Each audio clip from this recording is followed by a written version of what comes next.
Pick one, you guys, he said. Yu Jun and Yu Mei quickly waved their hands and declined. We didn't contribute much. Adults should use it. The multi-legged creature nodded in agreement. Su Yun smiled faintly, saying nothing more. There's no need to let those around him feel disheartened. Following him was the sure way for things to get better. In the end, the three took a few items, leaving the rest for Su Yun. Once the goods were divided, the four of them immediately returned to the Demon City. Demon City. Tiankin was still recovering from his injuries and hadn't gone out with Su Yun. Gang was out jogging among the stone houses. Suddenly, there was a disturbance outside the city as seawater surged violently, and a murderous aura filled the air. Su Yun, come out and face your death. You killed my brother. His life for your blood. Sea folk mounted on sea beasts surrounded Demon City, their numbers stretching as far as the eye could see. Tian Can and Gang stood atop the city walls, their expressions calm. Before leaving, Su Yun had instructed them, if Daoyuan and his crew came, use the plants to defend the city. If something went wrong, feed them the energy beans. Gang glanced at the energy beans in his hand. Tian Can shouted, if you've got the guts, come in. There was silence from outside. The sea folk hesitated, not daring to recklessly launch an attack.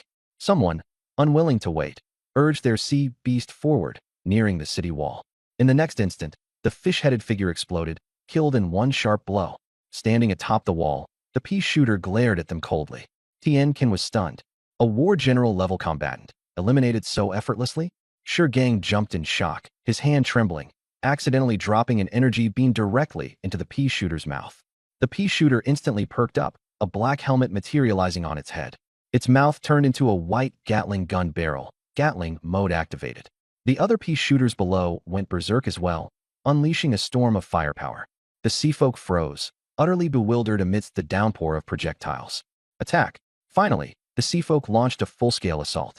As they approached, lightning reeds emerged, electrical currents chaining through and paralyzing large groups of sea folk, leaving them immobilized. Meanwhile, the pea shooters continued their relentless bombardment, causing massive losses among the sea folk. At the Crimson Demon Mine, Daoyuan was waiting for good news, only to catch the smell of blood. His subordinates stumbled in, battered and crying. A bunch of plants scattered us, killed so many of us. Daoyuan froze, questioning everything. What plants? Where in Sea of Death would there be peas and reeds? His subordinate roared in frustration. It's definitely Su Yun's doing. Grinding his teeth in fury, Daoyuan snarled. Force him to hand over the transformation pill formula and torture him till he dies. He summoned the Iron Shell Brigade, sea folk of the turtle kind, armed with shields and spears, and instructed them to prepare for battle. With gritted teeth, Daoyuan gave the command. Wipe Demon City off the map. We must get revenge. By the time Su Yun returned to Demon City, the outside was littered with the bodies of sea folk, the seawater murky red. Pea shooters and lightning reeds could still be seen patrolling the walls. What happened? Su Yun asked. Tiankin smiled wryly. Daoyuan sent his men to siege us. Gang slipped and fed the pea shooters an energy bean. They went insane and ended up massacring the sea folk. Scratching his head, Gang sheepishly returned 5 leftover energy beans to Su Yun. Su Yun was at a loss for words. Slipped? He didn't believe it for a second, but it did confirm the real-world version of Plants vs. Zombies worked marvelously. Patting Gang on the shoulder, Su Yun praised him. Well done. Otherwise, people would actually think we're pushover softies. Frowning, Tiankin said, after getting beaten twice, Daoyuan will definitely return with a larger force. Casting a glance toward the ancient well, Su Yun chuckled coldly. The more, the merrier. It'd be an opportunity to settle everything once and for all. He was eager to see just how bizarre that ancient well truly was. It'd be best if he brings his entire army. We'll annihilate them in one stroke. Su Yun declared coolly. Tiankin silently prayed. Suddenly, the spiritual energy of the air grew oppressive. Su Yun turned toward it, sensing numerous presences in the distance. Over 2,000. A sharp grin played on his lips as he motioned for the others to follow him up the city wall. A dark army surged like a tide forward, Daoyuan mounted on a sea beast, sneering coldly. Humans dare occupy Demon City? Su Yun shot him a swift glance. Idiot. Daoyuan froze, his expression darkening instantly. What kind of trash talk was that? Breaking defenses with a single word. Su Yun continued mocking him. Say less. If you've got the guts, come in. If not, scram. Trembling with rage, Daoyuan's neck swelled, a fish head popping out as he cursed furiously at Su Yun. Su Yun replied disdainfully. Come in already, you salted fish. Unable to contain his fury, Daoyuan roared. Iron Shell Brigade, attack. The Iron Shell Brigade surged forward.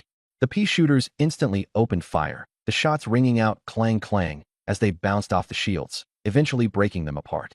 Lightning reeds counterattacked with leaps of deadly current, chaining through and frying swathes of attackers. The pea shooters followed up seamlessly. Before they even breached the city's walls, over half of the Iron Shell Brigade was annihilated. Grinding his teeth, Dao Yuan shouted desperately, "Everyone charge! Tear these plants apart!" The sea folk and their beasts charged forward in a frenzied assault. Su Yun ordered in a low voice, "Take the sunflowers into the stone house. Don't let them come out." Casting wary glances, both Tian Can and Gang immediately followed the directive without question. Su Yun quietly absorbed all the plants back into his system, then dashed toward the ancient well. A ghostly figure clad in white silently watched from the shadows. The sea folk poured into Demon City as Dao Yuan, brimming with self-satisfaction, bellowed, "Su Yun, the end of the line for you." Now surrounded before the ancient well, Su Yun maintained a calm demeanor, clutching the edge of the well with a sunflower in hand, a smile gracing his lips. "Do you know what happened to the sea folk who came here earlier?" Dao Yuan paused for a moment, a flicker of unease flashing across his face. Still, he forced himself to be resolute. "I don't believe you would go so far as to risk it all." Shrugging, Su Yun smirked as if apologetic. "Sorry to disappoint, but I most certainly do." So daring. He cradled the sunflower, instantly activating the Ninetales mode and charged toward the stone house. Boom. The sunflower departed, and a jet-black aura erupted from the ancient well. The sea tribe was terrified and fled desperately. The blade-wielding ape also frantically ran, but the black aura was faster.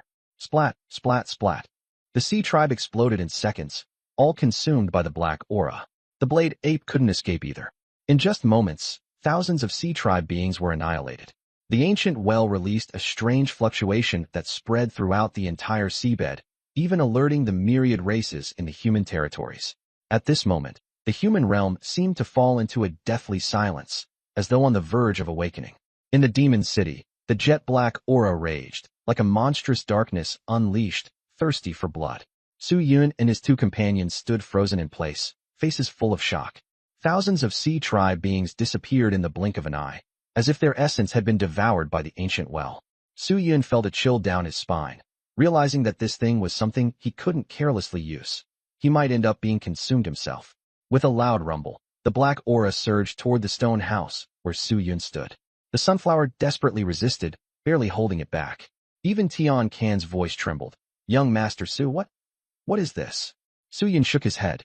"I don't know, but if it can be contained, it might become my trump card." A bold idea arose in his mind. Could he use the ancient well to fight against the pseudo-kings? But he immediately dismissed the thought. It was wishful thinking. He was no match for superior battle gods. That was a thought for another time. Su Yun raised the sunflower and walked toward the ancient well. Just then, a hand reached out from the mouth of the well, seemingly trying to climb out. "Dare to reach out? Get back in." Su Yun slammed the sunflower against the hand, beating it back into the well. The hand. With a flick of the sunflower, the black aura quickly receded back into the well, and calm returned to the demon city. Just as Su Yun was about to breathe a sigh of relief, a ghostly figure in white appeared. The spectral figure didn't approach him, but instead lowered its gaze toward the ancient well. The well has erupted. Was it this ghostly figure that suppressed it? Su Yun speculated in his heart. The white-clad figure extended a hand to press on the edge of the well. A powerful presence descended, further suppressing the ancient well's tremors and the black aura within. After finishing, the figure vanished, leaving behind only a hoarse sentence in the common tongue of the human race. Su Yun's heart shook. Deep in a place like this, there was actually a strong human figure? Who was this ghostly figure in white? Unfortunately, no one knew when they had appeared. Forget it.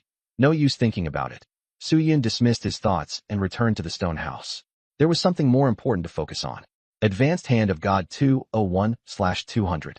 Do you wish to exchange for Divine Grade Hand of God? Exchange. Successfully exchanged. Divine Grade Hand of God X1. Su Yun rubbed his eyes to make sure he wasn't seeing things. The result, the exchange could only be done once. This system was so unreliable. After a bout of internal complaining, he still accepted the Divine Grade Hand of God. Please select the world you wish to steal from. Naruto World, Martial Universe World, Saint Seiya World. Su Yun decisively chose Naruto World, simply because it had ties to the Nine Tails.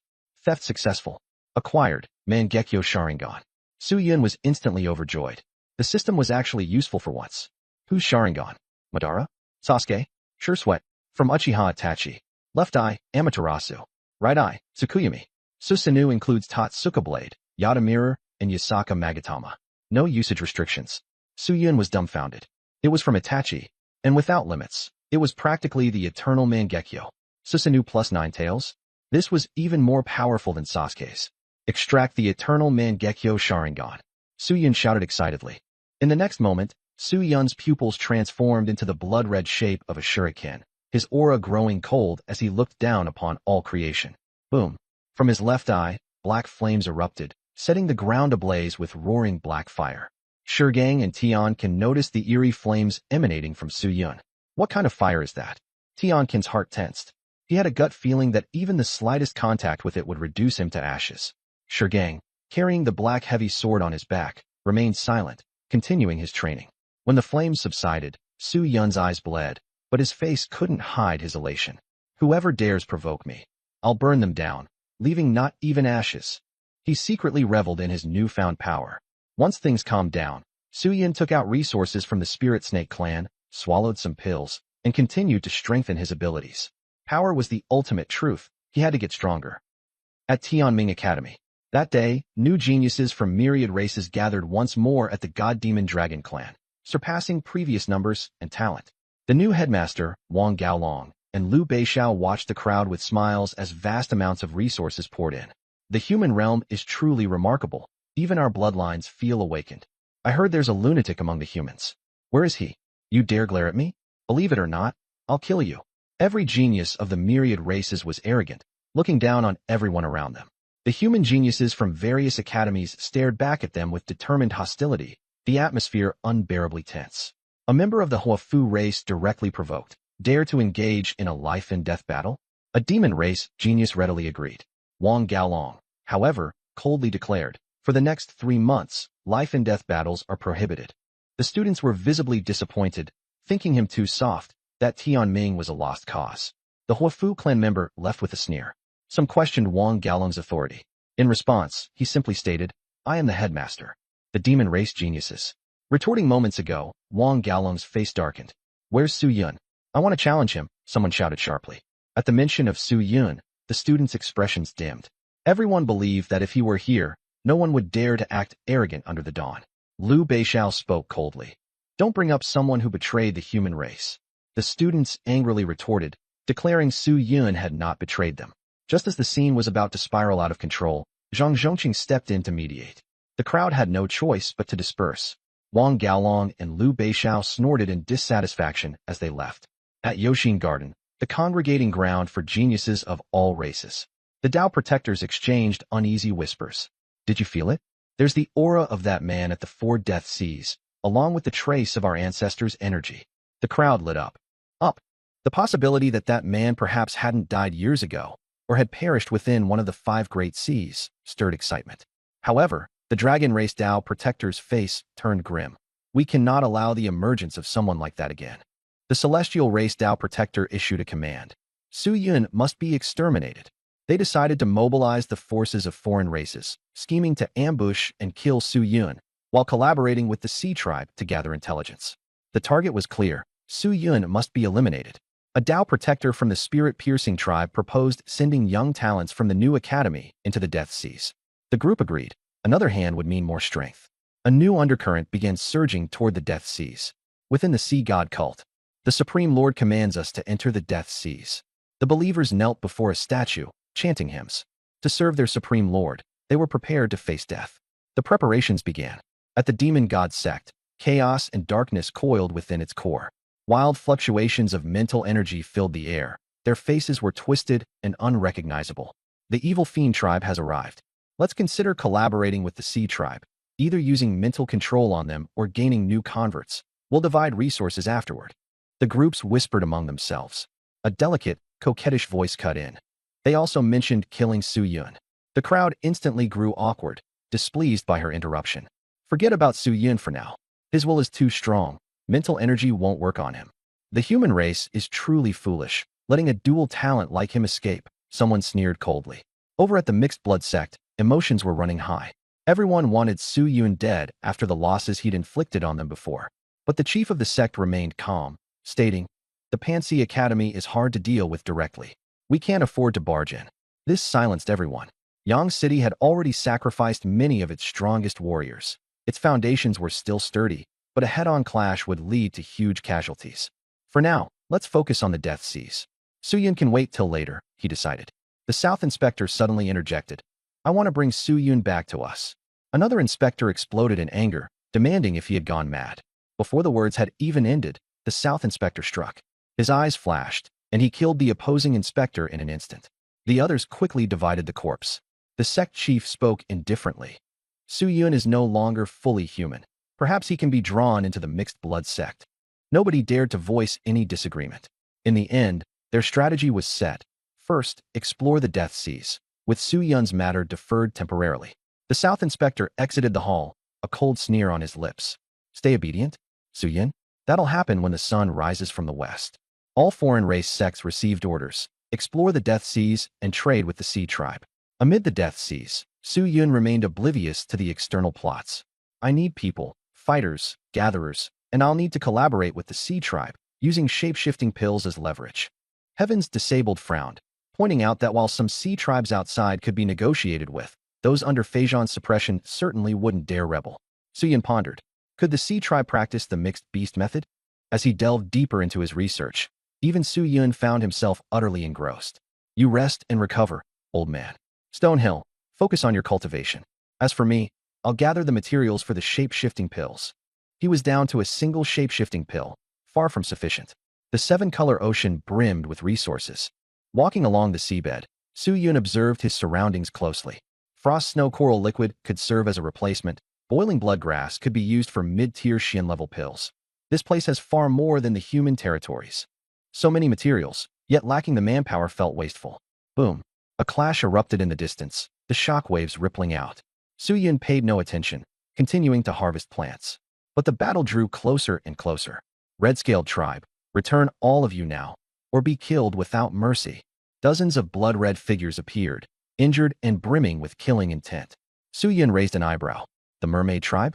Suddenly, a massive tail slammed across the seafloor, shattering coral and rocks, destroying nearby medicinal herbs as well. Suyun, who had just been about to gather ingredients, was forced to halt. Everything was ruined. Cornered, the red-scaled tribe trembled in terror. Meanwhile, the giant-toothed tribe sneered with arrogance. Out of nowhere, the red-scaled tribe noticed someone emerge behind the giant-toothed tribe, a pair of cold, piercing blue eyes radiating murderous intent. Suyun had fused with the azure-eyed white dragon. Opening his mouth, a beam of white light engulfed the giant-toothed tribe. Ding! Eliminated giant-toothed tribe 24. Loot. Beginner's Divine Hand 5. Intermediate Divine Hand 16. The red-scaled tribe recognized Suyun and timidly called out, My lord. Suyun asked them, Do you know Yujun and Yume? The red-scaled tribe nodded repeatedly. Suyun smiled. Then help me gather herbs. The red-scaled tribe looked bewildered but complied willingly. They began explaining why they'd been chased. The blade monkeys were dead, and without anyone overseeing the red demon mine, the giant-toothed tribe's black shark had come to seize the territory. The Gigatooth clan was under the command of one of the 7 dragon generals, Phasian. He didn't concern himself with territorial disputes. All he cared about was receiving tributes. Because of this, the struggles over the Rainbow Ocean were exceptionally intense. After the death of the Blade Ape, the Gigatooth clan acted immediately. They even attacked the Red Scale clan, attempting to force them into submission. But the Red Scale clan refused, only to face a brutal massacre. After hearing this, Suyun narrowed his eyes and sneered coldly. The more chaotic, the better. He thrived in turmoil. Master Suyun, how did the Blade Ape die? Chiyu asked in a low voice. I killed it, Suyun replied indifferently. Then that mining field should belong to you. Aren't you upset that the Gigatooth clan has taken it? Suyun looked at Chiyu, fully aware that she was trying to prompt him to take revenge on behalf of the Red Scale clan. Chiyu realized her intentions had been exposed and lowered her head to admit her mistake. Suyun didn't dwell on it. As for the Gigatooth territory, Suyun planned to make a move once they had settled down. Underwater Demon City. Suyun led the Red Scale clan into the city. Chiyu and the others tread cautiously. Tian Kan and Shurgang looked puzzled, but Suyun casually called for the multi-limbed siblings, Yujun and Yume, to escort the Red Scale clan away. Chiyu expressed their willingness to work for Suyun. Suyun shook his head. Too weak, useless. The Red Scale clan was left disheartened. Suyun then asked, Did the Gigatooth clan suppress any humans in their territory? Chi remembered that at the Red Demon Mine, humans were being used as forced labor. Suyun's expression turned cold. Humans and sea clans were inherently mortal enemies. There was no need to show mercy. Tianqian inquired about materials for transformation pills. Suyun shook his head, saying the grade of herbs they had was too low. If they had high yuan, things would be different. Suddenly, he thought about the Source Celestial Book in his possession. Could it help him locate high yuan? But practicing with the Source Celestial Book carried risks, and he hesitated. Finally, gritting his teeth, he decided to try, resolving to let the ancient well's monstrous hand and the red-haired demon fight it out if things went wrong. Activate Source Celestial Book. A storm of emotions flitted through Suyun's eyes. After a while, a smile of satisfaction emerged, though he didn't rush to use it. The Red Demon Mine seemed a better opportunity. Just as Suyun stepped out of his stone house, he sensed a familiar aura. The Southern Inspector had arrived. Without hesitation, Suyun transformed and pursued the presence. In the distance, the Southern Inspector turned back, puzzled, just as Suyun caught up to him. "Uncle, is that you?" Suyun asked warmly. The Southern Inspector's face turned dark instantly. This cunning brat. How did he end up in the Sea of Death too? He's as restless as ever. And calling me uncle. I'm only 26. Call me brother. The Southern Inspector revealed himself, gazing at the approaching Suyun. Suyun couldn't help but smile upon seeing an old acquaintance. Selling him out last time evidently had no impact on his mood. The Southern Inspector asked coldly, "Are you stalking me?" Suyun answered honestly, "No. I've settled in the underwater demon city and just happened to notice you." The Southern Inspector was taken aback. This kid had some serious nerve to live in the demon city. Was the rush to allow foreign cults into the area orchestrated by Suyun? "Let's talk inside." Suyun dragged the Southern Inspector back to the demon city. Tianqian and Shi Gang, having never met the inspector, assumed he was Suyun's friend and greeted him amicably. As the Southern Inspector strolled around the demon city, he was startled by a ghostly figure in white. "That's just my neighbor," Suyun commented casually, noticing the inspector's shock. The Southern Inspector was speechless. Friends with a ghost? What is this, a Chinese ghost story? Inside the house, Suyun got straight to the point. "So why are you here?" The Southern Inspector rolled his eyes. "No need for you to know." Suyun grinned. "Uncle, come on, I'm still the deputy leader under you. Don't bring that up." The inspector snapped. He then explained that the myriad clans were endorsing foreign cults to enter the Sea of Death under the guise of exploring its secrets, even making overtures of goodwill toward the sea clans. Suyun's eyes gleamed. What a chance. Killing would become justifiable, and if faced with a stronger force, he could retreat to the demon city. Who'd dare pursue him? He probed further. "Uncle, joining a foreign cult. Were you coerced?" The Southern Inspector didn't like where this was going. A dangerous light flashed in Suyun's eyes as he said with a smirk, "I want to establish my own foreign cult." The inspector immediately grasped Suyun's intentions. "You want to consume the other cults and the myriad clans?" "They must have plenty of resources," Suyun replied coldly. "With the academies no longer offering protection, when else would he strike if not now?" The Southern Inspector then asked Suyun's opinion on the shrine. "Kill them," Suyun declared. He had fought tooth and nail to defend the sea wall, while the shrine indulged in comfort. Why should they escape justice? If given the chance, he would ensure the shrine paid their due. The Southern Inspector felt a rare sense of understanding and offered his help. He informed Suyun that founding a foreign cult required 3 elements. 1. A legitimate foreign identity. 2. A sufficient number of followers. 3. Ample resources, as no one would follow an impoverished cult. Suyun contemplated. To gather resources, he decided it was time to explore the Red Demon Mine to see if there was any high yuan, which could be used both for cultivation and as capital. Just then, Yujun and Yume arrived. Upon learning about their clansmen being slaughtered by the Gigatooth clan, they expressed their fury and gratitude to Suyun. The merfolk were known for their unity, but survival in the Sea of Death was far from easy. Turning to Chiyu, Suyun asked, "If I help you take down the Black Shark, what's in it for me?" Chiyu knelt with resolve. "We pledge our lives and loyalty to Master Suyun, never betraying you." The rest of the Red Scale clan followed suit, offering their allegiance. Suyun casually tossed his last transformation pill to Chiyu. "Remember your words." Yumela pulled Chiyu up, brought her inside to take a pill, and softly reminded her to stay loyal. She added that the Ling Snake clan had already been annihilated, leaving Chiyu too fearful to harbor any disloyal thoughts. Suyun grabbed Tianqian and whispered, "Secretly gather the Crimson Scale clan and follow my orders to save the Giant Fawn clan." Tianqian was dumbfounded, utterly clueless as to what was happening, while the South Inspector stood speechless, twitching slightly. "Twitching? Again? This long-suffering victim is still here. Can't you give me a break for once?" Without wasting any time, Su Yun commanded, "We're heading out. Red Demon Mine." Seven-colored ocean, Red Demon Mine. The once bustling underwater metropolis had erupted into chaos. "Just continue with your regular lives as usual. From now on, the Red Demon Mine belongs to me, the Black Shark."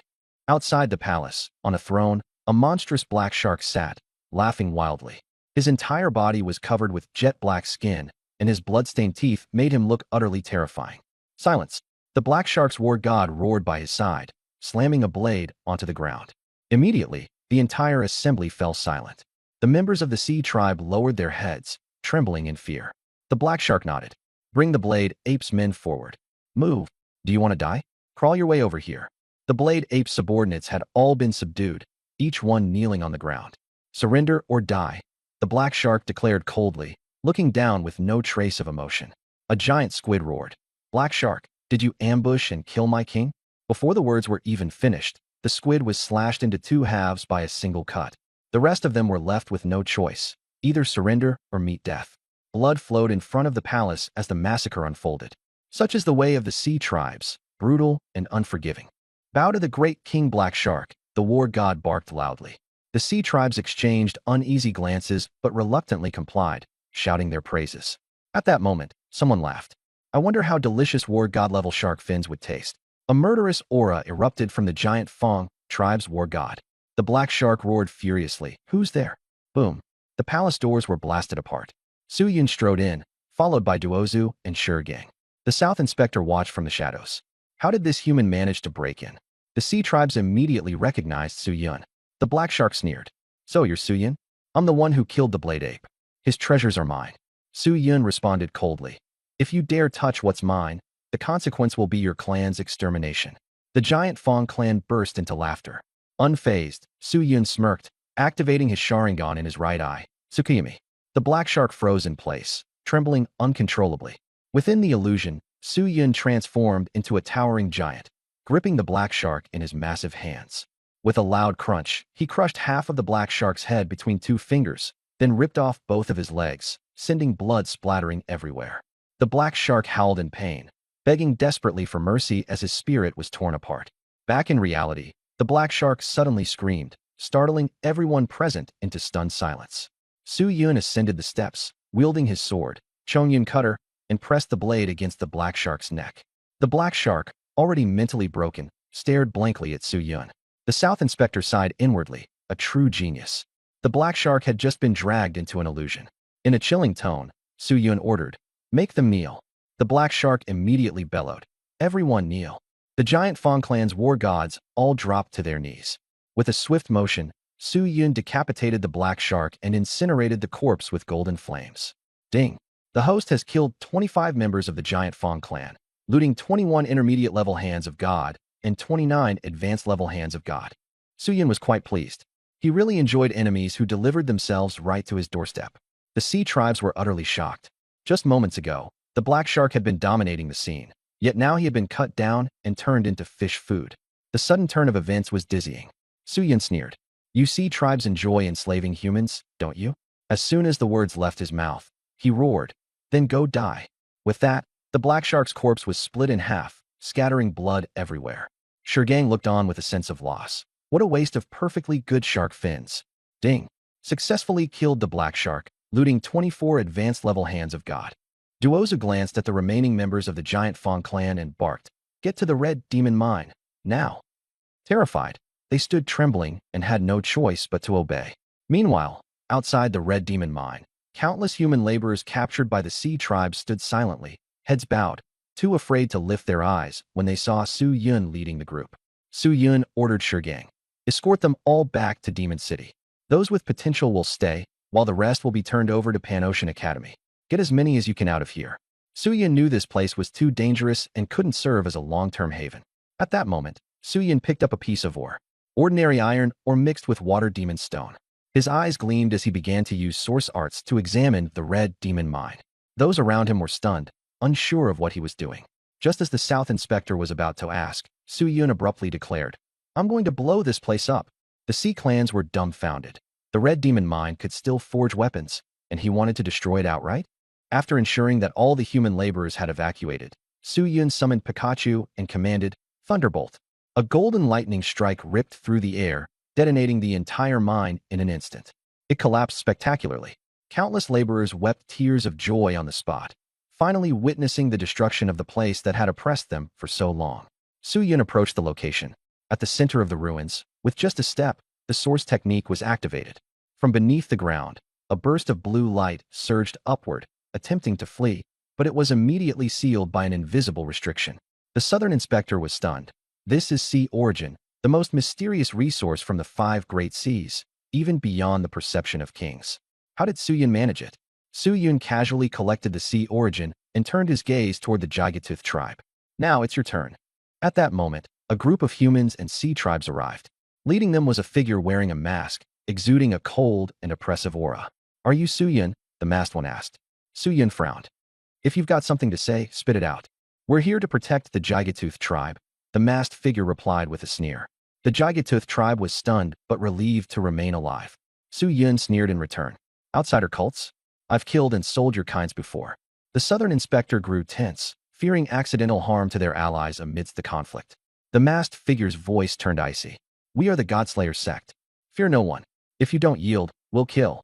At the mention of the Godslayer sect, shock rippled through the crowd. Su Yun's expression changed. Gritting his teeth, he responded. Fine, I'll let this one slide as a favor to you. With a calculated look, he signaled towards Multi-Legs and Stone Ridge before leading the humans to retreat into the darkness. The Gigatooth tribe breathed a sigh of relief and hurriedly thanked Godslayer sect masters. Thank you for saving us. The masked man smiled faintly. It was a small effort. We've long wanted to establish goodwill with the sea tribes. In truth, the so-called Godslayer sect was merely a disguise. The one speaking was Tian Kan, accompanied by Chi Yu and members of the Red Scale tribe. Seeing their enemy, Black Shark, slain, the Red Scale tribe almost wept with emotion, silently swearing never to betray again. Under Su Yun's command, the Gigatooth tribe begrudgingly agreed to introduce the Godslayer sect to others, though their king had already been killed by Su Yun. Tian Kan smirked coldly and remarked that Su Yun wouldn't live long anyway, urging the Gigatooth tribe to recommend the Godslayer sect to other strong factions quickly. In the seafloor demon city, Su Yun returned to his team, prompting muffled laughter from everyone. The Southern Inspector mildly scolded him for his audacity in fabricating the Godslayer sect. Su Yun started inquiring about formidable tribes in the multiracial battlefields. The Southern Inspector mentioned the Devourer tribe and the Kuan clan. Su Yun immediately decided to claim the Godslayer sect as an offshoot of the Devourer tribe, using disinformation to confuse their enemies. Their conversation was highly discreet, and others overheard nothing. Meanwhile, the laborers, driven to despair, knelt in gratitude, crying in relief at their rescue.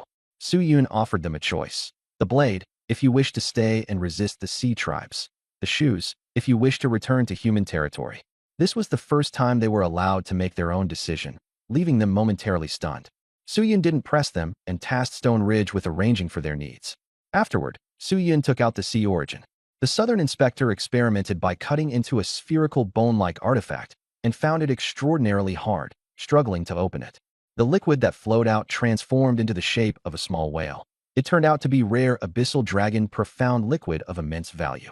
The Southern Inspector realized it was likely consumed by a 100-scar dragon whale and later extracted by humans, mistakenly believed to be a natural product of the whale's body. Su Yun was thrilled. 100 drops of dragon profound liquid held staggering worth. He resolved to preemptively outmaneuver the various tribes and sea creatures, securing all sea origin resources in the Death Sea. Many sea tribes guarded resource-rich areas without even realizing it, as they were incapable of detecting sea origin. Tian Kan and his group returned, improving their relations with the Gigatooth tribe. Su Yun instructed them to glean information about subordinate factions of Feijan, especially their meeting times, then distribute the abyssal dragon profound liquid among the team to enhance their strength. The Southern Inspector demanded that Su Yun reach the level of a battle god within 3 months if he hoped to establish himself in the Death Sea. Su Yun nodded, and the group prepared to refine the dragon profound liquid. The Southern Inspector prepared to contact the hybrid sect, but encountered a spectral figure clad in white while leaving the demon city. He asked if the figure was human but received no reply, as the figure merely stood silently atop the city wall, gazing toward the human realm. The Southern Inspector lamented how even after death and decay, this being still cared for humanity, but that the human realm now lacked its former spirit. With that, he departed. Turning his head, the ghostly figure in white deeply watched the receding silhouette of the southern inspector, his posture imbued with sorrowful desolation. In a stone chamber, Su Yun stood before the small whale-shaped manifestation of the abyssal dragon profound liquid. Without hesitation, he consumed it all. Spiritual energy erupted as Su Yun activated the solar breathing technique, instantly breaking through to 7-star battle general. While unlocking his spiritual meridians, he had already opened 83 of them. With the infusion of dragon profound liquid, the meridians lit up rapidly, rising to a total of 92. Exhaling in satisfaction, Su Yun felt confident that his 92 meridians were enough to rival battle gods without relying on any external crutches. Just then, he sensed Tian Can in the adjacent chamber advancing to 9-star battle general, one step away from becoming a battle god. Stone Ridge's aura also grew stronger as he ascended to the battle general rank. However, his talent was limited to grade B steel frame and iron bones, making him more suited for close combat. Su Yun muttered to himself that Stone Ridge bore a striking resemblance to someone he once knew. At that moment, siblings Yujun and Yumei successfully broke through and expressed their immense gratitude to Su Yun. Su Yun inquired about their cultivation techniques, and the duo replied that they practiced top-tier profound-grade techniques. Su Yun considered studying the Sea Tribe's breathing techniques. The siblings were dumbfounded. Breathing techniques could be casually researched? Su Yun didn't bother explaining. Recently, his attention was consumed by planning their next moves and monitoring Tian Can's infiltration, leaving him no time to delve into breathing techniques. Several days later, Tian Can returned with news. The Jigatuth tribe had introduced him to Jin Li and Fishy Bao, both of whom were 6-star battle gods, aiming to discuss collaborations across multiple denominations. The meeting was scheduled for 4 days later, to take place in Jin Li's Golden Palace. Su Yun and the Southern Inspector conferred. The Green Summit sect originated from Hang City, with its leader being from the Green Dim clan. Su Yun scanned the list of prominent figures Tian Can brought back. Mid-tier battle gods. Jin Li, 6-star. The God of War, 3 resource points. Yu Debao, 6-star war god. Giant Sea Beast Charge Squad, 2 resource points. Zhanlei, 6-star war god. High-level war gods. Black Dragon Ray, 8 to 9 stars. Mad Turtle, 9 stars. Fei Zhan's assistant. Taishan, 8 stars, mysterious and elusive. Su Yun felt the pressure. There were too many strong warriors among the Sea Tribes, and this was just a fraction. If it weren't for their internal conflicts, Yang City's casualties would have been far greater. The Sea Tribes were adept at avoiding direct confrontation. I'll infiltrate the god-slaying cult. Once you release the signal, we make our move, Su Yun said. The Southern Inspector nodded. Inside and outside would work in tandem. Tian Can whispered, do we kill them all? Su Yun shook his head. Keep Jin Li and Yu Debao alive to claim their battle pets. Tian Can and Gang both need strong pets. The Southern Inspector was speechless. A 6-star war god is not so easy to tame. Su Yun sneered. If they don't submit, we'll beat them into submission or cripple their limbs. As long as they have their strength, we let them live. The Southern Inspector was at a loss for words, thinking how merciless Su Yun was at just 19 years old. Su Yun shrugged. Without being ruthless, I'd already be dead. If you want to survive, you have to be even more ruthless. After finalizing the details, everyone left. Su Yun returned to his stone house, preparing to relax before the battle. Advanced Hand of God 20 has been condensed. Select a world to plunder. Randomly opening 3 worlds. Dungeon World, Beautiful Maiden World, Dark Soul World. Su Yun ultimately chose the Dungeon World. There were plenty of potions and enhancement tools that might be of use. Connecting. Plundering successful. Item acquired this time. Berserker skill set. Plundering failed. Plundering failed. Plundering successful. Item acquired this time. Blue Fist High Priest skill set. Plundering failed. Plundering successful. Item acquired this time. Bloodline of the Ice Dragon Skasa. Plundering successful. Item acquired this time. Frenzy Flame Halberd. Plundering successful. Item acquired this time. Evil Potion 10. Plundering successful. Item acquired this time. Remedia Cakes 10. Plundering failed. Plundering successful. Item acquired this time. Advanced Intelligence Potion 5. Su Yun was stunned. The system was so generous, delivering all kinds of treasures right to him. Berserker skill set. Unlock skills like Demon Hand, Cross Slash, etc. Blue Fist High Priest skill set. Graceful movements, increased control. Bloodline of the Ice Dragon Skasa. Ice Attribute Dragon Bloodline. Frenzy Flame Halberd. Epic weapon from Magic Spearman. They were all incredible items. The 2 skill sets were perfect for Tian Can and Gang. Tian Can's combat style was reckless and matched well with the Berserker set, Gang had a B-class talent, which complemented the blue fist skill set perfectly. Yun pondered whether the potions could be broken down into components to mass-produce pills. Afterwards, Yun called Tian Can and Gang into the room with a mysterious look on his face. I have something for you, but don't tell anyone, he said. Both of them nodded. Extract Berserker and Blue Fist High Priest skill sets. In Yun's left hand appeared a totem's phantom, and in his right a scarlet demon hand, which he handed to the two. He was actually worried if the Berserker power might cause Tian Can to lose control. Sensing his concern, Tian Can smiled and said, "Thanks to you, I'm still alive. Becoming stronger for you is only natural." With that, he directly refined the scarlet arm. Boom. A surge of blood sprayed out, and Tian Can roared in pain. Black pupils expanded, and a brutal, violent aura erupted, dyeing the entire room red. The Southern Inspector was startled, and Tian Can turned, demon hand dripping blood, exuding a dominating presence like a war god. On the other side, Gang refined the totem, his aura growing fiercer. His fists generated gusts of wind, a punch cracking the wall, with the vision of a blue fist high priest manifesting behind him. Excited, Tian Can dropped to his knees in gratitude. Gang also knelt, pledging his loyalty. Yun motioned for them to stand, feeling quite pleased. Watching his teammates grow stronger one by one filled him with pride. Next, Yun handed the evil potions to the Southern Inspector. "Uncle, this will enhance your mental strength." Looking at the peculiar bottle in his hand, Yun sniffed it. Immediately, he felt a surge of energy. Outside, the red-scaled tribe and the Enderman tribe stood dumbfounded. A fish-like girl turned into human form, her face full of envy. A multi-legged creature peered at the roof stealthily.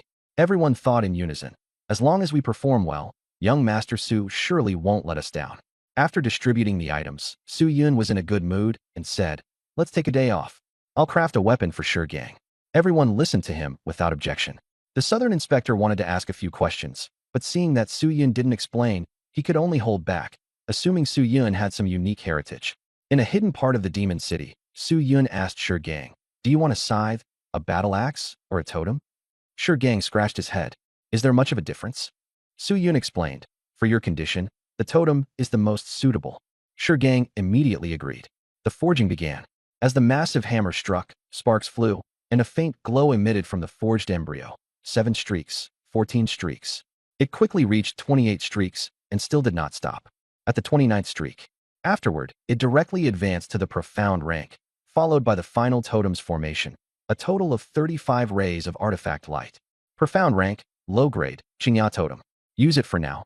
We'll replace it later. Yun casually tossed it to Gang. Everyone was dumbfounded as they watched. Yun could refine medicines, forge weapons, and now he even disdained a profound rank creation.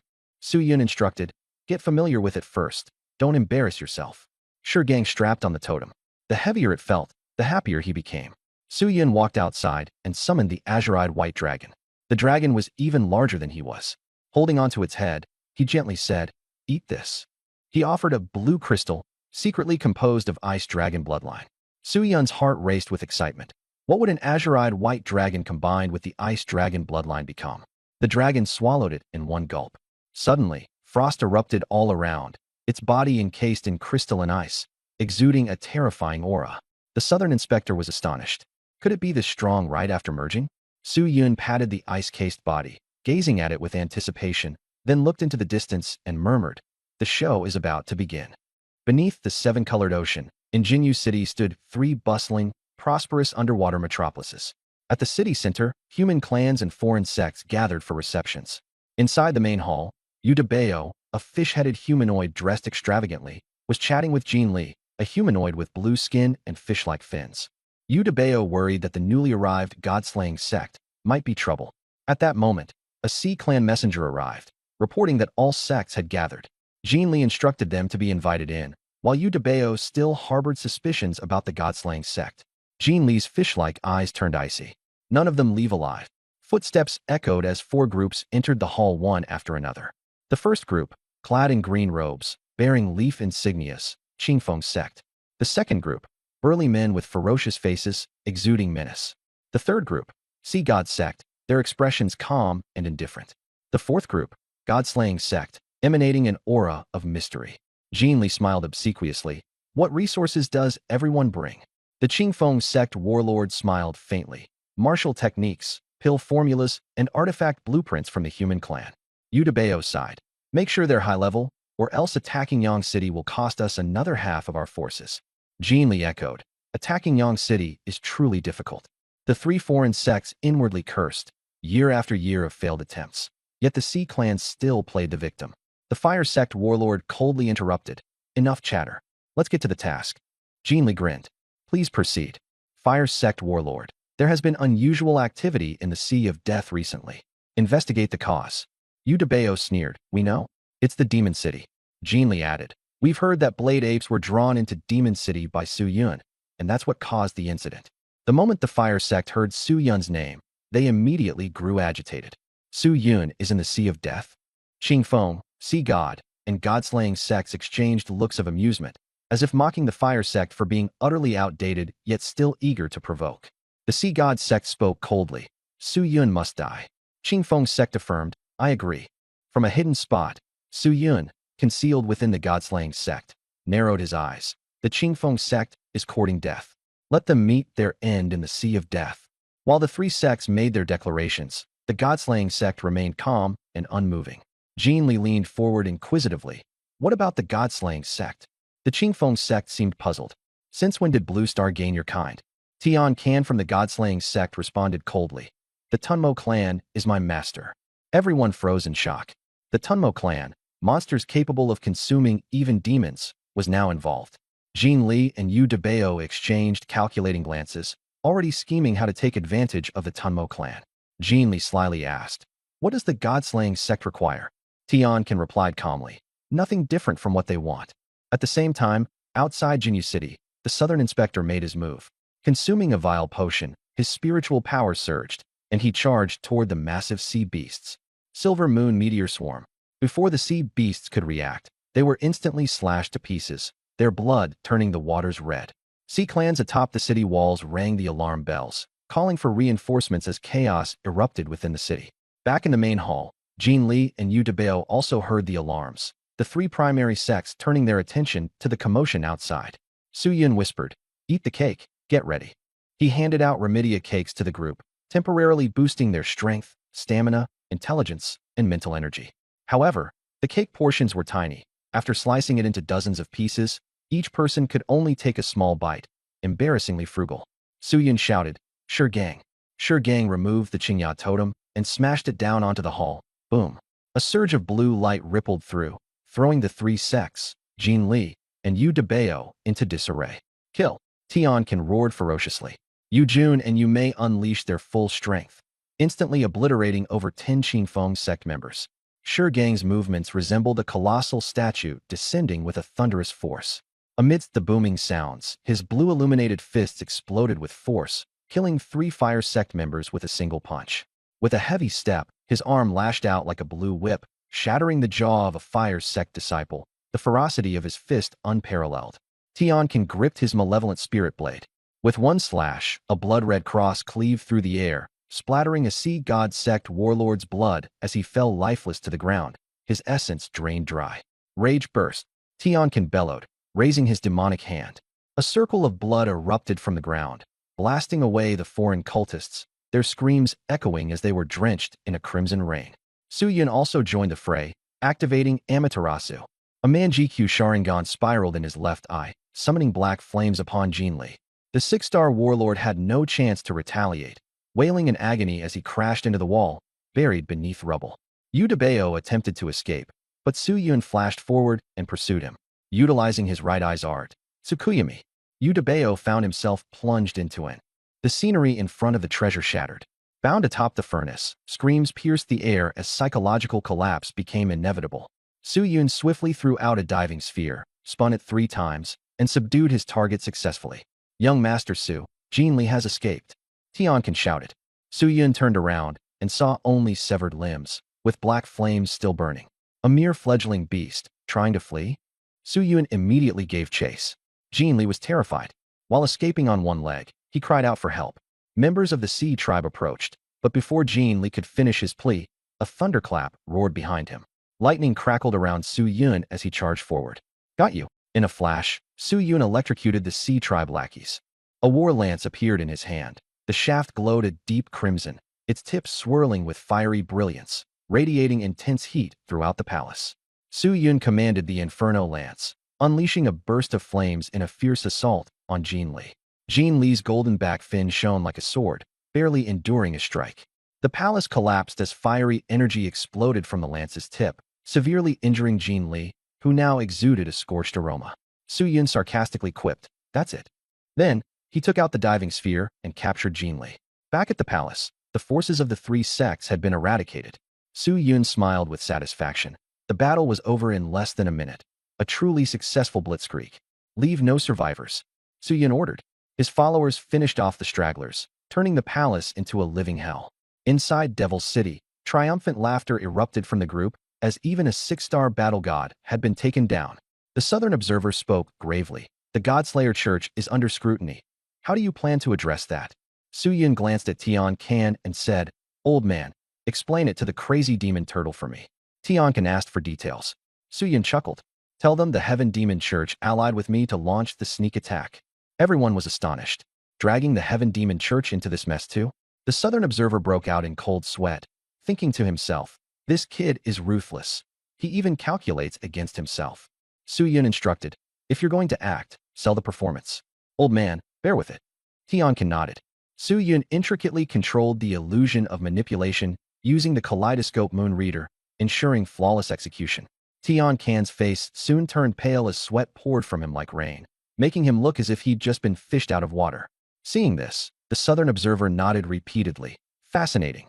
Damaged willpower can indeed pin the blame on the Heaven Demon Church, a masterstroke with double the benefit. Plus, eliminating some factions earlier than the foreign sect congregants' arrival will ease our burden. Suddenly, Su Yun remembered something. Release Blood Fong. Tian Can nodded and took out a diving sphere. With a hum, a flash of red light emerged, and Blood Fong appeared, bewildered. Seeing so many people in the room, he immediately started fawning.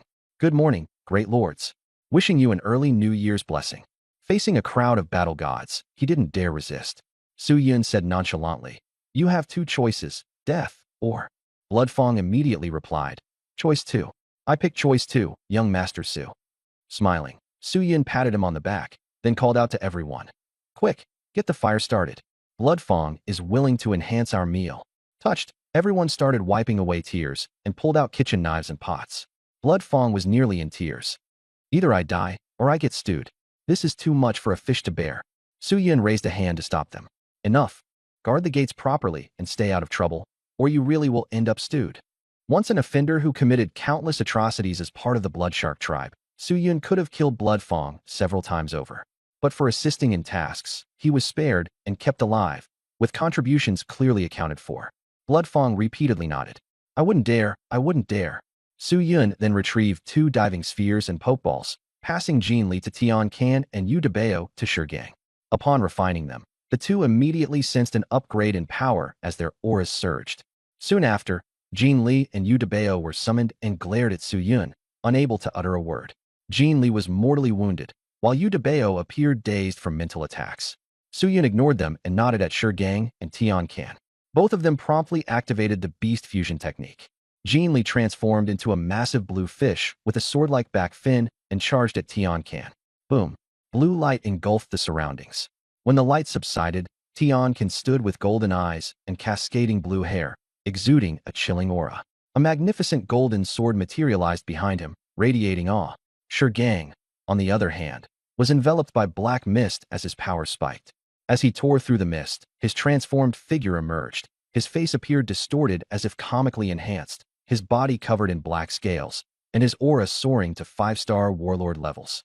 Due to his lower cultivation, Shigang couldn't completely fuse with Yu Debao just yet, but he'd undoubtedly ascend further with time.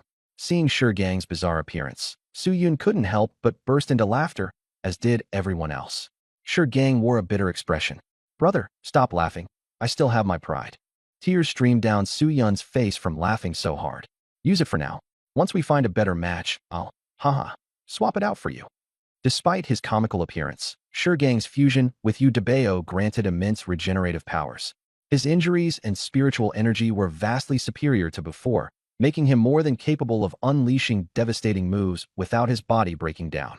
Once the laughter subsided, Su Yun reminded Tian Can, Be cautious, old man. Don't let anything slip. Tiankin nodded. Rest assured, I won't fail. With that, he led the members of the Godslayer Church out of Devil's City. Su Yun turned to the Southern Observer. Let's head to Golden Jade City and track down Hai Yuan. The Southern Observer nodded and followed suit. Devil's City was now well secured, guarded by battle gods Yu Jun and Yu Mei, alongside an army of pea shooter and electric reed troops. Any potential attackers would think twice before making a move. Meanwhile, Golden Jade City had already descended into chaos. Jin Li's Yuda Bao's life or death was uncertain, and his subordinates immediately revolted, triggering chaos. The Sea tribes were already in disarray, and with Fei Zhan's laissez-faire policy, the disorder worsened. The Southern Inspector whispered, "It's already erupted." Su Yun smiled. "The messier, the better. It works to our advantage." The mines and herbal bases that used to belong to Qinli now all belonged to Su Yun. As for territories, it didn't matter, let them fight for it. If he didn't like it later, he'd just take it back.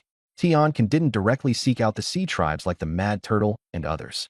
Instead, he began with the hot-tempered Zhanlei. This approach made it easier to get close to the Sea War god and aroused less suspicion. All of this had been arranged by Su Yun long beforehand. The heavenly demonic sect has gone mad.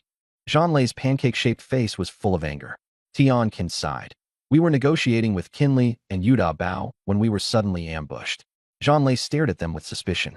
But when he saw Tiankin remove his mask, revealing a pale face and dazed expression, Zhanlei immediately nodded. I'll take you to see Lord Mad Turtle. Tiankin put the mask back on and followed. At the seven-colored ocean, amidst the fiery regions, stood a volcano boiling with activity. Nearby, the place was bustling. The Mad Turtle resided here, one of the high-ranking war gods of the seven-colored ocean. Tiankin and Zhanlei arrived at the Black Hall. Is Lord Mad Turtle in? Zhanlei inquired. A member of the Sea tribe nodded and went to report. Let him in. An ancient voice echoed from inside. Tiankin's expression shifted. This aura was at least that of a nine-star war god, but he still followed inside. In the hall, a black turtle the size of a small mountain loomed, its overwhelming presence palpable. Explain everything in detail. If you lie, I'll throw you into the volcano as fuel, the turtle commanded coldly. Tiankin recounted the fabricated story that Su Yun had concocted, mixing truth with lies, leaving it hard to discern reality from fiction. The Mad Turtle was startled. The heavenly demonic sect? They've never meddled in the Dead Sea. I don't believe they would dare act against the Sea tribes, the turtle said firmly. Tiankin sighed. You don't understand the heavenly demonic sect. They excel in manipulation and mental control. They're preparing to expand into the Sea tribes now. Zhanlei roared in anger. My lord, I'll lead my forces to wipe out the heavenly demonic sect. Shut up. Other than fighting, what else do you know how to do? The Mad Turtle chastised him. The Mad Turtle pondered. Taishan, what's your take? Taishan, with a fish's head and human body, had stone-like skin and ghostly white eyes that were unsettling. He snorted, outsiders and humans alike, they're all deceitful. Tiankin snapped. Fine. If you don't believe me, so be it. I wanted to cooperate, but this is how you act? Let me tell you, the heavenly demonic sect has already joined forces with Su Yun. With his temperament, your Sea tribes won't have peace. With that, he turned and left. Taishan squinted but remained silent, while the Mad Turtle looked deeply troubled. Su Yun's reputation had already reached their ears. Not long ago, he had swallowed up the territories of the Blade Ape and the Black Shark. Now, with Yuda Bao and Qinli's affairs, the seven-colored ocean had descended into chaos. Zhanlei sighed. The ruler's sigh. His face was filled with helplessness. Taishan said coldly, that man is suspicious, but what he says might not be entirely false. The Mad Turtle declared, spread the word. Su Yun has colluded with the heavenly demonic sect. Kill the heavenly demonic sect on sight. And Su Yun too. Zhanlei quickly sent the orders. Once the news broke, it caused an uproar across the factions arriving at the Dead Sea. Su Yun is in the Dead Sea? Wasn't he hiding at Pansy Academy all this time? Su Yun resides in the Demon City? Why hasn't anyone captured him? The heavenly demonic sect colluding with Su Yun? Could there be a mole among the demonic clans?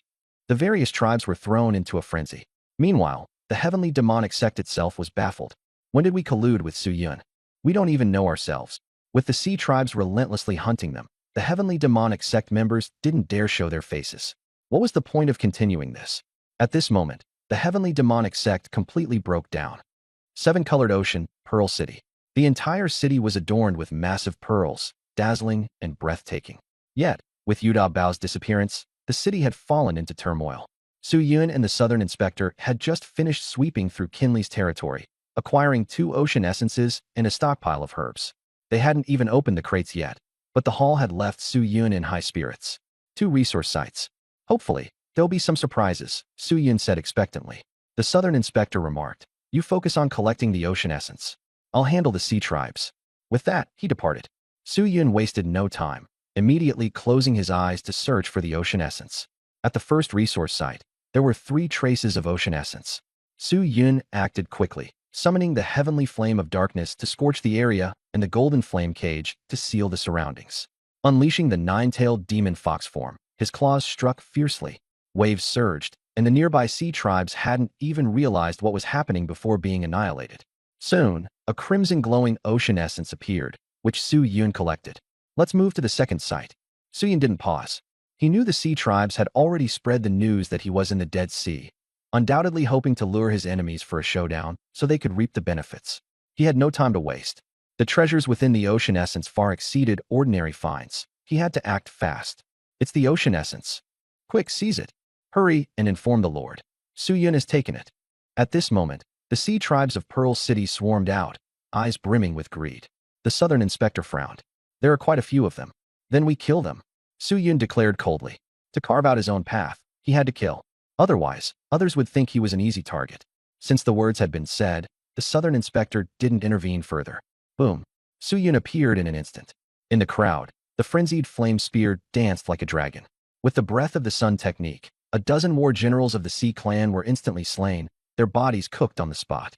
He bit into a tentacle of squid, glaring at the remaining Sea clan like a god of slaughter. Ding. Host has killed Sea clan warriors 17. Received beginner god's hand 20. Not just the Sea clan. Even the Southern Inspector was dumbfounded. Who fights wars while eating their enemy? And worse yet, who actually enjoys it? Crunchy, packed with protein, 5 times that of beef. Su Yun's smile was cold and menacing. I will eat you all. The scene was too terrifying to behold. The Sea clan were scared out of their wits, turning tail and running faster than rabbits. Su Yun couldn't even be bothered to chase them. He continued searching for sea essence, which was far more important. The Southern Inspector felt a chill down his spine. He had thought he understood Su Yun, but in the end, he had clearly underestimated him. To confront someone like this was pure misfortune. From the domain of Fish de Bayo, Su Yun had collected 5 sea essences, and with the 2 from Jean Li, he now had 7 in total. Such spoils would make any Sea clan warrior envious. Sea essences were rare treasures. Even for high-ranking war gods, acquiring just a few was seen as a major feat, yet Su Yun made it seem as simple as picking fruit. In Demon City, as soon as Su Yun returned, Tiankin came to greet him. Young Master Su, I thought the plan was doomed. I heard from you, June, that the Sea clan wants to counterhunt the celestial demon sect. Everyone burst into laughter. It felt so satisfying to sow discord between the two sides. Don't pay them any attention. Su Yun waved a hand dismissively. The celestial demon sect was merely an outer branch of evil factions. Taking them out entirely would indeed be ideal, but time was urgent now. Let the Sea clan bear the burden for a bit. Besides, all the sea essences belonged to him anyway. Why let the Sea clan sit idle? Su Yun took out the 7 sea essences, their energy rippling outward as if the entire demon city had been injected with newfound vitality. Yu Jun, Yu Mei, and other members of the Sea clan were left dumbstruck. How could there be so many sea essences? Typically, they were reserved for elite warriors to capture, and even then success was far from guaranteed. Even top-tier masters usually had 1 or 2 at most.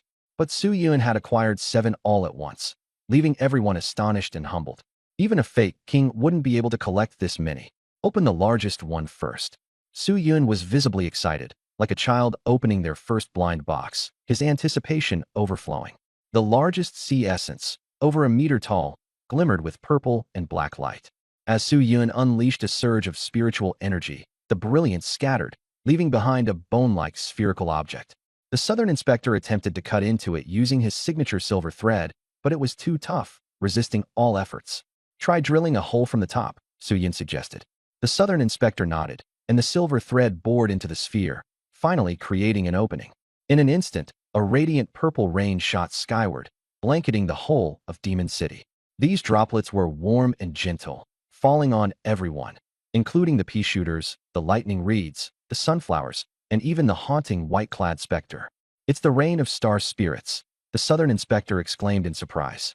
Anywhere touched by the rain of star spirits would thrive with vitality. Who would have thought such a treasure could emerge from within a sea essence? Don't stay indoors. Get outside and absorb the energy. Suyun called out. Laborers and warriors poured out, closing their eyes to savor the purple rain. Old wounds on their bodies began to heal gradually. Operate the breath of the sun technique, Suyun instructed further. Everyone followed suit, inhaling and exhaling, fully immersed in the process. Even the sunflowers and other plant-based fighters grew visibly more robust. The crowd was engrossed in their cultivation, leaving the space silent. Some hesitated but eventually joined in, gritting their teeth and giving it their all. The rain of star spirits benefited everyone, as if they had just stepped into a modest paradise filled with newfound prosperity. Half an hour later, the rain came to an end.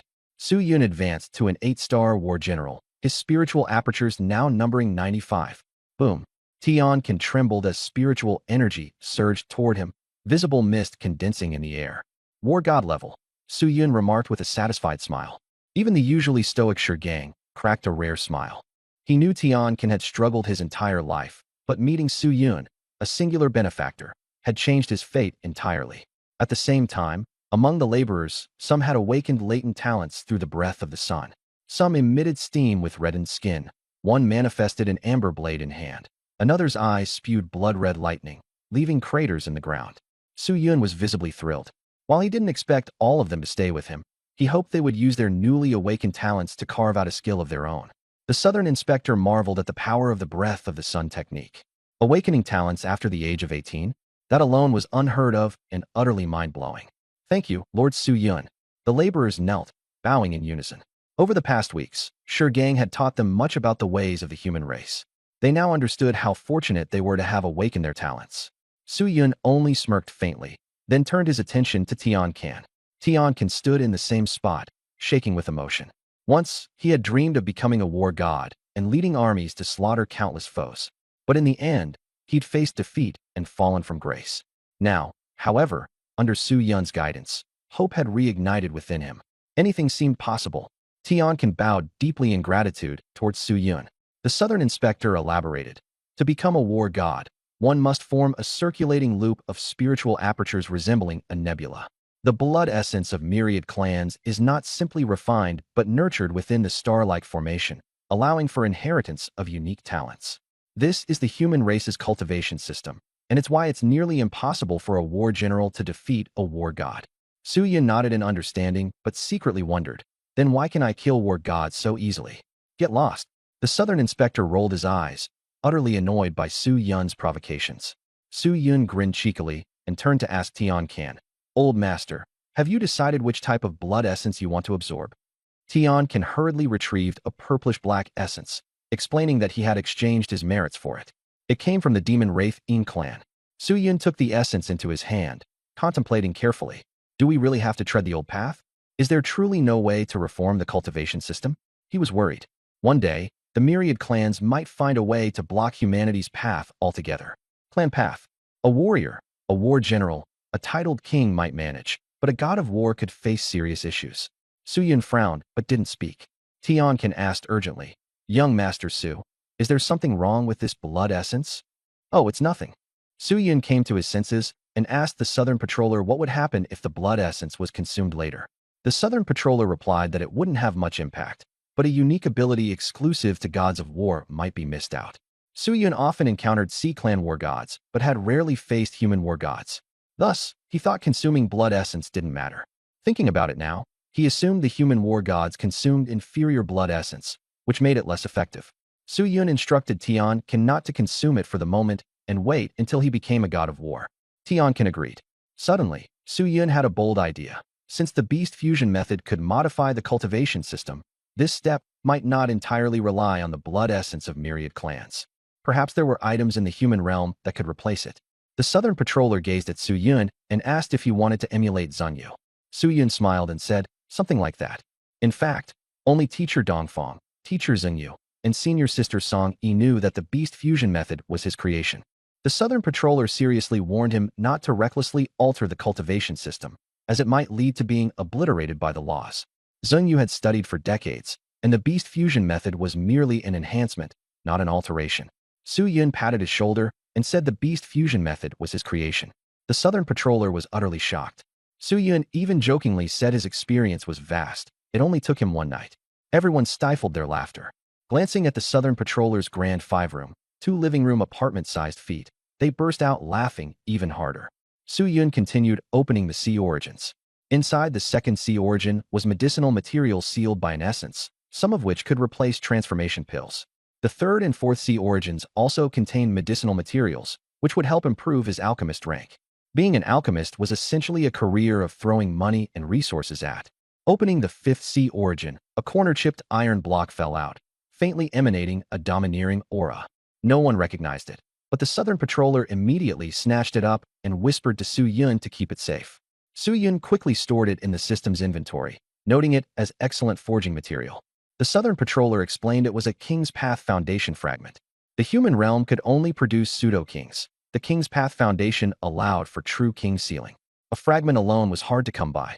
Understanding this, Su Yun mused about experimenting with a pseudo-king. He asked if pseudo-kings were common. The Southern patroller nodded. Su Yun sighed, realizing the day to reclaim the human realm was still far. He decided not to dwell on it, and continued to open his blind boxes. The sixth Sea Origin emitted a red glow. As Su Yun and the Southern patroller bickered while opening it, everyone chuckled as they watched. Upon opening a bone-like spherical object, a cool breeze filled the room, bringing a refreshing sensation akin to eating cold watermelon on a summer day. Inside was a small tree, radiating light each time its leaves trembled. Just as Su Yun was about to examine it closely, a sudden chill gripped him, and the atmosphere grew tense. A spectral figure in white appeared. The ghostly figure's blurred face became clear under the radiance of the spirit platform tree. The figure spoke, "Spirit platform. Tree," its voice now distinct. The Southern patroller dared not move, fearing the spectral figure might go berserk. Su Yun reacted swiftly and grabbed the small tree. The figure watched his movements, nodding to show its desire. Su Yun was momentarily at a loss and looked toward the others, who were equally bewildered. With a bold decision, Su Yun threw the spirit platform tree directly at the spectral figure's head. The strong fluctuations knocked everyone off balance. When calm returned, the spectral figure had transformed. Now extraordinarily handsome, his gaze sharp and penetrating. Su Yun quickly ingratiated himself, saying, "Big brother, do you remember me? I'm Little Su." The figure began speaking, but the mention of human and sea clans triggered a sudden surge of killing intent. All of the myriad clans must die. The group recoiled in fear. Only Su Yun and the Southern patroller managed to maintain composure. Soon after, the ghostly figure painfully subdued his aura. Su Yun cautiously probed, "You won't kill us, will you?" The figure shook his head. "I won't kill humans." Everyone sighed in relief. When asked about his identity, the ghost had no knowledge of himself, leaving Su Yun speechless. Suddenly, the ghostly figure smiled, disappearing into thin air before Su Yun could explain. The Southern patroller whispered softly, "He's a bit dangerous." But Su Yun dismissed any concern. "Don't worry, let's focus on building a good relationship." This outing brought significant rewards. Su Yun found Sea Origins and transformation pill materials in abundance. He instructed everyone to go into seclusion for cultivation, distributing resources among them. He also tasked the Southern patroller with contacting the Panhai Academy about arranging the rescued laborers' futures. With more people being rescued, Demon City grew lively, and some young individuals voluntarily chose to stay. Su Yun encouraged them to stand tall and take charge of their lives, assigning them suitable tasks. As word about Su Yun spread, various factions began to stir. The myriad clans fumed with anger, rallying forces to attack Demon City. Even the Mad Demon Turtle and Taishan were tempted by the reward of divine source fruit. Cultivation resources were in high demand. The Mad Demon Turtle sighed, "Let's give it a try." A divine clansman's lip twitched.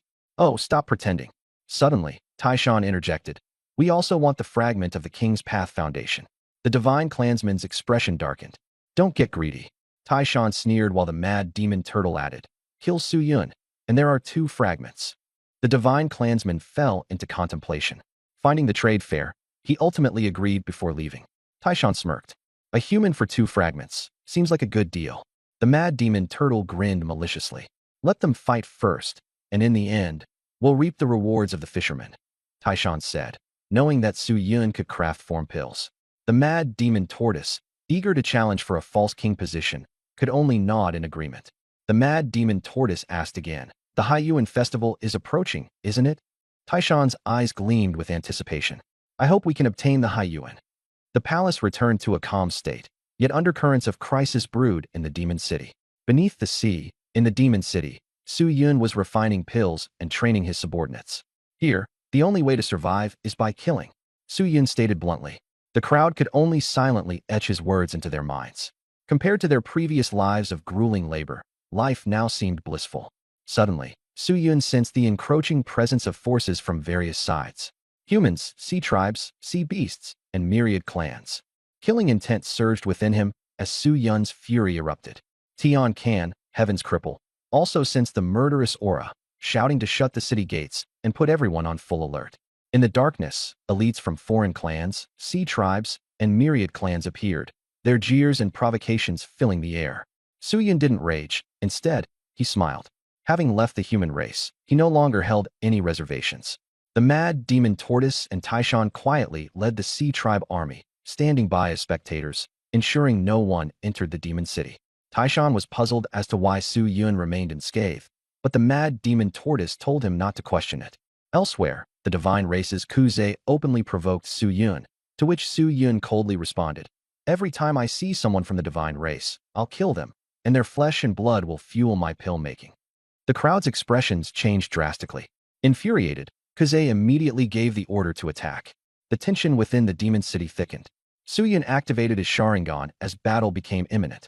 At this moment, a mysterious figure clad in white and ghostly in presence appeared, intensifying the already dire situation. The enemies faltered, stunned by the ethereal and eerie aura of the white-clad figure, who moved without a sound and showed no discernible presence. Blood-red light surged in the figure's eyes, and a storm of murderous intent swept over the demon city like raging waves. The sight of him left the mad demon Tortoise and Taishan trembling, for they had witnessed this specter's deadly wrath before. Kuze bellowed, "What kind of thing are you?" The white-clad specter's face contorted menacingly as he growled, "Exterminate all the myriad clans. Drive out the foreign tribes and protect humanity." Su Yun immediately shouted, "Senior, kill them all." The white-clad specter answered, stomping heavily on the ground. The seabed collapsed as he threw a punch, illuminating the dark sea like daylight. The devastating impact obliterated the myriad clans. At that moment, the myriad clans finally understood fear. They suffered mass casualties, reduced to dust in an instant. What they once revered as war gods were utterly insignificant before him. Su Yun commanded, "Gang, Old Master, capture those from the sea tribe. Everyone else, charge with me." He led the charge into the enemy ranks. The sea tribe army was completely subdued by the presence of the white-clad specter. The mad demon Tortoise screamed, "Retreat, retreat, false king."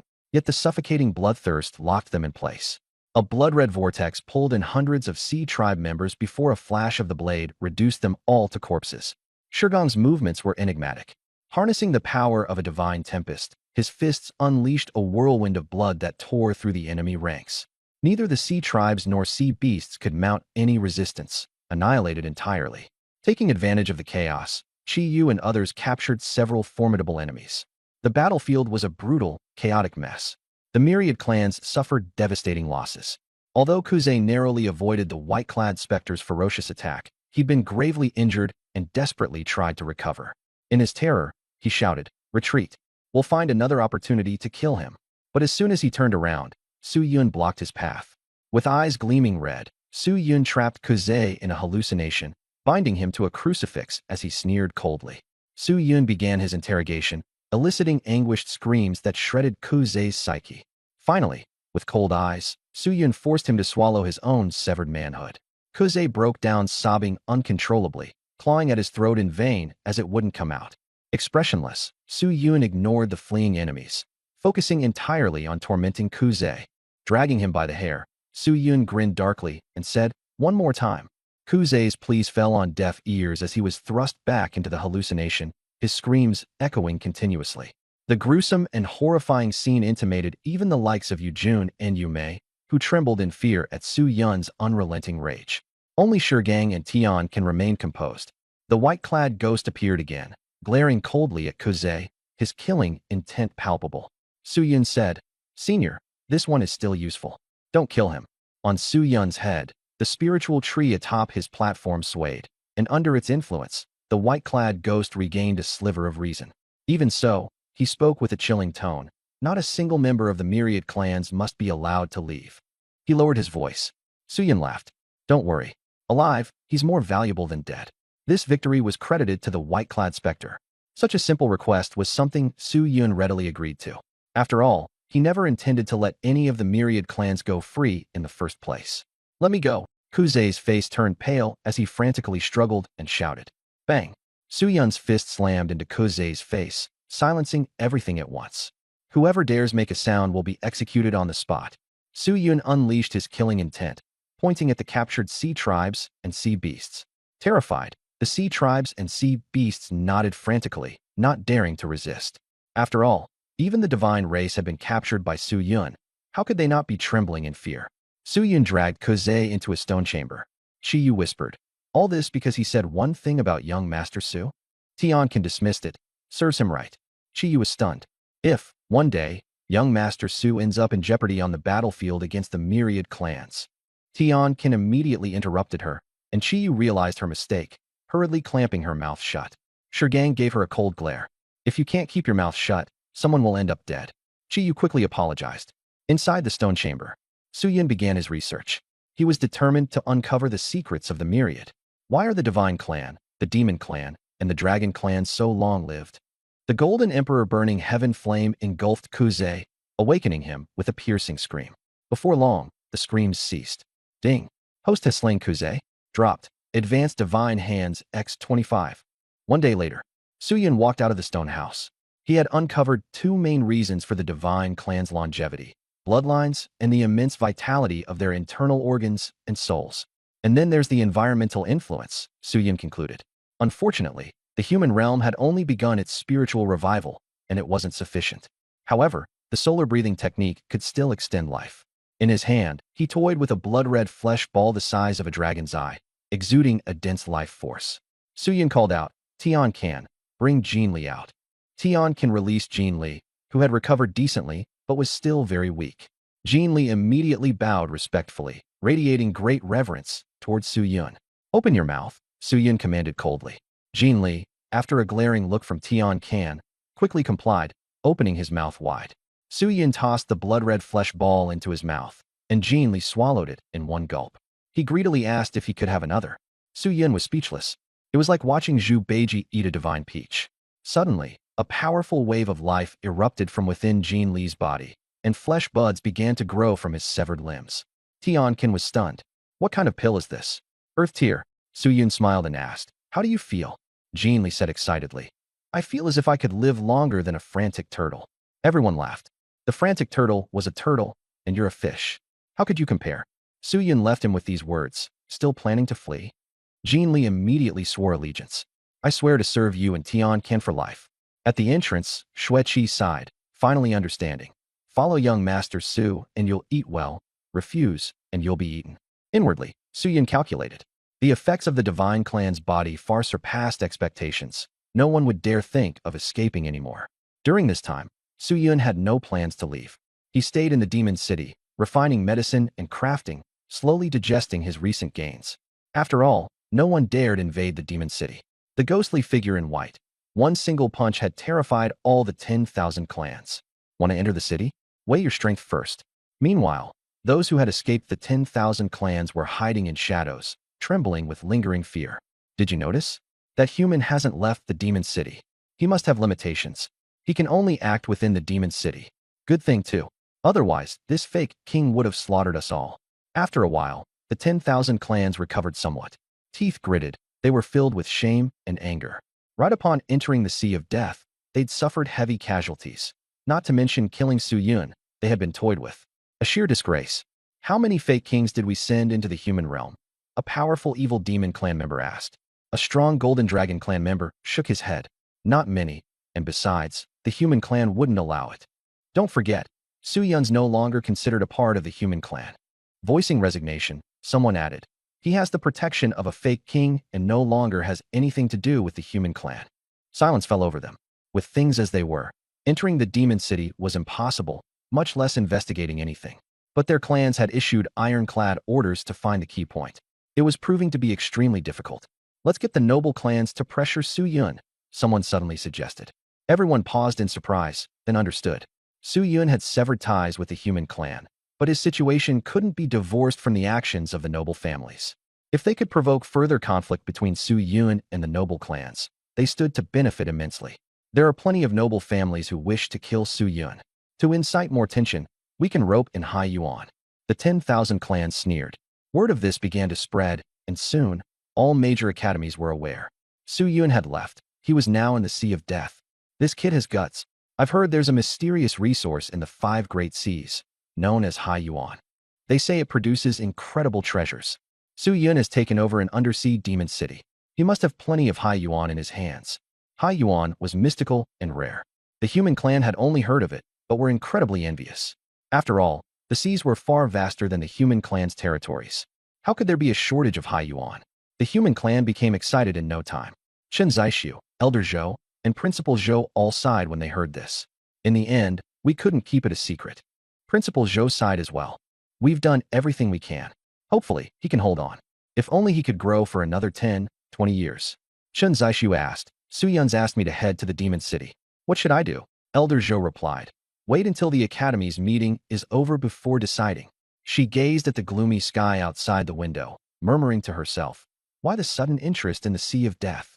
If the human clan wanted to carve out a path through the Sea of Death, they would surely begin with Su Yun. But would Su Yun agree? At Tianming Academy, representatives from all major academies had gathered. Hai Yuan, the mysterious resource of the 5 Great Seas. It's said to produce peerless treasures. The seas were originally the territory of the human clan. Why should the Sea Clan occupy it? A crowd of directors and elders convened. There weren't enough chairs, so many people had to stand. Everyone was brimming with excitement. With resources in hand, the human race could grow and prosper even faster. Only Zhang Zhongqing and Zheng Yu were indifferent, unwilling to get involved. Wang Gaolong suggested, develop the resources of the Sea of Death. I second. Dozens of academy representatives raised their hands in agreement. Elder Zhou smiled. Principal Wang, how do you propose we develop it? We've tried before. The deeper we went, the more hostile the Sea clans became. It's not something you can just rush into with a hot head, or you'll lose everything.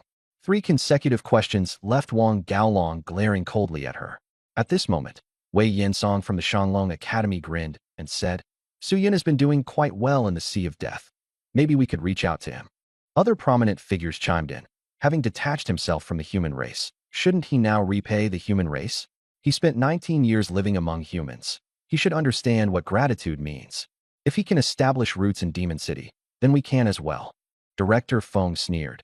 If we bring him back to the human race, he might even grovel in gratitude. The crowd erupted into laughter. Zhang Zhongqing and Zheng Yu frowned. Forcing someone into exile and then talking about gratitude? Wang Can scoffed. He thinks the human race treated him unfairly? Fine, toss him some resources. Lu Guang chuckled darkly. He's just a brat. What waves could he possibly stir up? Most agreed. Persuade first, pressure later. Little did they know that Su Yun was backed by the ghost in white, a false king. Otherwise, they wouldn't have dared speak so carelessly. Director Ding suggested, send old man Dongfang as an envoy. He wouldn't dare refuse. Zheng Yu couldn't hold back any longer and stood up, roaring in rage. You elites are going too far. Must you force Su Yun into rebellion? And you're still talking about repayment? The solar breathing technique he provided was more than enough. The prodigies awakened during this time. Don't tell me you never tried to recruit them. He argued fiercely in defense of Su Yun. Someone from the Wei family sneered, stop using the solar breathing technique as an excuse. Did you see him create it with your own eyes? The room fell silent instantly. Those were words no one should utter so carelessly. Looking to die? Zhang Zhongqing's gaze turned icy, his voice frigid. Wei Yinsong quickly stepped forward to de-escalate. Zhongqing, it's just a misunderstanding. Zhang Zhongqing declared sharply, watch your mouth, or one day, you won't live to regret it. Silence. Liu Beixiao stood up with a commanding shout, pointing toward the door. Directors Zhang and Zhong, this no longer concerns you. Leave. Zhang Zhongqing and Zheng Yu's expressions turned grim. Before leaving, they issued a warning to everyone. Be respectful towards Su Yun. He's no longer someone you can control. They departed without another word. Liu Beixiao remained unfazed and promptly announced, each academy will send representatives. Let Ku Kei, Gong Pao, and Li Chunzu lead the team. Someone whispered a reminder. Vice Principal, Ku Kei isn't currently in the human realm, and Gong Pao and Li Chunzu are also away. Liu Beixiao frowned but quickly adjusted. Then let Chun Zixu of Panhai Academy lead the team, with the others assisting. He added, after deliberation, We agree to Su Yun's return to the human race. Past grievances will be written off. Everyone nodded in agreement. Panhai Academy. Those preparing to head to the demon city within the Sea of Death had gathered. Their leader, Chun Zaishu, wore a look of helplessness. Privately meeting Su Yun was one thing, but representing everyone to negotiate terms was another. Elder Zhou offered him words of caution. Offending the other academies is acceptable, but do not provoke Su Yun. Chun Zaishu nodded solemnly, raising his voice to shout. Set out. Someone from the Wei family muttered in dissatisfaction. No need to shout so loudly. Chun Zaishu retorted. If my shouting bothers you, then stay behind. The Wei family members' eyes glinted with anger, clearly displeased. Others quickly stepped in to prevent further conflict. A prodigy from the Wei family sneered. You're just a 3-star warlord, and yet you dare act high and mighty. Chun Zaishu narrowed his eyes. I might not be able to deal with you, but someone will make you kneel and call them father. The team soon set off, with the Blue Scale clan serving as their secret guides. Initially, the Blue Scale clan hoped Chun Zaishu would lead everyone back to the human realm, but things had clearly taken an unexpected turn. The 7-colored oceans, Ashen Firelands. An insane turtle opened its eyes. In half a month, the Sea Origin Festival will commence. Any rogue sea creatures without allegiance will join. Drag all warlord-level creatures into it. If any resist, kill a few to set an example. It and Taishan had disseminated their orders, and the mighty forces began to move. Taishan furrowed his brows and asked, What about Su Yun? The insane turtle sneered. If he dares to come, I'll end him. As for the false king, you've seen it. He's being suppressed by Demon City. The two exchanged glances and fell silent. The northern part of the Ashen Firelands. Waves mixed with blood. A sea creature yelled. Anyone refusing to join the army, behead them on the spot. Another argued. He's not even of age. The first barked back, back-talking, looking for death. As they bickered, another weak sea creature was slaughtered. Sea creatures all over were being oppressed. None dared resist. With the Sea Origin Festival on the horizon, they had no choice but to obey. The Sea of Death had descended into chaos, with many clans abandoning their territories simply to survive. Demon City. Clang, clang, clang. Su Yun swung a purple hammer, the ringing of metal reverberating sharply through the air. From behind him, Tiankin shouted, It's getting real messy out there. They're talking about some Sea Origin Festival. Young Master Su, what should we do? Su Yun held a battle sword, his expression calm. The Sea Origin Festival, of course, we're participating. The Sea Origin of the Sea of Death. Whoever takes it, owns it. Tiankin nodded. A grand event like this is not to be lost. At this moment, Bloodfang ran over. Someone's arrived outside the city. Chenggu, is it? Su Yun chuckled briefly. Bloodfang whispered a warning. It's not just him. There are over 100 people. Su Yun, having just forged a weapon, finally sensed the unfamiliar aura outside Demon City. His face turned cold as he ordered them to be let in. The city gates opened wide, and Chun Zaishu entered with the grandees of various influential families. They chattered about the dilapidated state of Demon City, some even mocking it. Stone Ridge cast a cold glare at everyone. Chun Zaishu smiled bitterly and explained. Su Yun didn't blame him. Instead, he directly asked the crowd for the purpose of their visit. Someone sneered, and as soon as they did, the atmosphere froze instantly. Su Yun's eyes turned icy. Did I allow you to speak? Stone, kill him. Boom. Stone Ridge lunged forward and took out a Wei family prodigy with a single move. The crowd was stunned. The grandees fell silent. Su Yun, calm as ever, questioned them coldly. Causing a ruckus on my territory? Feel dissatisfied? Hold it in. If you want to fight, come at me. His tone was wild and unyielding. The grandees faltered with fear. Seeing this, Chun Zaishu felt secretly pleased. At that moment, an elder from the Tianming Academy stepped forth to speak, explaining their purpose. They wished to settle in Demon City and establish a route for resources. Su Yun sneered, and what if I don't agree? He already suspected these people were being manipulated from behind the scenes, and his killing intent grew stronger. Another person spoke, saying that if Su Yun agreed, he could return to the human race, their past grievances written off, yet the words carried arrogance. Su Yun erupted into laughter, his tone maddened. The crowd recoiled in fear, not daring to approach. Every plant within Demon City was already on standby, awaiting just one command from Su Yun. Chun Zaishu did not intervene, thinking to himself that they deserved it. Su Yun's voice was chilling. I left the human race on my own terms. I don't care for your hollow promises. The grandees' faces turned ugly, yet someone still sneered, saying Su Yun would eventually be trapped here. Skyrind was furious, but Su Yun remained composed and asked for the person's name. Feng Ying had just introduced himself, when Su Yun's Sharingan activated. With the descent of the Amaterasu black flames, Feng Ying screamed in agony, burned alive on the spot. The flames, resistant to extinction, even defied the pure blood essence of 10,000 clans. The grandees were stunned. With a cold laugh, Su Yun kicked Feng Ying's corpse into a corner and swept his gaze across the grandees. Are you grandees all brain dead? Don't you even know how to beg? Go back and read some more books. Bloodfang, catching on to Su Yun's mood, quickly opened the main gate. Two small fins planted firmly on its hips with a smug demeanor. One of the grandees mustered some courage and said, Su Yun, you and I are both from the human race. There's no need to make things so tense. Su Yun smiled mockingly. All right then, beg me. The grandees were dumbfounded. Bloodfang roared. Are you deaf? Beg him. The younger members of the families were fuming. They'd never been humiliated like this before. In the end, the elders of the families lowered their heads and asked Su Yun to let them pass. Though they pretended to surrender, deep down they hated Su Yun, already planning revenge. To their utter shock, Su Yun suddenly said, But I refuse. The grandees were stunned. Su Yun mocked them. Did you really think that just begging would make me agree? How naive are you? Unable to hold back their anger, the grandees were about to explode when a ghostly figure in white appeared, its overwhelming presence instantly suppressing the families. They tucked their tails and fled, leaving only the people from the Fanghai Academy behind. In truth, Tianming Academy only sent Feng Ying. Otherwise, Su Yun wouldn't have let them leave so easily. Chun Zishu gave a thumbs up. Knew you'd never take a loss. Su Yun warned him.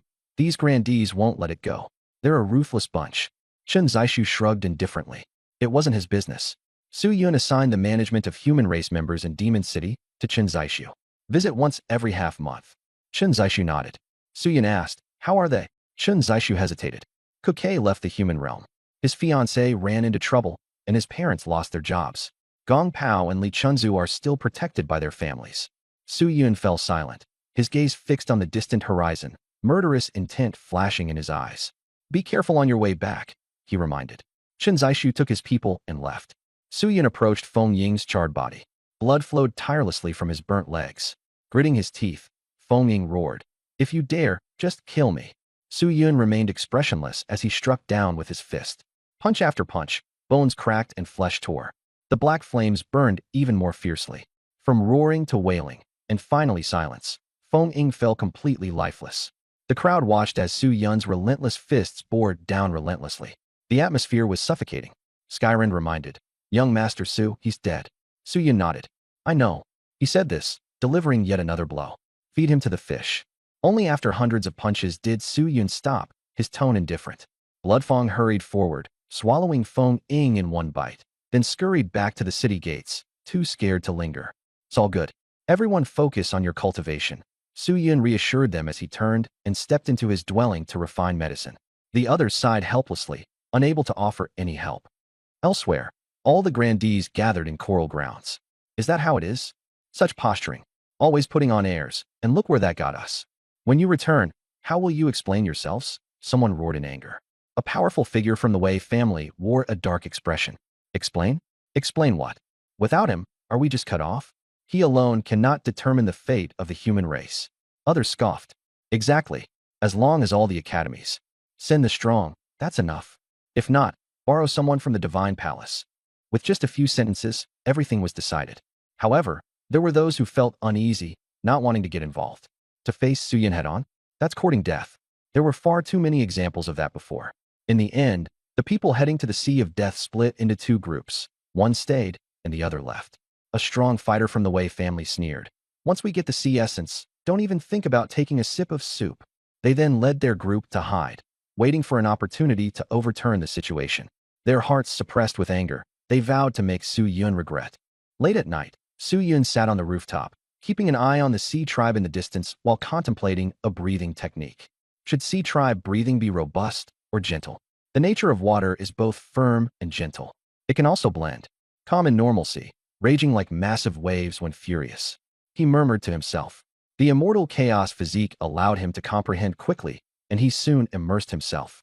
His breathing grew long and fluid, then suddenly turned intense like crashing waves. Outside of Demon City, the seawater suddenly began to boil, as if being drawn by some force. Su Yun stood up, raising both hands towards the water before sending a sudden pulse, swoosh. The water turned into beads, shooting out like bullets and piercing through sea beasts. He continued immersing himself, sensing the flow of water. With each inhale and exhale, the seawater entered his body, compressing and condensing. When he extended his palm, the water flow exploded immediately. It's done. Suyin opened his eyes, satisfied. All things have spirits. Let's call it the water spirit breathing technique. He went back into the city and spotted Yujun, immediately calling him over. I've just created a breathing technique suitable for the sea tribe. Give it a try. Yujun froze, barely believing what he had heard. Master Su created it just like that? And his first thought was about him? He was deeply moved. Master Su considers me important. I absolutely cannot disappoint him. Without hesitation, he began practicing the water spirit breathing technique. Before long, the seawater around Demon City began spinning violently, forming an undersea tornado. Everyone was alarmed and came running out, only to see Yujun breathing heavily, his aura surging. Suddenly, his eyes snapped open, and the tornado exploded. Master Su, this breathing technique is too powerful. Yujun was trembling with excitement. For the sea tribe, they had never had their own breathing technique. They relied on scavenging human cultivation methods, most of which were low-level. Now, everything was about to change. Suyin casually asked, "How many spiritual apertures?" Yujun replied, 35. Suyin was silent, sighing, "Still one short. One aperture short of reaching Earth-grade pinnacle. 36 would make it heaven-grade." His perfectionism nearly drove him mad.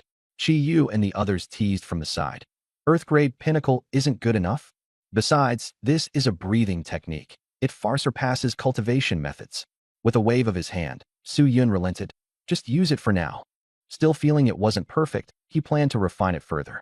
Soon after, the water spirit breathing technique was passed down and made available to the loyal members of his sea tribe. Everyone was overjoyed, trusting Master Su was clearly the right choice. At this point, the southern inspector returned. "The aristocratic families have arrived?" he asked. Suyin nodded. They came arrogantly and left humiliated. One of their so-called war gods even met a worse fate. The southern inspector didn't ask for details, knowing Suyin wouldn't suffer any losses. Instead, he shifted the topic. Previously, you seized Jinli and the territories of the Blade Ape and Black Shark clans. The Sea Tribe seized them back, Suyin interjected, referring to the regions of the Red Devil Mine.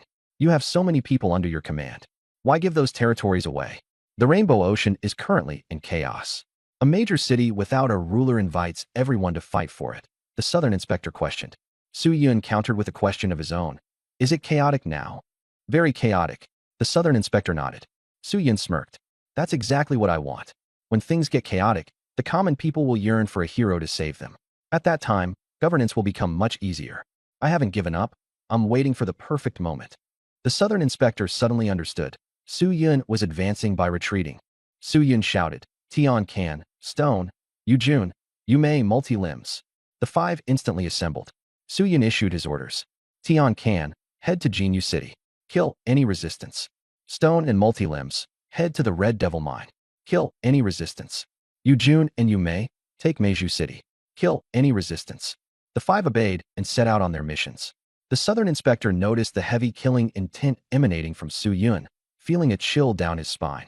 Suyin explained, in chaotic times, drastic measures are necessary. Whoever is harsher will survive. At the Red Devil Mine, things had only been peaceful for a few days following the deaths of the Blade Ape and Black Shark. The mine was once again overtaken by new sea tribes. They plundered madly, leaving the townsfolk in misery. One day, while a group of bandits was robbing, a dozen of them suddenly exploded on the spot. Stone appeared. This is Master Su's territory. You're courting death. The bandits refused to back down, but Stone swept them aside with a single punch, killing dozens. The residents were stunned. Are they really Su Yun's people? Stone left the cleanup to multi-limbs, who stayed behind to comfort the townsfolk. In Jinyu City, chaos reigned after Jin Li's disappearance.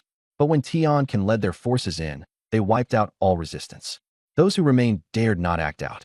Jinyu City is under control. Any troublemakers will be executed without mercy, Tian Can declared.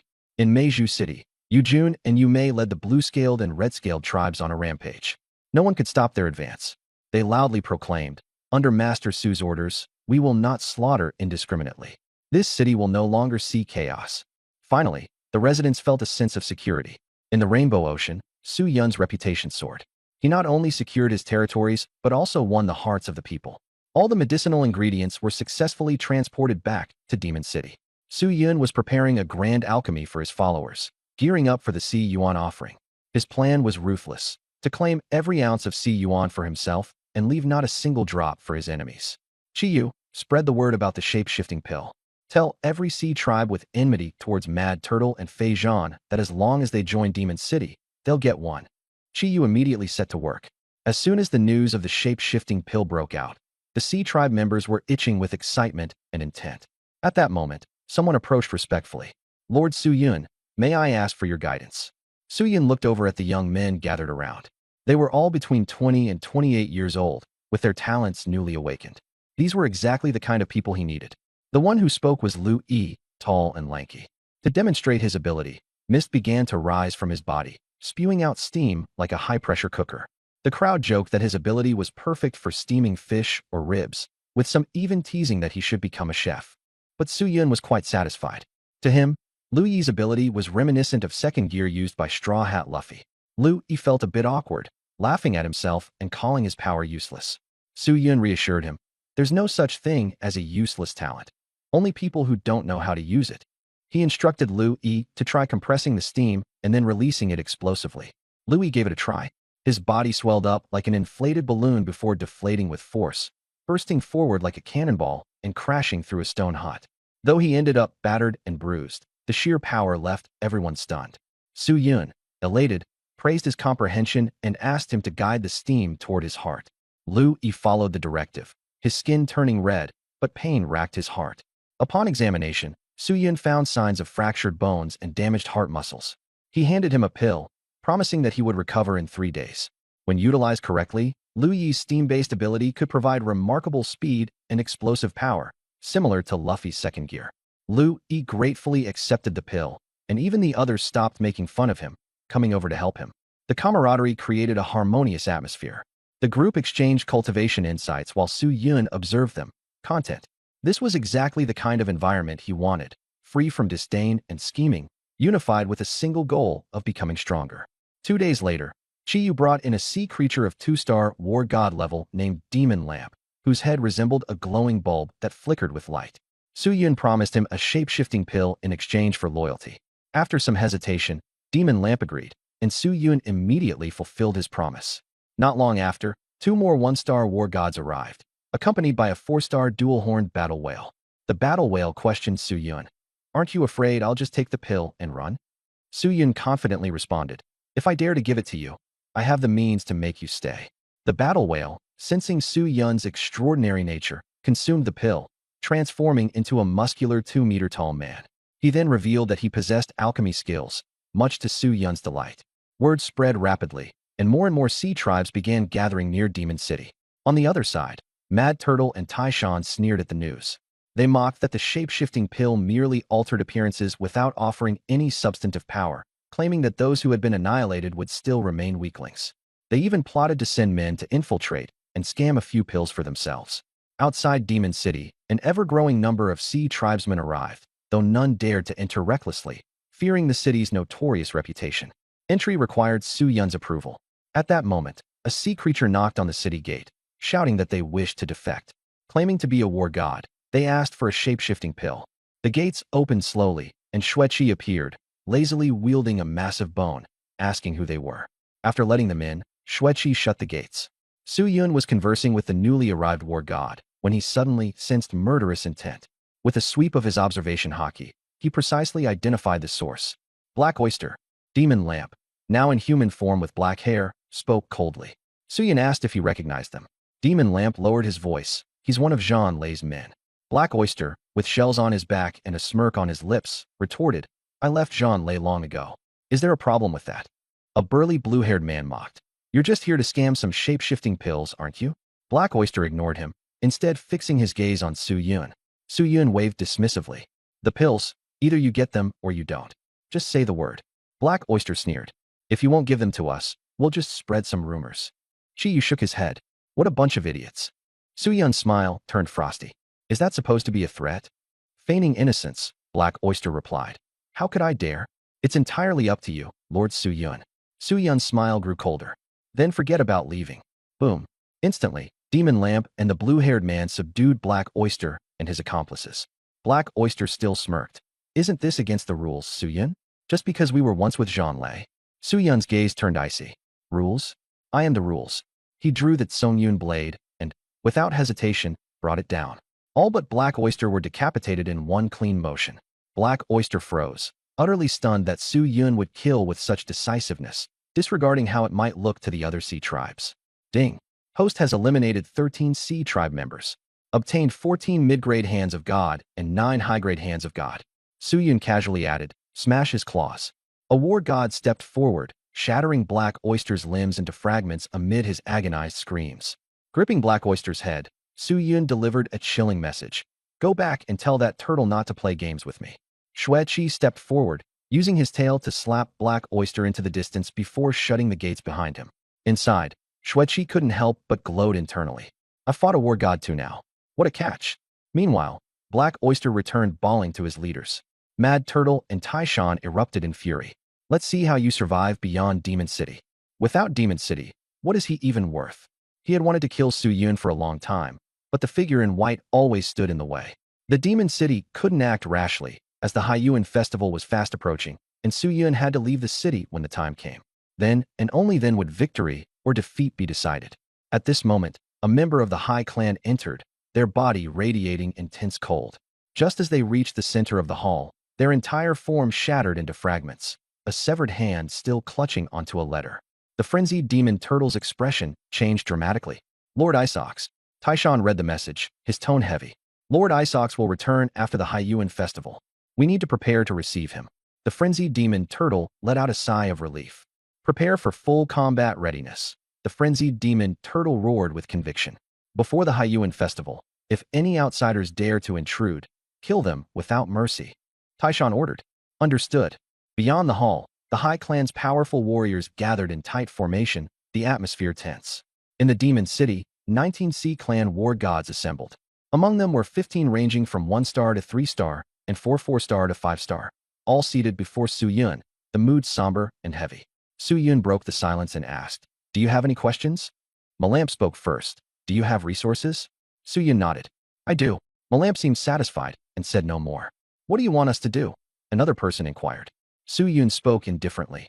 Kill and seize territories. Someone questioned him skeptically. Are you still a war god yourself? Su Yun smirked. I've obliterated the Blade Apes, Black Sharks, and Spirit Serpent clan. Jean Li and Fish de Bao are under my control, and their territories now belong to me. The gathered crowd of Sea Clan warriors was visibly stunned. A 19-year-old human youth who lived to become a god of slaughter. Su Yun gave a final warning. Do not betray me, or bear the consequences. The atmosphere turned cold and somber. As he finished speaking, he snapped his fingers, and you may step forward. Su Yun said flatly. After the Haiyuan festival, this breathing technique will be yours. Yume's blue eyes glimmered as she demonstrated the water spirit breathing technique, her energy surging sharply. One moment, her aura flowed endlessly like a river. The next, it crashed violently like a raging sea. The Sea Clan warriors like Malamp felt their blood boiling with excitement, unable to suppress their joy. The double-horned battle whale asked eagerly, will you really give it to us? Su Yun nodded. If you survive killing the enemy, I will teach it to you. The crowd was instantly invigorated, rallying loudly in unison. The atmosphere turned fervent as their hearts united. Suddenly, loud knocks resounded on the city gates. Bloodfang hurriedly ran up to Su Yun. Young Master Su, the evil eel is here. The crowd froze in silence upon hearing the name. Who? Su Yun frowned. Malamp explained in a low voice. The evil eel is wild and arrogant. Its true form a massive black eel. It is a 5-star war god. The double-horned battle whale added cautiously. Most likely, it's here for the shape-shift elixir. That guy has a sharp tongue. It's best not to give it to him. Everyone nodded in agreement. However, Su Yun grew intrigued and signaled for the gates to be opened. The evil eel, with a fish head and human body, sauntered in, immediately mocking. Not all of you are dead yet. Malamp and the others were speechless. Su Yun chuckled. That mouth of yours, it really gives my old teacher a run for his money. The evil eel asked arrogantly, You're Su Yun? Do you have the guts to take me in? The double-horned battle whale wanted to step forward, but Su Yun stopped him. He decided to handle it himself. Boom. The evil eel launched an attack, a dark beam of light surging towards Su Yun. But in the blink of an eye, the dark light was caught by a skeletal hand engulfed in deep crimson flames. Within moments, a massive skeleton appeared behind Su Yun. Encased in the skeleton's form, Su Yun emitted a blistering, oppressive aura. The evil eel trembled uncontrollably, overwhelmed by fear. Su Yun's pupils spun, and with a devilish grin, he said, "Want to give it a try? Come on then." The giant skeletal hand grabbed the evil eel as if it were a mouse, then smashed it with the other fist. Boom.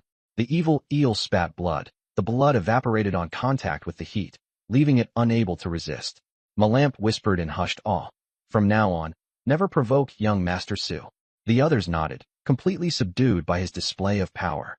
Su Yun coldly stated, "Follow me, and you needn't suppress your nature. But you must follow orders without question." The once proud, evil eel no longer dared to act presumptuously and nodded repeatedly. Ding. Host has defeated the evil eel, dropping advanced godly hands X6. Su Yun was finally satisfied. Thrilled inside, he thought. The initial form of Susanoo is already so strong, it will only grow stronger in the future. At this moment, the weakened evil eel begged, "My lord, could you please let me go now?" Su Yun nodded, withdrawing his Susanoo. The evil eel collapsed onto the ground, muttering complaints about how no one helped him. Malamp laughed. "We just wanted you to see young Master Su's strength." Su Yun glanced at the crowd, fully understanding their thoughts. But he didn't call them out. As long as they submitted, he wouldn't stifle their personalities. As his influence continued to grow, Su Yun felt satisfied, but he knew he wouldn't stop there. This was just the beginning. In the future, at the peak of war gods, the false kings, Su Yun would claim them all. After this incident, every war god in the demon city submitted to Su Yun. However, uniting the Sea of Death was still a long way off. What Su Yun truly desired was to subdue the power of the false kings. A few days later, Song Yi arrived with the illusion demon and the others in tow. Song Yi glanced at the demon city and smiled. Not a bad development. Su Yun glared at her.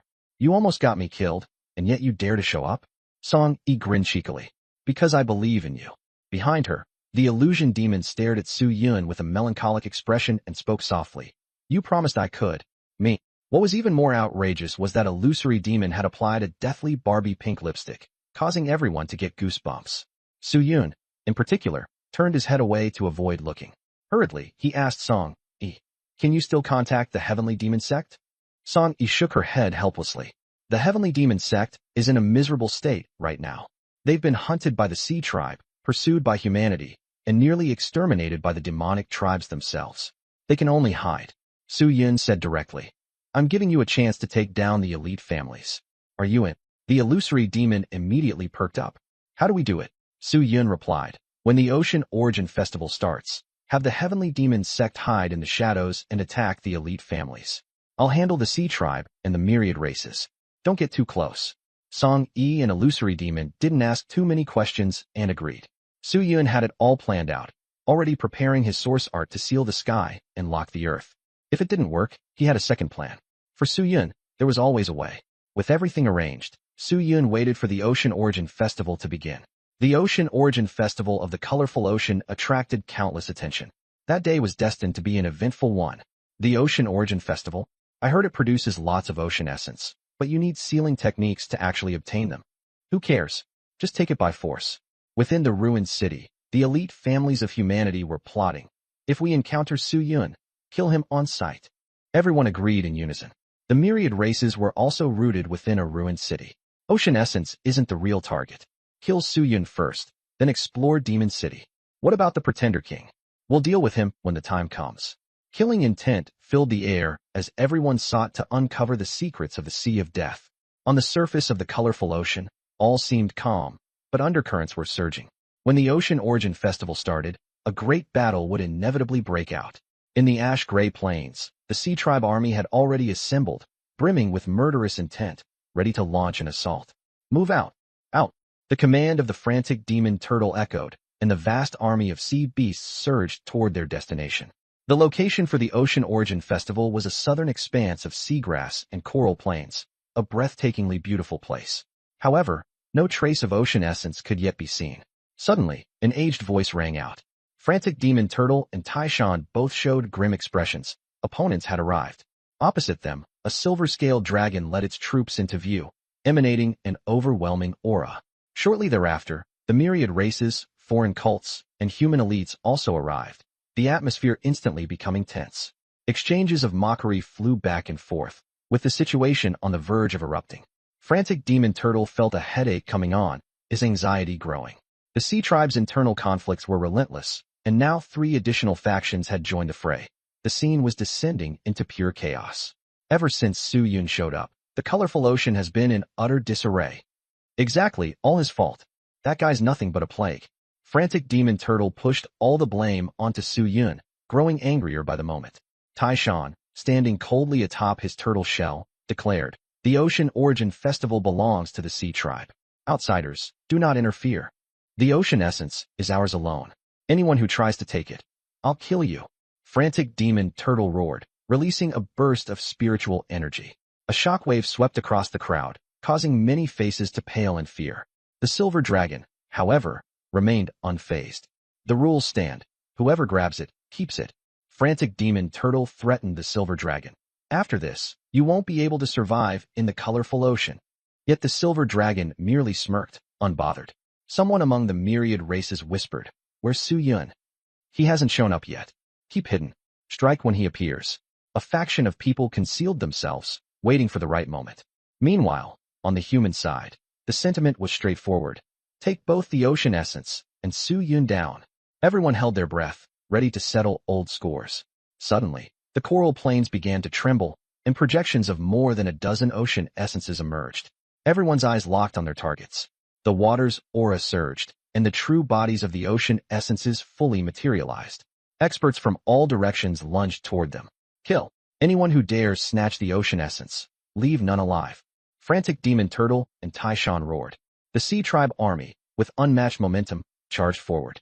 The myriad races, humans, and foreign parties all dove in madly, colliding in what seemed like the apocalypse. The slaughter commenced. By this time, Su Yun had quietly infiltrated the depths of the coral plains. His hands glowed faintly with light, divine in appearance. Seeing the ocean essences, he felt exhilarated. But his true target was not the ocean essence. It was the assembled powerhouses. Outsiders, myriad races, humans, Sea Tribe. Don't worry, I'll send you all to hell shortly. The chaotic battles among the factions filled Su Yun with satisfaction. He wanted the pandemonium to grow even wilder. He gathered his source art and stomped forcefully. The ground cracked apart, dazzling beams of light concealing lethal intent. Suddenly, 2 ocean essences exploded, their essence rippling outward. Everyone froze in bewilderment. "Seal the heavens, lock the earth." Su Yun growled as spiritual chains materialized out of nowhere, binding everyone tightly in place. No one could move. "Su Yun's pulling some trick. Break free, quick!" Cries of panic erupted all around. Frantic demon turtle and Taishan found themselves similarly restrained. "Kill!" Su Yun emerged, commanding his forces. Heavenly Crippled, Stone Ridge, Demon Lantern, and their comrades immediately charged forth. Stone Ridge transformed into a machine of carnage. Spiraling winds tore through ranks of Sea Tribe warriors, sweeping them away. Hurricane Fist of Speed. With an icy gaze, Stone Ridge unleashed his attack, leaving heaps of corpses in his wake. The Sea Tribe was terrified beyond reason. The blood-filled massacre continued. Heavenly Crippled leapt into the fray. The fierce spirit blade streaked through the air, drenched in crimson light, as it descended with a resounding blow. Mountain-cracking, earth-shattering slash. The impact transformed the coral plains into a sea of blood. Horrified screams rose from the fire cult as they were instantly swallowed by the carnage. Without them, Shi Gang, Tian Can, Mo Deng, and the others went on a frenzied slaughter, killing everyone in sight, whether they were from the sea clans or other races. Suddenly, Su Yun felt dozens of murderous intents locking onto him. It turned out, he wasn't the only one lurking in the dark. Human clans and foreign sects had also been lying in ambush amongst the crowd, waiting for this exact opportunity. But just as they mobilized to attack, the Heavenly Demon sect struck from the rear. "It's our turn now." The experts of the Heavenly Demon sect unleashed deadly strikes, plunging the scene into chaos. A massacre erupted. Countless people fell, their screams drowned as blood and seawater churned into one. Elsewhere, the Mixed Blood sect charged at the Sea clans, overwhelming them. The situation was one-sided. The Sea clans were bound and left defenseless, reduced to nothing but targets. Even the rabid Mad Turtle and Taishan were powerless to resist, hampered by a sudden sealing technique that left them completely vulnerable. At that moment, a 2-horned battle whale charged into the fray, its eyes bloodshot with vengeance.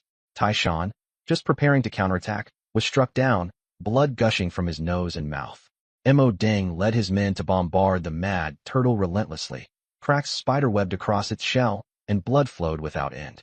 The mad turtle let out a roar of despair, filled with hatred for Su Yun. Yet, for now, all it could do was endure the onslaught, its frustration boiling over. Standing at the center, Su Yun sneered coldly. Anyone who dares provoke me must die. Gathering all his strength, he sealed the heavens and the earth. Though the effect could only last for 20 seconds, it was enough to unleash a massacre. When the seal dissipated, all life regained its freedom. Taishan broke free of his bindings and was about to strike when a colossal red skull illuminated the sky. Su Yun stood within the shadow of the fiery giant, his voice icy as he commanded. 6 paths reincarnation fist. The skull's hands descended, unleashing 6 punches that struck like 6 small worlds crashing down. Taishan swung his battle halberd to block, but it was bent under the immense force. The titanic power shattered his body into pieces. Ding! Host has killed Taishan, dropping advanced godly hand X-17. Terrified by what he had just witnessed, the mad turtle's survival instincts kicked in. I can't die here, he bellowed. With a thunderous sound, his turtle shell exploded, using the force to flee as a blood-red blur disappearing beyond sight. The crowd was dumbfounded. They gawked, marveling at the sheer speed of the turtle's escape and how effortlessly it managed to flee using a move akin to shedding its shell. Retreat. It's a trap orchestrated by Su Yun. Run for your lives. He's ruthless. He kills everyone in his path. With one of their high-ranking sea warrior gods dead and the other fleeing, the remaining soldiers lost all morale and scattered in all directions. The sea origin they had come for was no longer important. Survival was. Though Su Yun lacked the ability to seal the heavens now, the catastrophic losses in the opening moments left no one willing to take the risk of challenging him further. A few stubborn sea clans remained, their eyes still fixed on the sea origin. Su Yun raised a hand, and his Susanoo mirrored his movements, its blazing longsword pointing toward them. His voice was cold and commanding. Die or leave. The silver dragon, grievously injured, offered a bitter smile and finally capitulated. The ambush, the explosion of the sea origin, Taishan's death, the retreat of the mad turtle. Every move had been calculated and merciless. Who could defy such a person? Ultimately, the silver dragon left, leading its people away, not daring to look back. Mo Deng and his allies burst into gleeful laughter. The battle had been an overwhelming victory for them. Tianqin lamented the mad turtle's escape, but Su Yun didn't seem to care, assured it was only a matter of time before he captured it to stew. Gazing at the remnants of the sea origin below, Su Yun smirked in satisfaction. All of it was now his. The sea origin ritual battle ended in a decisive triumph for Su Yun. In the aftermath of the battle, the sea clans suffered irreparable losses. Taishan was dead, the mad turtle seriously wounded, and their forces utterly devastated. The human aristocrats were butchered by the heavenly demon sect, leaving them defeated and broken as they fled. Foreign sects met a similar fate, with Tianqin and others mowing through their ranks until 80% were casualties. News of these events spread rapidly across the rainbow seas, causing an uproar. Everywhere, people discussed. The mad turtle ran away? Taishan is dead. Who was it? Su Yun. That ruthless enigma from Demon City. Has he gone insane? If Fei Zhan returns, won't Su Yun be as good as dead? Su Yun's name echoed across the rainbow seas, his madness leaving an indelible impression. The human aristocratic clans were utterly crushed, reduced to a dozen or so members, all maimed and mutilated. The scene was unimaginably tragic. The heavenly demon sect, those bastards, and Su Yun colluded with them, but there was no helping it. They lacked any means to fight back. Ultimately, they slinked away like rats fleeing through the streets, heads hung low. Even more infuriating, the entirety of the sea origin fell into Su Yun's hands. The multiracial factions and foreign sects bore equally devastating losses, their hatred for Su Yun seething. This time, Su Yun must pay with his life. Vengeance burned in their hearts. In stark contrast to their misery, Demon City was filled with jubilant celebration. Su Yun promised to help its residents forge weapons and concoct elixirs, even taking the opportunity to publicly teach the water spirit breathing technique. The gathered warriors were overjoyed. Mo Deng, the two-horned battle whale, and others had finally completed the tasks Su Yun had entrusted to them. Back at his stone house, Su Yun didn't immediately consume the sea origin. Instead, he ingested a flame sun pill. The energy surged through his body, scorching his bones with pain. Quickly, he activated the breath of the sun technique to refine it. Suddenly, his internal energy skyrocketed, and he successfully advanced to the rank of 9-star battle general. The surrounding crowd sensed the anomalies and exclaimed in awe. Su Yun is truly phenomenal. To be so young and already a 9-star battle general? That's already top tier among the human race. In their hearts, they couldn't help but feel pride and joy for Su Yun. Before long, Su Yun emerged from the stone house and asked, "How's the water spirit breathing technique coming along?" Mo Deng and the others were visibly excited, remarking how the technique seemed tailor-made for the Sea clans. And indeed, it was only natural. They didn't realize that Su Yun had specifically created the water spirit breathing technique based on the unique characteristics of the Sea clans. At that moment, Song Yi approached with a playful smile. "You really killed quite a lot of people this time, huh?" Su Yun cut her off hastily. "Senior sister, let's get this straight. I only killed Sea clans. I didn't kill anyone human." Everyone's lips twitched. How could he say that with such confidence? Su Yun spoke earnestly. "Although I've left the human race, I've always been thinking about them. This time, I specifically used a sealing technique to make the powerful clans and the foreign sects fight each other. You should be thanking me." Song Yi rubbed her temples in exasperation. Su Yun's ability to justify anything with a straight face was truly absurd. To be fair, Su Yun really hadn't killed anyone. All he did was control the situation. The actual hands-on actions were mainly carried out by Tai Shan. The southern inspector sneered. "Then are you willing to hand Hai Yuan over to the humans?" Su Yun immediately replied, "If it means scamming the hybrid sex again, I'm all in." Tian Can and the others burst into laughter. The southern inspector smacked Su Yun on the head in frustration. Song Yi shook her head and reminded him again. "Be careful. Feijan's subordinates include many experts. Blade Ape and Black Shark control low resource zones. Golden Profiteer Fish, Dabao, and Mad Demon Turtle are in middle resource zones, and the high resource zones are likely guarded by peak battle gods." Su Yun nodded. He always treated his enemies with strategic disdain but tactical respect. This time, Su Yun turned out to be the biggest winner, but the number of his enemies kept increasing, further shrinking his space for survival. Su Yun pondered aloud. "Honestly, I want to try and change the battle god system." Everyone was stunned. A 9-star battle general daring to alter the system? That was pure suicide. The laws of Blue Star would never allow it. A tribulation of thunder was inevitable. Song Yi's pupils contracted as she cautiously advised. "Maybe you should wait a bit longer?" Su Yun countered. "Will my enemies give me time?" His purpose for coming to the Sea of Death wasn't to flee for his life, but to grow stronger, form his own force, and one day return to the human realm for vengeance. "I'm not here to flaunt my talent. I'm forced into this. My teacher, my friends, they're all there. I need to take back everything that belongs to me." Me. Su Yun's determination was evident, leaving everyone silent. Song Yi wanted to say something but stopped, eventually managing a grin and saying, "If you end up crippled, I'll help you recover." Su Yun laughed in response, feeling that his senior sister was as reliable as ever. He turned to Tian Can and asked, "Old man, if I succeed, will you?" Tian Can immediately agreed. "I'm willing." Su Yun was taken aback. "At least let me finish what I'm saying." Everyone chuckled, and the tense atmosphere lightened again. But deep down, Su Yun felt truly moved. In the depths of the ocean, the army of the Sea clan was arrayed in formation, with even massive sea beasts bowing their heads on either side. A dark figure stood in the middle, his long tail swaying constantly. This was the Black Dragon Ray, who was specifically assigned to receive Lord Isox. He had just learned of the Mad Demon Turtle's humiliating defeat and Tai Shan's death. Internally, he cursed the group of idiots, the Mad Demon Turtle and the others. Unable to even handle one human. The situation had already been dire, and now he could almost predict what was coming next. Boom. A violent wave of energy surged forward, and a deep blue figure appeared. Wherever the figure passed, everything was left encased in frost. The Sea Clan army clenched their teeth, not daring to make a sound. Black Dragon Ray. The Ice Ox appeared, his tone calm. His humanoid form had the head of an ox, pale blue skin, bulging muscles, and an overwhelming aura of power. The Black Dragon Ray stepped forward and bowed respectfully. "Greetings, Lord Ice Ox." The Ice Ox was about to speak when he noticed the significantly reduced numbers in the army. A flicker of fury passed through his eyes, and his tone darkened. "Where is Tai Shan and the others?" The immense pressure made the Black Dragon Ray's bones creak as blood seeped from his nose and mouth. "Mad Demon Turtle, step forward and explain," he barked coldly. A growing sense of unease filled Ice Ox's heart. At that moment, a colossal, shell-less tortoise staggered forward from the rear.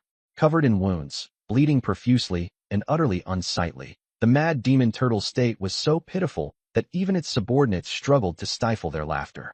The Mad Demon Turtle was both enraged and bitter. He answered dejectedly, Lord Ice Ox, Hai Yuan, and the territory, they've all been lost. Useless, Ice Ox roared, his voice cold as ice. To whose hands? The black dragon Ray tensed up, knowing full well that Ice Ox harbored a deep hatred for humans.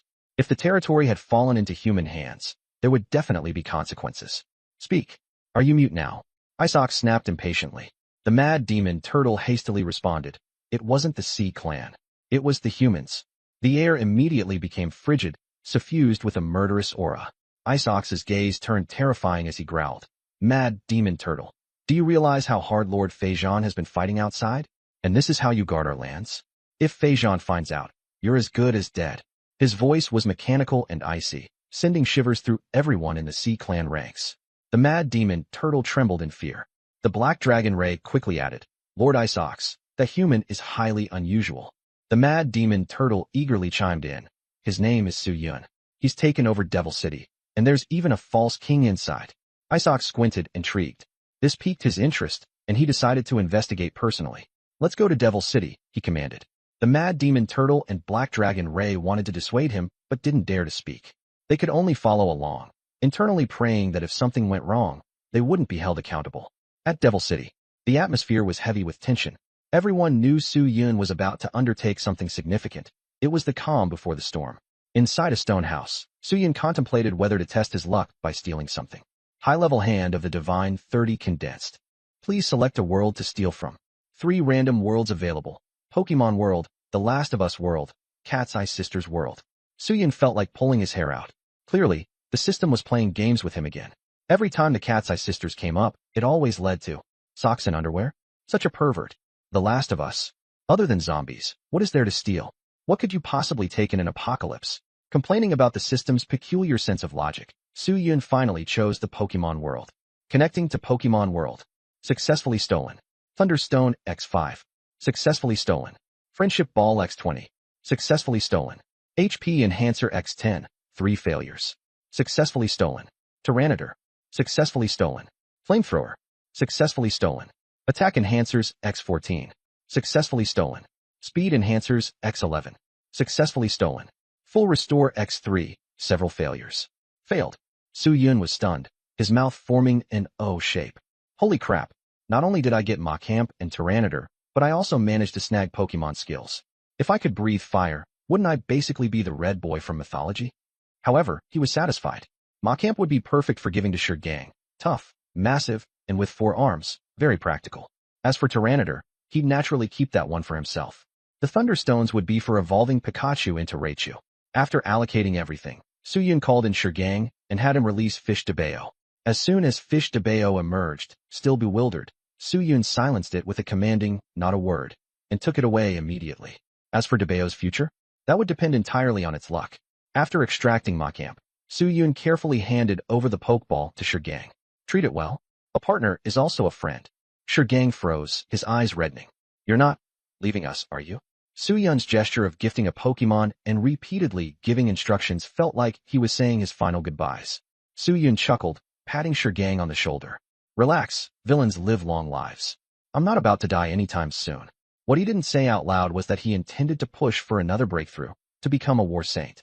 But external threats loomed, and danger was everywhere. To stay still meant waiting to die, but that wasn't his style. As Su Yun walked out of the stone house, countless eyes were on him, filled with a mix of tension and worry. On the city wall, a ghostly figure clad in white silently watched him, concern evident in their gaze. Su Yun pressed forward with determination, leaving behind only one sentence. A man who fails to fulfill his ambitions wastes a body standing 8 feet tall. This path was one he had to take. In the deep sea, Su Yun sat cross-legged with his eyes closed, meditating. He had already unlocked 95 spirit apertures, but he wasn't finished.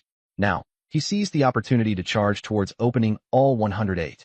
He took out a handful of elixirs, swallowed them all at once, and began refining them. A golden toad appeared within him, continuously generating spiritual energy that poured into his apertures, lighting them up one after the other. 96, 97, 100. The further he progressed, the harder it became, as though he had hit a towering wall. They say the human limit is 72 apertures. If I can reach 108, won't I be touching forbidden territory? Su Yun had no intention of yielding. Just because others don't dare to, doesn't mean I won't. He grabbed another handful of elixirs and consumed them. In Demon City, the observers were chilled to their cores watching Su Yun recklessly consume pills. Isn't he afraid of a reaction from combining so many drugs? Young Master Su knows more than we do. He wouldn't gamble with his life. Someone began to count Su Yun's apertures. He's at 100 already. Even monstrous prodigies had been left in the dust. Suddenly, Su Yun's aura skyrocketed, and a surge of unstoppable power erupted within him. Finally, he unlocked all 108 apertures. The people of Demon City felt their hearts race uncontrollably, their disbelief written across their faces. 108 layers of amplification. It was something straight out of myth. I'm not a war saint. Even if I connect the apertures, I can only maintain it temporarily. Essentially, it's just a way to cycle power, and it won't be particularly effective against the blood essence of other races. As Su Yun contemplated, he continued lighting up his apertures. The 108 pathways glowed like comets illuminating the ocean depths, bursting with life energy. Just as everyone marveled in shock, Su Yun made an unthinkable move. He directly shattered one of his spirit apertures. Boom! An eruption of spiritual energy blasted outward. Su Yun was flung to the ground, blood trickling from the corner of his mouth. What just happened? Tian Can and the others were stunned, and even the ghostly white figure furrowed their brows in confusion. Wiping the blood off his face, Su Yun seemed to have an epiphany. If the blood essence is dispensable, why not infuse my own talents, martial skills, and cultivation techniques into my apertures? It would certainly be more fitting than blood essence. He had a sudden breakthrough in understanding. Yes, that's the way. Meanwhile, in the distant depths of the ocean, Ice Ox, Mad Demon Turtle, and Black Dragon Ray appeared. The Mad Demon Turtle stared at Su Yun with nothing but hatred in its eyes. It's him, Ice Ox sneered disdainfully. You couldn't even handle a 9-star war general. Honestly, what a loser. Mad Demon Turtle felt bitter but didn't dare retort. Instead, he cursed silently to himself. Handle him? Huh, he's killed a war saint before. He's leagues ahead of us. Back in Demon City, the people noticed the emergence of the enemy and immediately took up defensive positions. Don't go out. This moment is the most critical. The ghostly white figure stopped them. Tian Can grew increasingly worried for Su Yun's safety, but the figure in white was fixated on the heavens. The rules are coming, they murmured. Those 4 words changed everyone's expression. Was Su Yun about to succeed? Su Yun paid no attention to Ice Ox and the others. He continued to shatter his spirit apertures, enduring the tremors in his organs and the excruciating pain. Yet his eyes grew increasingly resolute. Each aperture he shattered served as a foundation. When only 51 remained, one aperture ignited into fire, his energy surging, and a cycle of fire spirit began. My own power. No borrowed blood. A return to humanity. Su Yun's realization dawned upon him, and he roared as all his suppression was released at once. The ocean floor shook violently, casting colossal waves upon the sea surface. Thunder roared, and dark clouds gathered. Boom! A heavenly thunderbolt descended, striking directly at Su Yun in the ocean depths. The water split apart. The law descended. Everyone from the Magic Lantern crew felt their scalps go numb. The heavenly lightning was terrifying. If it touched you, it spelled certain death. This meant Su Yun had already brushed against the new war god system. The ice bull was so frightened it froze.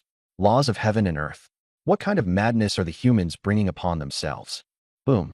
Su Yun was struck by lightning, leaving him charred black, but still standing. He turned his head and grinned grimly. You're here to kill me?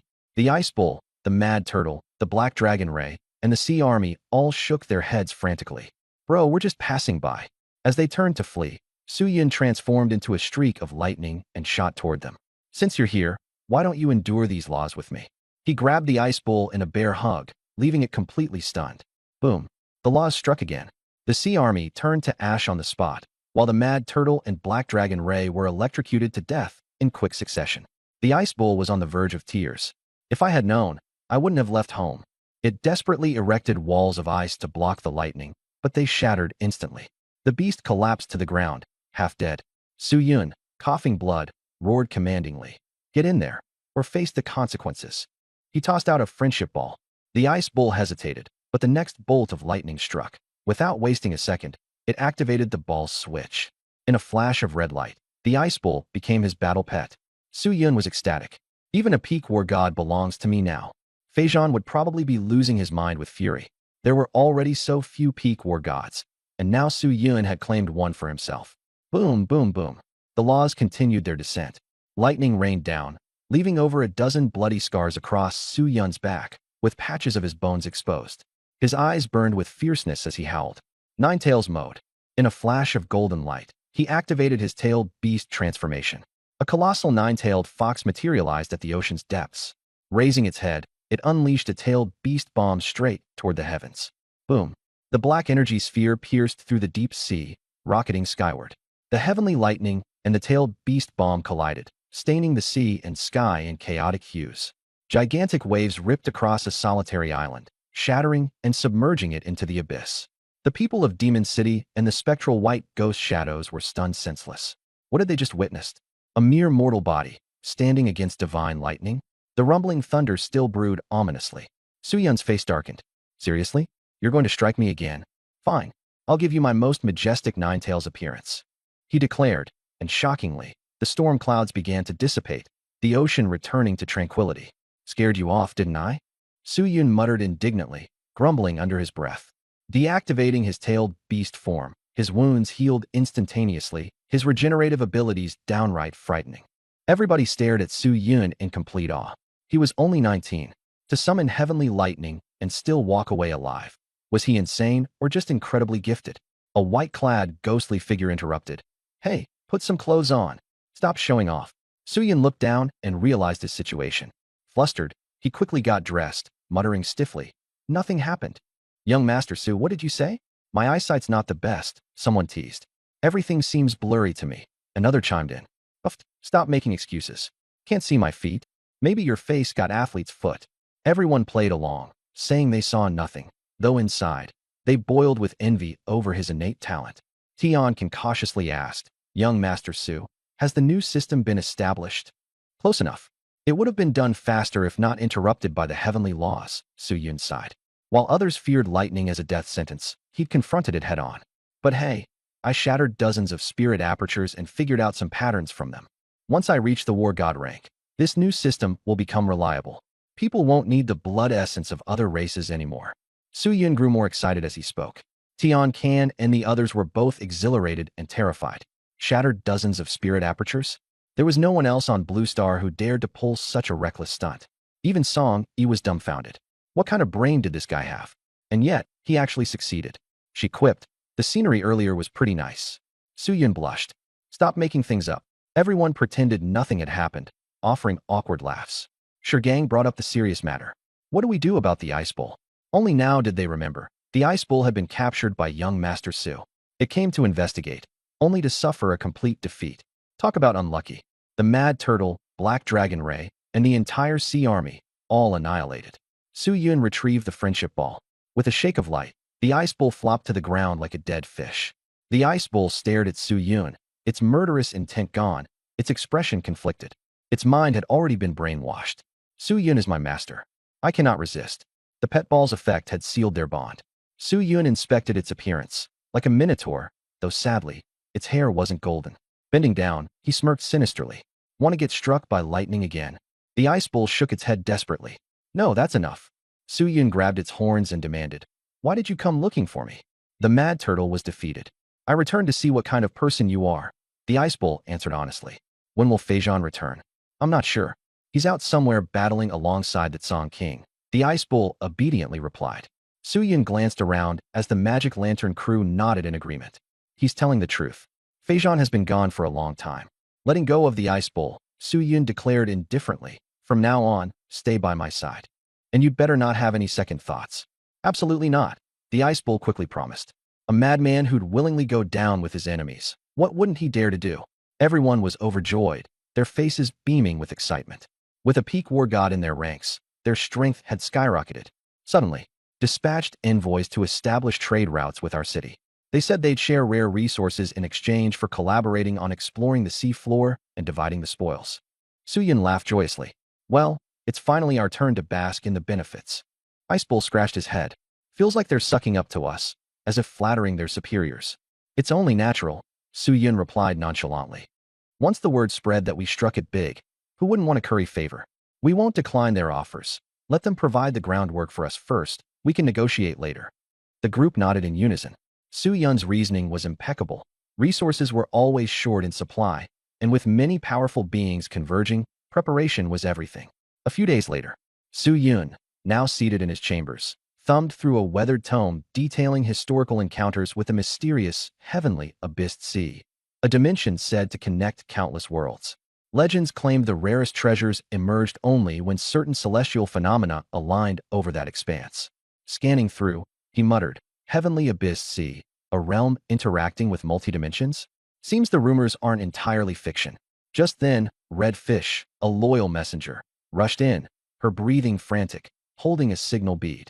Frowning, Suyin took it. The bead radiated a pulsating light indicating urgency. Turning it on, Suyin listened. A massive rift, discovered West Region Zone. 13. Preliminary sightings include unprecedented births of sea origin crystals. The report turned cryptic, hinting that something catastrophic loomed. Without hesitation, Su Yun instructed the room. Prepare elites. Those who aren't serious about risk stay behind. This trip isn't for the faint-hearted. The usual suspects, Demon Lamp, Evil Eel, Ice Bull, and the rest, rose promptly, their resolve unshaken. The group's expedition vessel sliced fiercely through volatile waters into Zone 13. Signs of instability roiled immediately, scorch-colored storms whirled overhead, and fragmented space ripples occasionally swallowed portions of seawater. Demon Lamp adjusted his mechanical lenses attached across one golden eye. Look ahead, rift splits dimension valleys. Heat radiated unnaturally from within. New formations emerged where none seemed natural. "I hate unknown pits," murmured Evil Eel during glimpses into unpredictable voids swirling nearby. Yet excitement veiled cautious reservations. Step closer. Layers kept revealing lands never documented. Prepare.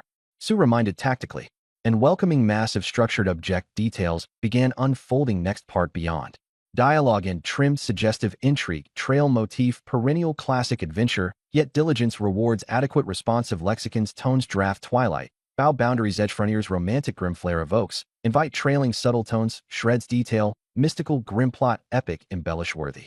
Final end cut plot central turns mature cohesive revelation unveiled treasures key timing right trajectory consistent burn intrigue straight lexic flow crescendo final notary right bounce frontline fields adjust details exact. The sea clans are highly mobile, making them hard to manage, and they often cause trouble. Su Yin interjected to ask, "How often does the sea clan hold markets?" The Demon Lantern replied, "Once every half-month." However, he added that with the current chaotic circumstances, market schedules were also uncertain. Su Yin continued to inquire about the geographic locations of the primary cities and marketplaces. He learned that the small town of the Golden Scales clan was the most ideal. Without hesitation, Su Yun decided, "Tell the Golden Scales clan that the market will be held in their territory. They'll retain 10% of the profits, while the remaining 90% will go to Demon City. If they disagree, then we'll find someone else. Time is of the essence." Yu Jun agreed. This arrangement was essentially free money for the Golden Scales clan. There was no reason for them to refuse. Had it been someone else, the Sea clans might have already been eradicated. It was solely because the Scarlet Scales and the Blue Scales clans were present that Su Yun showed even a shred of leniency. Implement a real name system, register a list for every city. Have the Forge Masters craft identity tokens. Any Sea clan member with a Demon City ID will be under our protection. Su Yun continued to issue orders. The Sea clan's eyes lit up. This idea was brilliant. The worst fear in the Sea of Death was the constant uncertainty. No one ever knew which ruler would take power tomorrow or whether they would be even more ruthless. With protection in place, everyone could feel at ease. Su Yun added, "Present your identity token for transactions in the Golden Scales small town. Only a fixed fee will be charged, without any unfair deductions." With this, the mobility of the Sea clans would increase, and resources would continuously flow into Su Yun's hands. Killing the goose that lays the golden eggs? No, it's better to build a platform and let everyone trade freely. There was no currency here, everything was bartered. The Sea clans looked at Su Yun with admiration. What a sharp mind. Su Yun glanced at the crowd and smiled. "Don't just stare at me. If you're supposed to cultivate, go cultivate. If you're in charge of a city, get moving already." Dismissed. Evil Eel, give me a few giant sea beasts. That area is troublesome. And I'll need to borrow a Forge Master as well. With that, everyone scattered noisily. Su Yun shouted one last time, "Get it done within a week." Understood. The group replied, swiftly setting to work. In the small town of the Golden Scales clan, the clan leader expressed his gratitude to Yu Jun and Yu Mei. "I owe it all to you two." He had long wanted to align himself with Su Yun, and with the Blue Scales clan helping out, it became an effortless chance to make some easy money. The clan leader handed over a spatial ring as a token of thanks. Yujun modestly said it was too generous, though he quickly accepted it. Yume reminded him, "Uncle, don't forget to apply for an identity token. I'll bring my entire family and get it done right away." The clan leader was fully supportive. The market location was solidified in the city of Jinyu. See, clans from the 3 surrounding cities gathered here, whispering among themselves. Why'd they summon us? No idea. I was hoping to leave soon. Are the humans going to exploit us again? Just then, Tiankin appeared with a group of powerful individuals at his side. He announced loudly, "Young Master Su is reopening the market. With a Demon City identity token, you'll be under our protection. If anyone dares to bully you, we'll personally deal with them." That's young Master Su's promise. The crowd erupted into cheers. With safety guaranteed, who would want to leave their home? A trembling C clan member asked, "Is this for real?" Of course, Tiankin grinned. "But we can only protect those with identity tokens. If you don't have one, there's nothing we can do. Where do we register?" "I need one. I'm staying." A market and protection. This is perfect. Honestly, young Master Su has never harmed us. In an instant, the C clans collectively threw their support behind the plan. Amid the chaos, the thought of having a safe zone was thrilling. Every location began implementing Su Yun's policies, and soon, everything operated smoothly. On the battlefield of myriad clans, in the human realm's pathway, Dongfang Taiwei was stomping around, grumbling irritably. Lin Sihua asked, "Rejected again? There are too many applicants for the royal Dao throne. Apparently, my turn hasn't come." He spat toward a tent. His age limited his chances further. "Your family committed transgressions back then. You still want to apply?" Shameless. 2 figures emerged from the logistics tent, mocking him. Dongfang Taiwei sneered coldly. "Wang Wei, Ding Xiu, are you looking for trouble?" "Am I wrong?" Wang Wei jeered. Ding Xiu added mockingly, "If I were you, I'd have buried myself in a hole by now." Enraged, Dongfang Taiwei moved to strike them. Lin Sihua quickly held him back. Fighting in the military camp was strictly forbidden. Violating the rules would mean a grim fate. More people gathered around. Wang Wei shouted, "Wang Yueqing was approved for the royal Dao throne. She's hosting a celebration banquet for everyone. Congratulations." Wang Yueqing had reached peak war god status at just 40 years old and possessed an SSS level talent. The crowd couldn't help but admire. She's a true genius, another great general for humanity. But Ding Xiu sneered sourly. Unlike a certain someone who acts all arrogant over a couple of pills. Face darkened, Dongfang Taiwei turned to leave. At that moment, Elder Zhou arrived, and everyone greeted him respectfully. Still fuming, Dongfang Taiwei muttered, "Did you come to laugh at me too?" Ignoring him, Elder Zhou pulled out a spatial ring. Dongfang Taiwei glanced at it and was taken aback. "This?" Elder Zhou chuckled. "You've got a fantastic disciple." Hearing it was from Su Yun, Lin Sihua immediately inspected it and was stunned. A royal Dao throne. Dongfang Taiwei burst into laughter. A royal Dao throne? Huh. My disciple casually gifted me one. Now that's what I call swagger. The crowd, dumbfounded. Nobody understood how he had managed to obtain it. Having said his share, Dongfang Taiwei left like a triumphant rooster, leaving behind a crowd of stunned onlookers. Inside the tent, Dongfang Taiwei gazed at the throne of kings, his eyes reddened. That was a treasure coveted even by kings, and Su Yun must have paid a tremendous price to get it. "Child, as long as you're alive, that's enough. As your mentor, I never wanted you to risk your life." Cradling the throne of kings in the corner, he choked back his sobs. Thinking of Su Yun's suffering in the sea of death, his heart burned with a desire to stand up for him. "Anyone who dares to touch him, I will kill them." Now, the entire army was buzzing about this matter. The throne of kings, someone actually gifted it? What kind of background does Su Yun have? Breaking away from the human race, being crowned as a special hero by the dragon-slaying king. He's undeniably impressive. The soldiers sighed, marveling at the boy's rare talent and disposition. The news also reached the kings, but no one dared to touch the throne of kings because it had been gifted by Su Yun.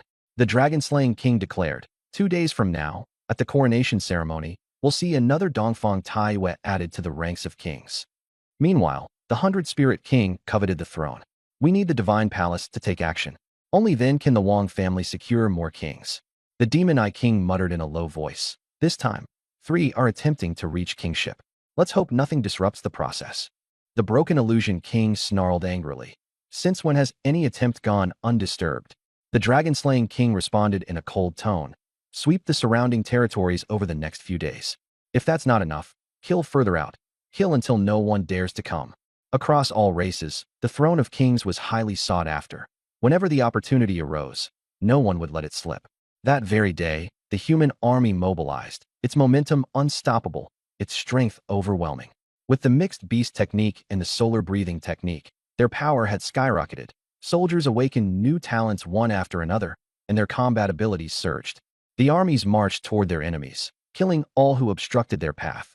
Allies of the human race were spared, but other factions were utterly annihilated. Has the human race gone mad? They're killing everything in sight. Run. Amid the uproar among the myriad races, before they could finish their reactions, a rain of arrows descended, wiping them out. A cold-eyed centurion declared frostily, "If you block the way, you die." 2 days later, on a blood-soaked battlefield, Dongfang Taiyue, Wang Yueqing, and Li Zongmu appeared. The latter two were even younger than Dongfang Taiyue, yet they were both peak-level war gods. If successful, the human race could gain 3 new kings. The 3 began their attempt at the throne of kings. A majestic voice echoed from the void. "Connect the heavens and the earth. Seek the path of kings." The trio responded in unison. The throne of kings manifested, filling the sky with intricate runes and an oppressive, terrifying aura. Wang Yueqing activated her 5 eyes ability, condensing a star map. Li Zongmu wielded wind and thunder, surging seas crashing around him. Dongfang Taiyue ignited into flames, transforming into the fiery demon monarch, his S-rank talent, Fire Demon, in full display. As they integrated with the throne of kings, 3 paths extended toward the heavens. Each sought their destined king's path. At that moment, a bolt of celestial lightning struck down, but it was blocked by a flash of spear light. A voice bellowed, "Hand over the throne of kings, or die." The human kings scoffed coldly. "If you've got the guts, come and take it." A massive black eye appeared in the sky, starry rivers swirling around it. 2 enormous swords shot out, and a rain of blood descended in their wake. Some bystanders whispered in secret, "The human race's strength has surged recently. Their long-standing weakness was merely a ruse. They've been growing stronger all along." No one responded, and the human race began its great war, shaking heaven and earth. The 3 of them struggled bitterly in search of their path, making incredibly difficult progress. Dongfang Taiyue's eyes were red as he faced countless kingly paths, and in the end he locked onto a blazing kingly path, its flames scorching the clouds orange, astonishing and earth-shaking. Wang Yueqing and Li Zongmu were shocked that he found it so quickly. The battle for seizing the path erupted. Spear shafts, iron chains, and frost all struck at once, all aiming to seize the path. Both sides fought madly, while the human kings did everything they could to protect the 3 of them. Dongfang Taiyue's aura surged, and the foundation of the kingly path merged into his body. Suddenly, a breach appeared in the protective circle, and the enemy's cold chi surged in. Dongfang Taiyue spat blood, half of his body frozen over. At this critical moment, the Fire Demon King Lord behind him appeared, and the frost receded. He roared and struck, sending the fire cauldron crashing out. The enemy was caught off guard and suffered severe injuries, coughing up blood. Wang Yueqing and Li Zongmu also successfully found their paths, and the strange phenomena dissipated. The enemy left unwillingly, saying, "The human race rankings, just wait and see." The killing intent vanished, and the human kings were overjoyed. 3 kings had succeeded. But before they could celebrate, Dongfang Taiyue coughed up blood and collapsed to the ground. After everyone investigated, they were shocked and furious to discover he had failed to become a king. The atmosphere inside the hall was heavy. Although Wang Yueqing and Li Zongmu had become kings, Dongfang Taiyue's injuries were extremely severe, and his attempt to ascend had failed. There must be a loophole. Thousand Medicine King stood up and shouted. If it weren't for this loophole, Dongfang Taiyue should have become a king long ago. Ken Illusory King frowned and asked, "Who was the king guarding that position?" "It was me." Sun Moon King slowly stood up, his face filled with guilt. When everyone saw that it was Sun Moon King, their expressions darkened. Sun Moon King recalled, "At that moment, I lost focus, as if I'd been pricked by a needle." Thousand Medicine King flew into a rage and pointed at him, shouting, "Nonsense. You just didn't want Taiyue to become a king." Sun Moon King exploded with anger. "What do you mean by that?" Thousand Medicine King roared, "You're from the king family, and you didn't want him to succeed. Taiyue's talent is stronger than yours. Once he becomes a king, his future will be limitless. You clearly could have blocked it, but you still hesitated."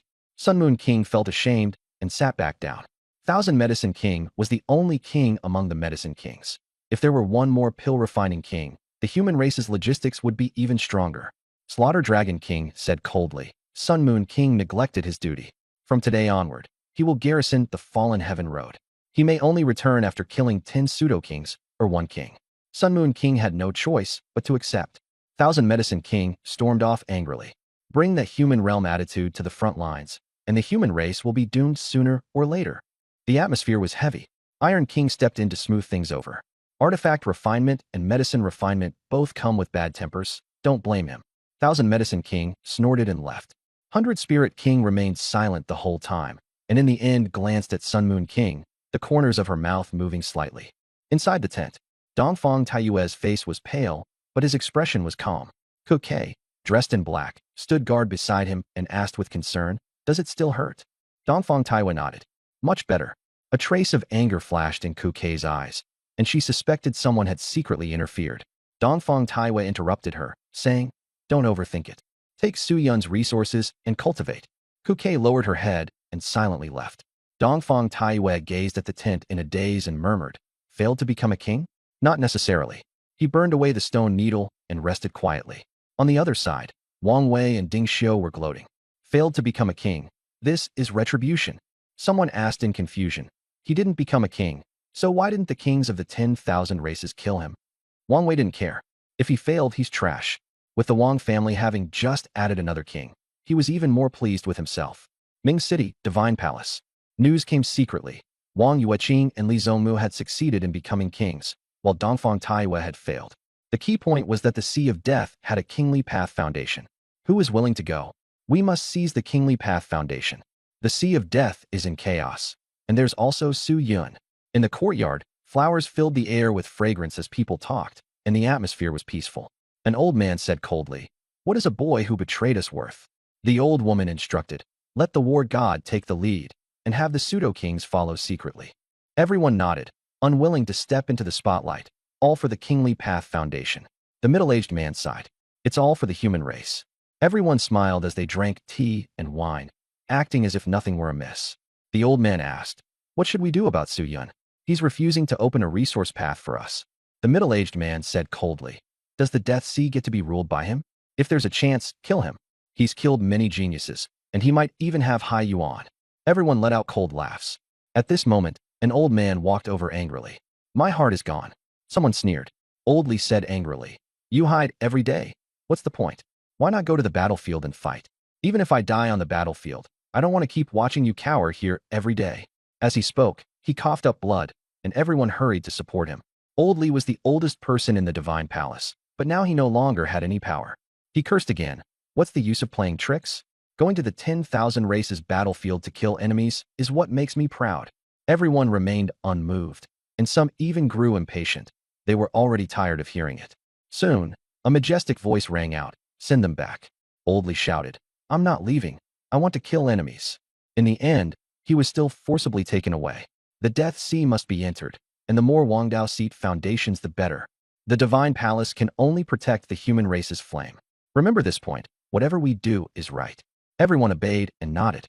The majestic voice said again, "As for Su Yun, kill him." "Yes, ancestor." Everyone responded and left.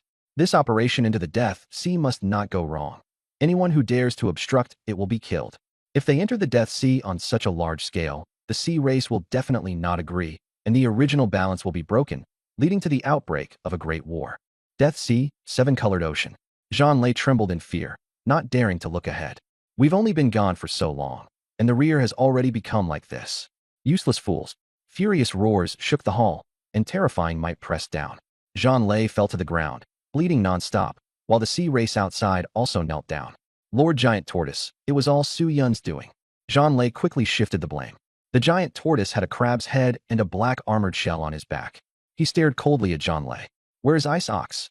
Zhang Lei hurriedly said. When Ice Ox came back, he went to find Su Yun, and then he was subdued by Su Yun. The giant tortoise roared in anger, refusing to believe that Ice Ox would betray him. They had long shared a bond. It was impossible for him to switch sides. Summon all sea races in the seven-colored ocean. I, Giant Tortoise, order that anyone who doesn't come will have their clan exterminated. Anyone who helped Su Yun, kill them. He intended to regain control of the seven-colored ocean before Fei Zhan returned. He had also heard that ever since Su Yun arrived, the Death Sea had been in constant unrest. Su Yun was no simple character and had to be forcibly suppressed. Undersea Demon City. Under Su Yun's governance, the place was stable, resources flowed continuously, and everything flourished. Young Master Su, Giant Tortoise has returned, Mo Deng reported. Suyin asked, Isox, is that the one you mentioned? Isox looked awkward. He had once been a comrade, but now they stood opposed. He felt helpless, but he had no intention of betraying Su Yun. Giant Tortoise is very strong. He's the strongest among us. Isox did not hide it. Mo Deng said, recently, the sea races have all been summoned by Giant Tortoise to one place. Su Yun said calmly, he's definitely targeting me. He's gathering his forces. Mo Deng and the others were somewhat worried. Once the sea races united, their numbers would be terrifying, and they wouldn't dare resist, because behind Giant Tortoise stood Fei Zhan. Su Yun smiled and said, don't worry. Just do your part well. Seeing how calm he was, everyone also felt reassured. On the city wall, Su Yun toyed with a fragment of a Wangdao seat foundation, deep in thought. Beside him, only Isox was at the peak battle god level. The others still lacked strength. If they really encountered a false king, they could only rely on Isox. He glanced at Isox, who stiffened. Young Master Su, is something the matter? Su Yun asked, has Fei Zhan ever given you a fragment of a Wangdao seat foundation? Isox felt helpless. Having followed Fei Zhan for the shortest time, even if there were Wangdao seat foundation fragments, he wouldn't get any. Su Yun nodded and waved to indicate that he wouldn't ask further. Isox hurriedly slipped away, afraid that Su Yun might boil him. After all, bullwhip was a tonic. At this moment, the white-robed, ghostly figure appeared. With the spirit platform tree, he had become much clearer. I've remembered a bit, he said in a flat tone. Su Yun became interested. Remembered what? It seems like my name has the character Qing in it. The ghostly figure frowned as he tried to recall. Su Yun glanced at the spirit platform tree above his head. Indeed, it was quite green. The white-robed, ghostly figure said nothing more, only remembering this much. Su Yun didn't press further and directly changed the subject. Senior Qing, has this demon city always been here? Qing paused, then tried hard to remember. It seems not. Su Yun's eyes lit up. It can move. Qing's expression turned odd. From what he knew, whenever Su Yun made this face, nothing good would follow. Senior Qing, can you teach me? Su Yun rubbed his hands together with a sly grin. Qing said, the demon city wasn't originally here. There's a mechanism beneath the ancient well that can control it, but it's very difficult to operate. Then he took Su Yun to the side of the ancient well and had him place his hand on it. The moment Su Yun touched the well, his soul was crushed by a terrifying pressure, nearly torn apart by killing intent. He hurriedly pulled his hand back and panted heavily. If you want to move it, you have to withstand this kind of impact. Qing said indifferently. Su Yun's expression grew serious as he wondered what exactly was being suppressed beneath this ancient well. I'll try again. Qing nodded. If you can't hold on, I'll pull you out. Then he taught him the incantation. Su Yun touched the well again, veins bulging as he forcefully endured the torment of the killing intent. Rumble. At this moment, the ground inside and outside the demon city trembled slightly, and everyone came out one after another. The demon city is moving? Did young Master Su do this? This is the first time I've seen the demon city move. It's just a bit slow, though. The demon city had indeed moved, but only at a snail's pace. Su Yun didn't care. As long as it could move, that was enough. One day, he directly hauled the city over to ram into his enemies. He then thought of the plants on the city walls, and his eyes lit up. This was a mobile fortress. Qing, standing nearby, was stunned. Moving the demon city required an extremely strong will, and even he found it difficult. Yet Su Yun's will was actually this powerful. From then on, Su Yun gained a new goal, practicing moving the demon city. He also refined pills, forged weapons, and gave guidance to Lu Yi and the others every day, then sent his subordinates to places like the Red Demon Mine once they were properly trained. The situation would soon become chaotic, and Su Yun had to prepare in advance. The mixed blood cult. The double agent, South Inspector, received a message, and his heart tightened. The content was only one sentence. The Divine Palace has arrived at the Sea of Death. Seven-colored ocean, sandy sea islands. Deep sea cities stood in rows, and countless sea folk moved in and out with tense expressions. This place was under the control of Giant Tortoise. In the palace meeting hall, the Sea Clan chiefs each sat in their places. Some were nervous, others had their eyes closed in meditation. Suddenly, Giant Tortoise appeared, and with a surge of pressure, everyone was immobilized. He swept his gaze coldly over them. Lord Fei Zhan said you're allowed to compete freely? The chiefs barely managed to nod. He did. Giant Tortoise slammed the table hard.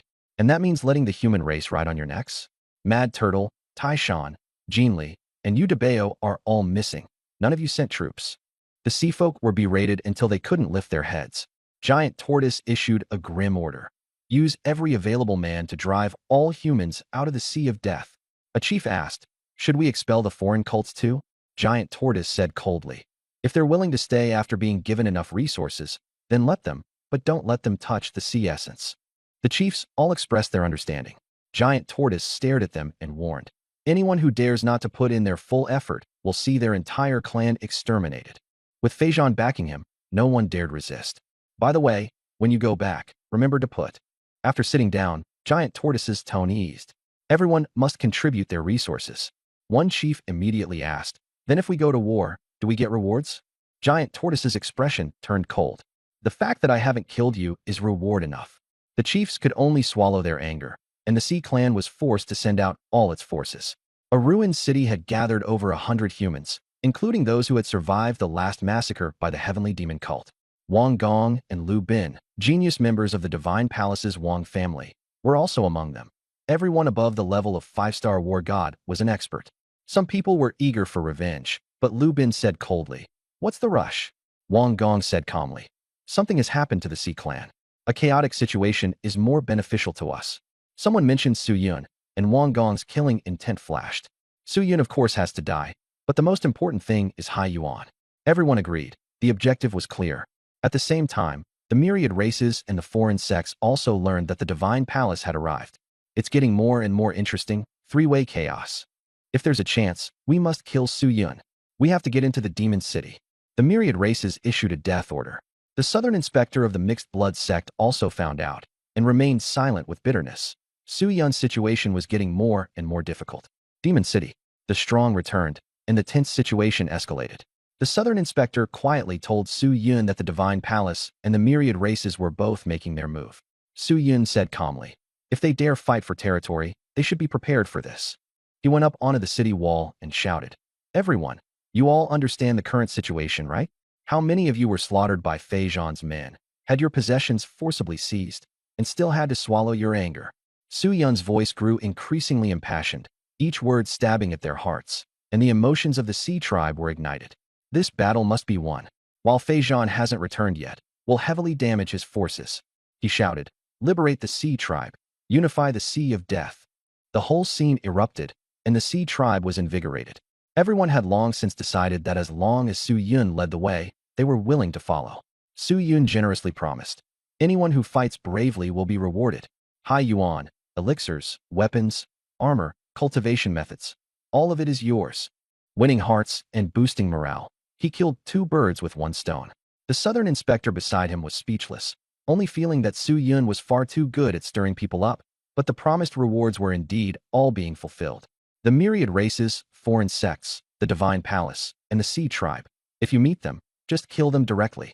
Don't be afraid if you're injured or tired. There's plenty of elixirs. Su Yun took a deep breath and roared. Everyone responded in unison. The pre-battle rally ended, and the strong each returned to their posts. The water spirit breathing method will be the reward.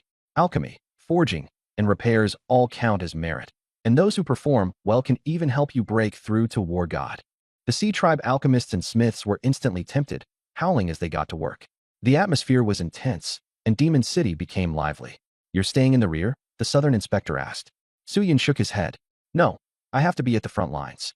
These people are all waiting for me to make a move. Then when are we attacking? Wait a bit longer. The tide hasn't fully receded yet." Su Yun smiled. He wanted to wait for the best moment to wipe out the enemy in one fell swoop. In the 7-colored sea, a great battle broke out, Giant Turtle versus Su Yun. Su Yun's side had fewer people, but morale was sky-high. Outside Gold Jade City, the bloody battle was brutal. Old acquaintances among the Sea tribe were now turning swords against each other. Tiankin went berserk amid the chaos, grabbing an enemy with one hand and draining their blood before slaughtering a whole swath of foes. The enemies were terrified, and no one dared provoke him. The others charged into fight. "Kill. I'm going back to claim my reward. Don't steal my fish." Lu Yi and the others shouted, fighting bravely and all rushing to snatch their own targets, driving the enemy nearly insane. "Afraid of death? We died long ago." Tiankin laughed, igniting his blood as blade energy swept across the battlefield, mowing down enemies in a wide area. Suddenly, a foreign race cult charged in, and Lu Yi had one arm blasted off. "The foreign race cult is here," Tiankin warned. Strongmen from the fire cult also rushed onto the battlefield, but the sea race people fled like the wind, and the fire cult was set up and wiped out to the last man. Tiankin realized that the giant turtle camp was fighting separately, and this battle was destined to be lost. At the Red Demon Mine, the sea race never showed up, and the myriad races attacked instead. Boom. Gang was blasted down by his opponent. After getting back up, he stared coldly at the enemy. Su Yunxiang, you're all trash. The myriad races sneered, and Gang roared, directly swallowing the potion Su Yun had given him bottle after bottle. His aura surged all the way to the war god level. His body was huge, with 4 arms like pythons, but his face was still youthful, creating a huge contrast. Duozu attacked from the side in a sinister manner, biting into the cake while several tentacles wrapped around the enemy at the same time. The myriad race strongman slashed at him, but this time, he only left wounds. Gang seized the opportunity, swooping in close, his eyes icy. Dive in belly fist. Dive in straight punch. Holy fist combo. The 3 consecutive moves directly took out his opponent. He streaked past like a gray bolt of lightning, and in an instant heads exploded one after another, leaving the ground covered in headless corpses. Speak. Where are the myriad races hiding? Gang grabbed a Firebird race member like he was grabbing a chicken and questioned him coldly. The Firebird race member refused to speak, and Gang directly crushed his neck. If you won't say it, someone else will. His killing intent soared to the heavens. Wherever Su Yun's territory was, it was hit by surprise attacks. The myriad races, foreign race cults, and the Divine Palace joined forces and assassinated many war gods. If they couldn't win head-on, they would resort to ambushes. This was war, and death was everywhere. However, Su Yun still had the upper hand, with morale surging like a rainbow. The myriad races are scattered. The god race, demon race, and dragon race are keeping their whereabouts secret, and the Divine Palace is targeting only our strongmen for assassination. Yu handed the intel to Su Yun. The alchemists were all exhausted, and the war had put enormous pressure on the rear lines. Murder flashed in Su Yun's eyes as he spoke calmly. Keep tracking them. Yu accepted the order and left. Chen Zishu came. Su Yun advised him not to come too close. Things have been chaotic lately, but Chen Zishu had to come. Looking at Su Yun, he sighed. Lord Dongfang failed to become a king. The medicinal herbs in Su Yun's hand instantly burned to ash, and his gaze turned cold. Who did it? Chen Zishu said softly. It was the myriad races blocking him. Got it. Su Yun nodded. The myriad races had gone after his teacher, and he would never let them off. The war continued, with the myriad races, foreign race cults, and the Divine Palace attacking from 3 sides. Su Yun's situation was tense, but he still fought them to a standstill. The Mixed Blood Sect and the Heavenly Demon Sect are investigating the whereabouts of the myriad races, and Su Yun urgently needs their information. Soon, the Demon City received news. Young Master Su, the Heavenly Flame Demon race, the Poison-Devouring Demon race, and the Heavy Pupil Demon race have appeared in the Ashfire land. Because the trace of Hai Yuan appeared there, the God race and Dragon race have not shown up yet. A flash of killing intent passed through Su Yun's eyes. So I've finally caught them. With the front line still occupied by a large force, Su Yun led his men to ambush other targets and ease the pressure there. He lamented that time was too short. If he had a few more days, he would definitely be able to cultivate more powerful experts. He summoned Ice Bull and tossed him a crimson flame halberd, then ordered coldly. This time, seriously injure at least 10 demon race experts. No killing. Leave them alive. Ice Bull was initially puzzled, but the moment he grasped the weapon, he immediately came to his senses. The Southern Inspector whispered, "Can he be trusted? If you don't trust him, kill him," Su Yun said calmly. He then instructed the Redfish Sect alchemists to practice a breathing technique, allowing them to recover their strength and continue refining pills and forging weapons. Soon, the exhausted alchemists and blacksmiths rallied, and the demon city flourished. Su Yun then led the Southern Inspector and Ice Bull toward the Ashfire land. The Ashfire land, after the Hai Yuan sacrifice, became ownerless territory. The demon race used it as a resting point and discovered Hai Yuan there. More than 20 demon race experts were vying for Hai Yuan, arguing and fighting, even killing their own people in their frenzy. At that moment, the temperature inside the hall suddenly dropped, and frost filled the air. All the demon race members instinctively turned toward the entrance, only to see a bull-headed, human-bodied monster holding a crimson battle halberd. A peak battle god level sea race. The demon race experts' eyes lit up with excitement. The demon race experts had purplish skin and were spewing poisonous mist, happily saying, "That bull whip is mine." They showed no fear at all, and even wanted to kill Ice Bull. Seeking death, Ice Bull swung his halberd and charged forward, unleashing both ice and fire in a single strike. The hall exploded. A demon race expert attacked, his arm crystallizing with red light as he smashed over, but it was instantly severed. His hand was gone too. The demon race was shocked. This bull-headed man was too ferocious. The silver lion swarm. Spiritual power erupted, and silver threads gathered into a silver-white lion that charged into battle. Several demon race members were instantly sliced into pieces. Retreat. Someone sold us out. The demon race cursed as they scattered and fled. Suddenly, a faint voice rang out. And you still want to leave? The demon race turned back and saw Su Yun and the giant beast Banjira. Banjira was massive, like a prehistoric dinosaur, exuding an overwhelming presence. Su Yun looked down at the demon race and murmured, "Beast fusion technique." Banjira embraced him, and light burst forth. When the light faded, Su Yun had become more muscular, clad in armor, like a cold-blooded killer. His eyes had turned vertical pupils as he said coldly, "Malice wave." Black shock waves swept out in all directions, shattering the demon race's mental defenses. Kill. Su Yun stomped his foot, and the ground split apart as huge rocks rose up to seal off the palace. The demons panicked when they realized that Su Yun's beast-controlling technique was far beyond what the academy taught. Su Yun wasted no words. With a bite from the fierce flame Fong, a demon war god was instantly killed. The southern inspector and the ice ox worked together, one controlling the field and the other charging into slaughter. With a halberd slash that severed all 4 limbs, the demons were completely crippled in less than a minute. Take them back to the demon city. Su Yun dispelled the beast-controlling technique, his gaze ice cold. Kill them? Not that easy. They'd be refined into top-grade pills. Back in the demon city, the Sea clan was shocked one after another when they saw the captured demon war gods. The ice ox threw the demons into the stone house, then looked longingly at the rampaging flame halberd. Su Yun said, "Use it."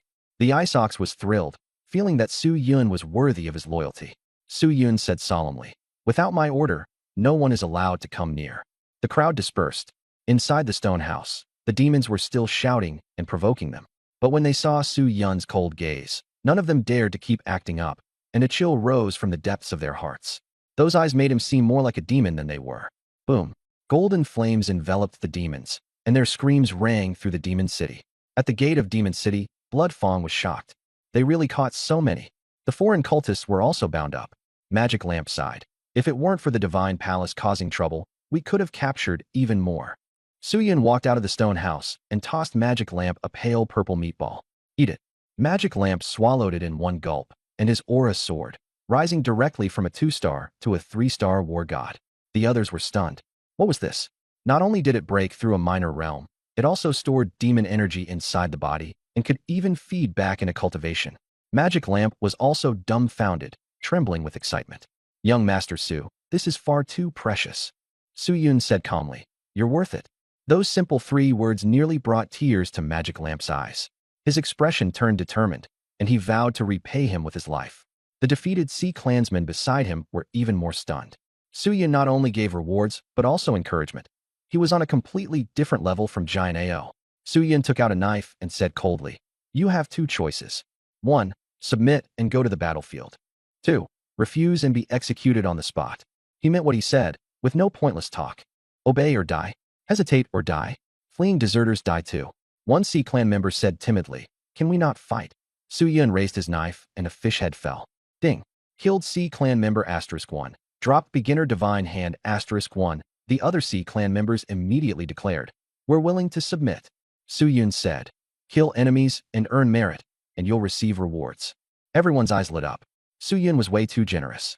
Next, Su Yun directly slaughtered all the foreign cultists. Ding.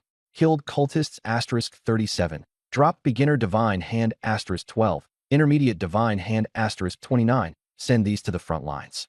If anyone's badly injured, have them eat one. Su Yun ordered Magic Lamp. "Don't worry, young Master Su." Magic Lamp replied. "Arrange a supervision squad as well," Su Yun added. Magic Lamp cast a cold glance at the Sea clansmen who had just surrendered, signaling that anyone who dared rebel would be killed immediately. Jinyu City. After days of fierce battle, Tian Can and the others were exhausted. Yulan had been ambushed and seriously injured, and was cursing the Divine Palace. Tian Can's blade was stained with blood. "Don't worry, young Master Su won't let them off." Just then Magic Lamp arrived. When Yulan saw him, she was both angry and jealous. "You broke through too? Damn lucky dog." Magic Lamp grinned slyly. "All thanks to young Master Su." He took out a meatball with eyes on it and gave it to Yulan. After eating it, Yulan's injuries healed, and she even broke through to a 5-star war god. The others were all stunned. What kind of pill was this? Tionkin understood immediately. It had been refined from strong experts of the myriad races. The new pills are here. It's time for Giant AO to pay for squeezing us dry. Keep killing them until they're subdued. Very quickly, everyone recovered, and their killing intent surged. Magic Lamp shouted. The Sea Clan has been freed. We don't need to live such a miserable life anymore. If you're injured, eat a pill. If your weapon's broken, we'll repair it. We're going to unify the Death Sea. The Sea Clan's morale soared, brimming with hope. The giant AO troops suffered heavy casualties, with a battle loss ratio of 110. On Su Yun's side, they fought like they had no regard for their lives, and no one could stop them. We're paying for the pills ourselves. This is really hard to endure. Giant AO is just a bastard. A group of people kept complaining behind their backs. Boom. At this moment, Tionkin led the charge, morale soaring, and the opponents were shocked. How could these people be so impossible to kill? Silver Dragon, either surrender or die. Yulan's aura erupted, with demonic chi swirling around. Silver Dragon appeared, exhausted beyond measure. Aren't you afraid of death? Yulan said proudly. Our thinking is one level above yours. Silver Dragon couldn't understand it, and only saw that their own side had completely lost morale. Tionkin gave no chance. Kill. The battle erupted. A great war broke out.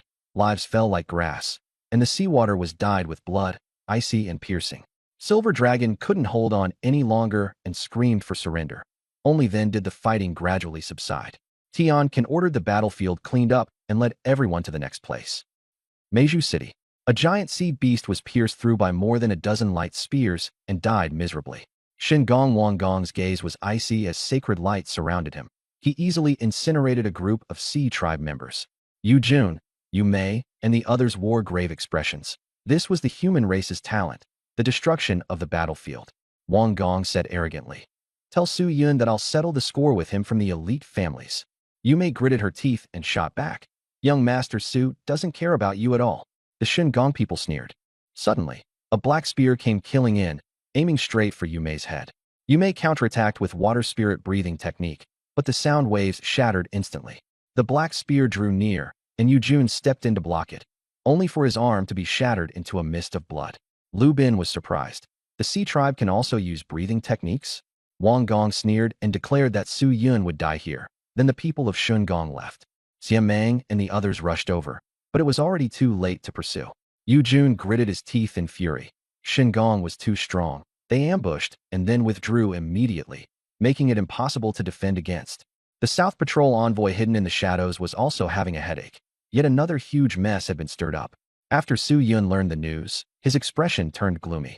He thought that once he took down the seven-colored ocean, he would carry out a thorough purge, leaving no one alive from Shingong, the elite families, the myriad races, or the foreign sects. The South Patrol envoy reminded him, Wang Gong is cunning. Su Yun sneered. No matter how cunning he is, he still won't escape my grasp.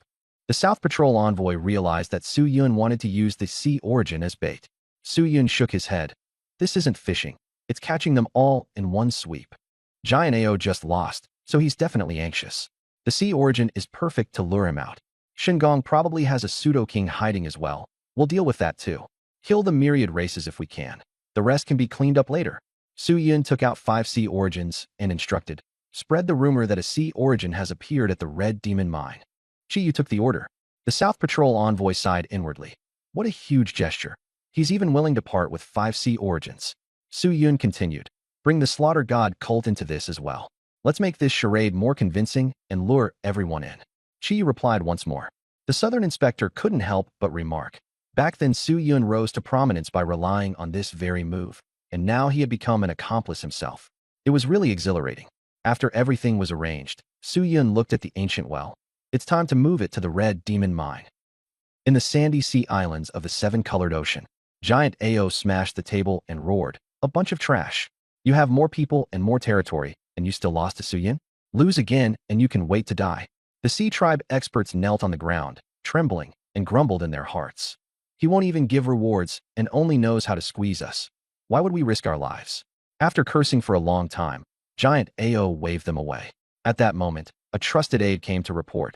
A sea origin has appeared at the Red Demon Mine. After hearing this, Giant AO jumped up at once. With the sea origin, he could make up for his crimes. Take the men and follow me to the Red Demon Mine. Giant AO ordered. He had no choice but to use treasures to trade for his life. Inside the ruined city, Shun Gong received the news about the sea origin. Recently, I got a Haiyuan and opened a heaven-grade material. There's Haiyuan at the Red Demon Mine. We have to seize it. Right? Don't forget our objective. The powerful experts of the Divine Palace were excited, and only Wang Gong frowned in silence. Lubin glanced at him. Got a problem? Wang Gong said coldly. Something's off everywhere. The people of the Divine Palace were dissatisfied, feeling that he was being too suspicious. Wang Gong continued. Don't you think the appearance of Haiyuan is too sudden? Lubin was confused. Hasn't Haiyuan always been like this? It just appears out of nowhere. After all, no one could use source arts like Su Yun. Wang Gong said in a low voice. The seven-colored ocean war, Haiyuan appears in the world, yet Su Yun stays silent? That's his hook. The god-slaying sect, the mixed blood sect, and the heavenly demon sect have all come. The Divine Palace experts retorted. Are you saying these three sects were all directed by Su Yun? On what grounds? Everyone shook their heads in agreement.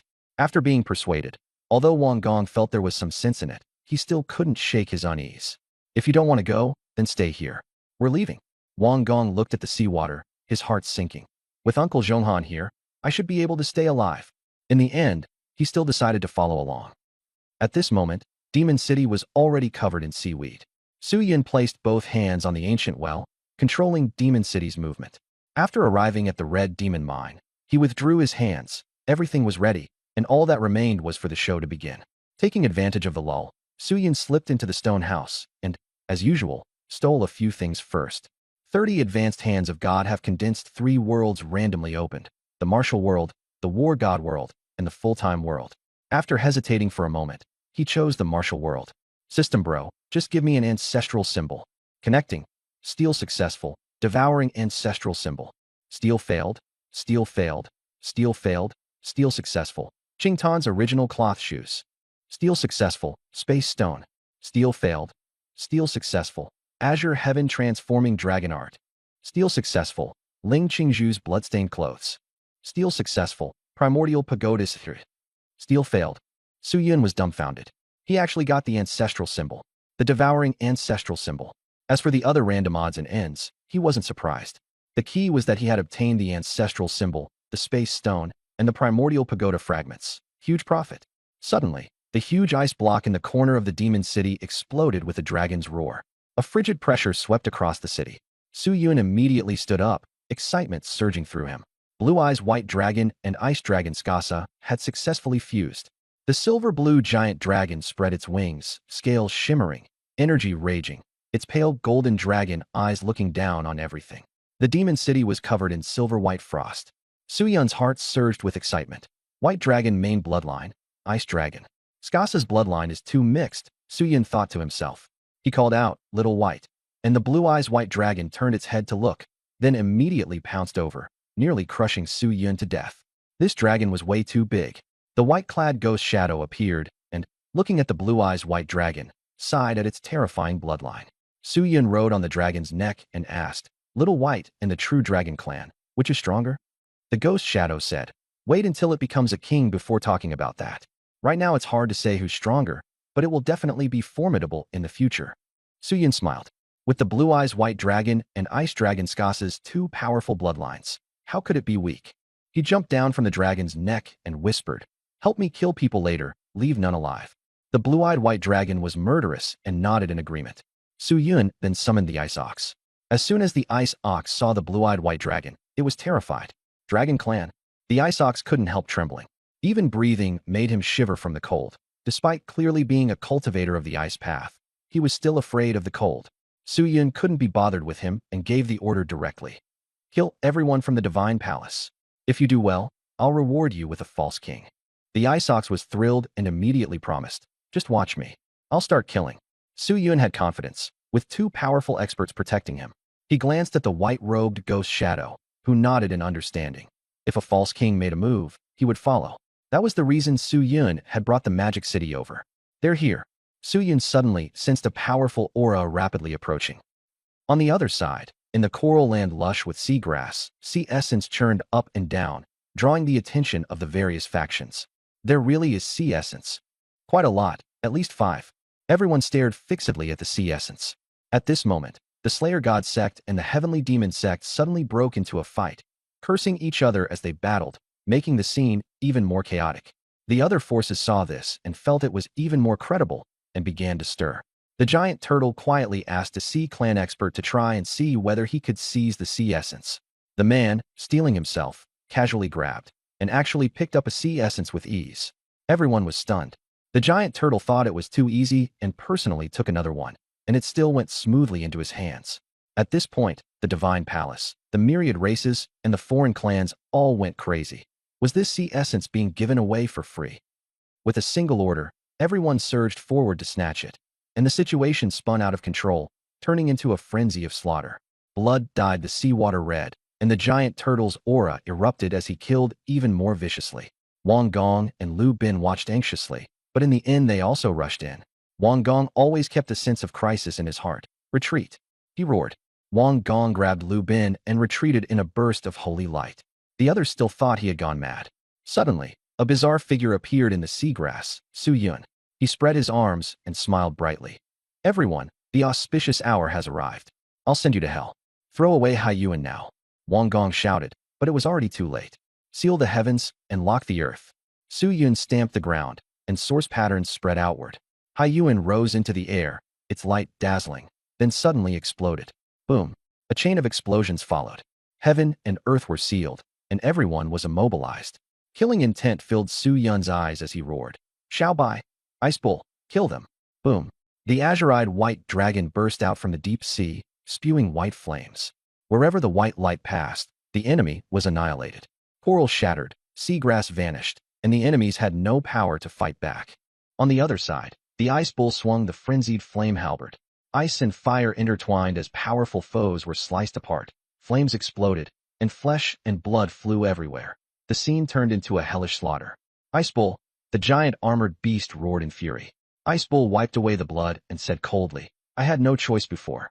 Now I choose young Master Su." With that, it continued slaughtering the enemies. Wang Gong and Lu Bin could only watch helplessly, trapped by chains, and could only roar in anger. At that moment, the seawater stirred, and a terrifying pressure descended. Pseudo-King had made a move. Deep in the ocean, a bolt of blue lightning split the darkness. The strong ones on the battlefield trembled all over. Pseudo-King had arrived. Wang Gong shouted, "Uncle Zhonghan, kill him!" The blue lightning locked onto Su Yun and struck down violently. Su Yun wasn't panicked at all. He even laughed. "I've been waiting for you." Just as the blue lightning was about to fall, it was suddenly severed by a powerful force and collapsed with a thunderous blast. The sea area fell into chaos, and a ruined city appeared. On the city wall stood a figure in white, his aura like that of a king. Everyone was shocked. The demon city? How is it here? Could it move? Wang Gong and Lu Bin were dumbfounded too. Could Pseudo-King actually fail to kill Su Yun? At that moment, Feng Zhonghan appeared and stared coldly at the white-clothed ghostly figure. "Who are you?" The white-clothed ghostly figure ignored him, too disdainful to even answer. Feng Zhonghan's killing intent surged. "Anyone who protects Su Yun shall die without mercy." Su Yun sneered. "No one who wants to kill me has been born yet." The white-clothed ghostly figure said indifferently, "You do your thing. I'll handle this one." Su Yun lowered his voice. "Senior, can you spare his life?" The white-clothed ghostly figure nodded. Feng Zhonghan laughed in rage. "Let me see what abilities you have." He erupted forward and charged at the white-clothed ghostly figure. The two powerhouses began a fierce battle. With sealing the heavens and locking the earth gone, Su Yun looked at Wang Gong and Lu Bin and sneered. "Divine Palace? A bunch of parasites." Wang Gong countered. "You're jealous that we can enjoy ourselves while lying down?" Lu Bin also mocked. "You risk your life for just this little bit of resources, while we get them without lifting a finger." Su Yun burst out laughing. "You'd better keep being this arrogant." He activated the Mangekyo Sharingan, deep crimson karmic flames blazing, and a gigantic skeleton appeared. Susanoo. The giant flame sword illuminated the deep sea. Wang Gong and Lu Bin were stunned. This move wasn't in the intelligence report. Wang Gong activated the sacred light furnace, and light erupted as sacred radiance pressed down on Su Yun. Lu Bin unleashed the dragon-taming art, 100 beasts transforming into a spear as a dragon's roar pierced forward. Su Yun said coldly, "Tatsuka blade." Susanoo's giant sword fell, shattering the dragon spear in an instant and suppressing the holy light. Wang Gong and Lu Bin were bleeding from their mouths and noses, utterly shocked. Their combined attack had no effect at all. Su Yun sneered, "Is that all?" Then he controlled Susanoo to remove its helmet, revealing a skeletal jaw. Flamethrower. Raging flames surged, the seawater boiled, and they shot straight toward the two of them. Wang Gong formed a sacred shield with both hands to block it, while Lu Bin hid behind him. The flames slammed into the sacred shield, and the two of them screamed miserably, unable to withstand the extreme heat. The sacred shield shattered, and the two were blasted away. Wang Gong's entire body was scorched, blood streaming from his eyes. Lu Bin's arm was charred black, reeking of burned flesh. Why aren't you screaming anymore? Su Yun laughed coldly as the Tatsuka blade pressed down like the sky collapsing. Lu Bin flew into a rage and erupted with spiritual power. The beast-reeking spear appeared, and with it came the roars of countless beasts and a surging killing intent. But in the end it was all just superficial showmanship. The sword fell, the spear shattered, and Lu Bin was also sliced into minced meat on the spot. Shining holy spear. Wang Gong took the chance to launch a sneak attack. A beam spear condensed and shot straight at Su Yun. The Yata mirror blocked it, leaving the light spear unable to advance even a step. Seeing this, Wang Gong sank into despair and turned to flee frantically. I can't die. He only wanted to escape back to the Divine Palace. Su Yun watched with icy eyes as Susanu's right hand transformed the Yata mirror into the Yasakani no Magatama and hurled it out. A streak of light flashed, and the Magatama instantly caught up to Wang Gong. Wang Gong turned back just in time to see it explode into view, and his body burst apart on the spot, leaving only a single head floating on the sea. Ding! Host killed Wang Gong and Lu Bin, obtained advanced divine hands, *31. Meanwhile, the battle elsewhere continued. The alien races, the myriad clans, and the Divine Palace were either dead or fleeing. Blue Eyes White Dragon let out a breath of dragon energy, wiping out large numbers of enemies. Bing Nio faced off against the giant Ao, thrusting a halberd through its chest. The giant Ao screamed miserably and, unable to resist, was killed. After killing the giant Ao, Bing Nio formally pledged allegiance to Su Yun. Su Yun looked back toward the demon city, only to see the white-clothed ghost standing atop the city wall, spotless and untouched. Feng Zhonghan lay beneath him, on the verge of death. The so-called pseudo-king battle was, in fact, a one-sided crushing defeat by the white-clothed ghost. Too weak. The white-clothed ghost glanced down, and Feng Zhonghan's eyes were filled with terror. The situation was settled. Su Yun used 5 Haiyuan to sweep away the various forces. The Divine Palace was nearly annihilated, and the remaining survivors fled in all directions. The cult of slaughtering gods, the heavenly demon cult, and the mixed blood cult had run off early, making sure to get their scenes in. Young Master Su, mission accomplished without disgrace. Bing Nio returned with the message. Su Yun nodded in satisfaction and ordered that any sea tribes willing to submit be taken in, while all who resisted were to be killed. Bing Nio accepted the order and left. To Su Yun, the giant Ao was nothing more than an idiot, posing no real threat. Blue Eyes White Dragon came over to act spoiled, and Su Yun climbed onto its back, slowly riding back to the city. He looked coldly at the captured Feng Zhonghan, who was powerless to resist. To the white-clothed ghost, he said, "Can you hold him by the ancient well?" The white-clothed ghost nodded, dragged Feng Zhonghan to the well, broke his 4 limbs with a kick, and placed his head against the well mouth, ready to suppress him at any moment. Su Yun, if you dare capture me, the Divine Palace will never let you go. Go. Your entire lineage will die. Feng Zhonghan roared furiously. Su Yun's eyes turned vicious as he swung a slap, sending Feng Zhonghan crashing hard against the side of the well. The wall, and he immediately split open his head and bled profusely. Pretty foul mouth, Su Yun said coldly, staring at Feng Zhonghan word by word. I guarantee you won't be able to talk soon. He looked toward the devouring ancestor talisman. Feng Zhonghan was a pseudo-king, with an extremely dense amount of spiritual energy inside him. Killing him outright would be pointless. It would be better to drain his spiritual essence dry, which would be far more valuable. Thinking of this, Su Yun smiled. His smile was gentle, but his eyes were icy. Feng Zhonghan's heart began to panic as he looked at him, and he suddenly felt a little regretful. He should not have provoked him just now. The fighting at the front was still ongoing. When Bing Nio brought the news, Tiancan and the others were all stunned. Gao was dead? Then what was there left to fight for? Your boss is gone. Bullshit, Lord Gao is alive. If you don't believe it, go back and see for yourselves. The two sides stopped fighting for the moment and started hurling abuse at each other. It wasn't until the news spread that Gao's side fell completely silent. They had been fighting desperately on the front lines, only to find out their boss had secretly sneaked off to pick up treasures and got himself killed by Bing Nio. The atmosphere was unbearably awkward. Gao's army didn't surrender, but slowly withdrew, preparing to go back and discuss their next move. Su Xiaonyo is amazing. Xiaomon was shocked. He had casually taken out Gao. Yulan also sighed. No wonder the pressure has been so much lower these days. Back to matching for drinks. Tianqian ordered excitedly. The main force returned in triumph, and the whole city cheered. Chizai Ocean, Shajun Archipelago. With Gao dead, chaos erupted inside the camp. The officers still wanted to keep fighting, but the Sea Clan troops they had conscripted were unwilling to continue. Fazan knows you're afraid to fight. The consequences will be worse than extermination. Black Snake threatened, but everyone was afraid of Su Yun and didn't want to risk their lives again. Black Snake slammed the table in anger. Hold out a little longer. When Fazan returns, Su Yun won't be anything. The Sea Clans all wore bitter faces. Caught between Su Yun and Fazan, life was even harder than for the human race. Marching, songs, dancing, and fine wine filled the air as everyone celebrated. Victory belongs to all of us. Raise your glasses, Su Yun said loudly. Everyone answered at once, sweeping away all their frustration. Afterward, Su Yun brought Tianqian and the others to the ancient well. Feng Zhonghan looked miserable, watched closely as if imprisoned. A false king. Everyone was shocked. Su Xiao actually dared to capture a false king. You think the spiritual yuan astral chi of a false king is rich? Su Yun asked with a smile. Everyone nodded. A false king was only half a step away from becoming a king, far stronger than a peak war god. Feng Zhonghan guessed what Su Yun was planning and sneered. You want to drain my spiritual yuan astral chi? Dream on. Su Yun smiled mysteriously. Whether it's a dream or not, you'll know in a moment. Buzz. Su Yun's eyes turned black, terrifying like a black hole, and he reached out to grab Feng Zhonghan. A black substance slowly surged out from his hand. At first, Feng Zhonghan was still disdainful, but soon his expression changed. What did you do to me? Su Yun was like a devouring demon.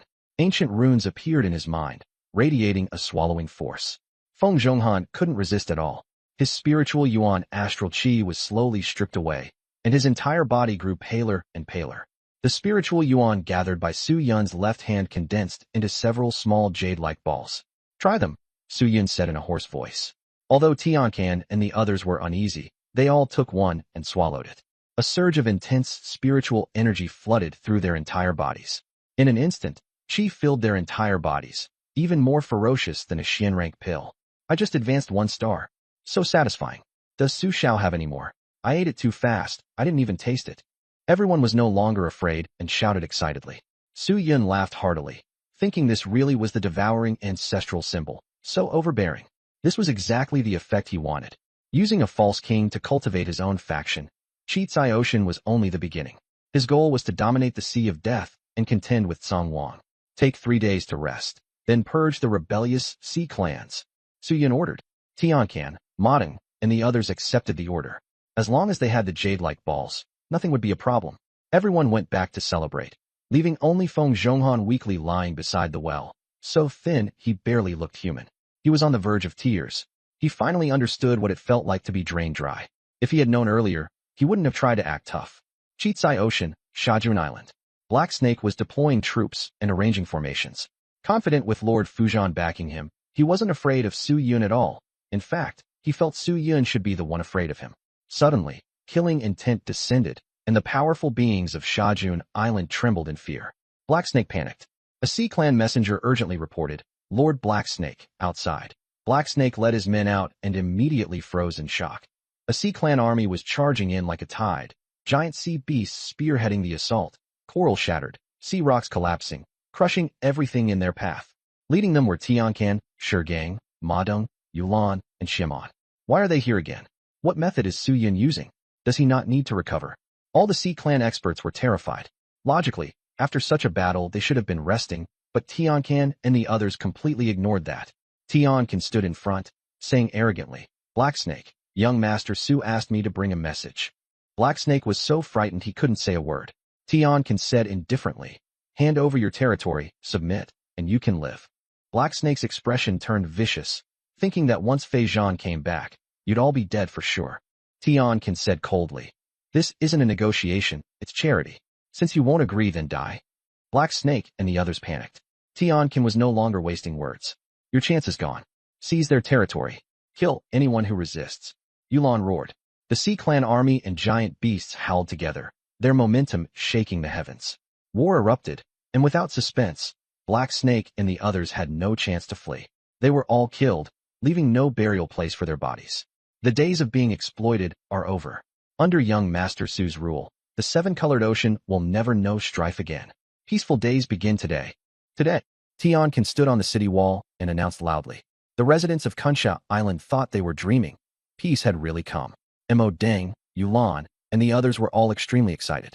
They had finally taken control of the seven-colored ocean. But next they would have to face Fei Zhan, the old powerhouse among the pseudo-king seven dragons.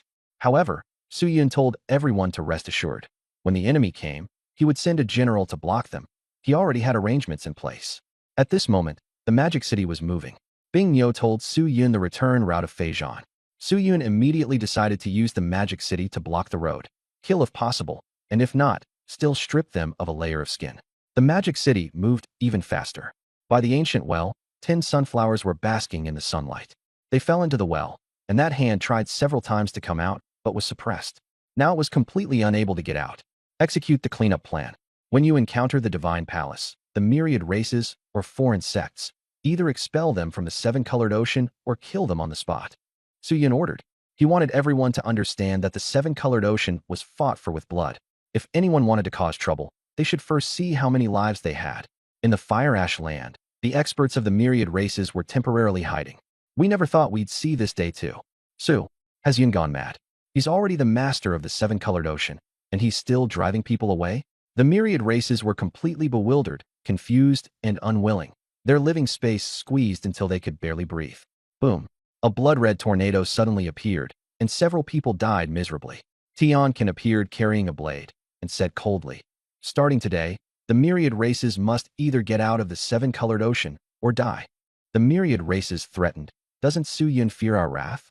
Tiankin sneered. Young Master Su does things exactly this wildly. As soon as he finished speaking, battle broke out. Red Demon Mine. The Sea God cult had just hidden themselves when Gang led people to find them. There was no nonsense, just kill. Puff, puff, puff. Gang's iron fist struck, and the Sea Clan experts died one after another. Someone angrily shouted, "The seven-colored ocean isn't Su Yun's. On what grounds is he driving us away?" Gang said coldly, "The seven-colored ocean now belongs to Su Yun. If you're not convinced, then die." On this day, the seven-colored ocean underwent a great purge. The divine palace was destroyed, the myriad races were reduced to very few, and the fire sect and sea god cult were completely wiped out. Su Yun had completely taken control of the seven-colored ocean. The mixed blood cult was also struggling to survive. The southern inspector appeared and calmly said, "Go back and tell the bishop to maintain a good relationship with Su Yun from now on." The mixed blood cult expert was unconvinced, and the southern inspector directly shot back, "Then you stay, we'll leave." The mixed blood cult expert didn't dare make a sound and obediently fled. The heavenly demon cult fared even worse, being slaughtered as soon as they arrived. However, it was much better than before. Be careful on your way back. The illusion demon kissed a heavenly demon cult expert, leaving a lip print, and everyone was terrified. The heavenly demon cult left in a sorry state. The illusion demon and the others returned to Song Yi's side and asked quietly for instructions. Song Yi sighed at Su Yun's decisive methods and said bluntly, "Help Su Yun seize the Sea of Death." The illusion demon was nervous, but Song Yi replied calmly, "If you want to return to the human realm, you have to kill your way into qualification." Everyone's hearts trembled. Its master clearly intended to side with Su Yun. At the border of the seven-colored ocean, everything was dark and desolate. A Sea Clan squad appeared, led by Fei Zhan, with silver fur, black palms, a monkey-like face and mountain-like body, fury billowing from him. Suddenly, lightning chains struck, his subordinates were captured, and a volley of pea-like projectiles shot over, causing the Sea Clan to scream miserably. Fei Zhan exerted his power, the seawater boiled, and he prepared to counterattack. At this moment, an even stronger force slammed into him.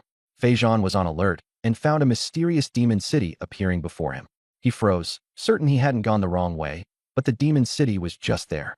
At that moment, Su Yun appeared on the city wall and asked lazily, "Fei Zhan, the seven-colored ocean is mine. What are you here for?" Fei Zhan flew into a rage. "A human? Say that again." A human dared to act so arrogantly in front of Fei Zhan, and even claimed the seven-colored ocean was his? Su Yun let Bing Niu speak. Bing Niu stated without the slightest hesitation, the entire seven-colored ocean belonged to Su Yun, and anyone who trespassed would be killed without mercy, including Fei Zhan. Fei Zhan was dumbfounded. Bing Neo had defected, and the entire territory was gone. Water monkey, did you hear that? Su Yin sneered. Fei Zhan was so furious he nearly coughed up blood. All his painstaking effort vanished in an instant. Just as he was about to make a move, the white-robed, ghostly shadow appeared, and Fei Zhan was so frightened that he instantly came to his senses. How had the white shadow ended up on the human side? Fei Zhan stepped back and shouted angrily, "Human, just wait. I'll definitely make you pay." Su Yun immediately cursed him out, too lazy to waste words, and manipulated the demon city to crush them mercilessly. Sunflowers controlled the field, pea shooters and lightning reeds joined in, and the firepower was fully unleashed. Fei Zhan and the others were beaten until they coughed up blood non-stop, yet they dared not stop fighting back and could only flee for their lives. In the end, they ran off in disgrace, covered in blood. Su Yin shook his head. This false king was really cowardly. The threat was temporarily neutralized. The Death Sea had 7 oceans, and 6 were still in Song Wang's hands. Su Yin had to race against time. Fei Zhan and the others fled to a remote corner, where their confidant cried bitterly. The home was gone. The people were gone. What now? Fei Zhan gritted his teeth and decided to go to the Black Ocean to seek help from Kei Yuan.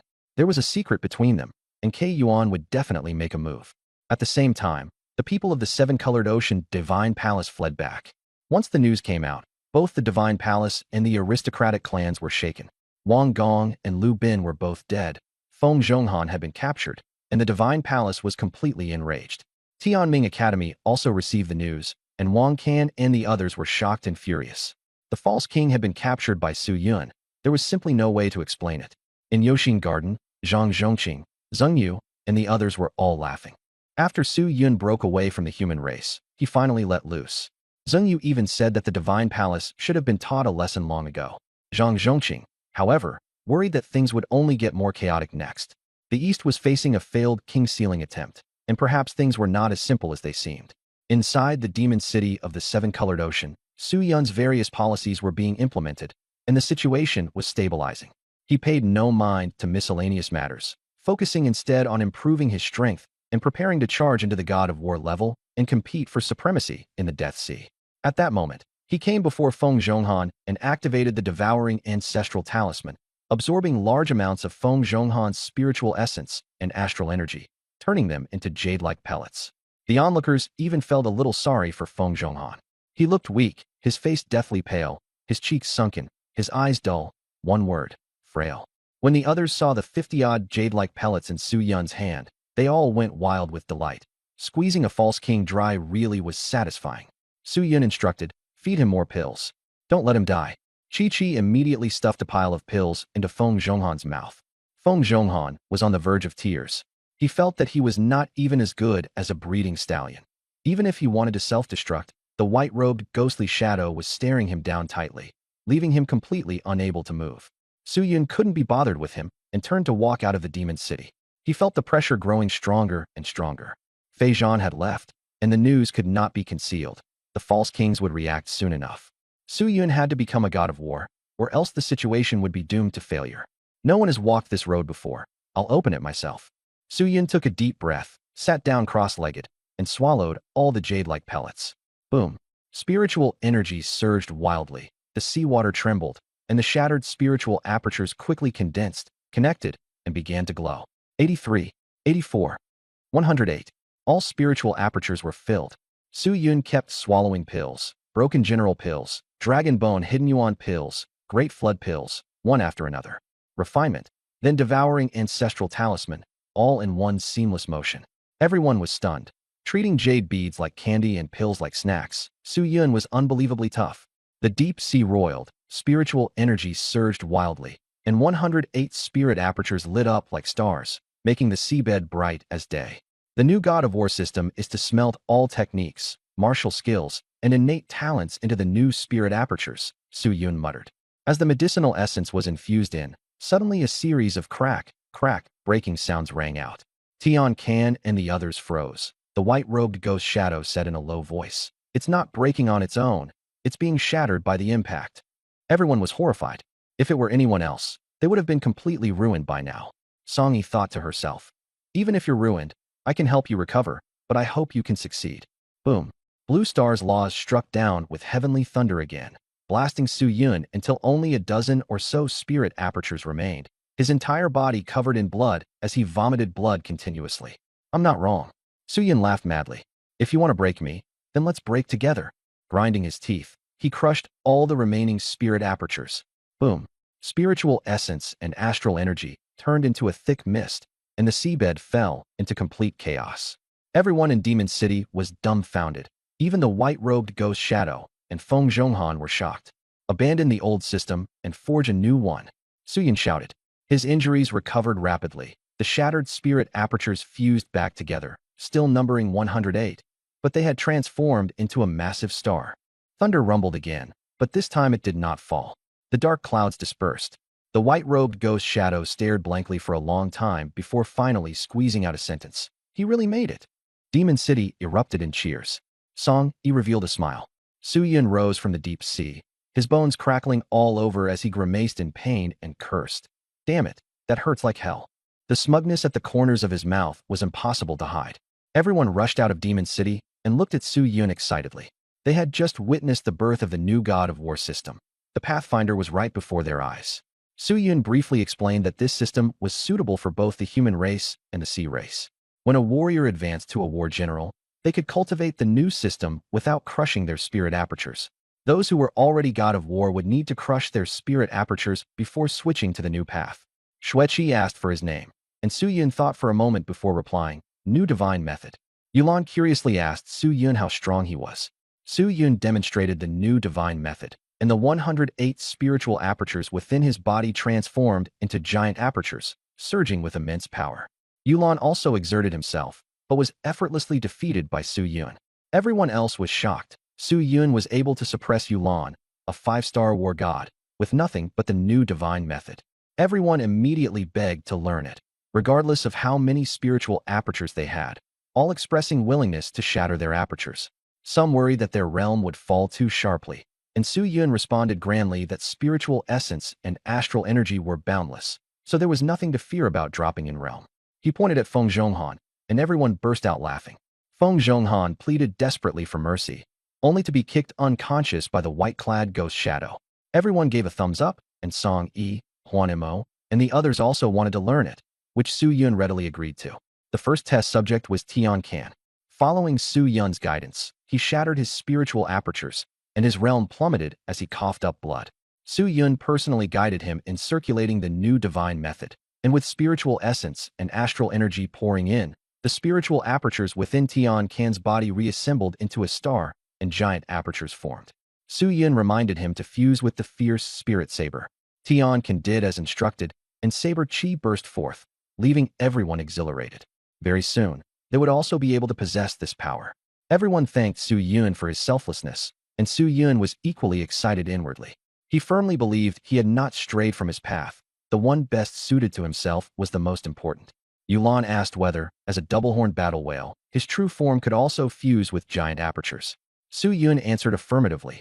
Martial techniques, cultivation methods, and innate talents all could. Yulan immediately switched to cultivating the New Divine Method. Though his realm dropped by 1 level, his strength greatly increased. Suyin said that once Feijan left, he would definitely seek reinforcements, so everyone needed to quickly choose trusted followers to cultivate the New Divine Method. He was going to lead everyone to unify the Sea of Death. Tian Can and the others were filled with passion. Whether human or sea clan, they all longed for a magnificent campaign. The opportunity and the path were right before their eyes.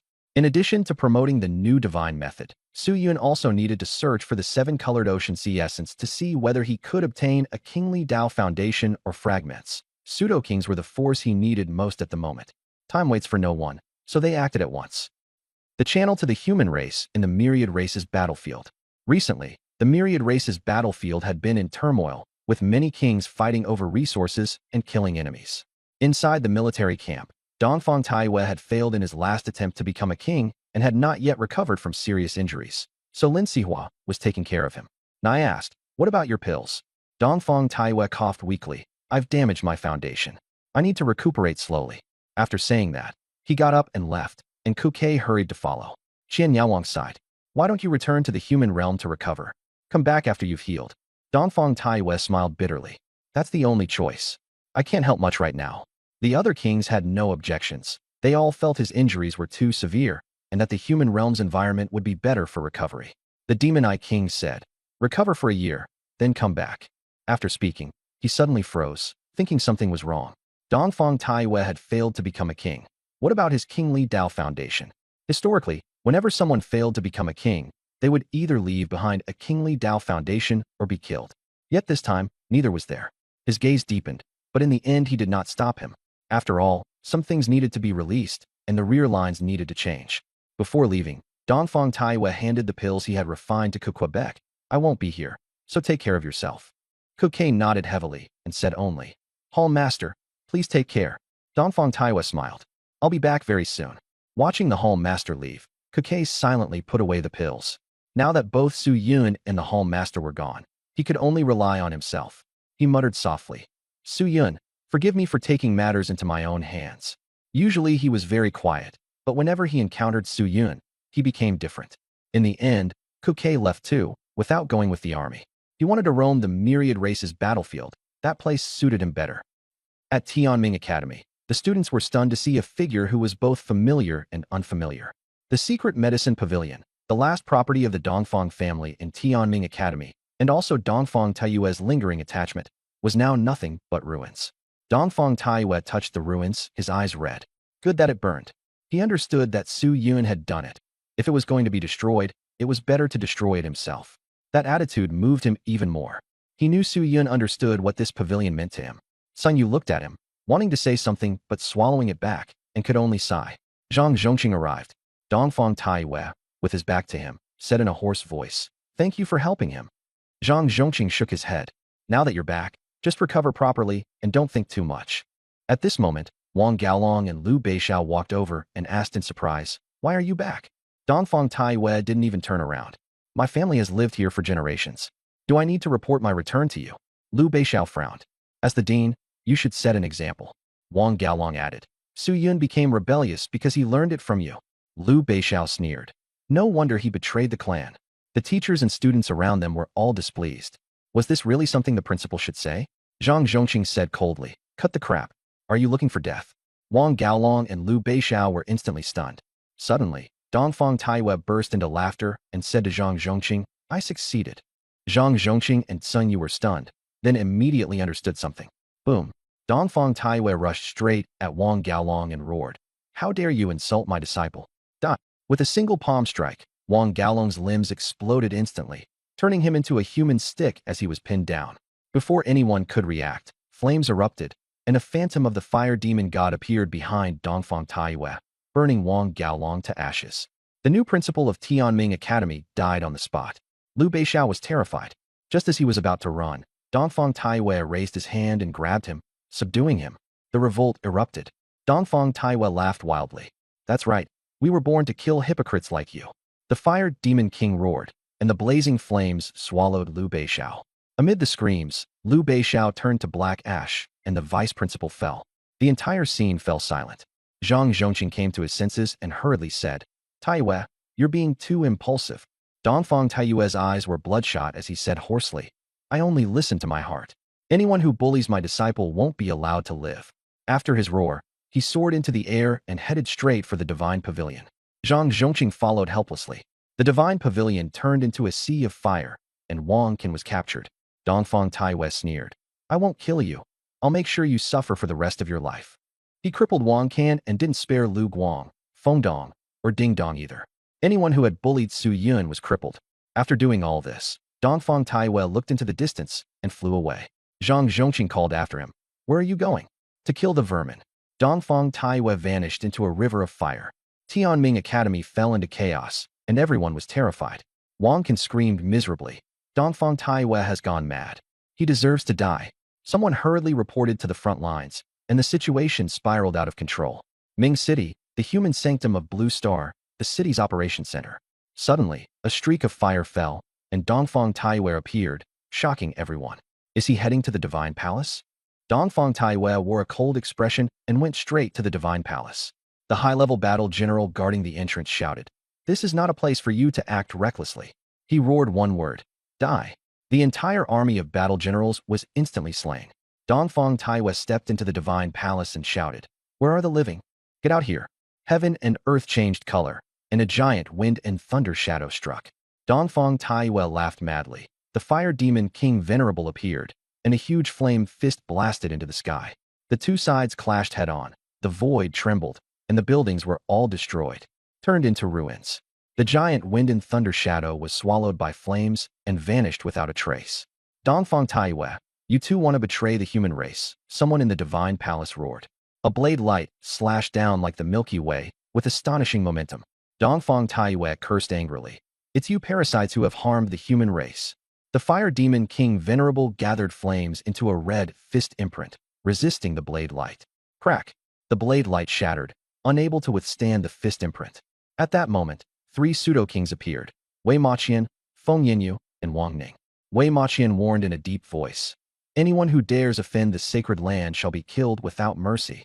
Dongfang Taiyue laughed wildly. "Back then, you people harmed my Dongfang family. You should have been killed along with me." Feng Yinyu said coldly. "Wang Ning, bind him." Wang Ning used talismans, and black chains coiled around Dongfang Taiyue. Dongfang Taiyue swung his blade, flames erupted, and the chains instantly snapped apart. The next second, he rushed to Wang Ning and slashed down in fury. Wang Ning hurriedly activated a talisman, and Feng Yinyu also attacked. Wind and thunder churned heaven and earth. The blazing battle blade came down, and both of their arms were severed at once. Wei Maqian rushed in, and the crystal long blade slashed out. The fire demon king turned and threw a punch. The blazing river of flames crushed the blade aura, and Wei Maqian spurted blood and fell to the ground. Dongfang Taiyue went berserk, killing intent boiling. Die! The fire demon king raised his fist high, transforming into a massive seal that came crashing down. The heavens and earth trembled, and the three false kings dropped straight to their knees, their kneecaps exploding as blood streamed across the ground. The three were terrified. "You dare kill us?" Dongfang Taiyue laughed loudly.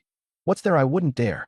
He slashed down with one strike. Wei Maqian's head flew off, blood spraying 3 zhang high, which he held aloft in his hand. The fire demon king clasped both hands together, and Wei Maqian let out a miserable scream as he was burned to death alive. Feng Yinyu and Wang Ning were terrified. "It's your turn," Dongfang Taiyue said coldly. He stepped on Feng Yinyu's head with his left foot and Wang Ning's head with his right, as if stepping on ants. Just as he was about to crush them, a majestic voice came from the divine palace. "Are you truly going to be so outrageous?" Feng Yinyu and Wang Ning were overjoyed. "Great Sword King, save us." Dongfang Taiyue sneered. "It's useless no matter who comes today. They all have to die." Uft, uft. 2 heads were crushed at the same time. 3 false kings fell on the spot. Everyone was stunned. The man who once knelt and begged had now swept through the divine palace by himself. Dongfang Taiyue's expression was frenzied as he muttered, "I'm here. Don't touch that child again." Suddenly, a black-clothed young man appeared in the void, his expression weathered and worn. The giant sword king appeared, his voice stern. "The rumor that you failed to be crowned a king, is it false?" Dongfang Taiyue sneered. "Of course it's false. I was doing it to kill all of you." The giant sword king's expression turned vicious. "You're asking for death? Then come and fight." Dongfang Taiyue howled to the sky. The battle for kingship erupted. The clouds burst apart, and the light was blinding. A massive purple-gold sword of light hovered behind the giant sword king, its aura overwhelming. Amid the sword's ringing, sword chi took on physical form, and even those far away felt their skin sting. Hundredfold slash. The giant sword king waved his hand, and the giant sword turned into countless sword shadows, sweeping toward Dongfang Taiyue. Dongfang Taiyue showed no fear. He summoned the fire demon king lord, and the spiritual apertures within his body lit up as the blood essence of all races merged in. A black, ghostly shadow appeared, empowering the fire demon king lord until his power surged, his brilliance unmatched. He threw a punch that stirred a tempest of fire. Boom! Sword chi and flames collided, blasting a huge hole in the sky. Sunlight poured down, yet the air grew even colder. Break! Dongfang Taiyue coughed blood from the corner of his mouth, yet still refused to retreat. The purple-gold giant sword was forcibly knocked aside. He shot into the air, summoned a 3-colored flame alchemy furnace, and smashed it toward the giant sword king. Sword flow shield. The giant sword king surrounded himself with sword chi, but it was burned through by the raging fire. Startled, the giant sword king watched Dongfang Taiyue begin madly swallowing pills. "I'm an alchemist. Taking pills is perfectly normal." The flames swept again, and the purple-gold giant sword turned red-hot. Dongfang Taiyue broke through the shield and charged in. "You'll be hunted by the human race," the giant sword king warned. "I'm not afraid." Dongfang Taiwei roared, punching with full force. Boom. The giant sword king crashed into his own giant sword, and his left eye burst open in blood. Dongfang Taiwei swallowed more pills, his strength surging as blood wind ignited. The fire demon king lord roared, suppressing the entire battlefield. The giant sword king was driven to the peak of fury. Divine sword disintegration. The purple-gold giant sword split into countless sword bodies, wrapping around him to form armor. Chaotic sword art. Sword chi raged wildly, and Dongfang Taiwei was instantly trapped in a mist of sword energy. Demon King battle technique. Falling explosion. The fire demon king lord erupted in flames, forcibly shielding Dongfang Taiwei and repeatedly blocking the sword chi. The flames were like nuclear bombs, shaking the entire Ming city. The ground cracked apart, the chaotic swords were shattered, and even the giant sword king's armor developed cracks as he coughed blood and stumbled back. Suddenly, a blue blade shot out and pierced Dongfang Taiwei's heart. He staggered back a few steps, blood gushing wildly. Dongfang Taiwei, you came to the wrong place. The space warped, and a white-robed man appeared, looking down coldly. Yuanli King, a powerhouse at the God Palace Crown King level. Dongfang Taiwei clenched his teeth and swallowed pills, his wound healing at astonishing speed. He sneered back. Yuanli King, I've been waiting for you. Yuanli King said indifferently. Being able to stay alive is already a blessing. Dongfang Taiwei firmly remembered those words. Yuanli King began unleashing his spiritual power. Heaven and earth trembled, and countless blue blades came killing toward Dongfang Taiwei. Dongfang Taiwei took out the medicine bottle Su Yun had given him, bit it open, and swallowed the superior intelligence spirit pill. In an instant, his spiritual power surged violently, and all the blue blades were blasted away. The king of Yuanli was stunned, thinking, how did his spiritual power suddenly become so strong? There's a pill like this? Dongfang Taiwei sneered. You're not even fit to shine my shoes when it comes to spiritual power. He summoned the mountain-melting cauldron, and the three kinds of pill flames roared to life. With a furious roar, the three-colored firestones shot into the sky, shattering the clouds. The blazing meteors crashed down like meteors, destroying everything in their path. The king of Yuanli hurriedly unleashed his spiritual power, condensing countless blue blades into a giant drill that shot upward to resist. Dongfang Taiwei controlled the firestones to smash into the king of Yuanli. The blue drill shattered the firestones, and the king of Yuanli could no longer hold on either. Blood seeped from the corner of his mouth, and his spiritual power was exhausted. In the end, Dongfang Taiwei summoned the fire demon king's sovereign and smashed down with a punch. The king of Yuanli was sent crashing straight down from the air into the divine palace, vomiting blood wildly. Half of his body was charred black, a tragic sight beyond words. At this moment, Dongfang Taiwei rushed down without the slightest hesitation. Someone shouted for him to stop, but he ignored them completely, driven mad with the sole thought of killing the king of Yuanli. One slash, beheading him. The fire demon king's sovereign grabbed the head and burned it to ash with a mouthful of flames. A king had fallen. The entire audience was shocked into silence. Dongfang Taiwei, who had just advanced to become a king, directly slaughtered the king of Yuanli. It was utterly insane. A pill refiner taking pills really was something else. No one could say a thing about it. Dongfang Taiwei looked at the giant sword king. You're next. The giant sword king was terrified out of his wits. Killing 4 kings in a row still wasn't enough. He still wanted to kill more. Suddenly, countless figures rushed out from the divine palace. Kings and pseudo-kings, all surrounding Dongfang Taiwei coldly. An old man barked. How dare you show contempt for the majesty of the divine palace? Dongfang Taiwei laughed loudly. Look at you. Hiding in the rear instead of going to the front lines, yet acting so noble? You're nothing but a menace. The teachers and students below stared fixedly at Dongfang Taiwei, only hoping he would die quickly and stop disturbing their peace. An old crone said, what we do is none of your business. Dongfang Taiwei has wantonly killed the strong. He deserves to die. Regardless of grudges, the divine palace will carry out the kill order. An ice-cold proclamation. Boom. Just as everyone was about to act, war drums thundered in the distance, and blood and cheese surged violently. Frontline orders. Dongfang Taiwei is to return to the ranks, the newcomer announced loudly. The strong experts of the divine palace all changed expression. Return to the ranks? Did the 4 venerable kings die for nothing? Whose order is this? The divine palace conferred king asked angrily. The Magic Eye King, the newcomer replied calmly. The crowd fell silent instantly, no one dared object. The Magic Eye King held a status second only to the Slay Dragon King, and everyone feared him. Is that all? Someone shouted through tears. His father was one of the slain false kings. Dongfang Taiyue's slaughter originally warranted execution, but the front lines are in crisis and need alchemists. He is granted amnesty in recognition of his merits. The order has already been issued. It cannot be disobeyed, the newcomer said with no room for argument. The experts of the Divine Palace were filled with killing intent, yet they still did not dare defy the Magic Eye King. The newcomer continued, "Since you're out here already, all of you come with us to the front lines as well. We urgently need manpower, so hurry up." The faces of the false kings changed. They looked toward the conferred king. The conferred king's expression was complicated as he glanced at the Divine Palace main hall. In the end, he said helplessly, "Serving the human race is our duty." At this moment, Dongfang Taiyue put away the corpse of the Fire Demon King, and 3 fragments of a kingly Dao throne base along with 1 complete throne base appeared in his hand. "Give it back," someone roared. Dongfang Taiyue sneered. "Why should I return my spoils of war to you?" With a shameless air, he said, "Whoever dares harm Su Yun, this is what happens. If you want to make a move, first weigh the consequences. As long as I'm not dead, don't even think about peace." He pointed at the 4 king corpses with overwhelming arrogance.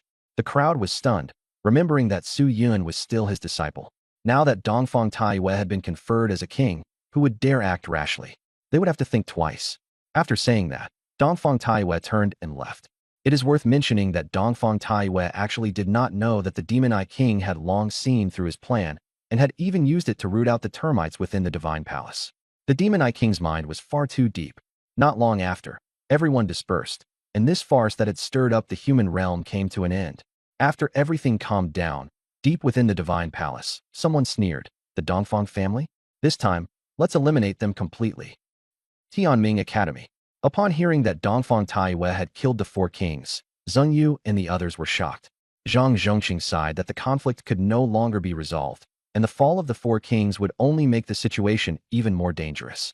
Against the backdrop of the Great War, the future was unpredictable. "I only hope I'm overthinking it." Zhang Zhongqing shook his head. "Su Yun is currently safe," Zheng Yu said worriedly. "But if something happens to Dongfang, Su Yun will be in danger as well. Buy Su Yun some time, and he'll come back." Zhang Zhongqing said firmly. "The academy and the myriad races need him.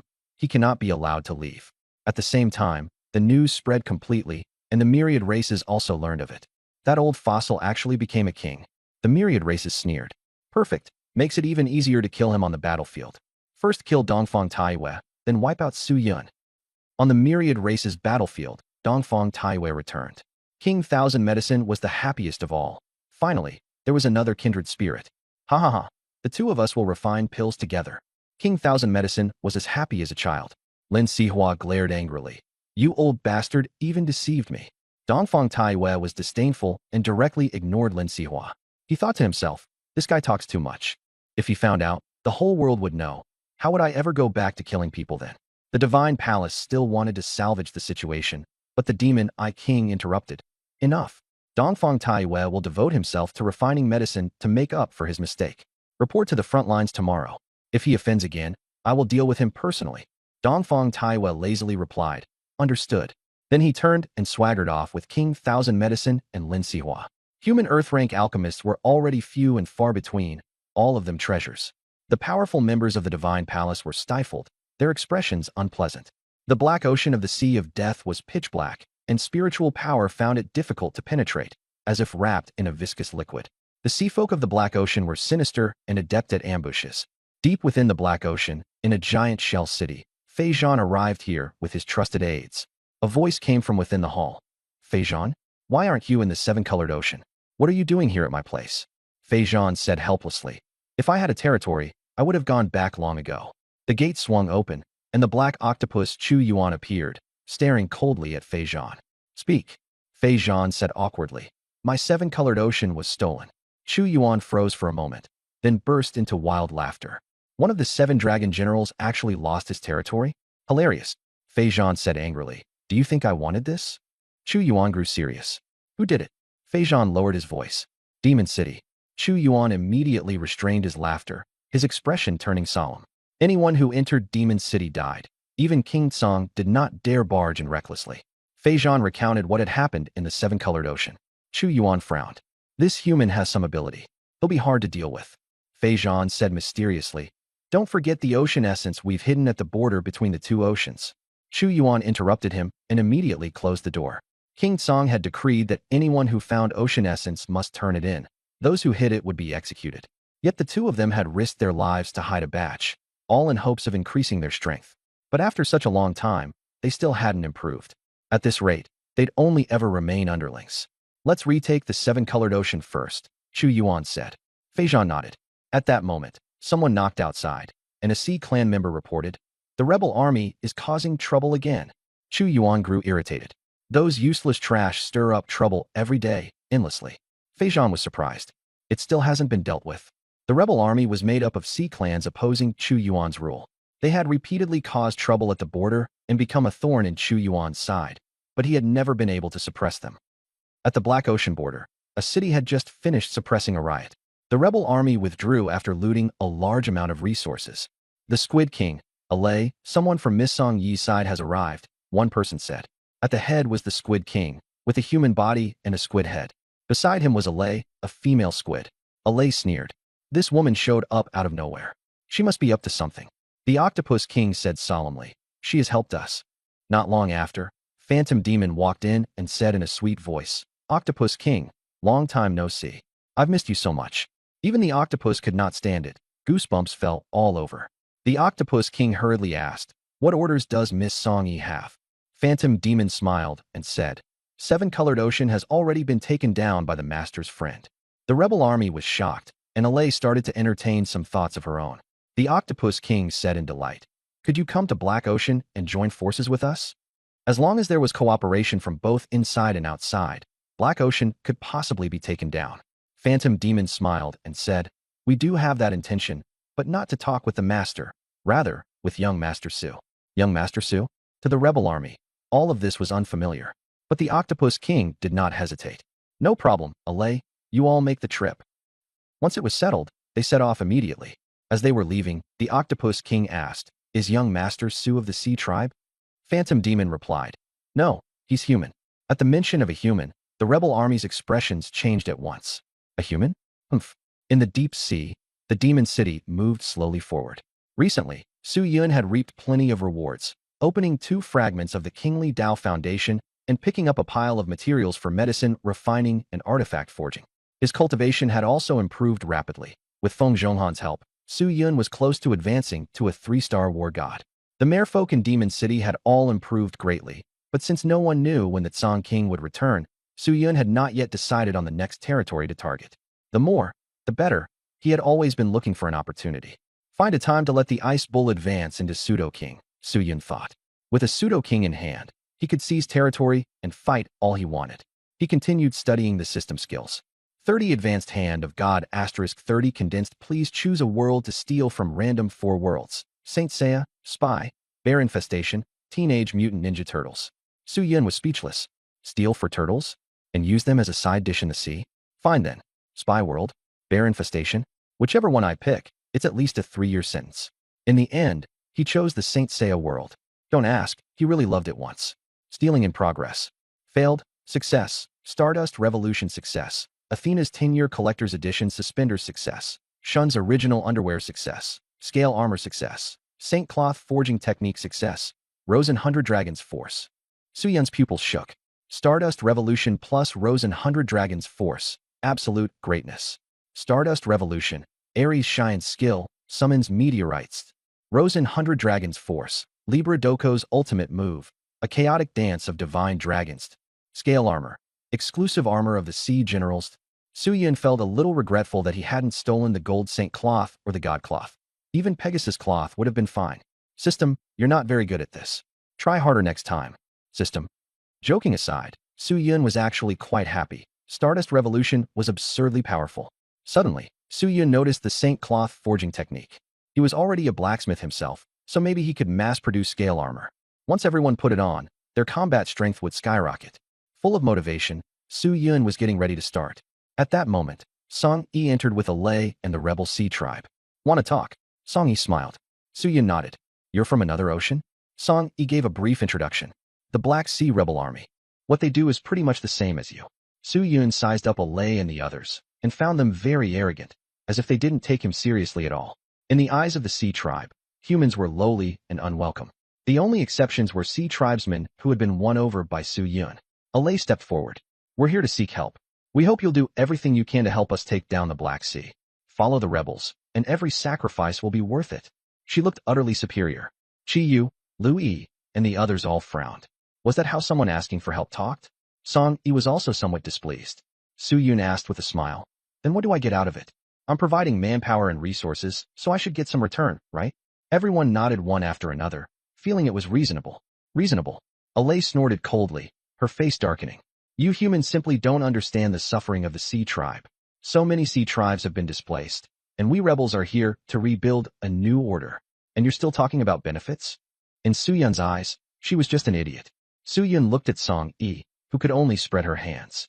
The scene fell silent, and Alay stopped talking. Su Yun restrained his smile and said coldly, I only said a few extra words because I'm giving face to my senior. First, this is war. If you don't want to die, then shut up and send someone else. Second, I don't do charity.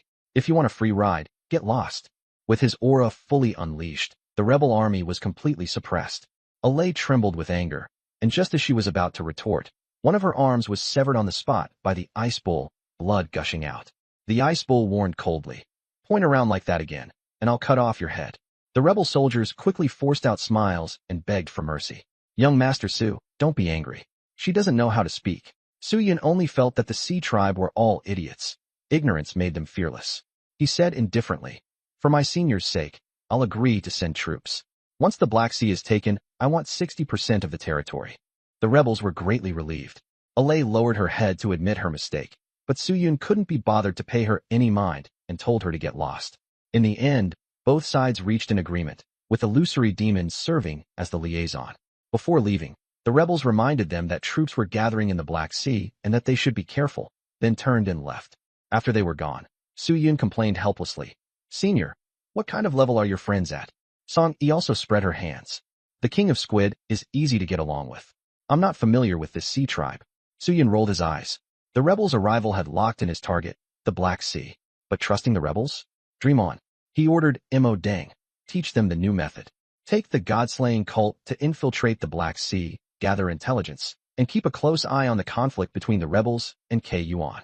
Song Yi was speechless, inwardly saying that Su Yun was really full of schemes. Su Yun laughed proudly. Only a few trusted insiders could be trusted, and not a single inch of territory could be lost.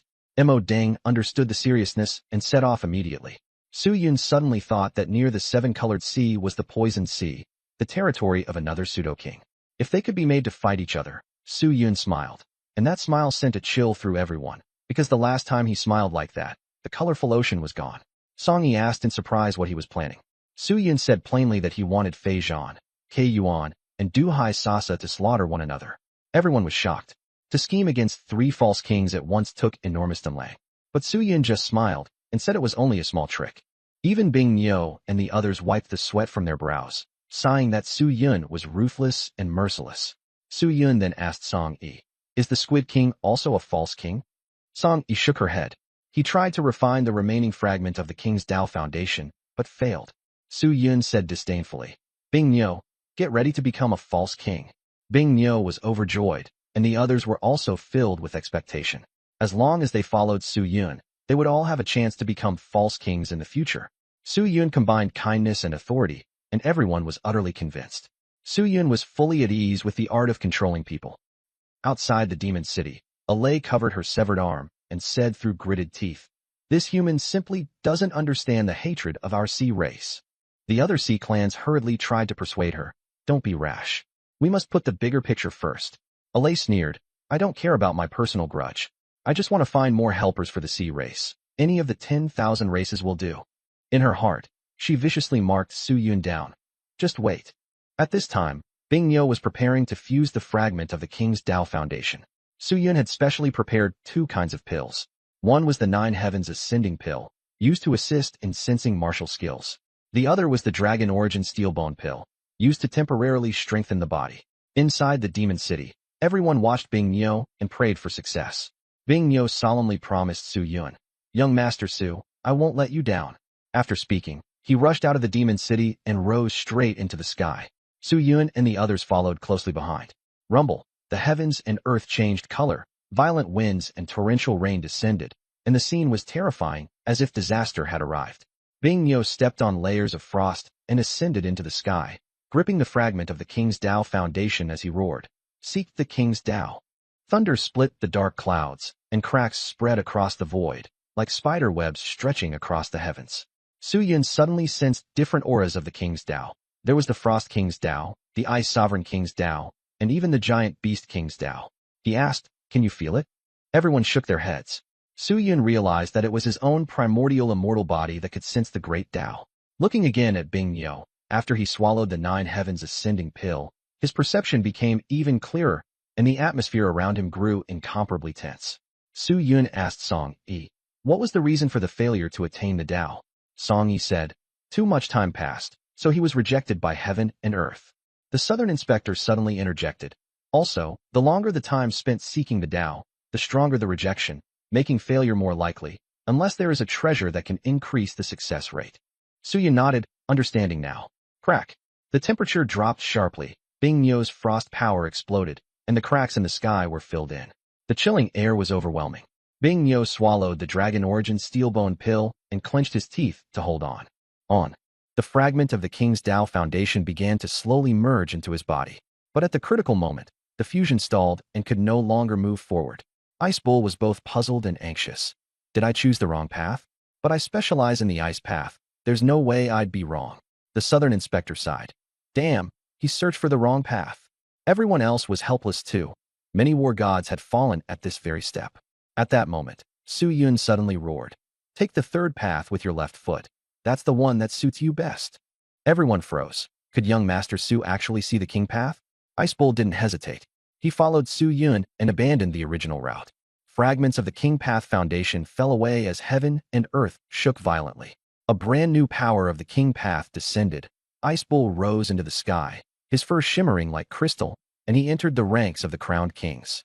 It really worked? Young Master Su, your mouth is divine. From now on, when we search for our path, does that mean we just need young Master Su to point out a few things? They were thrilled beyond measure. Song Yi blinked. Su Yun, how many secrets do you still have? The Southern Inspector was shocked. You've really got it, Su Yun. Don't tell me you've got two heads. Su Yun let out a sigh of relief, thinking that from now on he wouldn't have to worry if his brothers got stuck at a bottleneck. Then he considered whether to cultivate the pseudo-king. But on second thought, the pseudo-king was only an alternative. In the end, he decisively gave it up. I'm going to become a king directly. No messing around with detours. Ice Bull descended with the aura of a pseudo-king and knelt in worship. Young Master Su, I swear my lifelong loyalty. Su Yun teased, want to try another fragment? Everyone collapsed. Did he think this was some buy 1.5 half-off burger deal? Even Ice Bull was convinced. No, I'll need to recover first. Everyone gathered around Ice Bull to celebrate, and the strength of the demon city surged. Su Yun issued an emphatic command. All of you, raise your cultivation realms. Whoever reaches the peak will get a shard. I'll personally guide anyone searching for the king path. Whoever dares stand in the way of my control over the sea, kill without mercy. Everyone was fired up. Yes, young Master Su. They couldn't wait to go to the Black Ocean and fight. Even the Southern Inspector was envious. Among foreign sects, no one dared promise like Su Yun did, giving out shards and guaranteeing success. Su Yun directly took out a shard and smiled. Want one? Join my Slaughter God sect. Southern Inspector. Can I join for just 1 month? Su Yun. What? You think you're playing esports? Signing a short-term contract. Everyone laughed, and the atmosphere relaxed. In fact, Su Yun always kept his own people in mind. For loyal ones like the Southern Patrol Envoy and Senior Sister, he had long prepared shard pieces and even complete foundations. Inside the Demon City, the sound of hammering shook the heavens. One divine weapon after another was forged by Su Yun, and the Sea Clan blacksmiths were stunned. This was true forging. Young Master Su, intelligence from the Phantom Demon. Chi Yu came to report. Su Yun's hands didn't stop. Say it. Chi Yu read the intelligence. The 7 false king dragon generals, Ke Yuan, Sa Sa, Gujian, Lung Shi, Ba Xiao, Juzhua, and Fei Zhan, are each guarding different regions. There are also several false kings who never show themselves, and they have long been following King Tsang. Everyone felt enormous pressure. There were at least 10 false kings on the Death Sea side alone, and no one knew how many were still hiding in the shadows. Su Yun nodded. Got it. He remained calm, and everyone instantly felt at ease. He picked up the newly forged blue teardrop earrings and had Lu Yi undergo a trial. Lu Yi put on the new scale armor, and his aura surged wildly. almost reaching the level of a battle general. It was sturdy, handsome, and suited for deep-sea combat. Such a treasure, let alone seeing it. Even hearing of it is impossible in the seven-colored ocean or any other sea region. Siamang sighed. At that, Su Yun's eyes lit up. Exactly. This was his unique treasure. No one else would ever have it. Could this scale armor be used as bait to hook Sa Sa, Fei Zhan, and Ke Yuan? Su Yun gave the order. The matter of the scale armor must absolutely not be spread. Everyone nodded, with no objections. In the stone house, his confidants gathered. Su Yun asked, Bing Niu, is there any inheritance legend in the Death Sea? Bing Niu shook his head. I've never heard of one. The most valuable thing here is Sea Yuan, and this place can produce all kinds of strange things. Su Yun grew even more excited and immediately arranged. Yulan, take 200 sea clans wearing scale armor to the toxic sea. Yulan looked blank. Su Yun explained, show off the power of the scale armor, secretly publicize it as an inheritance, and then have the slaughter god cult spread the news that there's an inheritance in the Black Ocean. The two sides will definitely fight over it, and we'll reap the benefits.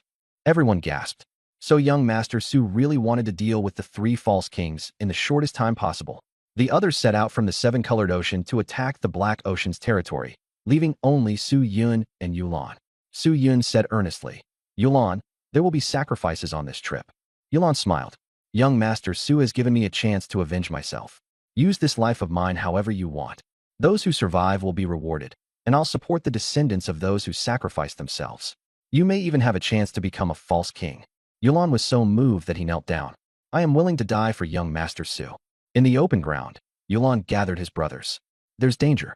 Anyone who doesn't want to go can step back now. Without the slightest hesitation, everyone followed. Boss, you decide. For you, for young Master Su, we're willing. A week later, Su Yun forged 400 sets of scale armor. 200 were given to Yulan's team, and 200 to the Slaughter God cult. He instructed them, make sure to show off the scale armor and attract the target. Yulan and Mo Deng both nodded. Before setting off, Yulan and Mo Deng put on the scale armor, and golden light illuminated the sea. After everyone bowed to Su Yun, they killed their way toward the toxic sea and the Black Ocean. Su Yun watched them off in silence, then slipped into the stone house to prepare a fake inheritance at the border of the seven-colored ocean. In the Black Ocean, Ke Yuan's army was on patrol. Mo Deng led the Slaughter God cult there and coldly ordered, kill anyone who blocks me. As the scale armor shone, golden light erupted, and the pressure of the deep sea came crashing down. Hundreds of sea clans were instantly blasted to death. Ke Yuan's army urgently called for reinforcements, and Mo Deng launched into a killing spree, leaving the Black Ocean no longer peaceful. The poison sea was filled with toxins everywhere. The Sasa army patrolled on purple seahorses, and as soon as they saw a stranger, they would attack. Yulan sneered and directly put on scale armor, transforming into a golden-armored war god, blinding the other side. He shouted, kill. We have a legacy, and even Sasa has to kneel. 200 sea clansmen charged out. In just a few seconds, the enemy troops and the seahorses all exploded into a mist of blood. The scene was so shocking that even Yulan and the others were stunned. The power of the top-tier yellow-rank scale armor was simply beyond comparison. Violence has come. If it were a mystic rank one, that would be something else. From now on, the poison sea and the Black Ocean would no longer be peaceful, and the biggest chaos was about to erupt. On the Black Ocean side, Fei Zhan and Ke Yuan were just discussing how to take back the Rainbow Ocean when a subordinate rushed in to report that something had happened. Ke Yuan said impatiently, speak. The report said that strange sea clansmen wearing special armor had appeared at the border, and the battle loss ratio was 115 among those of the same rank. The other side also mentioned something about Sea Clan legacy. The Sea Clan had delivered a damaged scale armor and one intact one. Fei Zhan and Ke Yuan were hearing the word legacy for the first time and immediately began studying the scale armor, their expressions changing. Ke Yuan called over the strongest blacksmith, He Chue. At first glance, He Chue mocked the armor, but then he was stunned silly and grew excited beyond measure, saying the forging was absolutely perfect and could even borrow the power of the sea. Fei Zhan asked whether it was an outside technique, and He Chue confirmed. This was an indigenous Sea Clan craft. It was impossible for humans to have made it. Ke Yuan and Fei Zhan were shocked and felt that the legacy was real. Ke Yuan immediately decided, we must seize this legacy. Fei Zhan still thought about the Rainbow Ocean, and Ke Yuan cursed him for being stupid. Treasures aren't just this armor. Right now, the legacy is what matters most. He then ordered them to capture live prisoners and force them to reveal the whereabouts of the legacy. Fei Zhan suggested sending troops directly to snatch it, But K Yuan was even angrier. The fewer people who know about the legacy, the better. Feijan mocked himself for being stupid and was snapped awake by the scolding. On the poisoned seaside, Sasa stared at the broken scale armor and felt that something was fishy about the legacy, but he couldn't put his finger on it. A sea clansman wearing scale armor was brought in, and Sasa directly interrogated him. The other party refused to say a word. Sasa ordered poison to be injected, and in response the sea clansman blew himself up, his loyalty terrifyingly absolute. Instead, Sasa laughed loudly and concluded that the legacy was related to the Rainbow Ocean and the Black Ocean. He ordered all-out efforts to capture the sea clansman wearing armor. He believed there was not only yellow rank armor, but definitely higher ranked armor as well. As long as he obtained it, he could challenge the Tsang King. On the rebel side, recent operations have decreased as they've been stockpiling strength, preparing to launch a surprise attack on the border city, capture Mo Yuan to threaten K Yuan, and they've also reached an agreement with Su Yun's army to mount a pincer attack 2 days later. After the Squid King gave the order, the rebel army all nodded.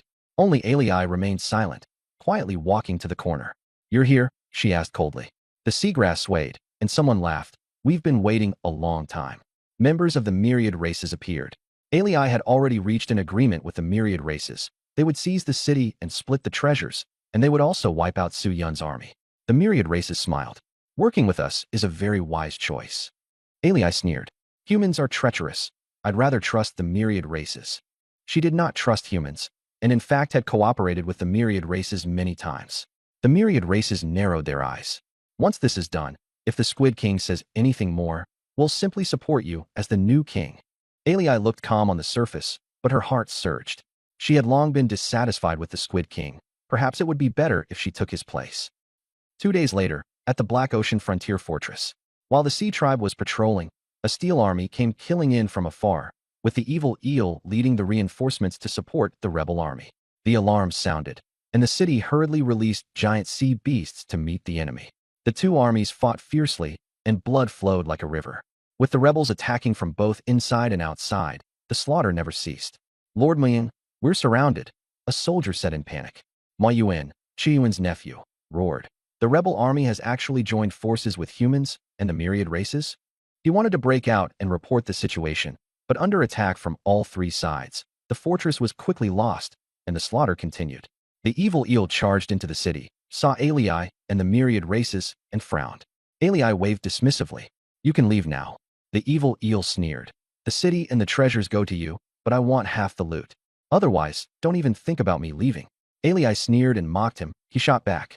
At that moment, a blood mist erupted behind the army, and the myriad races suddenly launched a sneak attack. "What nonsense are you saying?" The myriad races laughed. Xiaman immediately ordered a retreat, fighting while withdrawing, or else they would be annihilated. After escaping, the rebel army and the myriad races mocked them.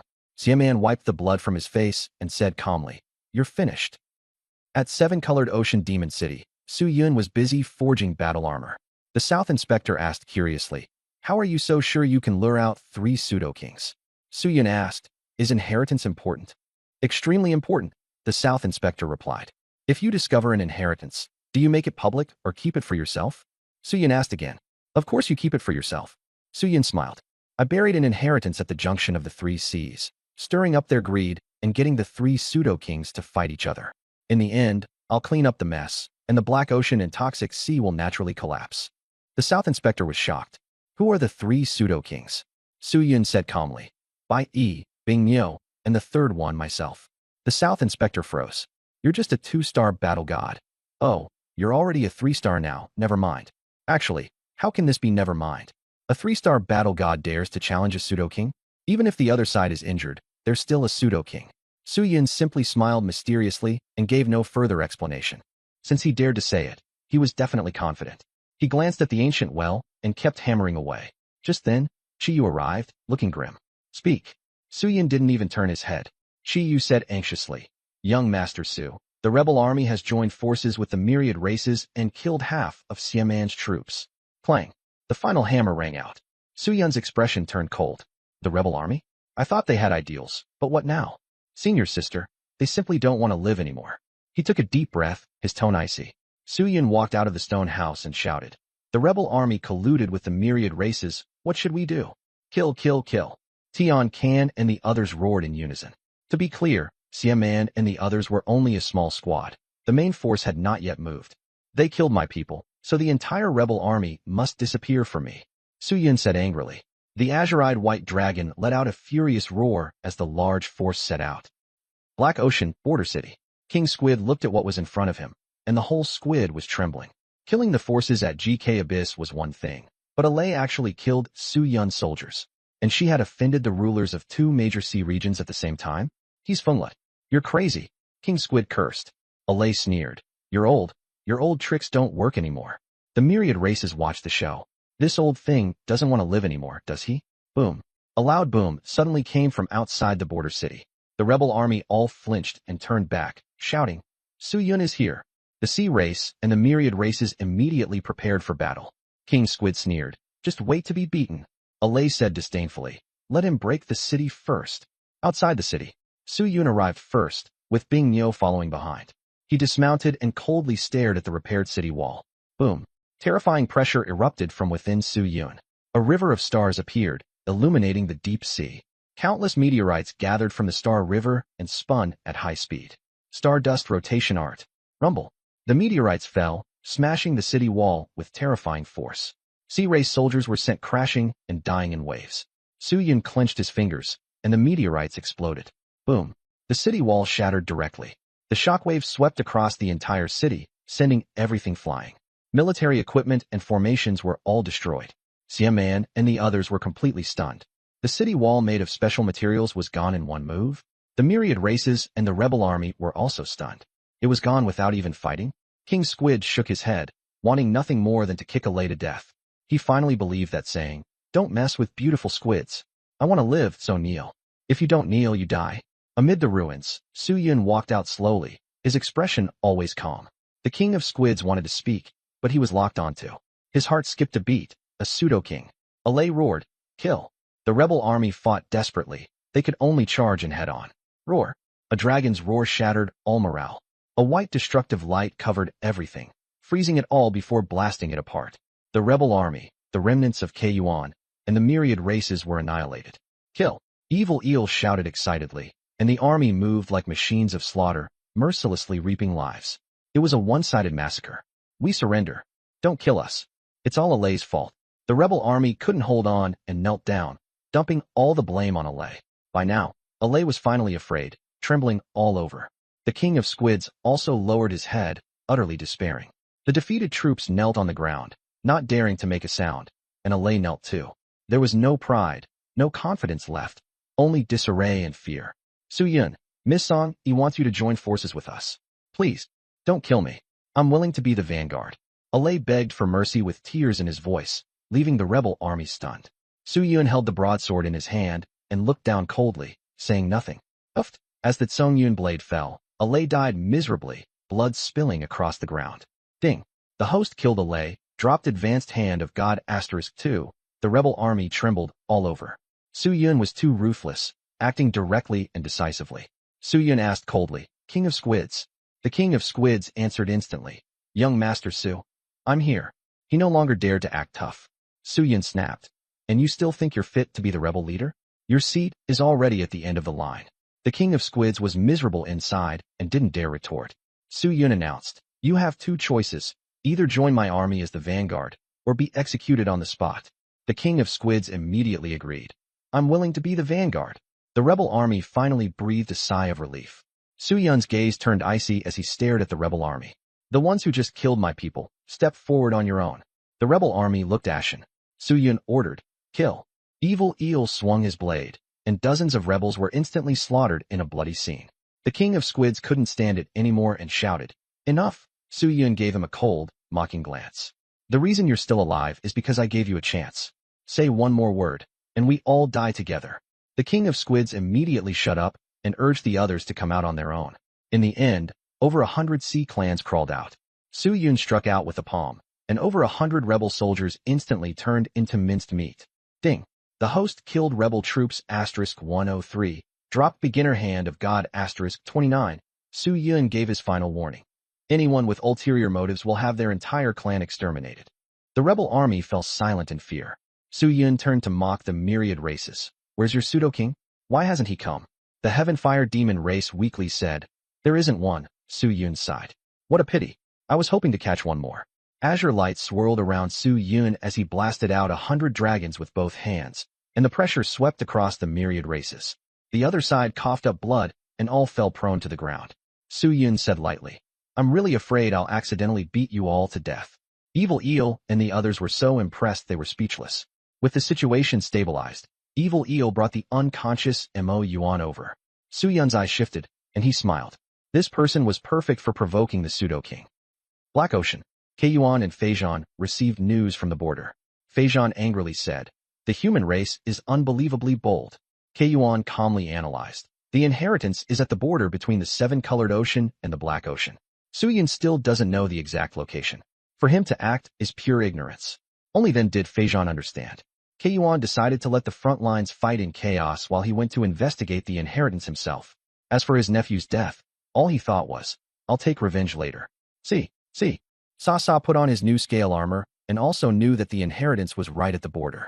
While imagining the chance to pick up a fragment of the Royal Dao Foundation and Heaven-tier cultivation arts and combat techniques, he activated the scale armor and immediately sensed a faint resonance, then set off at once.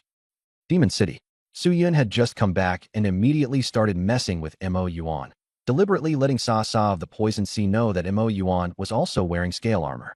As soon as Mo Yuan woke up, Su Yun had him knocked unconscious with a single punch again. Even the white-robed ghost nearby was speechless. The title, Unluckiest Fish, was well-deserved. Su Yun asked the ghost how to make Mo Yuan explode at the slightest trigger, and the ghost rolled its eyes and said he just needed to be made mentally unstable. Su Yun grinned wickedly and tormented Mo Yuan with Tsukuyami, making him subconsciously self-destruct whenever he heard a certain word. After that, Mo Yuan was knocked unconscious by another punch again. Su Yun told Tian Ken to take Mo Yuan to Yulan.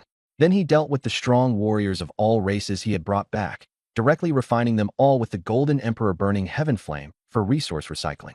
Next, Su Yun asked the overfed Feng Zhonghan whether he had any earth rank or higher cultivation arts or martial techniques. Feng Zhonghan was extremely wary. Su Yun didn't waste words and directly used the swallowing ancestral talisman to extract his spiritual essence and astral chi, forcing Feng Zhonghan to hand over 3 top-tier earth rank cultivation arts and 5 top-tier martial techniques. Su Yun said with disdain, That's it? A wealthy family. Feng Zhonghan was so furious he nearly spat blood. How could there be that many heaven rank items? Su Yun didn't care. He returned to the stone hut to refine his plan, mixing these cultivation arts and martial techniques into the fake inheritance and even aging them on purpose. Mixing real and fake together would make it even easier to fool people. Deep Sea. Feijan and Yuan used their scale armor to probe the inheritance and discovered an ancient scroll, a top-tier earth-rank human cultivation art. The two grew wary, but still put it away and decided to keep searching. Feijan even felt a little gleeful, using human inheritance to piss you off. On the other side, Sasa searched alone and picked up a top-tier earth-rank martial technique. He was puzzled, but still kept it. After all, he was a false king. Even if there was danger, he could run. All 3 false kings had taken the bait. Inside the Demon City, Su Yun was torn over whether to release the Azure Heaven transforming dragon art and make a big move. In the end, he gritted his teeth and decided to use it as the ultimate inheritance when the 3 false kings met. After making up his mind, Su Yun manipulated the Demon City to move, chose the best position, and used the sunflower to suppress the pressure from the ancient well. He himself also gradually adapted to it. Suddenly, a voice came from within the ancient well. Human, Su Yun went on guard. Something was about to wake up, and his heart tightened. Ha, to think there would actually be a human. Don't scare him off. Humans are timid. Human brat, want the power to take revenge? The voices multiplied, growing clearer and clearer. Su Yun quickly calmed down and continued controlling the Demon City, ignoring them. Pretty calm. Memory chaos, is that guy dead yet? He alone punched through from top to bottom back then. Insane. Su Yun was completely bewildered and couldn't understand any of it. Could it be a mute? Someone sneered. Su Yun said faintly, If you don't shut up, I'll piss into the well. The voices vanished all at once. The next moment, a savage will crashed into Su Yun, nearly causing him to lose control. The sunflower scattered light, firmly suppressing that power. Even so, Su Yun still had a splitting headache and killing intent surged within him. You're the first one to dare speak to us like that. A cold voice carried killing intent. Su Yun gritted his teeth and sneered. So you were already awake. A bit clever, huh? Another eerie laugh. Your willpower is pretty good. Want to make a deal? Suddenly, a coquettish female voice rang out. Su Yun grew alert in his heart. Just how many people died in this well? He said softly, let's hear it. You're very dissatisfied with the human race, and you have means and brains. You can be one person or one race. They tempted him. Su Yun pretended to be somewhat tempted. With the human race in internal turmoil now, if this dragged on any longer, it would really be over. Let us out. Don't let the old ghost see us. Another voice continued trying to win him over. Su Yun glanced at the white-robed ghost figure by the city wall and gave no response, only smiling faintly. I can consider it. The voices in the ancient well grew excited. Then Su Yun suddenly asked, got any heaven-rank techniques? Martial skills are fine too. 100 or 200 books would do. Ancient well? You want to get something for nothing without giving anything? No. Su Yun smiled cheerfully. The initiative is in my hands. You have no choice. What do you want? The voice from the ancient well was trembling. Su Yun looked harmless. I don't mind having more people around. How about we all dump some stuff into the well together? Kid, don't do anything rash. We've never seen anyone so shameless. The ancient well was full of regret. It really shouldn't have spoken to him. Su Yun shouted, Luo Jun, come over here. Got any goods in your stomach? Stop. We'll give them. We'll give them. The ancient well panicked, afraid that if this dragged on any longer, who knew how much crap would fall from above their heads? At least 10 books. Su Yun was overjoyed. He had originally been worried about heaven-rank techniques, but now he'd gotten a free haul. Wouldn't complete authenticity be enough? Would half-true, half-false ones work? Su Yun's smile turned even more sinister. If those 3 pseudo-kings practiced fake techniques, TSK, the ancient well was about to go mad. Why did it still have to serve this kid? In the end, Su Yun obtained 10 true and false techniques, very satisfied. When the time comes, I'll bring you all to kill people. Get lost. The ancient well roared, then fell completely silent. All of this was in Su Yun's mind. The white-robed ghost figure sensed something amiss and asked in confusion, what happened? Nothing. Big brothers and big sisters gave me gifts. I couldn't even stop them. Su Yun wrapped an arm around the ghost figure and laughed. The ghost figure was suspicious. If there's any movement, don't believe it. Yes, senior. Su Yun feigned honesty and saluted. Finally, he left the demon city with a smile. The time had come. None of the 3 pseudo-kings would escape. During the fierce battle in Kaiyang, Fei Zhan and Kei Yuan had already left quickly. They only cared whether they could obtain inheritances. The two had already found several inheritance sites and reaped plenty of rewards. In an abandoned small town, when Kei Yuan flipped through the ruins, a strong wave of energy immediately attracted Fei Zhan. Kei Yuan was holding a scroll, trembling with excitement. Heaven-rank technique. Fei Zhan was both shocked and jealous, staring fixedly at the scroll, wishing he could snatch it over immediately. Kei Yuan hurriedly said, good luck. Fei Zhan grumbled. You have to give me the next one. Kei Yuan quickly agreed. Neither of them had expected that the most valuable things in the Sea of Death would actually be these inheritances. By the edge of the poisoned sea, Yulan and the others were searching for Sasa's army, with the dazed Mian, Chun's nephew, by their side. Suddenly, Sasa's troops appeared ahead and immediately shouted that they were going to capture them. Yulan shouted some threatening words while quickly retreating, and even took off Mo Yuan's helmet to reveal his true face. Mo Yuan? Isn't this Chu Yuan's nephew? Sasa's troops recognized him and were furious. Mo Yuan, still in a daze, heard someone calling his name. Yulan softly frightened him. Want to keep suffering. Terrified, Mo Yuan completely broke down and self-destructed, blowing up hundreds of Sea Clan members. Yulan and the others ran off laughing. Mission complete. The surviving Sasa troops roared. Report this immediately. Kei Yuan is suspected of treason. During this time, Sasa also collected quite a few Earth-rank martial techniques. Although puzzled, he still felt great about it. He took out a shell and received Sea Clan writing. Scale armor. Kei Yuan has betrayed us. Sasa's expression changed drastically, suspecting that scale armor had been arranged by Kei Yuan. The other side was using scale armor to lure him in, so they could seize the inheritance. Although he felt it was too much of a coincidence, he still decided to stay calm and observe. But when Sasa found another inheritance site and held a heaven-rank martial technique scroll in his hands, he was completely tempted and couldn't help continuing to search. In the Demon City, Su Yun was forging scale armor. The Southern Patrol envoy reminded him, the trap you set doesn't seem to have worked, right? Su Yun smiled. They've lived for thousands of years. Of course they're all shrewd. He had already hidden the Demon City well, waiting only for the 3 pseudo-kings to appear so he could eliminate them in one fell swoop. At the edge of the 7-colored ocean, things were nowhere near as harsh as in the Black Ocean Poisoned Sea, with coral and aquatic plants everywhere. On a deeper altar sat a piece of azure dragon essence, exuding a fierce aura.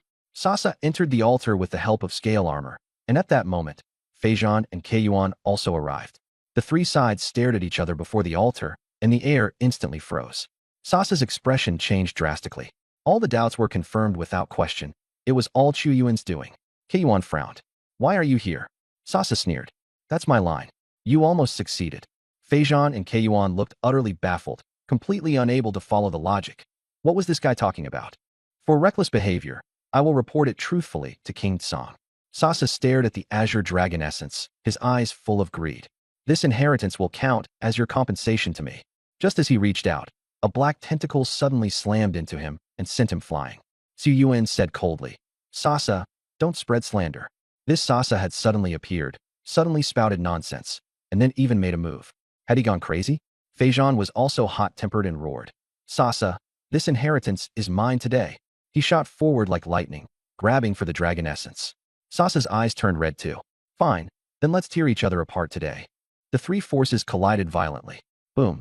The seawater went chaotic, the inheritance altar exploded, and black tentacles flailed everywhere. Sasa was blasted away, blood spilling from the corner of his mouth as he cursed. Xin, you old bastard. He drew his twin blades, blade light like silver moons, cleaving the black tentacles apart. Feijun was covered in blood as he roared. Spiritual essence, profound heaven technique. A hand seized the azure dragon essence, and spiritual power erupted. Sasa's expression changed, and he immediately activated his combat skill, black light surging. Boom. The two of them exchanged heavy blows, and both crashed to the ground, coughing up blood. When false kings fight, anyone who comes dies. Inside the demon city, Xu Yuan and the others were cracking melon seeds and watching the show, clapping and cheering. Keep fighting, fight harder. They were just waiting to pick up the bargain. Outside, the three were locked in battle, the seabed collapsing and undercurrents surging. Soon, all three were covered in injuries. Sasa was the worst off, and under the siege he was almost dead. Xu Yuan cursed. Stupid monkey, team up and take him down first. Feijun snapped. Get lost. What have you ever given me besides some heaven-rank technique? Now I take one inheritance, and what about it? Stop ordering me around. Even the monkey face was flushed red with anger. The people in the demon city sighed. So stingy, poor brother monkey had it rough. Xu Yuan was so furious he coughed up another mouthful of blood. Feijun clutched the dragon essence tightly, gritting his teeth. The inheritance is mine. He slammed his chest, power converging as his entire aura surged explosively. Roar! With a thunderous bellow, the shockwave blasted Xu Yuan away and even cracked his skin. At that moment, Sasa took the chance to ambush him, his twin blades slashing toward Feijun's back. Splat! Feijun was struck in the back, and poison gas entered his body. Seeking death, Feijun roared, and the two of them became locked in combat. Xin, bloodied as well, charged in two. The three false kings had all gone mad, slaughtering one another over the inheritance. Xu Yuan and the others in the city were cracking melon seeds, sighing. No wonder in novels, once a treasure appears, everyone ends up fighting like this. Interesting, but why is no one dead yet? Xu Yuan muttered. The people beside him rolled their eyes, and he's even urging them to die faster. The melee continued, and Xu Yuan prepared to make a move. Xu Yuan ordered the ice ox to deal with Xu Yuan, and the ice ox immediately attacked with a sky-shaking aura. Xu Yuan handed Sasa over to the white-robed ghost shadow, while he himself walked toward the ancient well. He casually tossed out a pot of sunflowers and told Nin Xuansha and the others to take shelter in the stone house. Everyone followed without hesitation, feeling it was safer inside. Xu Yuan taunted the monster in the ancient well in a joking tone, then confidently replied, I've killed quite a few geniuses of all races. Suddenly, the demon city erupted with terrifying pressure, shocking the three false kings and the white-robed ghost shadow. Xu Yun's eyes spun with the Sharingan as a giant skeleton wrapped in raging flames awakened from the demon city. Susanoo descended, equipped with the Tatsuka blade and the Yata mirror, his imposing presence astounding. Crimson flaming armor spread across the demon city, empowered by armored augmentation, and all kinds of ferocious faces appeared, making the scene bizarre and eerie. Xu Yun was completely unhinged, saying he was going to go big and even make the monster in the ancient well his own tool. The white-robed ghost shadow could only express its shock with a single, what the hell? Xu Yuan, Sasa, and Feijun were all left dumbfounded. Susanoo roared, kill. The ice ox immediately charged toward Xu Yuan, while the white-robed ghost shadow attacked Sasa. Feijun finally reacted and realized this was a trap set by Xu Yuan. The three false kings were nearly driven insane with rage, but Suyin only smiled and said it was interesting. Susanoo brought down a sword strike, the seawater boiling as the sword shadow, like a heavenly pillar, hacked toward Feijan. Feijan said nothing and met it head-on, hard against hard. The result was his arm exploding on the spot, sending him tumbling to the seabed where he howled in agony. Everyone was terrified by the scene of a war god killing a false king. Although controlling the ancient well was still rather reluctant, Su Yun was full of energy. At this moment, Feijan gritted his teeth and took out the Azure Dragon origin bead, attempting to awaken the inheritance. The Azure Dragon merged into his body, his silver fur turned into dragon skin, and Azure Dragon patterns appeared on his body. Su Yun sneered at him for daring to be so arrogant even after transforming, and Susanoo directly spewed a river of flames, charging straight toward Feijan. But it was as if some force was blocking it. The firelight rapidly spread to both sides, revealing an Azure Dragon coiling around a giant bell. Dragon patterns flickered across the surface of the giant bell, and its aura was overwhelmingly powerful. Suddenly, cracks burst across the bell face. Su Yun continuously activated the secret character technique, increasing his combat power tenfold. The flames in Susanoo's mouth surged wildly, and their power also increased tenfold, illuminating the deep sea. In the end, the Azure Giant Bell exploded with a thunderous crash, and flames engulfed Feijan. He screamed and rolled about, his body blackened, with only the Azure Dragon skin left. His eyeballs bled, his ears were burned through, and he looked utterly miserable. Sa and Yuan were shocked. This Azure Dragon origin bead was actually a Dragon Clan inheritance, yet after Feijan inherited it, he was still being pressed and beaten by Su Yun. They could not figure it out. In pain, Feijan instead laughed maniacally, shouting about rising up. On the other side, Sa and Yuan also erupted. Yuan used the Heaven-tier martial skill, Red Demon Rending Heaven Claw, while Sa unleashed 7 God-slaughtering sword kill. The white-robed ghostly shadow struck with a fist to kill, and the ice bull swung its halberd down. Just as Sa and Yuan were about to make their moves, spiritual energy suddenly collapsed, and all their martial skills vanished. They were stunned and at a loss. The white-robed ghostly shadow pressed the attack with powerful consecutive blows. Sa blocked 3 punches in a row, blood spurting wildly from his mouth, his arms shattered, and he was terrified beyond measure. Yuan's tentacles were also burned black and frozen stiff. The ice bull brought its halberd down, and the blast sent Yuan crashing to the ground, coughing up blood. They understood that the Heaven-tier martial skills were complete fakes. The ice bull sneered, "You guessed right, but there's no reward." The situation was now beyond doubt. Feijan controlled the Azure Heaven transforming dragon art, his aura surging again as he launched another attack, and unleashed Azure Dragon Rending Heaven Hand. Like a cyan monster, he swung his fists to cleave the sea, both hands crashing towards Susanoo. Su Yun used the Yata mirror to reflect the attack, sending Feijan's own strike back at him. Feijan was blasted away, dragon scales exploding off him.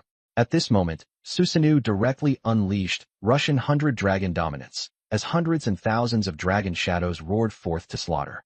Feijan could only barely resist, and his Azure Dragon arm was instantly torn to pieces. By the time the seabed became quiet again, Feijan's entire body was covered in shattered scales, and one of his arms had been devoured completely. He roared in collapse and fury, unable to accept defeat. As the false king of the 7-colored ocean, he had actually been crushed by Su Yun, who was only a 3-star god of war. Feijan's eyes bled, and Azure Dragon wings grew from his back. Su Yun sneered inwardly. The system was awesome. The stronger others became, the faster he grew, but Su Yun was the final opponent. The sword of the Tatsuka appeared again, and the secret character technique was triggered. Kill! Su Yun roared, and the flaming sword of the Tatsuka slashed down. Feijan's entire body surged with dragon patterns as he howled. Azure Dragon Finger. Azure Dragon patterns surged forth, transforming into a gigantic dragon finger. Boom! The sword of the Tatsuka and the Azure Dragon Finger collided head-on, spiritual energy exploding as space shattered. The Azure Dragon Finger crumbled inch by inch, and finally dissipated. "That's mine. I said you can't, so you can't." Su Yun raised his hand, and the sword of the Tatsuka crushed down with overwhelming force. Feijan's spiritual energy collapsed, and he could no longer hold on at all. Boom! The deep sea exploded, and the shockwave swept across everything. Magic City walls. Chu Yuan and Sasa were captured. Bing Niu and the white-robed phantom stood side by side, staring fixedly at the battlefield. Feijan's body was split in two, charred black, with only one breath left, staring fixedly at Su Yun. Su Yun frowned and stabbed down with his sword. Fei Zhan perished. Ding. Killed Fei Zhan. Dropped advanced hand of God *70. Su Yun smiled. The false king is quite valuable. Fragments of the Tao foundation of kingship and a cyan dragon essence dropped. Susanoo picked up the two items and threw them into the magic city. So he really killed a false king. Sasa muttered in a daze, while Chu Yuan trembled all over. Fei Zhan had fused with the dragon lineage inheritance, and even stronger than them. Yet he still died? A battle god slaying a king. Only top-tier prodigies could do that, and humans could actually do it too? It's time to deal with you too. Susanoo dispersed, and Su Yun stood steadily on the city wall, smiling brightly. Two false kings. Should he kill them or keep them? Them? The white-robed phantom pressed down on the two false kings with one hand, and Su Yun looked down and asked with a smile, "Do false kings taste good?" Just then, the South Patrol inspector and the others came out. Hearing that they were going to eat false kings gave them chills, yet they were also a little eager. Steamed, braised, or sashimi. Sasa and Chu Yuan were so frightened they were about to faint. Being killed was one thing. Being eaten was what they feared. If Stone were on the front lines, he'd definitely be thrilled. Su Yun sighed. Set up the fire and roast the false king, he shouted excitedly. The crowd roared. Barbecue sauce, cumin, and chili powder were all ready. Su Yun had asked Chun Zaishu to prepare them. Uffed. One of Chu Yuan's tentacles was cut off, and he cried. They really were going to eat him. Feng Zhonghan pretended to be asleep. Don't look at me. I'm human. Please don't eat us. We were wrong. Sasa and Chu Yuan begged frantically, feeling utterly disgraced as false kings. Su Yun tossed out two friend balls. Get in by yourselves. Sasa and Chu Yuan were confused. If they went in, there'd be no hope left. Both humans and sea tribes are going to die anyway. There's a place that will be your new home, Su Yun said with a smile. Ice Bull said, feeling offended. Sasa sighed. I never expected this day to come. Yuan said helplessly. My lifelong reputation is gone. The two touched the ball and turned into white light as they were taken in. After shaking 3 times, the capture was successful. Su Yun's mouth curled upward. Having gained 2 pseudo-kings, he was in a great mood. Then he suddenly realized. He still hadn't met Song Wang. The 7 dragon generals had taken away 3 of his people, and even the territory had become his. Song Wang really brings me luck. The South Inspector sighed. It's such good luck I wasn't cheated to death. This Su Yun is not to be messed with. Just after the battle ended, Song Yi and Illusion Demon arrived. Illusion Demon, notify the front line to advance. Capture them if you can. If not, kill them all. I don't want rebels, only the obedient. Ice Bull, help suppress Black Ocean, then hurry to Poison Sea. The faster, the better. Song Yi and the others were a bit stunned. A large-scale offensive? Weren't they afraid of Yuan and Sasa counterattacking? Su Yun smiled and tossed out the buddy ball. The pseudo-king was resting inside, while outside Fei Zhan's corpse was still warm, and Blood Fong was scrambling to eat it. The crowd was speechless. This shark cultivated by eating corpses, and he was advancing even faster than others. He's already a 4-star battle god now. Song Yi looked at the buddy ball, her shock turning into admiration. Worthy of being Su Yun, fast and ruthless in everything he does. She asked what to do with the rebel army. Su Yun said calmly, with me around, what do I need them for? If they won't obey, kill them. Okay. Song Yi shrugged. You decide. We weren't close to begin with. At Su Yun's command, Ice Bull and Illusion Demon each went to carry out their orders. Over at Black Ocean, the two armies stood off against each other. Just as the 10,000 races were about to launch a sneak attack on Su Yun's forces, rumors suddenly spread that Yuan had been killed by Su Yun. Black Ocean instantly fell into chaos and quickly collapsed. The 10,000 races cursed nonstop, feeling that Yuan was far too useless. The rebel army was in an even worse state. They had wanted to take control of Black Ocean while chaos reigned, but in the end Su Yun's army seized all the resources and left them no way out. The rebel forces were full of complaints, and even King Squid could only sigh helplessly. Our own lives are hard enough to protect. Who still cares about anyone else? Tiankin appeared and directly announced the disbandment of the rebel army. The leaders still wanted to talk tough, but Tiankin sneered. If you don't want to die, shut up. Young Master Su will soon rule Black Ocean and Poison Sea. As soon as he finished speaking, Ice Bull appeared. More than half of the rebel soldiers outside the city were instantly frozen into ice sculptures, then shattered to pieces with a single punch. Ice Bull said coldly, submit or die? If you want to submit, bring me the heads of the 10,000 races first. Otherwise, in half a month, I'll kill you all. The rebel army immediately caved and frantically went to capture the 10,000 races.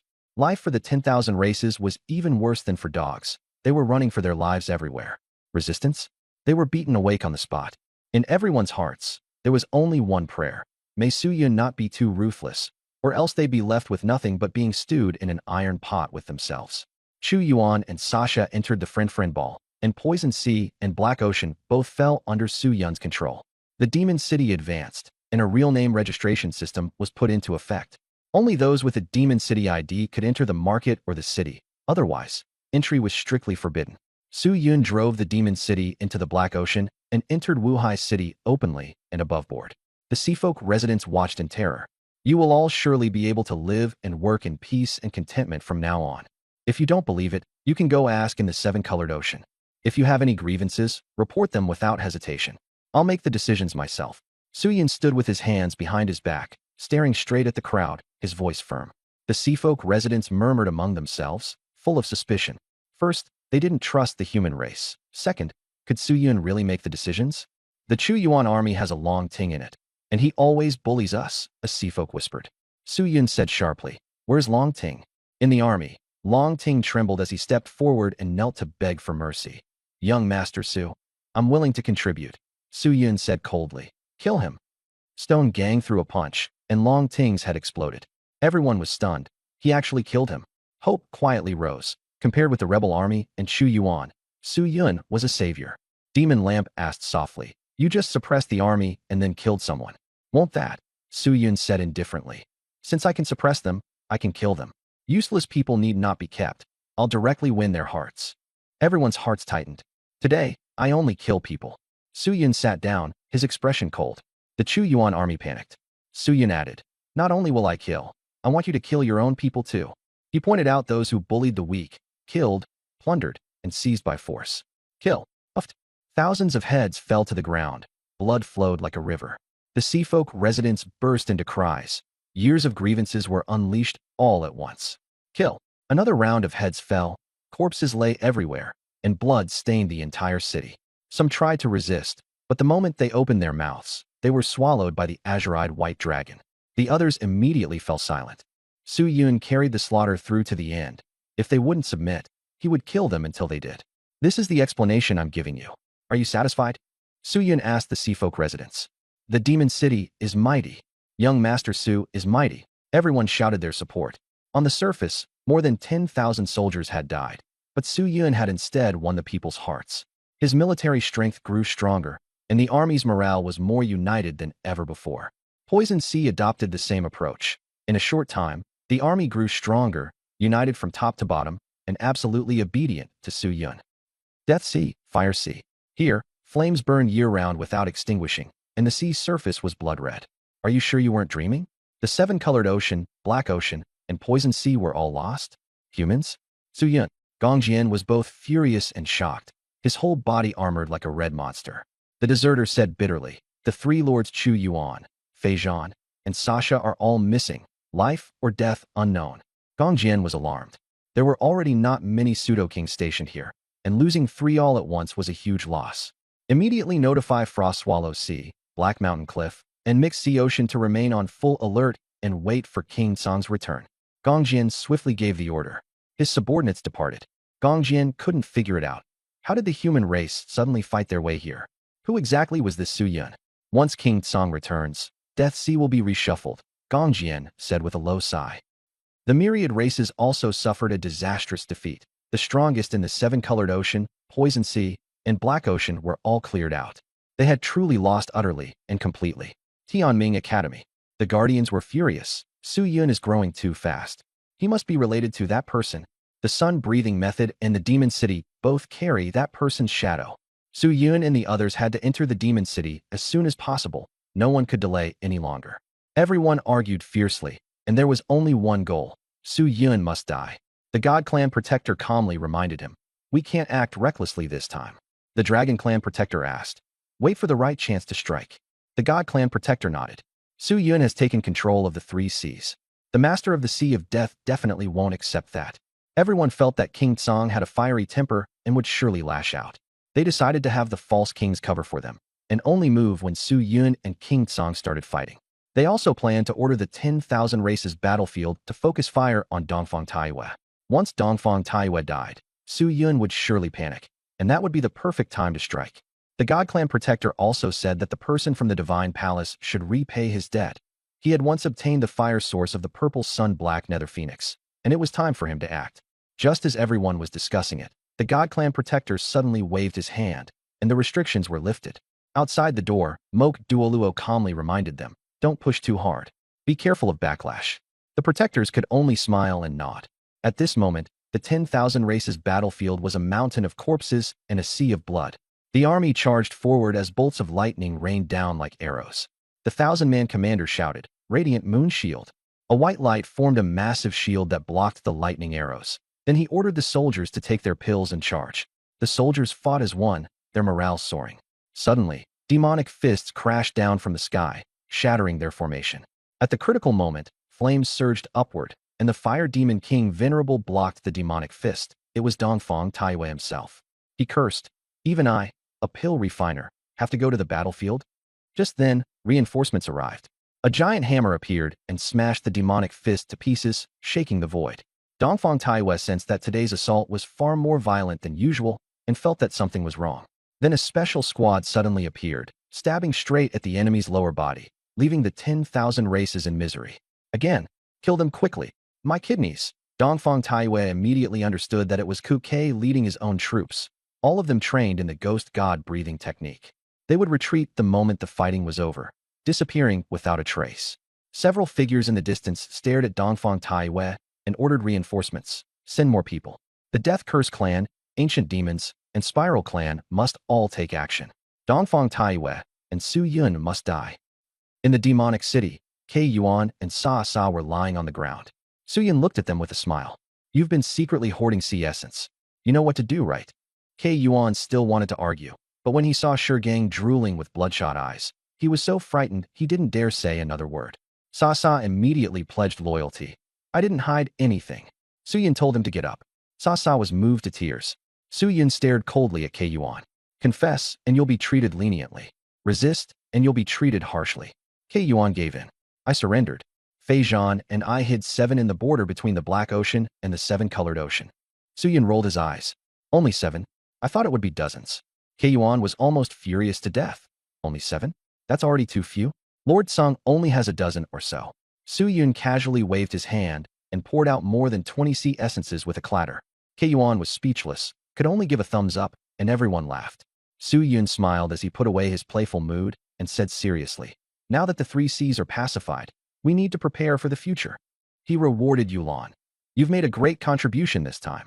The pseudo-king position is yours." Yulan was thrilled, while Kei Yuan and Sasha held back their laughter. Did they really think being a pseudo-king was that easy? Su Yun ignored them and thought confidently. Right now, the ones most likely to break through to pseudo-king are Yulan and Tianqian. He would do everything he could to refine pills and pile them up to the peak. "Don't worry about anything else. Break through with everything you've got. I'm going to make kings like crazy," Su Yun said harshly. Everyone's hearts trembled at the words. If this got out, even the myriad races would be terrified, but they believed him. Tianqian reminded him, "If your realm rises too fast, your foundation can easily become unstable." Su Yun said calmly, "The teacher taught me a pill formula. With the Yinchuang pill, although the process would be painful, the foundation would remain solid." A 19-year-old Earth-rank alchemist. Just thinking about it was exciting. Su Yun directly opened the treasure. More than 20 sea essences were opened on the spot. Brilliant treasure light burst into the sky above Demon City, and cries of shock rose one after another. Various artifact refining materials, medicinal pills, and treasures piled up like small mountains. Kei Yuan and Sasha stared blankly, a textbook case of overflowing wealth. When the Black Sea essence was opened, a fragment of a King's Dao seat base fell out. Su Yun directly threw it to Tianqian, and the 2 nearby were stunned. A treasure like this was given away so casually, while even Lord Song kept it at the bottom of his chest. They finally understood that following Su Yun was the real happiness. Opening the sea essences also produced more fragments of King Dao seat bases and rare materials, making Kei Yuan and Sasha both envious and drooling. But they were only suppressed little fish. Envy was useless, so they could only curse Lord Song in their hearts. Su Yun instructed, "Yulan and Tianqian, hurry up and break through to peak battle god. Everyone else, hurry as well. Don't save on resources. I have plenty." Everyone nodded excitedly. Su Yun always kept his word. After that, Su Yun went to refine the Yinchuang pill, and in passing used the ancestral talisman to distribute the jade-like little spheres, ensuring everyone on the team would grow stronger. The others discussed in low voices. Young Master Su has never rested. He's either refining pills or forging artifacts. He's busy 24 hours a day. Suyin actually wanted to rest too, but he simply didn't have the time.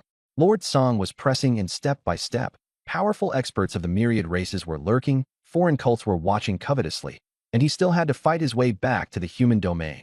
His teachers in the myriad races battlefield could be in danger at any moment.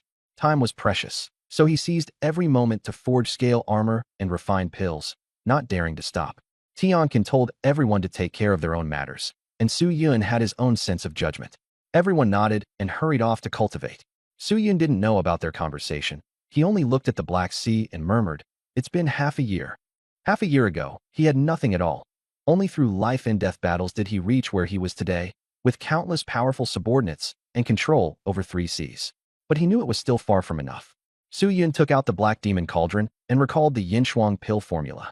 Half the medicinal ingredients were earth rank and extremely rare. He only had enough to refine 4 pills, but that was sufficient.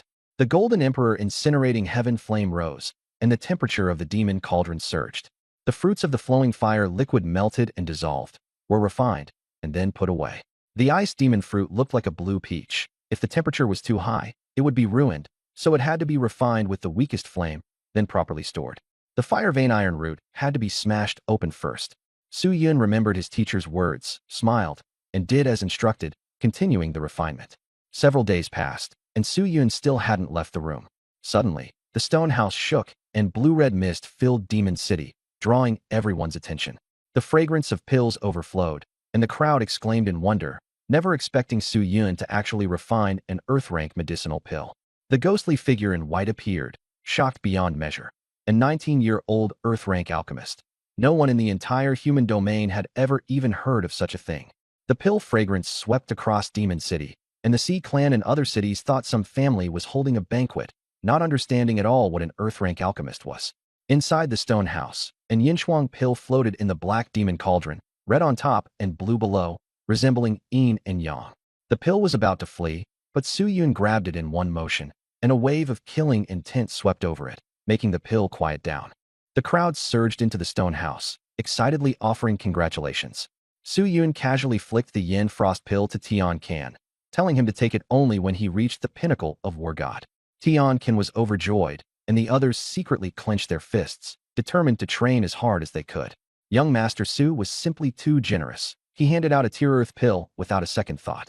Sasa and Kei Yuan, standing among the crowd, made up their minds to put on a good show, and couldn't help cursing King Tsong inwardly. Su Yun suddenly asked, "How many pseudo-kings are there around King Tsong?" Sasa immediately reported, 7, 8 including King Tsong. Kei Yuan added, "King Tsong has also refined 2 broken pieces of the King Dao seat base." The two of them wished they could spill every last detail about King Tsong. Su Yun fell into thought. At most, there were 7 pseudo-kings on his side, still fewer than King Tsong's faction. The next great battle would be a chaotic melee among the myriad races, pseudo-kings, and sects, and the pressure would be immense. Just then, the southern inspector suddenly appeared. Su Yun's eyes lit up. He asked, "Uncle, what realm are you at now?" The southern inspector replied, 8-star War God. Su Yun offered a condition. "I'll give you a complete King Dao seat base. Help me kill 1 pseudo-king. Want to do it?" The southern inspector said excitedly, "1 isn't enough.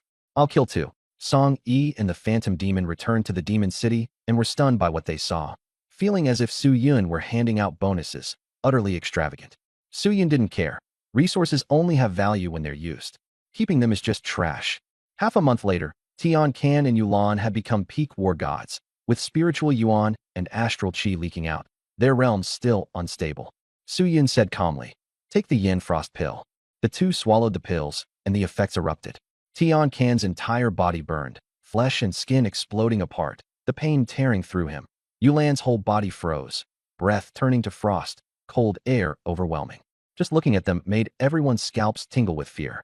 The demon lamp called anxiously, "Young Master Su, their auras are getting weaker and weaker." Su Yun remained calm. Let them endure it themselves. If they can't even get through this hurdle, don't even talk about pseudo-kings. Tianqian and Yulan gritted their teeth tightly, enduring the torment of alternating heat and cold, and began consolidating their realms. If they wanted power, They could have it, but they had to pay the price. 4 days later, both were covered head to toe in blood scabs.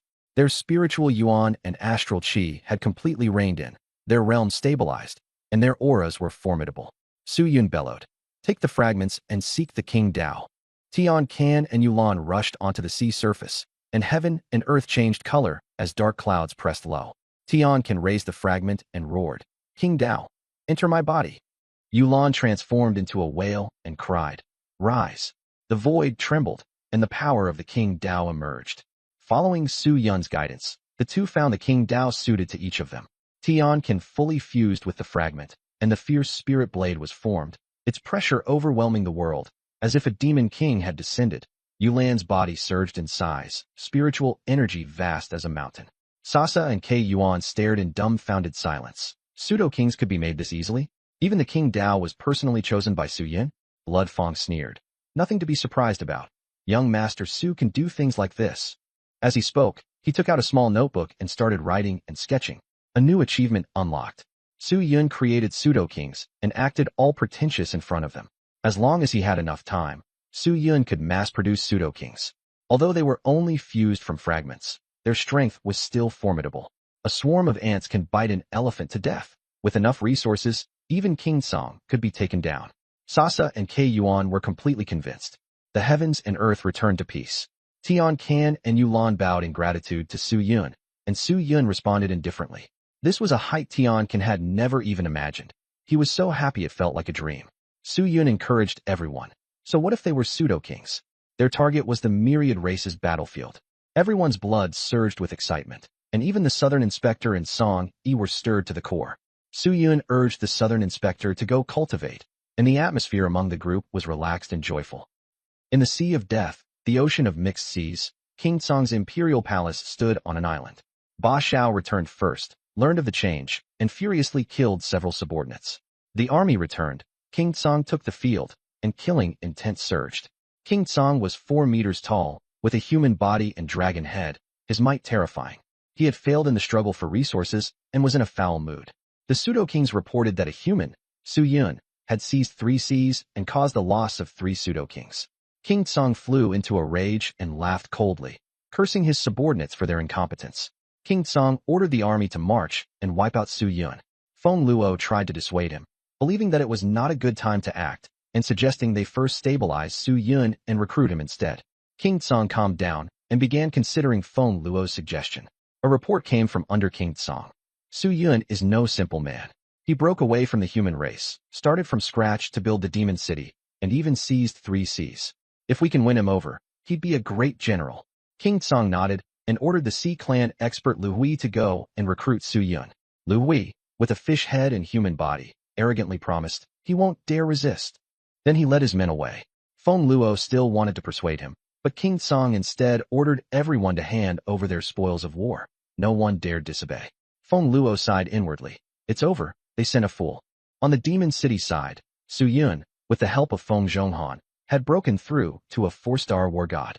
He was not far from 5 stars, but he did not dare relax. As soon as King Song returned, he was going to make a big move, and time was tight.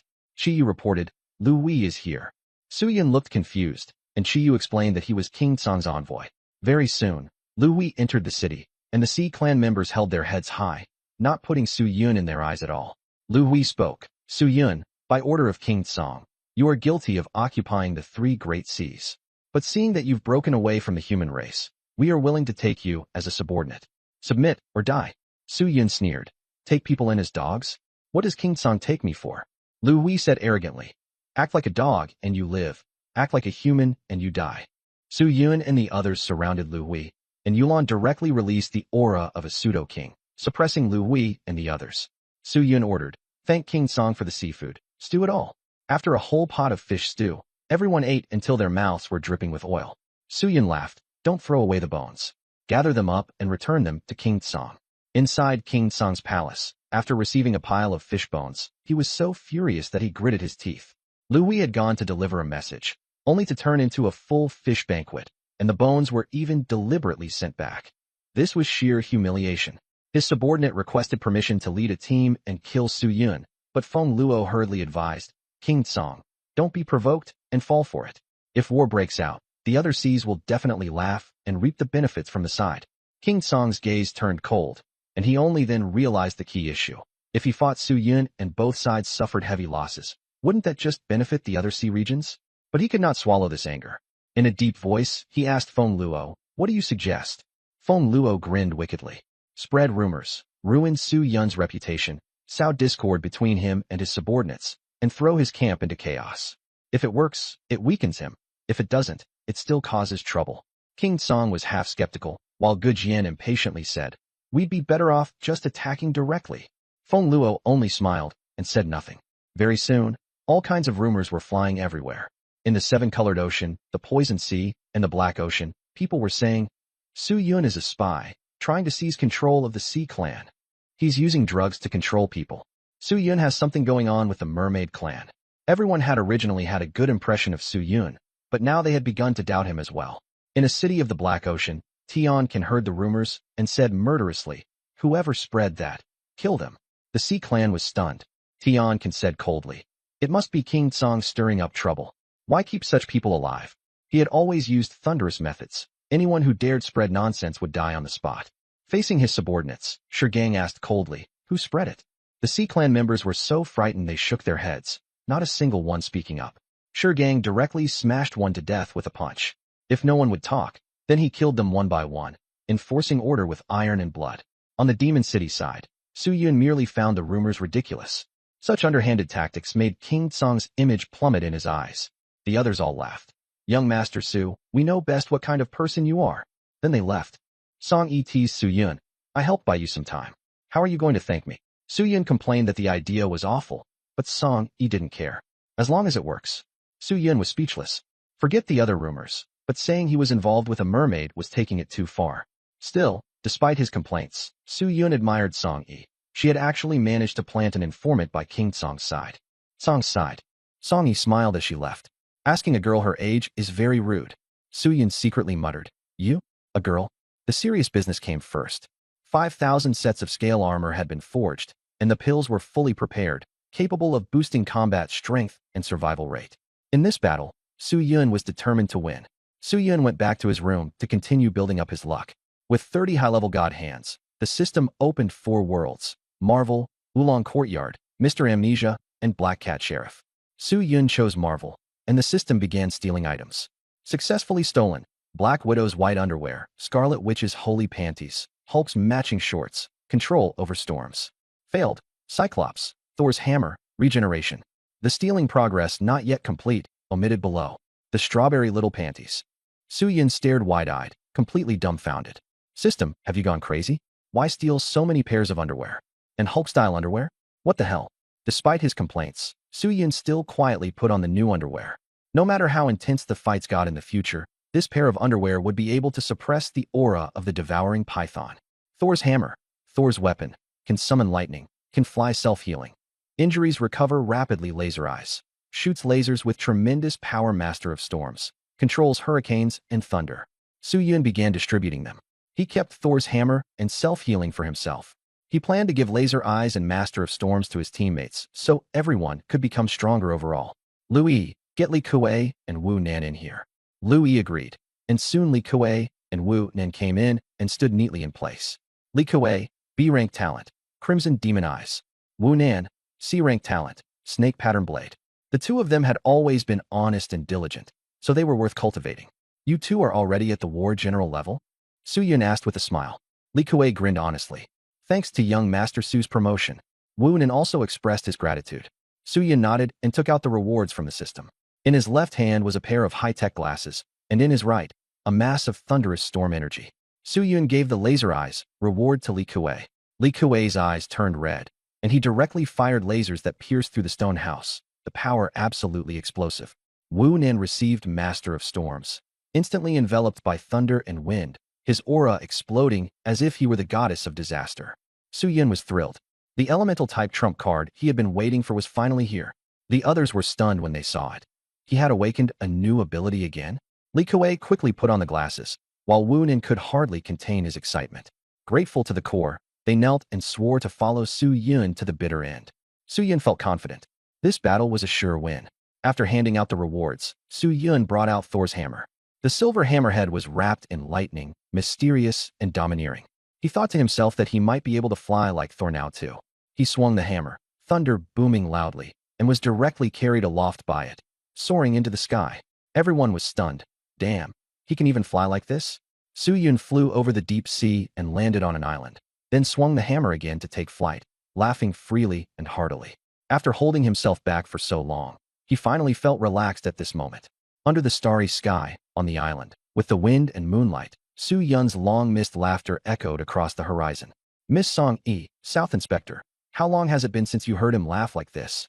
Yulan remained silent for a long time before speaking. The South Inspector also said nothing. Song-yi said softly, this is the first time. Everyone felt deeply sorry for Su Yun. Carrying that kind of pressure at just 19 years old was truly too difficult. Let him rest tonight, Song-yi said calmly. On the island, Su Yun was lying on the grass, still laughing. Suddenly, a thought struck him. Could Thor's hammer be used as the vessel for a forging master? Might it produce some miraculous effect?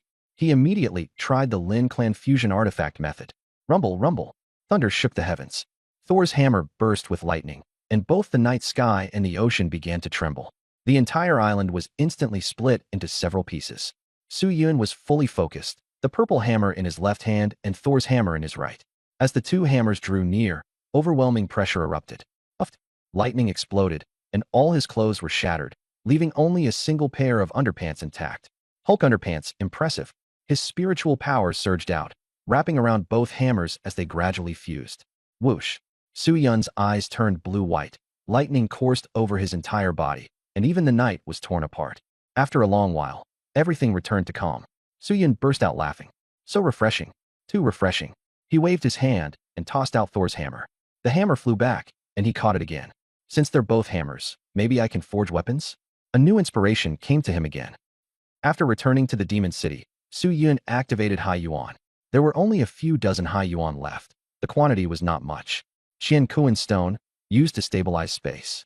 Xuanwu Turtle Shell, rare but useless. Star Spirit Rain is here again. Everyone hurry and cultivate. Deep Sea Fire Mud, perfect for removing blackheads. The treasures quickly piled up into a small mountain, and everyone was very happy. Su Yun clenched the Qian Kuan Stone and thought through his plan. That great ideal, raising geniuses in captivity. With Spatial Forging Stone, Space Stone, fragments from the Primordial Tower, and the newly fused Thor's hammer, Su Yun made up his mind. Let's do this. Summon all the forging masters and, at the fastest speed, forge space stone blocks of Xian rank and above. Come to me if the materials aren't enough. Don't waste a single moment. Execute immediately. Although everyone was puzzled, they immediately sprang into action. The Southern Inspector couldn't help asking, what are you planning to do? Su Yun smiled. I'm going to build a god and demon breeding farm. Everyone was even more confused. Song-yi was shocked. You mean raising goo? Su Yun smiled. As expected, senior sister was still clever. Forge space stone blocks. No problem. Being able to watch young Master Su forge is too amazing. All the Sea Clan forging masters were excited and motivated, with no complaints. With Su Yun around, everyone felt at ease. Once the order was given, the three great sea domains worked together in unison, and the forging masters went all out. Only Su Yun could achieve this kind of speed and popularity. Under the sunlight, the sea roiled. Countless sea clans stood anxiously and expectantly on the water. Su Yun stood on the island, with rare materials piled high in front of the forging platform. Young Master Su, there are a total of 10,084 space stone blocks of Xian rank and above. The space stone blocks were brought over, piling up and covering the island. Su Yun sighed. Having help really did save effort. No need to forge them himself, and the efficiency was far, far higher. He took a deep breath. Begin. Thor's hammer appeared. Clang, clang, clang. Thunder shook the heavens, and electric light shot everywhere. Each material was instantly hammered into a rough billet at astonishing speed, even after images appeared. All the Sea Clan forging masters were stunned, their mouths forming an O shape. This level, impossible to learn. But everyone watched carefully and silently gained insight. Su Yun's face was expressionless as the hammer never stopped. 7 strikes. 14 strikes. 21 strikes. 28 strikes. The artifact billet had already reached the peak of yellow rank. Artifact light appeared again. 35 strikes. 42 strikes. 49 strikes. 56 strikes. Peak Shin rank. The entire venue held its breath, and all the Sea Clan members were tense. Was he about to break through to a Earth rank forging master? Rumble, rumble. the sky suddenly changed, and heavenly thunder descended. The atmosphere shifted abruptly, and even Su Yun was stunned. Again? Wait, why did he use again too? Heavenly thunder pressed down on the area, and everyone immediately retreated 1,000 meters, while the ice bull even bolted 10,000 meters away, scared. Su Yun looked up and cursed at the sky in fury. You're going too far. It was understandable that the creation law struck him for creating a cultivation method before, but now it was striking him again just for building a divine demon breeding ground. Ridiculous. The thunderclouds thickened, and the law's heavenly lightning descended. Su Yun hurriedly explained, Brother of the laws, it's a misunderstanding. I'm just raising animals and cultivating the mind. I never planned to pen them in and cut the leaks. But the laws paid him no mind, and thunder roared in all directions. Boom. Furious lightning struck down. This lightning wasn't striking Su Yun, but the rough embryo. Su Yun was so angry he nearly exploded. You painstakingly gathered the materials, and now you say to strike them just like that? He directly took the heavenly lightning head-on, bare-chested and left wearing only a pair of shorts. Your lightning, I'll take it all. He raised his hammer high and smashed the power of the heavenly lightning into the artifact embryo. Clang. The deafening sound traveled thousands of miles. The southern inspector sighed in amazement. This forging session is way too illegal. Everyone agreed, and even Song Yi was confused. Just what kind of raising goo could cause such a huge commotion? The heavenly lightning raged down in wild blasts, lightning covering the entire island. Su Yun was like the god of thunder, being struck by lightning while frantically swinging his hammer, his flesh splitting open and healing again in an instant. Song Yi and the others were completely speechless. This is just like a cheat. Even heavenly lightning can't do anything to him. The more Su Yun was struck, the more ferocious he became. Again, as the owner of the Hongming undying body, his regeneration was maxed out. Even after being struck, he could still hold on. Clang. The thunder hammer kept falling, and artifact light began to emerge. The lightning in the sky grew heavier and heavier, and the crowd could hardly breathe. Boom. The heavenly lightning burst forth like a vast ocean, and the world became a scene of apocalypse. Su Yun roared, gritting his teeth as he continued forging, his hammering speed growing faster and faster. Waves surged and thunderlight rolled, almost as if heaven and earth were collapsing. At last, the law's heavenly lightning dispersed, the winds and waves subsided, and the island was wrecked. At this moment, Su Yun surfaced from the water. A deep fissure ran across his body, but it healed in an instant, though his face remained pale. He held up something like an ancient Colosseum model, his face filled with excitement. It's done. Such a rare achievement, and even the laws couldn't stop it. Everyone rushed over, and, seeing that he was safe, finally breathed a sigh of relief. Earth rank. Su Yun took out the treasure, and everyone asked curiously, Is this an offensive type or a support type? What are you planning to use it for? Is it related to raising goo? Su Yun only smiled mysteriously and gave no explanation. This thing was forged from rare materials such as spatial stones, void forging stones, and shards of the primordial tower, but it was still only in its embryonic form, to be slowly upgraded later. Su Yun thanked the blacksmiths. Come get your rewards. The blacksmiths were in complete awe. Su Yun had used heavenly lightning to forge it, shocking everyone. Su Yun merely smiled faintly, looking at the divine demon breeding ground within his body, eagerly awaiting the official start of the raising goo in the 10,000 races battlefield. God race, demon race, dragon race, phoenix race. Wait for me to come find you. Tianming Academy. People from the Divine Palace came to take away the top 50 geniuses, and 2/3 of them were from the 10,000 races. Li Chuanzhou and Gong Pao had both dropped out of the top 100, and the human race's quotas were pitifully few. The whole school was somber. Zhang Zhongqing remained calm and let the Divine Palace take the people away. The strong fighters of the 10,000 races deliberately mocked him, but he couldn't be bothered to respond. Among the 10,000 races who came this time were several pseudo-kings. A strange fluctuation suddenly came from the back of the academy, and everyone looked over. Only Zhang Zhongqing stared at the pseudo-kings. If you want to die, I can grant it. The pseudo-kings of the 10,000 races smiled, and in the end they still settled in before the Divine Palace departed as well. In the Yoshin Garden, the demon race guardian Mo Kido suddenly said he was leaving. He felt that if he stayed any longer, something bad would happen, and he warned everyone. If that person dies, that guy will definitely go berserk. When he comes back, none of you will survive, not even pseudo-kings.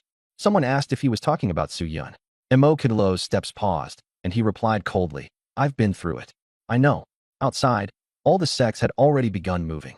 The Fire Sect, Hybrid Blood Sect, Heavenly Demon Sect, Sea God Sect, and others had all received orders to head to the Sea of Death, kill Su Yun, and seize the demon city. The people of the sea god sect knelt before the statue and worshipped. We must kill Su Yun. Then they departed.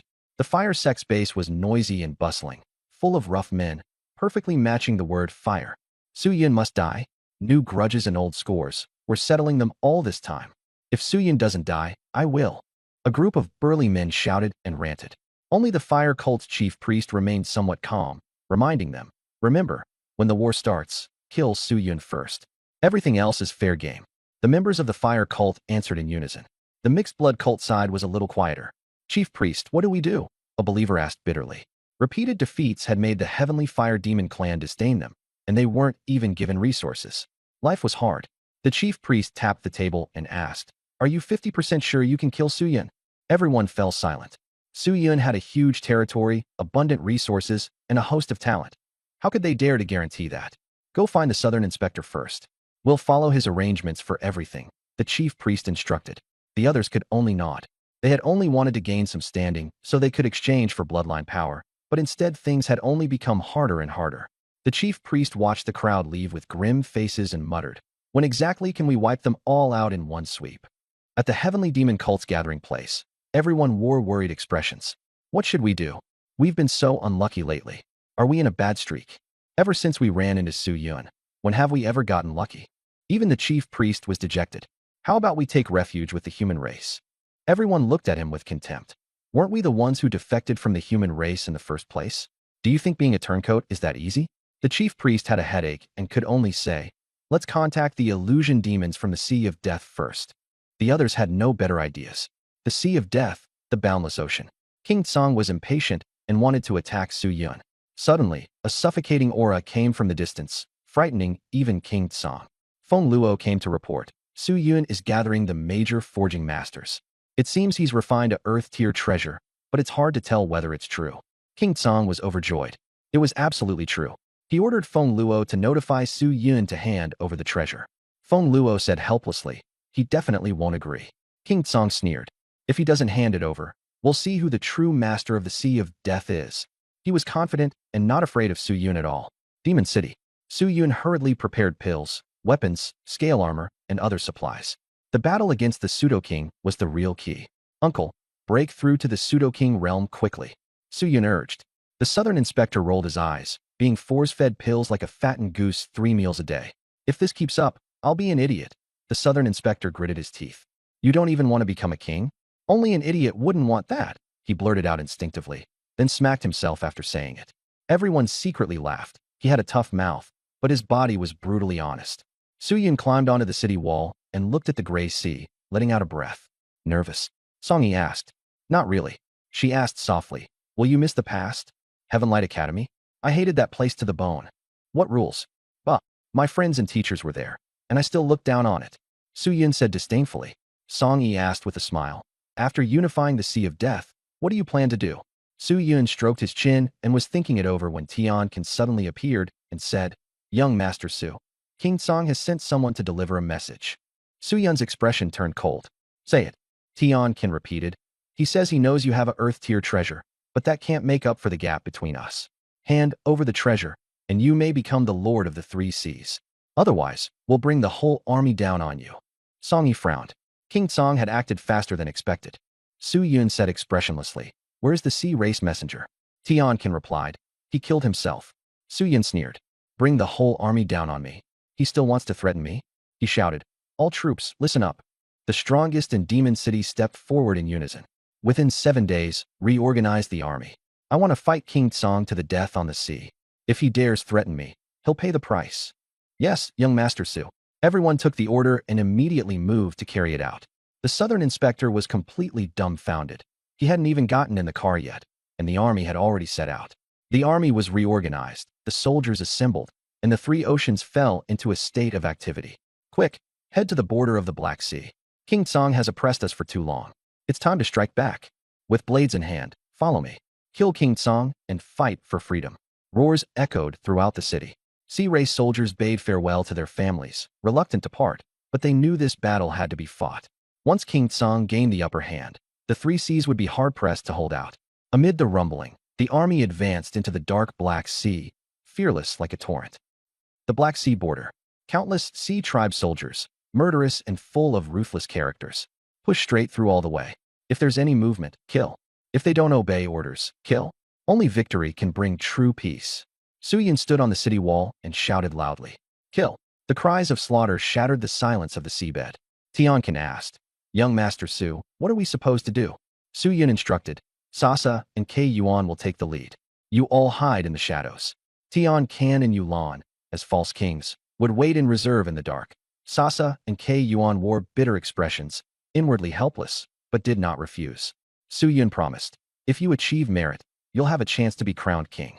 Sasa and Kei Yuan were stirred and shouted excitedly, following young Master Su is the right choice. Killed Song Wang. A sea of fire. Boom. The city was destroyed by giant tentacles, and the Sea tribe soldiers were terrified out of their wits. Lord Kei Yuan? Wasn't he dead? Kei Yuan revealed his true form, sinister and terrifying. Those who don't resist live. Those who resist die. His tentacles rained down like cannonballs, slaughtering the enemy troops. With the false king leading the way, the army advanced like a hot knife through butter. When Song Wang heard the frontline report, he was dumbfounded. I only threw out the threat, and he actually came to kill me? This isn't how the script goes. He paced back and forth, muttering to himself. It should have been me forcing him, and only then would he counterattack. Now he's turned the tables, and even brought my people to betray me. His big head was full of question marks, and Feng Luo's eyes nearly rolled to the sky. What are you putting on an act for? Things have gone wrong now, haven't they? Su Yun won't indulge you. Gugan was frantic. Song Wang, stop standing there dumbly. Deal with the situation first. Song Wang roared. Deal with what? Go straight to war. Everyone assemble. Kill Su Yun's troops. Leave none alive. Especially Sasa and Kei Yuan. Beat them to death. With Song Wang's order, the entire front line descended into turmoil. Brutal as he was, he had a large number of powerful followers. The foreign races and the strong of the myriad races hiding in the dark were also stunned. Why had a fight suddenly broken out? There had been no warning at all. It's still not the right time. Make sure not to get played by Su Yun. He loves using underhanded tricks. Fortunately, the myriad races had pseudo-kings to hold the situation together, so everyone waited for the final decisive battle. In the middle of the sea of fire, the cold flames illuminated the deep sea. The two armies slaughtered each other, spiritual energy burst forth, and the casualties were severe. Gu Jian roared in fury. Sasa. He had never expected to be stabbed in the back by one of his own. Holding the purple venom spike, Sasa said with a complicated expression, Young Master Su gave too much. I'm sorry. Boom. The pseudo-kings fought fiercely, the power of the king's path spread, soldiers were blasted apart, the ground cracked, and lava splashed everywhere. Suddenly, the frost giant mouth bit toward Sasa, and Chuyuan's black tentacles swept across to block it. Lung Shi appeared and said coldly, Kei Yuan, you're courting death. Kei Yuan sneered, I've long been sick of you. Today I'll slice you up and make sashimi for young Master Su. The four pseudo-kings fell into chaotic battle, and the army descended into disarray. At this moment, a streak of golden light appeared in Su Yun's army. The scaled armored troops were deployed. Kill! The scaled armored troops roared. Wielding the power of the sea, they swept through the battlefield, and the enemy fell like cut grass. It's over, we've been outplayed. Stop fighting, retreat. The Tsang King's army was pierced through by the scaled armored troops and collapsed completely. Su Yun had planned ahead. Once his elite squads made a move, the situation instantly unraveled. Lung Shi and Gu Jian were so furious they coughed up blood, and morale in the army completely fell apart. Pursue them, capture whoever you can, and kill the ones you can't. Sasa shouted. Su Yun's army gave chase, and in the sea of fire the Tsang King suffered a crushing defeat. While the front line raged in battle, the Demon City also advanced. Above the sea near the Demon City, the Southern Inspector held the shard in his hand. His mask had shattered, and a spiritual storm swirled around him, causing soul-piercing pain to anyone who approached. So this is the power of the King's path, the Southern Inspector realized. Su Yun also looked up at the sky. In his mind, the King's path seed form roared and surged, with giant beasts, blue giants, and blue flame volcanoes spewing spiritual energy. Uncle. No need to remind me. I have my own pride. Su Yun had barely started speaking when he was cut off. A few minutes later, after the base shard merged into the Southern Inspector's body, his spiritual power surged wildly, and a blue mountain rose up behind him. Su Yun was stunned. The King's path the Southern Inspector had found was exactly the same as what he had imagined in his heart. Uncle's talent is so high. So why did he defect back then? Su Yun muttered to himself. The battle at the Sea of Death was intense. The seven-colored ocean, Poison Sea, and Black Ocean joined forces to break through the Sea of Fire, and within less than half a month that Song King's army suffered a disastrous defeat and withdrew. After the news spread to the rear, the entire Fish clan was filled with high morale. Yet that Song King felt utterly disgraced. After years of rule, he had actually been conquered by humans in one decisive strike.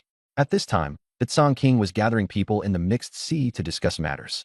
The war was tense, and the atmosphere was oppressive. Feng Luo reminded everyone, there's only one way to reduce casualties and improve our chances of winning. Song Wang's eyes lit up as he looked forward to the answer. Zhu Baxiao sneered mockingly. Don't tell me you want us to pretend to surrender? That's still such a terrible idea. The others nearby burst into laughter. Song Wang barked for them to shut up and told Feng Luo to continue.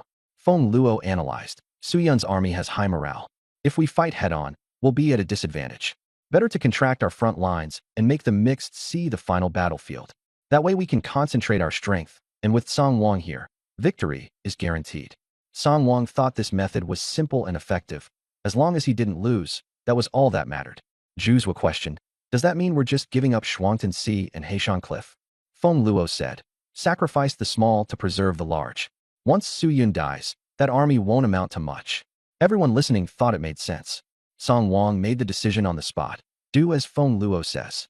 Feng Luo immediately flattered him, and Song Wang had never even considered that he might lose. After that, Su Yun's army advanced like a hot knife through butter, sweeping everything before them. Within 2 months, the Fire Sea, Shuangtan Sea, and Heishan Cliff had all fallen. Su Yun noticed that the enemy was actively contracting its front lines and felt puzzled. What is Song Wang doing? Just handing over territory like that? Everyone felt that the victory was too easy, and it seemed as if Song Wang were an undercover agent. With one casual remark from Song Yi, Su Yun began to suspect that she had planted someone near Song Wang. In the end, he decided to accelerate the whole army and charge straight for the Mixed Sea, preparing for the decisive battle. After verifying that the intelligence was reliable, Su Yun calmly arranged everything and waited for the final confrontation. On the day of battle, the sky was gloomy and heavy snow sealed off the island. War drums thundered as the Sea Clan army appeared, and the atmosphere turned frigid. Song Wang and the fake king emerged, along with his 7 dragon generals. On the other side, Su Yun's army landed, their formation dense and their momentum overwhelming. The golden scale armored troops stood out the most, with Ice Bull leading the charge, fearless and unstoppable. Su Yun went into battle personally, bringing Sa Sa and Ke Yuan with him. When Song Wang saw Su Yun and realized how young he was taken aback. Sa Sa and Ke Yuan made their stance clear to his face, showing no respect for Song Wang at all. At this moment, the foreign sects were also lying in ambush in the shadows, waiting for the chance to kill Su Yun. The Fire sect ordered, kill Su Yun and avenge us. The fake king of the myriad races stared fixedly at Su Yun. At last, it was time for revenge. The Mixed Blood sect looked left and right and asked, South Inspector, what should we do? The South Inspector replied calmly, help Su Yun. The Demon Heaven sect was still watching from the sidelines. The evil demon clan was disappointed in the Demon Heaven sect and could turn hostile at any moment. So the Demon Heaven sect was urgently looking for a backer. Just as the situation was in complete chaos, Su Yun walked straight out from the army and faced the enemy, smiling. Song Wang, I'm taking those 6 seas of yours. Song Wang answered coldly. Careful you don't lose your life trying to swallow them.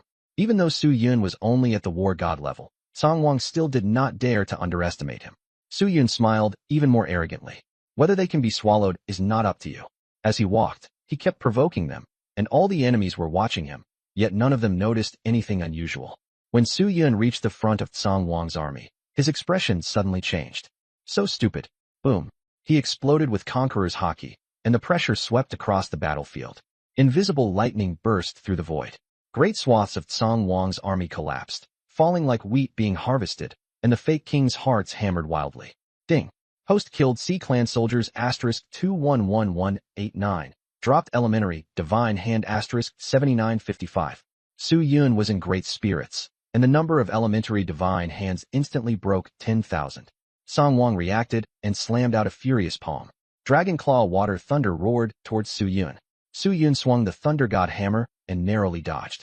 He turned around and ordered, kill. Bing Yo took the lead. Follow young Master Su and destroyed Song Wang. The killing shouts around them shook the heavens, and the Tsang Wang army's psychological defenses collapsed instantly. Many Sea tribe soldiers trembled all over, wanting to flee, but Ba Xiao executed anyone who retreated on the spot, barely stabilizing morale for the moment. With enemies in front and overseers behind, the Tsang Wang army fell completely into despair. Suddenly, a scarlet beam cut across the battlefield. Li Kuei's pupils turned crimson as he slaughtered wildly. On the other side, Wu Nan hovered in the air, his eyes white with thunder, and shouted, "Violent wind!"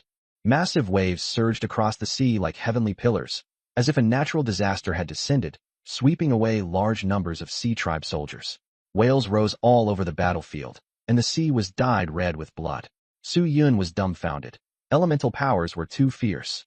At the same moment, the scale-armored troops flashed with golden light, tearing the Tsang Wang army to pieces. Tsang Wang went insane with fury. The troops and formations he had finally gathered were gone in the blink of an eye. "Kill Su Yun," he roared. Gu Jian and Lung Shi charged toward Sa Sa and Ke Yuan. But Sa Sa and Ke Yuan stood on Su Yun's side and met them in battle. Boom! The four pseudo-kings launched into combat. Ba Xiao and Zhuzhua locked onto Su Yun. "Su Yun, no one is protecting you now. Without a pseudo-king, you're nothing." Everyone sneered. Su Yun merely smiled faintly. "Are you sure?" Clang! A blade light from the deep sea surged forth, and Tianqin appeared, murderous intent erupting. "Trying to kill young Master Su? Dream on." Boom! The sea exploded, a massive shadow shot into the sky, and a dark blue giant beast lunged at its opponents. Two pseudo-kings revealed themselves. King Tsang sneered. "You dare make a move against me? As expected, you do have some strength." Su Yun's eyes turned into Sharingan, pointing straight at King Tsang. Boom! A black spear of kingship stabbed over. It was a pseudo-king of the myriad races. But the white-robed ghost shadow in the deep-sea demon city opened its eyes, baleful aura erupting as it roared. "All the myriad races must die." The black spear instantly shattered, and the ghost shadow directly tore apart the pseudo-king of the myriad races, shocking everyone. The situation grew increasingly chaotic. The sea god cult and fire cult were also preparing to act, while the mixed blood cult, heaven demon cult, and slaughter god cult struck first. Puff, puff, puff. Experts from the two cults were killed on the spot. "You lunatics," the two cults roared. The heaven demon cult sneered. "If we can't get what we want, of course we'll turn against you."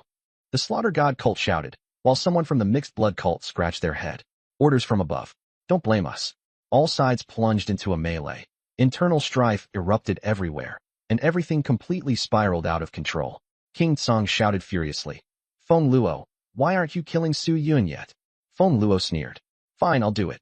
But the next second, Feng Luo suddenly made a move and directly severely injured two pseudo-kings, betraying them instead. King Tsang went insane with rage. "Why are they all traitors?" As he spoke, King Tsang's true form appeared, transforming into the Tsanghai Batian dragon. His aura was terrifying, suppressing the entire battlefield. "Those who betray me die." He spat out thunderlight and was just about to blast Feng Luo when a flying hammer directly smashed his dragon head askew, backfiring onto his own army. Playing transformations? Su Yun stood atop the sea and smiled. "You're not qualified." Whoosh! Golden flames enveloped Su Yun, and Kurama appeared. Its 9 tails swayed, and its roar shook the heavens. Su Yun's Sharingan spun, and Susanoo armor covered Kurama. The red-armored 9-tailed beast descended in overwhelming dominance. On one side was Su Yun's red-armored 9 tails, on the other King Tsang's giant dragon. The two faced off, their auras exploding, waves sweeping across the sea, and the battlefield trembling. Lushan 100 Dragon Domination. Kurama roared, tails shaking the void as countless dragons surged out like mountains and seas. Su Yun was going to fight for supremacy in this ocean. King Tsang's aura was terrifying, pinning the army in place and making the generals tremble with fear. Could such pressure really be achieved by a battle god? Thunderclap, slaying demon spear. King Tsang attacked, his dragon mouth spewing lightning that formed a silver thunder spear. It tore through the dark clouds and struck down into the sea, while the swarm of dragons crashed into the thunder spear, shaking heaven and earth. King Tsang's expression changed. He leapt up, lightning coiling around his entire body as heaven and earth fell into chaos. Dragon Shadow Cloud Thunder Art. Dragon roars echoed throughout the battlefield, pressing everyone so hard they could barely breathe.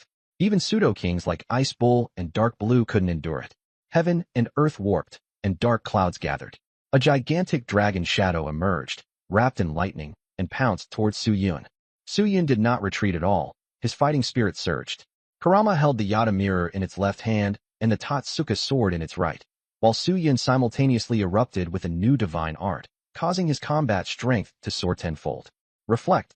Kurama wielded the Yata mirror to block the dragon shadow. The dragon shadow sneered contemptuously, looking down at Suyin. But the instant it touched the Yata mirror, the surrounding space froze, and everything fell silent. Silent. Then spiritual energy ran wild, and the power unleashed by the dragon shadow rebounded through the Yata mirror.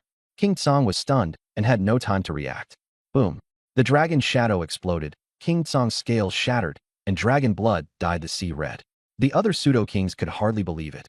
King Tsang had actually been severely injured by a human. Suyin grinned fiercely. Today I'm going to slaughter a dragon. The Tatsuka sword burned with the Golden Emperor's heaven-burning flame. Golden fire blazed across the sky, the ocean boiled, and the nine tails wielded the sword to cleave the heavens. The dark clouds were split in two, and the sunlight dimmed. King Tsang roared, "I am a member of the dragon race." His dragon horns turned into blades as he confronted the Tatsuka sword, sparks flying everywhere.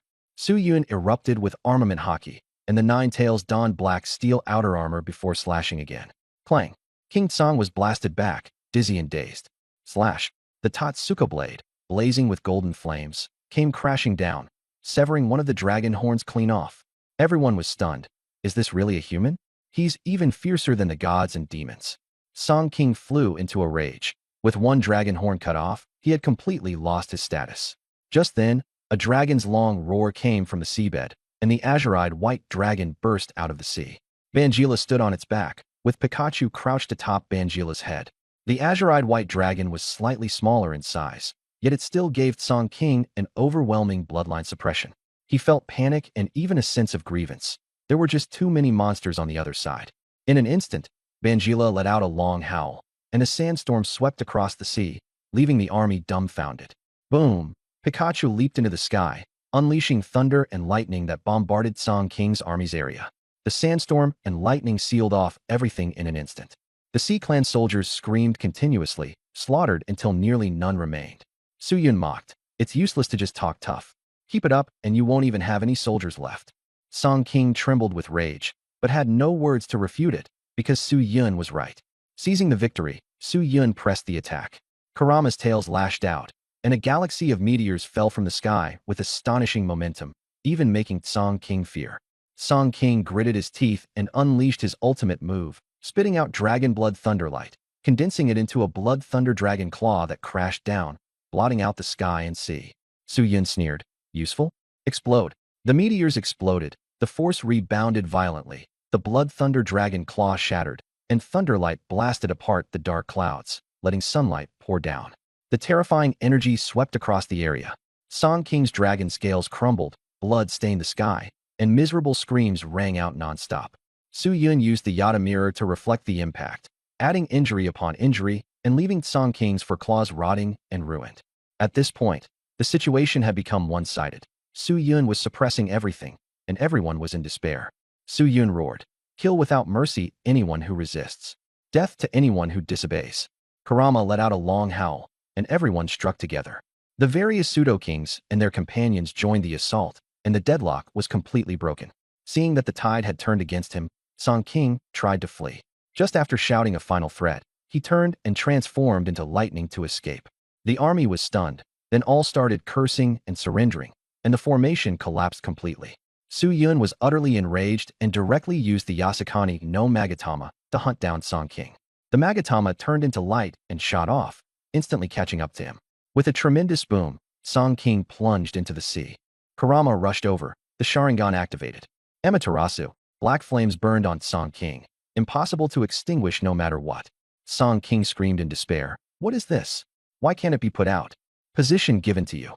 Song King cried out as he knelt on the ground, completely devoid of his former aura. Suyin looked utterly speechless. This Sea Clan final boss was way too weak. First he ran, then he begged for mercy, completely lacking any dignity. "So what if you turn into a dragon? You're still just a worm. I was even thinking of having a proper fight with you. What a waste of anticipation." Suyin couldn't help but complain. If he wanted a satisfying kill, he really needed to find someone else. Kurama and Susanoo had already been retracted into his body, and Suyin stood on the sea surface with a cold gaze. Ding! The host killed Song King and obtained advanced divine hands *81. The powerhouses who arrived behind him were all terrified. Ba Xiao and the others wore bitter expressions. They would rather die in battle than follow such a useless boss to their deaths. Die for Song King? Not worth it. In the end, Ba Xiao and the other pseudo-kings could only kneel and submit. Suddenly, the sea trembled, and powerful enemies from the 4 major sea regions appeared. East, a 6-winged angel descended. West, a barbarian warship spanned the sea. South, a battered pirate ship drifted from the direction of the Bermuda Triangle, and the pirates stared at Su Yun. North, the fire war god appeared, with flames blazing to the sky. Beneath the sea, mysterious creatures were also observing Su Yun. There are 5 major sea regions on Blue Star. These are the powerhouses from the other 4, Yulan said softly as she approached. Su Yun narrowed his eyes slightly. They had arrived very quickly and must have been prepared long ago. You came here looking to die? Su Yun said coldly, killing intent spreading. The powerhouses of the 4 sea regions were all intimidated and did not dare make a move. Su Yun was decisive and ruthless, even fiercer than the Sea King. No one dared touch his turf. From this day on, the Sea of Death belongs to me, Su Yun. If you need a name for me, you can call me the Ocean Overlord. After speaking, he ordered Xiao Bai to attack. Kill anyone who dares step onto my territory. The azure-eyed white dragon spread its wings, and its dragon breath froze everything. The powerhouses of the 4 sea regions fled in panic, and the monstrous reputation of the Sea of Death was firmly established. In the Great Hall, Su Yun looked at the throne and smiled. The Sea King was dead, the Sea of Death had changed hands, and Su Yun had become king through battle. So fast, unified the Sea of Death in less than a year. Su Yun sighed. Song Yi smiled and said, "You deserve it." Su Yun thanked Song Yi for her help. Otherwise, the situation would have been hard to say. At this moment, the 6 false kings were escorted into the Great Hall. Young Master Su, how should these people be dealt with? Yulan asked for instructions. Su Yun sat on the throne and said indifferently, "The Sea of Death is settled, but my war has only just begun. Submit or die." He remained calm throughout, his aura fully unleashed. Su Yun came to the Sea of Death, his eyes full of hatred. Ba Xiao asked in a low voice, "Can't we really retire into seclusion?" Su Yun said coldly, "Impossible. I don't trust you. Once you hide away and build up your strength, I'll be in serious trouble." It was very direct. If they couldn't be of help, then they had to die. Though harsh, it was effective. Long Shi asked, "Aren't you afraid we'll turn against you?" Su Yun smiled meaningfully. "In time, you'll understand." Su Yun waved for people to take Ba Xiao and the others away, then stood up and walked out of the Great Hall with Song Yi. Outside the hall, the sunlight was bright, the winter breeze was gentle, and the Sea Clan army stood ready in full formation. Su Yun laughed loudly. "In Huaxia, there's a festival called the New Year. Now, everyone go home and reunite with your families." Cheers erupted thunderously. The slaughter had finally ended, and the Sea Clan army could go home. Go collect your supplies, then head home for the New Year. Want to claim a second share? Dream on. Brothers, let's go drink. My card game skills have improved. When I get back, I'm going to have a blast playing. Laughter and chatter echoed across the sea, and the other pseudo-kings also took their people and left. Only Su Yun quietly returned to Demon City, with Shi Gang following behind him. "Homesick?" the white-robed ghostly figure asked. Su Yun laughed at himself. "Home is long gone. I just miss my teacher. I wonder how he's doing all by himself out there." He gazed into the distance, showing a rare tenderness. "Teacher, you'll be proud of me, right? Now I'm the Lord of the Sea of Death. When the time is right, I'll bring you back. Master and disciple, side by side, we'll fight the human realm again." The white-robed, ghostly figure sighed. "Your teacher took in a good student." Su Yun smiled. "Would I embarrass myself?" Shi Gang also rarely smiled, missing Elder Dongfang in his heart as well.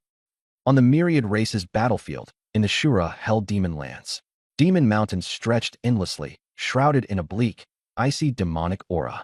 Outside the military camp, human defenders were drilling, chatting, and collecting letters from home. "My daughter got into a top university. My family made it into the top 10 schools. I've got to keep her in line. Stop showing off. We're still single." Everyone teased and joked, the atmosphere warm and lively. At that moment, Dongfang Taiwa walked out, looking dazed. "Why hasn't that kid written me a letter? Not even a photo.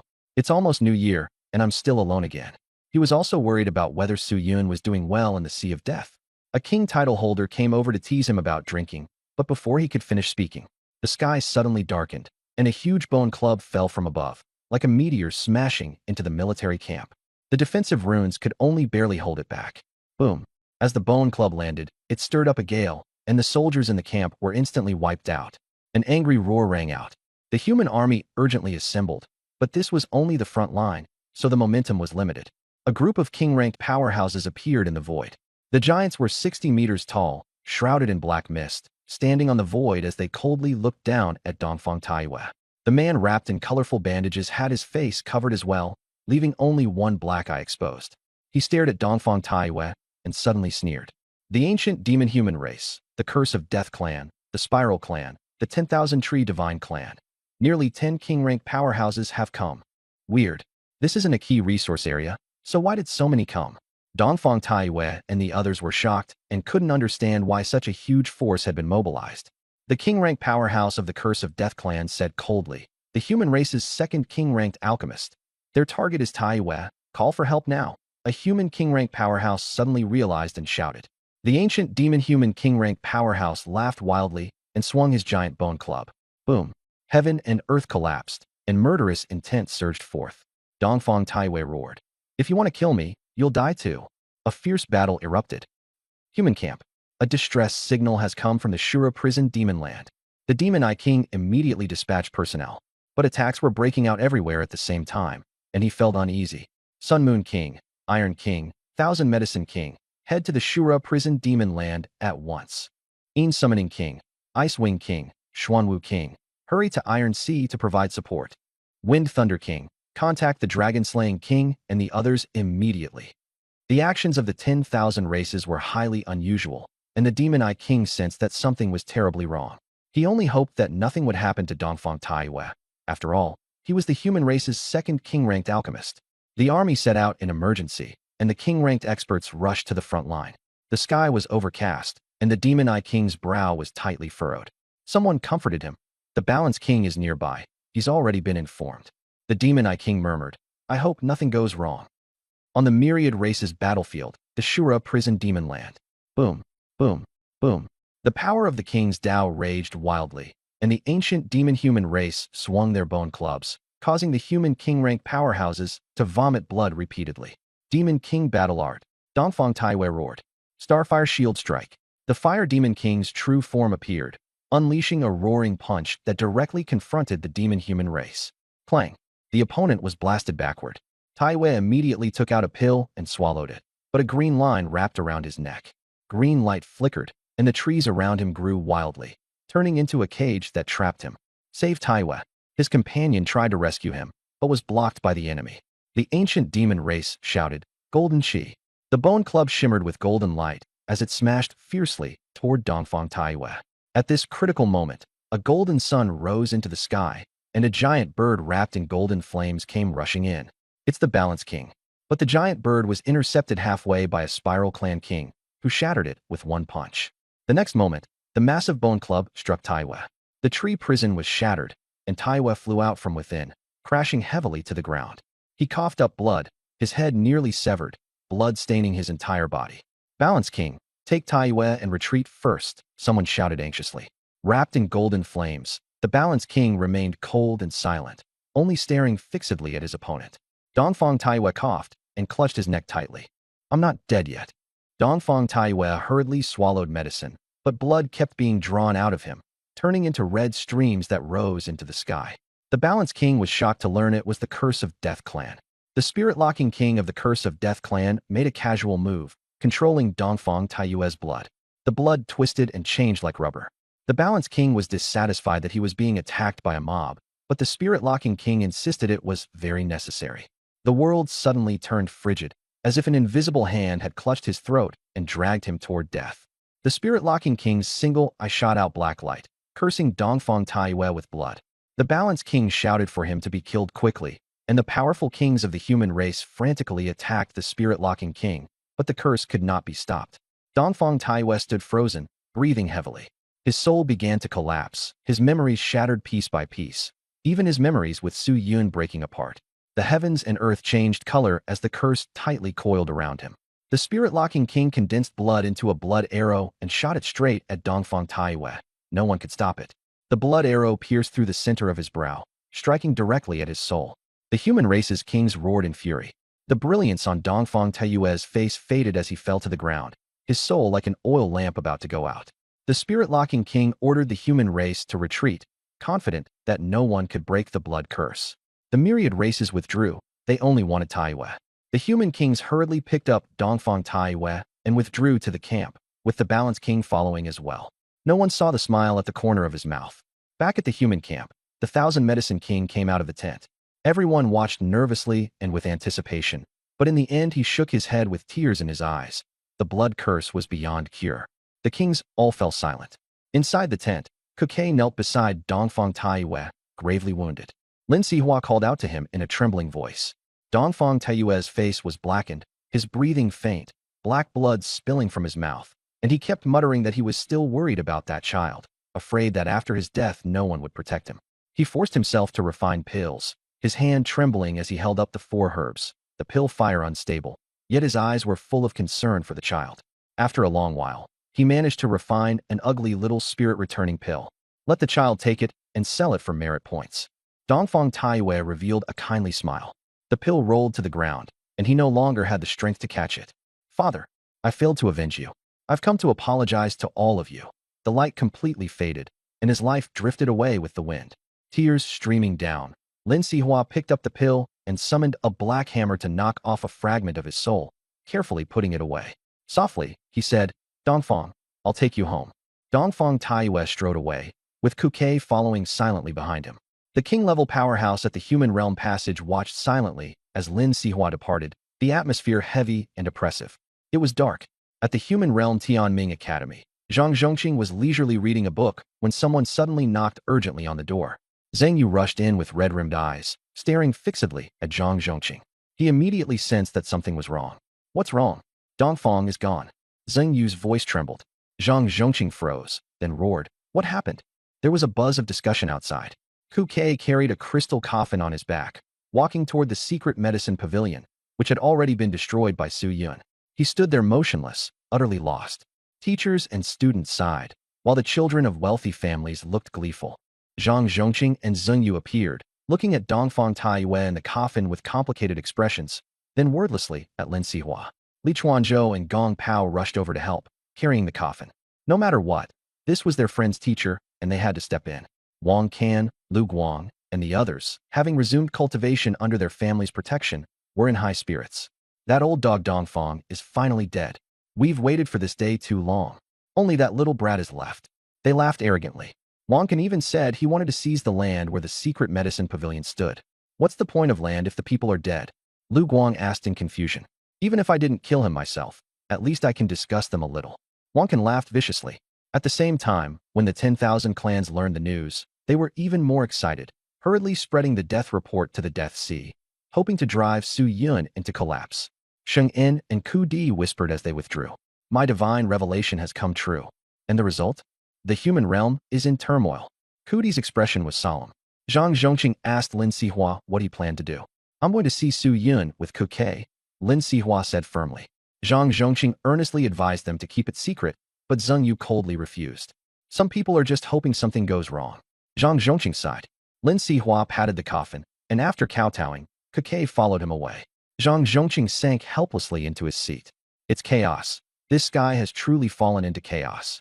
He thought of how Su Yun had gone on a crazed killing spree a year ago. If he lost control again now, the consequences would be unimaginable. Yangcheng, Fanhai Academy. Elder Zhou had already known the news, and when facing Lin Sihua and Kukai, he also wore a face full of sorrow. Can you take us to find Su Yun? Lin Sihua asked. Chen Zishu gave a wry smile. We haven't seen him for almost half a year. The situation in the Death Sea is chaotic now. It's very dangerous to go there. Elder Zhou fell silent, looking at the crystal ball in Lin Sihua's hand. A weak remnant fragment drifted in the air. It was Dongfang Taiwei's final wisp of soul. Mobilize the entire academy and send them to see Su Yun. Even if we have to fight with our lives, we must escort them there. Elder Zhou ordered. Lin Sihua thanked him. Thank you, Elder Zhou. Very soon, Fanhai Academy assembled many powerful experts. At this time every year, the Sea Clan would attack, and the Academy would dispatch several war gods to escort the two of them, making the procession vast. But they didn't know that the Death Sea had already changed beyond recognition. Su Yun had returned to the seven-colored ocean. As the Lord of the Sea, he was building a new palace here and no longer wanted to live in the dark depths of the sea. Rows of islands stretched into one another, and palaces were being erected in orderly fashion. Recently, there was another pleasant surprise. The system could once again exchange for the divine hand of a god-level being, 185/600. This time it would cost 600, but Suyin didn't care. Once everything was stable, he would go unify the other sea domains. He could farm high-level divine hands. He thought that once he unified the 5 great sea regions, he would be the emperor of the ocean, and he couldn't help but grin with excitement.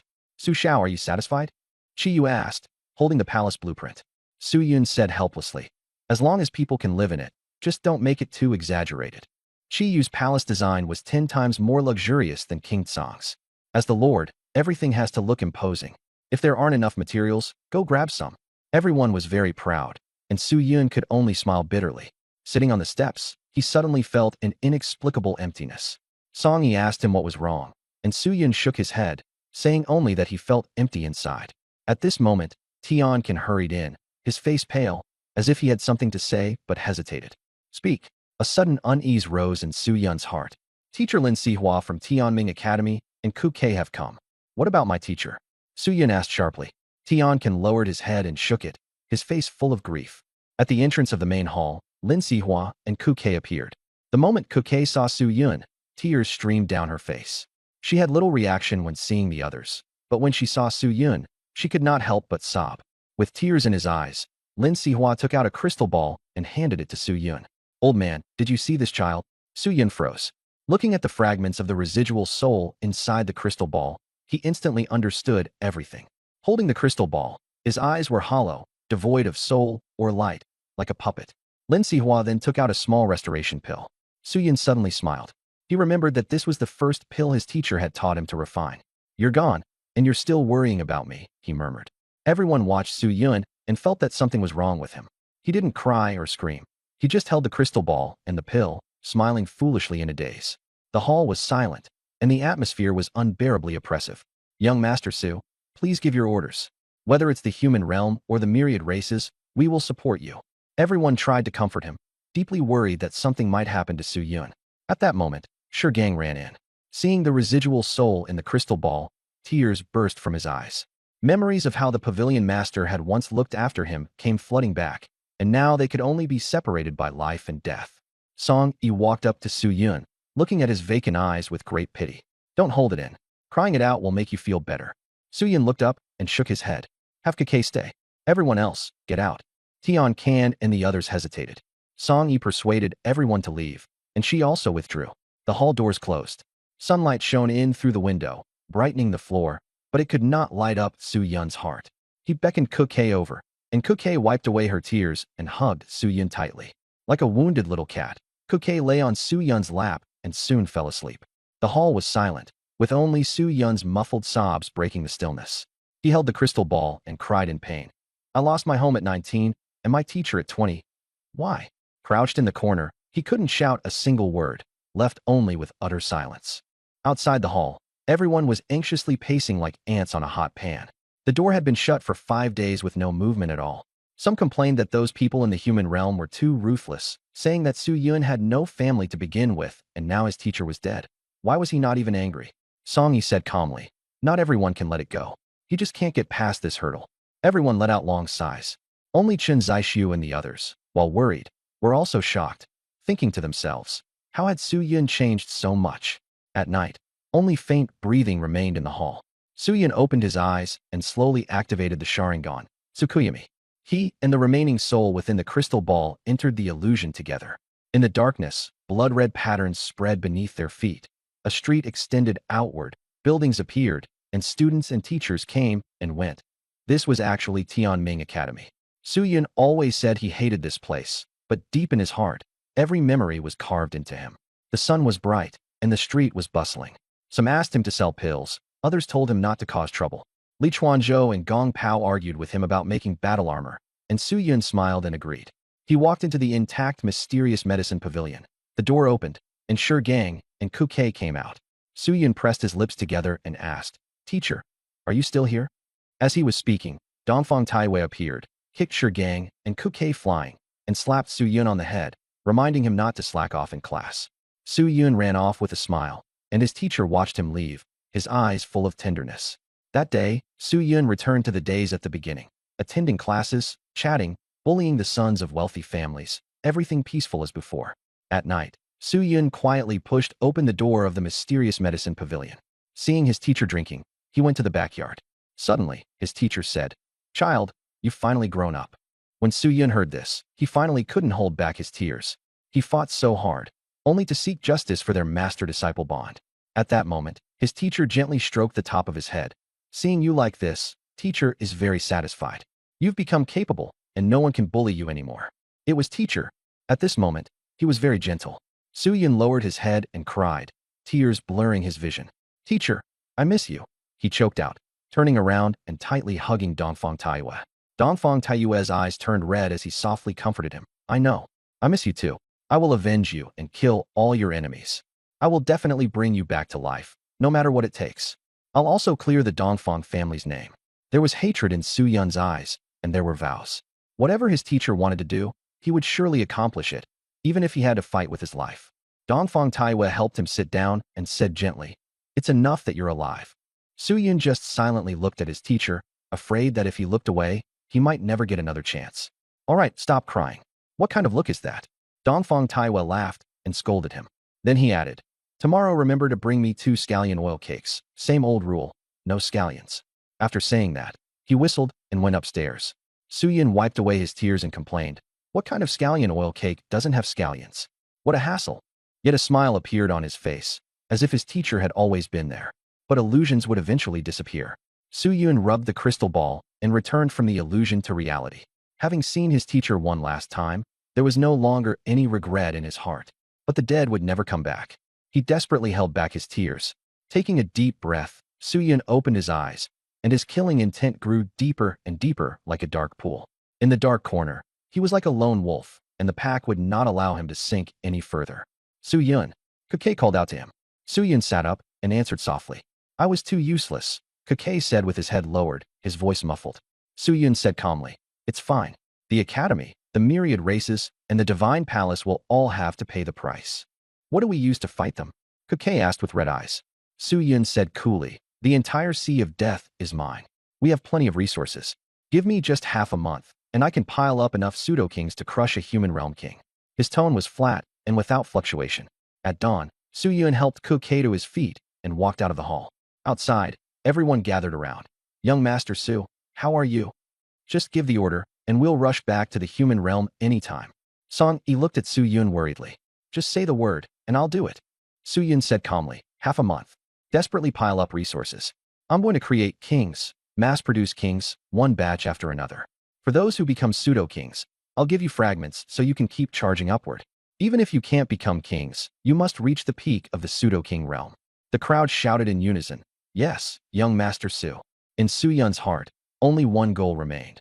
Return to the human realm, destroy the wealthy clans, slaughter the divine palace, and the foreign races shouldn't even think about surviving. Kill. Sure Gang came over to support Kukei, and the two exchanged a look without needing words. That day, the Sea of Death was in turmoil. The Ocean Lord issued an order. The entire army would cancel all leave and undergo full-scale training. What? Our Lord Teacher was killed? Kill them. Brothers, we all know how the Lord treats us. Let's kill our way back to the human realm together. If not for young Master Su, there would be no peace today. For young Master Su, kill. In the 7 great sea domains, the soldiers' morale burned hot, and they all wanted to repay Su Yun's kindness. It was their turn to take the stage. In Demon City, the white-robed phantom also learned of Su Yun's situation and said softly, "I'll guard this city. Leave the Sea of Death to me." Su Yun bowed and said, "Thank you, Senior." The white-robed phantom waved a hand. Memories in his mind seemed to be recovering, and scenes from the past flashed by. An inner traitor. He has despaired, and now only wants to destroy the human race. The white-robed phantom frowned. Su Yun was not surprised at all. He even suspected that this inner traitor was the very culprit who had caused the death of his teacher and his entire family. Don't hate the human race. There are both the dead and the innocent. After the white-robed phantom let out a soft sigh, he disappeared. Su Yun gave no response, only staring ahead. "GGG, you're going back? How about making a deal with us?" The voice from the ancient well entered Su Yun's mind. He spoke coldly. "Go on. You're going back and think you can turn the world upside down? Let us help you. You want to temporarily live in my body?" "That's right." The voice was pressing down its excitement. Su Yun sneered. Do you really think I'm stupid? If I hand over my body to you, can I still get it back? They were trying to possess him. Although Su Yun had the nine-tailed fox helping him, with so many old monsters attached to him, he still couldn't hold out. People could be used, but he would never let hatred cloud his judgment. After saying that, he left the demon city without looking back. He didn't take the bait? Humph, we've waited so many years. We're not afraid to wait a little longer. The voice from the ancient well gradually fell silent. Boom. The void shattered, and the power of kings descended. Tian Kan, Yulan, Ke Yuan, Sa Sa, Gujian, Ba Xiao, and the southern inspector hovered in the air. They fused with fragments of the King Dao foundation. The more they fused, the more complete the King Dao became, and the stronger their power grew. Once they entered the 10,000 races battlefield, they could obtain the complete King Dao. Then they would be able to become kings. Fourth one on the left. Seventh on the right. Uncle, beneath your feet. Su Yun helped them choose the most suitable King Dao. His movements were smooth and effortless. Ku Ke had recovered from his injuries and followed beside Su Yun together with Shi Gang, still the same three people. The hidden dagger, the open blade. Not far away, Lung Shi and Zhu Zuo were stunned, manipulating so many kingmakers at once. Monstrous. Chen Zixu and the others were also dumbfounded. So pseudo-kings really could be mass-produced. During this time, Su Yun frantically captured sea essence and opened blind boxes. He didn't get a complete King Dao foundation, but he got a pile of fragments. Might as well put them to use. Why keep them? By now, Su Yun already had 25 pseudo-kings under him. His closest allies, Tian Kan and the Southern Inspector, were even close to becoming kings. Even if they couldn't defeat a king, they could still hold one back and fight in numbers. An ant swarm can kill an elephant. Su Yun understood that very well. As for Su Yun himself, he was still a 6-star war god. He had originally wanted to rush into the pseudo-king rank too, but Ku Ke told him that many mysterious places in the 10,000 races battlefield rejected kings. Once one became a king, they could not enter. Those precious lands could allow war god-level experts to kill kings, greatly increasing their potential and strength. Su Yun held back. Anyway, he had plenty of methods and could still sweep through everything. Su Yun, will Yang City still be attacked by the sea race in the future? Chen Zixu asked with some courage. Su Yun nodded. No, but this is the sea race's first landing in the human realm. Chen Zixu's pupils shrank. Assemble the troops, rendezvous at the seven-colored ocean, land in the human realm, take back what belongs to me, and also, kill. Su Yun's orders were issued, and the Death Sea trembled even more fiercely. At the same time, the Southern Inspector took away Feng Zhonghan, and Feng Zhonghan started crying on the spot. Finally, someone remembered him. Yang City, during the Spring Festival, was filled with festive cheer in the streets. Panhai Academy remained vigilant, watching whether the sea race would attack again. Should be fine this year, right? Someone said while drinking and feeling the breeze atop the city wall. Don't be careless. The sea race has always been cunning. Be careful, someone reminded them. Everyone nodded. At that moment, the sea breeze suddenly changed, and a bone-chilling coldness set in.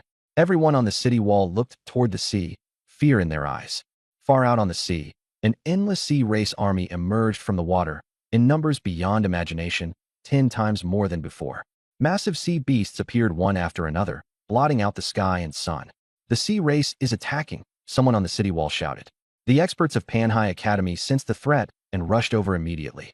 Experts from all sides appeared in full force, and the entire Yang City was thrown into panic. Everyone stared at the sea wall, praying that it could hold. So many sea races, unprecedented. Elder Zhou exclaimed. Didn't Zixu go looking for Su Yun? Couldn't he stop them? Principal Zhou said, his face full of shock. Everyone prepare. Fight to the death. Shuai roared, and everyone's gaze turned resolute. Suddenly, the sea churned, and an ancient oppressive aura rose. A silver-white giant dragon shot up into the sky, the blue eyes white dragon. But even more shocking was that Su Yun appeared on the dragon's back, his eyes already turned into Sharingan, holding the Thunder God Hammer in one hand and the Cloud Piercer in the other, his expression cold. Move aside, Panhai Academy. My army is going to land. Su Yun said coldly. Your army? Everyone was horrified. It turned out all those sea tribesmen were Su Yun's people. Su Yun, for old time's sake, don't hurt the innocent. Shuai said in a low voice. I promise you. Su Yun replied indifferently. Everyone evacuate. Principal Zhou's order was given, and the crowd left one after another, leaving only an empty seawall. Su Yun looked ahead. Xiaobai, blow it up. Blue Eyes White Dragon roared, and the dragon breath shattered the sea wall, causing the entire Yanqing to shake violently. Panhai Academy maintained order, and the residents evacuated quietly, but some still screamed when they saw the Sea Tribe landing. On the ground, the Sea Tribe army advanced rapidly with strict discipline. In the sky, the false kings led the way, looking down on all living beings. Blue Eyes White Dragon carried Su Yun and the others, its imposing presence suppressing the entire city. Su Yun has only been gone for a year, and there are already so many false kings following him. Everyone was shocked, and even Fanhai Academy found it unbelievable. Su Yun said coldly, "Yulan, Sasa, come back." The two immediately came over at his call. The sea god cult in Yangsheng must not exist. Su Yun's voice was icy. Chun Zishu hurriedly said he knew the stronghold's location. Su Yun gave the order, and the entire Sea Tribe army stopped. Killing intent exploded forth, and the ancient city was plunged into battle. Many people filmed the scene, and the entire Blue Star was shaken. "Back then, you drove me away. Now I'll kill you the same way." Su Yun mercilessly began killing. Blood and chaos filled the air, and panic spread. No one dared to speak. They all just stared at Su Yun. Anyone colluding with the 10,000 races, kill without mercy. Su Yun ordered coldly. With each sweep of the great blade, heads rolled to the ground. Hundreds and thousands of corpses fell, and blood stained the streets red. No one at Fanhai Academy dared to stop him, nor could they. The current Su Yun had returned in fury, and anyone who stood in his way would die. Target, Tianming Academy. Move out. Su Yun waved his hand, and the army rapidly surrounded the entire Longdu. Anyone who had bullied or insulted the teachers would not be allowed to escape. This time back, Su Yun was going to carry out a thorough purge of the human realm. Yangsheng was shaken, and the world was stunned. The Star of Slaughter, who had once been hunted down and forced into the deep sea, had returned. The foreign sects learned the news at once and fell into panic. In Longdu, Mayor Wang Jian received the alarm and hurriedly packed up to flee. But before he could leave, the secretary rushed in a panic. "Mayor, something's happened." Wang Jian was startled. Seeing a blue volcano appear outside the window and a mental storm sweeping in, his head split with pain. At this moment, the Southern Patrol envoy appeared, staring coldly at Wang Jian. "Come with me." When Wang Jian asked who he was, the Southern Patrol envoy waved his hand. Silver threads severed Wang Jian's limbs and then stitched the wounds back up. Wang Jian was turned into a human stick and dragged away. He saw the Sea Tribe army surging into Longdu, endless as far as the eye could see. Longdu had fallen. This had once been the most prosperous city, but now smoke and war raged everywhere. Great villas had been destroyed, and the air was thick with the smell of blood. The Wang family was cornered, roaring furiously. "Who dares touch our Wang family?" Tian Kan said expressionlessly as he held the blade. "Young Master Su has given the order. The Ding, Wang, Feng, and Lu families are to be killed without mercy." The Wang family members were stunned. Who was young Master Su? They had never even heard of him. At that moment, a peak war god of the Wang family appeared to counterattack, hurling a stone pillar at Tian Kan. In the end, a flash of blade light appeared. The stone pillar was shattered to pieces, and the war god was seriously injured and collapsed to the ground. Tian Kan said lightly, "Peak war god? Meets young Master Su's requirements." Then he stepped forward and cut him down. The Wang family members despaired, and one by one, they were wiped out.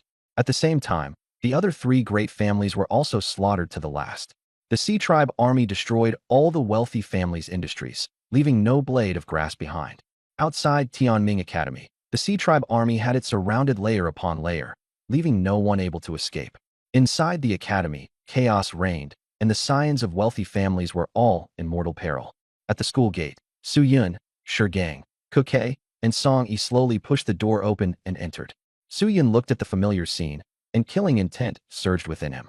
Zhang Zhongqing and Zheng Yu hurried over, their expressions heavy with grief. "Su Yun Yu." Zhang Zhongqing wanted to say more, but stopped himself. Su Yun replied calmly, "They forced me back then, so now let them pay it back. That's only fair." Taking a deep breath, Su Yun roared, "Members of the Ding family, Wang family, Lu family, and Feng family, all of you come out. I'm here, come kill me." Killing intent surged into the sky, and the roar went on and on. Wang Can and the others hid in the attic, each and every one of them terrified. The once soft target Su Yun had now become a big shot on Blue Star, reversing his identity in just 1 year. The students knelt and begged for mercy, but no one could quell Su Yun's fury. The only person who could have helped was already dead. Lu Guang gritted his teeth and wanted to fight head-on, and Wang Can was equally ruthless. The two of them took the lead and went downstairs under everyone's watchful eyes. Kuke brought out the crystal coffin, and Su Yun tearfully promised the teacher that he would take revenge. As soon as the words fell, he instantly clamped a hand around Wang Can's throat. You humiliated the teacher back then and stole treasures from the medicine pavilion. It's time to pay your debt, Su Yun said coldly. A Wang family freshman, Wang Lei, suddenly rushed out, summoning a giant hammer, hoping to ambush Su Yun.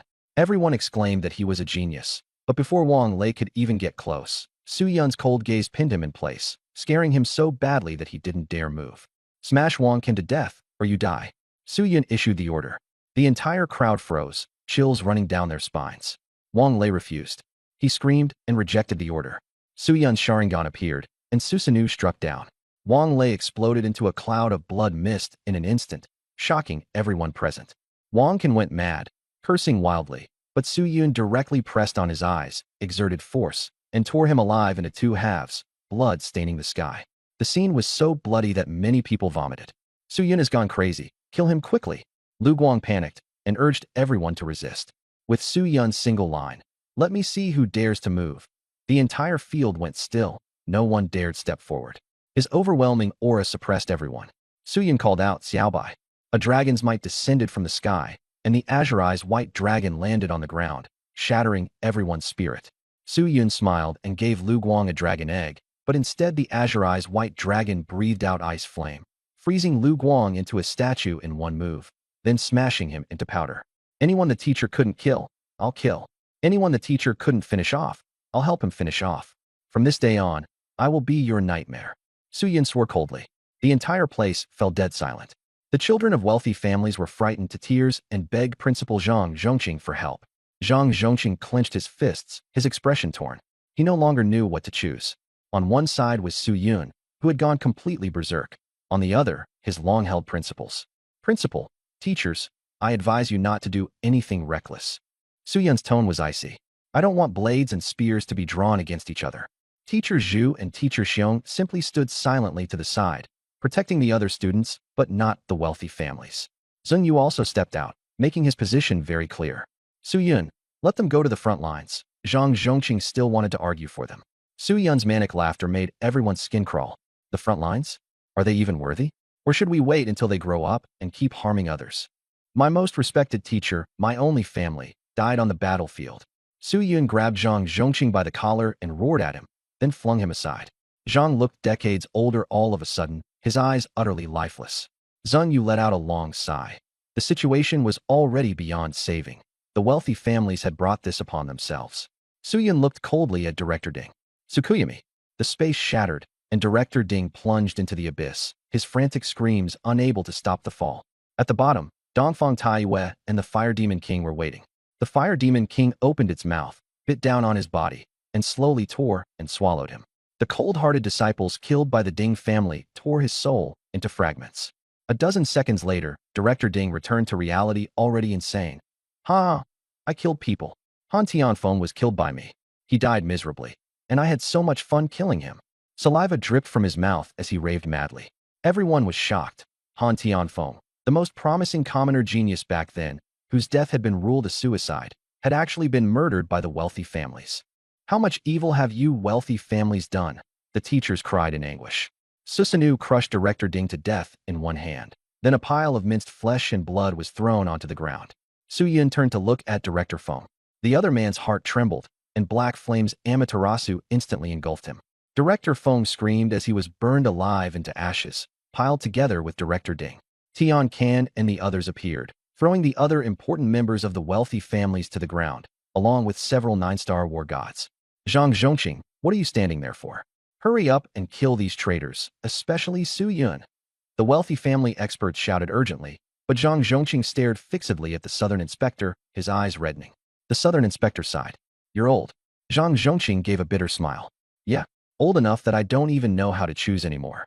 Su Yun frowned, and Zheng Yu reminded him, father and son.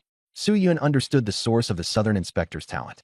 The Southern Inspector said to Su Yun, "I want to say a few words to him." Su Yun nodded, and the two disappeared. The people of the wealthy families were completely desperate. With Zhang Zhongqing gone, their last pillar of support was gone. "Su Yun, are you trying to betray the clan?" a powerful scion roared. Su Yun gripped the Thunder God's hammer and sneered. "I stopped being a human long ago." Boom! Dark clouds gathered, and the Thunder God's hammer cast down a giant net. 1,000 scions of the aristocratic clan convulsed and collapsed to the ground, foaming at the mouth. The powerful scion bellowed, "Kill him!" Suyin didn't even look at them. He brought the hammer down, and thunder spears instantly pierced through their heads. All the powerful scions were wiped out. Even the peak war gods were killed in an instant. Ding. Host killed powerful scions *35, dropped intermediate hand of god. Su Yun coldly watched those scions being electrocuted to death, his face expressionless. Even the direct descendants of the aristocratic clans and the geniuses on the light ranking meant nothing. Dead people were useless. Gong Pao and Li Qinzhou were terrified and dared not approach, only calling out to him in low voices. They couldn't figure out whether the Su Yun now was here for revenge or just killing indiscriminately. The corpses strewn all over the ground, and the scorched earth left them completely shaken. Was this still their friend? Su Yun said indifferently, "I'm still me. I only kill those who deserve to die." Having said that, he looked toward Yoshin Garden, his eyes full of murderous intent. The teacher died at the hands of the myriad races, and none of the myriad races within the domain would escape. Su Yun strode forward and hurled the Thunder God's hammer. Amid thunderous roars, lightning wrapped around the massive hammer as it smashed through all the buildings, killing dozens of geniuses from the myriad races into a bloody pulp. Demonic aura soared into the sky, and a powerful demon race expert roared, "Su Yun, you're courting death." The words had barely fallen before he was instantly slain by a blood-colored blade aura. Tiankin made his move. How dare outsiders act so arrogantly? Su Yun kept throwing the hammer, each strike smashing a batch of the myriad races to death. Those who weren't dead would be smashed again next time, until they were dead. The myriad races were tormented like beans under a millstone, with no ability to fight back at all. Protectors of the myriad races appeared and loudly threatened, "We have an agreement with the human race. Aren't you afraid of the wrath of all races? If all of us die, the human race won't be able to stand." Su Yun roared, "Shut up. The ones killing you today are me, Su Yun. The ones offending you are also me. One person is a clan. If the myriad races dare kill me, then I'll slaughter the myriad races to extinction." His domineering words shocked everyone. Everyone was stunned. Su Yun really intended to cut ties with the human race. Facing the myriad races alone, utter madness. But all the protectors understood that Su Yun had completely lost control, and no one could restrain him anymore. Pseudo-kings, step forward, Su Yun ordered. More than 20 pseudo-kings instantly surrounded Tianming Academy. Tian Can and the others had emotionless eyes, murderous intent surging. Su Yun's anger was their anger. The entire academy was stunned. Even the pseudo-kings listened to Su Yun. What exactly had happened this past year? Su Yun ordered, "Capture the protectors alive. I'll kill them myself." Tian Can and the others answered in unison. The pseudo-kings moved out, and battle erupted instantly. Gang, Kuke, and Song Yi followed behind Su Yun, heading straight for Yoshin Garden. Not a single one of the myriad races will be left alive. Su Yun's killing aura exploded. Gang charged like a tiger, his fist shattering the bodies of the myriad race geniuses. Kuke was like a ghost. With a single stab of her dagger, a genius of the divine race died on the spot. Yoshin Garden had originally been peaceful and beautiful, but now it was left with nothing but blood staining the ground. Su Yun walked along the path, ignoring the cries and screams of battle around him. He stopped and called out, "Light ranking number 1, come out." "It's me." A burly man with purple hair and horns on his forehead stepped out tremblingly from the demon race. Hui Hong of the flame demon race appeared. Su Yun glanced at him and directly dismissed him. Too weak. Hui Hong angrily shouted that his clan's war god could kill a conferred king, and Su Yun sneered, "Thanks for the reminder. I'll make sure to hunt down the purple flame demon race with full force." As his words fell, spiritual energy erupted, and a dragon's roar shook heaven and earth. The moment Su Yun made his move, a host of dragons crushed Hui Hong's purple flames, and he was torn apart instantly. A trash who doesn't even have the hand of God. Su Yun looked down on him, his killing intent growing even stronger. While they were fighting and contending within the academy, Su Yun had already been killing on the Sea of Death. The gap between them was vast. At the same time, in the center of Yoshin Garden, tens of millions of geniuses from the myriad races were trapped by Gang and Kek, with the two of them blocking the exit. The crowd did not dare rush out. Outside, the false kings were locked in fierce battle, and they could be affected at any moment. Hurry and hypnotize them. They're only 2 God of War level fighters. We still have a chance. Someone took command, and psychic power swept in, trying to interfere with Gang. Gang gritted his teeth and roared as he unleashed Extreme Gale Fist. Furious winds howled, and the geniuses of the myriad races were dragged over, then battered mercilessly by Gang's gale, 1 punch per person. Kek vanished and launched a sneak attack, his dagger flashing as it sliced off several heads in an instant. After the killing, he immediately vanished again. Blood flowed everywhere, corpses piled into heaps, and the geniuses of the myriad races were utterly powerless to resist. Let's fight them to the death. Someone self-detonated in desperation, and the scene descended into chaos. At that moment, a powerful aura snatched away Shigong's shin-heavy true. Su Yun leapt into the air, swung the Shu down hard, and shouted, "Flame-splitting wave, devouring Shu." The Golden Emperor burning heaven flame erupted, sweeping across the entire scene.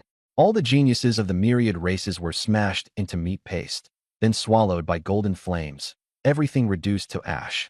The protective Tao guardians in the sky collapsed in despair. The younger generation of the myriad races in the human realm all died by Su Yun's hand, yet they were powerless to do anything about it. There had never been many false kings of the myriad races who came to the human realm. Among them, the divine race, demon race, and dragon race each had one, while the rest were only peak god of war experts. Tian Can and the others suppressed them with ease and had all of them detained in front of the remnants of the secret medicine pavilion. The people of Tianxing Academy were dumbstruck. The usually arrogant myriad races were completely wiped out, and Su Yun had swept through the entire field. Mo Kadwa, Sheng En, and Ku Di aren't here. Shigang searched every corner of the garden, while Kek analyzed that the divine race was cunning and that Mo Kadwa had already withdrawn. Su Yun did not care. He had a premonition that he would meet Mo Kadwa again on the battlefield of the myriad races. Su Yun returned to the secret medicine pavilion and carefully brought out the crystal coffin. The teacher's remains were laid on the ground, and the protective Tao guardians of the myriad races knelt all over the place.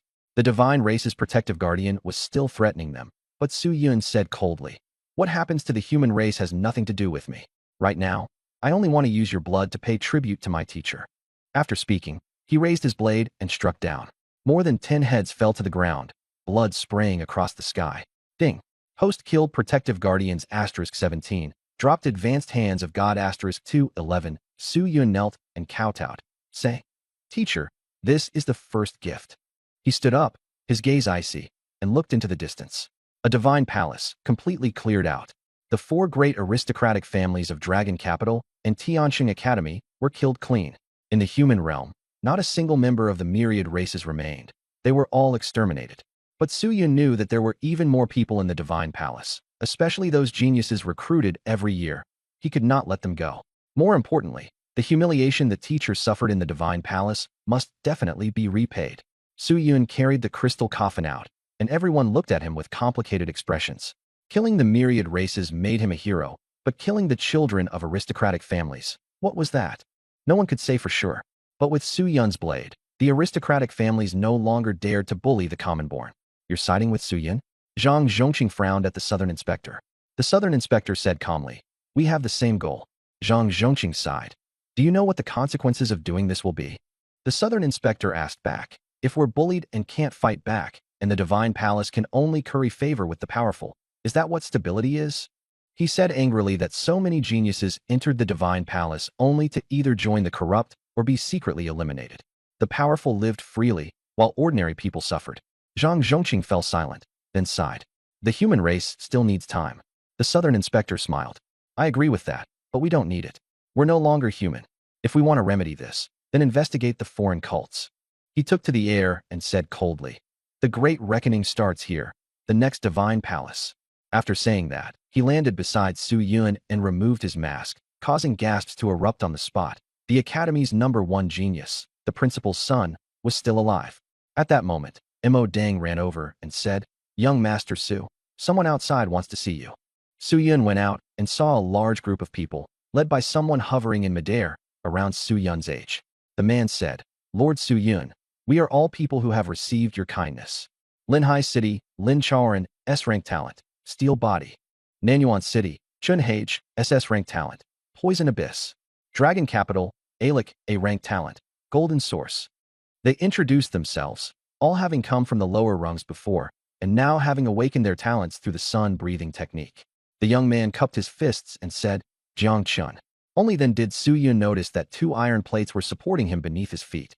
Su Yun said solemnly, "In a moment, I'm going to destroy Ming City and the Divine Palace. Dare to come with me?" Jiang Chun smiled. "We're here for this." Suddenly, a 15 or 16-year-old boy came crying. insisting on going along. Su Yun frowned. Why is there a child here? The more he looked, the more dangerous he seemed, but he had no time to worry about it. Su Yun said gravely, in the war against the Divine Palace, it's kill or be killed. Jiang Chun said firmly, the Divine Palace has left us homeless. Now that we have a chance, if we don't fight now, when will we? We're here to repay our gratitude too. Seeing that everyone was resolute, Su Yun no longer stopped them. The Divine Palace had lost the people's support. Water can carry a boat, but it can also overturn it. Just as they were about to set out, someone flew in from the horizon. By order of the king canonization, Su Yun must wait until we return before making any decision. There must be no rash action in the frontline battle. He held a royal decree in his hand. Su Yun coldly spat out one word. Scram. The man froze. What did you say? Su Yun said impatiently. Kill him. The South Shinchag Jurshunsho, and with a flash of blue flame, the newcomer was burned into a rain of blood. Tianming Academy instantly fell silent. Su Yun had begun killing. Anyone from the front line, Su Yun killed without mercy. All troops move out. Head straight for Ming City. At Su Yun's order, the Sea Clan army surged forward at high speed, marching grandly along Blue Star's roads. No one knew how long the war would drag on, but everyone understood one thing. The Divine Palace was finished. Ming City, a place for global elites, was now plunged into panic. The Sea Clan had locked onto Ming City, and the elites living there were all terrified. A powerhouse from the Divine Palace appeared, intimidating the entire scene. With my Divine Palace here, Ming City cannot be broken. Suddenly, wind and thunder gathered above Ming City, and a storm of dark clouds came without warning. Skyscrapers were destroyed, buildings were hurled into the air, and many people were swept into the storm and vanished instantly. The one making the move was Wu Nan, his eyes pure white as he controlled the storm to destroy Ming City. A powerhouse from the Divine Palace made a move, only to be severed by Tian Can with a single slash. Sea Clan troops appeared from all directions, completely surrounding Ming City. Su Yun walked over carrying a crystal coffin, surrounded by powerhouses. The area was deathly silent, with only the sound of footsteps remaining. Ming City, I'll give you 10 minutes. The countdown starts now. After 10 minutes, I won't show any mercy. As soon as the elites heard this, they fled like mad. Sirens blared throughout the city, vehicles collided, screams rose everywhere, and people trampled one another. Human lives were as insignificant as blades of grass. The people of the Divine Palace all looked grim, staring fixedly at Su Yun. Su Yun only sneered. Do you regret not killing me? Too bad. You no longer have the chance. Today, I'll make sure your souls are utterly destroyed. The elites, facing death, fell into complete disarray. In normal times they were arrogant and haughty, but at this moment they were all ants. 10 minutes was nowhere near enough for everyone to escape, and each person was in mortal peril. Riding the azure-eyed white dragon, Su Yun looked down upon Ming City and said mockingly, the Divine Palace and Ming City are nothing but a bunch of parasites. Is this what you call a holy land? Even if the human race is ruined, the spark of fire is useless. A powerhouse from the Divine Palace angrily shouted, you traitor. Su Yun replied calmly, I know how to go to sea and fight the Sea Clan. I can protect Yangqing. I created the sun-breathing technique and raised the status of the human race. What he had done had unintentionally benefited the human race, while the Divine Palace only knew how to hide. The powerhouse from the Divine Palace was left speechless. Su Yun shouted angrily, cut the nonsense. Destroy Ming City. Wu Nan's storm surged again, and dark clouds swept over Ming City like the end of the world. Lu Kuei took off his glasses, and crimson beams destroyed one skyscraper after another. On every street, Jiang Chun floated in midair. With a sweep of his hands, buildings and cars all rose up. Then, under his control, were hurled flying in all directions. Steel trembled violently, and with a wave of his hand, it crashed down with a bang in every direction. Ming City was utterly destroyed. You're courting death, the strong experts of the Divine Palace roared. Over 1,000 geniuses rushed out from the Divine Palace gates at the same time. The fake king of the Ding family appeared and said coldly, at this life or death moment, make your move. Don't worry, ancestor, they're just a bunch of trash. Just go all out and kill them. These geniuses showed no fear at all, and instead were excited. With a single order from the fake king of the Ding family, kill. All the geniuses of the Divine Palace moved out. At the same time, around 10 fake kings from the Divine Palace appeared. The other fake kings were all trapped in the 10,000 races battlefield and could not return. Boom. The power of the king's path spread out, shaking the dark clouds to pieces. The fake kings of the Divine Palace looked straight at Su Yun and said coldly, human traitor, kill without mercy. Su Yun smiled. Yulan, You 10 go ahead. The rest of you keep hiding. Yes, young Master Su. A battle between fake kings erupted. Su Yun knew very well that the Divine Palace definitely had even stronger sealed kings hiding in reserve, so he had to keep one hand hidden. Explosions rang out non-stop. Ming City was about to collapse, and the fierce battle in the Divine Palace was in full swing. The geniuses of the Divine Palace charged into the Sea Tribe army, fighting desperately, unleashing their martial arts talent to the fullest amid a storm of blood and carnage. Sure gang, Kuke, kill the geniuses, Su Yun said coldly. The two of them rushed toward the densest cluster of geniuses. Sure gang dove down with a punch that shattered his opponent's internal organs and broke his spine. Kuke flashed in an instant and killed 3 people in a row with a hand-kidney-brain triple strike, killing them all on the spot. Su Yun also joined the fray. Stardust rotating skill. A galaxy appeared, and endless meteors crashed down. Eternal shield. One man extended a divine shield, but it was instantly smashed apart by the meteors. The geniuses had no time to dodge and were crushed on the spot. Stars exploded, shockwaves swept outward, and more than half of the Divine Palace geniuses were killed or wounded, with flesh and gore strewn across the ground. Slaughter, butchery. The 3 of them nearly wiped out the Divine Palace geniuses entirely. The fake kings of the Divine Palace were furious and grief-stricken as they watched their descendants being killed. Fire King, what are you waiting for if you still won't make your move now? The fake kings roared. Boom. Deep within the Divine Palace, flames soared into the sky, turning the night into daylight. Amid the blaze, a majestic figure appeared and looked down at Su Yun, the Fire King, a direct descendant of the Feng family, and also the son of the Balance King. Have you caused enough trouble? The Fire King's voice was low and merciless. The Sea Tribe army was shocked and didn't dare approach at all. Su Yun showed no fear and shouted back loudly. Destroy Ming City. Kill the Divine Palace. Then I'll destroy you first. The Fire King roared, stepping through the void as his flaming fist crashed down. The heavens and earth changed color, red light blazing as if to destroy everything. Just as the flaming fist was about to land, a blue volcano suddenly appeared before Su Yun, erupting with massive psychic power and colliding head-on with the flames. The Southern Inspector appeared, using a pseudo-king body to contend against a crowned king. At this moment, Tian Can, Ba Xiao, Sa Sa, Ke Yuan, and other powerhouses all appeared. Su Yun had long been prepared. Pile on and crush you to death. The Fire King felt uneasy. There are actually so many peak pseudo-kings. Su Yun grinned fiercely. So what if you're a crowned king? Today I'm going to try slaughtering a king. Kill.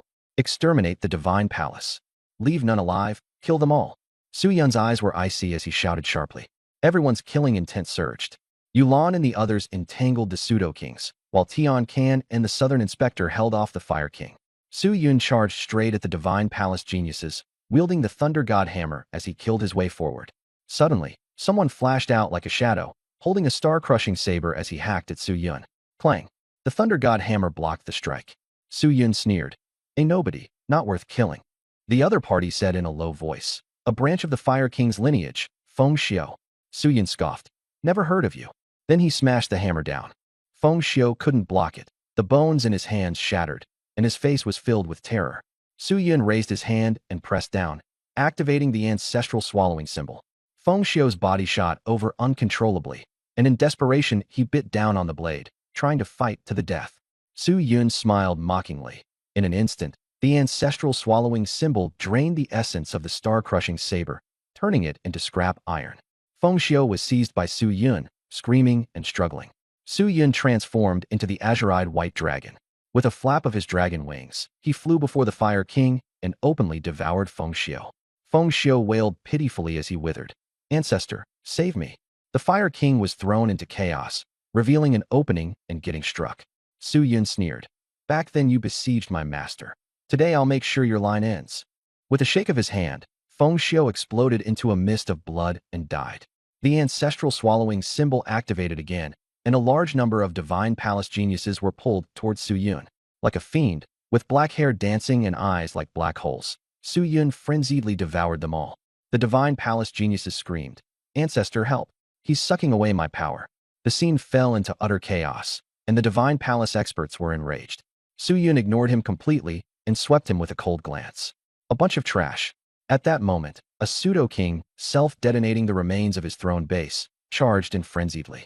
In the void, Susanoo appeared, and the Yada mirror blocked the attack head-on, rebounding it. The two were forced back at the same time. and the pseudo-king lunged again in rage. Calm and unruffled, Su Yun swung out the Tatsuka blade wrapped in the Golden Emperor heaven-refining flame.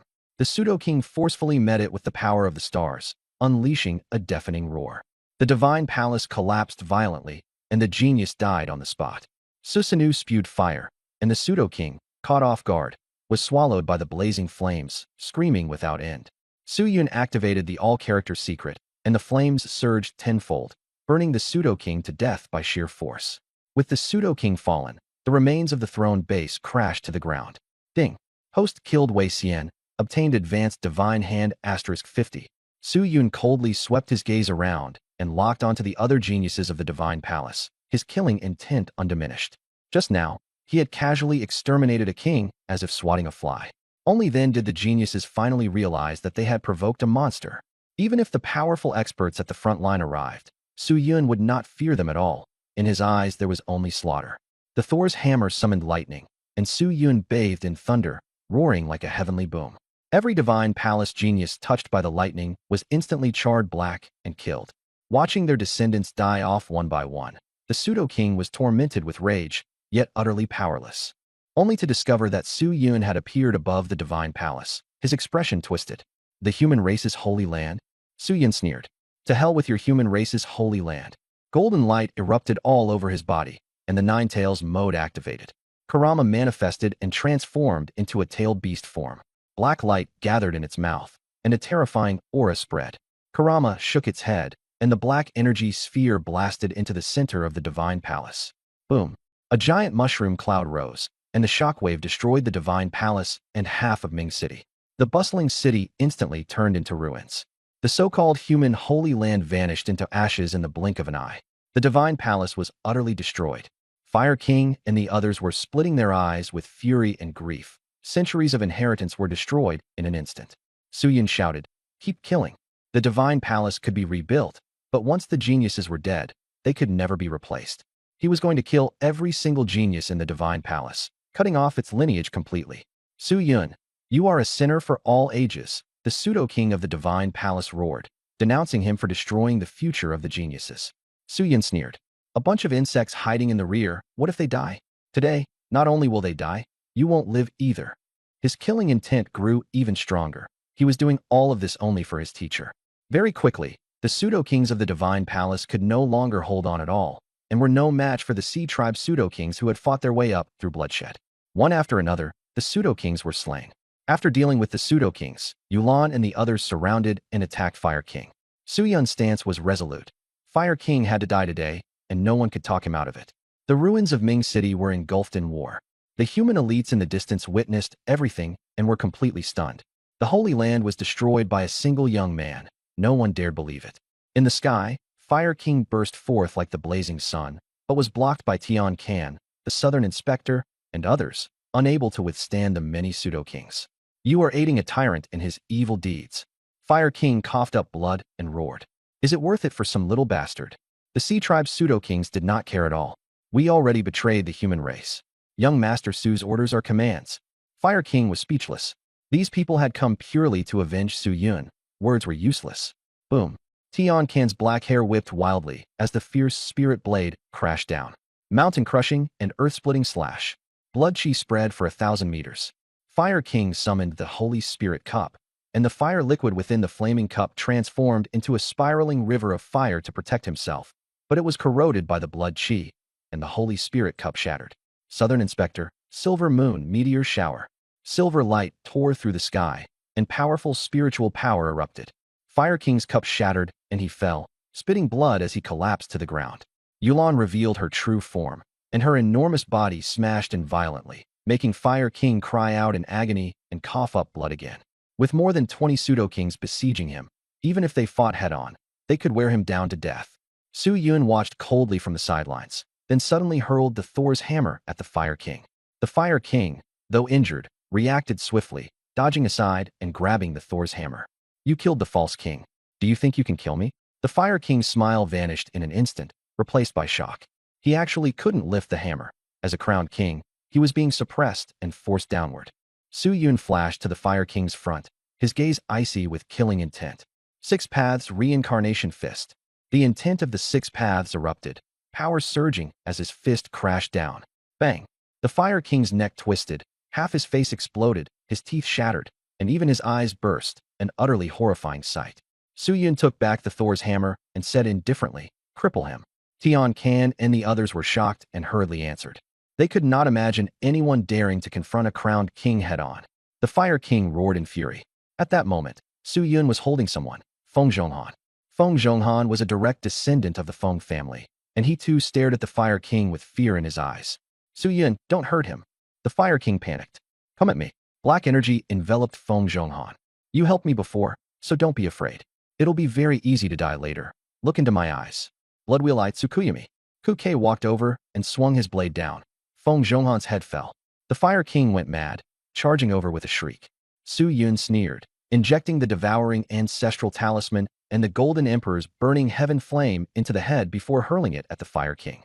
Before the Fire King could even react, the head exploded, flesh and blood spraying everywhere. The Fire King collapsed in despair, laughing wildly with empty eyes. He had gone mad. The patrol inspector said, the Fire King was having an affair with his brother's wife and had Feng Zhonghan. The wealthy clans are really chaotic. He deserved to die, Su Yun mocked coldly. Tian Can and the others besieged him. The Fire King, already insane and unable to resist, finally fell to the ground coughing blood. Su Yun looked down at him. "You're the second stop." The Thor's hammer came crashing down, smashing the Fire King's skull. Ding! Killed Feng Zhonghan and the Fire King. Dropped advanced godly hand *244. Su Yun sneered. Crown Kings really were valuable. The battle was over. Su Yun turned and looked around. The Ming City and the Divine Palace had been destroyed. But revenge was not over yet. The main force of the Divine Palace was still on the myriad races battlefield. Tiankin asked, "What do we do next?" Su Yun said calmly, "I'll handle anything alone. It has nothing to do with you." The others were anxious. Without Su Yun, they would be nothing. Su Yun waved his hand. "The human realm is not my destination." In his heart, he knew that to step into the myriad races battlefield, the true enemies still had not been dealt with. "I must become a king. Even false kings will fall to true crowned kings. My path is still long." At this moment, Zhang Zhongqing arrived and reported intelligence on the foreign clan's cults. Su Yun nodded. "Got it." The battle in the human realm was not yet over. He would take this opportunity to settle accounts with all the foreign cults. The killing continued. Su Yun's Sea Clan army swept through Longdu, causing chaos, but it only targeted the four great wealthy clans. Ordinary people were unharmed, and the situation was still under control. Then, a bombshell spread. Ming City had been destroyed. The Divine Palace had vanished. Countless arguments erupted. Su Yun is disrupting the internal balance. The Divine Palace is a holy land, the spark of hope. Su Yun is a human traitor. We request the Crown Kings to return and punish Su Yun. If Su Yun is allowed to run wild in the human realm, something huge will happen sooner or later. Voices calling for Su Yun's punishment spread everywhere. But soon after the destruction of the Divine Palace in Ming City, another bombshell came out. Foreign cults within China suffered devastating blows. A sweeping purge uprooted the hidden vermin. Major academies also joined forces to help, assisting the Sea Clan in exterminating the foreign cults. The foreign cults had harmed countless people and were regarded as a tumor. In Hushuan City, the largest stronghold of the mixed blood cult erupted into fierce battle. Buildings collapsed and streets shattered. Powerhouses with elemental talents swept across the battlefield, wiping out countless foreign believers in an instant. There were also traitors within the mixed blood cult itself. Several bishops were severely injured, greatly easing Su Yun's pressure. Su Yun was stunned. Just how many spies has humanity planted? Zhang Zhongqing laughed. A lot, and they're hidden very deep. Su Yun was speechless. This was basically traitors battling traitors. Before, when he sold off a small subsect, he had thought he was lucky enough, but in reality that was only a small scene. Looking only at the numbers, no foreign clan sect could compare with Su Yun's army. There were simply too many people, or rather, too many fish. One battle after another ended quickly, and the foreign clan sects were almost completely wiped out, leaving only a few small fry, which had little impact. This matter once again sparked a storm of public opinion. So Su Yun was actually helping us clear out the foreign clan sects. We'll never have to fear the foreign clan sects again. I thought Su Yun was going to take revenge on society, but I didn't expect him to have everyone in mind. Looking at it now, the wealthy clans and the Divine Palace really did deserve it. The voices condemning Su Yun gradually disappeared. The crowd cheered, and Tian Can and the others laughed. Only Su Yun remained expressionless. He did all of this only for himself and his teacher. Advanced God Hand is enough? I can exchange it for the God-level God Hand now. Time to see what I can draw. Suyin thought to himself. The 10,000 races battlefield, the human realm passageway. News from the rear arrived, causing a stir. Su Yun destroyed Ming City and the Divine Palace. He slaughtered the innocent. The Divine Palace has always said that unless absolutely necessary, it would never appear in the world. Su Yun must die, or this hatred won't be quelled. More than 1,000 lives, that were all geniuses. King Giant Sword and the others were so furious their eyes turned red. This incident caused a bigger uproar than ever before. Su Yun killed too many people, and all the important figures of the 4 major wealthy clans were dead. King Thousand Herbs and King Iron were shocked and drew in cold breaths, feeling that old Dongfang's disciple was even more ruthless than he was. Only King Balance had a calm expression, as if he hadn't heard the news of his kin's deaths at all. King Illusion suddenly spoke. I think Su Yun killed them right. What? King Giant Sword was dumbfounded. King Illusion, there are people from your Lu family in there. A bunch of trash. What are they hiding in the back for every day? Parasites, tumors, enjoying the best resources, yet doing nothing. Did the Divine Palace ever manage the foreign clan sects, the Sea Clan, or the heretics when they ran rampant? King Illusion asked in return. The Divine Spirit King of the Divine Palace flew into a rage. That still doesn't mean a little bastard should handle our descendants. Who does he think he is? The master of the human race. He doesn't deserve it. A brutal butcher. If Su Yun isn't killed, the human realm will surely fall into chaos. The kings of the Divine Palace were all furious, shouting and crying at the same time. The younger generation they had painstakingly nurtured had all been killed by Su Yun. Not a single one left. Everyone argued endlessly, while King Slay Dragon and King Demonic I merely frowned and stayed silent. Quiet. King Demonic I suppressed his voice, and it immediately fell silent. King Slay Dragon spoke coldly. For so many years, you've enjoyed the human race's resources. What real work have you done? King Giant Sword and King Divine Spirit lowered their heads and did not dare speak. Over these years, how many strong cultivators have you sent to the front lines? No more than 10. All the kings present were people who fought their way up through blood and battle. And yet they were all kept in the Divine Palace. Do you want to restore imperial power? King Slay Dragon's final sentence made killing intent appear in his eyes. Boom. The entire palace shook, as if it were about to collapse. The kings of the Divine Palace were so frightened that they staggered back, bowing their heads and shouting. We wouldn't dare, we wouldn't dare. King Slay Dragon had long been displeased with them, but there was nothing he could do. The front lines needed him to guard them, and he could not leave. He had stood guard over the human realm passageway for years without taking a single step away, so the human realm was especially grateful to him. Precisely because of this, the Wang family had always been so arrogant. King Demonic I said, King Slay Dragon, you stay here. I'm going to see Su Yun. Everyone was shocked. King Demonic I was going to see Su Yun personally? King Slay Dragon frowned, then finally nodded. All right, best if you can persuade him to return to the human race. The kings of the Divine Palace widened their eyes. Then wouldn't our people have died for nothing? Before King Slay Dragon could speak, King Balance said coldly, do you have any right to speak? Get lost. With a wave of his hand, all the kings of the Divine Palace were sent flying. King Demonic I looked at him and smiled. I'll leave this place to you. Go. King Slay Dragon nodded. Just like that, a huge uproar was suppressed by the kings, and the spotlight shifted to Su Yun. In a civilian house, Su Yun sat cross-legged, checking the number of God hands. Beginner 12,743, Intermediate 101, Advanced 780. He could exchange 254 beginners for 1 intermediate, and then 7 advanced in total, for a total of 787 advanced God hands, exceeding the required 600. Exchange for a divine tier God hand. Su Yun thought silently, feeling nervous. He was considering items that could resurrect his teacher, such as a revival coin or resurrection of the dead. Suddenly, the system prompt appeared. 1 divine tier God hand has been condensed. Please choose the world to steal from. Randomly opened. Cat and Mouse World, Jujitsu World, Moving Castle, Dark Dungeon. Su Yun had no choice. After looking it over, the only option was the Jujitsu World. The Jujitsu World was connected, and the theft succeeded. Obtained item, Malevolent Shrine, the domain of Ryaman Sukuna, able to keep slicing until the target dies. Su Yun gave a wry smile. Although it was powerful, it had nothing to do with a resurrection item, so he was somewhat disappointed. Just then, there was a knock at the door from outside. Come in. Su Yun instantly regained his composure. Tian King came in.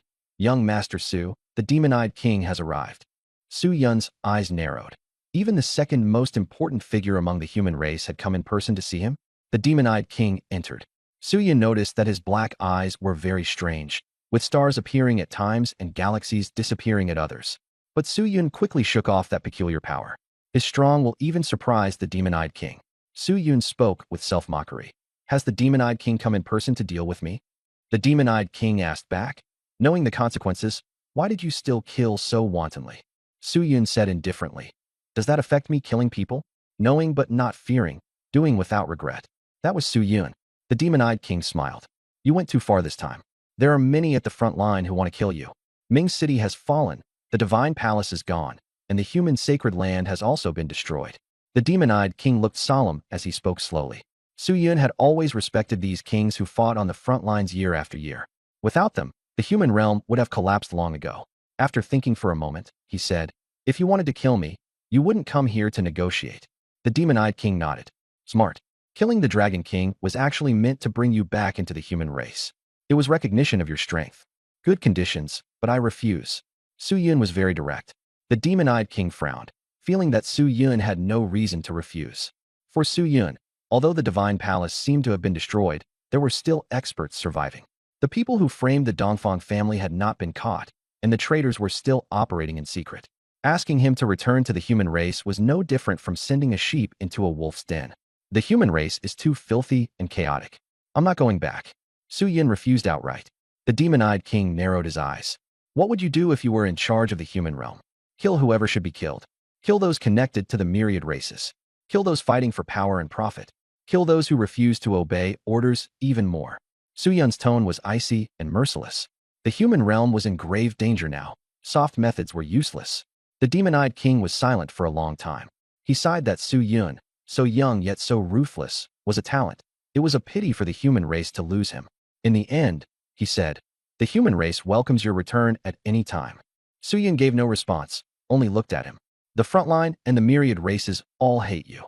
Your people can't go to the battlefield of the myriad races in the future. Any myriad race people killed within the human realm will be your responsibility. But don't worry, the myriad races won't retaliate against the human race because of this. Suyun agreed with the first two sentences. He would not drag others down. He had questions about the third. Wasn't the human race always very weak on the battlefield? The demon-eyed king smiled. The human race isn't as fragile as you imagine, or it would have been wiped out long ago. Suyun seemed to grasp something. The human race looked weak, but in truth it had managed to survive among the myriad races, so it must have hidden power. Could it be that they had been acting all along? So dirty. Suyun rolled his eyes. No choice. The human race has to develop. The demon-eyed king stood up and left, then looked back and said, I've been investigating the Dongfang family's matter all this time, but there are too many suspects. If I'm not careful, I'll expose myself. Maybe. I'm the traitor too. You can investigate, or you can take revenge. I hope you can distinguish right from wrong.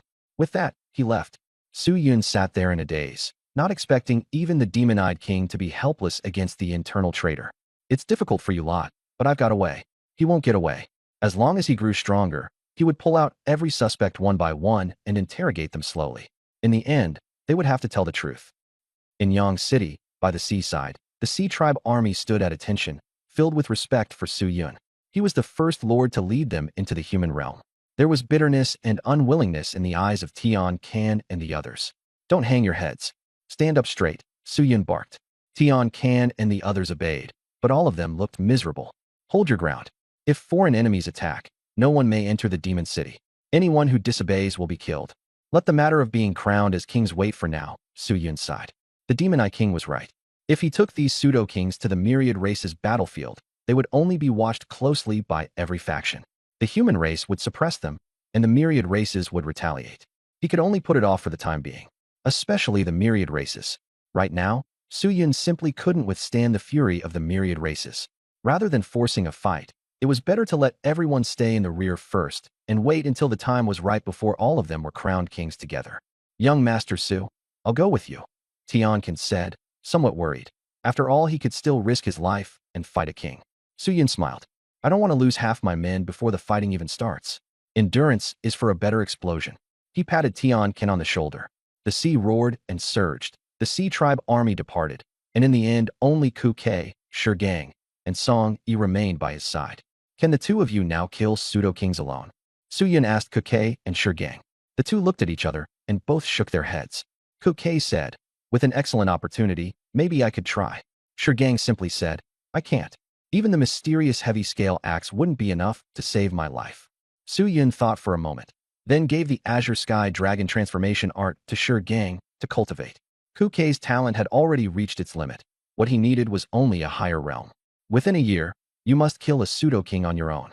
The myriad races battlefield is filled with both danger and opportunity. Only life and death tempering can make you stronger. Kei and Gang nodded heavily. Gang had always been rebellious by nature. Following Su Yun only restricted him instead. Kei was born for a bloody battlefield. In the end, Su Yun looked at Song Yi and immediately got a headache. What should he do with senior sister? Taking her along would only be sending her to her death. Song Yi smiled sweetly. You can talk after you've got the ability to kill a king. She wanted Su Yun to grow stronger before taking her to a certain place in the myriad races battlefield. You're copying what I say? Su Yun rolled his eyes. Song Yi smiled without saying anything. Kei chuckled, and Gang returned the mysterious heavy scale axe to Su Yun. I can't use this anymore. Where's Uncle? Gang suddenly asked. Who knows? Maybe he's off fooling around with some Andy again, Su Yun said, curling his lip. Then they left Yang City. In a narrow alley, a warm pink lamp glowed softly. The South Inspector quietly pushed the door open and entered. Inside was the half-blood cult master. What do you want with me? The South Inspector asked bluntly. The Archbishop said, Su Yun has disrupted the situation, and the human realm is temporarily peaceful. But many of the pseudo-kings and kings from the Divine Palace are still alive. Don't you want to get rid of them? The South Inspector's expression turned solemn. He had once wanted to destroy the Divine Palace, and he had indeed done it. But the pseudo-kings and kings were still there and could rebuild at any time. The front line is too complicated. They can't be killed. The South Inspector shook his head. A glint flashed in the Archbishop's eyes. Then how about we build a new race on the front line? The South Inspector felt a chill and backed away warily. Hold it right there. My sexual orientation is normal. The Archbishop chuckled softly. Who said I'm male? The Archbishop's long hair draped to the floor, and his aura suddenly changed drastically. The South Inspector froze. A woman dressed as a man? What should I call you? He remained wary. The Archbishop shone brilliantly. Please call me Lord of the Night Shift. In the human realm, at the entrance to the myriad races battlefield, the crowd slowly moved forward. It felt as if the void had been split open, with mist all around, and troops up ahead maintaining order. Su Yun, Gang, and Kei all wore human skin masks to conceal their identities, especially Su Yun, who was the most dangerous and could not be exposed. They were also carrying forged credentials given by Zhang Zhongqing. Seeing the credentials, the three looked at the principal with suspicious eyes. Principal, is the school short on money and relying on selling forged papers? Just as the words fell, Zhang Zhongqing kicked out. He was kicked flying, furious as he cursed. Damn it, you've ruined my image. While lining up, Su Yun rubbed his backside with one hand and handed over the forged credentials. After checking them, the soldier shouted, Zhang Dan. Su Yun gritted his teeth and replied, I am Li Wang Kai. Hugwudi, Gang, and Kei lowered their heads, not wanting to respond. These three absurd names were all written down in their minds. Sooner or later, they would settle accounts with Zhang Zhongqing. Don't think that just because you got promoted, you're that impressive. The three of them were raging in their hearts. When you're old, getting ambushed by Susanoo, beaten during your lunch break, and breaking your kidney in a fall while getting up for a midnight piss can all be brushed off. After getting the forged proof, they slipped into the ranks. At the gate, a soldier shouted, Military enlistment goes left. Solo battlefield run goes right. Don't say I didn't warn you. Lone wolves die fast, and life is the cheapest thing there is. By the huge rift, the war god roared, and everyone could hear him clearly. Su Yun just stared ahead. The battlefield of all races was finally about to open. The moment he passed through, Su Yun was hit by intense dizziness. His internal organs felt like they'd been rearranged, and he almost threw up.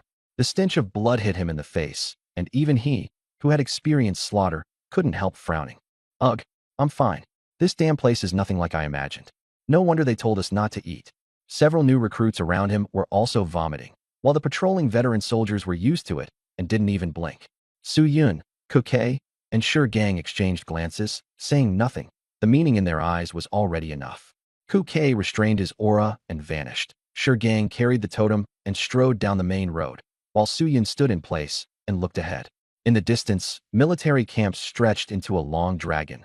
Killing intent soared to the sky, and spiritual energy was thick as mist. Su Yun sensed with his observation haki that the camp was packed with experts. A middle-aged man came over with a smile and struck up a conversation. Brother, joining the army? Suyin shook his head. No need, find someone else. The middle-aged man shook his head and walked away, muttering in disappointment.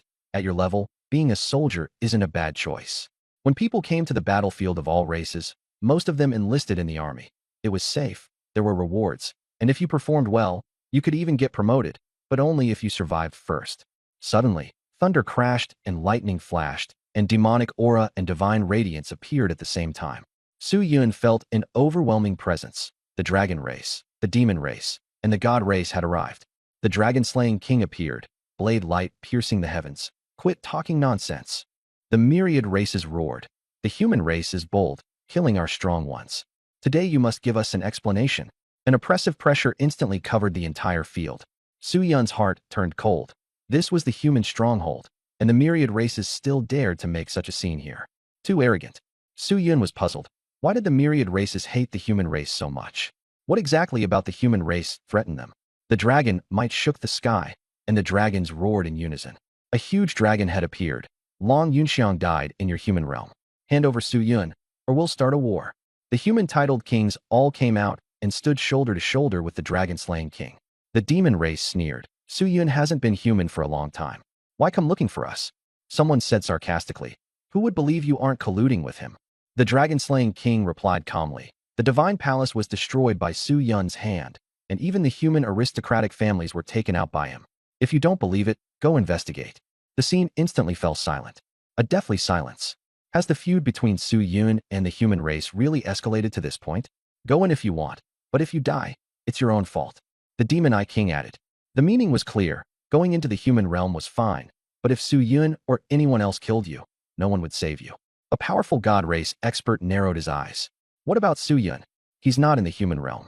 The Demon Eye King shrugged and directly dumped the blame onto Su Yun. Anyway, Su Yun was alone and had nothing to fear. Besides, this was originally Su Yun's doing. Su Yun sneered, mocking the Demon Eye King's sudden change in attitude.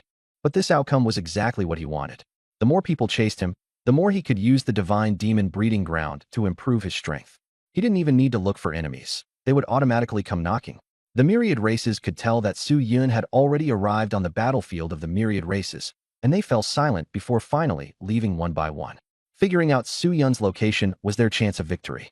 With Su Yun's arrival, the crusade against him by the myriad races had come to an end for the time being. Su Yun's gaze was deep. Crisis lurked everywhere now, but opportunities were everywhere too. As long as he grew stronger, he would also borrow the power of heaven and earth to revive his teacher. The Death Curse clan, the ancient demon-human clan, the Spiral clan, the myriad wood god clan, Su Yun murmured. I'll start by taking down your younger generation. Murderous intent filled his eyes as he silently set off on his journey. His first stop was the Shura prison demonic land, where his teacher had once been attacked. Along the way, he would also hunt down the geniuses of the various races. Star Moon Realm. Sun and moon shone together, and 10,000 stars sparkled brilliantly. On a cliff, a blind old man calculated by the stars. He's appeared. The blind elders suddenly became excited. A black-haired, black-eyed man walked over, alluring and androgynous, beautiful beyond belief. Ancestor. The newcomer greeted him. But suddenly, the stars turned blood red and killing intent surged through the air. The blind elder froze. Shouldn't this be a bright ruler? Why was the murderous aura so heavy? The stellar omen finally returned to normal, and the blind elder coughed blood and collapsed to the ground. Weakly, he said, Nu Chun, a hope has appeared, but I can't be certain. Why? Nu Chun asked in confusion. The stars told me. Light and darkness coexist. A killing star descends upon the world, regarding the myriad races as insects. He is both an iron-blooded tyrant and a bright ruler. Everything depends on the choice. The battlefield of the myriad races. Blade aura and sword energy danced wildly. Mountains and rivers shattered, and multiracial forces battled in chaos, all for the central pillar of light. The light of Cold Abyss is ours, the Flying Tiger, Xianyun clans. Get lost, there's no place for you here. Then whoever dies more miserably counts as the loser. The slaughter was intense.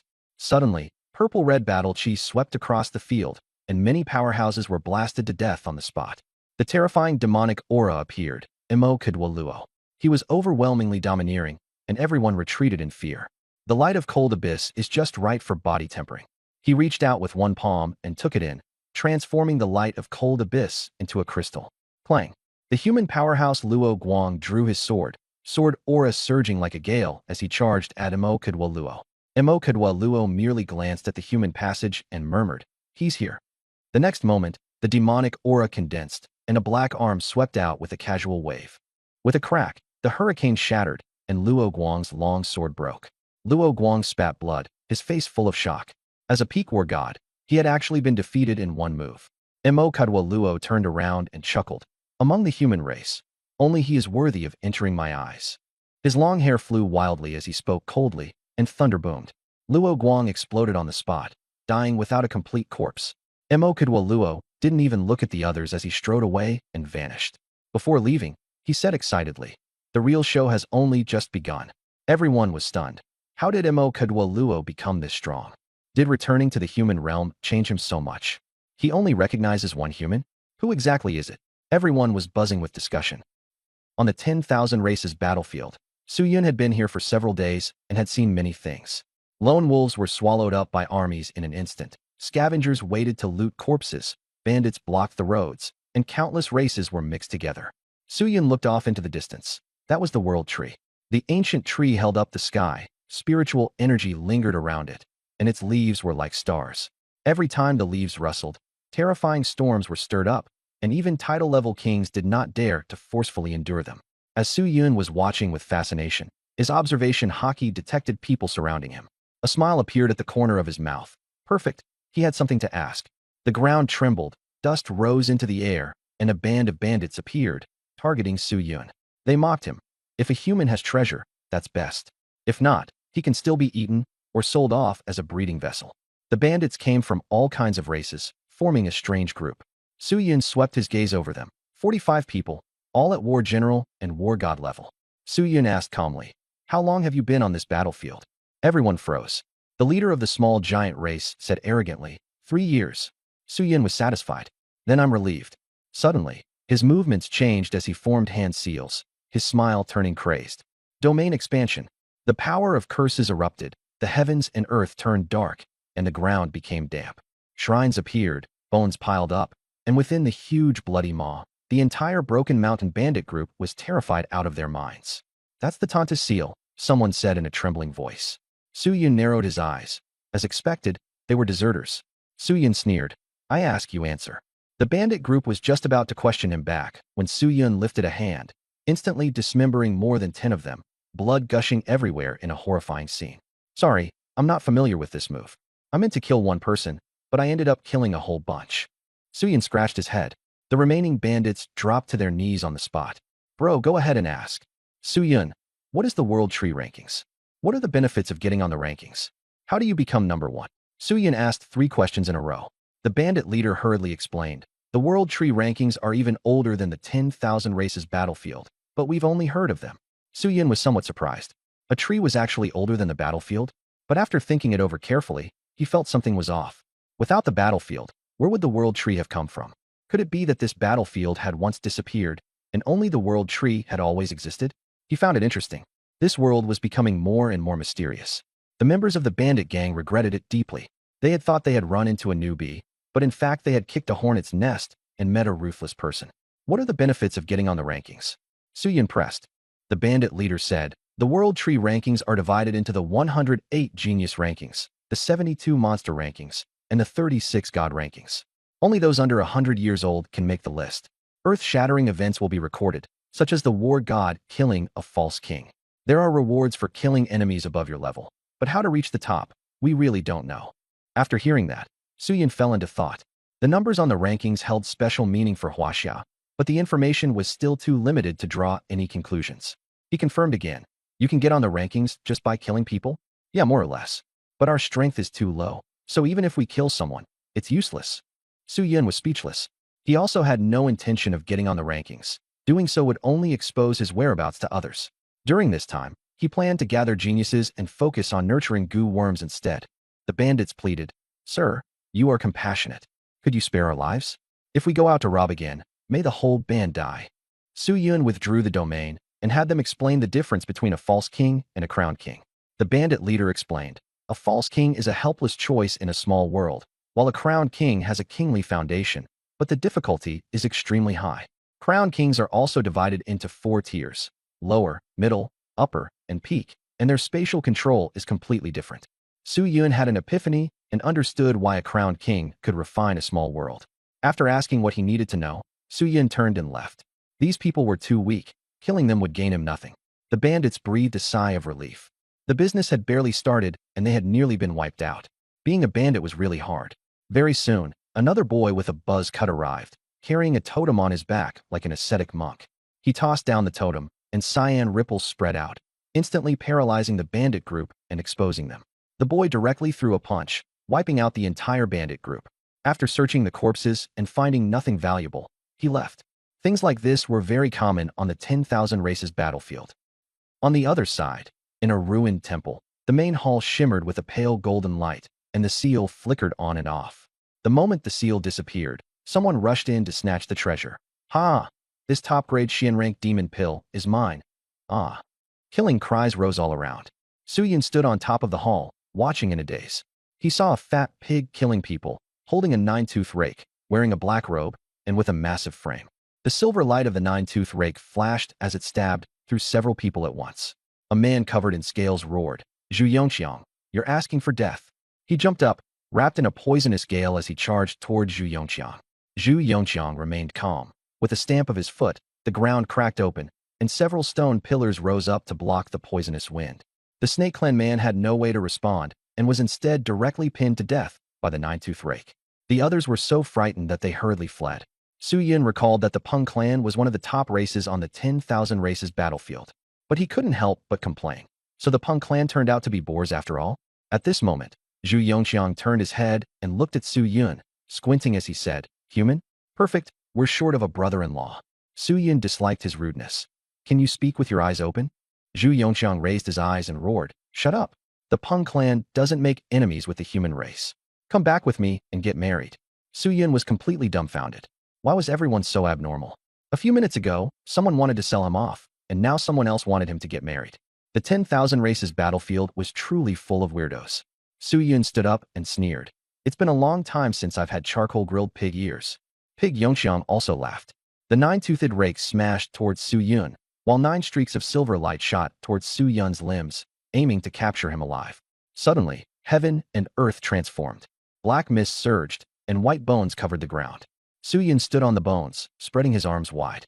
"Welcome to my domain." The domain unfolded, darkness descended, and Pig Yongxiang felt his entire body suppressed by a cursed aura. Su Yun looked down arrogantly. "You're on the genius ranking?" His expression was mad, making Pig Yongxiang very uneasy. Pig Yongxiang panted, "Defeat me first before you talk." Su Yun shook his head and raised his left hand. The space rippled, and slashes invisible to the naked eye fell like a torrential rain. Pig Yongxiang's skin prickled all over. He turned and ran, then vanished in a flash of golden light. His speed was so fast that even Su Yun was stunned. But no matter how Pig Yongxiang ran, the slashes kept pursuing him relentlessly. He turned the ground into steel. Within 100 meters, the earth all became metal, trying to use the steel to block the slashes. But the steel shattered quickly, and Pig Yongxiang's eyes nearly popped out. Su Yun pressed forward step by step, the slashes never stopping. Pig Yongxiang once again turned the ground into steel, and this time the steel softened into a layer of skin that wrapped around him. Overturn the hoe and rake the earth. Pig Yongxiang transformed into a steel wheel, wielded the nine-toothed rake, and charged at Su Yun, yet he still could not get close. Su Yun quietly gave him a thumbs up. This kid's mastery of idioms was impressive. He was a talent. He glanced at his finger and deftly flicked out the symbol 8. A terrifying slash tore through space, instantly shattering Pig Yongxiang's steel armor, breaking the nine-toothed rake, and knocking a pig ear to the ground. Pig Yongxiang's face turned deathly pale as he stared in terror at Su Yun, completely stunned. He was utterly convinced and regarded Su Yun as a god. He was no match at all, and he didn't even dare get close. Su Yun muttered to himself, "Does pig loin help?" Pig Yongxiang immediately changed his tune. "Brother, let's have a proper talk." Ding. Host defeated Pig Yongxiang and obtained advanced hand of God 3. Su Yun withdrew his aura and asked lightly, "Are you on the 108 genius ranking?" Pig Yongxiang held up his own pig ear and offered it to him. "Brother, freshly picked. Please use it." He said, "I'm ranked 98th. Golden light appeared on the back of his hand. The number 98 engraved itself there, then surged into Su Yun's body, and the number 98 also appeared on the back of Su Yun's hand. Su Yun thought to himself, I don't want to enter the world tree ranking at all, he said anxiously. Hurry up and hit me. Pig Yongxiang was dumbfounded. When others made it onto the rankings, they were overjoyed, but you looked like you were about to be bitten by a dog. Suyin glared at him. I'm not going on the rankings. Pig Yongxiang had no choice either. Suyin suddenly had an idea. You just say you want to kill me, and I'll lose to you. Pig Yongxiang wondered if he could get away with fooling everyone, but Suyin shouted, Pig Yongxiang, I'm going to kill you, and kicked Pig Yongxiang in the stomach. Pig Yongxiang played along. Bullshit, I'm the one killing you. He pretended to be in great pain and slapped towards Suyin. Suyin fell to the ground on cue, howling, even deliberately coughing up a couple mouthfuls of blood and rolling his eyes, acting the part to the fullest. A flash of golden light later, Pig Yongxiang was back at rank 98. Beneath the world tree, everyone discussed, why is Pig Yongxiang, rank 98, back on the list again? Who was the one who just beat him? Some guy named Zhang Guden. These people were responsible for recording and relaying the world tree rankings, making it easier for all races to gather intelligence and choose whether to hunt down or capture newly risen geniuses to strengthen bloodline fusion. Under the withered tree, a fire had been lit, and the aroma of cumin and spice filled the air. Suyin was roasting pig ears, while Pig Yongxiang sat gloomily nearby, one ear bandaged and even tied with a bow. Suyin asked him, Are you familiar with the area around here? Pig Yongxiang said in a low voice, My ears can hear all realms, know everything. But thinking of the ear being roasted, he still gritted his teeth and endured it. Suyin passed him a message. How about I split half with you later? Pig Yongxiang heard that and said, Add more chili. After the ears were roasted, Suyin really gave him half. Suyin then asked, Where are the geniuses gathering lately? It would be convenient to catch them all in one net. Pig Yongxiang ate the ear and, crying as he went, said it was delicious. The Purple Yuan Palace is about to open, and the people on the genius ranking will go join the excitement. Suyin pressed for the address. Pig Yongxiang replied, The small world tree. Many clans will go there, including the 10,000 Wood Divine clan. Suyin lifted his head, killing intent surging. That's right. I heard quite a few have come. There's something in the Purple Yuan Palace they want. Pig Yongxiang nodded. Suyin stared at the campfire, his gaze deep and dark. Teacher, I won't let anyone from the 10,000 Wood Divine clan off. The small world tree was not ordinary ground, but a massive forest land formed by piled-up trees. There were almost no gaps. Ancient trees towered into the sky, and the tree trunks had been fashioned into living spaces. In the distance, stairways in the clouds led upward. Purple chi coiled around them, and faint palace structures could be seen, though they remained unopened because something was missing. The Purple Yuan Palace is about to open. Yeah, otherwise there wouldn't be so many people. I saw people from the Purple Flame Demon clan. Sanyuan? He came too, impressive. The crowd discussed in low voices. Suddenly, purple flames streaked down from the sky, and countless people turned to powder beneath the fire. Sanyuan appeared, long hair draped over his shoulders, bare-chested with distinct muscles, a genius of the Purple Flame Demon clan, ranked 81st on the genius ranking. Trees grew rapidly, covering the purple flames, and Chongming appeared with the 10,000 Wood Divine clan. Ignoring Sanyuan, he led his people onward. Beside him, Pig Yongxiang quietly introduced the powerful figures of each clan, mentioning Battle Demon, 6 Yin and 6 Yang, and beauties of the Flower clan one by one. Pig Yongxiang also said that many of these geniuses were not on the ranking not because they lacked ability, but because they had never had the chance. Geniuses could only compete against geniuses. Suyin suddenly laughed. What would happen if all these famous geniuses disappeared? Pig Yongxiang froze. What are you trying to do? Let's grab a few and try them first, Suyin said mysteriously. Then Suyin climbed onto Pig Yongxiang's neck and pointed at the Battle Demon, nearly making Pig Yongxiang vomit blood in rage. But he still charged forward at once. In the woods, the Battle Demon was exchanging words with the two-headed clan. He was burly, with a thick chest of hair, and his entire right arm was made of mouths that could devour spiritual energy. Suddenly, Suyin and Pig Yongxiang burst in. The Battle Demon's eyes gleamed ferociously. The Tianpeng clan is seeking death. Suyin smiled. Congratulations, you've become my #1 goo worm. The Thunder God's hammer came crashing down, lightning exploded, and one member of the two-headed clan was instantly pulverized.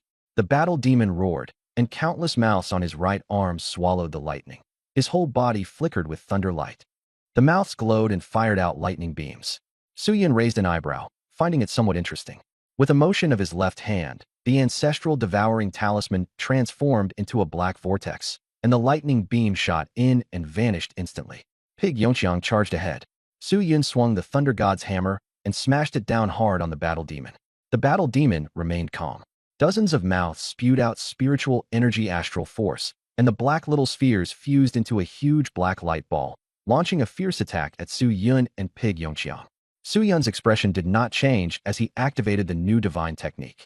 The Thunder God's hammer smashed the black light ball to pieces in one blow, and the shockwave made the battle demon spit blood and collapse to the ground. Su Yun casually tossed the battle demon into the god and demon breeding farm, and the goo worm capture was successful. Pig Yongqiang was stunned. You have a spatial storage treasure? Su Yun blinked and played dumb. Do I? I don't know. He was even wondering whether pig eyes would taste good, and Pig Yongqiang immediately shut his mouth, cursing Su Yun in his heart. Was he not insulting him enough? And now he even wanted to eat pig eyes? Ding. The host killed a member of the two-headed clan and defeated the battle demon, dropping 1 beginner-level hand of God and 12 intermediate-level hands of God. The battle ended in the blink of an eye, and Su Yun and Pig Yongqiang rushed to the next target at once, the twins 6 Yin and 6 Yang.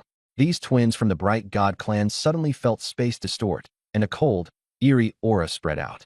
Just as 6 Yin angrily shouted, the entire tree was sliced into powder. Su Yun and Pig Yongqiang appeared, and Su Yun invited them with a smile. The god and demon breeding farm invites you. The twins were dumbfounded. Su Yun swung out his right hand, and with an 8 strike, the yin-yang shield was instantly cleaved open. The twins' arms flew off, their faces filled with terror, and they were easily captured by Su Yun. The demon god breeding ground was getting more and more lively.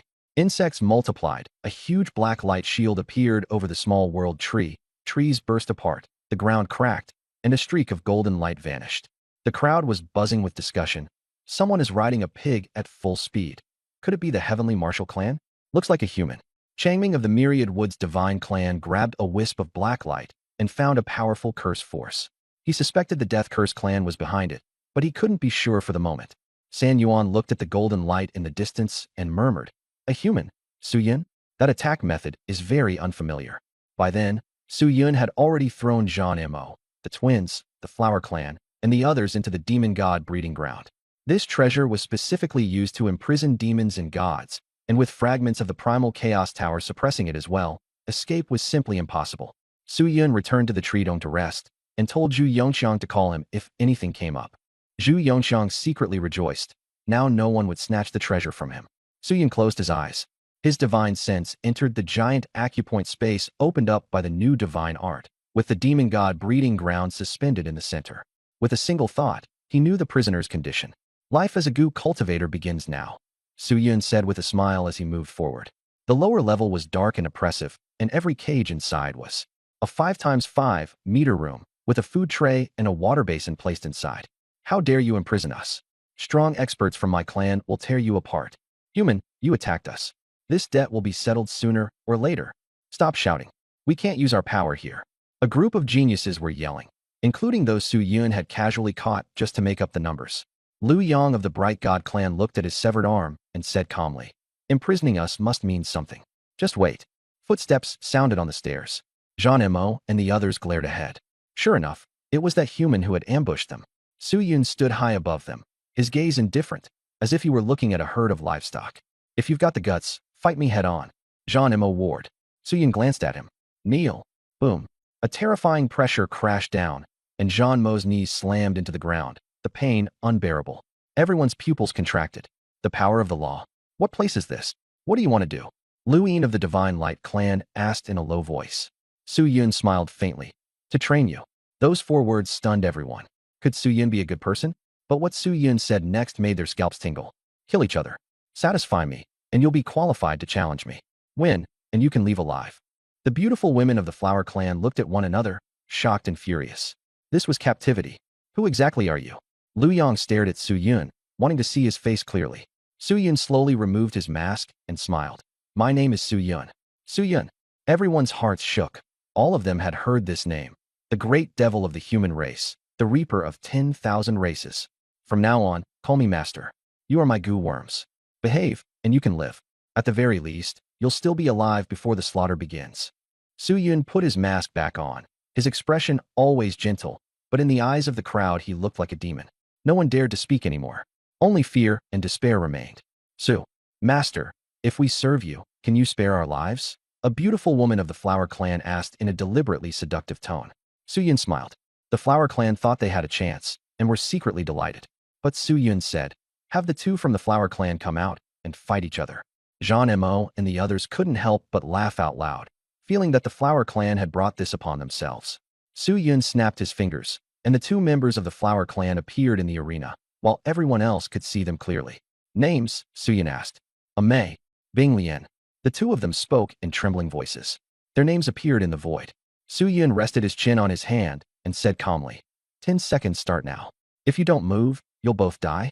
For the side that dies, its essence will be injected into the body of the one who survives. The whole venue trembled. Life and death were locked in. Before his words had even faded, Bing Lian struck first, frost swirling and killing intent bursting forth. Mei stepped on blood-red roses to block her attack. Bing Lian, you're trying to kill me? I'm sorry, but I want to live. The two of them cried and fought desperately. Watching them, Su Yun suddenly felt relieved inside.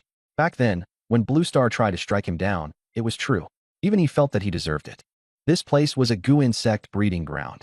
In the end, only the strongest would be left for Su Yun to slaughter, cold-blooded to the core. But Su Yun didn't care. There was no need to talk morality with foreign races. The only limitation of the divine demon breeding ground was that it could only imprison those whose strength was below Su Yun's or who were heavily injured. Pseudo-kings and crowned kings couldn't be locked inside. Su Yun's realm was still not high enough. End of plot.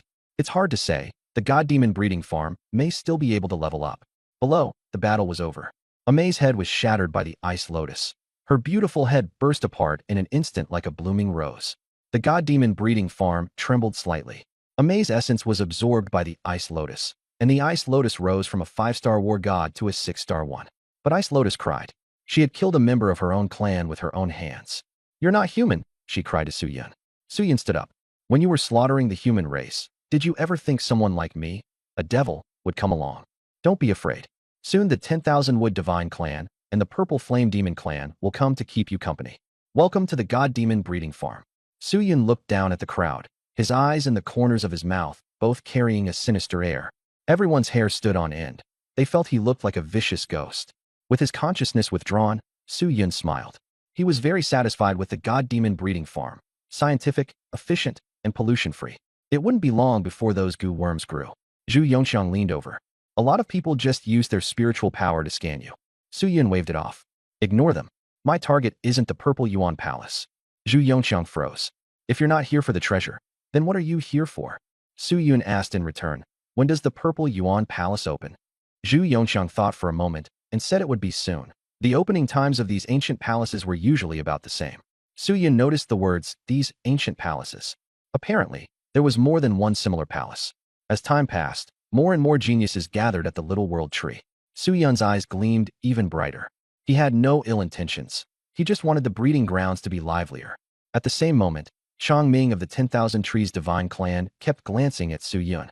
He said to his clan members in a low voice, when you enter Ziyuan Palace, stay away from that person. He's very dangerous. The clan members were puzzled. Just a human. Does he really warrant this much caution? Chang Ming's expression was serious. I can sense it from the tree. Don't be careless. Everyone took it to heart. San Yuan of the Purple Flame Demon Clan ignored Su Yun and kept his eyes fixed on the palace atop the cloud steps. He was thinking, if I can get that thing, I'll definitely make it onto the Monster Prodigy rankings. The Genius rankings? Even trash can get on that. Suddenly, the clouds churned, and the sealing aura of Ziyuan Palace slowly dissipated. Many geniuses rose into the air, and exotic beasts took flight. Su Yun sat directly on Pig Yongxiang's neck, excitedly saying, let's go. Pig Yongxiang frowned. Where's my rake? Su Yun smiled. Don't worry. It's not easy to make one here. You know how to forge? Pig Yongxiang asked skeptically. Su Yun didn't answer. As soon as they appeared, the scene fell silent. The other geniuses rode exotic beasts or sat in treasure ships. But Su Yun was riding a pig-headed man, which looked ridiculous. Someone sneered coldly. Where did this human come from? This isn't a place you can come to. Get lost. Let him stay and amuse us. Su Yun cast a cold glance. Old pig crashed through them. Huh. Zhu Yongxiang froze. Su Yun directly hurled out the Thunder God Hammer. In an instant, the two of them transformed into a lightning war chariot and smashed into the crowd. Puff, puff, puff. Several people were smashed into blood mist on the spot, with screams ringing out one after another. When Changming, San Yuan, and the others saw this, they all frowned. The human race was too arrogant, killing at the drop of a hat. After things calmed down, Su Yun patted his clothes, expressionless.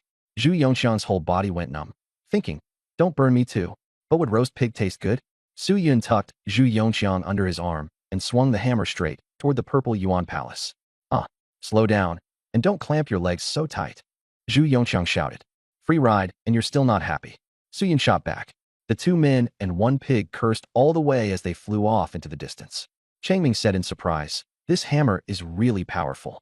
A greedy glint flashed in Sun Yuan's eyes, but he didn't delay and immediately headed for the purple Yuan palace.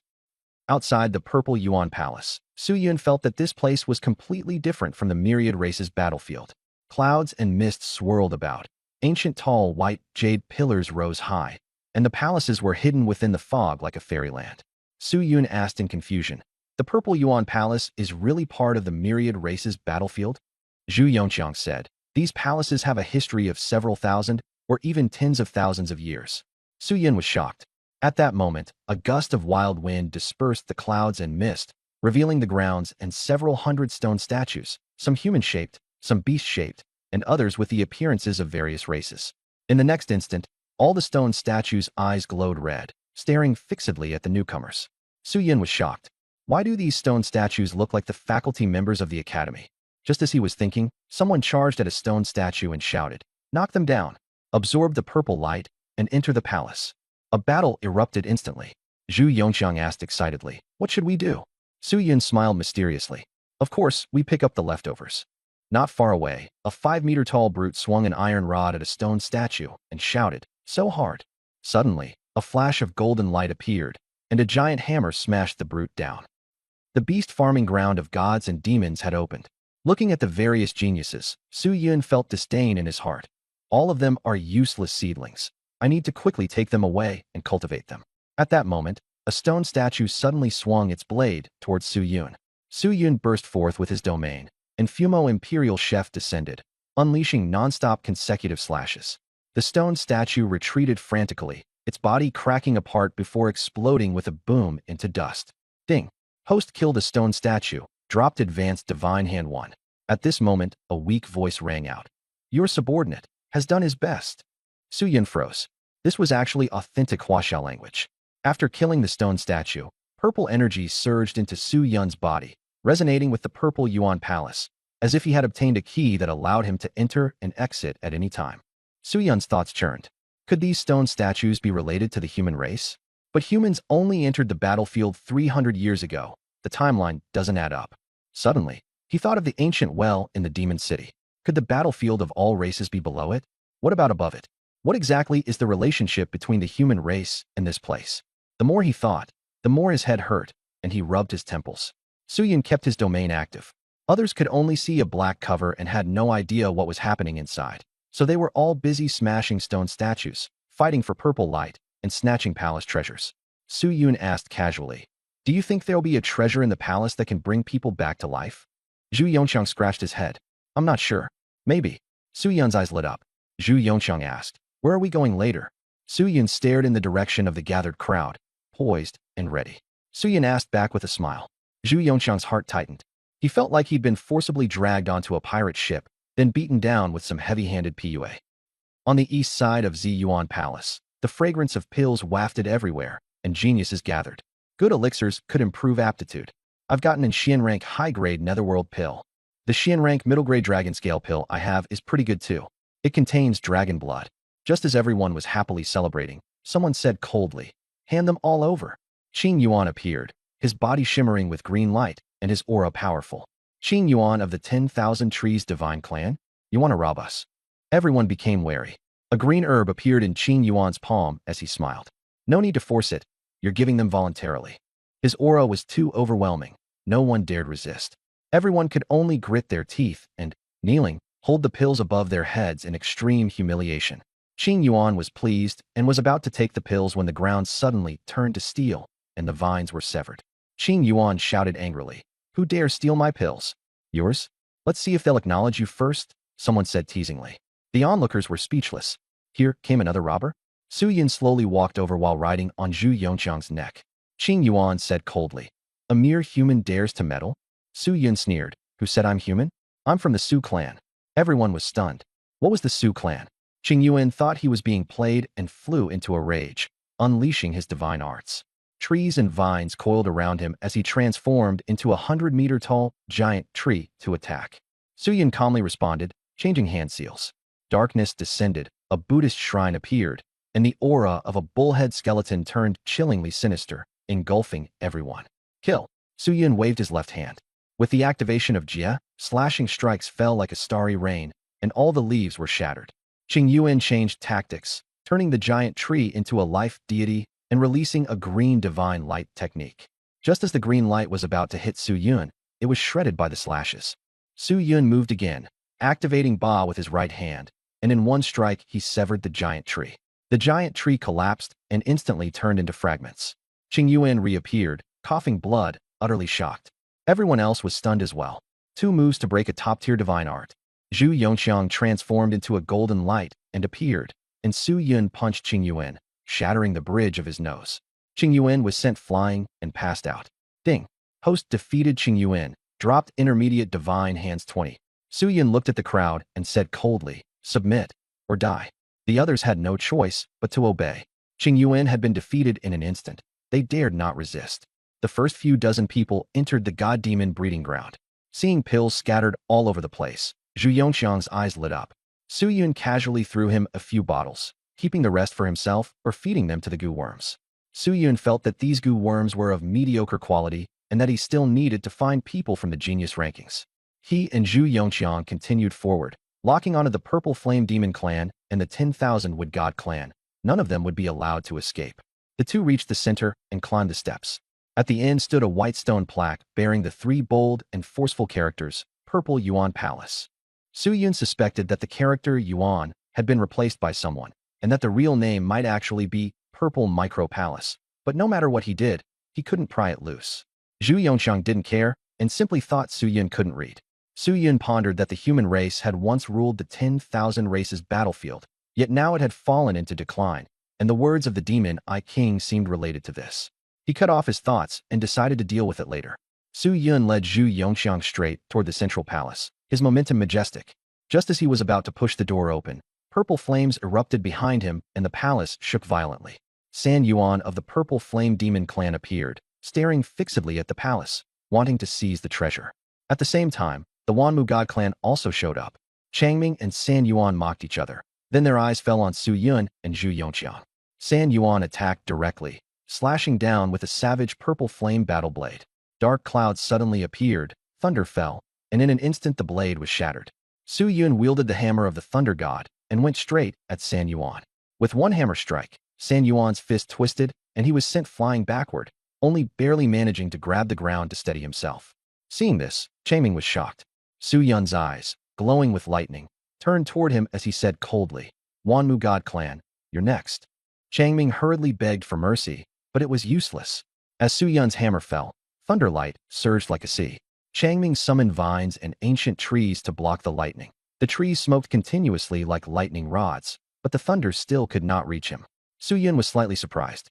Strange. This little goo worm is actually pretty smart. On the other side, San Yuan roared excitedly, his face wild with frenzy. He had always been battle-crazed, and after pounding his chest with one fist, the purple flames burned even fiercer. Triner a pupil, rotate, fired demon light. A purple flame laser blasted out, and spiritual energy transformed into a purple flame fire dragon that charged towards Su Yun. Zhu Yongxiang was being roasted nearly black. Just as he was about to dodge, Su Yun sneered, "Afraid of what? What's the Purple Flame Demon clan worth?" With a release of Su Yun's new divine technique, he opened his mouth and spat out intense flames. Bang! The two flames collided, erupting in a blaze of light, with heat waves sweeping through the air. In the distance, the vines dispersed, revealing Changming's true body.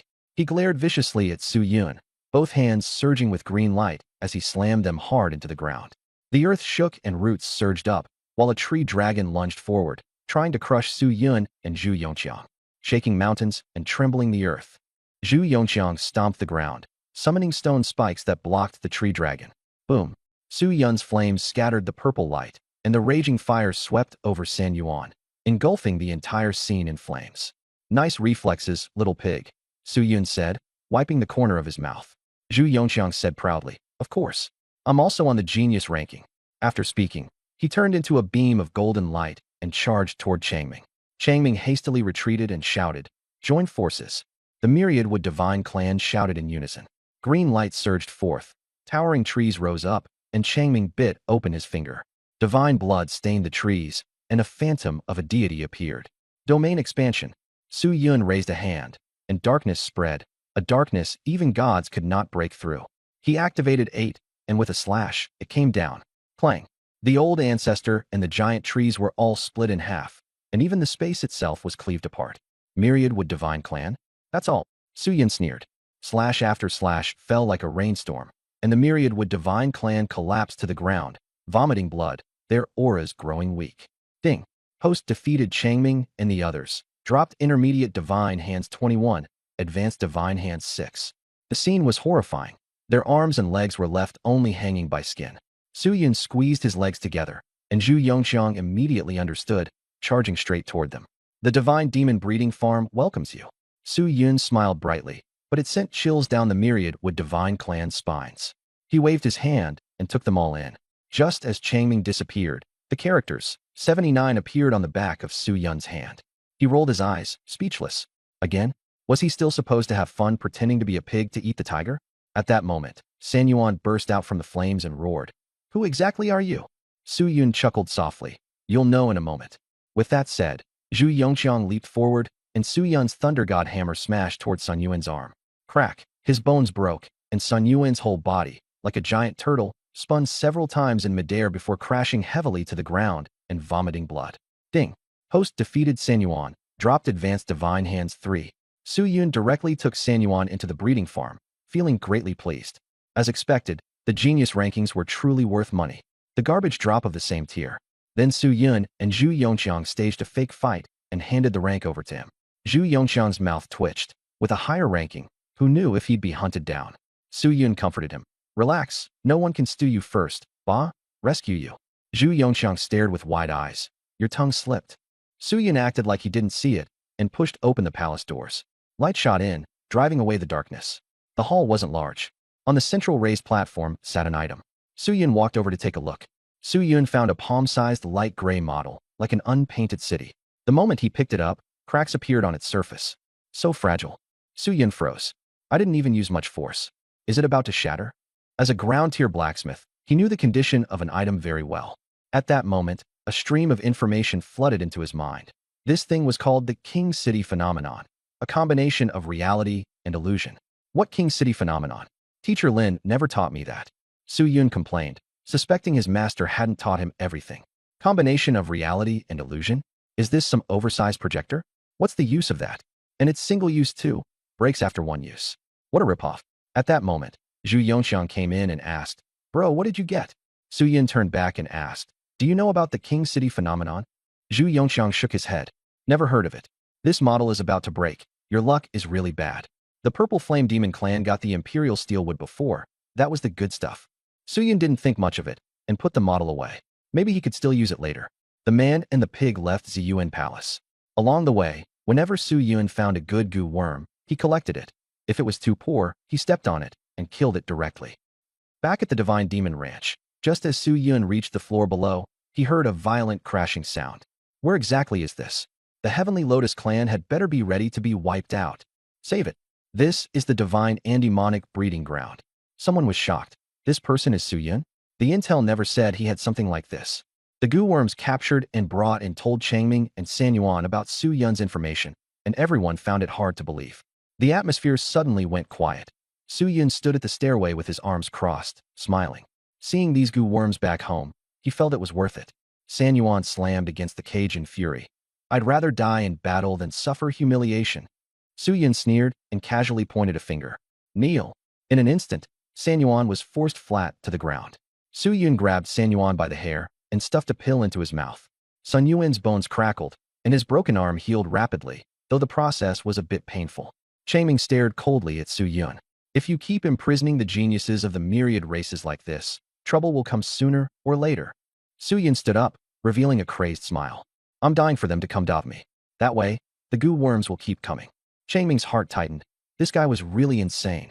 Su Yun's smile vanished as he sternly said, "The Myriad Wood Divine clan killed my teacher. So they must be exterminated too. With a wave of his hand, he shifted the lower level into the beast arena. Changming, Qingyuan. Two names appeared in the beast arena, and all the surrounding goo worms fixed their eyes on them. Su Yun sat high above, coldly saying, "Move. Kill him." Changming and Qingyuan exchanged a look, then charged at Su Yun together, only to be blocked by a transparent barrier and sent tumbling to the ground. 10-second countdown. The winner lives. Delay and you die together. Su Yun announced calmly. Changming was furious. He wants us to kill each other. Su Yun sneered, playing a psychological game. Changming was still about to curse when Qingyuan suddenly launched an attack, punching Changming flying. Changming spat blood, his face full of shock. Qingyuan suddenly betrayed his clansmen and said frantically, "As long as one of us can live, that's enough. I want to live, so he has to die." Changming was enraged. "You ambushed me? Then you can die." He transformed into a divine tree and went straight into battle. Su Yun didn't watch the fight. Instead, he recalled how, when he had just gotten the system, he'd taken advantage of it to reap some benefits, but later had no chance to continue. Now, in the demon and god breeding ground, could he try again? Boom. Qingyuan was sent flying by a blow. Changming pierced through Qingyuan with one strike, blowing his head apart, and the blood mist was all absorbed by Changming, whose strength surged dramatically. Changming froze. The entire clan appeared, and the atmosphere grew tense. Changming shouted in pain. "Su Yun, have you lost your mind? You made me kill my own people and absorb their essence.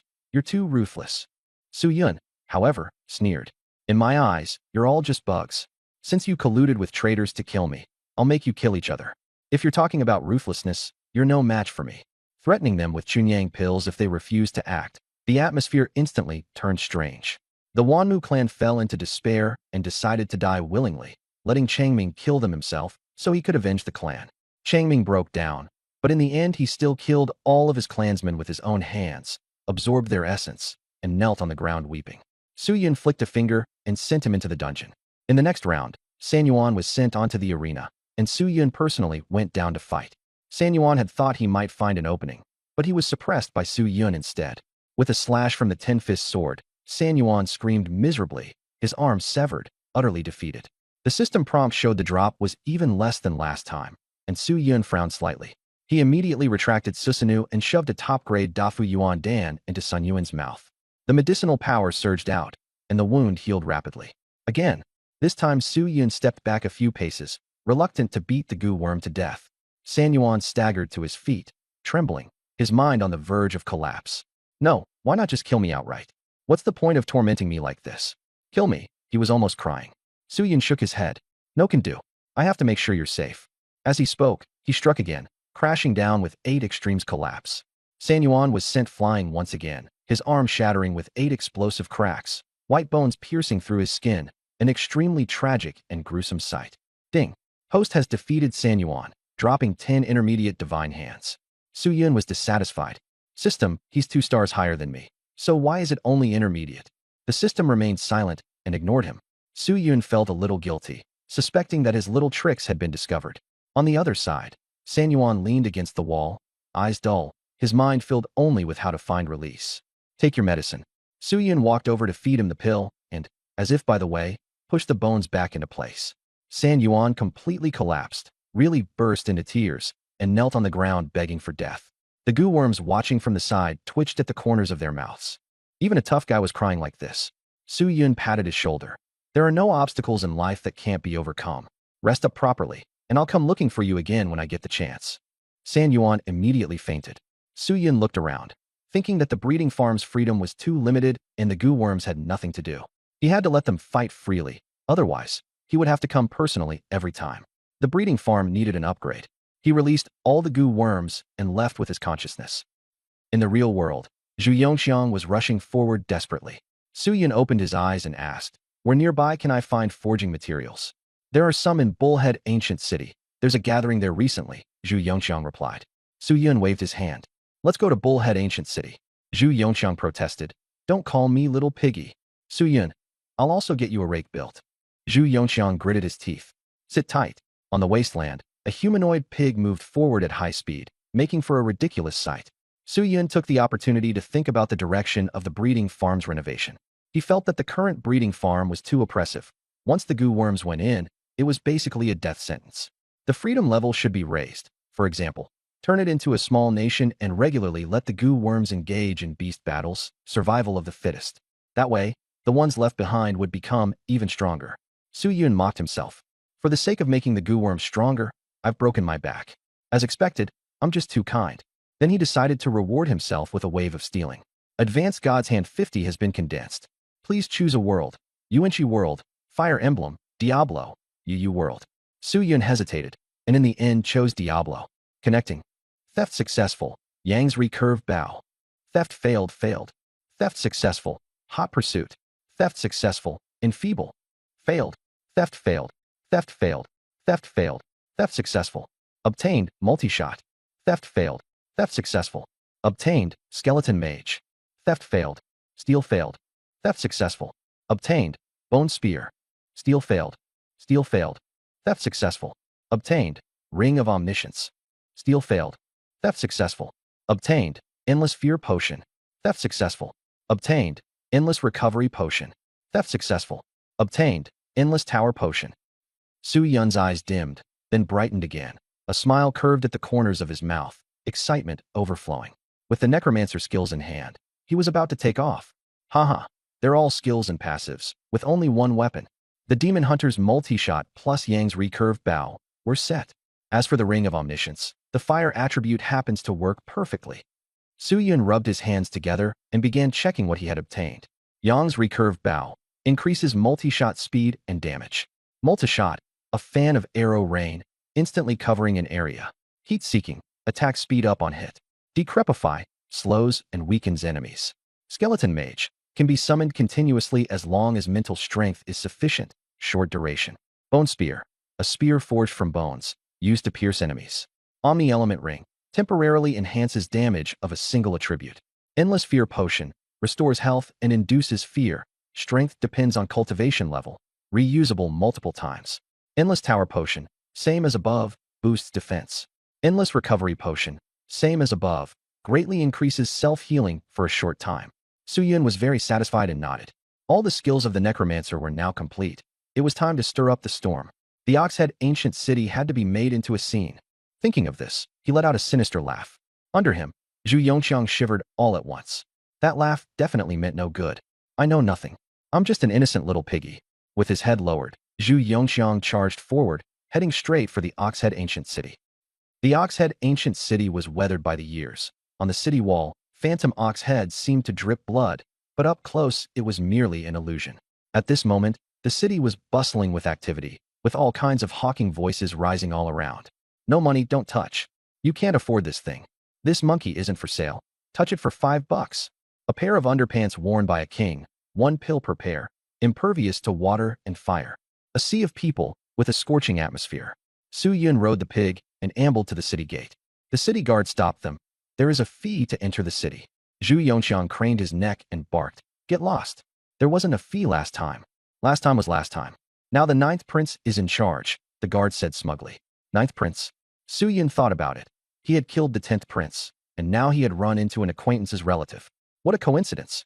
If he wasn't going to make a big fuss out of this, it would be a waste of fate. As soon as Zhu Yongqiang heard that, he immediately cowered. He couldn't afford to offend the 9th prince. But Su Yun kicked the guard over directly and sneered. Get the fuck out of my way. Everyone around was stunned. Just where had this ruthless guy come from, daring to hit someone under the 9th prince? Cold sweat broke out on Zhu Yongqiang's forehead. This guy stayed hard-headed no matter where he went. The guard flew into a rage. You're courting death. They swarmed forward. Su Yun's black hair whipped wildly in the wind. His expression frenzied as he grinned ferociously. Let me see who dares come at me. He shook his arm, and Yang's recurved bow appeared in his hand. An arrow formed, its tip flashing with light. Guard sneered. Just one arrow, and you think you can kill us? Cut him down.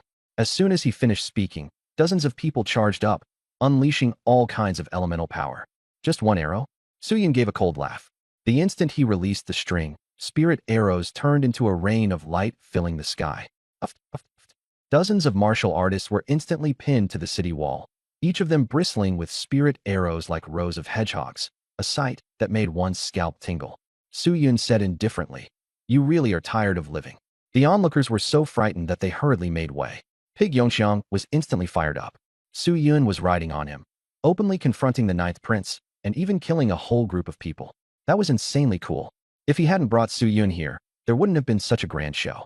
It was all thanks to his, old pig's, contribution. I'm just too outstanding. Pig Yongxiang thought proudly to himself. Just like that, Su Yun and Pig Yongxiang swaggered into the city.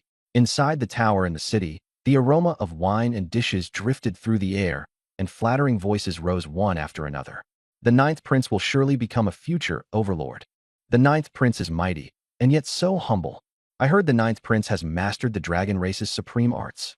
At the center, the ninth prince sat with blue hair draped over his shoulders, appearing modest on the surface, but actually haughty in his heart. He said, "It's a pity my younger brother, the 10th prince, isn't here. He's no worse than I am." Everyone chimed in with sighs of agreement. It's all Su Yun's fault. Su Yun is just a lone wolf. What could he possibly change? Even if he comes, it won't matter. Suddenly, a red-haired woman sneered. If Su Yun dares to come, the ninth prince will surely kill him.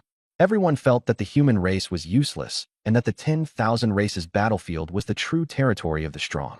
At that moment, a black vortex appeared above the city, with spiritual energy surging violently. The ninth prince laughed. "Xian Shui, you're making quite the grand entrance." Xian Shui said, "I heard you were talking about Su Yun? He's just a waste, nothing more." Xuan Shui's voice echoed throughout the entire city. Su Yun was riding on Zhu Yongxiang's neck, speechless. "I can get scolded just for walking down the street." Someone whispered, "That's Xian Shui of the Spiral clan, ranked 52nd on the list and incredibly strong. Not long ago, he even wiped out the Ironback clan." Su Yun looked at Xian Shui, the corner of his mouth curling up. "Dragon clan, Spiral clan, perfect timing. I'll take you both down together." Zhu Yongxiang asked softly, "What do we do now?" Su Yun rolled his eyes. "Little pig, keep a good mindset." Zhu Yongxiang cursed inwardly. "If I could beat you, I'd have run already." Su Yun said with a smile, "As a partner, you have to trust that I can handle them." Zhu Yongxiang's face was full of disdain. What a braggart. The two bickered as they strolled through the market. Here, the market stalls were all set up by martial artists. Su Yun suddenly spotted a piece of cyan stone covered in runes and asked the price directly. The owner was a Fire Snake clan member, with red scales on his face. A top-tier profound rank cultivation technique. Zhu Yongxiang frowned. "Too expensive." The stall owner waved a hand. "Don't buy it if you don't want it." Su Yun felt a little annoyed. This Qingkong stone was pretty good, but he didn't have a top-tier profound rank cultivation technique on hand. Was he really going to have to give up? He slapped his forehead suddenly. "I'm stupid, aren't I? I still have goo worms." The goo worms were his underlings, so of course their treasures counted as his. Su Yun immediately used his mind to communicate with the divine demon breeding ground. Soon, a jade slip appeared in his hand. He tossed it directly to the Fire Snake clan owner. "I'll take all the forging materials." When the Fire Serpent tribe boss saw the contents, his eyes went wide. An elite profound tier cultivation set. Su Yun cheerfully took all the materials and set up his own stall, shouting loudly, "Anyone want Purple Flame Demon Clan martial skills? The Bright God Clan's cultivation techniques can be traded for your Earth tier materials." He swapped for all kinds of forging materials at low prices, not feeling the slightest bit heartache. Those cultivation techniques in the Goo Worm warehouse were useless anyway. Might as well trade them for benefits. Those who bought the cultivation techniques and martial skills were very pleased, and Su Yun was even happier after getting the materials. The materials could expand the divine and demon breeding grounds, making the Goo Worms live more comfortably. They could also help forge a new rake for Zhu Yongxiang, so everyone was delighted. This wave was a guaranteed profit. After gathering all the materials, Su Yun packed up and took a break. The martial artists passing by were puzzled. Since when had the Purple Flame Demon Clan and the Bright God Clan had such a good relationship with humans? Were they selling cultivation techniques and martial skills so cheaply? Everyone was confused, feeling like they had all been played. During his break, Su Yun instructed, "Go gather intelligence, and when you come back, I'll forge you a rake." Zhu Yongxiang ran off excitedly. At the same time, when the ninth prince heard that the guards at the city gate had been shot dead by arrows, his face darkened. Xian Shui, wearing a black mask, said carelessly, "Just a few trash." The ninth prince said calmly, "I heard it was a human." Xian Shui became alert. "Was it Su Yun?" Others explained, "No, it was an archer, and his archery is very strong." Xian Shui thought to himself, the human race once had a divine archer king, a master from the older generation. Could this be a descendant? But he didn't dwell on it and announced, "The bullfighting palace is about to open." Everyone was in an uproar. The bullfighting palace was extremely dangerous. Only the demon-eyed king and the thousand slaughter king had made it through. The ninth prince smiled. "You asked me here, Xian Shui, just for the bullfighting palace, right?" Xian Shui deliberately raised his voice. "What a pity Su Yun isn't here." The people nearby frowned. Anyone could tell he was provoking them. Xian Shui continued mocking. Back then, when we killed his teacher, we almost dragged Su Yun down with him too. Thinking about it now, what a shame. He used the mask to sense the surroundings, trying to lure Su Yun out. After all, the myriad races feared Su Yun and wanted to seize the chance to eliminate him. Unfortunately, after talking for a long time, there was no reaction at all, and Xian Shui also suspected that Su Yun wasn't in the city at all. Someone asked, "Can the bullfighting palace really be opened?" Xian Shui nodded confidently, and everyone instantly grew excited. In private, they exchanged glances with the ninth prince, all scheming against one another. The sound of hammering rang out as Su Yun went all out forging a new weapon. At that moment, Zhu Yongxiang rushed in with news. Xian Shui and the ninth prince are calling people to the bullfighting palace. Su Yun was slightly stunned and frowned. Bullfight Palace? Related to the Southern Dipper Star Palace and the Oxford Star Palace? This matter was starting to look more and more connected to the human race. Either they were stupid, or they had some other scheme in mind. Chances were they were using other people as cannon fodder. As he said this, Su Yun kept pressuring them and explaining. Zhu Yongxiang figured it out and hurriedly asked, "Then what should we do?" Su Yun sensed the surroundings with observation hockey and said, "Same old trick, but I need to deal with the ninth prince first." "How? So many people are keeping an eye on us." Zhu Yongxiang froze. At that moment, the last trace of brilliance converged, and a nine-sun rake was forged to completion. Silver red like fire, it radiated an imposing aura. At a glance, one could tell it was the work of a master. Su Yun casually tossed it to Zhu Yongxiang. "From here on out, it's up to you to perform." Zhu Yongxiang gripped the rake tightly and took the whole thing on himself. No problem. In his heart, he was thinking of using the chance to run as fast as he could. Su Yun added, "I'm a heaven-rank smith." Zhu Yongxiang stared. "What do you mean? You think I'm going to run? You're underestimating Brother Pig." Su Yun laughed, feeling that this little pig had quite the sharp tongue. Then Su Yun lowered his voice and whispered a few instructions into Zhu Yongxiang's ear, and Zhu Yongxiang nodded repeatedly. Su Yun also gave him a bottle of endless fear potion for self-defense. As they parted, Zhu Yongxiang hesitated and asked, "Bro, do you know Su Yun?" Su Yun answered calmly, "I've met him a few times." "What?" "Nothing. It's just that guy Xian Shui cursed Su Yun pretty badly, like he was deliberately trying to provoke him into coming out, and he kept cursing Dongfang Taiwei too." Su Yun smiled. "Got it. You can go." Su Yun turned around, the smile vanishing from his face as killing intent erupted in his eyes. "You dare insult my teacher? Spiral Tribe, I'm going to turn every one of you into goo insects and completely ruin your reputation." A few days later, more and more martial artists gathered in Bullhead Ancient City. Suddenly, a roar thundered outside the city, and a blaze shot into the sky, transforming into a nine-pronged rake. Everyone immediately turned their attention there. "Who?" "It's Zhu Yongxiang of the Tiangping clan. This guy has been pretty fierce lately. He's already climbed to 79th place. I really hadn't noticed before." Even the ninth prince and Xian Shui looked outside. The ninth prince asked, "The one who killed my men was this pig?" The witness hesitated. "It should be that one around its neck, huh? Where did it go?" Xian Shui sneered. "A pig putting on a show. Pretty interesting." Everyone's eyes were on Zhu Yongxiang, and no one noticed that Su Yun was already behind the tower. Zhu Yongxiang shouted, "Everyone, look at me." He took a deep breath and roared, "The Spiral Clan are a bunch of idiots." In an instant, the entire venue fell silent, and Su Yun revealed a satisfied smile. After Zhu Yongxiang shouted it out, he was brimming with heroic spirit. "Mom and Dad, look, your son has made something of himself." Xian Shui's expression turned ugly. He jumped onto the city wall and angrily barked, "You fat pig, do you know you've caused a huge disaster?" Zhu Yongxiang laughed and even spat a mouthful of saliva at Xian Shui, landing right at his feet, filthy and arrogant. Everyone was stunned. Was this pig insane? Xian Shui was both furious and suspicious, unable to help wondering. This pig had no grudge against him, so why was he targeting him? Seeing no reaction from Xian Shui, Zhu Yongxiang grew anxious and directly shouted the crude line Su Yun had taught him.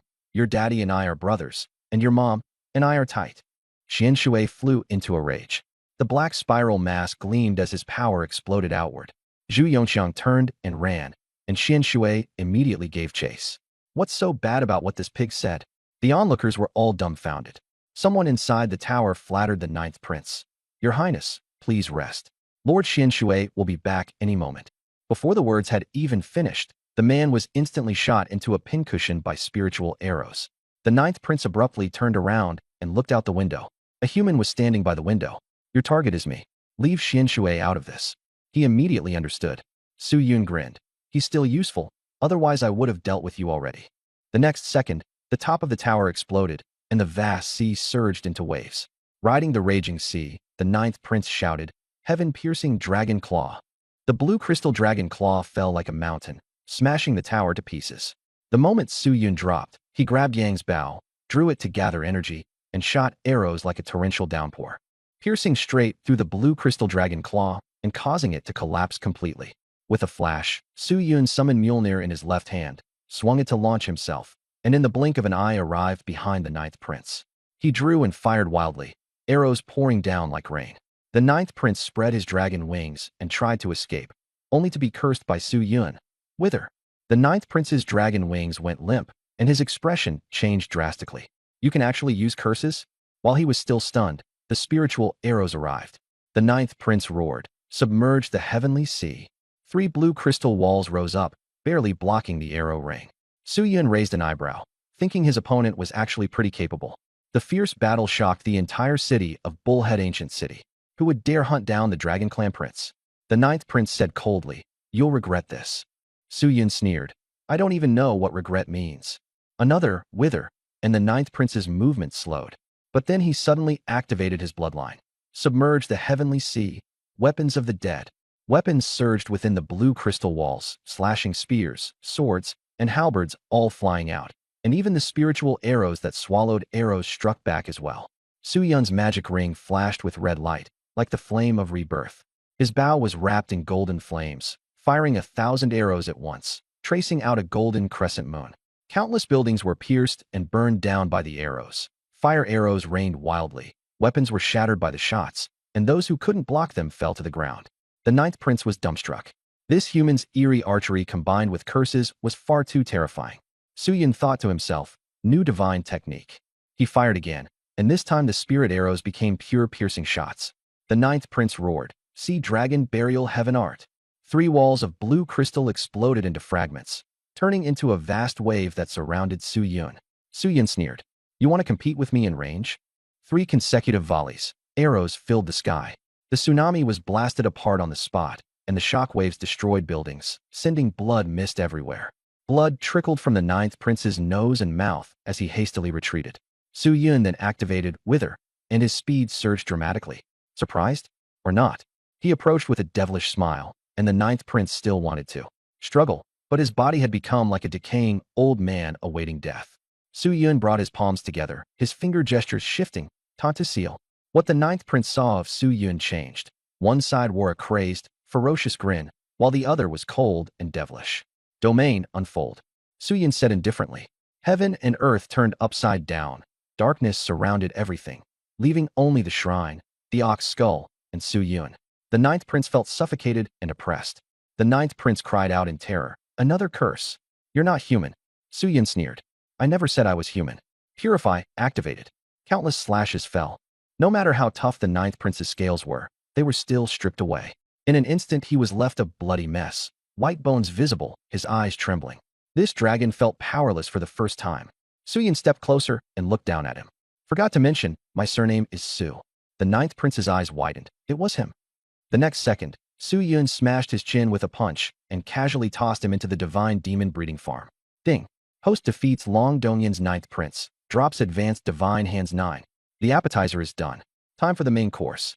Su Yun laughed excitedly. He retracted the domain and frantically activated the devouring ancestral rune. In the distance, all the martial artists in Oxhead Ancient City heard the screams. Xian Shui, that son of a bitch, interfered in the fight and killed the ninth prince. Everyone was shocked and rushed over, only to see bloodstains left on the ground and the devouring vortex still there. Su Yun, covered in blood, staggered away. That really is the power of devouring, the Spiral Clan's signature skill. Xian Shui clearly went after Zhu Yongqiang. Could it be that he used a clone, and chasing Zhu Yongqiang was just a cover? Why don't you suspect that archer? The rumors instantly descended into chaos. Su Yun snickered. The effect was exactly what he wanted. On the barren ground, Zhu Yongqiang's legs trembled as he cursed. Was there really any need to chase me for 9 streets? He took out the potion Su Yun had given him, saying to drink it if danger arose. Boom. A pulling force came from behind. Mysterious water caught up and said coldly, "Die, fat pig." Zhu Yongqiang ignored him and drank the potion. Xian Shui was just about to lash out when when fear suddenly spread through his body. His soul was corroded, and he screamed as he turned and fled. Zhu Yongxiang was dumbfounded. I only took one sip. He put away the potion and kept running. Outside the ancient city, Su Yun rested against a tree and saw Zhu Yongxiang running from afar. The potion is incredible. It scared Xian Shui to death, Zhu Yongxiang said excitedly. Su Yun shrugged. It's very effective on low-level ones or experts. What about a false king? Zhu Yongxiang asked curiously. Su Yun smiled. Get ready to become roast pig. Zhu Yongxiang smiled awkwardly and asked. Then what do we do next? Wait for Xian Shui to open the Donyo Palace. Su Yun said coldly. I want to get him into big trouble with the Spiral Tribe. Bullhead, ancient city. Xian Shui looked depressed and thought, it's just a pig. What is there to be afraid of? Someone asked, Lord Xian Shui, why did you attack the ninth prince? Xian Shui was stunned. He turned around and looked. The ninth prince was gone. The evidence pointed to him, and although there were many suspicious points, the power of that devouring force was undeniable. When the ninth prince was fighting that human, it was you who launched the sneak attack, someone accused. Xian Shui snorted coldly. I was chasing Zhu Yongxiang. How could I have the time? Where is Zhu Yongxiang? The follower of the ninth prince questioned him, his gaze cold. Xian Shui could not answer. He couldn't exactly say he had been scared off by a pig, could he? If word got out, how was he supposed to show his face? Just as he was about to retort, he suddenly realized he had been set up. Zhu Yongxiang lured him away. Then the human race seized the opportunity to strike, and afterward pinned the blame on him. It was one setup after another. Xian Shui suddenly laughed. You dare scheme against me? Then let's play to the end. Everyone else was dumbfounded, thinking, we came here to find the ninth prince. Why are you laughing? Xian Shui said in a deep voice. The ninth prince isn't dead. He may be imprisoned. The crowd was half believing, half doubting. Xian Shui said firmly, his target is the bullfighting palace. I will bring the ninth prince back safely. At this moment, Su Yun and Zhu Yongxiang were outside the city and unable to enter Nyosho ancient city. Fortunately, they had already bought all the materials. Suddenly, a tearing sound of air came from above, and Xian Shui and a group of martial artists all rushed toward the distance. Looking at the direction, it's the bullfighting palace, Zhu Yongxiang said, looking up. Su Yun smiled. Not stupid. Zhu Yongxiang asked, what do we do? Su Yun lifted his chin, signaling him to follow. His goal was to tarnish the reputation of the Spiral clan and, along the way, mess with Xian Shui. The bullfighting palace was only incidental. Outside the bullfighting palace, a purple light curtain hung down, and a bull-headed palace stood in the distance. Its aura was ancient, and there was no road around it. A crowd gathered outside the light curtain, led by Xian Shui, who held a jade bull horn in his hand. Xian Shui pressed the horn against the purple light curtain, and the curtain dispersed like bubbles. The power of the stars surged forth, overwhelming everyone. Everyone was troubled, not knowing how to get in. Flying was not an option either. Xian Shui said that flying was forbidden in the bullfighting palace, then threw out the horn. Light spread outward, and roads and the bull-headed palace appeared. Everyone was delighted and rushed in to hunt for treasure, who still cared about some ninth prince. But Xian Shui remained standing where he was, the black spiral mask detecting the aura, with no intention of moving at all. He sneered. A bunch of fools, really think the Donyo Palace is that easy to enter? If the bullhorn broke, he'd actually feel a bit sorry. Suddenly, someone charged into the palace and was pierced through by the bloodlight from the bullhead, killing a whole group. The bullhead hall's eyes turned red, and the atmosphere grew eerie. The other palaces were the same. Su Yun and Zhu Yongxiang blended into the crowd, growing alert. Zhu Yongxiang quietly asked whether they should take advantage of the chaos to kill people, and Su Yun shook his head. Save people. Zhu Yongxiang froze. A habitual villain actually wanted to save people? You've changed? Su Yun asked, aside from Xian Shui, who else had a notable identity? Zhu Yongxiang pointed at the Saint Spirit clan's Fei Yun ahead. The Saint Spirit clan had a powerful background, with an old ancestor nobody dared mess with. At this moment, Fei Yun was covered in holy light and had also sensed the danger. Why haven't I seen Xian Shui?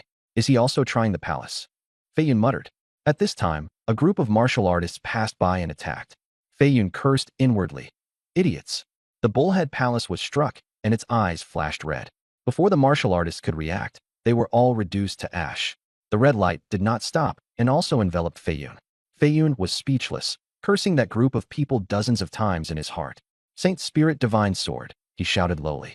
With a sweep of his left hand, light transformed into a sword, slashing straight at the red glow. Bang! The divine sword cracked. Fei Yun's expression changed, and an ancient suit of armor appeared on his body. In the next second, the sword exploded, and the red light slammed into the armor, almost knocking Fei Yun flying. At the critical moment, a flash of lightning appeared, and a hammer smashed onto the Bullhead Palace. The red light stopped, and Fei Yun finally caught a breath. Just as he was about to thank the person, he saw it was a human and immediately frowned. Su Yun said indifferently, "Don't get me wrong, I just can't be bothered to watch my opponent die so pathetically." Fei Yun asked coldly, "What do you mean?" Su Yun smiled and said, "You're all risking your lives to tell which palace is real, while someone's already been waiting here so long he's almost fallen asleep." As soon as he finished speaking, he waved his hand. The darkness dispersed, and Xian Shui's figure appeared. Xian Shui still looked as if none of it had anything to do with him. Fei Yun's pupils shrank, and then he understood. So all of this was Xian Shui's scheme.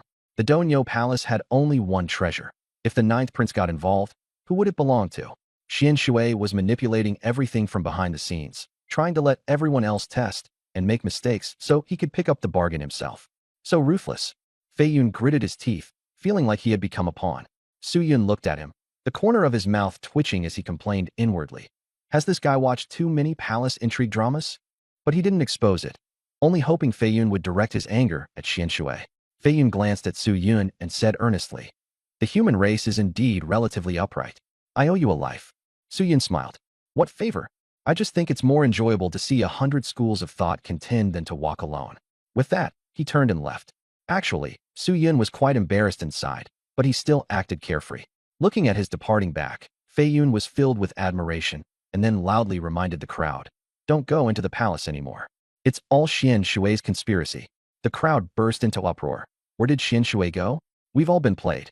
In an instant, everyone went to settle accounts with Xian Shui. Zhu Yongqiang sat nearby cracking sunflower seeds and watching the show.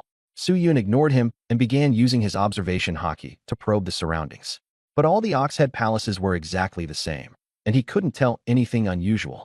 He suspected that maybe every palace would need to be tested with blood.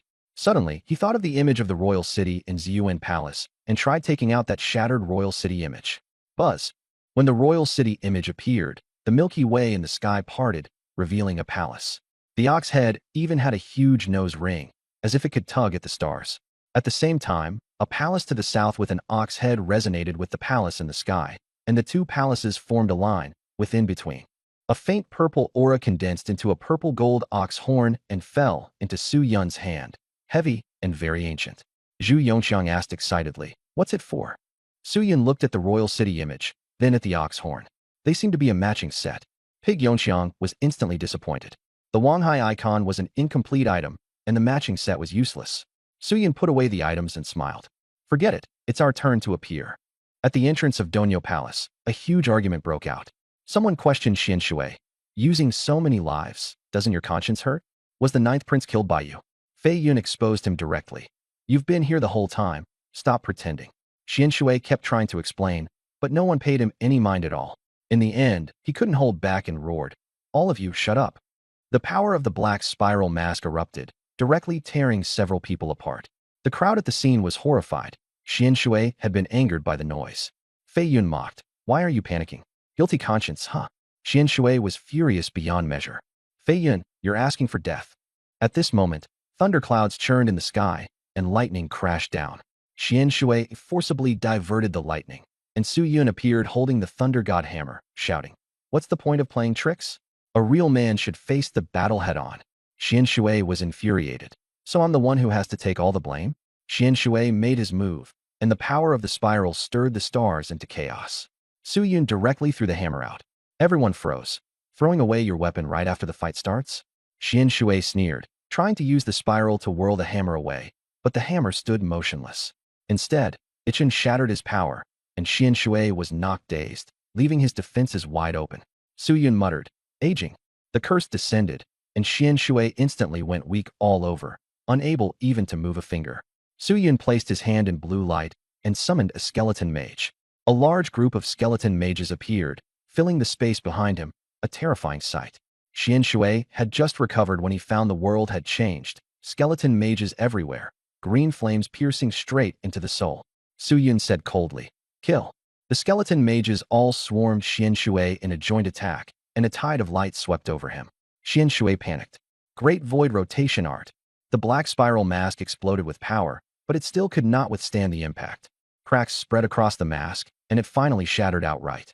A small spiral-shaped hole appeared on Xian Shui's forehead, bleeding wildly. A wave of azure light blasted apart his flesh. He fell to the ground, twitching and coughing up blood. Fei Yun and the others were all stunned. Is this human a monster? The skeleton mages floated behind Su Yun, looking down at Xian Shui on the ground. The whole place fell silent. No one dared make a sound. The skeleton mages were like ghosts from hell, while Su Yun was like the ruler of those ghosts. The bloody hole in Xian Shui's forehead twisted, sucking out fresh blood, and his eyes turned blood red. He erupted with a reversing spiral, sweeping through the skeleton mages in a killing frenzy. Large numbers of skeletons were instantly shredded, and the reversing force surged towards Su Yun. Su Yun said coldly, "Corpse spear." The remaining skeleton corpses burst apart, and their bones turned into spear-like weapons that blasted out. The corpse spear directly pierced through the blood spiral. Blood seeped from Xian Shui's nose and mouth, and even the small hole was bleeding. Su Yun pressed his advantage. New god art. The blood-colored spiral was shattered, and Xian Shui's limbs were pinned through. He screamed in agony. System prompt. Defeated Xian Shui, dropped advanced hand of God 11. Su Yun changed his hand seal, and the domain unfolded, reversing day and night. Fei Yun and the others couldn't see anything inside at all, their faces full of confusion. Xian Shui tried to flee, but Su Yun kept suppressing him with accelerated aging. Xian Shui threatened, "If you kill me, you're finished. The Spiral Clan won't let you go." Su Yun didn't care. He grabbed him and threw him into the god demon breeding ground. "Just wait to be dealt with by me. I'll handle the Spiral Clan too." At the same time, in the void, the jade bullhorn shattered, and the bullfight palace merged together. Everyone hurriedly retreated. The domain withdrew, and Su Yun left. Fei Yun asked, "You killed him?" Su Yun smiled and replied, "Reduced to slag." Fei Yun looked suspicious, but Su Yun gave no explanation.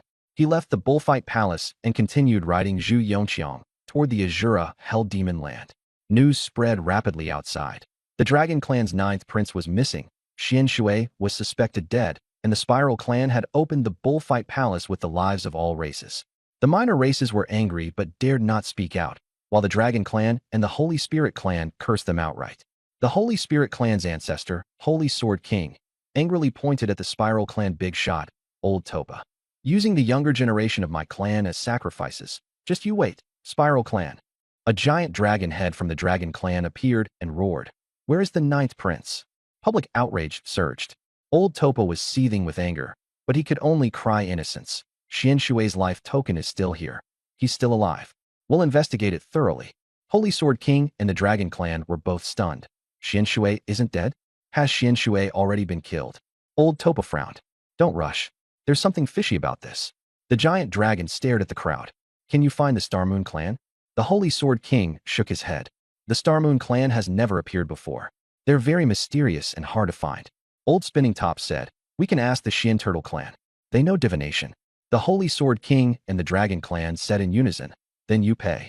Old Spinning Top was seething with resentment, but could only agree.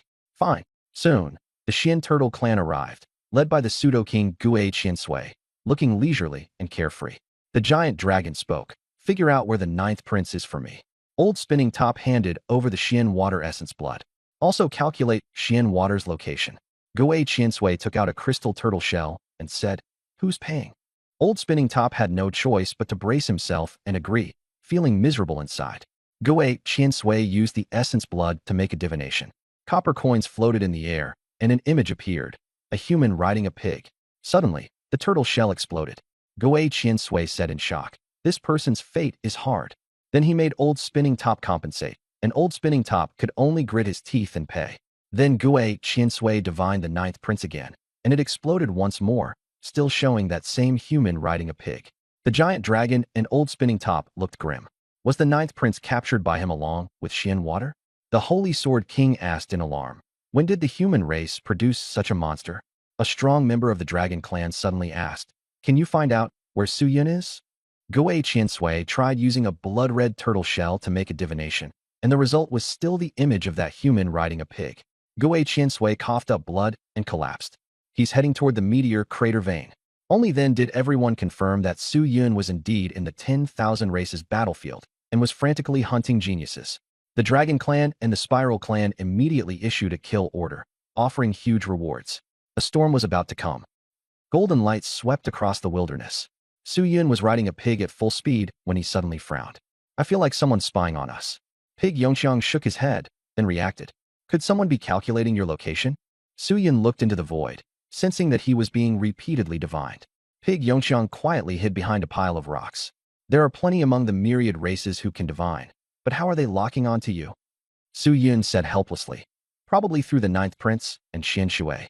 Pig Yongxiang rolled his eyes. He should have said he didn't have any powerful treasures sooner. Now he's exposed. Su Yun pondered, knowing that he would soon be hunted down, but instead he was preparing to use this chance to pull off something big. How far is it to the Shura prison demon land? Su Yun asked. Cross the meteor crater range and you'll get there. Pig Yongxiang replied. Let's go. Head to the meteor crater range first. Su Yun flicked Pig Yongxiang's ear, and Pig Yongxiang charged out in the lead. Life is hard, even pigs sigh. In the meteor crater range, starlight power twisted, and even space was distorted. Legend said this place had become like this because the heavens themselves had fallen from the sky. It used to be desolate, but now it was packed with people. You're also here to kill Su Yun? The reward is high, why not? He's ruthless. If you're not strong enough, don't provoke him.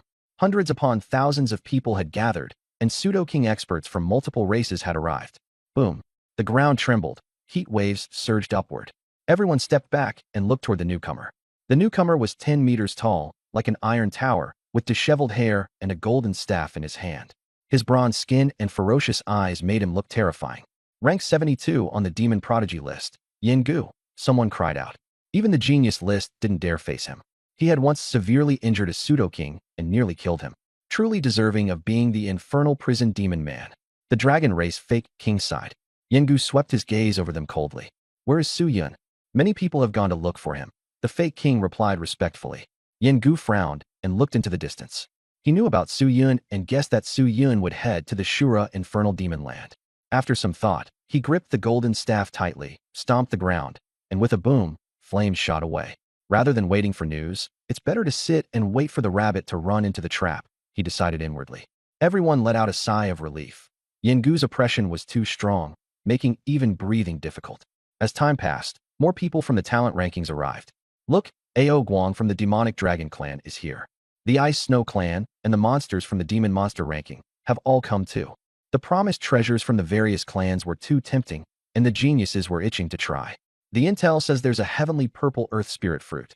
Capturing him alive grants entry to the small heavenly palace, and killing him brings a hefty reward, a fake king of the myriad races announced loudly.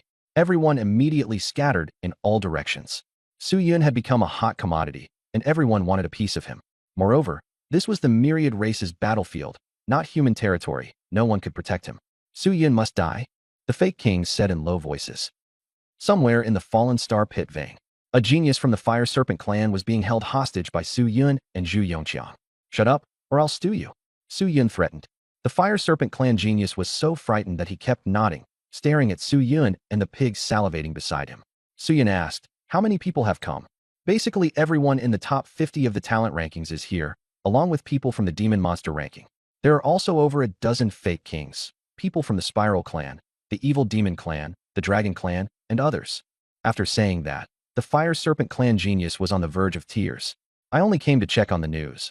I didn't mean to fight you. Su Yun's eyes flashed with a cold gleam. They really went all out to deal with me. Also, the intel says there's the purple heaven earth spirit fruit and dragon scale grass. The Fire Serpent genius added.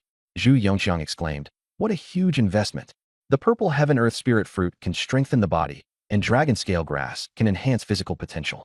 Even dragon clan members can withstand the king realm after eating it. Su Yun smiled. Then I'll gladly accept it. Zhu Yongxiang said anxiously. Isn't hijacking a fake king a bit too much? Su Yun rolled his eyes. The martial world isn't about fighting and killing. It's about human relationships and social finesse. Zhu Yongxiang and the Fire Serpent genius exchanged a look. You, Su Yun, still talk about social finesse? The 10,000 races would love nothing more than to eat you alive. In fact, Zhu Yongxiang had long guessed Su Yun's identity. The reason he hadn't left wasn't because he was afraid of him, or because he was tempted by the benefits, but rather, Su Yun felt that Zhu Yongxiang was very much to his liking, and he also thought braised pig ears smelled incredibly good. Su Yun didn't say much, only looked at the Fire Serpent genius. A minute later, a huge red-scaled serpent was being stewed in a large pot. Su Yun sprinkled in seasoning and drank serpent soup, then raised an eyebrow and asked, dare to go all in with me? Zhu Yongqiang nodded vigorously. I dare. Su Yun asked back. Aren't you afraid the Dragon Clan and Spiral Clan will cause trouble for the Celestial Pig Clan? Zhu Yongqiang wagged a finger and laughed arrogantly. Afraid. Su Yun was speechless, thinking that the ones following him were all oddballs. Zhu Yongqiang said proudly. Our ancestor said the Celestial Pig Clan is strong too. Pigs can be roasted, stewed, and braised, but they can't lose their backbone. Su Yun nodded. Since the little piggy could hold up the situation, he decided to make a big move. He was just about to reorganize the divine and demon breeding farm, but then things changed, so he decided to put it on hold for now and deal with it after things stabilized. Su Yun went down to the lower level of the breeding farm, and the noisy area instantly fell silent. The ninth prince and Xian Shui glared at him with venomous hatred, never expecting that everything had been caused by Su Yun. Su Yun smiled and said, Nice look in your eyes. Keep it up. Xian Shui gritted his teeth. You'll provoke the wrath of the 10,000 races. You'll stand alone against all races and die without a burial place. The ninth prince cursed furiously as well, while Changming, Zhang Mo, and the others remained silent, understanding that cursing was useless. Su Yun said coldly, Before your clans are wiped out, I won't die. Why would I need the human race to acknowledge me? With a casual wave, a terrifying pressure forced the ninth prince to the ground, and then one kick sent him flying, blood streaming down his face. Su Yun collected the dragon blood, planning to use it later. The ninth prince vomited blood and shouted madly, You want to become a king? Dream on. Countless powerhouses will come to kill you, and you can only be a fake king. Xian Shui also sneered, but before he could finish, Su Yun punched out his front teeth and casually took his blood. Su Yun said expressionlessly, Mind games won't work. So what if he's a war god? I've killed plenty of kings. If he had time, he even wanted to have the two of them fight each other, but for now he set it aside. After collecting the essence blood of the other geniuses, Su Yun finally left the breeding farm. In the prison cells, the geniuses all fell silent. San Yuan sighed. There's no point in provoking him. The ninth prince restored his appearance and said softly, I'm planting a seed in Su Yun's heart, making him hesitate and hold back. Xian Shui was secretly using blood to cast a spell, planning to send a message to the outside world. The two looked at each other and sneered. Everything was within their plan. Su Yun's consciousness returned. He took out the black demon cauldron, preparing to refine the fusion blood pill. Dongfang Taiwei had once warned him that this kind of pill could alter bloodlines and appearance, and its value was extremely high. But the materials were rare, its effects were short-lived, and the process was painful. With the materials on hand, Su Yun could only refine 4 pills. The Golden Emperor burning heaven flame blazed to life, and Su Yun began refining the medicine. Zhu Yongqiang tentatively asked, You can refine pills too? Su Yun said casually, A little. Zhu Yongqiang rolled his eyes, thinking he was still putting on an act. Su Yun was proficient in both forging and alchemy, and his cultivation was not low. He didn't waste any time. The 4 fusion shape-shifting pills were soon refined, and he also made a copy of the Spiral Clan mask. Su Yun instructed Zhu Yongqiang, Just say you're a member of the Xian Water Clan, and that the ninth prince's blood was spilled on purpose while pretending to track him. You can only give them his location after you've received the reward. They'll get the message and come after you, but you won't be in any danger. Zhu Yongqiang took the pill, nodded, and made up his mind. The heavenly purple spirit fruit and dragon scale grass were rare opportunities. He absolutely would not let them slip away. He swallowed the pill, and blood energy surged violently through his body. He wailed in agony as his figure rapidly shrank and his features changed, transforming into a handsome young man who looked almost exactly like Xian Shui, even with a spiral-shaped hole at the center of his forehead.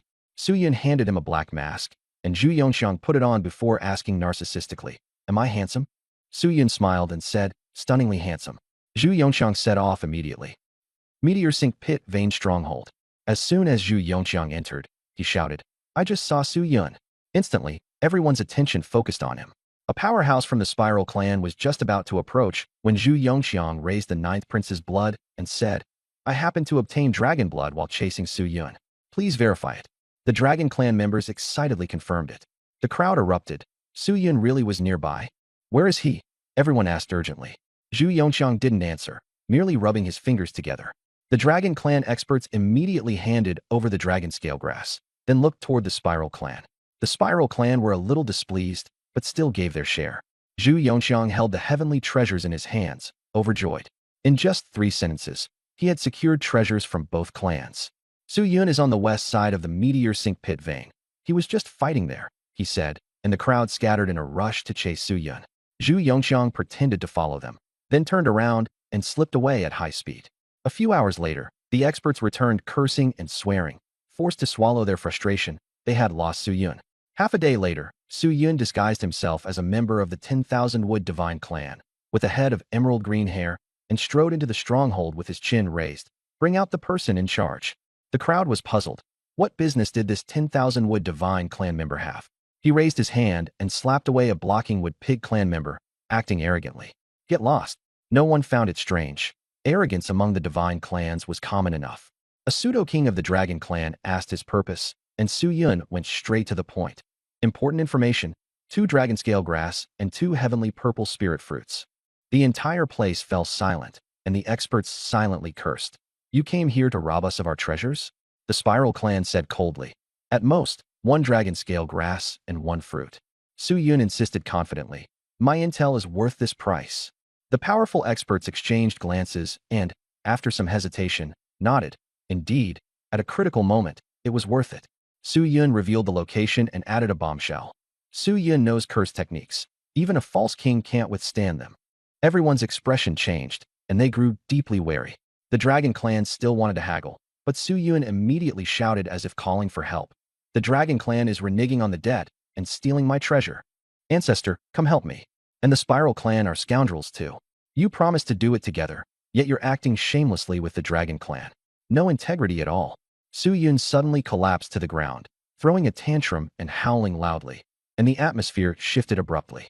All the powerhouses froze, and those geniuses who had been about to go after Su Yun stopped in their tracks, their faces full of disdain. How can a dignified ancient race break its word? The Spiral clan was furious and kept cursing.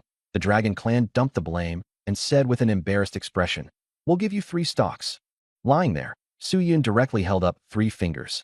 The dragon clan experts' faces twitched, but they still handed over 3 stalks of dragon scale grass.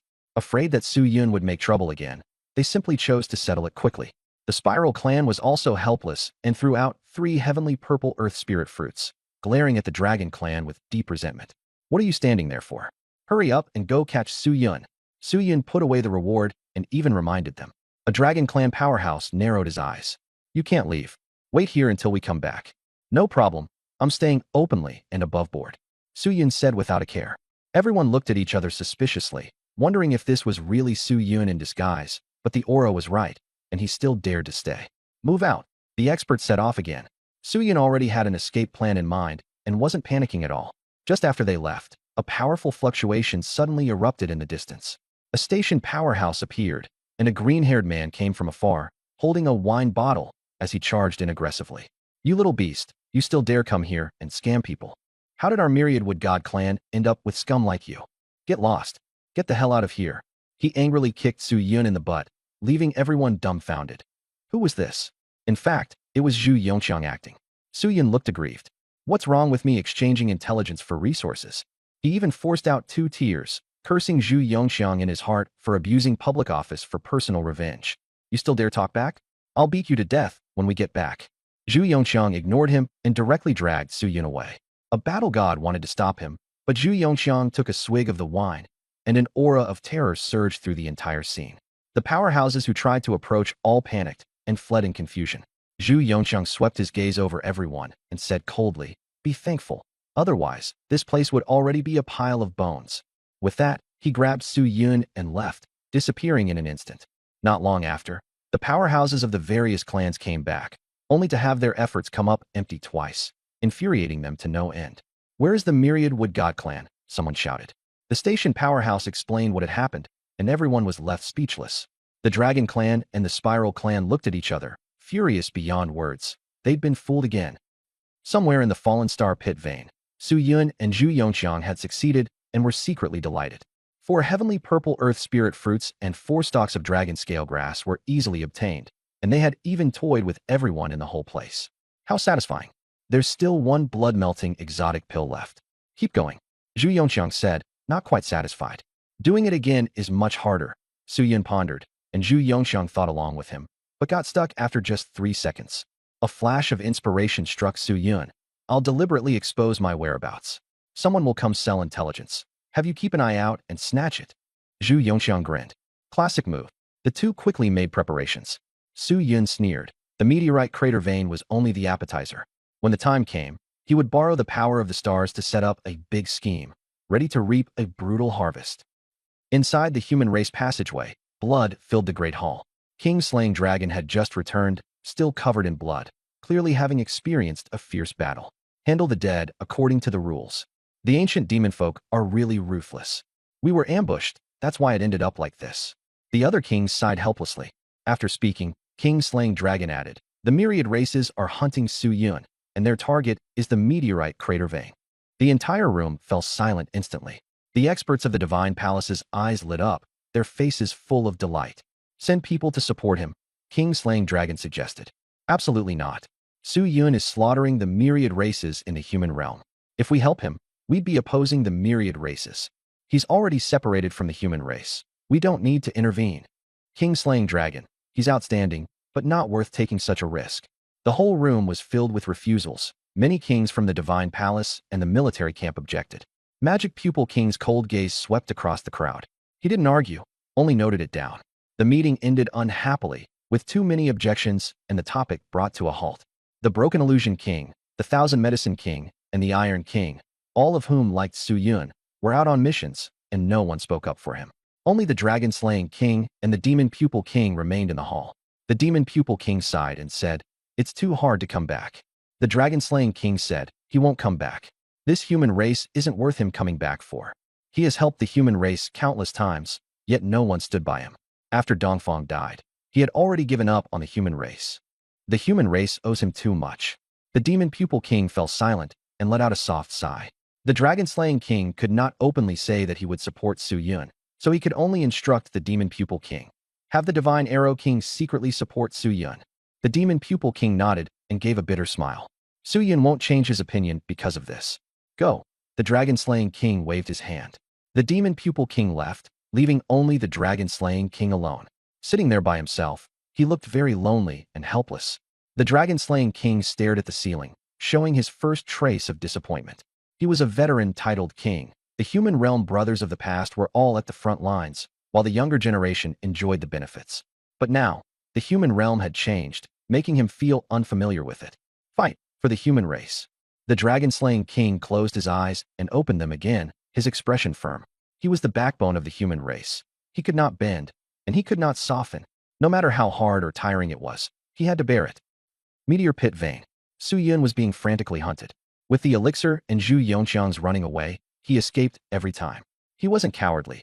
He just felt there still weren't enough people coming after him. To cut leaks, you have to wait until everyone has arrived. As word spread further and further, more and more geniuses came. How's the harvest? Su Yun asked. Zhu Yongqiang counted on his fingers. We snatched 3 heavenly purple earth spirit fruits and 4 dragon scale grass. Together that's 9 fruits and 10 grasses. Not bad, Su Yun said in satisfaction.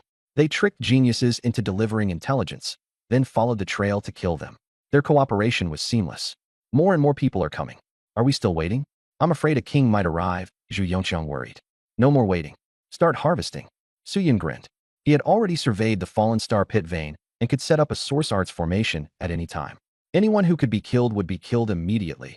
Anyone who couldn't be killed would be gravely injured and then captured into the demon god breeding farm. If they encountered a false king, they had to kill him. After arranging everything with Zhu Yongqiang, Su Yun even gave him some speed elixirs and told him to hide first. Then Su Yun placed his hand on the ground. Buzz. Astral power surged, and he quickly concealed himself.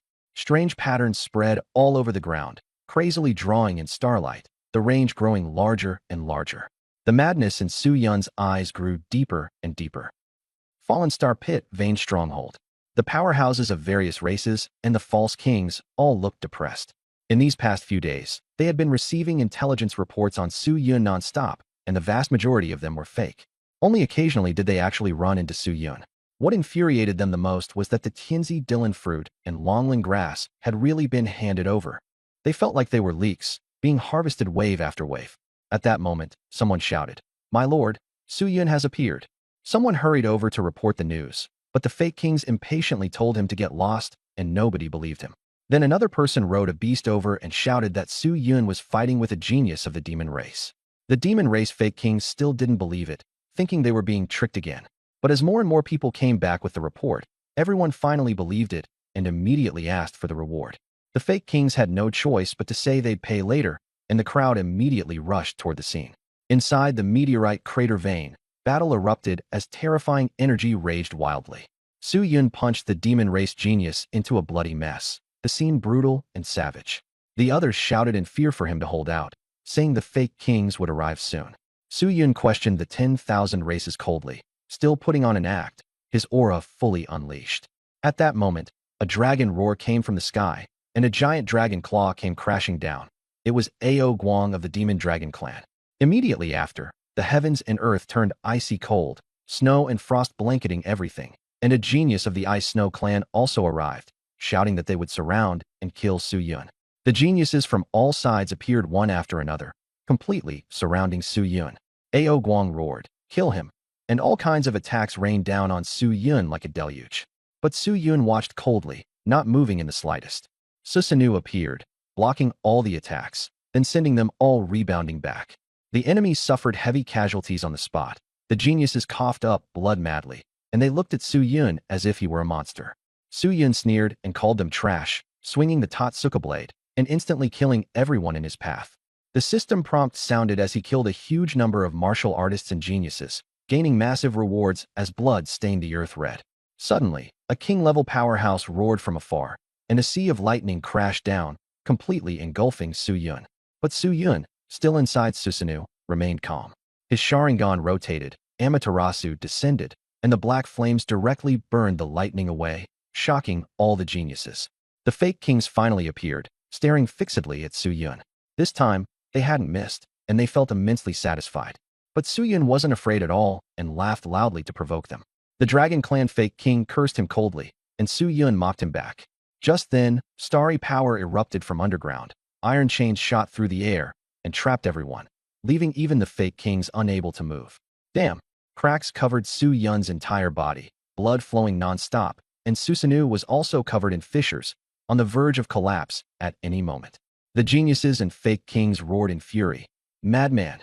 The meteorite crater vein was already dangerous, and the stellar power here was thick, yet chaotic. For a god of war-level cultivator to enter was basically courting death. Su Yun's body kept splitting open and healing again, the pain twisting his expression. He laughed wildly. "Kill me? You're not worthy. Genii or fake kings, none of you will survive." Source arts erupted, and the stellar power transformed into a star-bright azure dragon, charging straight at the Spiral Clan fake king. The Spiral Clan fake king hurriedly unleashed a vortex defense, only to be swallowed instantly by the azure dragon and turned to powder. Everyone was stunned. The fake king had been killed in a single strike. The Dragon Clan false king roared, ordering the other false kings to burn their kingly power and forcibly break the source art. Su Yun cast a cold glance, then casually waved his hand. The great dragon's tail lashed out, directly smashing the Dragon Clan false king into minced flesh, and 2 kingly throne bases fell. The second false king perished. Su Yun went wild. Again, the starry great dragon roared, swallowed the evil demon clan false king in one gulp, and ground him to powder. The third false king died. Su Yun was nearing his limit, but he still wanted to keep killing. "I've even killed a crowned king before. What is a false king?" The great dragon's claws directly tore apart the Holy Spirit clan false king. Blood rained from the sky, and the fourth false king fell. Ding. Host killed false kings 4. Obtained advanced divine, hands 267. Just as the iron chains were about to collapse, Su Yun completely detonated the starry great dragon. Star power surged like a tsunami, and the remaining 6 false kings spurted blood and were blasted backward.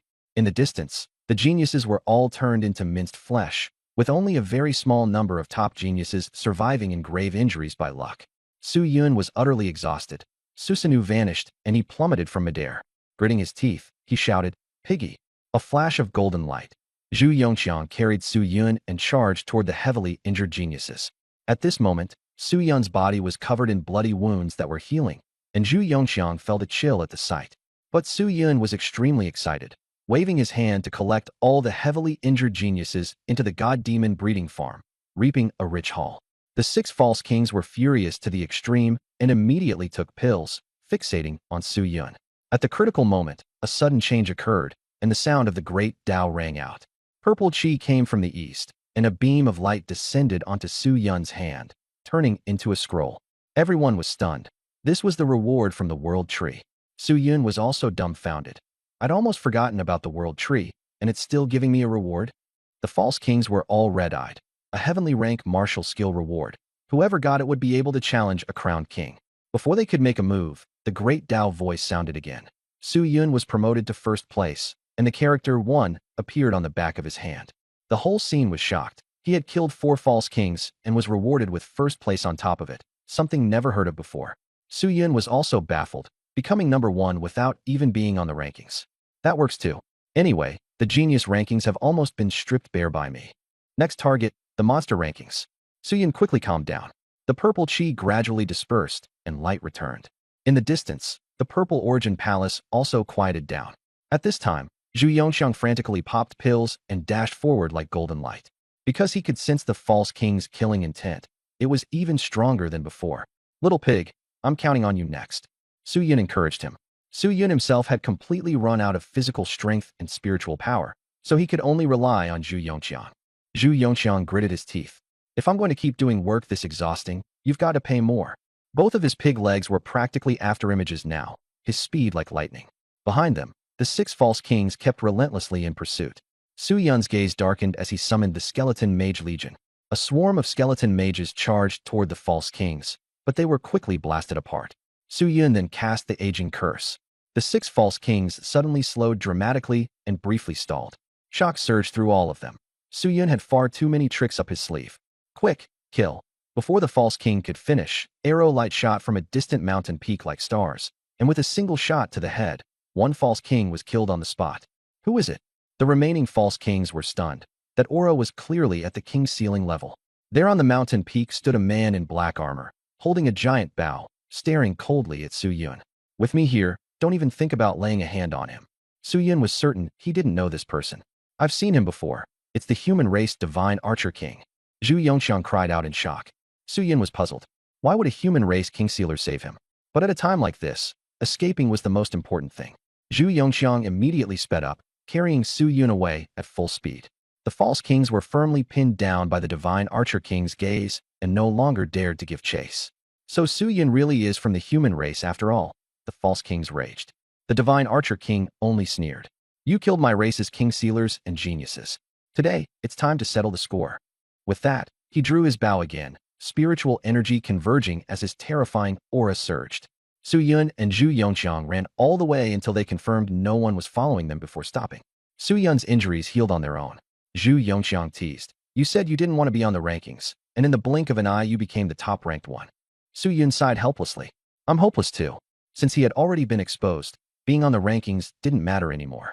Fortunately, he had successfully captured a group of geniuses. At that moment, Zhu Yongxiang asked excitedly, is the world tree reward really a heaven-rank martial skill? Su Yun checked the scroll, and sure enough, it was a heaven-rank martial skill, the Purple Emperor Profound Art, which required special flames to cultivate. Finally, Jin Deef and Tian Yin can be put to use. Su Yun was both amused and exasperated. The two continued onward. Zhu Yongxiang asked, you could sweep away pseudo-kings in the human realm, so why were you so timid this time with 10 of them? Su Yun said calmly, back then, I had people helping me, and with my size, it was too easy to get surrounded. It's still more reliable to outsmart them. Zhu Yongxiang thought about it, and felt that was true. For him and Su Yun to make it out unscathed was already pretty good. Su Yun and I joined forces to kill 4 pseudo-kings, so heroic and dashing. Zhu Yongxiang secretly gloated. Suddenly, a powerful aura surged from afar, and the Divine Arrow King, who had come to rescue them, appeared. The Divine Arrow King walked up to Su Yun and said directly, the human race always welcomes you back. But without you, I could still leave safely. Su Yun said calmly. The Divine Arrow King looked at Su Yun, feeling somewhat moved inside. This stubbornness of Su Yun's was also the reason he could excel in so many fields. But the Divine Arrow King had seen too many such geniuses, and in the end they either descended into madness and rebellion, or became utterly disheartened. The chaos in the human realm has made you suffer. The Divine Arrow King sighed. He spent most of his time outside, and at critical moments he could always strike with a lethal arrow. He paid close attention to the situation in the human realm. He had once received an order to rush to the eastern Taiyue for reinforcements, but in the end he was still a step too late. But the human race needs you. The Divine Arrow King said softly. Su Yun's expression eased a little. He held great respect for these kings who gave silently of themselves. but he would not allow himself to be forcibly kept here because of that. I'll give you my answer today, Su Yun said, his eyes turning into the Sharingan as he said in a deep voice, give my teacher back to me, and I'll return to the human race. The Divine Arrow King shook his head. Su Yun shrugged and said no more, continuing forward with Zhu Yongqiang. The Divine Arrow King watched them leave, feeling heavy silence in his heart. Su Yun was far too important to the human race. He firmly believed that. The current human realm did not lack a ruler. It lacked a heroic leader bold enough to fight. Reviving the dead, are they still there? The Divine Arrow King muttered to himself. His gaze sharpened, as if he wanted to see through the earth. In a small canyon, one man and one pig rested. After confirming they were safe, Su Yun relaxed. Haha, time to split the loot. Zhu Yongqiang rubbed his hooves together. This is the spoils of victory, don't call it splitting the loot. Su Yun corrected him. Pig Yongqiang suddenly understood and felt that he had learned something. After sorting out the good stuff, Su Yun had just taken a bite of the Tianzi Dilling fruit when Pig Yongqiang reminded him seriously. You have to eat the pit too. Heavenly treasures won't give you worms after eating them. Su Yun nearly grabbed a hammer and hit him. Could he be any less serious? Boom. As the Tianzi Dilling fruit went down, purple chi surged within Su Yun's body, mysterious and unfathomable. He circulated the sun-breathing technique, and every inch of his limbs and bones was dyed in purple gold. There was also a thread of Tianyuan purple chi rotating within him, which could increase the chance of finding the king's path. But it was of little use to him. He could already see the king's path, and his advancement to become a king would definitely cause a huge disturbance. By then, he would surely become the target of everyone's attacks. That was the real difficulty. I can fail to become a king countless times, but you only have one life. Su Yun's eyes turned sharp. Whoever blocked his path to becoming a king, he would kill them. One came, he killed one. A group came, he slaughtered a group. Boom. Spiritual energy from heaven and earth poured in, and Su Yun broke through to seven-star war god. In fact, he had already been suppressing his realm in the Sea of Death, because the Blessed Land rejected pseudo-kings and kings from entering. So the geniuses on the rankings were basically all at war god level. The higher the rank, the more monstrous the strength. Some could even kill kings. The battlefield of 10,000 races is indeed exciting. Su Yun laughed. He took out the dragon scale grass again. Its blood-red leaves looked alive as he bit them apart and swallowed them. His face instantly twisted, too disgusting to eat. The dragon scale grass had powerful medicinal effects. After Su Yun swallowed it, blood-colored energy wrapped around him and formed a coiling dragon. Scales faintly appeared on his skin, and his aura was terrifying. Very soon, the scales vanished, and his physical body became stronger. Su Yun sighed in admiration. The myriad races used these treasures to temper their geniuses. No wonder they were so strong. He even joked that he hoped the myriad races would turn up the intensity a bit more. If dragon scale grass is paired with the azure heaven transforming dragon technique, would it become even stronger? He muttered, deciding to leave a few stalks for sure gang. As for the remaining Tianzi Dilling fruits and dragon scale grass, he kept chewing them down. After all, they were all stolen. Beside him, Pig Yongqiang was completely stunned. Using heavenly treasures as food. This was way too ruthless. Refining the essence directly? Monstrous. Not human at all. Truly incomparable. Su Yun completely ignored Pig Yongqiang. After finishing the Wan Tianzi Dilling fruit and dragon scale grass, he immediately began cultivating the Purple Emperor Profound Art. Inside the divine demon breeding ground, all the geniuses had gone utterly wilted. They were locked up day after day, with no freedom and no hope. The dungeon was even more miserable than prison. At least in prison, you could still operate a sewing machine. But the powerful ones like Xian Shui, Chang Ming, Ninth Prince, San Yuan, and Zhang Mo were still diligently cultivating. As long as they could face Su Yun in battle, winning would let them leave. They had no choice but to pin their hopes on this sliver of survival. Su Yun entered the dungeon and stretched out his hand toward the Ninth Prince. Give me your essence blood. The Ninth Prince was furious. Su Yun, don't go too far. Su Yun sighed. You need a beating. With a wave of his hand, he suppressed him directly, then took out an extended, thickened top-grade Xiantir syringe. Everyone around was completely stunned. This move was too ruthless. Su Yun stripped the Ninth Prince naked and jabbed the syringe into his butt. Dragon blood gushed into the syringe. No matter how the Ninth Prince struggled, it was useless. The others didn't even dare look. It was too miserable. Dragon blood nourishes the body, and with dragon scale grass and pills added, my body will become even stronger. Su Yun thought to himself with satisfaction. After pulling out the needle, he looked at the dragon blood with great satisfaction. The Ninth Prince huddled in a corner, clutching his waistband, crying without even tears. How could he still be a dragon after being humiliated like this? Suyin patted him on the shoulder. Go rest. I'll bring you some pills later to replenish yourself. Like a rich woman draining a pretty boy dry and then comforting him, all the other geniuses felt a chill run through them. This wasn't a breeding farm at all. It was practically a black factory. Before leaving, Su Yun arranged for combat training, letting the weaker ones be drained of blood by the ninth prince first. In the end, only 20 or 30 people were left in the god and demon breeding farm. Who here is a blacksmith or alchemist? Su Yun asked. No one answered. He then revealed a syringe again. Everyone will take a shot later. Ice and Snow Tribe, you go first. The beautiful women of the Ice and Snow Tribe turned deathly pale and coldly said, shameless. Su Yun directly barked at them, forcing everyone to obediently report their skills. Everyone immediately answered honestly. I'm an Shin rank alchemist. I can forge weapons. I also know a bit of formations. Su Yun left in satisfaction. It really does look like a black factory. The geniuses were so enraged they swore that they would definitely settle accounts with Su Yun in the future. His consciousness returned, and Su Yun began refining the heavy dragon blood body pill. There was only one set of materials.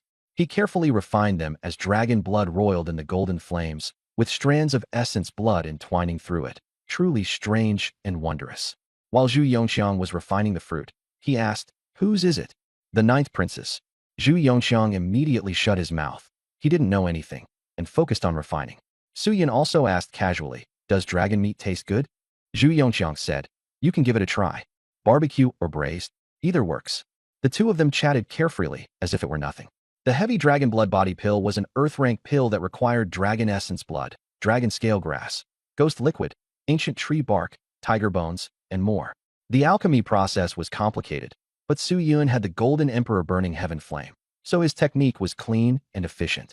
The materials fused, and Su Yun shouted in a low voice, congeal the pill. A dragon eye-sized pill emerged from the furnace. The pill was as red as fresh blood, and it even gave off a faint dragon roar, smooth and round. A dense medicinal fragrance spread out, transforming into a thick mist. That was the hallmark of an earth-rank pill.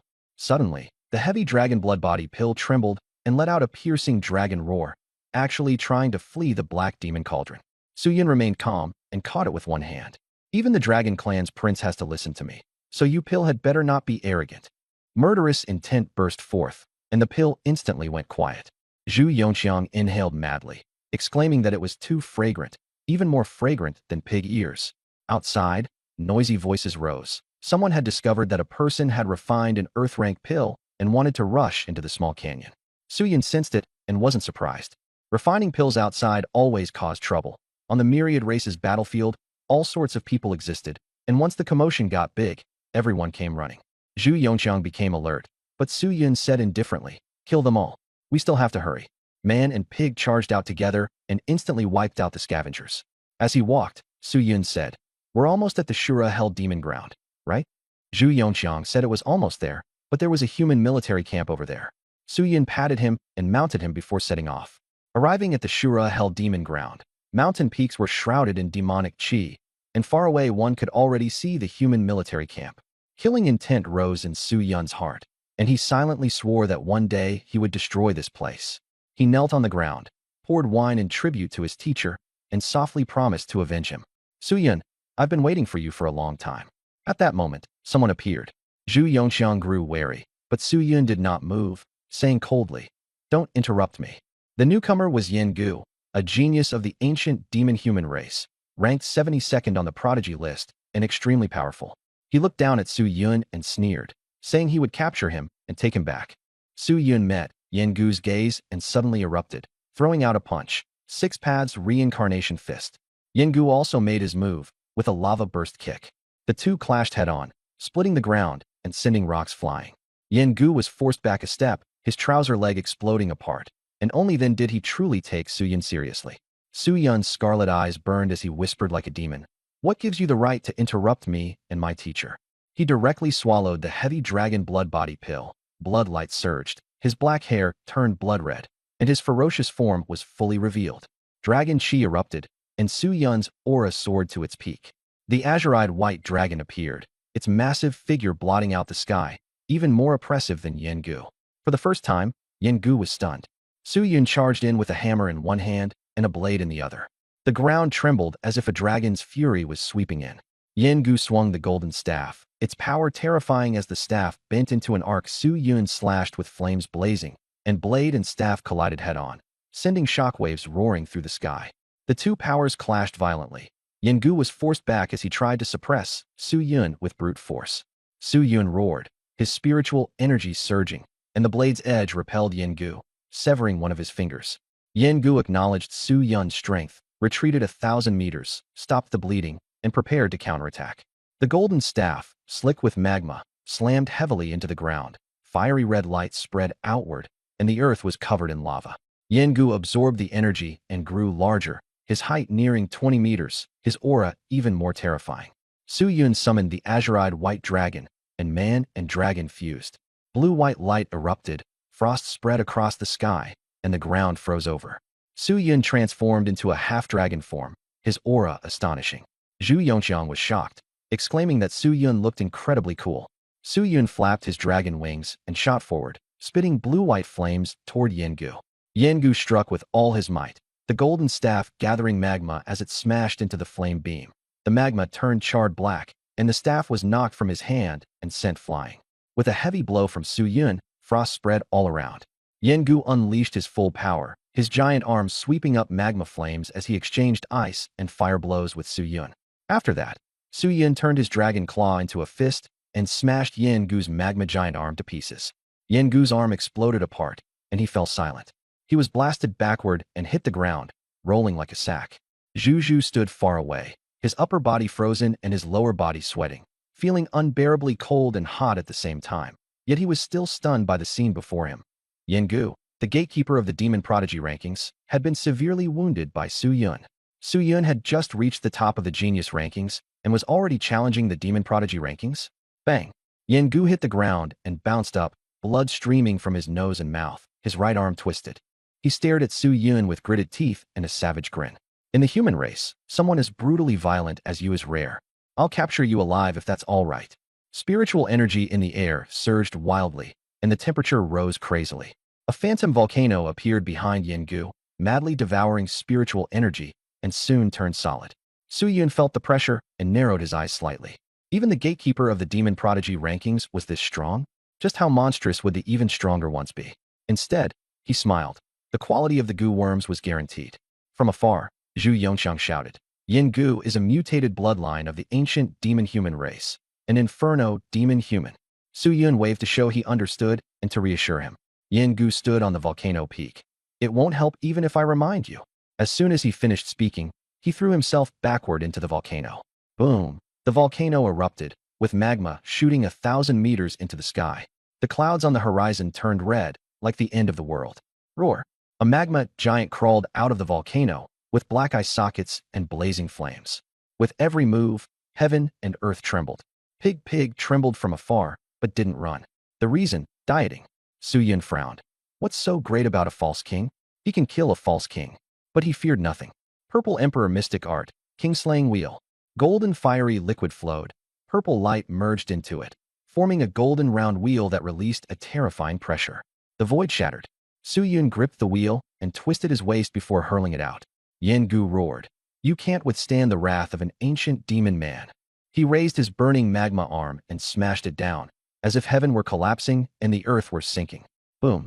The instant the giant arm touched the wheel, it was severed. The volcano was split in two as well, and Yen-gu was cut open from shoulder to ribs.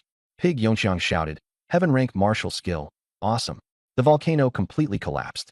Yen-gu fell to the ground, blood spurting out, staring fixedly at Su Yun as he approached. Su Yun coldly spread both hands. Domain, open. Darkness descended, and a curse enveloped everything. Yen-gu roared. Why didn't you use that move just now? Su Yun said indifferently, I've got plenty of tricks. With a wave of his left hand, Dispel was activated, and slashes covered Yen-gu. In an instant, another of his arms was cut into dozens of pieces, blood spraying everywhere. Su Yun repeatedly raised his hand to slice at Yen-gu, staining the ground with blood. He was like a focused chef, savoring the cuts. Yen-gu clenched his teeth, bloodshot veins filling his eyes. In the end, his entire body was sliced into over 1,000 pieces, leaving only his head. Ah! Yen-gu screamed, his cry shaking the air for 1,000 meters. Su Yun sneered. I thought you weren't afraid of pain. Su. Before Gu could finish speaking, his tongue was severed by 8 cut and blood splattered onto the ground. He stared fixedly at Su Yun, completely collapsing inside, fear surging like a tide. This was not a human. This was a monster. Puffed. The strike fell again. Gu. His head was chopped into a pulp of flesh and blood, and Su Yun never even looked at it, murmuring, "Every time you suffer, it comforts the teacher." Ding. Host has killed Gu. Dropped Advanced Divine Hands 28. A streak of red light flew out from the flesh and blood and imprinted itself on the back of Su Yun's hand. His ranking jumped directly from first place on the genius list to 72nd on the monster list. Su Yun merely glanced at it indifferently, without any reaction, and withdrew his domain.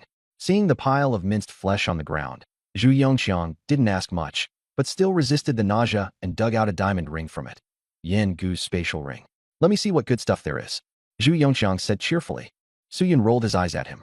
"When did you become a scavenger? What do you know? Frugality keeps the household running." Before Zhu Yongqiang could finish, he suddenly became excited. "Holy crap! Qualification token." As he spoke, he pulled out a token, exquisitely carved. "Qualification token, the pass to enter Little Heavenly Palace," he said a little excitedly. Little Heavenly Palace? Su Yun found it familiar and thought for a moment before realizing it. The Dragon Clan said that whoever captured him alive would be able to go to Little Heavenly Palace. Su Yun's eyes lit up. Will a lot of people go? The Genius list and the Monster list will both go, along with geniuses who aren't on the lists but have the qualifications to challenge. I don't know how many tokens were issued this time. Zhu Yongqiang explained everything. Su Yun smiled coldly. This was a rare good opportunity. The god and demon breeding farm had long been starving. Hearing that laughter, Zhu Yongqiang shuddered. "You're not planning to capture people again, are you? Why catch so many?" He didn't understand. Su Yun didn't answer. The more geniuses there were, the more divine hands there would be. They were just cash dispensers. Once the exchange channel for divine-grade divine hands appeared, Su Yun would be able to harvest them immediately. And there was something even more important. To make this generation of myriad races geniuses vanish completely, to cut off the lineage of the myriad races. "Let's set off. Tell me about the small heavenly palace on the way," Su Yun said. As they walked, Zhu Yongqiang complained. "I'm going to get dragged skinny by you sooner or later." "Rubbish, you've been getting fatter lately." One man and one pig traded insults as they walked. On the way, Zhu Yongqiang explained. The small heavenly palace is different from the usual Ziyuan Palace and Donyo Palace. It forms its own realm, and you can only enter with a qualification token issued by the divine race. Inside, there are not only treasures, but also inheritances. That's the truly amazing part. Su Yun lay on the pig's head, thinking. The name Small Heavenly Palace sounded a bit interesting. Why not just call it the Heavenly Palace? Could it be that a name affects fortune and karma? The more he thought, the more mysteries there seemed to be. "Piggy, before the human race arrived, were there other humans here?" he asked. Zhu Yongqiang thought for a moment and shook his head. "Not sure. You'd have to ask the elders of my race." Su Yun felt a little disappointed. But there are indeed some races among the 10,000 clans that are quite similar to the human race, Zhu Yongqiang added. After some thought, Su Yun figured that the human race might once have been powerful, leaving descendants in other realms, but it was only a guess. Too troublesome. "I'll think about it later," Su Yun said with a wry smile. Zhu Yongqiang sprinted all the way. "If you enter the small heavenly palace, what about me? Go in with me. You're my good brother, who shares my joys and hardships. I don't have a qualification token." Snatch 1. Su Yun doesn't play by the rules. The two of them raced across the wilderness all the way. At this moment, on the 10,000 clans battlefield, in the purple demon bamboo forest. The vast bamboo forest had deep purple leaves, and as the breeze blew through, it looked like a purple ocean surging. At the center of the bamboo forest, space split open, revealing a passage. Did you hear? The gatekeeper of the demon natural talent ranking, Gu, is dead. The one who's taken his place is Su Yun. He's finally stopped hiding. Zhang Guden, even changing his name won't fool the world tree.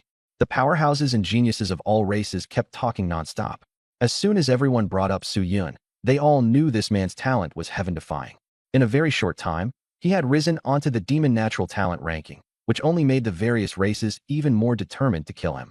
Suddenly, the sound of a zither rang out from the heavens, flower petals fluttered down, and divine profound king arrived in person.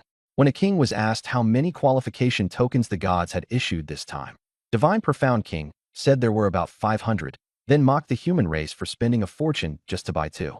Someone suspected Su Yun might have obtained one, and divine profound king immediately declared, "If he dares come, I'll make sure he leaves lying down."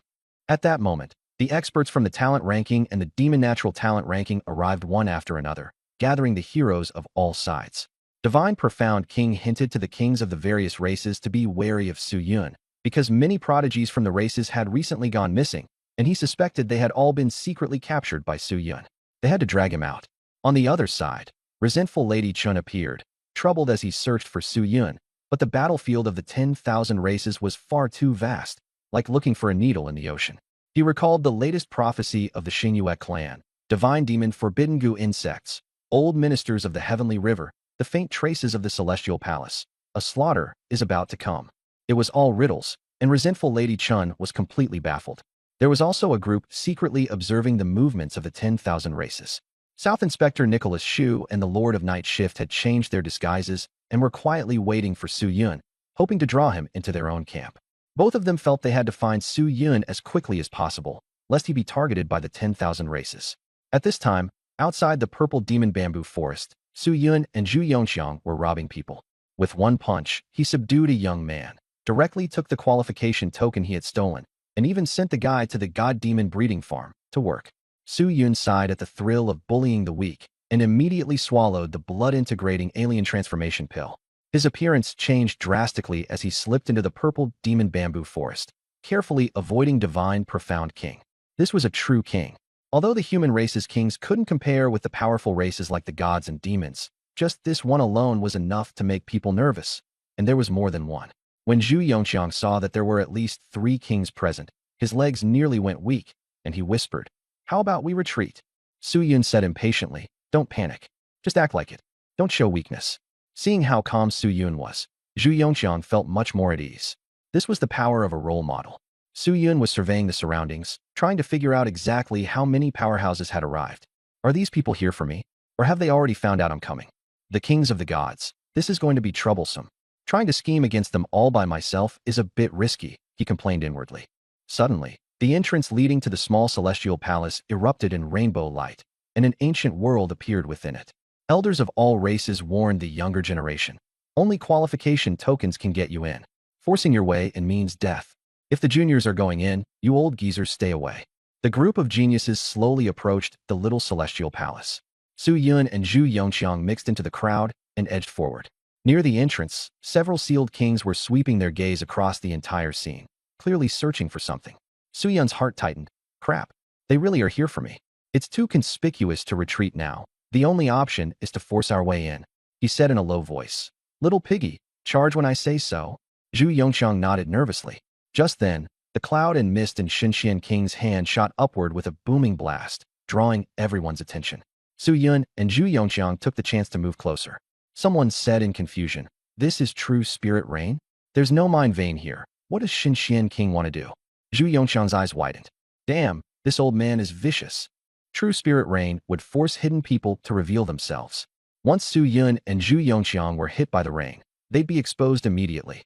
At the critical moment, Su Yun suddenly shouted in the crowd, "Holy crap, what a huge Su Yun."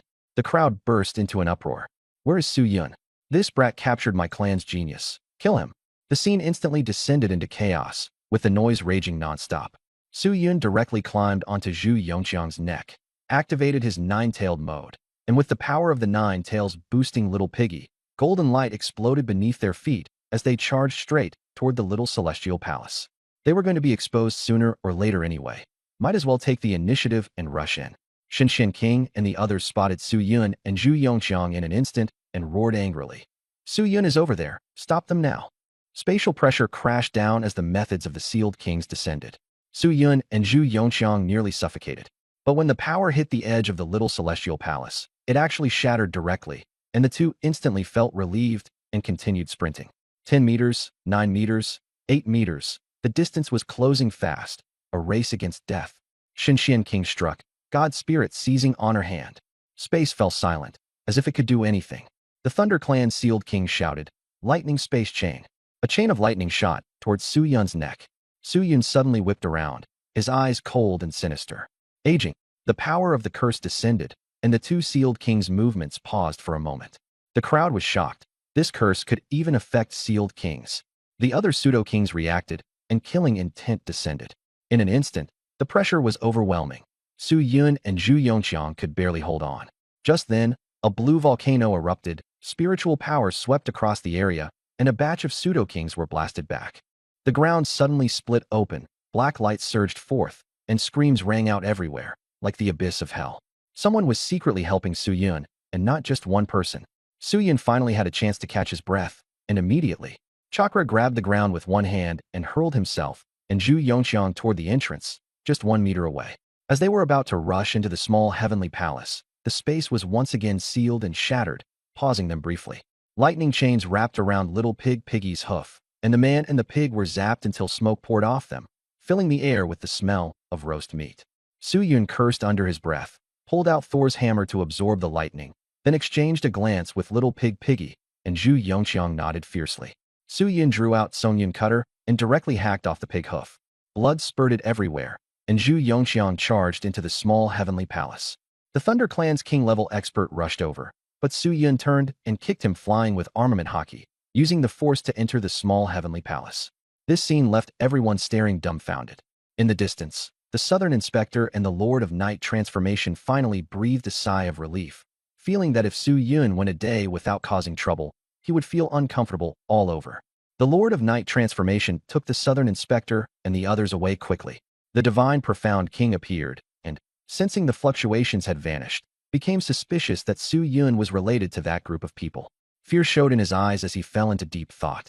Outside the small heavenly palace, the Thunder Clan's king-level expert was stuck at the entrance and couldn't get in, with footprints and filth still stamped on his face. So furious, he was hopping mad. Su Yun sneered. "What are you yelling for? You think I'll recognize you just because you're loud?" He cursed the Thunder Clan's king-level expert so hard that the purple demon bamboo forest was filled with thunder, nonstop. The other geniuses were all stunned. For the first time, they had seen someone publicly curse a king-level expert and even leave the other party speechless. Su Yun steadied his breathing, staring at the various king-level and pseudo-king-level experts, silently resolving to settle accounts with each and every one of them later. Then he warned, "If you've got the guts, don't come in, or I'll kill your geniuses on the spot." With that, he brought Zhu Yongxiang into the small heavenly palace. The geniuses of the various clans outside took it lightly and all boasted wildly that they would go in and challenge him, even mocking Su Yun as a yapping cur with a broken spine. Su Yun sneered, "If you don't believe me, come in and try. Below the king level, who dares compete?" After saying that, he vanished into the ancient world. The Thunder Clan promised rewards, and public sentiment surged as everyone wanted to kill Su Yun, feeling that he was far too arrogant. At this moment, the Divine Profound King asked their clan genius Zun Ci what he thought of Su Yun. Zun Ci replied calmly that Su Yun's killing intent was too heavy and he was not to be feared. The Divine Profound King told him to be careful and remember to go look in the depths of the small heavenly palace. At the same time, each clan reminded their people to bring treasures and pills that could restrain Su Yun, showing great wariness toward him. People were giving advice to the geniuses entering the small heavenly palace. The several hundred geniuses who had received the qualification token all had only one target: kill Su Yun. At this moment, on a mountain peak far away from the purple demon bamboo forest, the Southern Inspector, wearing a pained expression, shouted, "This brat is too good at causing trouble." Not only did he kick a king-level expert, he even declared war on the whole world. And now look, king-level and pseudo-king-level experts are all blocking the entrance to the small heavenly palace and refusing to leave. The Lord of Night Transformation stretched lazily and teased, "He really is outstanding." The Southern Inspector gritted his teeth. "He's getting more and more outstanding." A black-clad man behind him asked coldly, "What do we do?" The Southern Inspector said firmly, "We have to save him." At this moment, light shimmered in the distance, and a human sovereign king appeared. The Ice Wing King descended, his aura icy cold. After landing, the purple bamboo turned into ice sculptures and shattered. Another figure, the Overbearing Blade King, wore silver armor over dark skin, his presence as imposing as a tiger. Just as they entered the bamboo forest, all the sovereign kings and pseudo-kings glared at them with hatred. Both the Ice Wing King and the Overbearing Blade King froze, completely baffled. The geniuses of the myriad races looked at the two young men beside them, Li Renxian and Ding Bao. Li Renxian wore a smile, with insects swirling around him. He had once caused a pseudo-king to be devoured into a pile of white bones by countless insects, making people wary of him. Ding Bao held a sword to his chest with his eyes closed, only opening them when he sensed powerful auras. His sword intent was icy, and the first thing he said whenever he spoke was to curse them as trash. The appearance of the human sovereign kings drew questioning from the pseudo-kings. The Ice Wing King mocked them in return, and the two sides quickly exchanged barbs in a tense, gunpowder-filled atmosphere. The overbearing Blade King said coldly, "Leave no survivors." Su Yun had killed many members of the Ding family, and now was the chance. The Ice Wing King, on the other hand, distanced himself from Su Yun, claiming that Su Yun had already left the human race. Many of the geniuses from the myriad races did not believe it, accusing the human race of shielding him. Nearby, Yuan Nukan silently observed Li Rinxian, suspecting that he might be the one referred to in the star prophecy, the insect goo wielder, but felt that the other man still did not seem like a ruthless overlord, so she decided to keep watching for now. After this interlude ended, the geniuses entered the small heavenly palace one after another. This time, there were only 3 objectives: seize the inheritance treasures, kill Su Yun, and rescue the abducted 9th prince and the others. Inside the small heavenly palace, the barbaric vegetation was dense, clouds and mist filled the horizon, and in the distance, the outlines of palaces seemed to appear and vanish on the vault of heaven, mysterious and lofty like the heavenly court. Expensive. On the mountain, Su Yun and Zhu Yongxiang stood side by side. Holding the Thunder God's hammer, Su Yun was overflowing with killing intent. "Kill a few people first," Zhu Yongxiang said anxiously while hopping on one foot. "Brother, there are so many geniuses. There's a whole pile on the prodigy rankings. How are you supposed to kill them?" Su Yun sneered, his eyes full of ruthless ferocity. "Bring out the demon god breeding farm and see whether it can draw in the laws." Zhu Yongxiang was so scared he was shaking all over. "That thing isn't recognized by heaven and earth," Su Yun said coldly. "What genius rankings? What prodigy rankings? Anyone who provokes me dies." As he spoke, he pulled out the demon god breeding farm, his expression radiating murderous might. For a smith to improve equipment was extremely difficult. It required mental strength and experience. Su Yun relied on the guidance he had received from Lin Sihua, so he had some grasp of it. He thought to himself that he hoped the breeding farm wouldn't run into trouble, or else all the goo insects inside would be doomed. But if they died, he could just capture more. There were plenty of geniuses anyway. He placed the demon god breeding farm on the forging platform. As the Golden Emperor's burning heavens flame raised the temperature, the model-like device instantly turned red hot. Su Yun took a deep breath and swung the hammer down with force. Clang!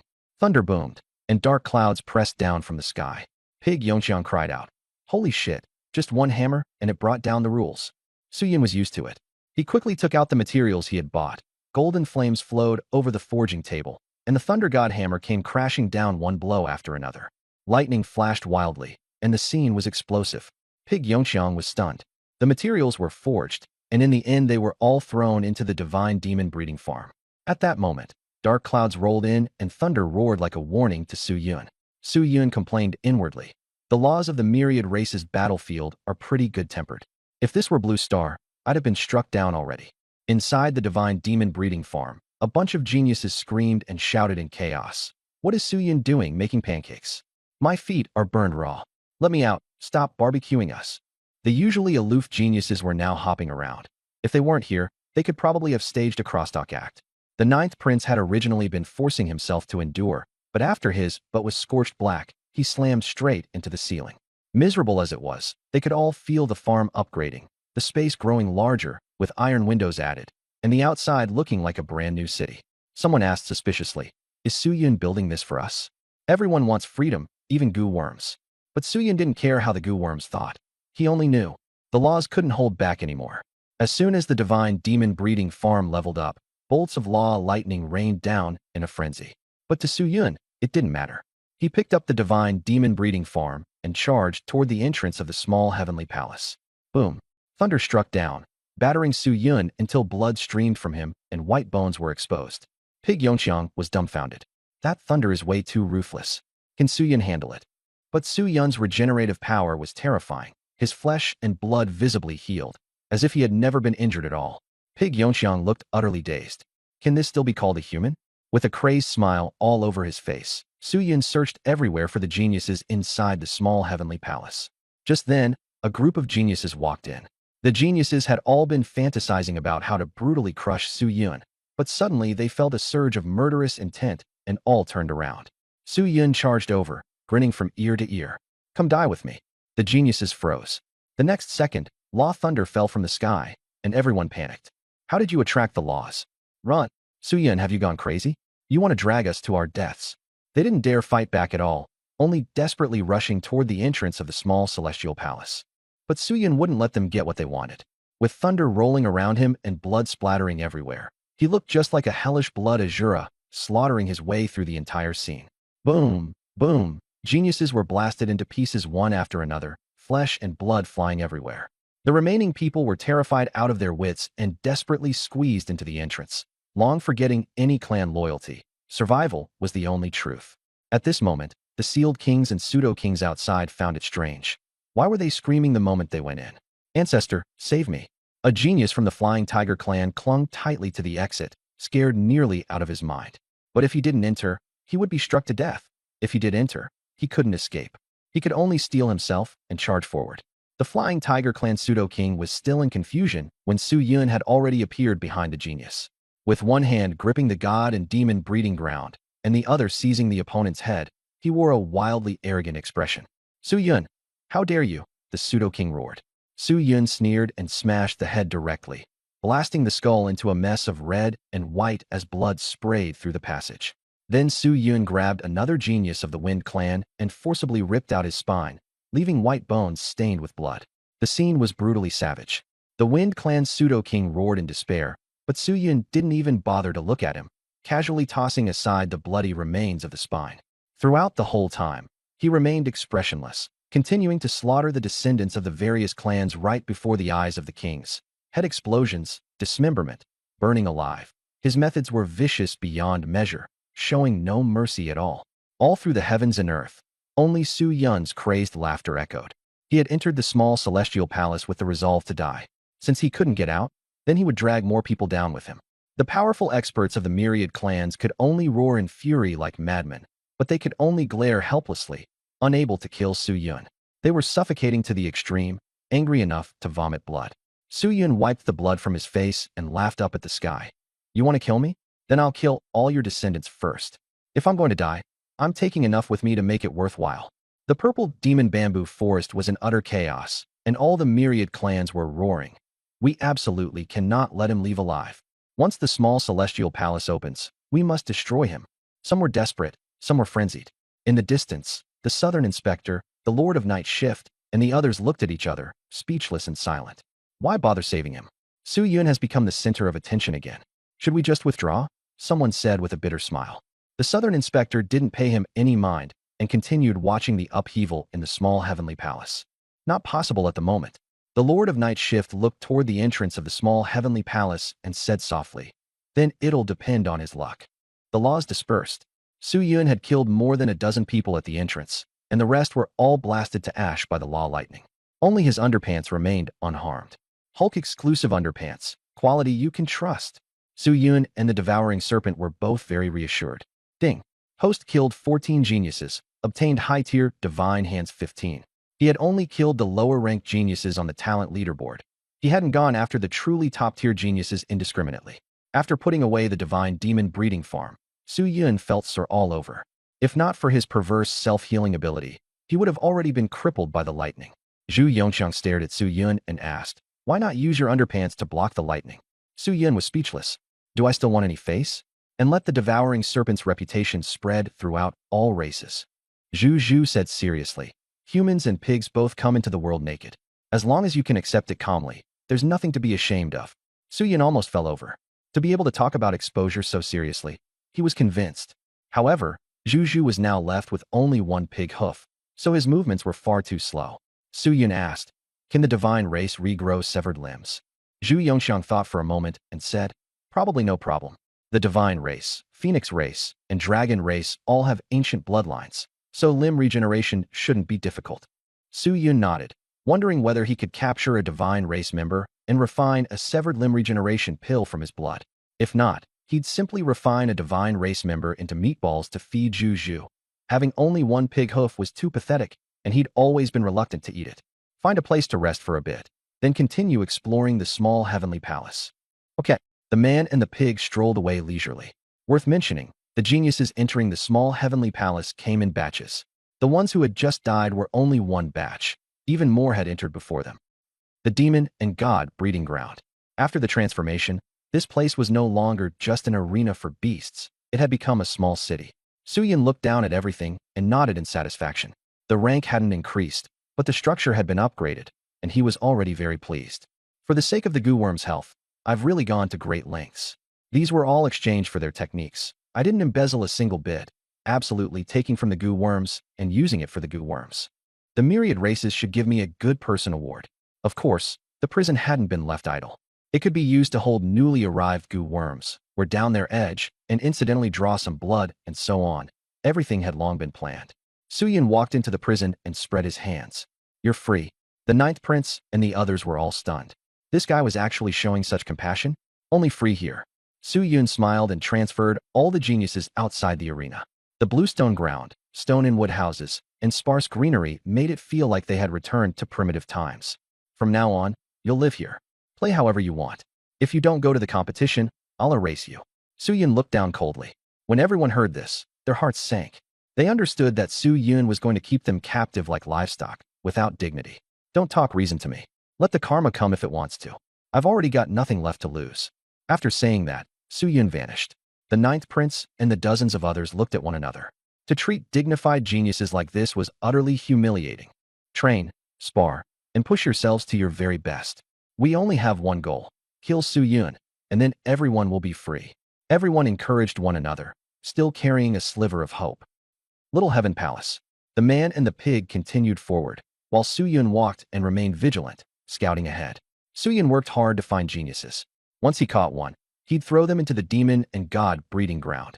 If they were useless, he'd simply have them kill each other.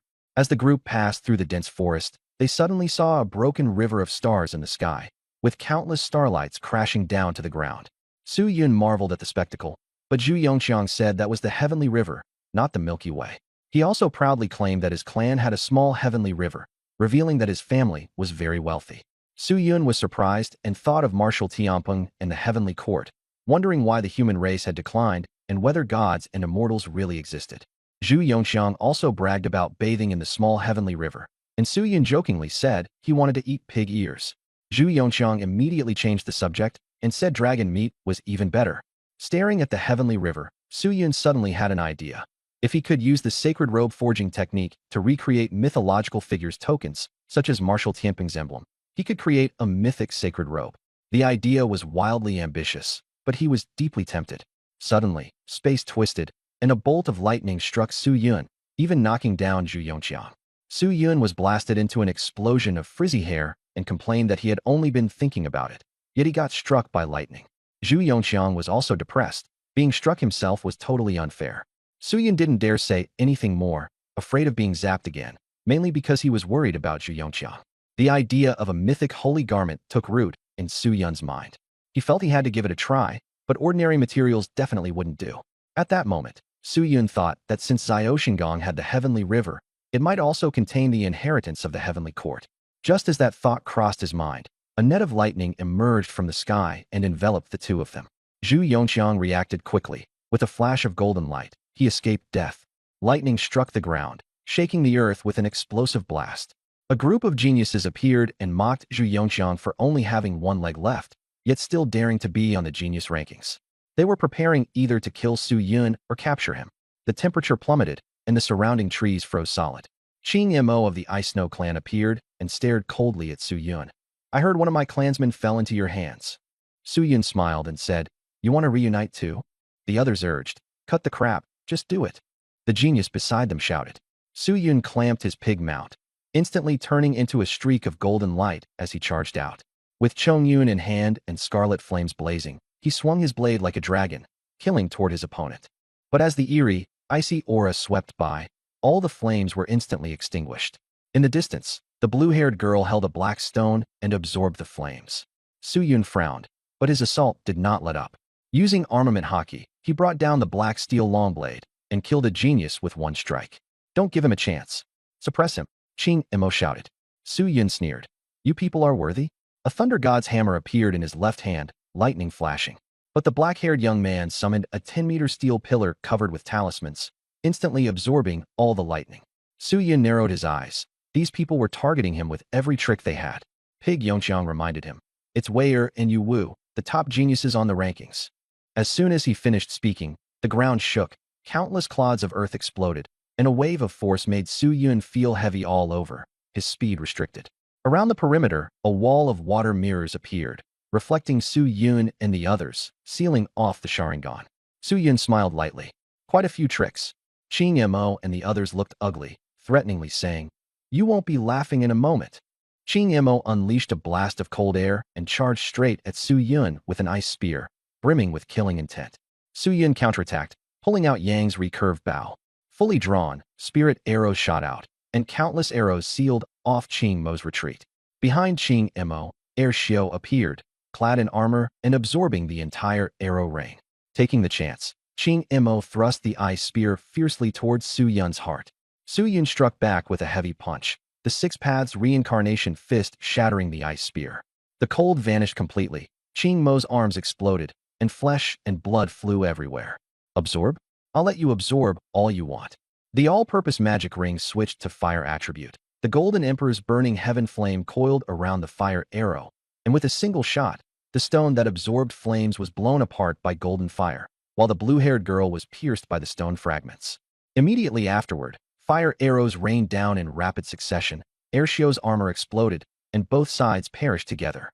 The three great geniuses, one dead, two severely injured. The whole scene was stunned, and the atmosphere changed drastically.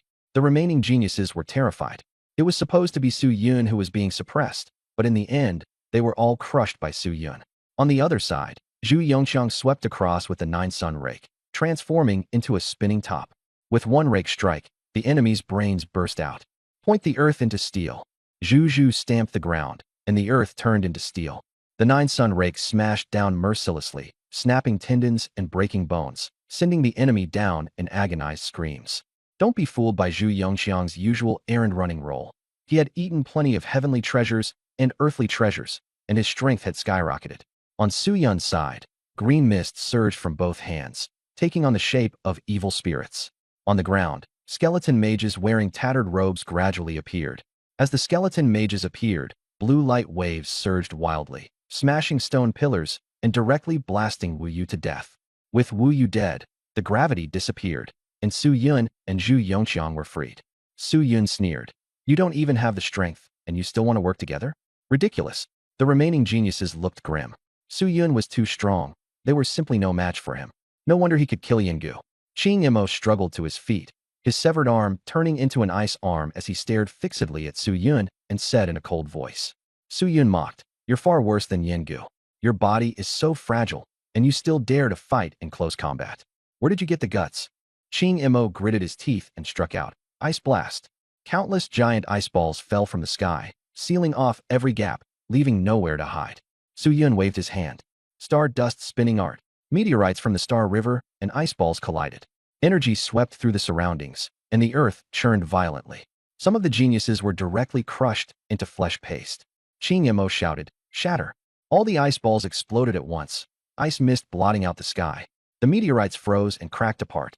The power was terrifying, but unfortunately he had been careless earlier and had already lost both arms. Su Yun roared, "Purple Emperor mystic art." Golden flames erupted, instantly evaporating all the ice mist, and space itself warped. Qing Mo coughed up blood, his ice arms exploded, and he fell to the ground in terror. The golden flames left him completely unable to resist.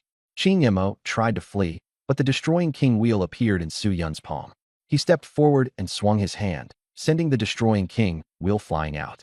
The ground was scorched black, and Qing Mo's legs were directly severed.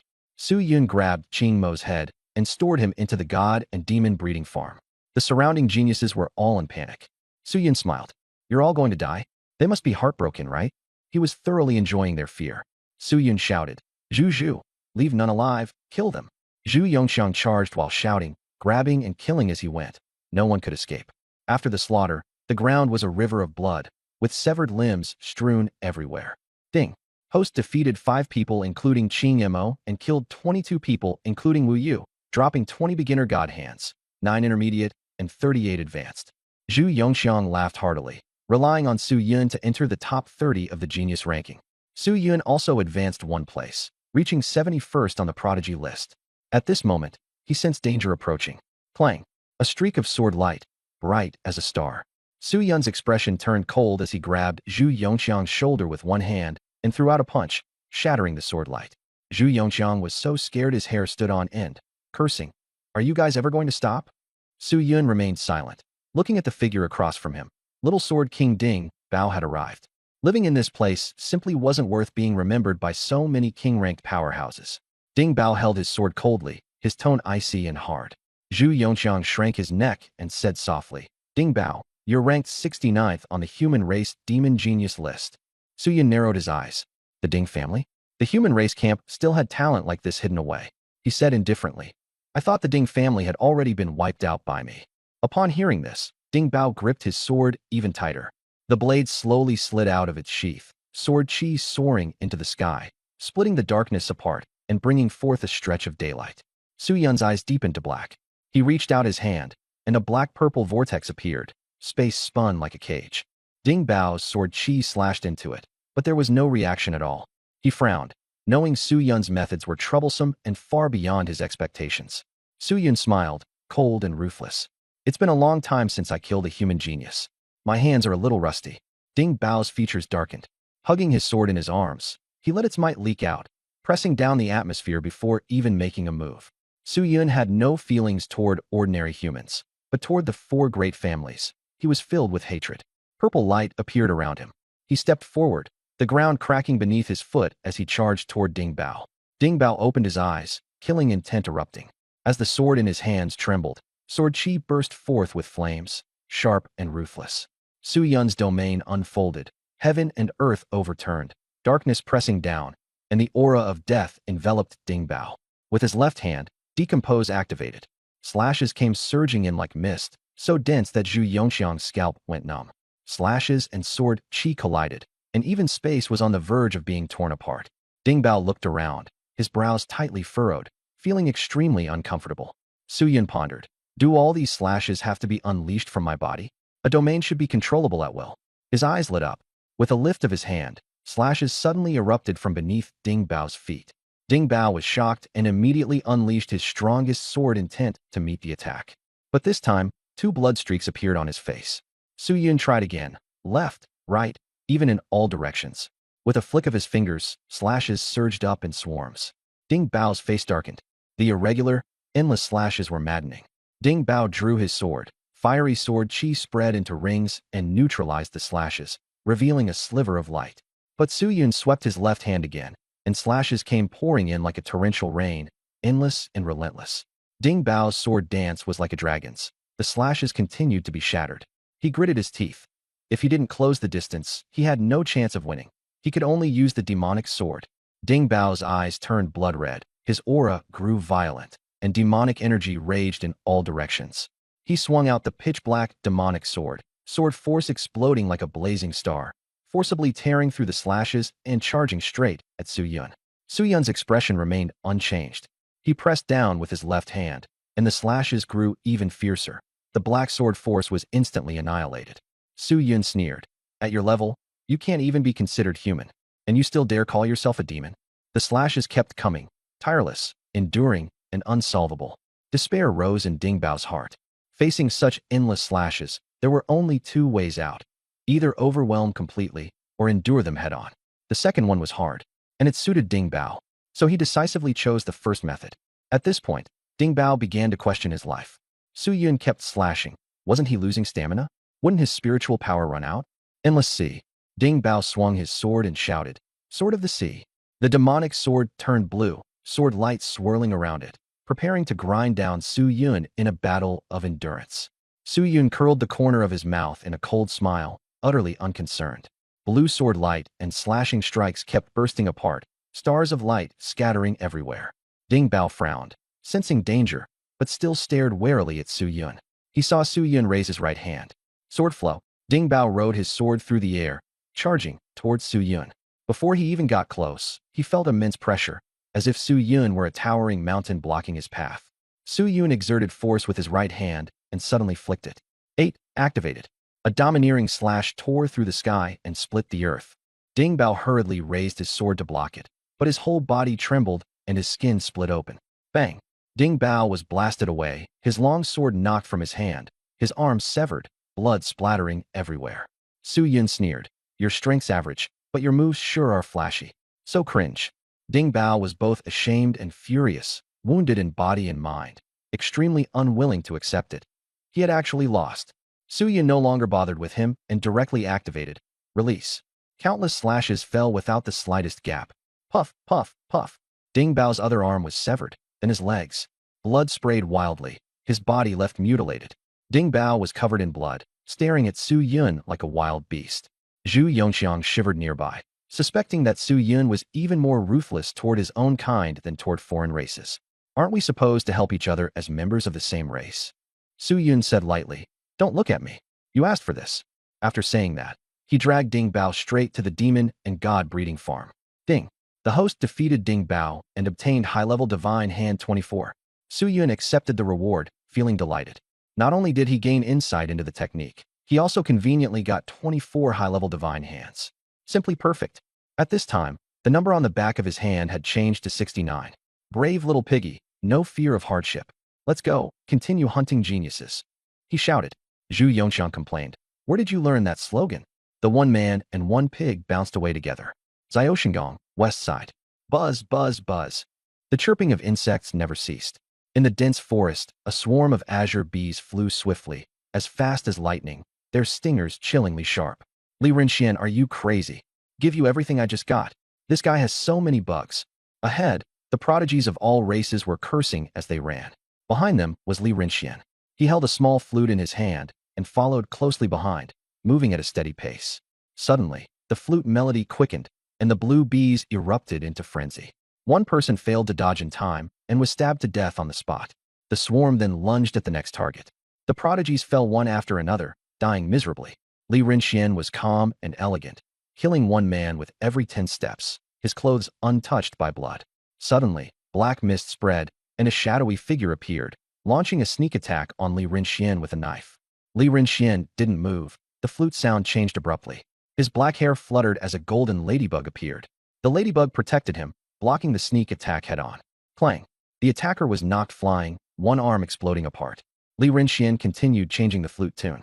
The ground split open, and a silver centipede more than 10 meters long burst out, directly cutting the assassin off. He calmly lowered the flute. Time to eat. A tiny golden insect crawled out of his ear. All the insects were afraid of it. Li Rinxian, SSS Beast Spirit Talent. Insect Emperor. The bug emperor flew by, sucking dry the blood energy. The corpses all turned into white bones. The scene was eerie. This scene was seen by the resentful minister not far away.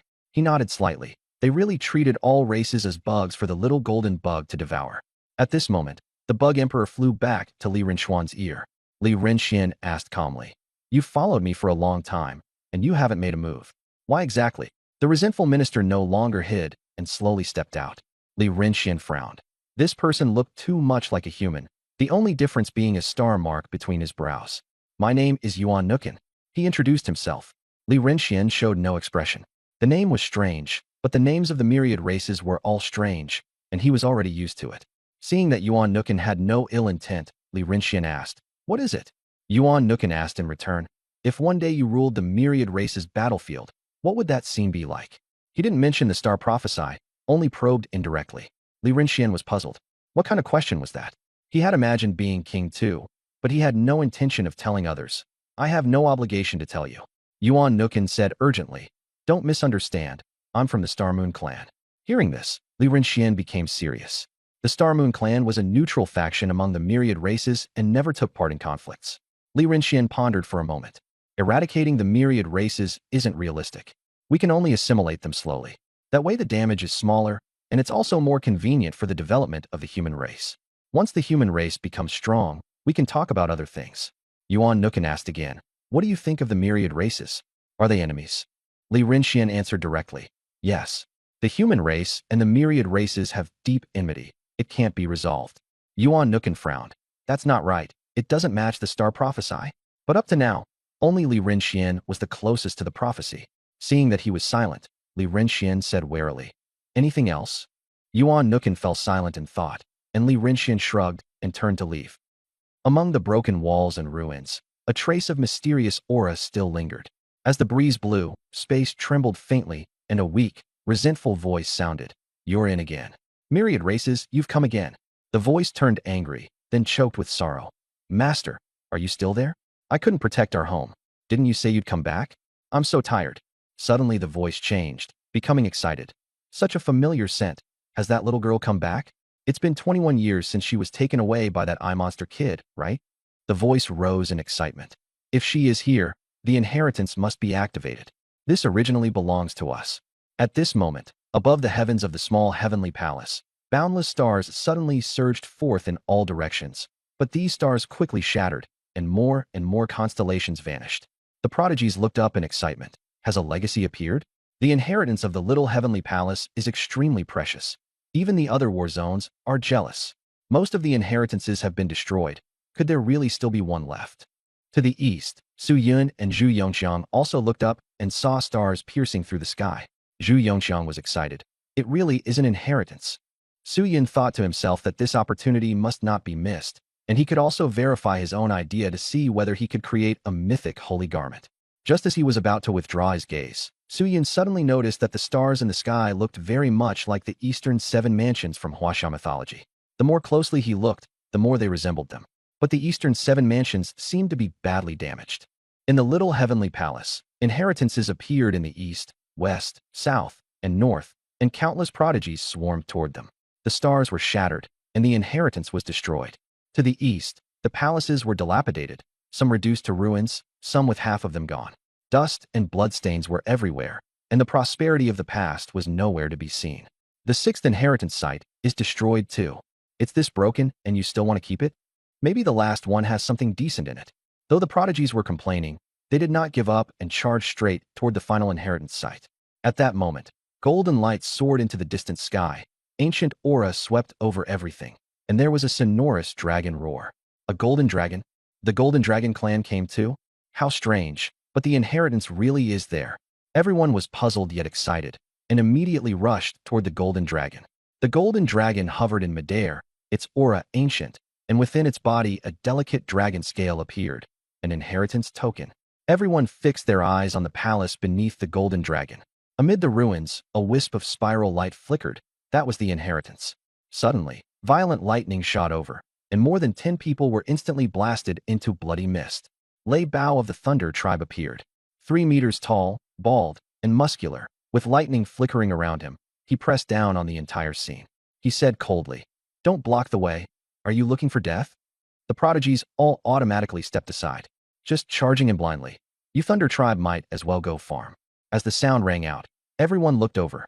The Abyss Demon clan had appeared, and every face changed.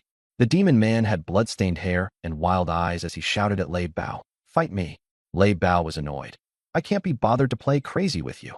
Fight first, talk later." The demon instantly turned into a blood spear and charged at Lei Bao. Lei Bao met it with a lightning fist. The blood spear shattered, and he was knocked back as the ground completely collapsed. Luo Tao of the Abyss Demon clan was terrifyingly powerful, ranked 63rd on the prodigy list. On the other side, Su Yun sneaked over with a pig. Robbed them. Zhu Yongxiang raised the Nine Suns rake. Su Yun glanced at the golden dragon, then at the stars, finding them very familiar and suspecting it was Kong Jinlong. "Don't rob them. Let's be modest and wait until the others finish robbing it. Then take it over in a dignified way." Zhu Yongxiang didn't believe it. Would they even give it to us? Su Yun sneered. "If they won't act dignified, I'll help them be dignified." The inheritance was troublesome, but as long as the geniuses were taken into the shaman and demon breeding farm, then with one line later, "I, Su Yun, want the inheritance." Wouldn't it be as easy as pie? At that moment, the golden dragon collapsed, leaving only dragon scales suspended in the air. The entire crowd went crazy fighting over it. Zhu Yongxiang immediately swung the Nine Suns rake, sweeping out blazing red solar light and blasting everyone away. Zhu sighed. "I've gone bad now. Back when I used to sneak attack, I was much more open and above board." A genius of the Peng clan flew into a rage. "You fat pig, you're asking for death." Zhu Yongxiang grinned. "Stop arguing. Look who's here." Everyone turned back and saw Su Yun smiling like a black-hearted boss. Boom. Su Yun opened his mouth and spewed fire, engulfing all the geniuses.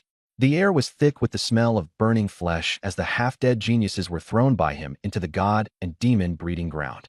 The pseudo-kings and titled kings couldn't get into the small heaven palace, so he might as well catch them if he could. Someone in the crowd shouted, "It's Su Yun." Luo Tao immediately fixed his gaze on him and said excitedly, "I heard you're strong. Come." Let's have a fight. As soon as he finished speaking, he threw a punch, and spiritual energy and battle aura exploded.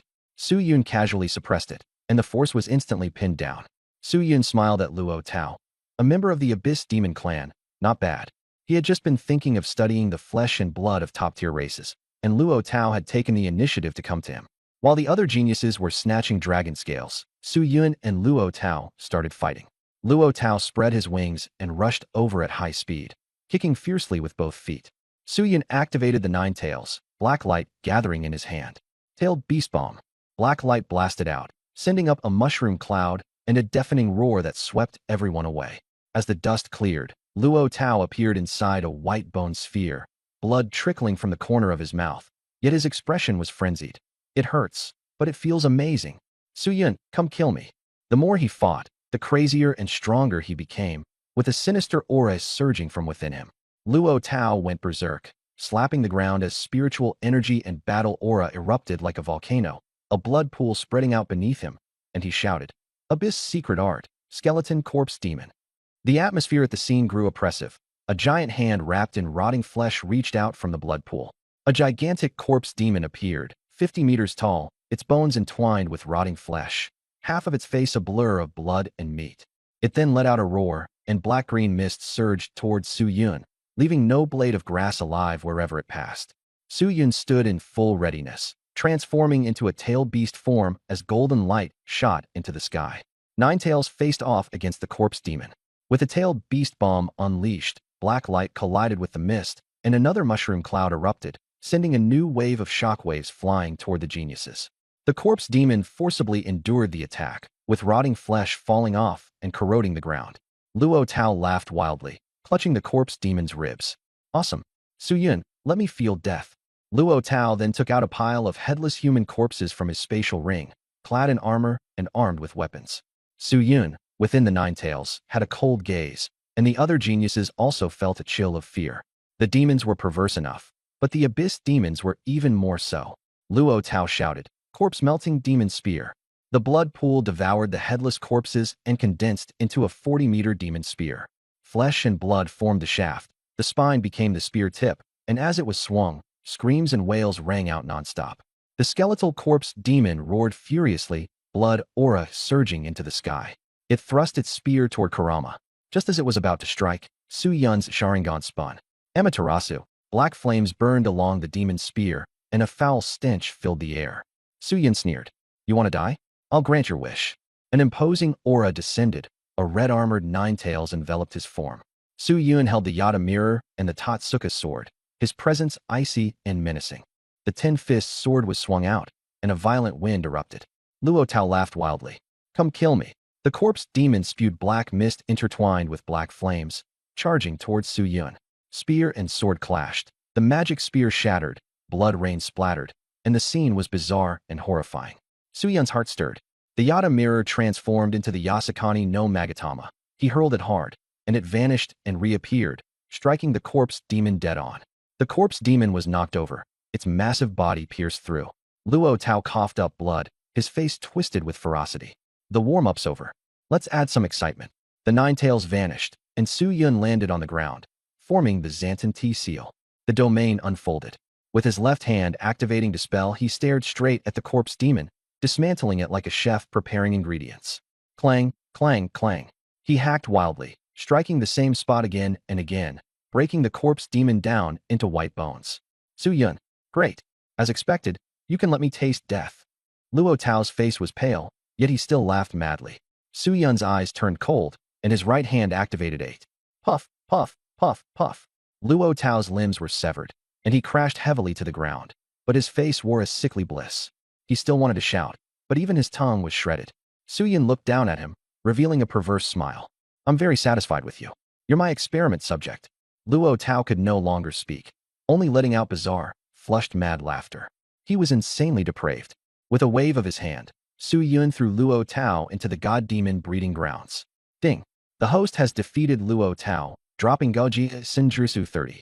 The domain was withdrawn, and the battle on the other side was also nearing its end. Thunderstorms with lightning instantly killed more than a dozen people and seized the dragon scale token. He glanced at Su Yun, then headed straight for the broken palace. As long as he got the inheritance, Su Yun wouldn't be able to do anything. A bonfire was lit, with a dragon leg roasting over it, its fat sizzling and filling the air with fragrance. Su Yun and Zhu Yongqiang were drooling. This was fresh dragon meat. Zhu asked, "There are only 2 claws and 1 leg left. What do we do after we finish it?" Su Yun replied, "Earth-rank pills can rebuild flesh and blood, but we just don't have the materials." Zhu asked again, "Was the ox named Kong Shui Fu cured by you?" The two discussed how to raise dragon meat. Lei Bao entered the palace to receive the inheritance and didn't come out for 2 days. Su Yun stayed behind and didn't leave. He wanted to dismantle and study the Azure Dragon inheritance to see whether the mythical battle robe could be realized. The dragon leg was roasted, and Su Yun took a bite, his face full of bliss. Eating meat is one of life's greatest pleasures.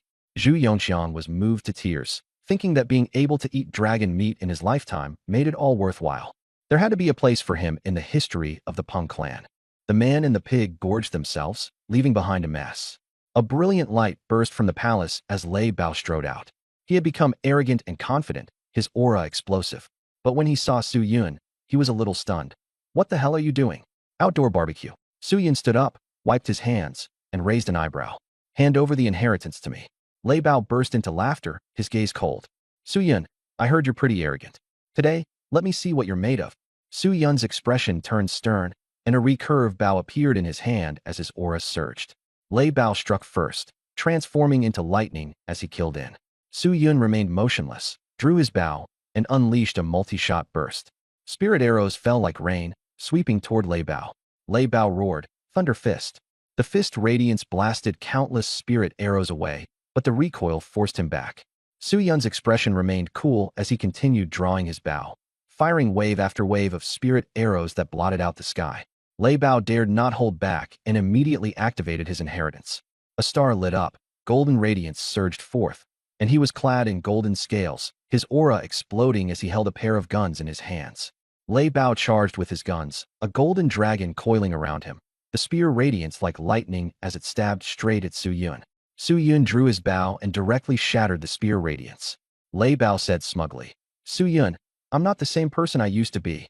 Su Yun rolled his eyes. "Here comes the Chinibyu again." Lei Bao raised his guns as a golden dragon soared upward, thunderclouds churned, and his aura pressed down so heavily it made it hard to breathe. Thunder Spear, 10,000 spirits break. Spear shadows and thunderlight rained down, punching countless scorched holes through heaven and earth. Su Yun remained utterly calm, with flames dancing at his fingertips. Different heavenly flames stacked together, amplified by the all-purpose magic ring. He drew his bow, then let go. A rain of fire arrows shot out wildly, flames soaring into the sky. Spears and fire arrows collided. Lei Bao's scales shattered, and the golden dragon beneath his feet was shot dead. Lei Bao was shocked. Was the inheritance fake? Why was Su Yun still stronger? More fire arrows came, almost transforming into fire dragons. Lei Bao gritted his teeth and barely held on, both arms trembling as he was exhausted and on the verge of collapse. Su Yun, however, mechanically repeated the motions of drawing the bow and shooting arrows. In the end, the golden spear shattered, and Lei Bao was shot into a porcupine by the spirit arrows, collapsing to the ground and wailing in agony. Zhu Yongqiang frowned. "This inheritance is that weak?" Su Yun shook his head. "It's not weak, he's just stupid. A melee inheritance used for long-range attacks. Serves him right." Ding. The host defeated Lei Bao and obtained advanced divine hand. Lei Bao lay on the ground, blood streaming down, his face as pale as paper. He looked at Su Yun and cursed him inwardly as a freak and a monster. Who could keep shooting arrows without getting tired, with stamina this good? Su Yun walked over, a look of delight on his face, and with a wave of his hand tossed Lei Bao into the demon and god breeding farm. High-quality goo insect +1, inheritance acquired. Su Yun muttered to himself, wondering how many remnants of the other inheritances were still out there. There were 28 in total, east, south, west, and north. How many were left now? On the west side of the little heavenly palace, a group of geniuses stared at the light from a dilapidated palace, preparing to seize the inheritance. A purple-haired man walked out of the vortex, wolf-like eyes glaring, and erupted into midair, instantly beheading one person. The remaining people were as weak as grass before him.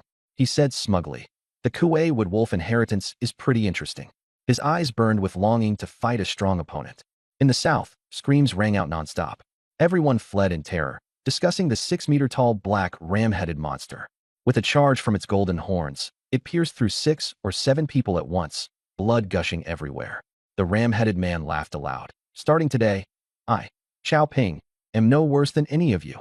It turned out he was actually a human. In the north, huge pits kept appearing on the ground. Just as geniuses escaped, they were dragged back by black energy. Everything was bloody and brutal. Someone sneered, "The Suri rat really is useful." He decided to keep a low profile and only show himself after the little heavenly palace closed. Inside the demon and god breeding farm, Su Yun looked at the overcrowded black factory, feeling satisfied and proud.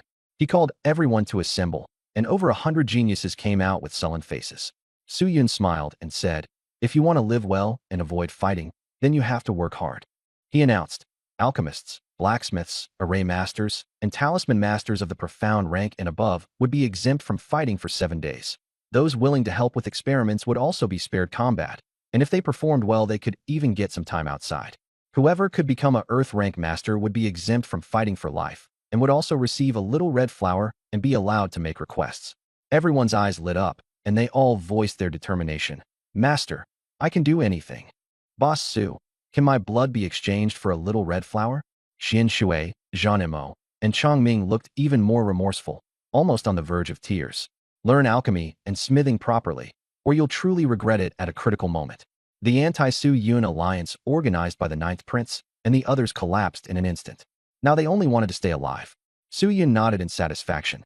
Everything was under his control. He knew he had to give these goo insects a little hope if he wanted to keep playing.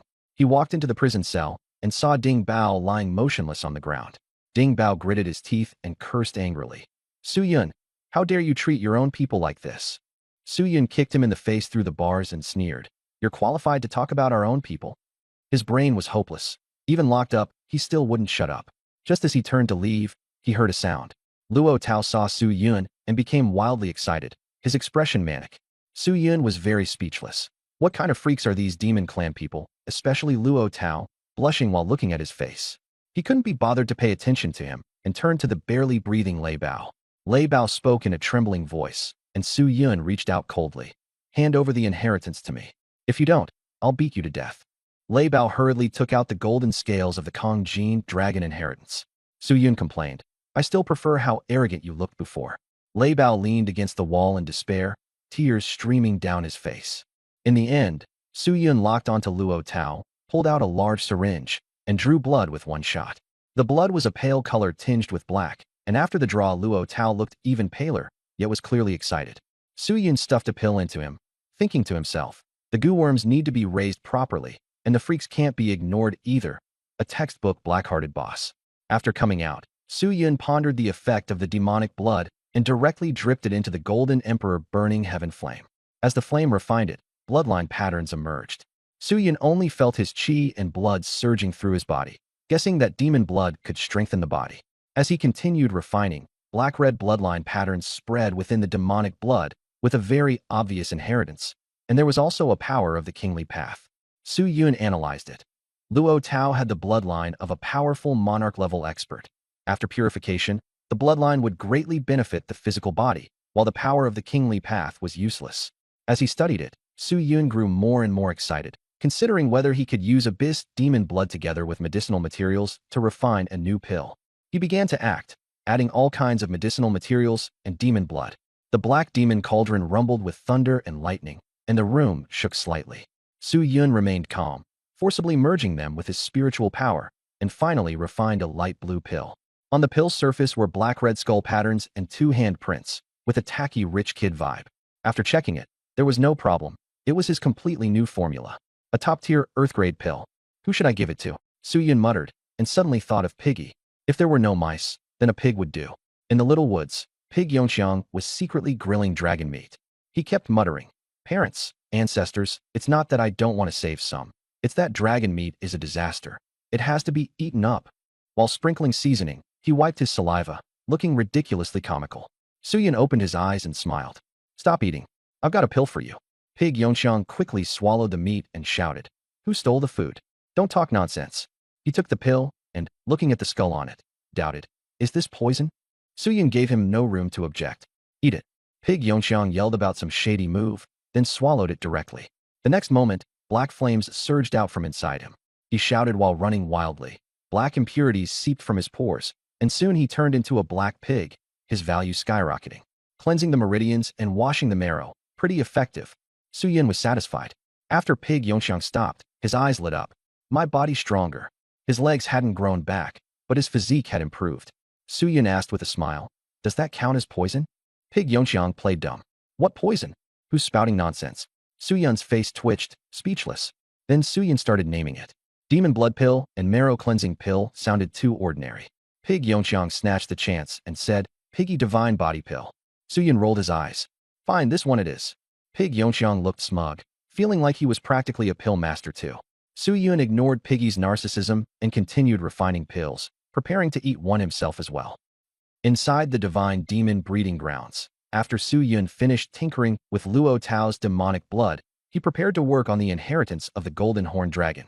At the gate he shouted, all blacksmiths, talisman masters, and array masters of earth rank and above, come out. More than 30 geniuses appeared and introduced themselves. Su Yun noticed Yuan Shuang and was surprised that she was actually an array master, and that she belonged to the same clan as Qing Mo. Both were from the Ice Snow clan. Su Yun reminded everyone, don't even think about killing me. I'm just an embodied consciousness. Many people were disappointed, but there was nothing they could do. Then he gave orders for everyone to take their positions and get to work quickly, and he took out a huge amount of resources, some of which even came from Piggy's family. He really did have minds. At this moment, the slaughter in the beast arena began. Those who entered would face life and death duels, while those outside remained safe. Yuan Shuang led the array masters in setting up a 100-meter grand formation. And Yi Du and the talisman masters made talisman paper and stuck it onto Su Yun and the others. Su Yun immediately felt his mind turn clear, with not a single distracting thought left. They all disappeared. The array master and the talisman master are really interesting. This was the first time they had ever heard that a legacy could be dismantled. Hua Xiao and the others were all dumbfounded. Su Yun said for everyone to wrap the scales with spiritual force, then take out the forging hammer. At his command, everyone's spiritual force enveloped the gold fragments. Hammers appeared, and they prepared to strike. When Su Yun counted to 3, everyone smashed down together, and the clanging of metal rang out deafeningly. The Iron Demon race genius fainted on the spot, and Hua Xiao and the others were almost unable to hold on as well. Only Su Yun was fine. A small golden fragment fell from the scale and was absorbed by the true spirit grand array, floating in the air. Hua Xiao and the other geniuses were burning with frustration. Why was it only Su Yun who didn't collapse? Someone refused to accept it and said, whoever falls down is the grandson. The Iron Demon race looked utterly bewildered. Su Yun stared at the golden fragment and shouted for them to keep smashing it. Everyone gritted their teeth and raised their hammers again. Another boom rang out. Their souls trembled, and more people fell to the ground. Like an emotionless blacksmithing machine, Su Yun kept directing them over and over. Smash it again, smash it to death. One by one, people keeled over, and before long more than a dozen people were lying on the ground. Everyone inside the True Spirit Grand Array was baffled. The blacksmiths besides Su Yun were fainting one after another, and the scene was bizarre. Soon, there were already more than 100 golden fragments inside the array. Su Yun discovered that there seemed to be a small world hidden within the scale, and he grew excited, feeling that he had guessed right. Su Yun told everyone to increase their force. Hua Xiao gritted his teeth and looked around to find that only 5 people were left. He cursed inwardly. Is this guy made of iron, or what? Su Yun raised the Thunder God hammer high and smashed down hard. Golden thunder burst forth, and cracks appeared in the array. Talismans kept exploding, but the number of golden fragments kept increasing. Su Yun roared, hold it steady. If the legacy gets ruined, I'll fill it with your lives. He had to see clearly what exactly was inside the inheritance, and he also had to become stronger quickly. His teacher was waiting for him to revive him. Yuan Shuang and the other array masters burned their essence blood to repair the array. The talisman masters also went all out to activate the talismans. The forging sounds rang out once more. In the end, only Su Yun and Hua Xiao were still holding on. The other blacksmiths had all fainted, but the scale still hadn't fully split open. Hua Xiao roared furiously, Fiend Hammer. The iron hammer transformed into a huge 9-cornered black hammer, and he smashed down with all his might. Su Yun's Thunder God hammer followed right after, and thunder light swept across. At last, the scale burst apart, and golden light spilled across the heavens and earth like auroras. All the geniuses felt an overwhelming pressure, barely able to breathe, as if they were facing the old ancestor of their clan. Hua Xiao could no longer hold on either and collapsed unconscious. Su Yun stood up and walked into the array. He saw densely packed golden fragments floating in the air, a magnificent sight. He asked about the number of fragments, and Yuan Shuang replied, 10,084 pieces. Su Yun touched the golden fragments and discovered that these were not ordinary forging products at all, but condensed power of the kingly path, with each piece containing immense strength. At the center of the array, a faint starlight glow floated and shimmered. It was the core of the inheritance. Su Yun finally understood everything. He connected all the clues and reached a conclusion. Heaven Court did indeed exist, but it had little to do with the Heaven Court in mythology. It had merely borrowed the name. One of the 7 mansions of the eastern sky in Suzhong was just a name, not the Kongjin dragon from mythology. Su Yun didn't understand why all the other constellations had perished, yet only the Kongjin dragon inheritance still remained. Unless, Su Yun suddenly realized that the owner of the Kongjin dragon inheritance was still alive. Could Heaven Court not have been completely destroyed yet? Su Yun was exhilarated, feeling that his idea for the divine costume of mythology had a real chance. He guessed that the little heavenly palace might still have remnants of Heaven Court. As long as he found them, perhaps he could find a breakthrough. With a determined gaze, Su Yun put away the golden fragments. When the last piece returned to its place, it became another complete golden scale. Su Yun smiled. You did well. I'll spare you a month of killing. Rest up. As soon as he finished speaking, he gradually vanished. The true spirit array collapsed, and Yuan Shuang, and Yidu, and the others collapsed to the ground, gasping desperately. Some people called Su Yun a freak. While Hu Xiao and the others were all knocked down, Su Yun remained unscathed. He had clearly been the closest, yet he acted as if nothing had happened. Everyone sighed in amazement that Su Yun was at least in existence on the demon prodigy list and the divine list. After a brief break, the 9th prince reminded them, "Don't forget, our goal is to get out." Xian Shui chimed in, "We're sworn enemies. We're not here to make friends." And Yidu and the others stiffened, almost forgetting. In reality, Su Yun opened his eyes, and Zhubu was still sleeping. Bored, he decided to practice his skills. Advanced God's Hand 60 has been condensed. Please choose a world to steal from. Naruto World, Elden Ring World, Giant World, Steam World. The Naruto world appeared for the 3rd time. Su Yun's eyes lit up. If he could steal the reincarnation technique or Edo Tensei, that would be great. But then he thought about it and realized that without the Rinnegan, the reincarnation technique couldn't be used, and Edo Tensei might not even be suitable. He took a deep breath and tried to connect to the Naruto world. Successfully stolen, Rasengan. Steal failed. Steal failed. Successfully stolen, Tsunade's white panties. Steal failed. Successfully stolen, Tree World Descend. Successfully stolen, Hinata Hyuga's leopard print panties. Steal failed. Steal failed. Successfully stolen, Great Fire Annihilation.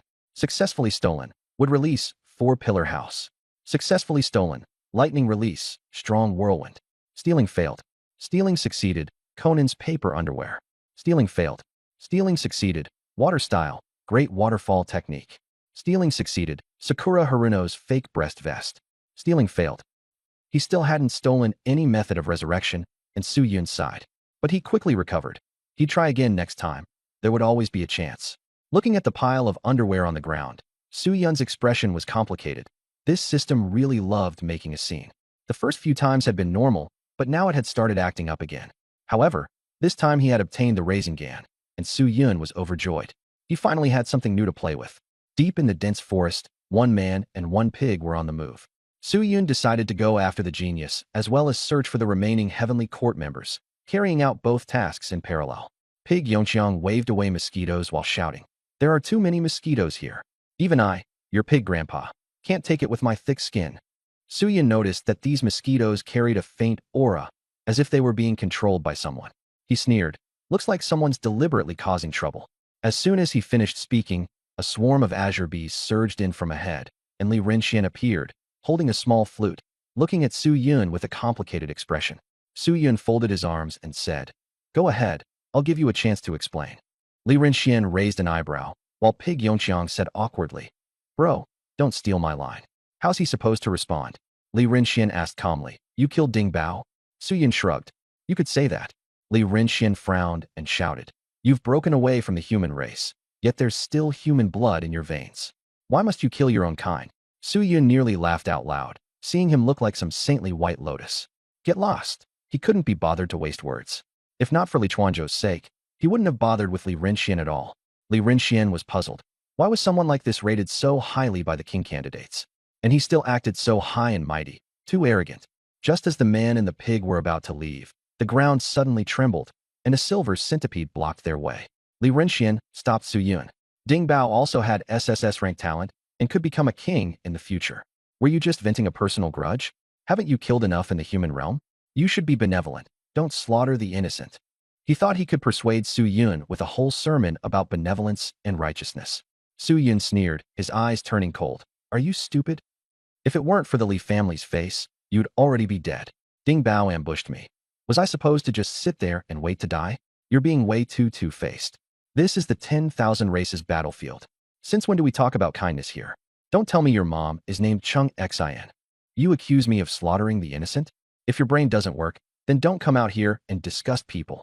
Su Yun's few words left Li Renxian stunned. Very quickly, Li Renxian regained his composure.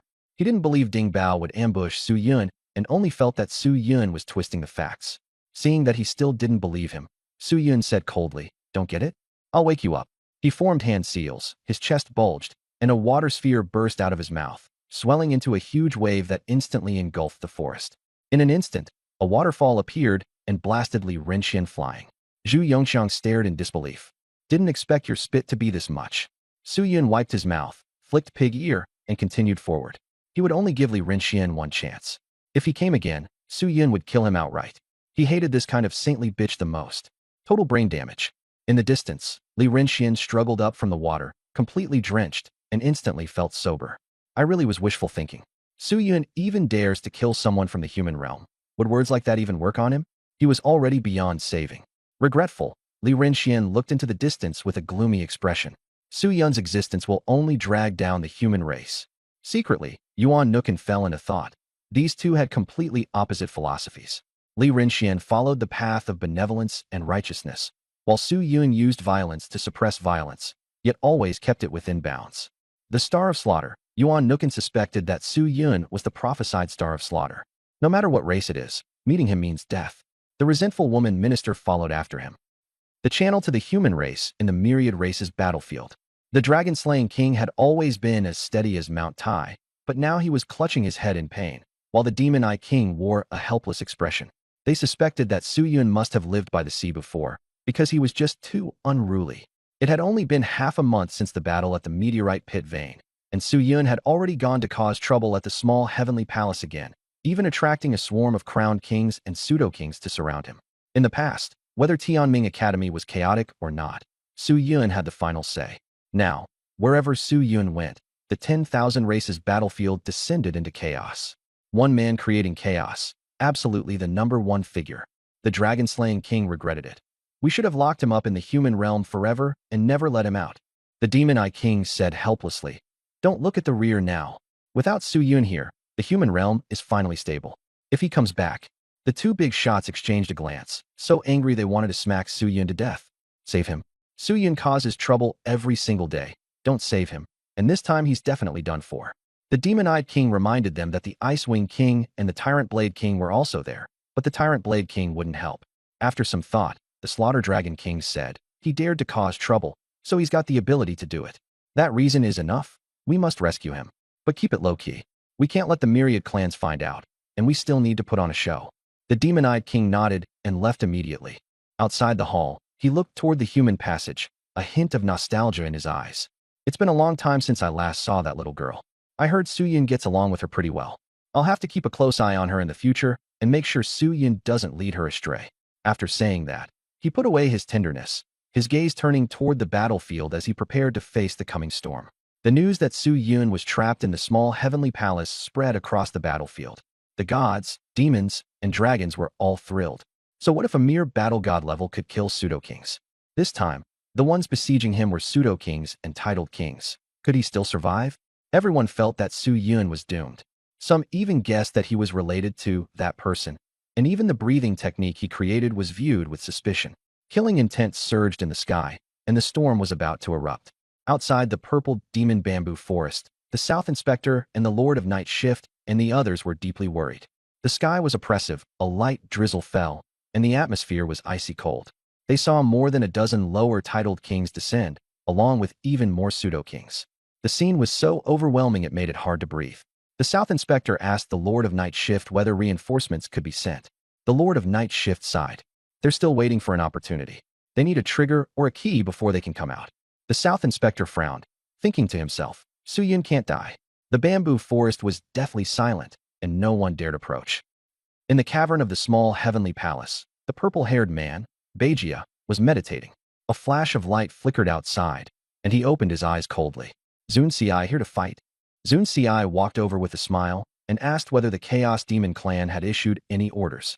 Bajia said they were asking him to see whether there were any survivors. Since their goals were the same, the two set off together. There were many others waiting outside, with a clear purpose, to head to the center and extinguish the last trace of life. Su-Yun was also rushing toward the center of the small heavenly palace. He urged Piggy to speed up. Take a wind spirit pill. After Piggy swallowed the pill, wind seemed to rise beneath its feet in an instant, charging forward like a bulldozer. Su-Yun sensed several powerful auras and immediately chased after them. Seeing Zun Si and the others traveling together, he decided he might as well join the excitement too. High in the sky stood giant mysterious steps and dilapidated palaces one after another, an utterly desolate sight. Many geniuses were searching the ruins for opportunities. Zun Si said coolly, go straight up. Don't waste time. Bajia asked in a low voice, what right do you have to order me around? Zun Si replied indifferently, is it enough to stabilize the myriad clan's position? Bajia narrowed his eyes, his face full of displeasure. Someone urged, stop fooling around. After the inspection, we still have to go hunt Su-Yun. Bajia said directly, Su-Yun is mine. None of you need to interfere. Zun Si shrugged, looking unconcerned. To him, Su-Yun was no threat at all, just an ordinary human, and not long for this world. The group moved quickly and charged upward. At the same time, Su-Yun and Piggy also climbed into the clouds, but they didn't follow along. They scanned their surroundings and spotted a dilapidated ancient palace. Su-Yun told Piggy to go loot it while he examined a broken jade disc. Upon seeing the jade disc, Su-Yun's pupils contracted sharply. On the jade disc were 3 murals. First mural, a majestic imperial dynasty, one figure standing upon the heavens, with all races bowing in worship. A prosperous era of humankind. Second mural, a dark world, with chained monsters everywhere, and 5 figures seated in solemn authority, like judges over all races. Third mural, a heavenly palace presides at the center, all races looking up in awe, their expressions complex. The fourth mural, however, was completely shattered. All glory had turned to nothing. Su-Yun was shocked and confused, unwilling to accept it. He was infected by the sorrow on the jade wall, his emotions spiraling out of control. Looking up, he discovered that the upper half of the jade wall had been smashed apart, leaving the greatest loss. Boom. A loud boom came from above, and Su-Yun hurriedly urged Piggy to go up quickly. The palace exploded, spiritual energy scattering in all directions. Baga held a cyan spear, his gaze cold. Zun Si loudly ordered, don't miss a single place. Destroy everything. He changed his hand seals, and divine light erupted. The palace buildings collapsed with a thunderous crash, dust and sand billowing everywhere. Their actions seemed to be forcing some existence to appear. Deep within the ruined palace, dust swirled and spider webs hung thick. At that moment, a thunderous voice erupted. You little trash of the myriad races. You're courting death. Your ancestors are all beneath my feet. The wave of sound was terrifying, causing everyone's souls to tremble. Baga's body was boiling with power, while Zun Si stared calmly into the depths. He only heard the roars, but had not seen the true form. Zun Si sneered. The ancestor said that the little heavenly palace wanted to revive, but was discovered by the dragon race and besieged by the myriad races. The lion used its physical body to guard the world. He can't get out, so he can only smash this place to pieces. The little heavenly palace is his life. Having said that, he was incomparably excited. If he could kill a strong human from the previous generation, he would surely leave his name in the clan. Ding-ling-ling. The sound of chains rang out, and heaven and earth trembled. The furious roar continued. Divine race, it's you. A bunch of trash who only know how to hide behind others. You're all my food. The voice changed from a roar of rage into a lion's roar. Zun Si and Bajia exchanged a look, their hearts shaken. That guy was trapped, otherwise none of them would have survived. Zun Si shouted, destroy this place. Bajia struck, and a cyan light spear shot out, blasting through the palace as cyan radiance spread, corroding the shattered world. A crying voice came from deeper inside. You actually stole the inheritance of Kuei Malong. He was powerless to stop it, and could only watch helplessly as his home was destroyed. At that moment, Su-Yun and Zhu Yongqiang rushed over, having heard the roar clearly just now. Su-Yun frowned. That guy can't die. I still have something to ask him. Zhu Yongxiang gripped the Nine Suns rake tightly, staring fixedly at Zun Ci and Beijia. How do we fight them? He asked nervously, swallowing hard. Both of them were terrifying figures on the monster prodigy ranking. Su Yun leaped onto the treetop, his aura surging as his hands formed seals at lightning speed. Zun Ci and Beijia snapped their heads around in alarm, their expressions changing drastically. Wood release. Tree world descends. Su Yun slapped both hands onto the ground. With a thunderous rumble, the earth split open and countless giant trees wildly burst from the ground, instantly forming a forest with intertwining roots and branches. The entire little heavenly palace was covered by a dense forest, blocking out the sky, and several unlucky geniuses were crushed to death on the spot. Ding! Su Yun killed Wang Wu Zhaolu 4, dropped advanced divine hands 17. Trees crisscrossed around the main hall in protective formation, and cries of shock rang out from within. Damn it! Su Yun stood atop the treetop, looking down at Beijia and Zun Ci, his presence fully unleashed. Leave him to you. I'll deal with the ones below, Zun Ci said coldly to Beijia. Beijia nodded excitedly, finally able to face Su Yun head-on. Su Yun said indifferently, Did I say you could leave? He stomped hard on the ground, and the forest moved again, blocking Zun Ci. Zhu Yongxiang was so frightened beside him that his whole body trembled. Is he taking on two at once? Zun Ci sneered. You're asking for death. As soon as his voice fell, Ba Jia made his move. A cyan light spear shot like lightning straight towards Su Yun's forehead. Zun Ci followed right after, his hands forming a bird beak shape as divine light burst forth and oppressive force closed in. The two prodigies joined forces. Su Yun smiled, and a blue vortex formed in the palm of his hand, its energy surging violently. At the same time, Su Yun's pupils turned into Sharingan, black flames erupted and collided with the divine light. The next second, the Rasengan slammed head-on into the cyan spear, shattering the spear shaft. Su Yun drove a Rasengan straight into Ba Jia's chest. Ba Jia shouted urgently, Armor up! The cyan light turned into armor, but it was still blasted away by the Rasengan, smashing through more than a dozen towering trees. Blood seeped from the corner of his mouth, yet he was still smiling. Zun Ci's expression changed. Ba Jia had actually been defeated in an instant. Su Yun condensed another Rasengan, infusing it with the Golden Emperor burning heaven flame. The blue sphere turned golden, flames blazing hot as the spiral shot skyward. Zun Ci and Ba Jia's expressions changed drastically as they sensed the terrifying energy. Still not enough? Make it bigger. Su Yun laughed wildly, continuing to pour in spiritual energy. The Rasengan turned into a golden sun, still expanding. Zun Ci roared, Ba Jia, stop holding back. This madman is going all out. The aura erupted like a volcano. Zun Ci formed the bird beak seal with both hands, and a 100-meter platinum mirror appeared as he said coldly, Light of judgment. Divine light burst out, growing stronger as it passed through the mirror, flashing like daylight. Ba Jia also struck, splitting the cyan light spear into 100 beams, all killing towards Su Yun. The two men went all out, solely to instantly kill Su Yun. But Su Yun only used a giant Rasengan and pushed forward. In an instant, the world was left with only a ball of light. At the very top, the huge golden fireball exploded, its flames burning away the clouds and exposing the sky. The divine light made contact with the Rasengan and was instantly shattered. 100 spear shadows directly dispersed. The explosive impact blasted out a huge crater, and Zunki and Beijia were sent flying, coughing up blood as they crashed into the forest, screaming in agony. At the top, only Su Yun remained. His clothes were completely shredded, leaving only his shorts. Even he was stunned. Damn, that much power. Su Yun's body was covered in bloodstains, and his internal injuries had just healed, so he grimaced in pain. He had only tried adding a different flame to the Rasengan, but he hadn't expected the lethality to explode, directly upgrading it into a miniaturized version of the Buddha's Wrath Fire Lotus.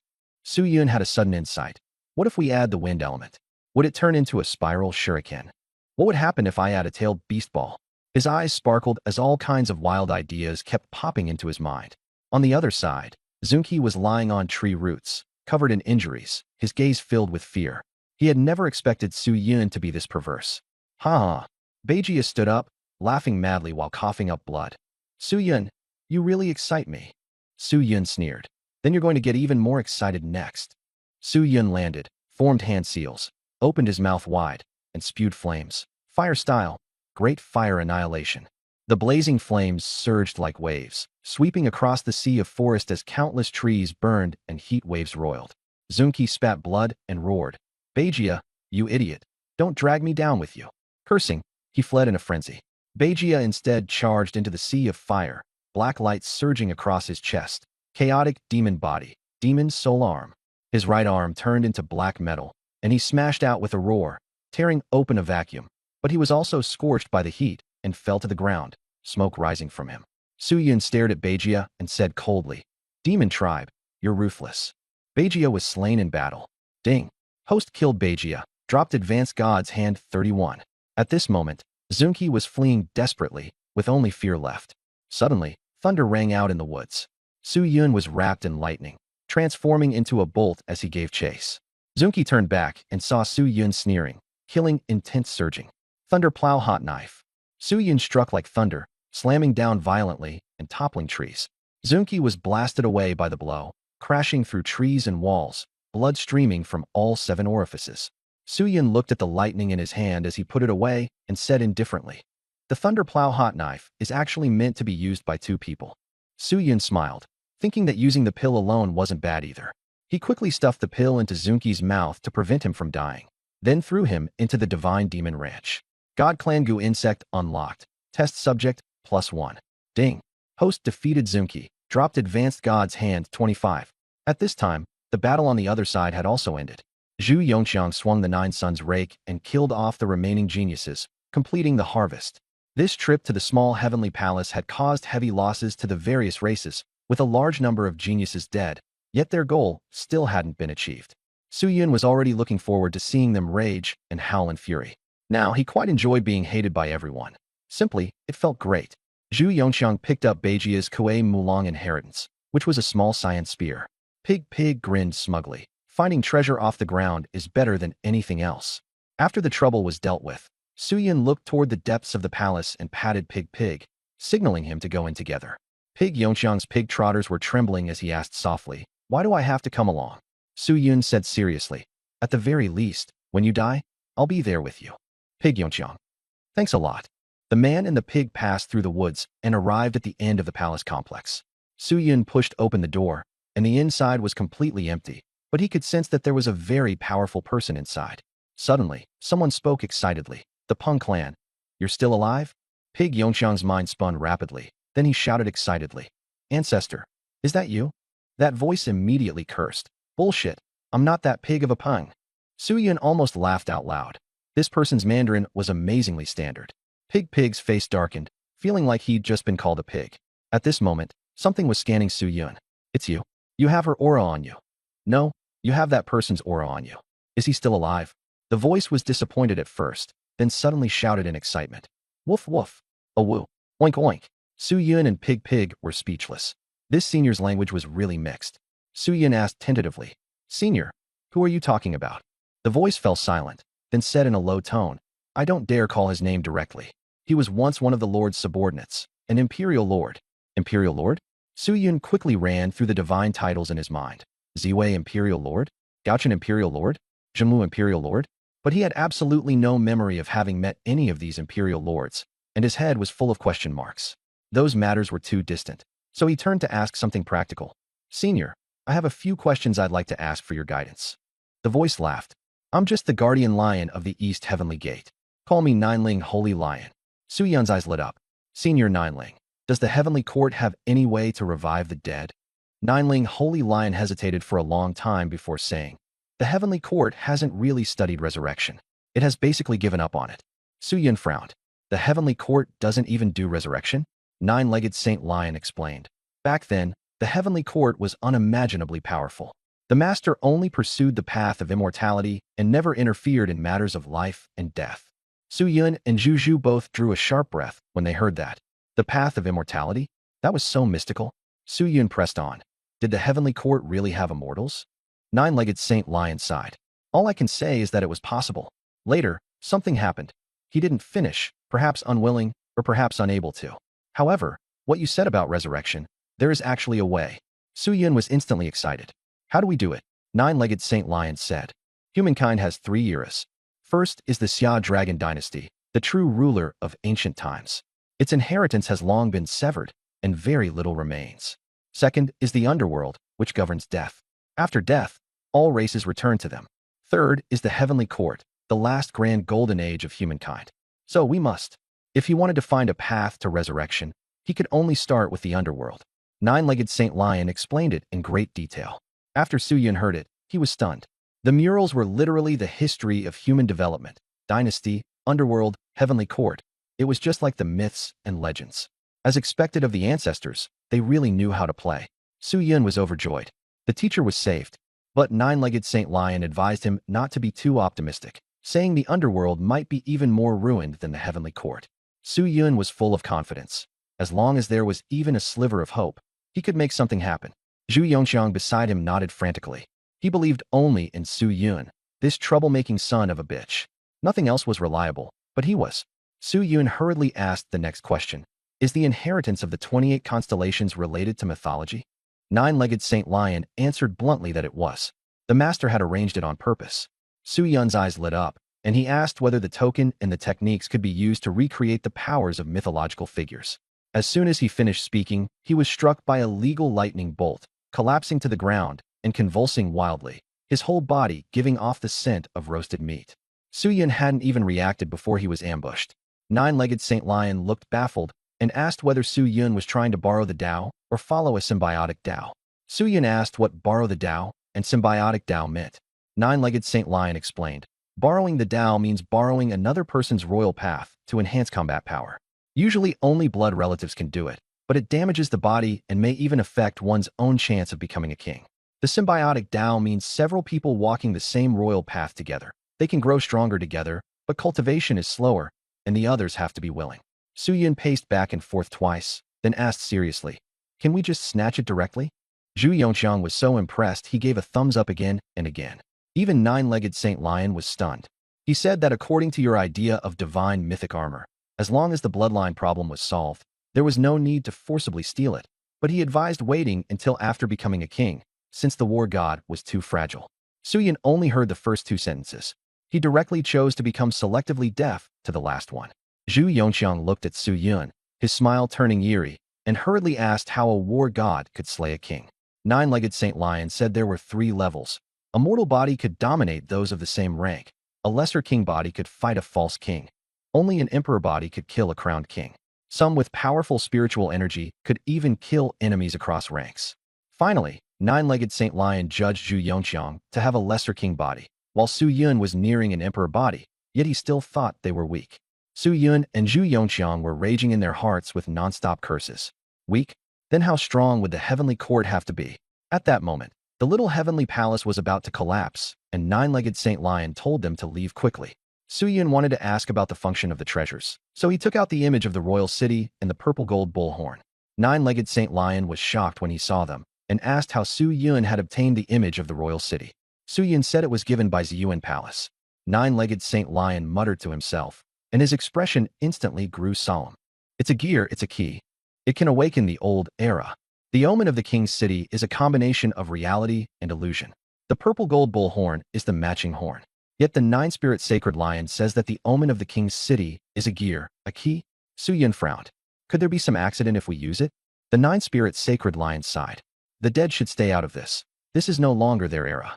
Back then, heaven and the underworld both fell into ruin. And there were also traitors, all waiting for an opportunity. Su Yun understood it. After all, the human race was used to both internal and external troubles. Zhu Yongxiang interjected. We still can't leave the small heavenly palace now. If we go out, we'll be surrounded and killed. The nine-spirit sacred lion was stunned. What do you mean? Su Yun said calmly. It's fine. There are just over a dozen sealed kings and dozens of false kings waiting outside to kill me. The nine-spirit sacred lion was astonished by the weakness of the human race. They couldn't even protect their younger generation. At that moment, the small heavenly palace began to reject living people, urging everyone to leave. Su Yun toyed with the omen of the king's city and asked, can it kill people? The nine-spirit sacred lion wasn't sure either. It should be able to, I guess. Su Yun and Zhu Yongxiang were speechless. The nine-spirit sacred lion said, my lord said it needs to be combined with a powerful illusionary realm, but I don't know how. He also had no way to help. The times had changed, and there were too many uncertainties. Su Yun laughed. That's my specialty. I'm a professional at illusion techniques. The nine-spirit sacred lion reminded him. Once it's used, this era will become even more chaotic. Su Yun sneered. Is it not already in chaos now? If I can't live my way out of here, what does this chaos have to do with me? Besides, I'm best at profiting from turmoil. Senior, dare to accompany me in a bout of madness and slaughter the myriad races? The nine-spirit Saint Lion hesitated for a moment, infected by Su Yun's imposing aura. That shadow of the master was too similar. All these years I could only guard this place, helpless to do anything. If there's a chance to resist, then I'll walk with you once. The nine-spirit Saint Lion roared, Kill. Kill until the heavens and earth are overturned. Su Yun laughed loudly. Kill them all, and let them know the fate of sealing me off. Zhu also burned with boiling blood. The nine-spirit Saint Lion said, Inject your illusion into the king's city image. Keep the golden purple ox horn. It will be our horn of attack. Su Yun held the king's city image, thinking in his mind what kind of illusion he should create. He looked up at the nine-spirit Saint Lion with a faint smile. Thank you, senior. I'll give you a gift in a moment. Moon reading was activated, and the king's city image burst with brilliant light. Ancient fluctuations swept across the small heavenly palace. Su Yun led Zhu in retreat, sprinting toward the entrance. After they left, the nine-spirit Saint Lion appeared. Blood kept dripping from the bloody holes on his body, and only his head remained. He whispered, Master, forgive my willfulness this once. I only want to preserve the human race's bloodline. At this moment, countless geniuses within the small heavenly palace rushed toward the entrance, knowing that a great battle was about to begin. Once Su Yun gets out, he will be besieged by countless powerhouses. There'll be a good show to watch soon. You're overestimating Su Yun. If he can hold off a crowned king, I'll eat 10 gene of shit. How come so many people are missing? Are they dead? Outside, the killing intent was overwhelming, and the atmosphere was oppressive. Shinshan King and the other strong experts remained on guard against their surroundings. There are quite a few kings with unclear intentions. Keep everyone separated. The moment anyone makes a move, kill them immediately. At all costs, Su Yun must die. All of Su Yun's secrets were tied to that person. He had to be eliminated. I see them, someone shouted excitedly. Boom! The little heavenly palace suddenly surged with waterfall-like torrents, sweeping all the geniuses inside. The people outside were stunned, not understanding what was happening. The next moment, Su Yun appeared with a bright smile, holding a genius's head in his hand, and said teasingly, Long time no see. Miss me? As he spoke, he smashed the genius's head to the ground. With a bang, blood splattered everywhere. Still as overbearing and ruthless as ever. Su Yun and Zhu Yongxiang guarded the entrance, and no one could get through. A group of elders could only roar in fury. Su Yun, how dare you? The geniuses had just rushed out, drenched all over, and shouted. Su Yun smiled and said, You don't need to remind me that I've got guts. Riding the little pig, he slashed out with a knife, and heads flew into the air. The geniuses had no power to fight back and were slaughtered by him. The strong experts outside were furious beyond reason, yet helpless. At this moment, Li Renxian and Chao Ping appeared. When Li Renxian saw Su Yun, his face darkened, and Su Yun directly shot back, Get lost. If you keep talking nonsense, I'll split you open. Chao Ping, meanwhile, stared at Su Yun strangely, muttering to himself. Zhu Yongxiang couldn't help but whisper, This guy's sick. Chao Ping laughed strangely. Su Yun, you're as twisted as I am, so I won't kill you. Su Yun was speechless, only feeling that there were too many freaks in this world. The pressure inside the little heavenly palace was growing stronger and stronger, and even Su Yun and Zhu Yongxiang were about to be unable to hold on. The entrance had opened. If they didn't get out, they would be crushed to death. Everyone split up and rushed toward the exit. Some people shouted for help, while others cursed Su Yun, saying he would die without a burial place. A genius of the Thunder Clan rushed toward the exit, and Lightning Rope King hurried to rescue him. Just as he got halfway out, Su Yun grabbed his foot and said with a smile, Don't glare at me. I'm helping you. He casually tore him in half and threw him out. Ding. Host has killed 23 geniuses of the 10,000 races, dropped 25 primary divine hands, and 9 intermediate divine hands. Lightning Rope King instantly flew into a rage, and boundless thunder crashed wildly, almost flipping the sky over. Everyone felt immense pressure. Su Yun was already fighting desperately, trying to drag the geniuses to their deaths together with him. In the chaos, Li Renxian and Chao Ping took the chance to charge out. When Icewing King saw that Li Renxian was unharmed, he let out a sigh of relief. At least Su Yun wasn't killing indiscriminately. He only killed his enemies. When Icewing King saw Chao Ping return, he said in surprise, You really made it back alive.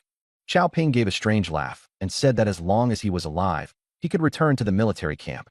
Icewing King had a headache. This guy had always been full of problems, killing people purely on mood, and if he was exiled, He was responsible for his own life and death. Overlord Blade King looked around and suddenly asked, "Where is Ding Bao?" Li Renxian answered gloomily, "Killed by Su Yun." Overlord Blade King's expression changed drastically, and he stared fixedly at Su Yun. Ice Wing King sneered. In his heart, he knew very well that this must have been Overlord Blade King sending Ding Bao to his death, and now he was reaping what he sowed. "Ancestor, our position," Li Renxian asked softly. Ice Wing King said calmly, "Let's wait and see." At this moment, the South Patrol Envoy and the Lord of Night Shift were also watching. "Create chaos and take the chance to rescue him," the South Patrol Envoy said in a low voice. The Lord of Night Shift shrugged. "That's the only way. If anything happens, I'll forcibly take you away." The South Patrol Envoy didn't reply, only staring at Su Yun. On the other side of the purple demon bamboo forest, the Divine Arrow King and the others were hiding. His face was ugly, and he was cursing inwardly. Running around everywhere, the mission was getting harder and harder. Even killing the Dragon King got him no praise. What a ripoff. He instructed his companions. "In a moment, you guys handle the interference. I'll make my move when the chance comes. Save him if you can. If not, so be it." The person in the shadows said calmly, "Understood." Doing this much already shows enough sincerity. The atmosphere in the bamboo forest was oppressive. King Xinxian and the other pseudo-kings and titled kings all fell silent. They hadn't brought their own geniuses back because they were all killed by Su Yun. King Xinxian said coldly, "Su Yun, either die in the little heavenly palace or come out and seek death." Riding a pig, Su Yun grinned fiercely. "A bunch of old fossils. Do you really think I'm easy to bully?" He raised the purple gold bull horn and waited silently. Then he shouted, "Since you want to kill me, let's make this a bigger scene together." Boom. As soon as his words fell, heaven and earth trembled. Boundless radiant light rose, auspicious colors spread, as if an era were being reenacted. A lion's roar shook the heavens, and as the clouds parted, a glow appeared. A huge nine-spirit sacred lion appeared above the bamboo forest. The kings among the false kings were stunned. What is this now? The nine-spirit holy lion introduced himself. "I am the divine beast of the heavenly court, the nine-spirit holy lion, light of the human race, indestructible." He lifted the phantom of the king's city and protected Su Yun as they left. The phantom of the king's city spread across tens of thousands of miles, with radiant beams shining for thousands of miles. Everyone, including the nine-spirit holy lion himself, was stunned. The lion was moved to tears. Su Yun laughed. "Since it's illusion arts, then let's make it a big one." The phantom heavenly court descended upon the world. The star river stretched across the sky, and heavenly soldiers and divine generals appeared. The leader of the divine generals wore silver armor and had tiger-like eyes, looking down upon all living beings. The heavenly court reappeared, its aura overwhelming. All the kings were terrified out of their wits. The heavenly court has reappeared? Impossible, this must be fake. But their bloodlines and souls were trembling in fear. The nine-spirit holy lion thanked Su Yun and finally understood his gift. Su Yun smiled, thinking to himself, "It's only an illusion, yet the effect is amazing." The Divine Arrow King and the South Patrol Envoy all shouted, "Holy shit," while the Lord of Night Change murmured, "The gears have started turning." Su Yun rode a pig out of the small heavenly palace in a swaggering manner, and no one dared to stop him. He held the purple gold ox horn, his gaze wild and deranged. "If you dare stop me, you all have to die." He blew the horn, and a deep, heavy sound rang out as thick purple energy surged into the heavenly court phantom, making the illusion incredibly lifelike. Heavenly drums thundered, divine generals roared, and the glory of the human race appeared once more. The nine-spirit holy lion alternated between laughter and tears, as if he had returned to the most glorious era of the past. If the myriad races dare come, kill them all. In the illusory shadow of the heavenly court, a blurry figure stood at the center, yet it shocked the entire field. He softly called out, "Xiao Jiao," and the nine-spirit sacred lion burst into tears of excitement. "The majesty of the heavenly court brooks no crime. Defy it and kill. Disobey and kill. Refuse and kill." Killing intent soared into the sky, enough to tear the souls of false kings apart. The divine mysterious king woke up and roared, "The heavenly court has long since vanished. All of this is fake." He scattered a rain of true spirit light, trying to dispel the illusion, but failed. The heavenly court was still there. Above the heavenly river, a silver-armored giant bellowed, "Kill," and swung his rake. 9 holes split open in the void as he smashed 10-odd false kings to death in one blow. The false kings were shocked beyond belief, but could only fight with all their might. A great battle erupted, and the purple demon bamboo forest was instantly destroyed. Su Yun rode on the little pig, preparing to slip away. He knew the might of the King's City illusion was only a corner of the heavenly court and could not hold for long. If he was discovered, he would surely die. At that moment, something fell from Su Yun's embrace. It was the King's City illusion. You still have a long road ahead. You shouldn't die here. Thank you. I can see home again. The Nine Spirits' sacred lion's voice drifted into Su Yun's mind. Looking at the Nine Spirits' broken body, Su Yun's eyes reddened. It was only because his seniors fought with their lives that humanity has today. Piggy moo, Su Yun said in a low voice. Zhu Yongqiang glanced at the silver-armored giant and felt an inexplicable sense of closeness. But he had no time to think and could only charge forward with all his might. At that moment, the sky trembled and a grand voice descended. Demonic prodigy, the Emperor bestows a reward. Light fell, enveloping Su Yun and Piggy, and the surroundings instantly fell silent. A moment later, someone shouted, Su Yun is trying to escape. All the experts in the field turned to look at Su Yun. Su Yun almost cursed it out loud. At a critical moment like this, what reward are you giving me? The greatest of geniuses, promoted by 50. The voice rang out again. The number on Su Yun's hand changed to 50, and a white bottle appeared in his hand. He had no time to care about it now. Saving his life was the priority. At that moment, a king among the 10,000 races fell in battle. The drizzling rain turned into a downpour, and heaven and earth seemed to be weeping. Ding! The base of the king's path has dropped, right ahead. Su Yun wasted no words. Piggy, grab it! When disaster strikes, if you don't snatch it now, when will you? Zhu Yongqiang was about to cry. In the middle of such chaos, he was still daring to pick up things. He really didn't care if he lived or died. But he still turned into a streak of golden light and charged over. Su Yun's eyes turned icy. The power of the curse descended. Though its effect wasn't great, it could still hold the powerhouses of the myriad races for a few seconds. Even if it was only a fraction of a second, he had to buy it. Amid the melee, someone roared, "Don't stop me. I'm going to kill Su Yun." Another shouted back, "Hurry up and deal with heaven." Someone else cursed, "What curse?" My whole body went limp. Su Yun snatched even more fiercely, wanting to see whether he could use the Tao King Foundation to forge a mythic holy garment. King Divine Arrow and the others were going crazy. Was this kid either poor to the point of madness or just ridiculously bold? At a time like this, he was still greedy for bargains. Wasn't he just waiting to run for his life? Move. Don't let any of them go. King Divine Arrow roared.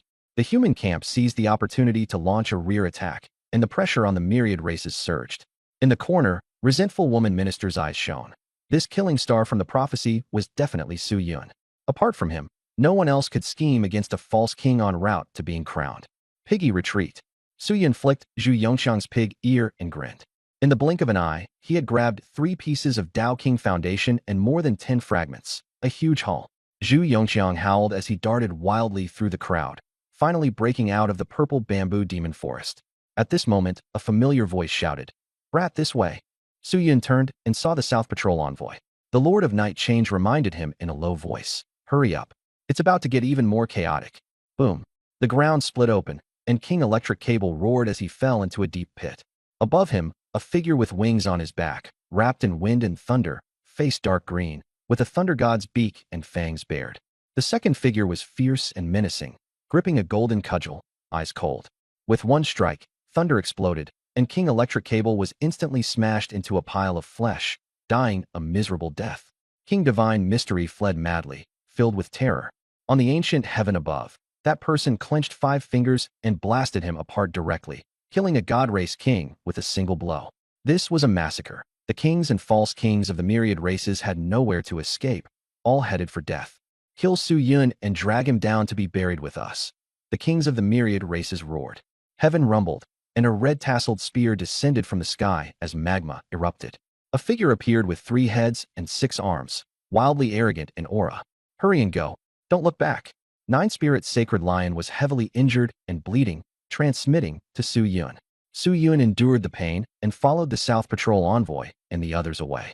When Nine Spirit's sacred lion could no longer sense Su Yun's aura, it finally felt relieved. "My lord, I'm sorry. I failed the mission. But these myriad race bastards won't live either." Nine Spirit's sacred lion coughed up blood, its gaze dimming.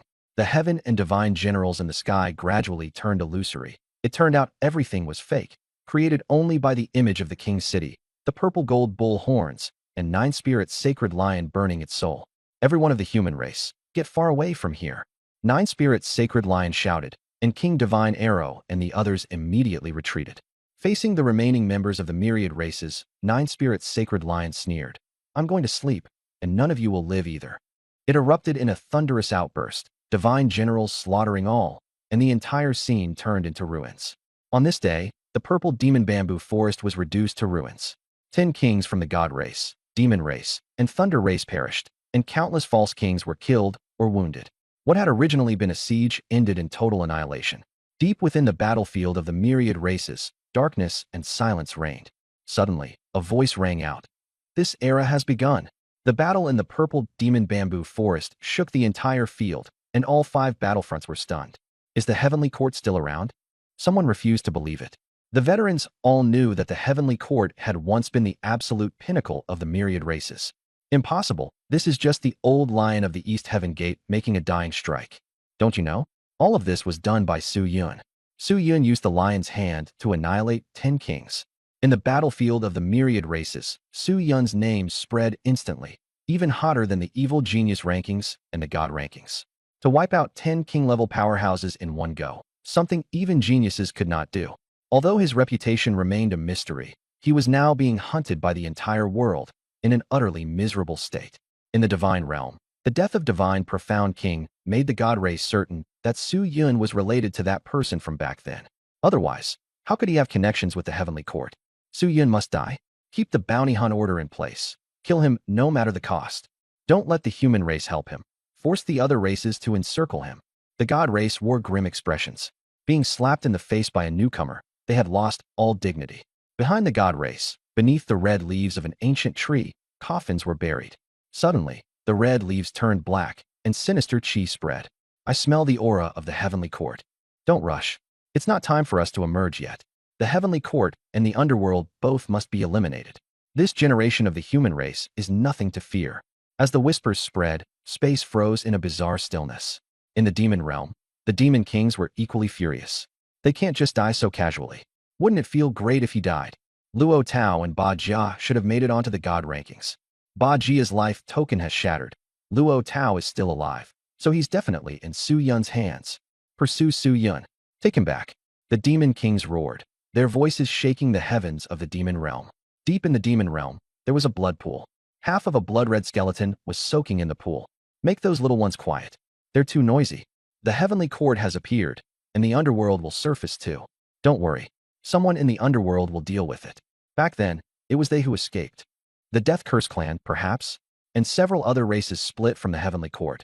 They'll have to be dealt with sooner or later. As the skeletons spoke, black flames flickered, eerie and sinister. In the myriad dragon realm, Ninth Prince had not returned, and the dragon race was heartbroken. Another king-level powerhouse had died, deepening their hatred for Su Yun. I'll take Su Yun's life. The Dragon Lord stood up, his killing intent icy. He was the 10th Prince's uncle. I don't believe he can keep summoning the heavenly court forever. The Dragon Lord strode away, and no one could stop him. Deep within the myriad dragon realm, the mountains resembled dragon scales. The mountain range suddenly collapsed, and a black dragon eye coldly stared into the distance. Should we make a move? Wait a little longer. The ruins of the heavenly court and the underworld will appear again. There may still be people alive inside. We have to control the inheritance. By the time they return, everything will already be ours. Killing intent spread everywhere. Only by exterminating the remnants of the heavenly court and the underworld could this end. The battle in the purple demon bamboo forest caused countless casualties. It meant little to the various races, but if a king realm expert fell, it would be a different matter. Only peerless geniuses could become king realm experts, and the various races were crazily hunting down Su Yun, leaving absolutely no chance of survival. In the center of the myriad races battlefield, large numbers of people fled in panic, and the southern inspector was so exhausted he was almost vomiting. Who can withstand being hunted across the entire world? Su Yun was also covered in blood, riding on a pig as he fled. He had been on the run for 5 or 6 days and had been attacked repeatedly, with the fiercest assaults coming from the dragon race. Those dragon bastards. I'll kill you all sooner or later. Su Yun gritted his teeth. The Lord of Night Shift complained that he was talking too much. Worry about how to survive first. Su Yun felt depressed. In the human realm, he could walk sideways, but in the myriad races battlefield, anyone could bully him. Once I take control of the human realm and ascend to king realm in one go, I'll get rid of all of you, he swore inwardly. He still had a bunch of pseudo-kings under him. It was just a matter of timing. Sensing that the surroundings were temporarily safe, Su Yun said in a low voice, "Don't move for now. I'm going to get some pills." In the God and Demon breeding farm, Su Yun held a white bottle containing the Spirit Emperor liquid rewarded by the World Tree. As soon as the bottle was opened, fragrance filled the air and spiritual light illuminated the dungeon. Spiritual Emperor liquid. Only top-tier races have it. Everyone gasped. Su Yun had heard that the Spirit Emperor liquid was excellent for strengthening the body. "Can this bit of Spirit Emperor liquid make me a body as strong as an emperor's?" he asked Zun Ci with a smile. Leaning against the wall, Zun Ci sneered palely. "You think you're worthy? There's a world of difference between a king's body and an emperor's body. You can't do it." Su Yun grew impatient and kicked him in the face. "Who told you to talk nonsense?" He vented his anger.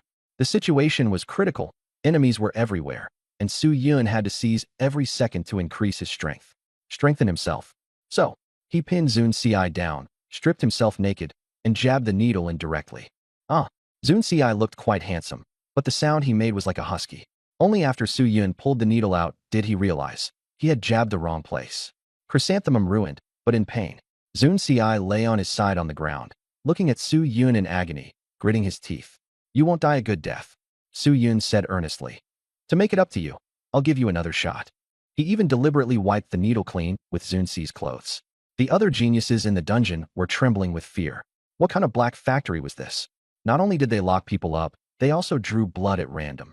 And, crucially, they kept sticking the needle in the wrong place. After a while, Zunki lay on the ground with a pale face, twitching, and tears almost coming out, like a pure-hearted young man who had been bullied. "Which branch of the God clan does Zunki belong to?" Su Yun asked. Someone immediately blurted out, "The Konyuan God clan." Su Yun nodded. "Good intuition. You may leave." That man was overjoyed and was directly led out to the area outside the beast arena. The rest of them stamped their feet in regret. Damn it, they missed the chance. Su Yun threw the divine bloodline essence into the Golden Emperor burning heaven flame for refinement. Very quickly, gray-white patterns appeared. They were similar to the last time with the demon race's blood essence, but the effect was completely different. Demon race blood essence strengthened the body, while God race blood essence enhanced vitality. "Let's try it." Su Yun got to work refining medicine. Golden flames rose from the black demon cauldron, and various mystic rank medicinal materials were refined and fused with the God race's blood essence. Not long after, a pure white pill the size of a longan dropped into his hand. Cloud-like gray patterns covered the pill, and a rich medicinal fragrance filled the air. It was a top-grade mystic rank pill. Normally, only earth-rank pills can reconstruct flesh and blood. I managed to refine a top-grade mystic rank one, which counts as a breakthrough. But the raw materials, sigh, we're all family. No need to be so picky. Su Yun muttered to himself, then returned to the dungeon. This time, he stood before Luo Tao. Luo Tao had broken arms and legs, and even his tongue was gone. Su Yun stuffed the pill into his mouth, and Luo Tao gulped it down. Vim. Vitality surged, and under everyone's watchful eyes, Luo Tao's hands and feet grew back. Flesh, meridians, and bones were restored to their original state. But Su Yun noticed that Luo Tao's expression was full of pain. Rebuilding the body with a low-grade Earth-tier elixir wouldn't hurt. An upper-grade Heaven-tier one came at the cost of excruciating pain. After recovering, Luo Tao rammed the railing madly and shouted, "Feels great. Give me more." Su Yun's mouth twitched.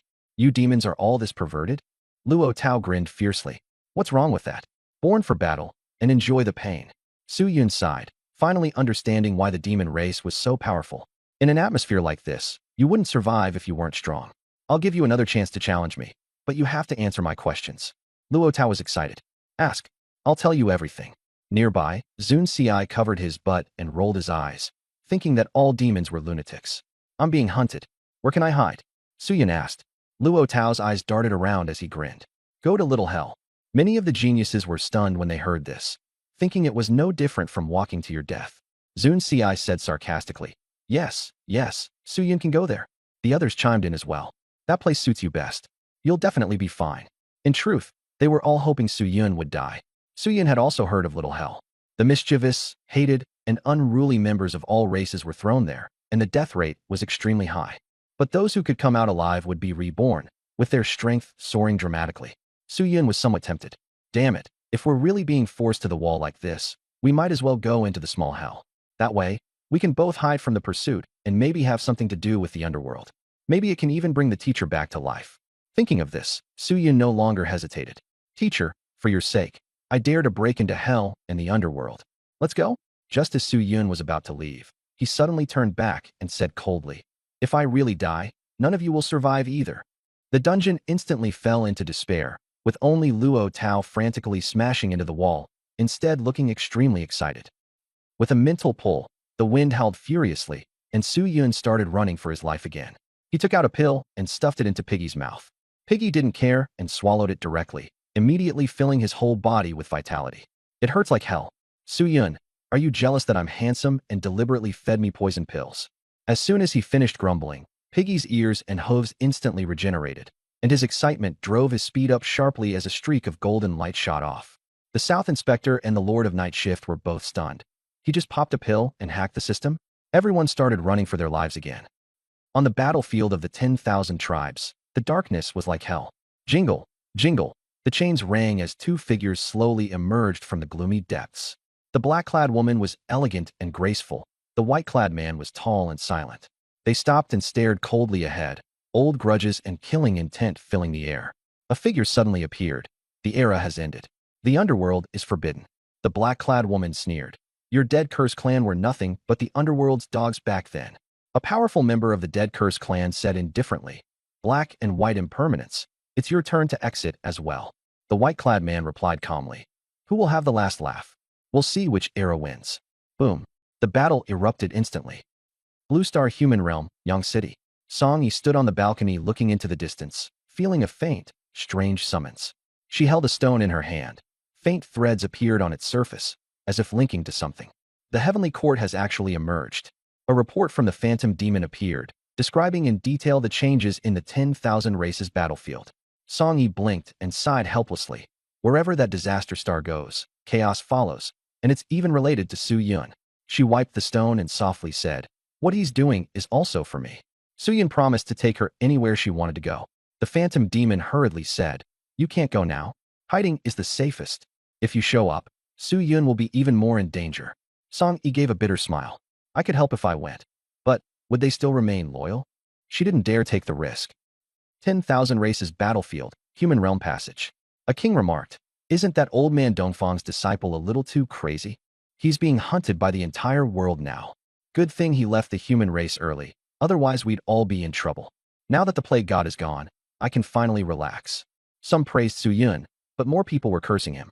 King Thousand Medicine angrily said, blood of the human race runs in his veins. King Hundred Spirits sneered. He doesn't even acknowledge it himself. So why are you getting worked up? King Thousand Medicine immediately took off his shoe and threw it at his face, and the scene descended into chaos. The Demon Eye King said indifferently, quiet. The entire hall fell silent at once. The Hundred Spirits King still had a big shoe stuck to his face and was seething with anger. The Dragon Slaughter King said calmly, with the Heavenly Court and the Underworld both appearing, the situation has become even more chaotic. It will be hard for the human race to rise. The Iron King asked in confusion, can't we join forces with the Heavenly Court and the Underworld? The Demon Eye King shook his head. Maybe it was possible before, but not now. Many people were puzzled. Aren't they all part of the human race? The Balance King said that times had changed, and the strong no longer needed to cooperate with the weak.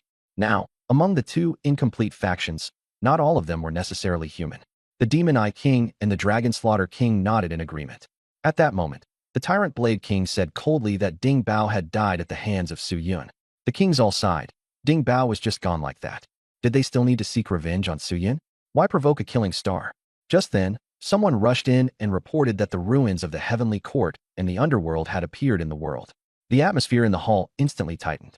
The Dragon Slaughter King ordered that the inheritance was very likely related to the human race, and they had to seize it, so that the human race would have a foothold. The kings all answered in unison.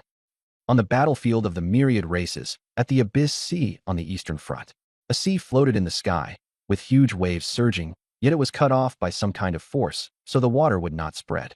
It looked like a transparent water tank. Suddenly, a huge fish leaped up and smashed down, instantly killing countless people. The scavengers cursed as the Abyss Sea began to churn wildly again, stirring up tsunami-level waves.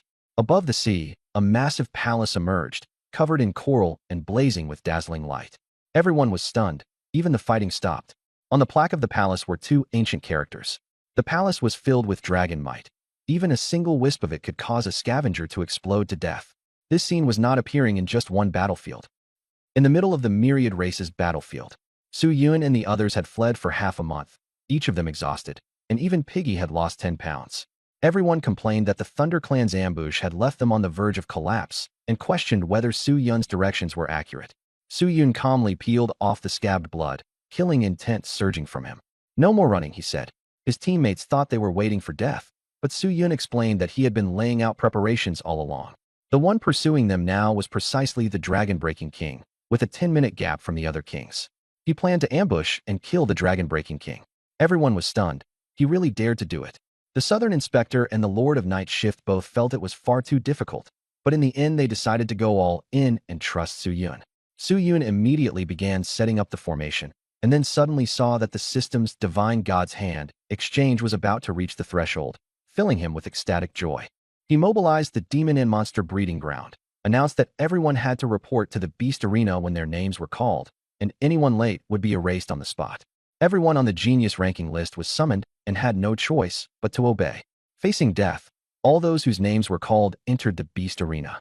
The remaining geniuses like Ninth Prince and Xian Shui, as well as the alchemists and blacksmiths, were left unharmed. Jean Imo was persuaded to burn his bloodline. At the brink of life and death, he resolutely stepped onto the arena. Su Yun stood in the middle and said he would give them the chance to kill him. Jean Imo gritted his teeth, fury erupting. His right arm transformed into a monstrous thing covered in gaping mouths, and he unleashed Swallow the Heavens, Devour the Earth, to attack Su Yun. Su Yun calmly opened his domain and instantly trapped Jean Imo. In a flash, he killed him, and Jean Imo turned into a puddle of flesh. Su Yun's voice was cold and hard. "Continue." Everyone was shaken. He had indeed given them a chance, but no one could seize it. Then 6 Yin and 6 Yang, overcome with fear, begged for mercy and wanted to surrender. Some cursed them for being disgraceful, while more people chose to remain silent. Su Yun sneered, his tone full of disappointment. "You were the geniuses selected to come here, and now all you can do is beg for mercy." After speaking, he used a move called Annihilating King Wheel and directly killed 6 Yin and 6 Yang. Another wave of mockery came. "I gave you a chance to prove yourselves, and you ended up even more useless?" In their despair, the geniuses became even more ruthless. Ao Guang transformed into a black dragon and charged at Su Yun, but was head-on crushed by Karama and instantly exploded. Chang Ming manipulated the trees, but Su Yun's fire release burned everything to ashes. He struck with full force and killed the opponent in one move, then turned and sneered, "The first debt." At that moment, Qing Mo made a move, turning the Beast Arena into a frozen world of ice and snow, using ice to assassinate Su Yun. But Su Yun's entire body turned black and metallic, and he emerged unscathed. Old habits die hard. Su Yun looked coldly at Qing Mo and prepared to kill him. Yin Man rushed in. 8 extremes collapse. He stepped forward and threw a punch, and 8 streams of force instantly exploded on Qing Mo. Bang, bang, bang. Qing Mo's internal organs burst open as he staggered backward step by step. With one final deafening crash, he died. The ground was covered in blood, and everyone was shaken to the core. The genius of all races? The hope of their clan? In front of Su Yun, they were all a joke. Massacre is Su Yun's feast. On the arena, everyone was furious and terrified, and only Luo Tao laughed wildly and applauded. "That felt great to kill. Su Yun, when's it my turn to be killed? I also want to become a ghost under your blade." Su Yun ignored him and looked at the system. Divine Hand Exchange, 759/777. Just 18 more. I'll pick someone at random. Su Yun was in a very good mood. The Demon God Ranch was incredibly handy, with goods available anytime, saving him a lot of trouble. Just as he was about to call someone out, he suddenly remembered that Ding Bao was still in the dungeon. At this moment, Ding Bao had a blank look in his eyes, full of regret in his heart. "I'd rather be dead." He gritted his teeth, hating Ba Dao Wang, and even more hating himself for being unable to kill Su Yun and ending up like this. Suddenly, a cold voice rang out. "Fine, I'll grant your wish." As the words fell, Ding Bao was decapitated. Ding killed Ding Bao, obtained advanced Divine Hand 24. Su Yun immediately exchanged for 1 Divine Hand. Conjuration complete. Please choose the world to steal from. For candidates, Pirate World, Nintendo World, Cinderella World, Hunter World. Su Yun was speechless and could only choose Pirate World. Connection in progress. Steal successful. Item obtained this time. Weight fruit. Weight fruit can control gravity, make objects weightless, lift an entire area, with strength depending on the host's power. Su Yun was dumbfounded. Holy crap, this system pull was actually impressive. But would eating it turn him into a landlubber? Forget it, gravity is invincible. That doesn't count as a problem. Dragon killing king, you're dead for sure. Su Yun sneered. Extract the wait fruit. He got the black fruit, covered in tiny bumps all over its surface. Su Yun swallowed it directly. Gulp. It was actually strawberry flavored, surprisingly delicious. Very soon, he found that he could control gravity in all directions. He took out Song Yun Xie and swung it at a rock. Purple gravity waves flew out, and the boulder floated up. The Northern Patrol envoy was shocked. This isn't psychic power, it's anti-gravity. The Lord of Night Change was also staring at Su Yun. Su Yun canceled the anti-gravity, and the boulder fell back down. He said calmly, just a little trick. Don't be nervous. Next, I'll set the plan. Give you the pills and treasures, and we'll settle this with a blitzkrieg. I'll be the bait, and you hide in ambush. When you hear this is your dragon ancestor, make your move. The South Patrol envoy and the Lord of Night transformation both nodded. Although the rallying cry was strange, they had to trust it. Su Yun rapidly refined pills. The Meridian's melting explosion spirit pill to enhance the physical body. The Long River pill to boost spiritual power. The combat style of a pill alchemist is, if you can't beat them, take pills. If you're setting an ambush, still take pills. If you haven't been killed by the pills, keep taking more.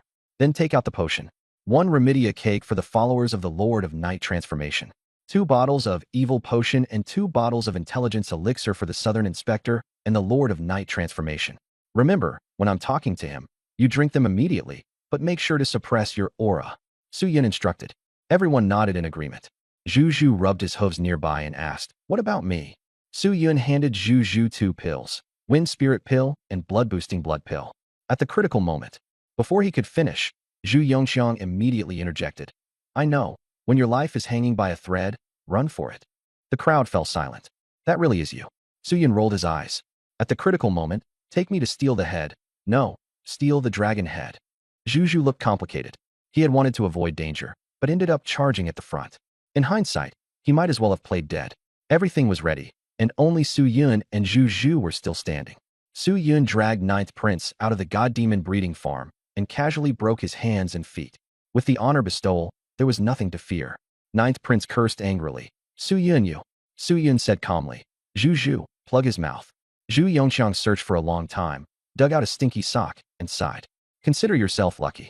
He directly stuffed the red underwear into Ninth Prince's mouth. Ninth Prince struggled in terror, then passed out and slept quite peacefully.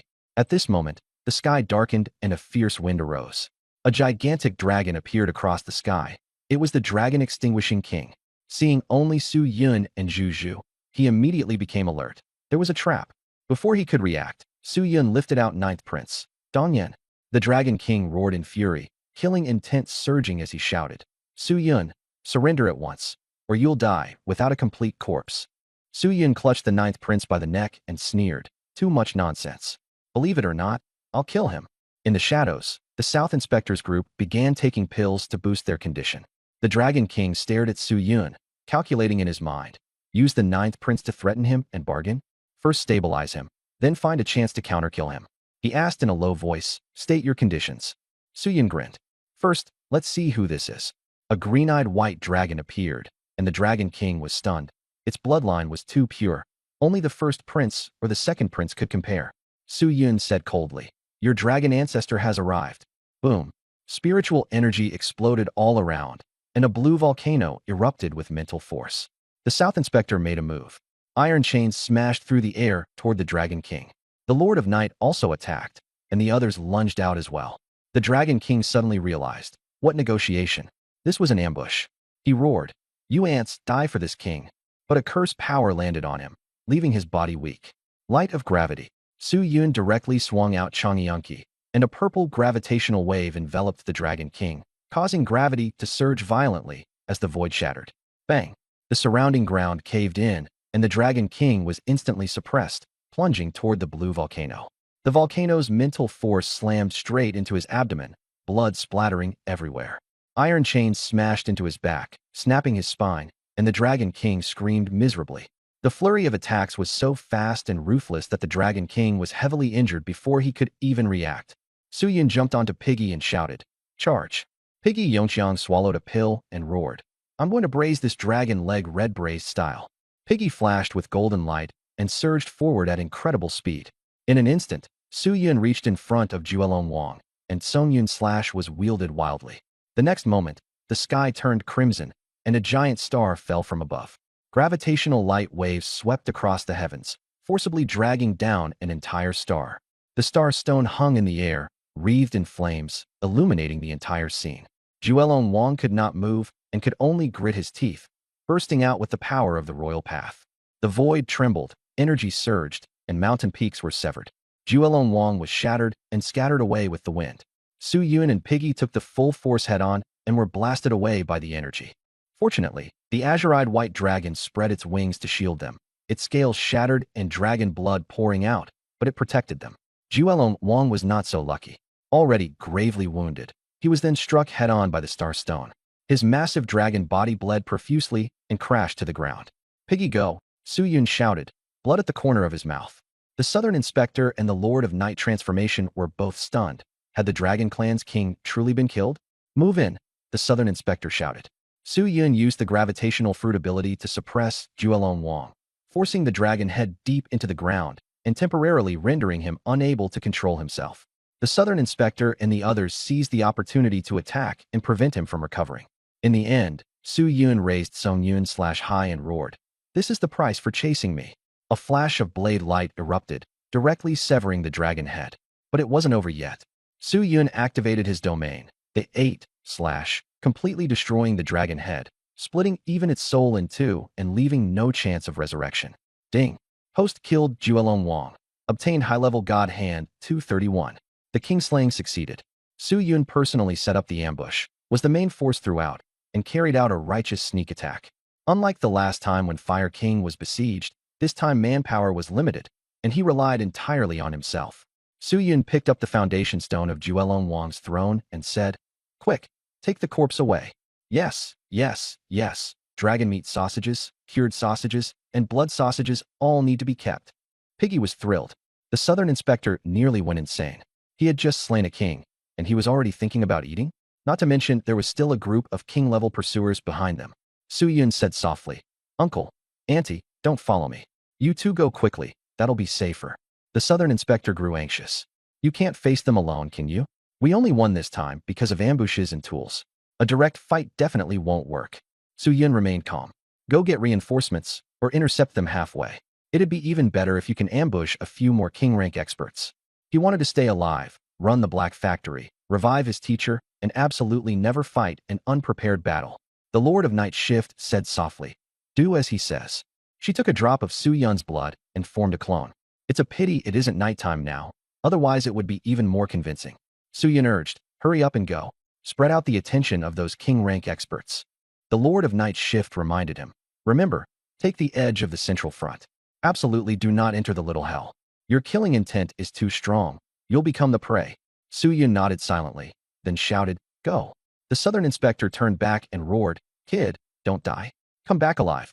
The Lord of Night Shift pulled him away quickly, while the blood-red clone of Su Yun drew the attention of the king-rank experts. Su Yun put away the dragon corpse, threw the 9th prince into the breeding farm, settled the azure-eyed white dragon, and retreated swiftly with Juju. Shortly after they left, more than 10 king-rank experts arrived. Seeing that the dragon blood on the ground had not yet dried, their expressions changed in shock. Did the dragon-slaying king die? That's right.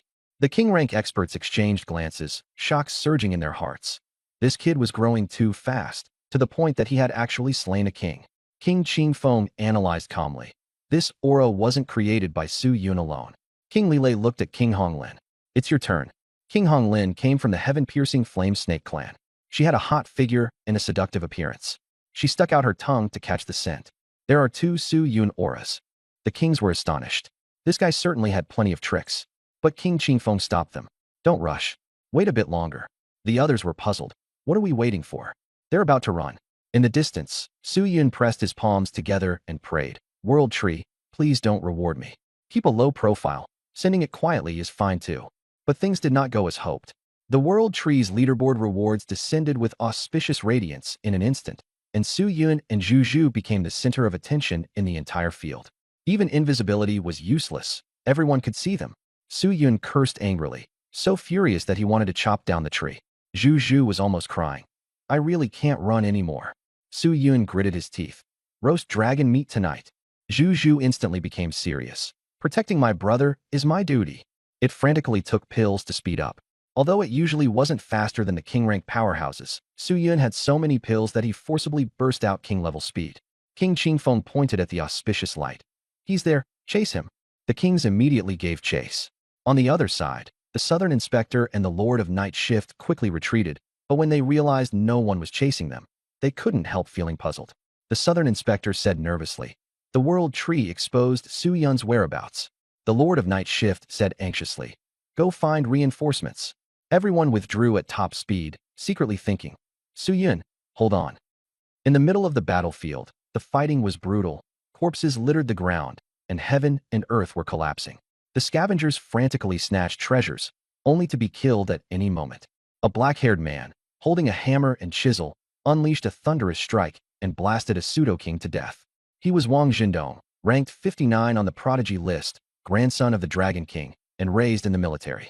Suddenly, a streak of golden light darted by at extreme speed. It was Su Yun and Zhu Yongqiang, chased the whole way, in a miserable state, covered in blood.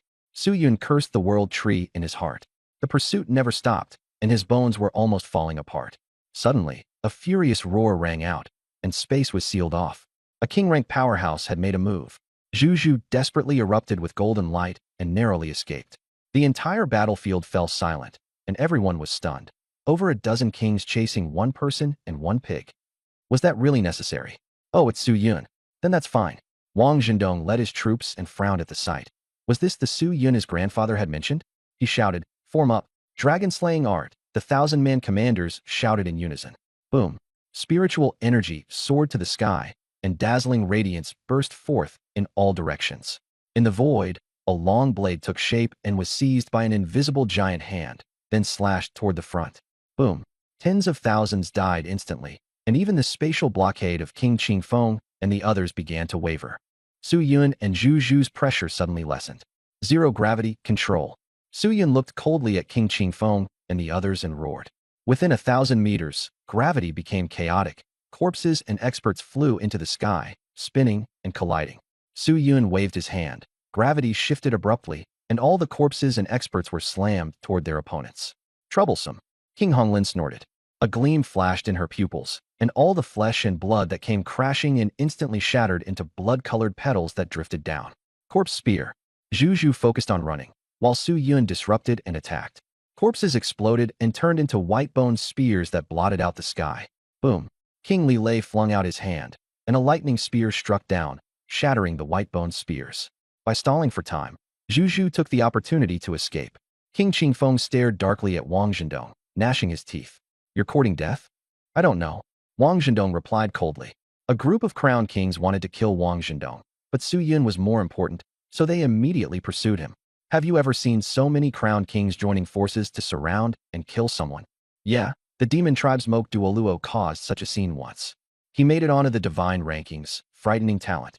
Moke Duoluo was chased by at most 4 crown kings, but Su Yun is even more ferocious. Even the 10,000 races admired Su Yun. The bloody melee continued. On the army's side, someone approached Wang Zhendong. Young master, he's a human. Wang Zhendong interrupted. The man said nothing more. On the myriad races battlefield, when humans encounter comrades, they help if they can. At the edge of the central front, the abyss split apart, stretching for thousands of miles. The chasm below was dark and lightless. Even birds flying over it would be dragged down. This was the little hell.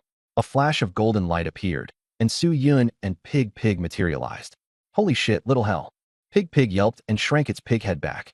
Su Yun stared at the abyss, bloodshot veins spreading across his eyes. The road ahead had already been cut off. A sinister laugh rang out behind them. A group of sealed kings appeared in the air, their expressions arrogant. The leader, King Qingfeng, said coldly, Su Yun, you killed the geniuses of all races. That's a capital offense. Your useless teacher can't protect you. You still have companions? Don't worry, I'll kill them slowly. Hand over the genius corpses, and I'll leave you an intact body. The sealed kings felt no pressure and began mocking and threatening him. The human race had no way to send help. Anyone who came would only be throwing their lives away. Su Yun stared coldly at these people, his tone icy. I only regret not killing more geniuses, so you could taste the pain of losing your loved ones. After speaking, he let out a cold laugh, one filled with something sick and bitter. Pig gripped the nine-glory rake tightly, resolute and unwilling to retreat. Su Yun said softly, "Myriad races, back when you harmed my teacher, I'll settle that score too. Even if I die, I'll make you afraid." Having said that, Su Yun activated his gravity power and leapt with all his might, charging into the abyss with Pig. Little hell? For Su Yun, this was a journey of death. King Qingfeng and the others were stunned. They never expected Su Yun to jump down. Anyone with a deep blood debt who entered the little hell would surely die. Someone like Su Yun would have no way to survive after going down. Seal him off, King Li Lei roared. King Honglin and the others immediately acted. Just as the space was sealed, a blast of cold erupted from the abyss, and the space instantly shattered. King Honglin and the others let out muffled groans and staggered back. In the blink of an eye, Su Yun and Zhu Yongqiang vanished, plunging into the abyss. King Qingfeng and the others looked grim. They had originally wanted to force Su Yun to hand over the person, then pry out the secret, but now everything had come to nothing. Can people sent down there still come back alive? Those who go down all have treasures protecting them. Who would jump without preparing anything? All for nothing. Su Yun is definitely dead. The group of titled kings sighed. They had wanted to capture Su Yun, but everything had gone completely wrong. King Qingfeng narrowed his eyes. Spread the word that Su Yun died in the little hell. King Li Lei was puzzled. King Qingfeng said coldly, "Use this chance to eliminate the people related to Su Yun." Everyone nodded in agreement. The news that Su Yun was being hunted spread throughout the 5 major battlefields. Not long after, word came that he had fallen into the little hell, and sighs rose everywhere. Going down means certain death. Some people were confused. Wasn't Chao Ping able to come out of the little hell? He was hanging on and didn't fall straight down, the old man explained. I heard even the prodigy ranking and the god ranking have gone down there to cultivate, a defiant young man asked. They've got treasures protecting them. Su Yun has nothing. Going down is just waiting to die, the burly man scoffed. Many people were disappointed. Everyone had hoped Su Yun could survive, believing he had limitless prospects, only for him to end up in such a state. Heaven was jealous of talent. In the human race passage hall, the dragon-slaying king was absent, and the demon-eyed king sat alone in cold silence. Dead? Good. At least he won't keep causing trouble for the human race. He's a bringer of disaster. It's best if he dies. The Thousand Medicine King and the others sighed in regret, thinking it a pity for Su Yun. The demon-eyed king mused to himself, that boy is truly resilient. Did he really die in a place like that? He suspected Su Yun was still alive, but he also had a headache. Surviving the little hell was far too difficult. Somewhere on the 10,000 races battlefield. How could that be? Upon hearing of Su Yun's death, the southern inspector was shocked. The Lord of Night Shift sighed. This time there was no way to save him. He probably shouldn't have gone down there, but perhaps he had no choice anymore. An icy chill swept over them, and the black and white impermanence pair appeared. When the Lord of Night Shift saw them, she made a few teasing remarks, but the other side was very cold. We're not on the same side. The southern inspector felt that both of them had extremely powerful auras, top-tier titled kings.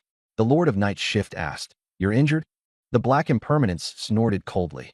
The Death Curse tribe launched an attack, but they won't have it easy either. The white impermanence said bluntly, "This time we came to recall the old troops and kill the traitors." The Lord of Night Shift was speechless, feeling that they were far too reckless. At this point, they should be hiding and recovering. Suddenly, she thought of Su Yun. Although this kid had a fiery temper, he never did things carelessly. He had plenty of ideas and handled things cleanly and decisively, far better than these people. This bunch of people were really dumb. "Can you go into Little Hell and bring someone out?" asked the Lord of Night Shift. The southern inspector looked on expectantly. The black and white impermanence exchanged a glance. "Bring out who?" "A young guy who uses the image of the king's city," the Lord of Night Shift said anxiously. The black impermanence refused coldly. "Not doing it." Black impermanence also shook his head. "Heard about it. It's Su Yun, right? He jumped on his own. Didn't want to be rescued." The southern investigator closed his eyes and cursed furiously. The Lord of the Night mutation was helpless too. She knew black and white impermanence's temper all too well. There was no way they would agree. She could only hope that Su Yun would survive. Next stop. The ancient ruins of heaven have appeared in the 10,000 clans battlefield. Our underworld Yamahal is going there too. Everyone immediately set off. The first level, the black cloud sand small hell. Yellow sand filled the sky, mixed with black sand. The land was desolate, the mountains broken.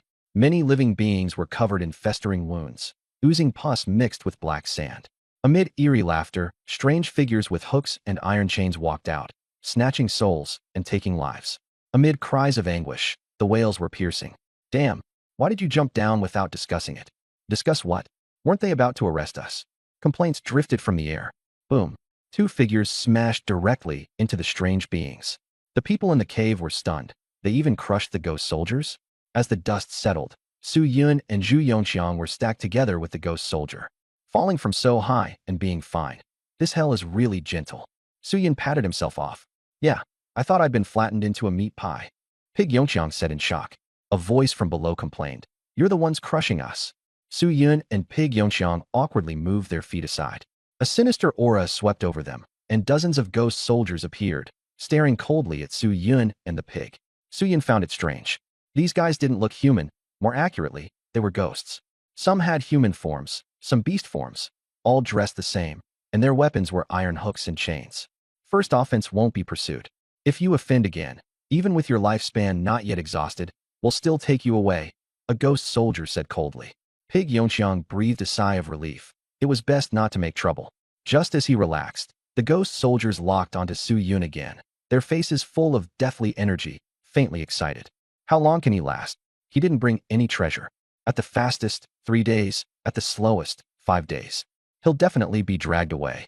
This is the first time I've seen someone with such a heavy killing aura. He's even fiercer than the last divine rankings entrant. After sneering, the ghost soldiers suddenly plummeted in a bizarre way and vanished completely. That's right, they were swallowed whole. Get out of the way, the black cloud sandstorm is coming. Someone inside the cave weakly warned. Pig Yongxiang hurriedly asked, what's the black cloud sandstorm? Everyone smiled bitterly and pointed into the distance. Su Yun and the pig turned back, sensing a crushing pressure. Rumble. A black storm swept in from the sky like a locust plague. Gravity rebound. Su Yun struck decisively, slashing out a purple gravity wave with Chong Yun Xie to confront the storm head-on. Boom. The storm was reversed and blown back. But before Su Yun could even breathe a sigh of relief, the second wave of black cloud sandstorm surged in. Su Yun thought to himself, either someone is controlling this, or this is the rule of hell, rules that cannot be broken. It has to be faced. For example, every time Su Yun resisted, the black cloud sandstorm would appear even more violently, like punishment from hell. Point the ground into steel. Zhu Yongxiang rushed to the front of Su Yun and jabbed out with a pig hoof, instantly turning the sand and dust into a steel wall. But the black sand still drilled into their skin like countless tiny bugs gnawing at them. Zhu Yongxiang rolled on the ground in agony and screamed miserably, while Su Yun also trembled all over, veins bulging, his eyeballs even seeping in black sand. This black sand was corroding their bodies, bones, and blood, the erosion growing more and more severe, and their bodies became heavier and heavier. The storm finally passed, and the two were soaked through. The piercing, bone-devouring pain tormented them until their willpower was on the verge of collapse. This was the first layer of the 16 minor hells, the black cloud, sand minor hell. Su Yun smiled bitterly, feeling the black sand left inside his body like a chronic poison. Piggy was about to cry. It was only the beginning, and it was already this hard. What would they do in the future? But Su Yun was very calm. There's a way to deal with black sand. Otherwise, would the geniuses on the divine rankings dare come down here? He said. Pills and treasures could all resist the black sand. Piggy finally calmed down too. But the others trapped here could only smile bitterly. Pills need materials. Where are you going to find them? Su Yun looked at them calmly and said lightly, if you don't have the materials, I do. He already had a plan in mind. The demon god breeding farm still had goo insects. For example, refining pills with Luo Tao's blood might be able to drive away the black sand. As for materials, Su Yun had never been afraid of robbing them. He was, after all, Boss Su of the Black Factory. Piggy suggested finding a place to hide first, and Su Yun agreed. The two turned and left. Just after they left, the people in the cave immediately grew fearful, and a ghost soldier warned coldly, you'd better keep your mouth shut, or you'll suffer even more later. The Black Rat clan asked the ghost soldier, my lord, why are you always watching that kid? The ghost soldier only said, the heavier the killing intent, the harsher the punishment. If he falls here, he'll never think of going back. Meaning Su Yun's sins were too heavy, so his punishment would be even worse. Elsewhere, Su Yun hid with Piggy in a corner. Su Yun took out a bottle of Spirit Emperor liquid and wanted to give it a try. As soon as the bottle was opened, golden light illuminated everything, and the pain from the black sand's corrosion immediately eased. He then took out 2 drops for himself and Piggy to drink. Boom. Golden light erupted from within Su Yun, his blood boiling, his bones trembling slightly, and his skin taking on a layer of gold. He felt his physical body grow stronger. The black sand was completely expelled, the pain vanished, and at the same time his cultivation broke through, becoming an 8-star war god. Su Yun understood now, when geniuses enter the minor hells, either they endure it head-on, or they rely on treasures to contend against the black cloud sand. After their bodies are tempered again and again, they will inevitably become stronger. A smile appeared at the corner of his mouth. Sure enough, the facts were exactly as he thought. This trip to death had unexpectedly yielded a harvest. Piggy, I have a bold idea, Su Yun said with a smile. Zhu Yongxiang's mouth twitched. The last time Su Yun had this expression, a whole bunch of geniuses had been doomed. Let's temper our bodies with the black cloud sandstorm, Su Yun suggested. Zhu Yongxiang was almost scared to death. Others couldn't even hide in time, yet they were actually rushing in on their own. Who would still be afraid of the black cloud sandstorm after this? Su Yun acted immediately. He went to the divine and demonic breeding ground to ask Zun Ci and Luo Tao for 2 tubes of blood, then began refining pills. What's this pill called? Xinyuan pill. It restores the body. With the 2 pig divine body pills and the Xinyuan pill in hand, Su Yun rode his little piggy and actively went looking for storms in the black cloud sand hell. There were plenty of people along the way. Talents from all races were gathered here, and even experts from the Phoenix clan, as well as the talent rankings and monster rankings, had come. Zhu Yongxiang muttered a few words, but Su Yun ignored him. He was studying the new reward from the world tree. A black square stone, about the size of a human head, with clear edges and corners. Rule stone. Su Yun was thrilled. A top-grade earth-tier material, a rare treasure used for king-entering weapons. And now he had actually obtained it. However, Su Yun had no intention of forging a weapon. He wanted to fuse the rule stone into the divine and demonic breeding ground instead. But he was also puzzled. Last time, killing a pseudo-king yielded a heaven-tier martial technique. This time, killing a king actually gave an earth-tier material. Was the world tree stupid? Whatever it gives is fine. Free stuff is free stuff. No need to be picky. I can set the rules now. Su Yun was overjoyed. Goo insect withdrawals and protection were all covered now. He was practically a genius. He just had to find the right time to fuse the rule stone. Boom. The black cloud sandstorm suddenly arrived, and countless people hurried to defend themselves. Then, 1 man and 1 pig actively charged into the storm. Don't! Zhu Yongxiang screamed. Shut up, or you'll eat sand. Su Yun charged straight in. This scene stunned everyone around them. While others were still finding cover and enduring the storm, these 2 were just directly fighting it head-on, like lunatics. Sure enough, they screamed miserably inside the storm, with sand filling their mouths. Su Yun's body was shredded by the black sand, exposing his bones, and waves of pain assaulted his will. His self-healing kicked in, and his body was repeatedly destroyed and reborn, an unbearably intense sensation. Zhu Yongxiang's fat was completely shaved off. He lay on the ground screaming miserably. Even his pig trotters had turned black. Although it was brutal, they didn't retreat. Either they got stronger, or they waited to die. They had just escaped the king, and dying now would be far too much of a loss. It was unknown how much time had passed before the storm finally subsided. The 2 of them immediately took their pills. The pig god body pill forced out the black sand. The divine origin pill reshaped flesh and blood. Whoosh! The impurities and black sand were expelled, and the pain in the 2 of them vanished instantly. It felt so good they cried out. Suddenly, shouts of killing rose all around them. He's an alchemist? Grab him. Hack that pig to death and use its blood to nourish everyone here. Kill. Countless people rushed in. Pig Yongxiang, wearing only a pair of shorts, sneered. You're courting death. He turned into a beam of golden light and charged out. Those who came to attack Su Yun were smashed into blood mist by him. A flash of cold light came slashing toward the back of his neck. Su Yun's expression turned cold. He stomped on the sandy ground, reversed gravity, and sent the enemy floating. With a flip of his hand, Su Yun pressed down. Gravity suddenly increased, and dozens of people were slammed into the sand. Flesh tore apart, and all of them were filled with terror. Su Yun said indifferently, "Do you have the value of becoming fertilizer? These people were nearly dead anyway. They might as well be fed to goo worms. Waste utilization, eco-friendly, perfect. You can't kill us. The more you kill, the less chance you'll have of getting out," someone panicked. Su Yun froze for a moment and said coldly, "Explain clearly, or I'll act first." Pig Yongxiang fell to the ground, his greatsword almost drawn. In a place like this, someone was actually saying you couldn't kill anyone. But everyone's expressions were serious. They didn't seem to be joking.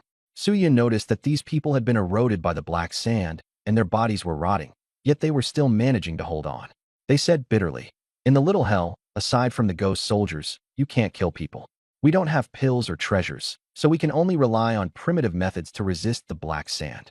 Su Yun remembered how they had just mentioned blood and even said pig blood was plentiful, so he asked, wash the black sand away with blood? Right. If you want fresh blood, you have to kill people. The more you kill, the heavier your killing intent becomes, and the less chance you have of getting out. You'll never escape. Everyone let out bitter laughs, tears streaming down their faces. Trapped in a vicious cycle, they could only keep stalling and wait for a miracle. Su Yun understood the rules here. The black sandstorm was a punishment, a judgment for sins committed in life. Without a treasure, you were just waiting to die. If you wanted to live, you had to kill people, but the heavier your killing intent became, the harder it was to leave. This place was a cage of despair. Zhu Yongqiang asked, if geniuses come here, do they not kill people? Someone mocked, they don't need to.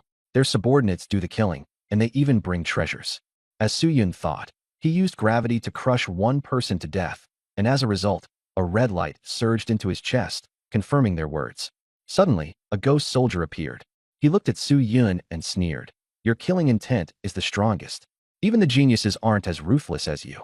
He was very excited. Su Yun frowned. I don't have any grudge against you people, do I?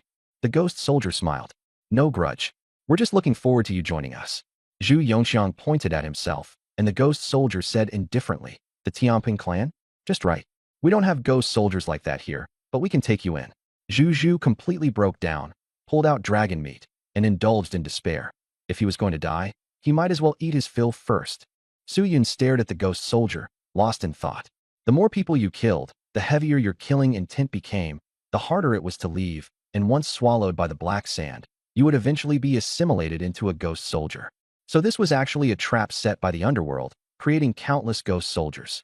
The underworld might be preparing to return to the mortal world. Seeing Su Yun hesitate, the ghost soldier smiled. Doubt it. Try activating your blood energy. Su Yun did as told, and blood light rose in his chest, spreading through his entire body. The people on the ground looked terrified, thinking, just how many people would one have to kill to have such dense killing aura? And this person is still so young. Su Yun said nothing and silently adjusted to the changes in his body. The ghost soldier mocked. The underworld welcomes you at any time. He thought Su Yun would be desperate and afraid, but in the next second, everyone on the ground was instantly crushed into dust by Su Yun, and scarlet light poured into his body. Su Yun burst out laughing wildly, staring at the ghost soldier with a strange look in his eyes. The more I kill, the higher my position will be, right? The ghost soldier was completely dumbfounded. Wasn't he supposed to be despairing? Why wasn't he afraid at all? After cursing, you lunatic, he bolted without a second thought. The light on Su Yun's body gradually faded, and his gaze returned to its cool, calm state. He didn't regret it, and even wanted to keep killing. Senior Zhou Ling had said that to revive someone, he would have to get involved with the underworld. Su Yun decided to go deep into the netherworld. Teacher, I've found the path. Wait for me, he murmured to himself. Beside him, Zhu hugged a dragon leg, tears and drool streaming down at the same time. Su Yun wrapped an arm around him and laughed. With me here, what do you have to be afraid of? From now on, you'll be the first pig in history to enter the underworld. You'll be famous. Zhu was fooled into having his eyes light up, thinking it made a lot of sense. Su Yun added, I'm an alchemist, and I'm also a blacksmith. As long as there are rules, there are loopholes. Zhu didn't understand at all, but he nodded frantically anyway. Black Cloud Sand Little Hell. A huge lump of flesh appeared, covered all over with eyeballs. The flesh mass then transformed into a burly man whose entire body was covered in eyes. The man murmured, what a heavy killing aura. Seeing that no one was around, he quietly took out a woman's belly band from his pants and admired it with an intoxicated look on his face. At that moment, a ghost soldier arrived. Eyed Ghost King. There's a human who entered with an intense killing aura. The Eyed Ghost King put away the belly band and sighed. Why isn't it one of the myriad races? If properly nurtured, he could still be used to guard Little Hell. Thinking of that monkey causing trouble back then, the Eyed Ghost King felt a headache coming on. He instructed, keep an eye on him. If the black sand gathers densely, suppress him. Don't let him slaughter indiscriminately, or the other Ghost Kings will snatch him away. The ghost soldier responded and left. After he was gone, the Eyed Ghost King took out the belly band again and indulged himself. By the 15th day after arriving in Little Hell, Su Yun and Zhu Yongqiang were both withstanding the erosion of the black cloud sand while frantically swallowing pills, and their physical toughness had increased dramatically. Zhu felt that he could even go challenge the demon prodigy ranking, while Su Yun was even more monstrous, though he still hadn't reached an emperor's physique. The black sand inside his body was not much of a problem thanks to the pills refined by Juju. At this moment, Luo Tao and Zun Ci were sprawled on the ground, gasping wildly. They were pricked with needles and bled every day, reduced to skin and bones. They no longer put on airs, and they no longer acted arrogant. Su Yin was troubled. I'm almost out of fertilizer. These past days, he had relied on some weak geniuses as nourishment, but he was about to use them all up. Suddenly, Su Yin came up with a new idea, using ghost soldiers as fertilizer. He and Juju worked together to hold back the black cloud sand, deliberately not clearing it away so it would pile up. Seeing the one man and one pig in the distance, the ghost soldiers exchanged secret glances. The black sand is about to burst. This kid's got it. As they approached, the sound of iron chains rang out, and they closed in silently. Su Yin suddenly turned back with a smile. Suppress.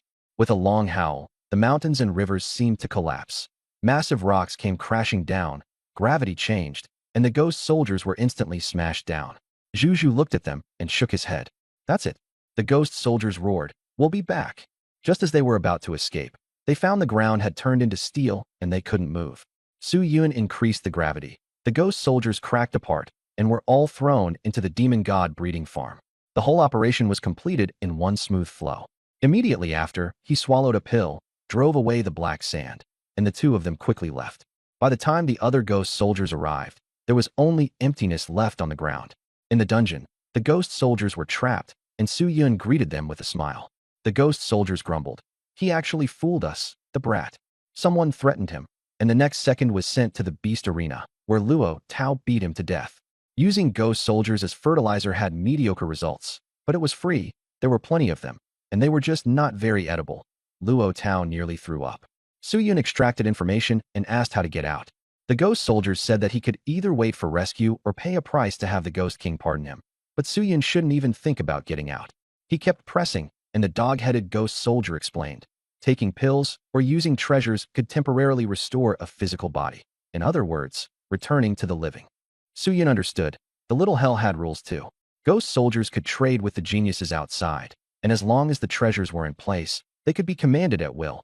They also had all kinds of desires. In the end, Su Yun made the ghost soldiers take off their clothes. The ghost soldiers cried as they stripped, even getting shy while doing it, and were then suppressed. Su Yun studied the clothes and iron tools, felt the materials were pretty good, but still disliked them, so he simply decided to forge them himself. He also casually asked whether the ghost soldiers had any rare materials. The ghost soldiers were so frightened they were trembling all over. This guy was probably going to make trouble. Back to reality. A brand new set of ghost soldier equipment appeared in Su Yun's hands, with the soul calling chain in his left hand and the Yin soul hook in his right.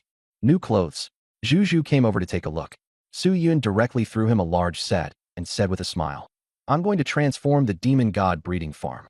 I'm short on materials. Just say what you need. Let me see what's in stock." Zhu Yongxiang was full of confidence. Every time he defeated a genius, he could pick up a storage ring. All thanks to hard work. Su Yun wagged a finger. Too small. Your vision is too small. Juju looked at Su Yun, then at the ghost soldier outfit, and a sly smile spread across his chubby white face. In the little hell, the most convenient identity had to be a ghost soldier. In the black cloud sand little hell, the eastern mountain peak was battered and ruined, no different from anywhere else. But inside the mountain was a blue space about 10 meters in diameter, with the black sand blocked outside, greatly reducing the corrosion speed. Inside sat 6 or 7 people, and at the center was a blue-haired beauty, Yuan E of the Blue Dragon clan, ranked second on the genius list. The men around her all looked at her with admiration. After Yuan E finished her cultivation, she thanked everyone, and the Simps expressed all kinds of loyalty.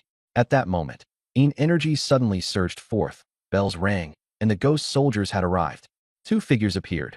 One was as fat as a pig, swinging a soul-calling chain. The other had an even build, wielding a Yin soul hook. Exactly Zhu Yongxiang and Su Yun. Yuan politely asked what was going on. In this place, you had to show respect to the ghost soldiers. If you dared to make a move, you were as good as dead. Su Yun said coldly. In 3 minutes, there'll be a super black sandstorm here. Yuan and the others were grateful and even thought the ghost soldiers were quite helpful. Zhu Yongxiang sneered. You think they're telling you this for free? The sycophants were about to explode. A forced sale? Yuan asked what they wanted, and just as Juju started to speak, Su Yun stepped on him. Su Yun said calmly, forging materials. Yuan let out a breath of relief and directly took out more than a dozen kinds of materials, most of them of Xian rank, with only one piece of jade stone of D rank flashing with lightning. Yun took them without hesitation and dragged Zhu away, without even looking back. Zhu still wanted to take a few more looks at the beauty, only to be yanked away by Yun. Yuan was a little surprised. Why were the ghost soldiers taking the initiative to trade? In the past, it was always them who reached out. The sycophants asked whether they should leave. Yuan decided to stay and temper his body. As a result, 3 minutes later, the storm never came at all. Yuan stood there dumbfounded, doubting his life. Ghosts actually lied. On the other side, Su Yun and Zhu Yongqiang found their second target, Xian Demon Clan member Di Ku, ranked 68 on the prodigy list, an old acquaintance. Su Yun got straight to the point. I'm here to collect rent. If you don't pay, I'll arrest you. Di Ku was stunned. The little hell had started doing real estate now? Zhu stared and said, don't pay? My relative is the Ghost King. If you don't pay, I'll beat you to death. Di Ku, frightened, immediately handed over a Xian-rank dragon spine bone and blood phoenix feathers. As Su Yun and the other left, they even shouted, have a pleasant stay. Di Ku scratched his head, feeling that something was off. The third target, ranked 55th on the prodigy list. He was known for secrecy and was skilled at luring people into dreams to take their lives. Miming, with black hair and a black robe, was draped in heavy black sand and did not care about others' stares. He used black sand to temper his soul and enhance his spiritual power. When Su Yun and Zhu appeared, they warned Miming that too much black sand would cause trouble. Miming tossed over a bottle of Xian-rank pills. Su Yun knew at a sniff that they were fake and directly crushed them underfoot, mocking the other party for being too petty. Seeing Su Yun's attitude, Miming felt displeased. Su Yun then spoke up, asking for the Black Demon tablet and warning that the ghost soldiers had an intelligence network, telling him to mind his own business and not meddle in others' affairs. Zhu, standing nearby, wondered if this guy was a scammer. Miming didn't want to hand over the Black Demon plate, since it was the key material for forging his dream soul nail. Su Yun threatened him with a cold face, and in the end Miming still turned it over, resentful in his heart. The material was gone, and he even got scolded. Since when were ghost soldiers this overbearing? The eastern side of the black cloud sand little hell immediately fell into chaos. Su Yun and Zhu charged around recklessly, using every trick in the book to cheat and swindle treasures out of others. Soon, many ghost soldiers gathered together to complain. These two don't follow the rules, take things without doing the job, and even scam people. Who would dare work with them in the future? Su Yun and Zhu had long since taken off their ghost soldier uniforms and changed back into their own bodies. Wearing those uniforms for too long would corrode the flesh and was dangerous. Su Yun was preparing to use this opportunity to break through to an intermediate blacksmith. He handed the ordinary materials to Shao Nitrate and the other Xian-rank blacksmiths, while he focused on the troublesome materials, the Black Demon Plate, Rule Stone, Dragon Spine Bone Fong Rock, Blood Phoenix Feather, and Thunder Jade Stone.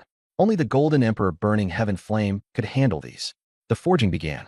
He used golden flames to burn the Black Demon Plate, then brought the hammer down. Sparks flew everywhere, and it was quickly beaten into a rough blank. When his mental power made contact, it felt like roasting his soul over fire. The Dragon Spine Bone Fong Rock was burned into droplets, then hammered into powder and fused into the Black Demon Plate, causing the material to boil with scorching heat. The Blood Phoenix Feather was extremely difficult to process. He slowly suppressed and refined it, and in the end it fused with the metallic cement, turning the material a crimson red like magma. The Thunder Jade Stone was even simpler. One hammer strike made it explode, revealing a piece of lightning jade. The Rule Stone directly fused with the metallic cement. On the other side, Shao Nitrate and the others also finished forging some of the rough blanks. In the end, Su Yun threw the demon god breeding farm materials onto the forging platform. Golden flames flared up, and a wave of intense heat spread. Su Yun fused all the rough blanks in. At this moment, all the employees of the demon god breeding farm were doing tap dances, while the ghost soldiers screamed nonstop. Why are our feet still burning? Let us out, we're being roasted alive. We protest. Ghosts deserve rights too. One by one, they were almost driven mad by the heat. Outside the beast arena, although their feet weren't burning, it was still unbearably hot. The entire town was like a giant boiler. Space was twisting, and the temperature was terrifyingly high. The geniuses could only lie on the rooftops, drenched in sweat. Yuan Shuang, get me an ice popsicle. No time. Eat one yourself. I'll fight for you next time. Jiutai Zi and Xian Shui really couldn't take it anymore, so they could only beg Yuan Shuang for help. At that moment, she became the ice popsicle queen. Suddenly, the breeding farm shook violently. In front of the beast arena, a huge stone tablet appeared, framed with dragon bones, adorned with blood phoenix feathers on the ground, and with a lightning mark in the upper right corner. The entire town expanded, the streets widened, the houses became more exquisite, and even forests began to grow. It was as if a new world was taking shape. Everyone was stunned. Is he trying to build a world? Impossible. Regulations don't allow it. This is hell. In reality, Suyin didn't care at all what the goo insects thought. No matter how many ideas the insects had, they were still just insects. He wouldn't bother with them. Thunder rumbling came from the black cloud sand little hell, and Suyun's face went dark. Is it really going to get electrified? At that moment, dazzling light burst forth from the demon god breeding farm, and a flash of artifact light appeared. Perfect timing. I've been waiting for you for a long time. Suyun laughed loudly as the thunder god hammer came crashing down, carrying the artifact light as it smashed into the breeding farm. Clang. The backlash was terrifying. Suyun's skin split open and blood poured out, and even Zhu Yongqiang was sent flying. Suyun trembled all over. That force was too brutal. The thunder grew even louder, and a lightning bolt struck down, charging straight toward the breeding farm. Suyun resisted it head-on. Flesh and blood burst apart, but he forcibly held on with his self-healing power. Thunderbolts kept striking down, his body continually destroyed and remade. While bearing the backlash, enduring the lightning, and crazily hammering out artifact light, Suyun managed 3 things at once with ease and skill.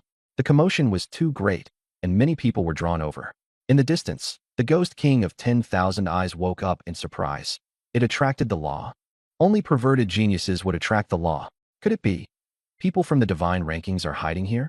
Everyone began speculating, and some hurried over to see what was going on.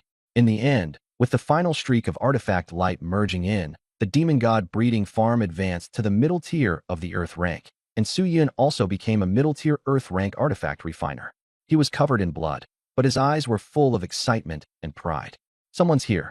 Suyun sensed movement, quickly put away the breeding farm, and shouted, "Piggy, run!" Piggy immediately carried him away as a streak of golden light. The ghost soldiers and the geniuses arrived and searched everywhere, confirming that someone had been forging artifacts here, and that there was even an earth rank artifact refiner. Just after Suyun returned to the breeding farm, he saw the 9th prince and the others standing in front of the stone tablet, glaring at him. They couldn't kill him, so they could only watch helplessly. Suyun greeted them. "Yo, all of you have quite a bit of free time." Then, right in front of them, he wrote 4 words on the stone tablet. Factory regulations. The geniuses were furious to the point of exploding. Did Suyun really think of them as black slaves? He looked at the stone tablet thoughtfully. This stone tablet had fused with the regulation stone and could command the breeding farm's employees to act according to his instructions, but it could not exceed the limits of the regulation stone. For a person to be crowned king in the demon god breeding farm, that was already the limit. I've got it. Suyun's eyes lit up. Anyone I name must serve me for life, never to betray me. The geniuses' expressions changed drastically, despair surging in their hearts. In that case, we'll completely have no chance to turn things around. Everyone stared fixedly at the factory clauses, but the one Suyun wrote was quickly erased by lightning on the stone tablet. Ah! The goo worms cheered excitedly, hugging each other and crying. We finally beat the black factory boss once. Suyun looked speechless. He just wanted the goo worms to be a little more loyal. Why wouldn't even that work? Was that all the regulation stone amounted to? He kept testing. With one command from me, they will block blades for me. Erased by the stone tablet. Refine pills until death. Erased by the stone tablet. Never betray me forever. Still erased by the stone tablet. Suyun was so angry he was about to touche it. Was the rule stone a fake? It was too useless. The goo insects were overjoyed. They finally got to see Suyun suffer. Suyun calmed down and began to reflect on whether he had taken the wrong approach. He changed it to, the goo insect named must obey me unconditionally for 12 hours. This time, he wrote it with blood phoenix feather. The words on the stone tablet did not disappear, but slowly merged into the tablet. Suyun understood. The rule stone was not omnipotent. The demand had to have a clear target and time limit. It could not be forever. So he wrote again. Alchemists must refine pills for 12 hours every day, and if they slack off, they must contribute their essence blood. The clause took effect, and the alchemists collapsed on the spot. Smiths, formation masters, talisman masters, work at least 12 hours a day, and if you fail, contribute your essence blood. Goo insects or fertilizers, go out of the city to plant trees for 6 hours every day. If you disobey, you'll be killed. One rule after another was written down, and none were deleted. The 9th prince and the others were about to cry. We were captured to be goo insects, and now we still have to work forced labor? We don't even get paid. The geniuses were furious and despairing, but Su Yun was very satisfied. He felt that he was really kind-hearted. The goo insects all wailed. Su Yun, you're too cruel. With behavior like this, how are you supposed to become a king? Show some virtue. Su Yun looked at them and thought, is the time still too short? You all seem pretty energetic. The ninth prince and the others completely collapsed. I'm dead, don't bother me. At that moment, the stone tablet burst with a blinding light, branding the factory regulations onto everyone. Everyone had no choice but to behave and go work. Su Yun nodded in satisfaction. The rule stone was finally useful. Excitedly, he thought, so I can summon people to help me now? Then, Su Yun went to the little hell, taking only Zhu Zhu. He usually could handle things alone, but if he were really surrounded and attacked, it would be hard for him to hold out. However, this was actually just a minor function of the demon and god breeding farm. The ultimate goal was still goo cultivation. Before leaving, Su Yun added another line to the stone tablet. Goo worms are forbidden to self-detonate. Back in reality, Su Yun rode on Zhu Zhu's neck and continued tempering his body. As long as he could forge an emperor-level physique, he would be able to fight kings alone and even slay kings. Su Yun looked ahead, hoping to venture deeper and uncover the secret of the Netherworld's resurrection. Huh, that guy looks a little familiar. At this moment, a powerhouse from the heaven ranking happened to pass by and, upon accidentally seeing the man and the pig, froze. The 10,000 races battlefield, the edge of the central front. Normally, no one came here. Little hell was just nearby, and stepping into it would be dangerous. Suddenly, ghostly aura shrouded the area, and a strange structure rose from the ground, filling the atmosphere with eerie tension. The sky roiled as if the gates of hell had been thrown open, the blood river flowed, and the Great Hall was terrifying beyond compare. Next to the Great Hall, a towering mountain suddenly rose up, majestic and picturesque. Stone ape statues stood everywhere on the mountain, lifeless and still. The woods were dense, and small waterfalls cascaded down. It seemed as if the stone apes could come to life at any moment.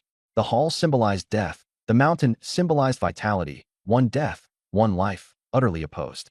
This bizarre sight immediately drew countless powerhouses. In the Curse world, the land of darkness, the aura of death was thick. It was the lair of the dead Curse clan.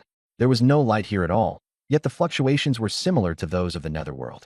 Someone knelt to report. The Yama Hall and Monkey Mountain have suddenly appeared in Little Hell. Everyone was shocked. The Yama Hall was an old site left behind by the Netherworld, while Monkey Mountain seemed to be related to the Heavenly Court. The Dead Curse clan discussed it and decided that no matter which king's Yama Hall it was, they had to seize it. Not only them, but all the informed races also began to assemble. On the 10,000 races battlefield, in the human race passage, the news spread across the entire field. Slaying Dragon King personally led the team. This time, we must seize the Netherworld or Heavenly Court inheritance. Magic Eye King worried about who the inheritance would belong to, and Slaying Dragon King calmly replied, as long as the human race rises, I'm willing to stay in the Yama Hall. All kinds of forces, including scavengers, traders, and others, gathered as well, locking onto the Yama Hall and Monkey Mountain, not daring to act rashly. Suddenly, the god race descended on a shower of petals, exuding a noble air. Immediately afterward, the ground trembled, and the Dead Curse clan arrived quietly, the atmosphere instantly turning tense. The dragon race appeared with a roar. All the major races had come for the inheritance. An elder of the god race sneered. Triple Crown King, long time no see. Countless people were shocked. The Triple Crown King, handsome in a white robe and full of arrogance, mocked the god race king in return. I thought you'd already been laid out in a coffin. The Triple Crown King was the three-time champion of the dragon race's Myriad Dragon Assembly, with extremely high status. He stared at the Dead Curse clan, somewhat wary. The Dead Curse clan's locking spirit king appeared. He had killed Dongfang Taiwe. Smiling, he said, the Netherworld inheritance is related to us, so please step aside. Someone immediately mocked him. Why don't you just relieve yourself in public while you're at it? Everyone was in an uproar. Locking Spirit King's killing intent surged, and he called out by name to Remnant Illusion King, causing the atmosphere to explode instantly. The sky had been dyed red. Slaying Dragon King appeared, followed by Remnant Illusion King, Balance King, and others. The Canopy Phantom King sneered at the Spirit Binding King. The human race and the Death Curse race had a deep blood feud. Many geniuses and titled kings had been killed by the Death Curse race. But at this moment, the God-securing King, the Triple Crown King, and other human powerhouses were all staring at the Dragon-slaying King. He was the most ruthless and decisive leader right now. If the Dragon-slaying King died, the human race would be in danger. The dragon-slaying king seemed to see through everyone and said flatly, "You can try it too." The god-securing king smiled. "Enough, let's first see the Yenluo Hall and Monkey Mountain." The atmosphere eased a little, and everyone's gaze turned back to the Yenluo Hall and Monkey Mountain. The human race murmured in low voices, "Canopy Phantom King, why are heaven and the underworld adjacent?" I heard that back then. The master of Monkey Mountain pierced through the little hell with one staff strike. Legend has it that the master of Monkey Mountain fought the king of the Yenluo Hall. I wonder if it's true. All kinds of rumors flew about. The big shots carefully approached the Yenluo Hall. By the bridge, a blood river flowed, with corpses rising and sinking in it. The Triple Crown King said, "Spirit Binding King, why don't you give it a try?" Many top races knew that the Death Curse race had connections with the underworld. The Spirit Binding King remained silent, and a gray stone mirror imprint appeared in his palm. Just as he touched the Yenluo Hall, boom. The great hall burst forth with terrifying pressure.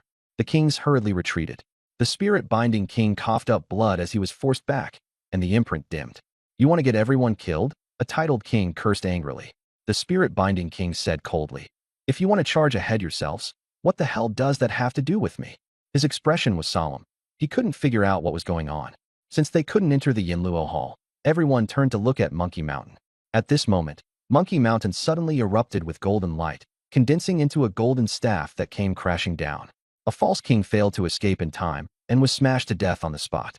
Everyone stopped in their tracks. Monkey Mountain was dangerous too. Two great treasure lands. Yet no one could enter either one, and everyone was itching with impatience. The god-stabilizing king frowned and muttered, "There's no way in. We can't get close."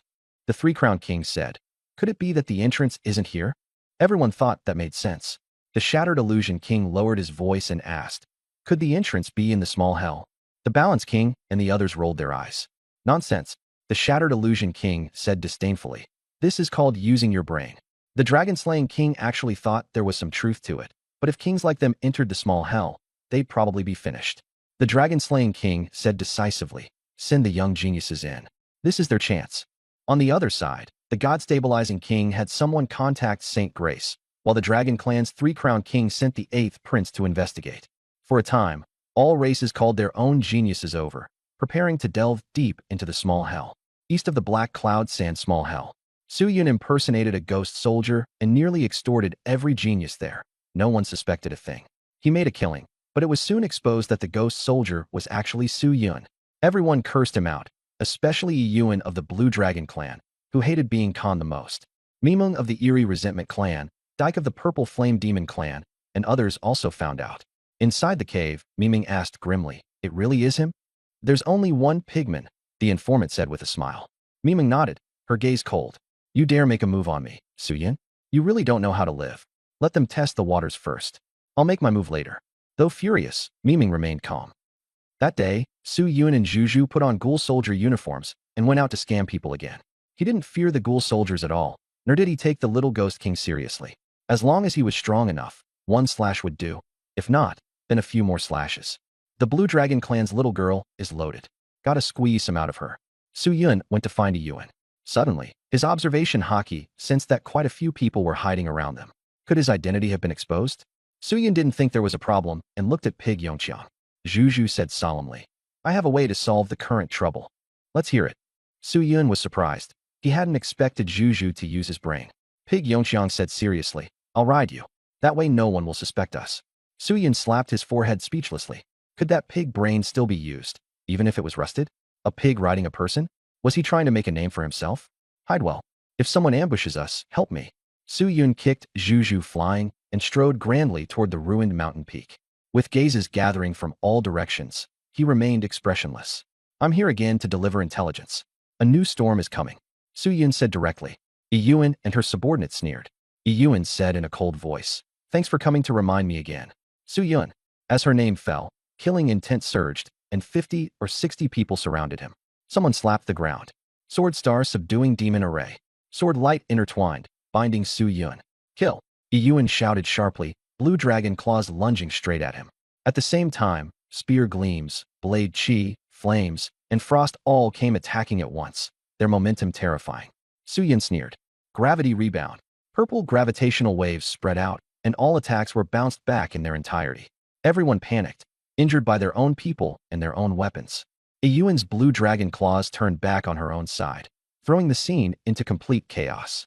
In an instant, the situation reversed, and Su Yun felt completely at ease. Kill me? You're still far from it, he sneered. Since they'd been exposed, there was no need to keep playing the pig fattening game. Piggy, kill them, he shouted. Pig Yongxiang mowed them down one by one with his rake, frantically reaping lives, and the whole battlefield fell into chaos.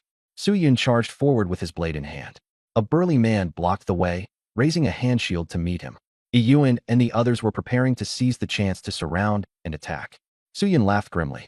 The blade and shield collided, and the burly man was instantly struck with terror. Gravity blade. Gravity erupted, and everyone dropped flat to the ground, unable to move. Go all become fertilizer, Su Yun said coldly, waving his hand and tossing them into the god and demon ranch. Ding. Host killed Zhang San Li C19, defeated Yuan 9, obtained 18 primary god hands and 12 intermediate god hands. Su Yun looked at the spoils and fell into thought. If he wanted a high-level god hand, he could only kill a false king or a crowned king. It was too difficult. But he still had another way. Slaughter his way through the entire god rankings. Douyin-style refreshing web novel rewrite. The geniuses on the god rankings, each capable of fighting a crowned king one-on-one, all ended up being beaten into submission by Su Yun, raised in captivity, and harvested for god hands at will. Su Yun walked out of the cave and sent all the still living ones to the Black Factory. Inside Piggy's body, scarlet light crawled everywhere as it cried and looked up to the sky. So, I really became the Ghost Pig Emperor? The world laughs at me for being mad. Smack, Su Yun slapped it awake. What are you thinking? Let's go. He rolled his eyes repeatedly, annoyed that Piggy had been getting more and more dramatic lately. The two men and one pig immediately withdrew. Just after they left, the ghost soldiers appeared, cursing and swearing. Why are these two still not being eroded by the black sand after all the lying and beating? I'm going to report this to the Ghost King. When the thousand-eyed Ghost King heard about this, he yawned and said, don't push them too hard. The more people they kill, the easier it is for them to become our people. Anyway, they'll be one of ours sooner or later. The ghost soldier looked completely dumbfounded. The sun hadn't even risen in hell. What the hell was wrong with the Ghost King today? But no one dared question it. They could only swallow their doubts. The Ghost King warned in a cold voice again. As for Hong Yasha and the others, don't get too close to the myriad races. We'll definitely inform you. The ghost soldier hurriedly agreed. After the ghost soldier left, the thousand-eyed Ghost King leaned against the wall and sighed. Who told me I used to be a human too? If I can help, I'll help a little. He looked up at the sky and murmured, unless your killing intent is so extreme that it alarms the one at the very bottom, maybe there's still a chance. Yuan's ambush failed, and Miming wasn't surprised. Su Yun was naturally ruthless, fearless, and did whatever he pleased. If he were really so easy to kill, that would be strange. After thinking for a moment, Miming tapped on the stone and said he was looking for the red knife fork. As soon as the ghost soldier disappeared, the red knife fork appeared. Looking ferocious, he let out a wicked laugh and asked about the terms of the deal. Miming directly took out a white jade pill and asked for Su Yun's whereabouts. The red knife fork took the pill and agreed to investigate. Miming said confidently that he only wanted Su Yun's trail. After the red knife fork left, Miming cast a blue mist spell, vowing to trap Su Yun to death in the little hell. At the foot of the mountain, there was a small wooden hut built by Su Yun with wood escape techniques, environmentally friendly and comfortable. Piggy slept early, drooling, in a comical sleeping pose. Suddenly, Su Yun sensed a ghost soldier targeting him, but the moment he stepped outside, he felt nothing anymore. There's something fishy here, he thought warily. At this moment, everyone around had fallen into a dream, and an invisible hand was controlling the people within it. 10 people, 50 people, 100 people, 200 people, all closed their eyes and rushed madly toward the wooden hut, surrounding it. Using observation hockey, Su Yun sensed it and said softly, the nightmare tribes, dream manipulation. Piggy's eyes rolled white wildly, waking up no matter what. Su Yun grew anxious and slapped him several times. Even with his pig face swollen like a ball, he still didn't wake up. Then Su Yun had a flash of inspiration and shouted in Piggy's ear, dinner's ready. Stewed dragon meat. Piggy immediately woke up and shouted, dragon meat should be grilled. As soon as he opened his eyes and saw so many people outside the hut, he was stunned. This is the Nightmare Tribe's hypnotic control. At this time, a whistling sound came from afar. Mimeng, Di Ku, and the other so-called geniuses who had been tricked by Su Yun all arrived. Di Ku mocked proudly. Su Yun, let's see how you break this. Miming sneered wickedly. Did you think you could take my stuff for free? You dare kill in little hell? You can't get out, And if these people die, you won't survive either. Everyone saw that Su Yun had no way out. After all, killing in Little Hell was a capital offense. No one dared act recklessly. But a crazed expression appeared on Su Yun's face as he sneered. If I'm finished, do you think you can live? He quickly formed hand seals, drew a deep breath, and roared, fury surging like waves. Flames instantly scorched the earth. Fire release. Great fire annihilation. More than 100 people were burned to ashes on the spot. Ding. The host killed 114 critically injured people, dropping 201 beginner divine hands. Miming's expression changed wildly, but he could only watch helplessly. Su Yun sneered, swung the Thunder God hammer, and a gravitational wave swept across the area. More than a dozen people couldn't dodge and were sucked over, including Deku. Su Yun lifted a golden Rasengan, infused it with Golden Emperor Burning Heaven Flame, and it exploded instantly. Deku and the others were blown apart in a shower of flesh and blood, and no one in the entire scene dared stand up again. Miming was stunned. Gritting his teeth, he activated Dream Drive and summoned more dying people to besiege Su Yun. The other geniuses also split up to flank him, refusing to retreat. Su Yun wasn't the least bit panicked. He activated his cheat-like ability against heaven. Ninth Prince, Xianshui, Luo Tao, Zun Ci, heed my command. The geniuses whose names were called had a number appear behind them. 12. They would obey Su Yun unconditionally for 12 hours. Radiant light flashed as countless genius figures appeared, and they were all the monstrous prodigies believed dead by the outside world, such as the Dragon Clan's Ninth Prince, the Demon Clan's Luo Tao, the God Clan's Zun Ci, and the Ice and Snow Clan's Yuan Shuang, all of whom had been subdued by Su Yun. Su Yun gave a savage grin and ordered a full-scale slaughter. The Ninth Prince transformed into a dragon and roared, while Luo Tao summoned a blood-pool bone behemoth, its killing intent surging to the heavens. The slaughter from hell erupted completely, 10 meters long and 5 meters tall, like a rhinoceros and covered in bone-white spikes all over its body. It charged forward, the spikes piercing straight through the crowd. Many people were skewered and hung on the bone beast, screaming in agony. Zun Ci's hands turned into bird beaks, sweeping through with divine light and reaping lives. Miming recognized them and shouted in shock and fury, Long Donyan, Luo Tao, Zun Ci, have you all gone mad? Except for Luo Tao, the others had twisted expressions, forcibly compelled by the rule stone to obey Su Yun's orders. At this moment, green light rose in Su Yun's hands and fell like dry ice. A large number of skeleton mages in tattered robes emerged, not just more than a dozen, but over 100, spread across the entire mountain ridge. Su Yun grinned ferociously. Trying to outnumber me? I'll crush you. The skeleton mages attacked Miming together, blue pillars of light blasting out as their spiritual power instantly overwhelmed him. Crack. After a burst of shattering sounds, the sleeping people woke up one after another. Miming twisted in pain, his soul wounded, his face ferocious. Red Yaksha, I'll give you treasure. Help me kill Su Yun. As soon as the shout fell, a black shadow rushed in. Miming's eyes reflected Su Yun's smiling face, yet it looked like a demon. Su Yun rushed over and punched Miming in the face, collapsing his nose bone. Miming flew out like a broken kite for over 100 meters and crashed heavily to the ground. Ding. Host defeated Miming and others 32, dropping Intermediate God Hands 57, Advanced God Hands 22.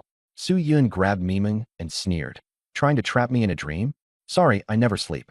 After speaking, he casually tossed him into the demon god breeding ground. Dream-loving goo insect, +1. Just as Su Yun was about to clean up the battlefield, a large number of ghost soldiers emerged all around him, covered in black chi and holding soul hooks and soul chains. They seized the dying people, pulled out their souls, and turned them into new ghost soldiers. This scene made Su Yun frown. So this is how ghost soldiers are born. A ghost soldier who looked very much like a human walked over and smiled. Young man, we look forward to having you join us. Su Yun said nothing, feeling the scarlet light surge into his body. He knew that his sins were too heavy, and retribution would eventually come. Lao Tao, Zun Ci, and the others looked at Su Yun in shock. This madman really entered the small hell. Su Yun asked, You're taking away people who are on the verge of death. What if I just don't die? The old ghost soldier smiled. Those with a heavy killing aura will eventually be taken away by the Ghost King. Su Yun's heart tightened. Ghost King. The ghost soldiers were just about to leave when red light surged up from underground, and the Red Yaksha appeared, glaring viciously at Su Yun. Ming and the others had been wiped out, and he had suffered huge losses. He roared, Su Yun, you're asking for death. The Red Yaksha shrieked, and the sound wave made everyone vomit blood. Only Lao Tao, Zun Ci, the ninth prince, and Juju were fine. Su Yun glared and cursed. What the hell are you yelling for? If you're not convinced, come and fight. The red Yaksha flew into a rage and raised his trident to stab Su Yun, but was struck by the soul hook and soul-dragging chain, then dragged to the ground. He roared, "How dare you?" The old ghost soldier said coldly. The Ghost King has ordered that the red Yaksha be taken away. The red Yaksha was instantly filled with fear. Realizing he had violated the rules, he could only obediently leave with the ghost soldiers. Su Yun found it strange and wondered in his heart. Why didn't Mi Ming directly hire the red Yaksha to kill him? Was it because the price was too high, or were there some restrictions? But he didn't dwell on it and set it aside for now. You all did well. When you get back, you'll have one day off. Su Yun said with a smile. Zun Si, the ninth prince, and the others all wore sour expressions. We risked our lives for you, and all we get is one day off?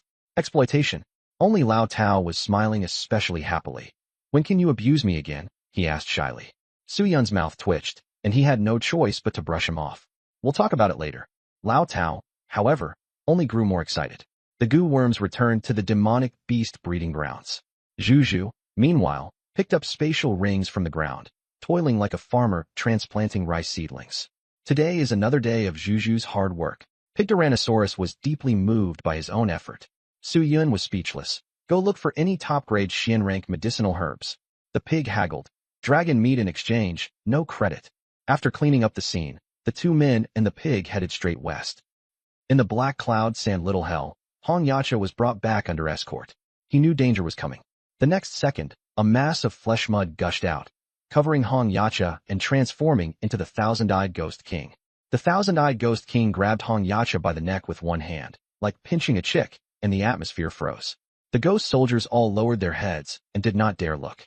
Hong Yacha, do you still remember what I said? The thousand-eyed Ghost King asked calmly. Hong Yacha struggled. Enter the netherworld and be a ghost for eternity. But why are you so close to the myriad races? If you want to kill Su Yun, I'll only punish you. But your biggest mistake was contacting the myriad races in an attempt to flee the netherworld. The thousand-eyed Ghost King's voice was icy.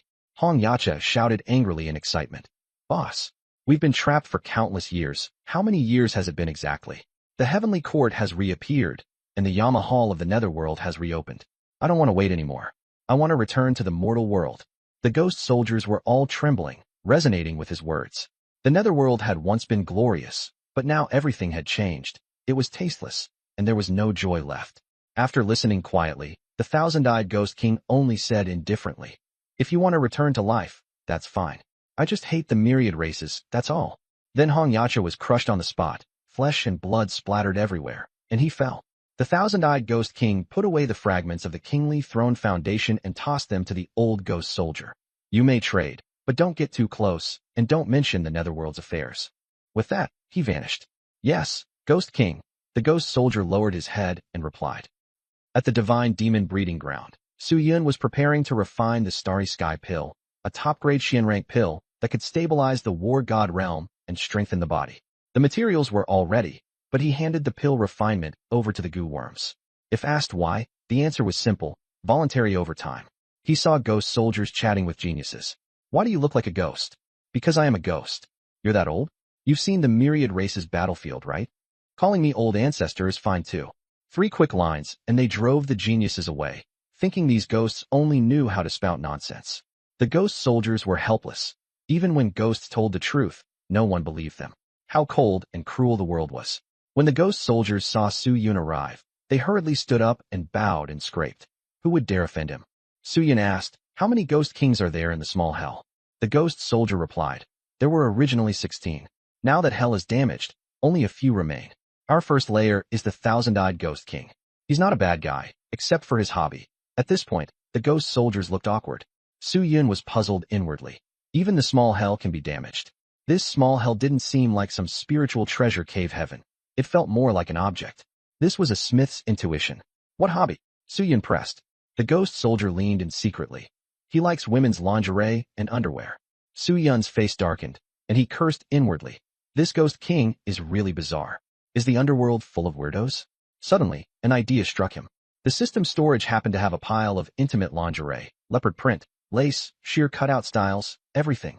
This system was pretty good at preparing things in advance. No, this system often glitches. It was probably some dog-blooded setup.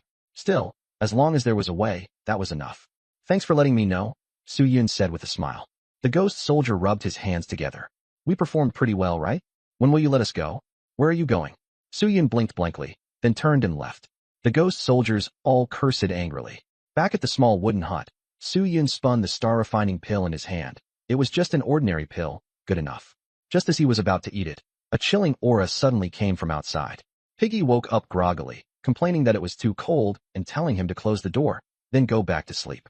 Su Yun sighed. This pig had a huge heart, surviving on sheer toughness.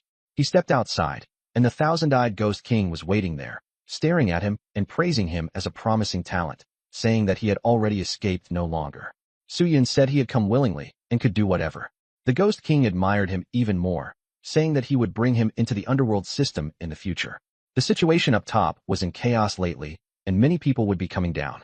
He told Su Yun not to kill anymore. His killing intent was too heavy, and even he couldn't protect him. Su Yun frowned and asked why he was being so good to him. The Ghost King said, first, he used to be of the human race. Second, the little hell needed strong people, and Su Yun was a good fit. Su Yun understood that this wasn't free help. There was something to gain. Once he entered the underworld, he would have to listen to the Ghost King. What races will be coming down lately? Su Yun asked. The Ghost King smiled but did not answer. Su Yun directly took out Nezuko's little underwear and Shinobu Kocho's socks, asking which one he wanted. The Ghost King's eyes instantly reddened. I want both. Su Yun handed them over. The Ghost King accepted the treasures and sighed, saying that the divine race, dragon race, ancient demons, wind race, and thunder race, several hundred people in all, would be coming down, along with the prodigies on the Demon Supreme list and the God list. Most importantly, the Curse clan would also be coming. Killing intent erupted from Su Yun, his aura terrifying to the extreme. Even the thousand-eyed Ghost King couldn't suppress it. Su Yun quickly reined in his killing intent, swallowed the star-refining pill, and said softly, the Curse clan. I've been waiting for a long time. The Ghost King somewhat regretted revealing the information. It felt like chaos was about to break out. Su Yun composed himself and asked the final question. Can the underworld really bring the dead back to life? The Ghost King nodded. Yes. Su Yun clenched his fists in excitement, once again reaffirming his choice. The Ghost King added that the underworld had long since declined, its inheritance lost. Even if the heavenly court sought help, there was nothing they could do. There had once been a monkey that caused havoc in the underworld and beat them all into hiding. Now the underworld was incomplete, and resurrection had become extremely difficult. Su Yun was not discouraged by this. As long as there was even a sliver of hope, he would not give up. I can't bring the dead back to life, but I can give you advice. The thousand-eyed Ghost King said seriously. Go become the successor to the second palace lord. Maybe someone there can give you the answer. Su Yun frowned deeply and looked up into the darkness. Were they sent down for this too? The Ghost King said nothing, only nodded. Su Yun let out a breath of relief. Since that was the case, then the underworld would be his new starting point. He wanted to advance to a titled king, avenge his teacher, and resurrect his teacher. Those thoughts had weighed on his heart for far too long. In the past, he lacked the strength. Now that he had a chance, he would give it everything he had. Ghost King, don't lie to me. Su Yun smiled. The thousand-eyed Ghost King remained expressionless. I was once human too. Su Yun shrugged and said no more. The thousand-eyed Ghost King turned and left. Su Yun stood alone, gazing into the dark abyss. Everyone who came this time was a genius cultivated by the various races. Kill those who needed killing, capture those who needed capturing. The Death Curse clan must not be spared. I'll turn the entire hell into your burial ground. Su Yun murmured, his voice echoing through the abyss. At the edge of the central front, strong figures and geniuses of every race gathered, and the scene was bustling. So many names from the Demon Prodigy list this time. Not a single one from the God list. There are only 36 on the God list. How could you run into them everywhere? The crowd was in an uproar. Suddenly, in the sky in the distance, a black dragon appeared, its aura sinister. The black dragon struck down, and the crowd screamed as flesh and bone were instantly crushed, blood staining its scales. Long Xie, have you gone mad? Someone shouted angrily. This dragon was Long Xie, the 8th prince of the Dragon clan, ranked 29th on the Demon Prodigy list, while Su Yun was ranked 28th. The Demon Prodigy list, Genius list, and God list changed at any time, and the competition was fierce. The Triple Crown King took action, directly grabbing Long Xie down and forcing him to take human form. Long Xie's eyes were wild, nothing like a normal dragon's. On the other side, the God-solidifying king came with the Light Envoy. The Light Envoy was of the same race, with crescent-shaped pupils and powerful spiritual energy. When you go down, find Saint Grace. Understood. There are 2 pseudo-kings accompanying you. If necessary, they will self-destruct to protect you. The 2 elders followed behind, looking as if they might die at any moment. Pseudo-kings were all willing to fight to the death for their clans, and after death their descendants would receive rewards, so they did so willingly. If you can't hold on, use your bloodline summon. The dead of all races in the Little Hell are there. The same was true for every race. Beside the Wind Clan's Qingfeng King, the blue-haired man Tung Hong was listed on the genius list. The Thunder Clan also had someone instructing the geniuses about to go down. Lei Yu was likewise a demon prodigy list genius. Every genius was escorted by a pseudo-king, and those who went down basically never came back. It was all a matter of fighting with the resolve to die. The Death Curse Clan's locking spirit king stared at the Hall of Yama. Ming Tong, do you understand? I understand. Cause as little trouble as possible, and prioritize going to the deepest level. Ming Tong nodded. I just received news that Su Yun's name is still lit up. He's not dead. The soul-securing king narrowed his eyes. I know. I'll handle it. Ming Tong's tone was calm. In order to degour the Yama Hall, all the races were fighting with everything they had, and were almost willing to sacrifice their crowned kings. The God race, Dragon race, Curse Death race, Demon race, Wind race, Thunder race, and Flame Serpent race were all prepared. On the human side, Li Rinxian was leading the team. Try to come back alive, the dragon-slaying king instructed. Li Rinxian was making first contact with the dragon-slaying king. The king was very excited, and all around him were young peak war gods. The Illusion Shadow King said softly, I suspect Su Yun isn't dead. Once you go down, soften your attitude and ask him for more help. You think that's possible? The Balance King laughed. The dragon-slaying king interrupted. When you see Su Yun, tell him that the human race will do everything it can to save him. On the surface, Li Rinxian remained calm, but inside he was unconvinced. Why should all these kings help Su Yun? He slaughtered the divine palace. Someone like that too? He couldn't understand it. While the 10,000 races were discussing, near the edge of Little Hell stood the resentful woman minister. Without hesitation, he jumped down. Whether Su Yun is a tyrant or a wise ruler, I want to see for myself. Set off, the kings shouted in unison. In an instant, over 1,000 people jumped into Little Hell together. In the first level, the Black Cloud Sand Hell, the prodigies landed like meteors. Everyone vigilantly observed their surroundings. An elder of the god race reminded the light envoy. You can summon the thousand-eyed ghost king to ask about the situation. The light envoy nodded and stomped the ground, and the other prodigies followed suit. Soon, ghost soldiers and little ghost kings surged in from all around. The Black Knight Yiksha asked coldly, what is it? Lei Clan's Shan Yu said, as if giving orders to a servant that he wanted to see the ghost king. The ghost soldiers stared at him coldly, clanking their iron chains, the atmosphere oppressive. The Lei Clan false king hurriedly apologized. The Black Knight Yiksha replied, wait. Everyone waited where they were. In the hell-broken mountain lived the dying, looking at the prodigies with eyes full of envy. In the same hell, one lives, one dies. The difference is as vast as heaven and earth. On the other side, Su Yun and Zhu Yongqiang were also watching. So many people. Zhu Yongqiang was shocked. Among them were many false kings and even stronger prodigies. Su Yun's expression was icy as he thought. Good, the more the better. Be prepared to bury them all here. Zhu Yongqiang was troubled. What do we do? Su Yun narrowed his eyes and decided to create a mythic sacred garment to draw everyone's attention. Once the divine garment was finished, it would be time to harvest. The two quietly left. The thousand-eyed ghost king appeared, and upon seeing the gods, his face turned even colder. Spit it out. Long Xia asked, how do we get to the next level? The thousand-eyed ghost king sneered. You have to stay on the first level for 7 days before you can go down. Shan Yu said in dissatisfaction, can't we go right away? The thousand-eyed ghost king instantly turned hostile. I call the shots here. 7 days means 7 days. Even if I told you to wait a year, you'd have to wait. Don't bring your outside temper here to act wild in the underworld. He released his aura and sent the group of geniuses flying, then turned and left. The pseudo-kings of various races reminded them, don't provoke these ghost kings. If you push them too far, no one will survive. The Lightbringer, Long Xia, and the others gritted their teeth and endured it. Suddenly, a black cloud sandstorm rolled in, darkening the sky and earth. Whether they could last 7 days would depend entirely on their own ability. As soon as Su Yun and Zhu Yongqiang came out of the mountains, they were blocked by Yuan Nuchun. When Zhu Zhu saw Yuan Nuchun, he drooled profusely. But the moment he saw the Adam's apple, he immediately wilted. Su Yun, I'm here to join you, Yuan Nuchun said very directly. Su Yun was just as direct. Idiot. Blocking his way just to join up. Was there something wrong with his head? Yuan Nuchen froze. That word sounded like an insult. I come from the Xingyue clan. The star's prophecy says you're worth following. He hurriedly added, not daring to state the real reason outright.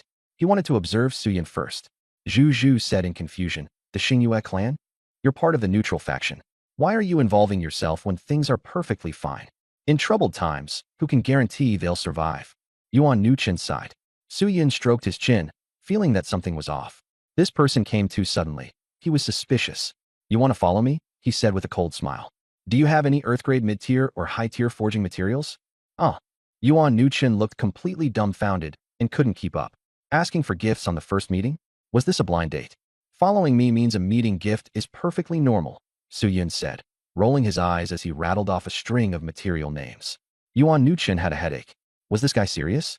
But it did make some sense, so he could only take out 4 Earth-grade mid-tier materials and 1 high-tier material. Suyin was delighted. The membership fee has been collected. The wronged female minister was on the verge of tears. This so-called wise lord was way too ruthless. What exactly do you want to do? Forge weapons, Suyin replied. He ordered, Zhu Zhu, and you guys too. Go spread the word that a ghost soldier Earth-rank blacksmith is open for weapon forging, and anyone can come watch. Wronged female minister. The wronged female minister introduced herself. Suyin waved it off. Names didn't matter. Free labor was a great helper. The wronged female minister walked side by side with Zhu Zhu. Can you get rid of the Adam's apple? No. Can you call me a good big brother? Get lost. The teasing voices faded into the distance. Just as Su Yun was getting ready, the thousand-eyed Ghost King appeared. Got something? Su Yun asked first. The thousand-eyed Ghost King warned, don't stir up trouble.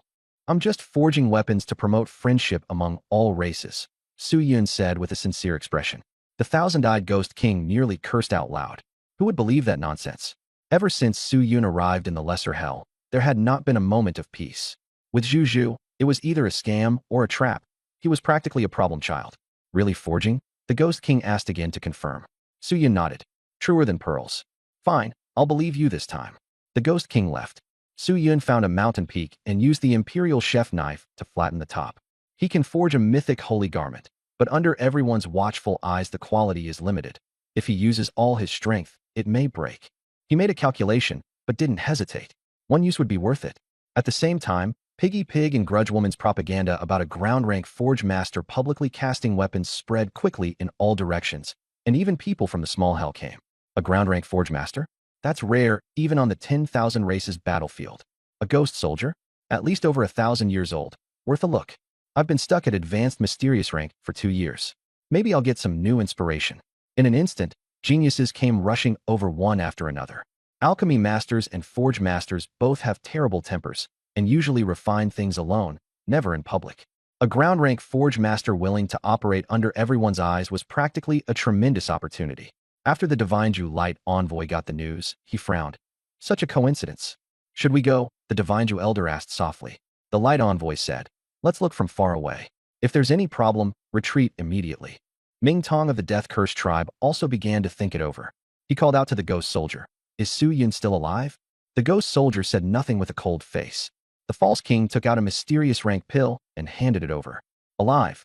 The ghost soldier was as terse as ever. Ming Tong asked again, does the ghost soldier have a ground rank forge master? The ghost soldier looked completely baffled and truly didn't know. This was definitely those two guys causing trouble again. But thinking about it, even the thousand-eye ghost king had accepted Su Yun. Wouldn't he have to work with them in the future? Offending a ground rank forge master? Only an idiot would do that. Yes, he's lived for several thousand years. The ghost soldier nodded vigorously. He wasn't lying. Ghosts talking like ghosts was perfectly normal. After the ghost soldiers left, Ming Tong said in a deep voice, if any trouble comes up, burn your life and take me away immediately. Yes. The fake king of the Death Curse clan did not dare disobey. In an instant, Black Cloud Sand Miner, hell shook all over, and countless people rushed toward the forging ground. Even those who normally never showed themselves appeared. At the center of Black Cloud Sand Miner hell, on a mountain, Su Yun was wearing a ghost soldier uniform, his expression focused. He was going to attempt forging the mythic holy garment for the first time, and he could not afford to be careless this time. They're here. He sensed the auras around him drawing closer and closer, and the corners of his mouth lifted. Since they've gathered, let's begin. Boom. Golden flames surged upward, and the scorching heat distorted the surrounding space. Most people weren't surprised, but Light Envoy, Ming Tong, and Mountain felt that something was odd. Golden flames? Suyun's flames were golden too. But this was clearly a ghost soldier, not a human, right? Coincidence? May I ask, Senior, where are you from? The red-haired girl from the Flame Serpent clan shouted. Black chi wrapped around Suyun's face, making his features impossible to see. He pretended to stroke his beard and said hoarsely, I only remember the divine race and the dragon race. Back then, they were as obedient as my grandsons. The faces of Light Envoy and the 8th Prince turned dark, speechless. Why is there another grandfather? Everyone sucked in a breath. A ground-rank ghost soldier forging master, hardcore. In the shadows, Zhu Zhu and resentful woman rolled their eyes. Even now, he's still trying to take advantage of others. That's so like you. A group of ghost soldiers stood by watching the fun. Zhu Zhu took out some melon seeds and distributed them to everyone, watching the show together. You little grandsons, shut up. Grandpa is going to forge the weapon now, Suyun said with a smile.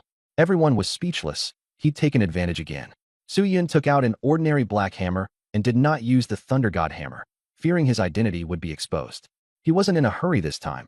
He would take it slowly. Clang, clang, clang. The first material was heated until it glowed red. The black hammer came crashing down with a thunderous boom, and the recoil force rolled outward like waves. The ground trembled, and dust filled the air. The geniuses in the distance felt this terrifying wave of energy and were astonished.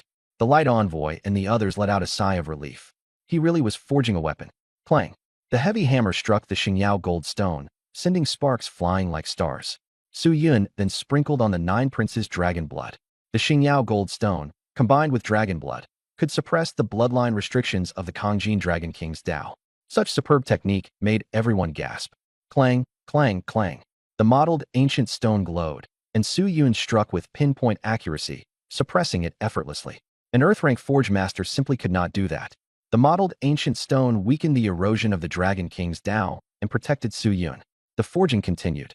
Suyun was completely focused, determined only to eliminate the bloodline restrictions. The remaining damage could only be weakened. For the god of war to borrow power and become a king was already defying heaven itself. Whatever one gained, one had to pay the price. All Earth-rank materials? I've never seen a forging method like this. It's like the methods of ancient times. Everyone praised it. Clang. Suyun wrapped the materials with his spiritual power and fused them together, then threw in the Kongjin dragon scale. The rough blank turned crimson, and weapon light appeared. Suyun remained expressionless, raised the black hammer high, and brought it down. Clang. A tremendous metallic clang echoed through the air. Someone let out a muffled groan, their expression shocked. Even getting close at that moment would mean death. Confident that the shape of the finished product was already taking form, Suyun hammered again and again with utmost seriousness. In the blink of an eye, 6 days passed, and everyone watched without blinking, feeling absolutely no boredom. It was simply a blessing beyond 3 lifetimes. Not to mention feeling impatient. There wasn't even time to be happy. At this moment, Suyun was fully focused on the object he was forging. Draw in the Qiangjin dragon aura from the inheritance, and gradually merge it into the kingly path. On the forging platform lay something resembling a pair of sunglasses, suddenly erupting with an ancient, powerful force, along with an aura of kingship. Everyone was stunned. How did weapon forging have anything to do with being crowned king? The thousand-eyed ghost king, hiding in the shadows, instantly became alert and sensed that something was wrong. Suyun merged himself with the aura of kingship. The scene before his eyes changed dramatically, and the kingly path unfolded in full. He quickly locked onto the aura, matching the Qiangjin dragon inheritance. Boom. Laws emerged, thunder struck down, heading straight for the sunglasses. Suyun did not hesitate to block it with his own body. Flesh split open, but his eyes were full of determination. At the critical moment, he could not give up. Lend me your power, Qiangjin dragon. The sunglasses trembled violently, bursting forth with boundless golden light.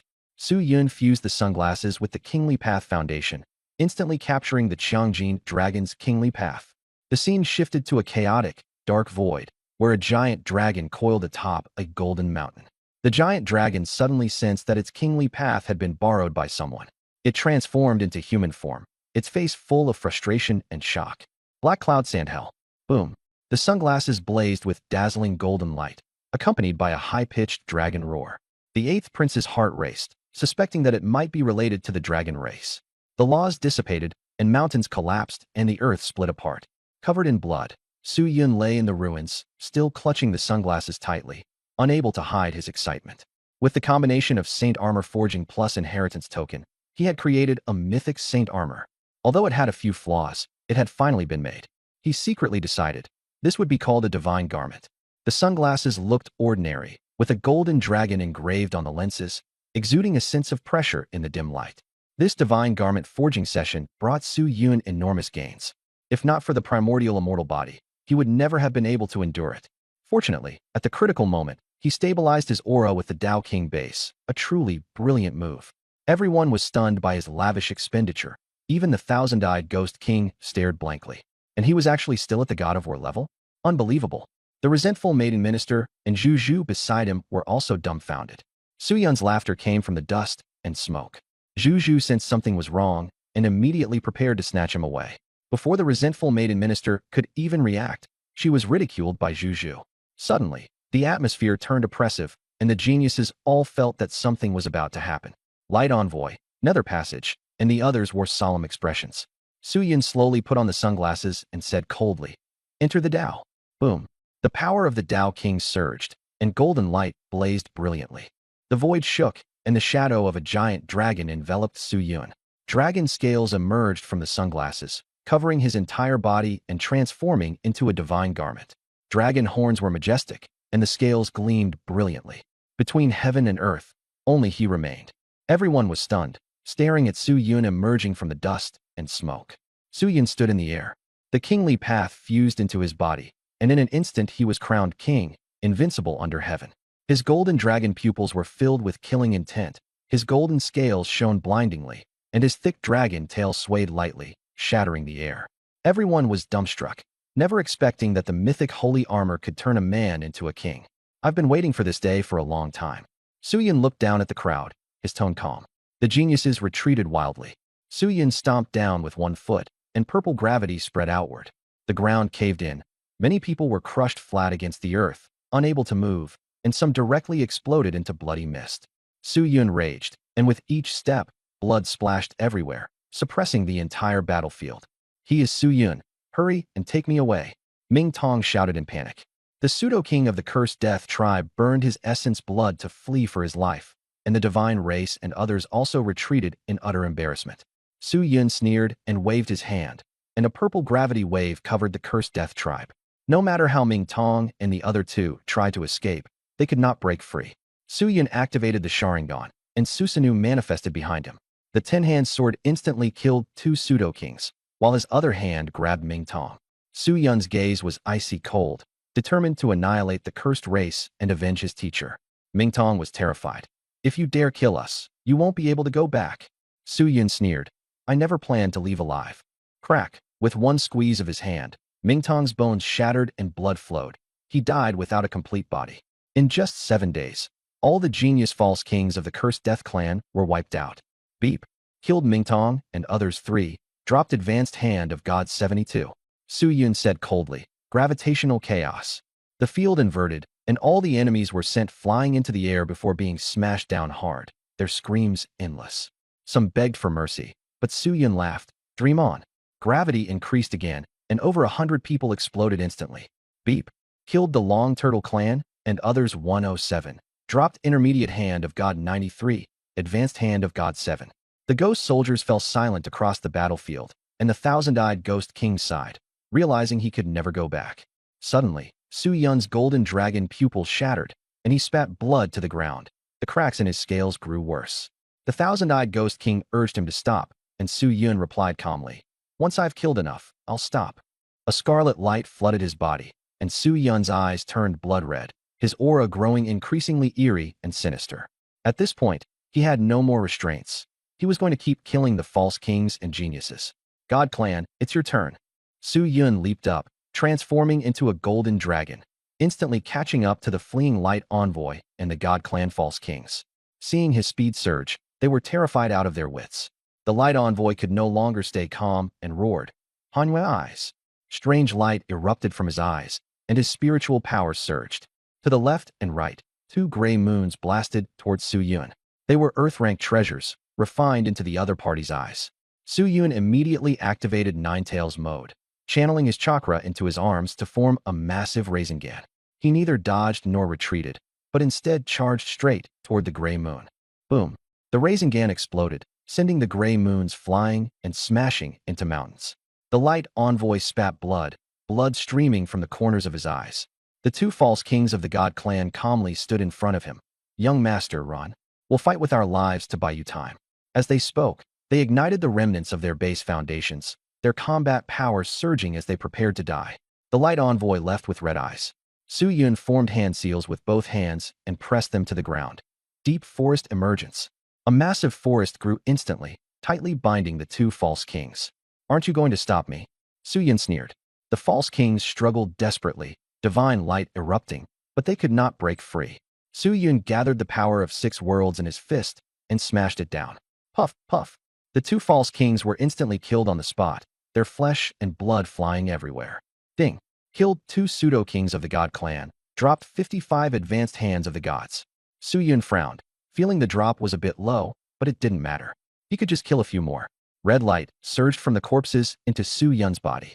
His shadow was like a blood moon, dyeing the world crimson. The ghost soldiers of the little hell were miserable at the sight. This little ancestor had arrived, and there would be no peaceful days. The light envoy sensed the fall of the 2 pseudo-kings and shouted in despair. Pseudo-kings of the Dragon Clan, Wind Clan, and Thunder Clan, get out here. Otherwise we won't be able to hold on. After shouting, he asked the ghost soldier for directions. The ghost soldier trembled and said, "The end of Little Hell." Then he slipped away.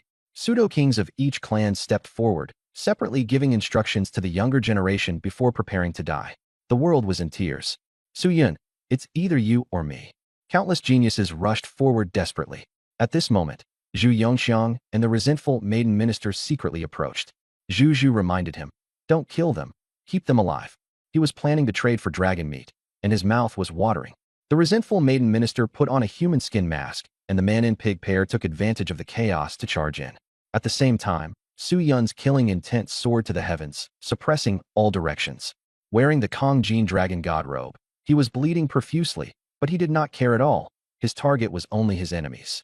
Several pseudo-kings appeared, locking their gazes firmly on him. The Thunder Clan pseudo-king said coldly, "A monster like you actually exists in the human race." Su Yun did not answer. He stared at the geniuses ahead and charged straight at them. The pseudo-kings shouted in unison, "Stop him." Many pseudo-kings directly burned their lives, detonating fragments of the Royal Path Foundation, and rushed towards Su Yun in a desperate attempt. Spiritual essence and primordial qi merged with the power of the Royal Path, making the impact terrifying. They could not kill Su Yun, so they could only self-destruct. Although Su Yun was not hit head-on, he was still struck by the aftermath and blood seeped from the corner of his mouth. Expressionless, he formed seals with both hands. Domain unfold. Darkness fell over heaven and earth, and the cursed world descended upon the pseudo-kings. Su Yun raised his left hand and activated release.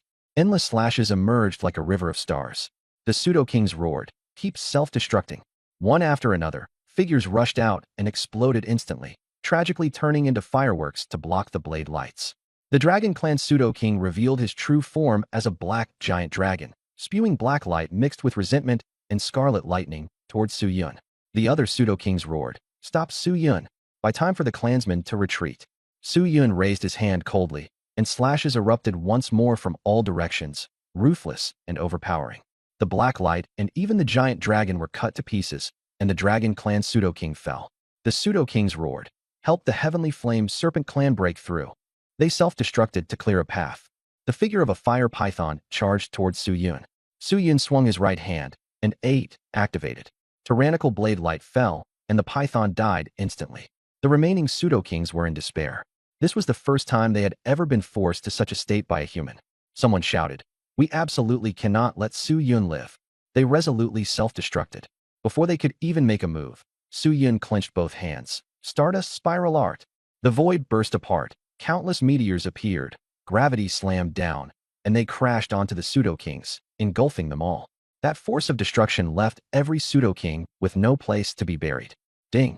The host killed 19 pseudo-kings, dropping 376 advanced god hands. Su Yun suddenly spat out blood. The Jinlong divine garment was suppressing his body, cracks appearing on its surface as it was about to fall apart. At the same time, a scarlet glow surged towards Su Yun, his murderous aura skyrocketing as he became like a blood-red sun. From afar, the thousand-eyed ghost king sighed. "It's over. This guy even gives me a headache. His killing intent is too heavy. Even those below can sense it." Just then, The weight-bearing stone ghost king appeared, carrying an ancient stone on his back, staring at Su Yun's Jinlong divine garment and marveling at its exquisite craftsmanship. The thousand-eye ghost king told him to go back and guard hell, but the weight-bearing stone ghost king waved it off nonchalantly, and the atmosphere turned utterly speechless. He had already died long ago. Beside the black cloud sand little hell, ahead was a black wall, with a gate formed from bones and flesh upon it, eerie and terrifying. Piggy and the resentful woman had captured around 30 people. Though these weren't top-tier geniuses, they still had some renown. As for the light envoy and the others, they had already gone through the gate. What about those pseudo-kings? Piggy asked Su Yun. Su Yun said casually, they're all dead. Piggy habitually let out an, oh, not caring at all. But the resentful woman was shocked, feeling in her heart that Su Yun was like a god of slaughter, completely reckless. Su Yun, aren't you afraid of the anger of the myriad races? Kill so many people, and you'll never get out. One of the captured geniuses roared furiously. Su Yun merely glanced at them coldly and said, idiot.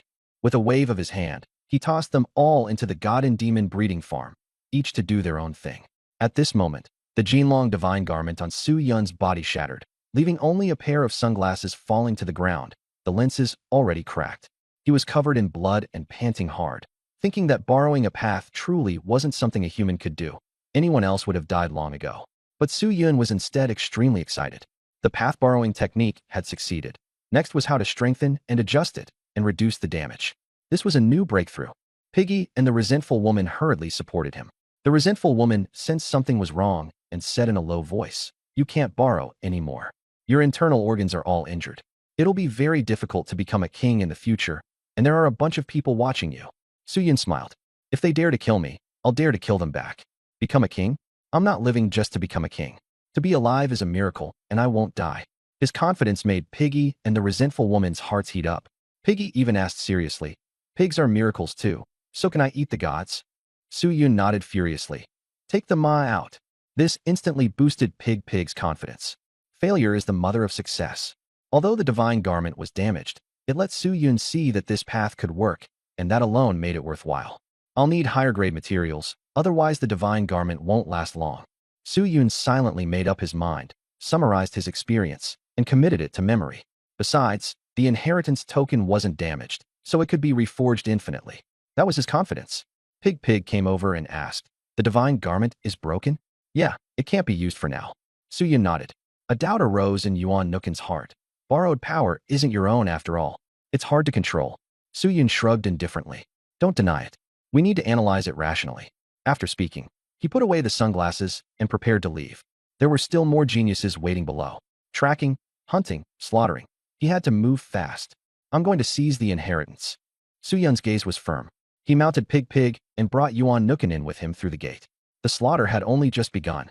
After they left, the thousand-eyed ghost king and the loaded stone ghost king appeared, sighing endlessly. Isn't this kid tired?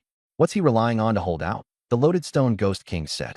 If the second layer is ruined, they'll just go straight to the third. At the mention of the third layer, the thousand-eyed ghost king's face twitched. In the five-forked small hell, the more you kill, the heavier the punishment. With Su Yun's murderous nature, every time he descended a layer, the punishment would double.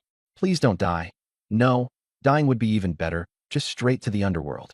The thousand-eyed ghost king joked at first, then quickly grew serious. The loaded stone ghost king sighed. With that killing intent of his, which ghost king would dare take him? Should we let the Anaha king handle it? The thousand-eyed ghost king tried to gauge the situation, then shook his head. Not easy to deal with, the loaded stone ghost king said. On my way down, I'll give a reminder. If anything happens, just call me. The thousand-eyed ghost king also turned serious. If anything comes up, I'll rush down to help immediately. The little hell was no longer at its most prosperous. Back then, all the dead of the 10,000 races were suppressed, and no one dared to act recklessly. Now that the netherworld had weakened, all the races were stirring restlessly. The third level, the five-forked little hell. It was scorching here, with the ground cracked open and flames and magma surging out. Suddenly, a blood-red gate appeared on the ground, and the light envoy and the others fled out in utter disarray, their faces full of shock and fury. Su Yun, you will die, someone roared. The light envoy steadied his emotions and said, split up, don't all cluster together. It's easy to get caught. The geniuses all agreed, but Li Rinxian and some of the human race were completely baffled. Why run? Where to? What's for dinner tonight? At a critical moment, Li Rinxian could only follow the others in fleeing, afraid that Su Yun would kill him. Suddenly, crimson light flashed within the bodies of the crowd, and phantom forks directly pierced through everyone's bodies. "Those who kill will be punished," said a ghost soldier as he appeared, speaking coldly. After enduring the pain, the geniuses each sought either the path to the lower level or their fellow clansmen to gather together. But Feng Clan's Tung Hong and Lei Clan's Shan Yu were unwilling to leave.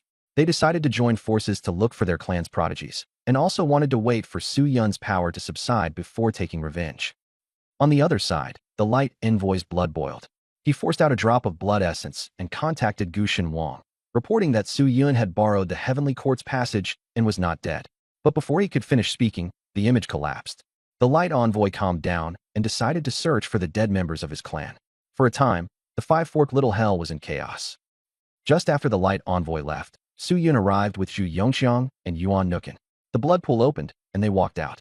Punishment immediately descended. Zhu Zhu was pierced by the phantom forks and fell down, while Yuan Nukin was almost completely unharmed. Yet on Su Yun's body were real five-pronged forks, each piercing straight into his heart, liver, spleen, lungs, and kidneys. His face was pale, clearly with his vital energy being devoured. Yuan Nukin shouted, "Hurry and feed him the Xinyuan pill." Zhu Zhu quickly stuffed the pill into him, and Su Yun gradually recovered. Su Yun gave a wry smile. "I nearly died." But then he turned around and started thinking about how to deal with the other geniuses. Zhu Zhu and Yuan Nukin were speechless. Su Yun tapped the ground and shouted, "Ghost soldier, come out." When the ghost soldier saw Su Yun, he was so frightened that his ghost eyes nearly fell to the ground. It was the first time he had seen phantom forks turn real, and he was afraid he would be dealt with. Su Yun said with a smile that he was a good person, and Zhu Zhu and Yuan Nuchun both rolled their eyes.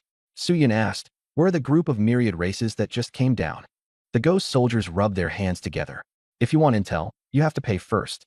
"Su Yun, we'll be colleagues from now on, so put it on credit first." The ghost soldiers were all stunned. Where in hell did this, by now, pay later, even come from? "If you don't pay, we won't say anything." A ghost soldier gritted his teeth. Swearing under his breath, Su Yun threw out a divine origin pill. The ghost soldier immediately smiled and said, "They split up. Seems like they're looking for someone." Su Yun narrowed his eyes. These guys actually had a bit of brains. "Nothing else then. We're leaving." The ghost soldiers were just about to go. Su Yun suddenly said, "I'm hiring you to do something. Name your price." He planned to use Zun Si's blood essence to hire the ghost soldiers, so he wouldn't have to run around everywhere. "The price is high. Can you afford it?" The ghost soldier looked at him suspiciously. Su Yun refused to be outdone. "If word gets out, how am I, Su Yun, supposed to keep my face? What's a divine origin pill? I'll give you rebirth pills later, one each." "Pig Pig, take the pills back." Pig Pig immediately snatched the pill back, even blew on it twice, and tucked it away for itself. The ghost soldiers were dumbfounded. They had never seen anyone take back medicine already given out. Su Yun snorted coldly. "Just wait and see." Yuan Nuchun was completely dumbfounded the whole time. Following Su Yun always brought surprises. The dungeon of the divine demon breeding ground was holding a group of people, but Su Yun couldn't be bothered with them and went straight to find Zun Si. Zun Si was eating melon seeds and ignored Su Yun as he approached. As a result, Su Yun strode up and pressed him against the wall in one move. The scene froze instantly, and everyone stared dumbfounded. "What are you doing?" Zun Si trembled. "You can kill me, but don't humiliate me." Su Yun rolled his eyes. These people were way too imaginative. They needed more training. Then Su Yun took out 2 syringes and drew the divine blood from both sides. The dungeon immediately rang with screams, and Su Yun left with 2 tubes of divine blood. The breeding farm arranged for people to nourish Zun Si's body. If there was taking, there had to be replenishment, and the cycle would continue like this. Back at the beast arena, Su Yun held golden flames in his left hand and divine blood in his right, and quickly refined a white pellet. It's rich in vital energy, a bit inferior to a divine origin pill, but no problem for extending lifespan. The god race really is miraculous, Su Yun analyzed. The white pellet was like a nutritional supplement for humans. It couldn't cure illness, but it could promote health. Su Yun went out again and caught a ghost soldier who was flirting with a girl. The ghost soldier was displeased, but Su Yun directly pinched his chin and stuffed the white pellet in.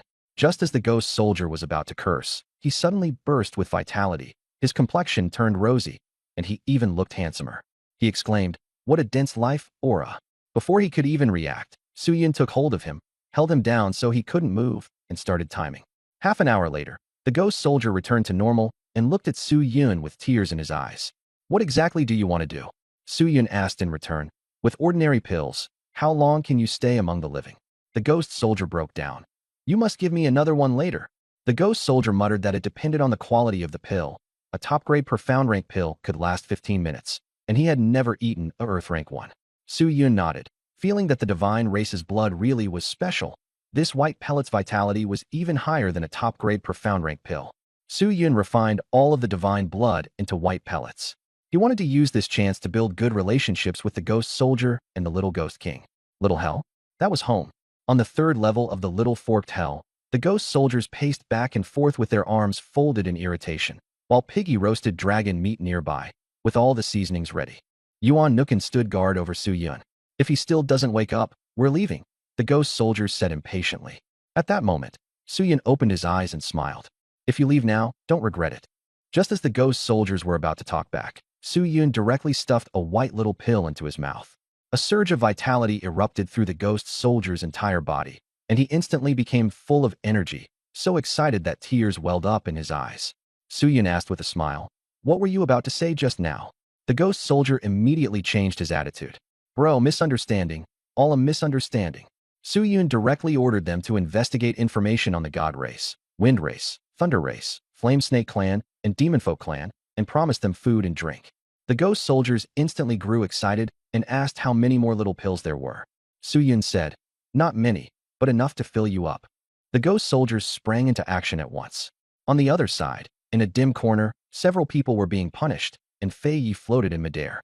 Fei Yi was a genius of the wind race, ranked 26th on the monster prodigy list, and was especially known for his speed.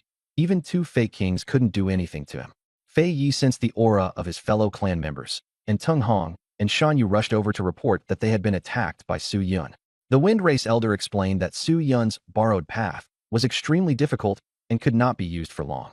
Tung Hong angrily vowed to kill Su Yun, while Fei Yi calmly stated that Su Yun had to be eliminated, otherwise he would only become harder to deal with in the future. Fei Yi asked the ghost soldiers to help find Su Yun's location and promised them a generous reward. Fei Yi planned to use the ghost soldiers to fight Su Yun, then launch a sneak attack when the chance arose. Tung Hong and Shan Yu accepted the plan. Fei Yi said confidently, "Su Yun, stop playing hide-and-seek. Just wait." All the geniuses wanted to pass through the little hell and find a way into the Yama Palace. On the other side, Su Yun received the news immediately. The message came through. The God Race and Dragon Race have hidden their tracks and gone to the lower levels. The Wind Race and Thunder Race have hired my colleagues to deal with you. The other clans are either leaving or staying. The ghost soldiers reported truthfully. Su Yun nodded and asked, "Can I sell information too?" The ghost soldiers froze. What kind of shady move was this? "Just say I'm in some place, and send all the ghost soldiers who want to kill me there," Su Yun said with a wicked smile. Piggy gave a thumbs up. "Bro, you're incredible." Yuan Nukin remained silent. Following Su Yun meant nothing good would ever happen. The naive version of herself from before could never come back.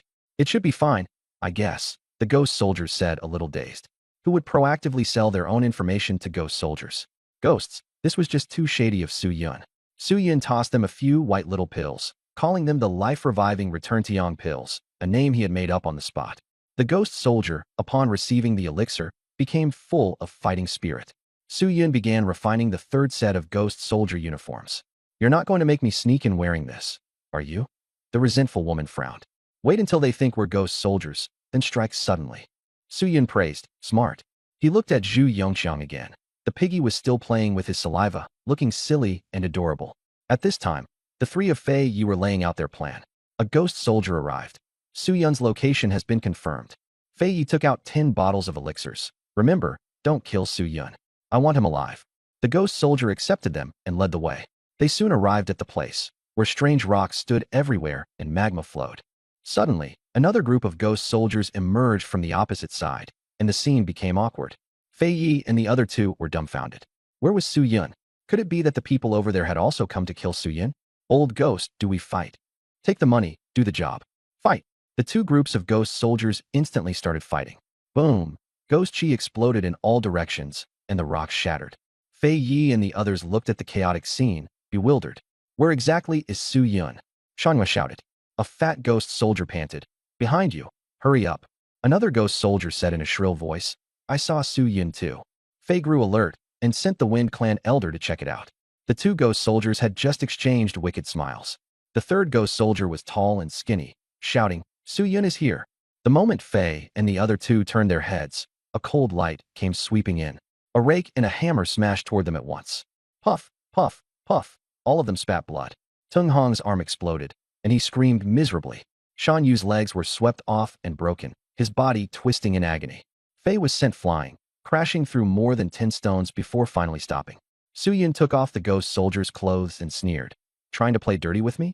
You think you're worthy? Fei gritted his teeth in fury. You're despicable, Zhu Yongqiang said calmly. If you don't play dirty on us, how are we supposed to play dirty on you? I'm still not even human. Su Yun was moved. This pig brain was 99% brand new. The Wind Clan elder sensed the movement. Su Yun said, Yuan Ji, I'll leave the back to you. Yuan Nook inside. A Star Moon Clan genius reduced to a thug, sigh? Su Yun reminded them. Don't smash those two to death. I still need them. The pigs cracked their knuckles. 2 pieces of meat tickets. Absolutely no heavy blows. Fei roared as a storm erupted, a cyan whirlwind enveloping him as the storm armor took shape. The patterns changed drastically, and his speed soared. Function leg. Fei Yi roared, turning into a blur. His right leg swept across, and a gale gathered into a 100-meter azure foot that stomped down. Su Yun looked up and spat out a mouthful of flames, the inferno surging toward the giant foot. Boom! Wind and fire collided, and the azure foot exploded apart. Fei Yi's expression changed slightly. He retreated at extreme speed, as fast as a green bird. He can't beat me head-on. I can only compete in speed. The thought flashed through Fei Yi's mind as his speed increased again. Afterimages filled all directions, making his figure impossible to discern. Su Yun showed a look of disdain and snorted coldly. Speed? Useless. Gravity suppression. He raised his hand and brought it down. Boom. Gravity descended, space distorted, all afterimages vanished, and Fei Yi instantly reappeared in his true form. His body was crushed under immense pressure, bones creaking. Bang! Fei Yi was directly pinned to the ground, unable to move, his face filled with shock. Gravity. He can alter the power of the battlefield. He struggled and erupted with astral chi, trying to break free. Su Yun condensed a Rasengan in his left hand, blue light surging, while his right hand released a purple gravity wave that swept across the field. The area trembled, rocks flew into the air, and Fei Yi was swept into the chaos. Zero gravity, control. Su Yun waved his right hand, and the overlapping rocks wrapped around Fei Yi, nearly suffocating him. The giant Rasengan was hurled out like a comet smashing into the pile of rocks, exploding with a thunderous blast. Blue light flashed, and an aura of destruction spread everywhere. Su Yun froze for a moment, feeling like the move looked familiar. In his mind, a voice rang out. 1 bag of rice. How many floors must you carry? Ding. The host defeated Fei Yi and obtained Advanced Gods Hand 19. Fei Yi crashed to the ground, bloodied and barely clinging to life. Su Yun shook his head and sneered. The outside world is too dangerous. The divine demon breeding farm welcomes you. With a casual toss, he threw Fei Yi into the breeding farm. Unlocked, flying goo insect.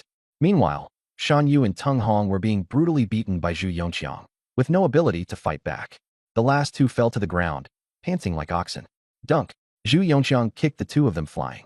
Su Yun leaped high, spun 720 degrees, and finished with an alley-oop, sending the 2 into the breeding farm. Whoosh! Whoosh! Deep crimson light surged into the 2 of them. The number on the back of Su Yun's hand changed to 26. Zhu Yongqiang looked at his own pig trotter and grinned widely. Number 40. I accidentally made the leaderboard. Actually, I didn't want to be on the list. I was forced into it. Zhu Yongqiang sighed, troubled by how outstanding he was. The ghost soldiers stopped fighting. Their employer was down, so there was nothing left to fight for. Su Yun tossed out some pills. Split them yourselves. The cooperating ghost soldiers were delighted to receive the rejuvenation pills, while the ghost soldiers hired by Fei Yi stared with envy. These are way better than the 100 bones pills. Su Yun ignored them and continued onward. The Wind Clan elder was beaten down by Yuan Nu Chun, blood trickling from the corner of his mouth. He forced himself to say, Su Yun, don't get cocky. The Wind Clan won't let you off. Su Yun sneered. Not just the Wind Clan. If the God Clan, Demon Clan, or Dragon Clan come, I'll kill them all the same. With that, he stomped down, and the 4 of them were instantly annihilated. Ding. Host killed Wind Clan powerhouses 4, dropped high-level divine hands 67. A scarlet glow surged into Su Yun's body. The fork turned blood red, crazily siphoning the essence energy from his 5 organs. Su Yun nearly suffocated and hurriedly swallowed a divine origin pill to resist it. Instead, his 5 organs grew even stronger. Is this also cultivation? Su-yun muttered to himself, puzzled. The ghost soldier beside him stared at the fork on Su-yun's body, his face filled with shock. No wonder Hell had been unsettled lately. So the schemer had been stirring up trouble. Stop killing already. For once, the ghost soldier offered a rare word of advice. Su-yun said with a smile, I'll do my best. But his killing intent only intensified. The blood debt had not been avenged, and the souls of the dead had not yet returned. How could he possibly stop? Zhu Zhu and Yuan Nu Chun were tidying up the scene, while Su-yun entered the demon god breeding farm. Inside the demon god breeding farm, Yi Yuan, Mimeng, Tung Hong, Fei Yi, Shan Yu, and the others were desperately shaking the door. Where is this? Su-yun, if you have the guts, kill me. You're randomly grabbing geniuses. There won't be a good end for you. The newcomers were still shouting, while the longer captured ones like Mimeng had already fallen silent. Su-yun suddenly appeared. I'll ask and you answer. Shan Yu was just about to flare up when Su-yun slapped him unconscious before he could finish speaking, and the atmosphere instantly fell silent. Su-yun asked coldly, during the struggle for the Yama Hall, will the titled kings come down? Fei Yi replied tactfully, I'm not sure, but some titled kings who died before will definitely come. Su-yun understood. The underworld had once been powerful. After death, all souls returned there. Even though the Hell Realm was broken and shattered, it still suppressed the strong of all races. The Ghost King was the guard, there to keep them in check. Su-yun had originally planned to capture more geniuses, lure the titled kings into action, and then use the rules to kill them. But looking at it now, that was probably impossible. Who are the geniuses on the god ranking? Su-yun asked again. Fei Yi was very cooperative. The gatekeeper of the god ranking is Ji Liner of the Flame Serpent clan.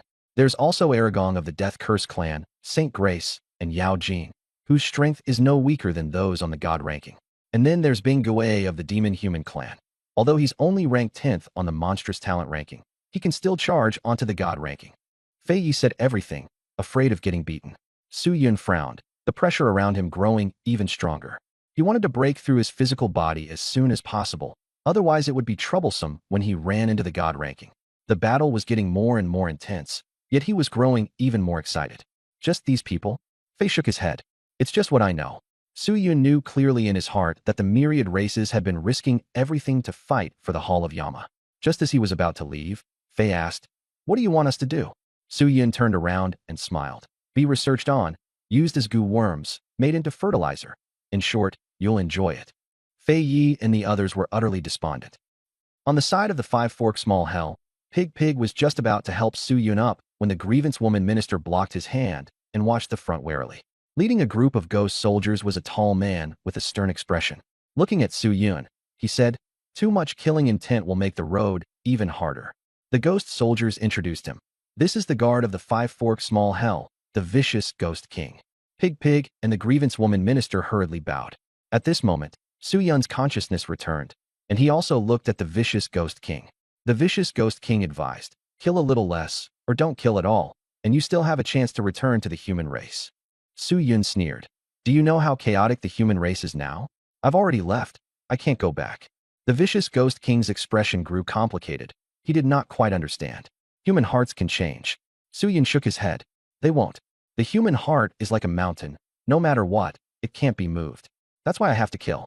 Kill until the world is clear. Facing the vicious Ghost King, Su-yun showed no fear at all. His gaze was resolute, his tone calm, and his back straight.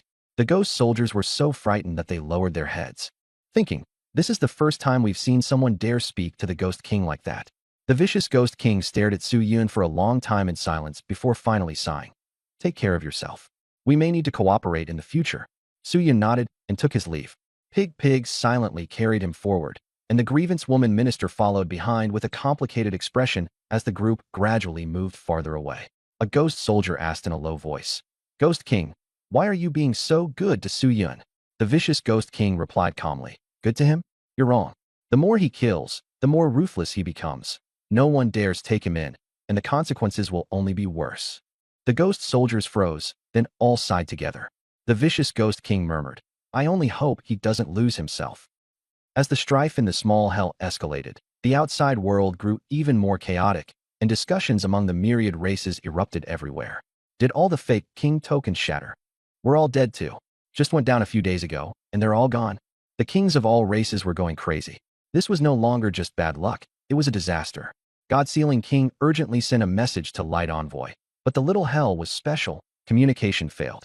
Even when it occasionally succeeded, it lasted only a few seconds, with severe delays, making contact impossible.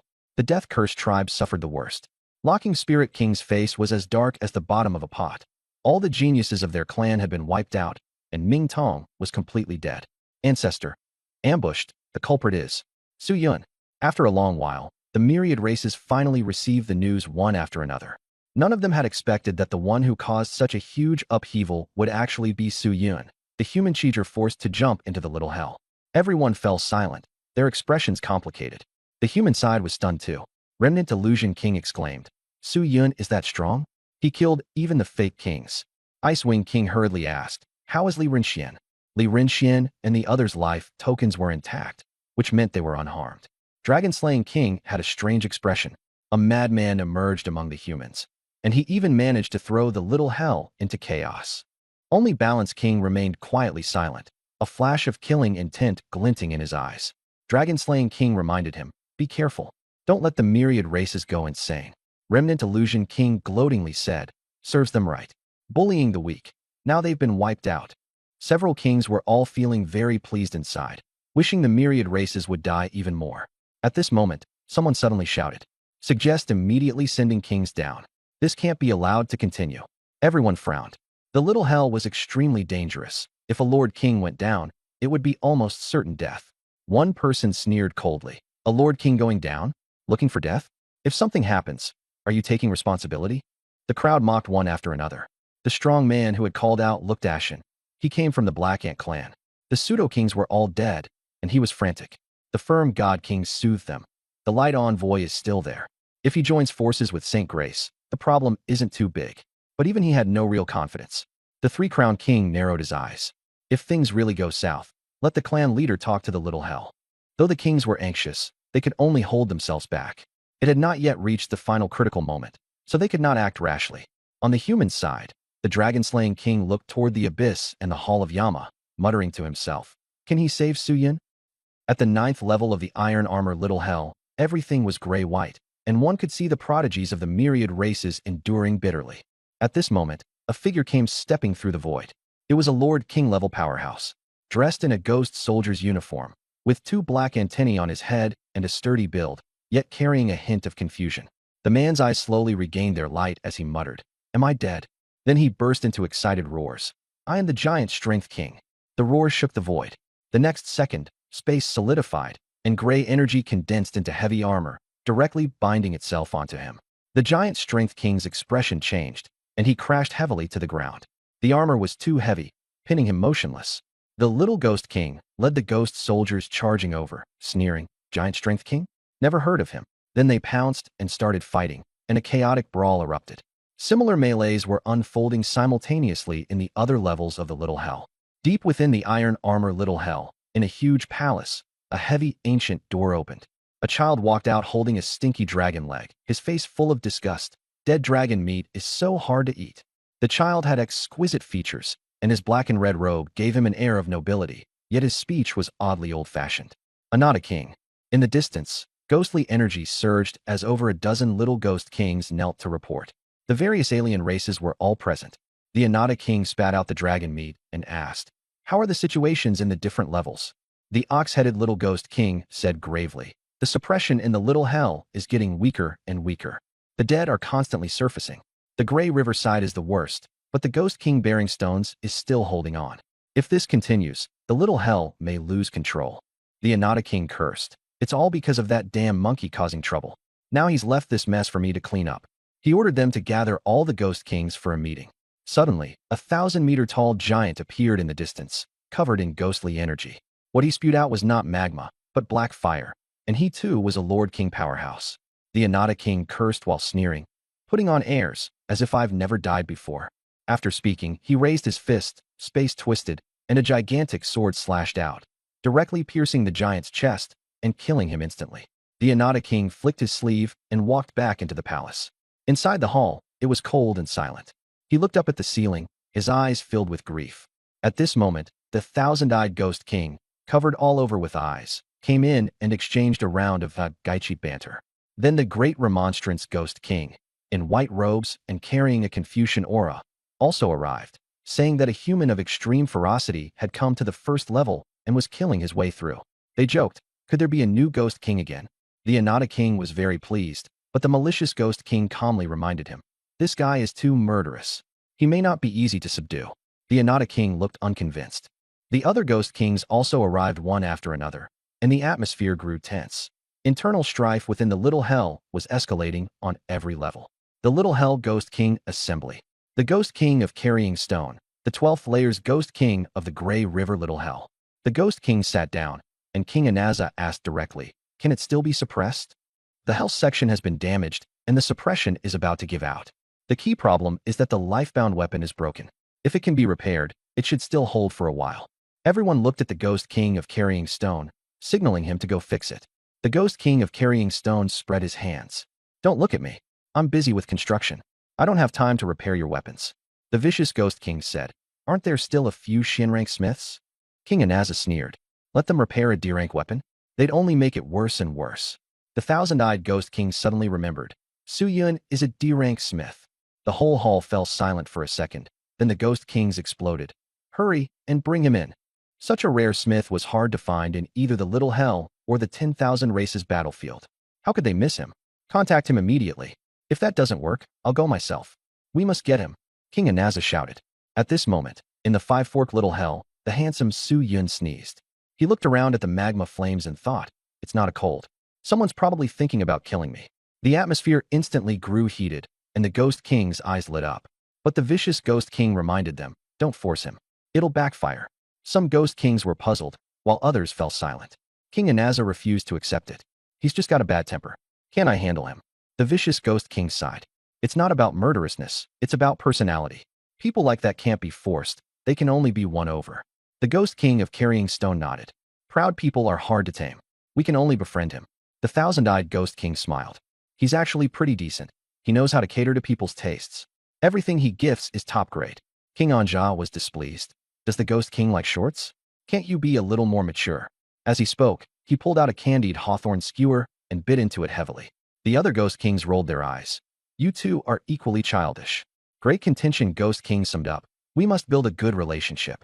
A ground-grade forging master is far too precious. The thousand-eyed Ghost King dropped another bombshell. He's also a ground-grade alchemist.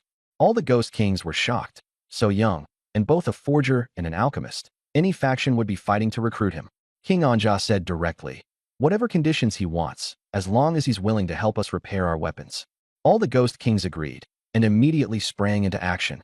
The Little Hells were about to descend into chaos, and the calm was going to be shattered. 3rd District, Five-Fork Little Hell. Su Yun, Juju, and Grudge Girl were hot-potting dragon meat. Barbecue was too fiery, so they had to switch flavors.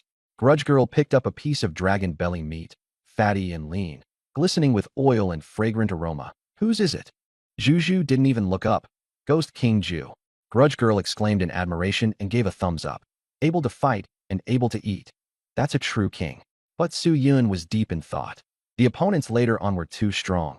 The geniuses they captured were all ranked near the top of the monster genius list, and even some were at the level of the god ranking. The geniuses on the god ranking were even trickier. The 9th Prince and Xin Shui were of limited use, and Juju was only ranked 40th on the monster genius list. He had no problem dealing with pseudo-kings, but against the god ranking it would be shaky. Grudge Girl was mysterious and unreliable. He suddenly missed Kuke and Shurgang. Shurgang would charge forward the moment he heard an order, while Kuke specialized in stabbing the lower back and could even unleash a big move. But neither of them was here. Su Yun sighed helplessly. You only regret not being good enough when the pig is needed. Juju looked puzzled. Not good enough? Is dragon meat still not enough? And we need vegetables too? Su Yun. Grudge Girl walked over and asked softly, what's wrong? Su Yun smiled faintly and shook his head. Nothing. Grudge Girl said calmly. It's not like only humans can help you. Weapon masters use fire, blacksmiths use hammers, and beast tamers rely on their beast hordes. At first, the male lead only wanted to take piggy or goo insects in a battle, overlooking the bloodline-fused azurite white dragon, Pikachu, Tyranitar, Sunflower, all of which were powerful combat forces. More importantly, they were utterly loyal and would never betray him. Su Yun had a sudden realization, laughing at himself for being stuck in a dead end, constantly DNG over the issue of people and forgetting the pets in his hands. Thanks to the female resentment minister's reminder, Su Yun felt much lighter and thanked her gratefully. The female resentment minister smiled and continued eating. Su Yun began summoning his pets. Tyranitar appeared and stirred up a sandstorm. Pikachu jumped into his arms, and the azure-eyed white dragon rubbed against his face. The nine-tailed fox also came out for a stroll. The azure-eyed white dragon was a 9-star god of war, Pikachu a peak battle general, and Tyranitar a 5-star god of war. He decided to raise their strength, took out battle-breaking pills, and fed them directly, easily boosting their combat power. Su Yun then wanted to feed them some essence blood, and Piggy suggested, ancient demon folk are the most nourishing. Su Yun had a ghost soldier bring him intelligence, and even gave him a bottle of pills while asking for coordinates. The ghost soldier eagerly provided the information. The Dogon clan and the Black Ice Tiger clan were both nearby, and both had strong physical bodies. Su Yun, I want them all. He immediately set out with the team. At the destination, several members of the Dogon clan were cultivating, their bodies shimmering with silver light. Su Yun descended suddenly and suppressed them directly with gravity. The Dogon clan had no time to react before they were all flattened. Su Yun found them too weak and moved to devour their essence. The Dogon clan leader, Tai Ji, instantly withered, all his essence extracted into a metal bead. Pikachu and the azure-eyed white dragon both thought it was too weak, and in the end Tyranitar swallowed it in one gulp, with decent results. What are you doing? The god and demon breeding farm is inviting you. Su Yun made a gentlemanly gesture, and after speaking, directly threw them into the breeding farm. Piggy was already used to it, carrying Su Yun and trotting along at a leisurely pace. Yuan Nukin didn't say much either, only feeling that this was so Su Yun, nothing to be surprised about. Next target, the Black Ice Tiger clan, on the central front, powerful and mortal enemies of the human race. Xiongwan, genius of the Black Ice Tiger clan, ranked 51st on the list, had a fork stuck in him and was barely holding on by relying on pills. Xiongwan woke up and suddenly sensed a dragon aura. His heart tightened. 8th Prince. He stood up and looked into the distance. Plants on the ground grew wildly, and tree roots shot toward Xiongwan like giant dragons. Xiongwan roared in fury, spitting out ice. The phantom of a black tiger emerged, and the ice fog storm blocked the trees. But the surroundings had already turned into a dense forest with nowhere to escape. I want him alive, Su Yun said as he appeared. The moment Xiongwan saw Su Yun, he turned around and fled madly. This guy was too ruthless. Anyone who ran into him never got a good ending. Bangjila burrowed out, lifted a huge rock, and smashed it over. Xiongwan turned back and kicked it to pieces. A tiny figure flashed in like lightning, arcs of electricity striking his face, unleashing thunder directly. Xiongwan was so frightened that he kept dodging and running. A dragon roar rang out, blue flames descended, and the dense forest turned into a sea of fire. With no way out, Xiongwan could only fight head-on. Su Yun and the others sat there with popcorn in hand, watching the show. Pikachu is pretty brave. Bangjila is slow, but very strong. Blue Eyes White Dragon is handsome and powerful. As soon as the words fell, Xiongwan was pinned to the ground by Blue Eyes White Dragon's claw and coughed up blood, badly injured. Su Yun clicked his tongue and shook his head. You run the moment you see me. Am I really that scary? Xiongwan remained silent. Buzz. The ancestral devouring talisman appeared, drawing away the essence. A black orb exuding a chill appeared in Su Yun's hand, and he tossed it to Blue Eyes White Dragon. The dragon swallowed it, black frost patterns appearing on its scales as its aura surged dramatically. He then split off a few more. After Pikachu and Bangjila finished eating them, they were both very happy. You're hired, Su Yun said in satisfaction, sending Xiongwan into the breeding farm. Not far away, the ghost soldiers were sweating buckets. Thankfully, they had a good relationship with Su Yun, or they would have been in for it. In the beast breeding grounds of gods and demons, the Great Steel Clan and the Black Ice Tiger Clan were imprisoned in the dungeon, while the other geniuses remained outside. Su Yun activated the ancestral devouring talisman, not to kill them, but to extract their essence, turning them into skin and bones while he obtained metal beads. Then he took out the stolen attack enhancer and fused it with the beads. Xiongwan was drained dry as well. After finishing, Su Yun waved his hand. You can go now. Xiongwan, Tai Ji, and the others came out unable to stand straight, thin to the point of being terrifying. The ghost soldiers felt the same upon seeing them and all sighed. Soon, they were taken to a corner. Where is Su Yun now? Xian Shui asked. Xiongwan said weakly. The five-forked little hell, 3rd level. Xian Shui's eyes flickered. He and the 9th prince still hadn't given up on contacting the outside world. At this moment, in an ordinary room, the 9th prince was cautiously probing the edge of the breeding grounds, using his essence blood to test the path. Yuan Shuang and the others watched nervously. They did not want to be goo worms. They wanted to resist, to be free. Suddenly, the essence blood trembled violently, and a distorted image appeared. It worked, the ninth prince exclaimed excitedly, and everyone embraced in excitement. Hush, don't make a fuss, Miming reminded them. The ninth prince stared fixedly at the image, hoping to see the whereabouts of the eighth prince. A blood-red image. As it solidified, a blurry human face appeared, then pfft. A mouthful of spit was spat right onto the ninth prince's face. The ninth prince screamed and covered his eyes. Poisonous. I'm blind. The image shattered.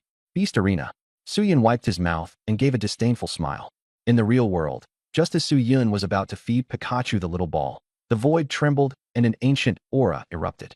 Suyun, Zhu, and Yuan Nukin exchanged glances, their expressions grave. The little hell was about to descend into chaos. Yellow water seeped out from the rifts in Little Hell, and the ghost soldiers panicked.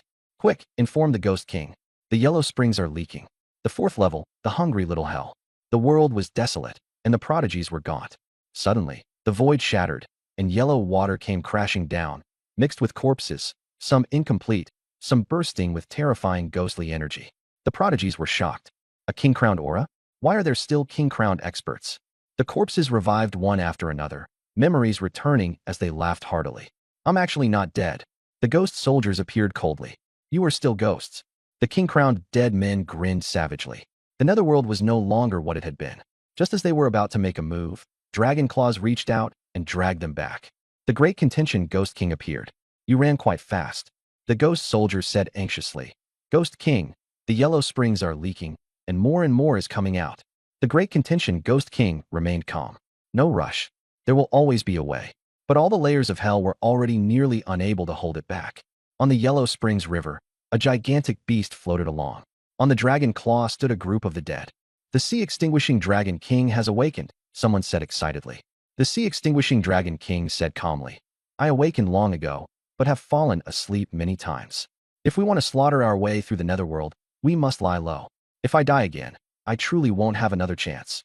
The group of king-crowned dead fell silent. Suddenly, an eerie aura spread, with ghost energy and divine power intertwined. The sea-extinguishing Dragon King changed expression. Heaven-sealing King, a blond man, the Heaven-sealing King, appeared. He smiled faintly. Didn't you notice that your descendants are also in hell? Little Hell is about to collapse. The sixth level, the pus and blood Little Hell. Blood seas surrounded everything, and the air was poisonous. On a silver-white warship, Light Envoy and Saint Grace sat there. Light Envoy was nervous, while Saint Grace looked outside indifferently. Little Hell is about to descend into chaos. This is better this way. It makes it easier for us to find the inheritance. Saint Grace said in a calm tone. Light Envoy anxiously said, No, Suyun is hunting us everywhere. Saint Grace sneered. What is he worth? Can he withstand the geniuses of the previous era? Light Envoy froze, his bloodlines surging as if it had been summoned. Indeed, there are still divine race dead among Little Hell. Saint Grace said coldly. Not only do we want the inheritance, we also want to seize all of Little Hell and rebuild the divine race's netherworld. Light Envoy was excited. He forced out a drop of divine blood and called upon the ancient god. The divine blood erupted, scattering bloody radiance in all directions. At the same time, the Dragon Clan's eighth prince was also summoning the ancestor.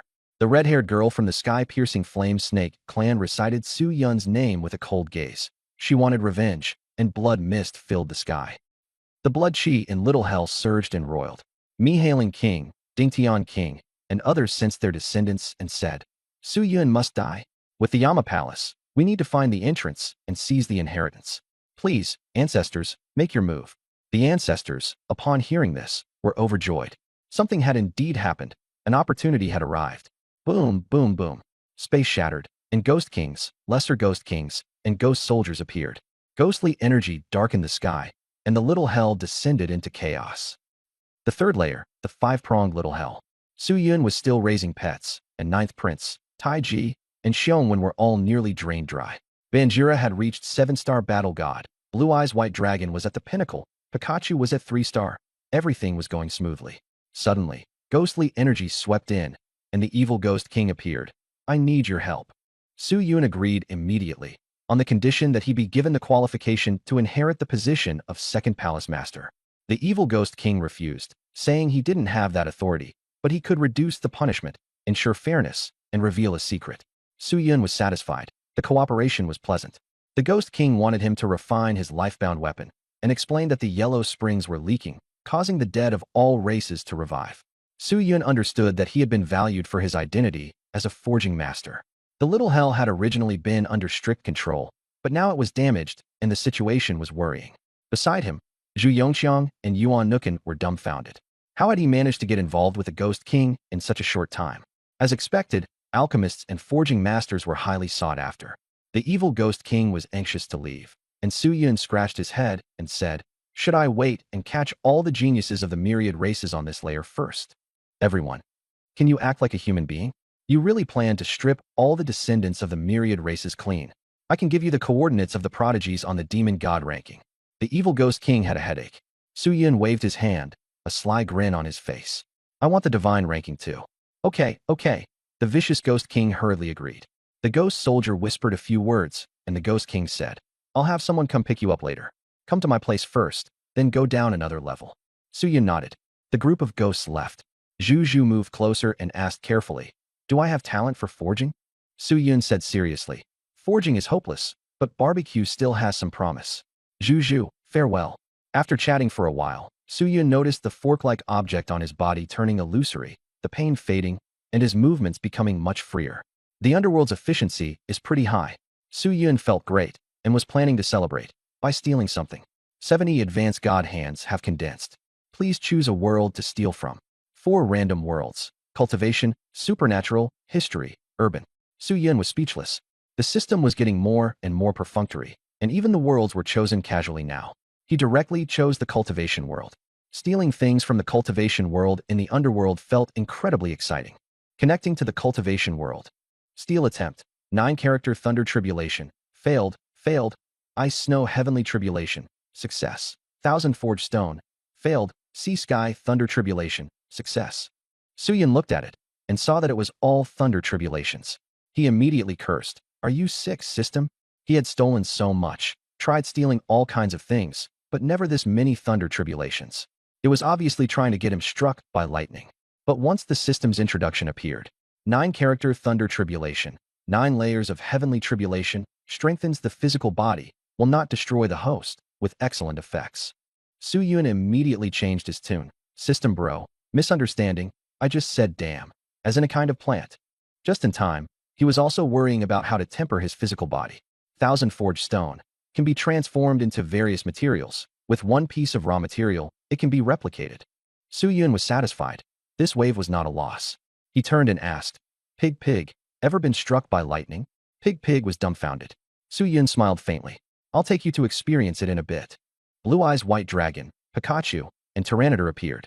Su Yun decided they would all use lightning strikes to temper their bodies together. Extract the 9-character thunder tribulation. Dark clouds gathered, and thunder rolled violently. The ghost soldiers were terrified. How could there be a thunder tribulation in the little hell? The resentful woman was so scared that she directly ran away. Su Yun rode on Pig's neck and asked, "Ready yet?" Pig blinked. "Not yet. Can we wait a bit?" Su Yun smiled. "Sure, but then you do it yourself later." Pig was about to cry. Boom. Divine lightning struck down, and Su Yun and Pig were left bleeding profusely, almost roasted. But the lightning carried vitality, feeding back into the two of them. Blue Eyes White Dragon charged into the sea of lightning and roared. Pikachu cried out as it lit up with electricity. Tyranitar stood there blankly, scratching its belly. Lightning? What's that? A twofold thunder tribulation struck down. Electric light shifted from silver to blue, crashing straight towards Su Yun and Zhu Zhu. The two of them gritted their teeth and roared as they barely held on, taking wave after wave of lightning punishment. 3-fold, 4-fold, 5-fold. The color of the thunder grew darker and darker, until it finally turned blood red. By the 9th strike, the two were a bloody mess. Su Yun could only barely endure by relying on self-healing, while Zhu Zhu had turned into a slab of roasted meat, miserable beyond words. "Bring it on again." Su Yun bared his teeth and shouted. The surroundings instantly fell silent. Blood-red lightning descended, the world exploded, and the ground caved into a crater. Su Yun lay twitching in the pit, while Zhu Zhu was blackened to a crisp, just short of being sprinkled with cumin. The azure-eyed white dragon's scales had all fallen off as it crashed heavily to the ground. Pikachu spat blood, but didn't fall. Bangila was still scratching its belly as usual. After the tribulation, heavenly essence descended. The wounds on everyone's bodies healed rapidly, and their physiques were comprehensively strengthened. Pain first, then pure bliss. The system suddenly rang out. Ding. The host has reached the upgrade requirements. Upgrade now. Su Yun was shocked. Was the system finally going to act normally? He pressed further about the upgrade conditions, but the system stayed dead silent. Furious, Su Yun cursed at it, and the system simply played dead. After a round of speechlessness, Su Yun could only agree to the upgrade. Upgrade failed. Advanced Divine Hand requirements not met. Unable to upgrade. Required Advanced Divine Hands. 696/4333. As expected, Su Yun hadn't been fooled. He had long figured out this scammy system's kalu. More than 4,000 divine hands, basically wholesale pricing. But Su Yun had always been short on resources and rich in enemies. He didn't care at all, and instead grew full of fighting spirit, faintly sensing that the system's upgrade would bring huge changes. This ninefold tribulation was quite worth it. The team's overall strength had improved, and Juju had completely turned into roast pig. At this moment, hoofbeats came from afar. 2 black horses pulled up in an extravagant carriage, stunningly handsome, every man's dream ride. The black horses even took the initiative to speak in greeting, and Su Yun led the group onto the carriage and left. The scene shifted. The various races were still waiting outside the little hell, their expressions anxious. Gu Shenwang's face was ashen as he secretly contacted the 3-Crown King and the Red Scale King, wanting to use their final trump card. The Red Scale King hesitated. Isn't it too early to use it now? Gu Shenwang said firmly. We must kill Su Yun. He has to die. In his heart, he had already regarded Su Yun as a great enemy, believing that Su Yun was the disaster star of the myriad races. The 3-Crown King pondered for a moment, then said coldly, I agree. Su Yun must die. The Dragon Clan and Su Yun had a hatred as deep as the sea. The 10th prince died by his hand, the 9th prince went missing, and the dragon-slaying king was ambushed and killed. All of them were important members of the Dragon Clan. The 3-Crown Kings immediately contacted those below. A blood-colored scene appeared, and faint beastly roars could be heard. Are you insane? Contacting me now. The voice from below came in fits and starts, sounding furious. Gu Shenwang went straight to the point. Help us kill Su Yun. On the 3rd level, in the city where the evil ghost king of the 5-Fork Little Hell was stationed, the atmosphere was oppressive. The carriage stopped, and upon seeing the evil ghost king, Su Yun said directly, Cut the crap, let's begin. The ghost king understood and took out his natal weapon, the Earth-grade mid-tier ghost spine saber, forged from the spinal bones of his clan and rare materials. The blade resembled a spine, the hilt had a spiral design, and the pommel was a skull. The blade was covered in bizarre patterns. Su Yun inspected it and said calmly, Not too difficult. The ghost king immediately laid out the materials, along with 10 purple spines. Su Yun asked, Which race are they from? The other party refused to answer, and Su Yun knew perfectly well, it was definitely from the myriad races. The forging platform rose, and the blazing fire of the Golden Emperor burning heaven flame erupted. The ghost soldiers and little ghost kings all kept their distance. Su Yun refined the blade, hammer blow after hammer blow, melting the materials into the saber. Iron and fire fused together, and his movements were smooth and fluid. He was like a master blacksmith, controlling the entire field. The Ghost King was shocked. This craftsmanship was no worse than the numinous stone Ghost Kings, absolutely top-notch. The final hammer strike fell, and the ghost spine saber unleashed terrifying pressure, making the whole city tremble. Su Yun handed the blade back to the Ghost King. The other party was so excited he could hardly speak. Better than before. The weapon was repaired. The Ghost King immediately reported the coordinates of the geniuses. Su Yun sent Juju, Yuan Nukin, his pets, and the goo insects from the breeding farm to make a move, bringing the people back as this month's team-building activity. If they were too far away, he wouldn't bother. If more than 12 hours passed, the goo insects would vanish without a trace. Gather within 6 hours and prepare to head to the next layer. After Su Yun made the arrangements, a group of subordinates rushed out. The vicious Ghost King was speechless. This guy was too ruthless. The geniuses he caught were all taken by Su Yun, not a single one left behind. Both the myriad races and the netherworld had been thoroughly stripped clean. The Ghost King lowered his voice. Be careful when you go down there. Not the outside, but our netherworld. Some people want to borrow outside forces to return to the myriad races' battlefield and would rather betray their own kind in exchange for a way out. Su Yun understood instantly. There were quite a few people in the netherworld waiting for a chance to revive and return to the myriad races. No one wanted to be trapped here for life. 5 hours later, the team brought back over 1 million geniuses from the myriad races, all covered in wounds. Su Yun waved his hand and took them all in. Divine Demon Breeding Farm. Su Yun rode Juju and charged downward together with Yuan Nukin. 4th layer, the Hungry Little Hell. barren and depleted, with blood pools appearing. The moment the three arrived, they were suddenly bound by an invisible force. Zhu instantly became gaunt, his skin clinging tightly to his bones, his eyes bulging in a terrifying way. Yuan Nukin also grew haggard. The spiritual energy, flesh, blood, and internal organs within their bodies were all frantically consumed by the intense hunger. Su Yun was the worst off. A red glow flashed on his chest, and the hunger seemed endless. In just a few breaths, he was like dry kindling, and his internal organs began to fail. He said with difficulty, "Barbecue." They lit a bonfire, took out dragon tenderloin, and had Yuan Nukin grill skewers while sprinkling on seasoning. The fragrance filled the air, and the three of them wolfed it down before barely suppressing the hunger. In this place, pills were useless. Only eating could keep you alive. Zhu asked if their stockpile of rations was enough. Su Yun stared at him and said, "Absolutely enough." Zhu was stunned and immediately regretted asking. The hunger suddenly eased. It was the Great Debate Ghost King helping them. He could only slightly weaken the punishment, but even that was taken advantage of. A ghost soldier appeared and smilingly invited Su Yun and the others into the city. The Great Debate Ghost King city had more style than the vicious Ghost Kings, but the flowing water was blood. In the courtyard, the Great Debate Ghost King held a book scroll, looking refined, yet still carrying ghostly aura. When Su Yun's group arrived, the Great Debate Ghost King put away the scroll and exchanged a few pleasantries. Su Yun asked directly, "What do you want me to repair?" The Great Arguing Ghost King laughed and said there was no rush, and first invited them to eat.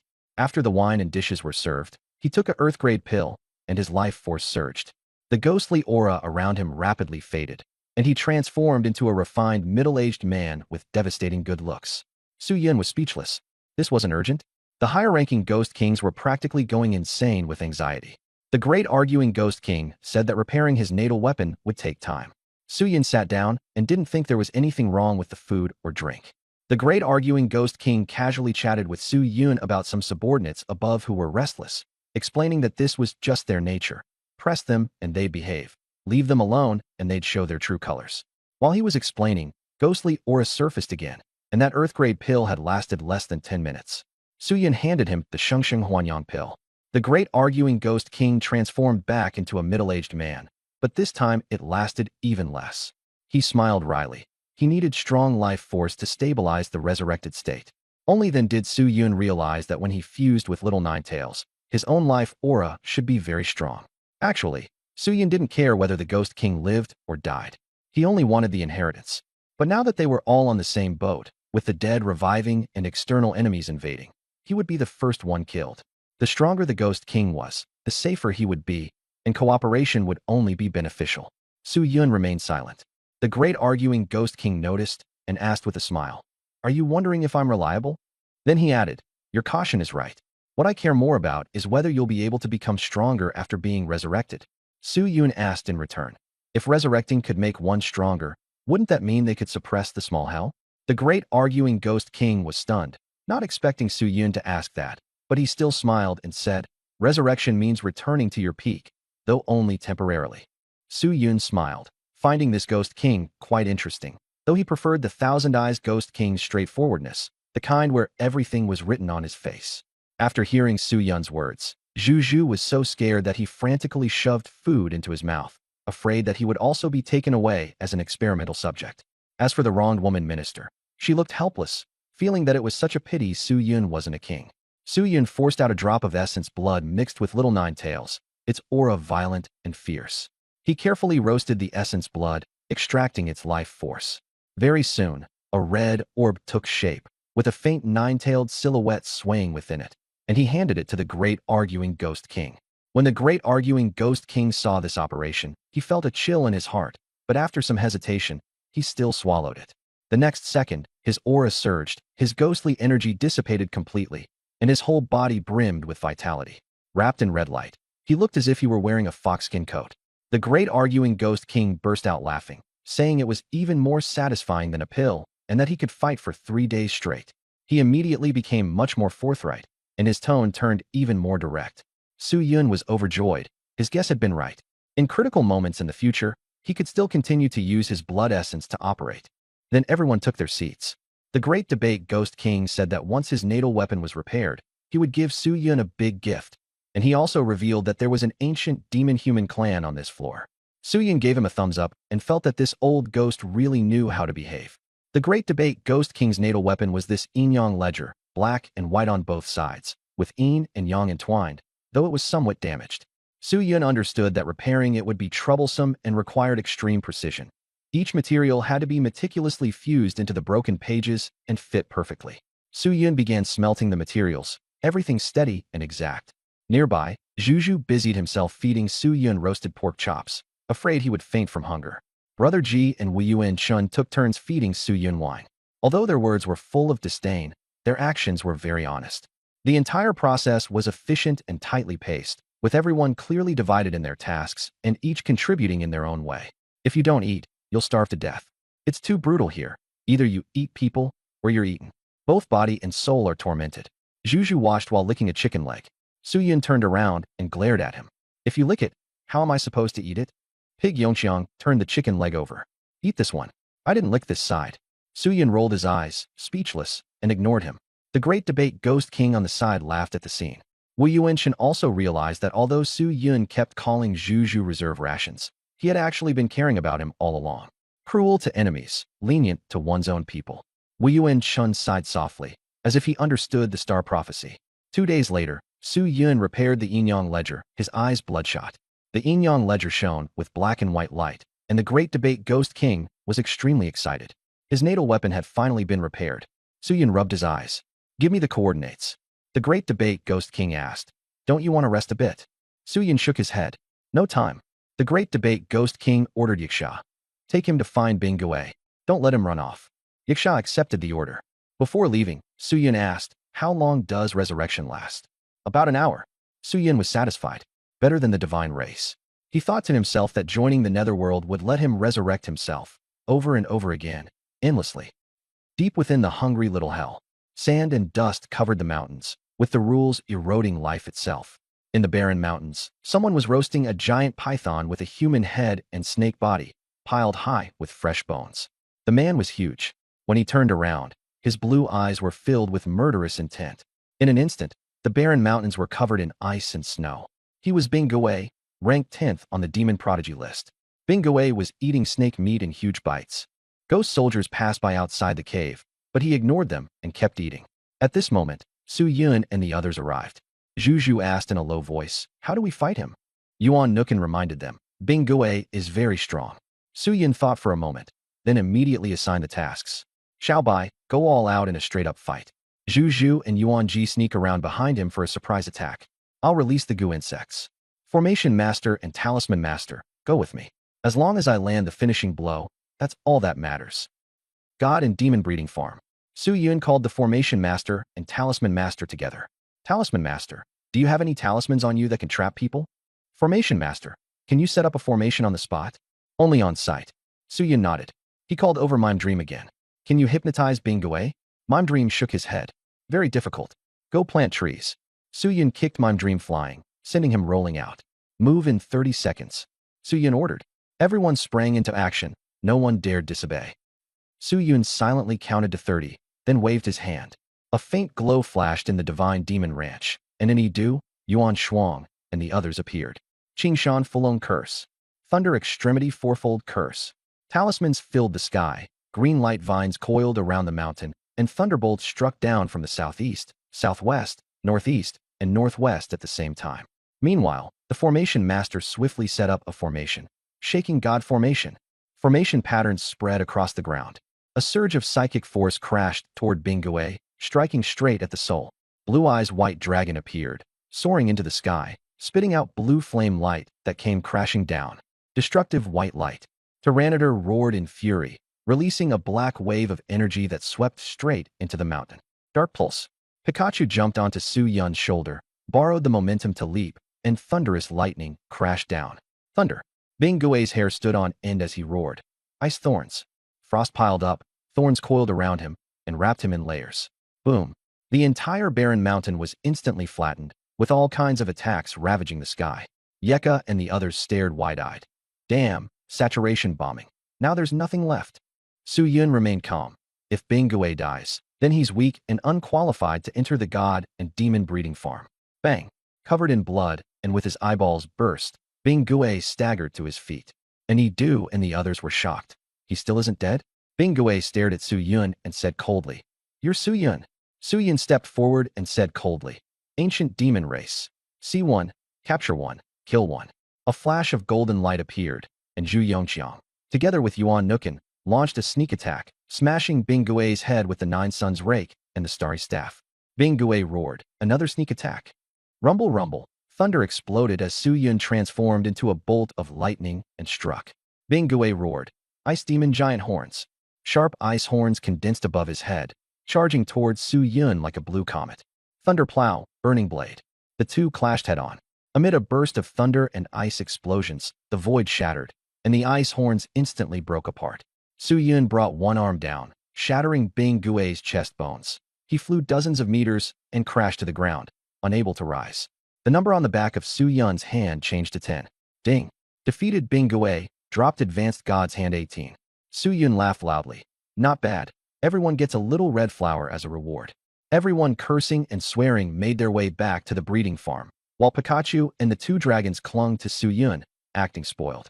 Zhu Yongqiang looked at Yuan Enchen and said, "You rode me once just now, so this year you'll pretend to be my girlfriend and go back to the Peng clan with me." Yuan Enchen gritted his teeth. "I'm a man." Zhu Yongqiang was even happier. "A man is perfect. Then we can sleep together, and my parents won't suspect anything." Yuan Enchen was speechless. That pig face was way too thick-skinned. Zhu Yongqiang hoisted Bing Gui up and threw him in front of Su Yun. Su Yun stepped on Bing Gui's head. "Hello there, fellow clansmen of Yingu." Bing Gui said unwillingly, "You ambushed me first. If we fought head-on, I'd kill you for sure." Su Yun curled his lip. "I have helpers. Why would I duel you one-on-one?" Bing Gui nearly coughed up blood in anger, and Su Yun quickly stuffed him with a few pills. "Don't die of rage. You're still needed for experiments." Demon God Breeding Farm. Bing Gui curled up in the cell and muttered, "I'm not crying. The cell is just too small." Su Yun simply knocked through the wall between the two cells. The surrounding geniuses came over to watch the show. "Isn't that Bing Gui?" Su Yun even captured him. "He's ruthless." They whispered about the divine clan and holy grace. After swallowing a few pills, Bing Gui's injuries stabilized. Although he was a demon, he had a violent temper, and now he had become a prisoner. He smashed the walls to vent his rage, and the prison echoed with banging sounds. Su Yun yawned beside him, too lazy to pay attention. Bing Gui slapped the bars and shouted for Su Yun to duel him. Su Yun coolly replied, "Get in line first," then took a syringe and pondered how to jab it into Bing Gui's iron-hard butt. Feeling Su Yun's gaze, Bing Gui instantly tensed up and shouted, "What are you going to do?" But 3 minutes later, Su Yun had already collected a tube of essence blood, and even the needle tip had been bent out of shape. He sneered, "Iron-ass ice demon." Someone asked cautiously what they should do next. Without turning his head, Su Yun said, "Make fertilizer." Soon, the arena arranged for Bing Gui to fight a group of fertilizer to replenish essence blood. Bing Gui was holding back a bellyful of anger and went on a killing spree. Su Yun paid no attention. He was studying the uses of demon essence blood. Golden flames rose, and the essence blood sizzled. In the extracted blue essence blood, there was a black fist symbol. Compared with other clans, demon essence blood carried a more brutal aura. Humans couldn't refine it, but it was greatly beneficial to pets. After the extraction was complete, Su Yun left. Passing by a small blackboard, he saw several names and little red flowers on it, with space for Yan. After looking around, he lit a satisfied smile. Another day full of energy. After saying that, he vanished, leaving behind a pile of trash on the spot.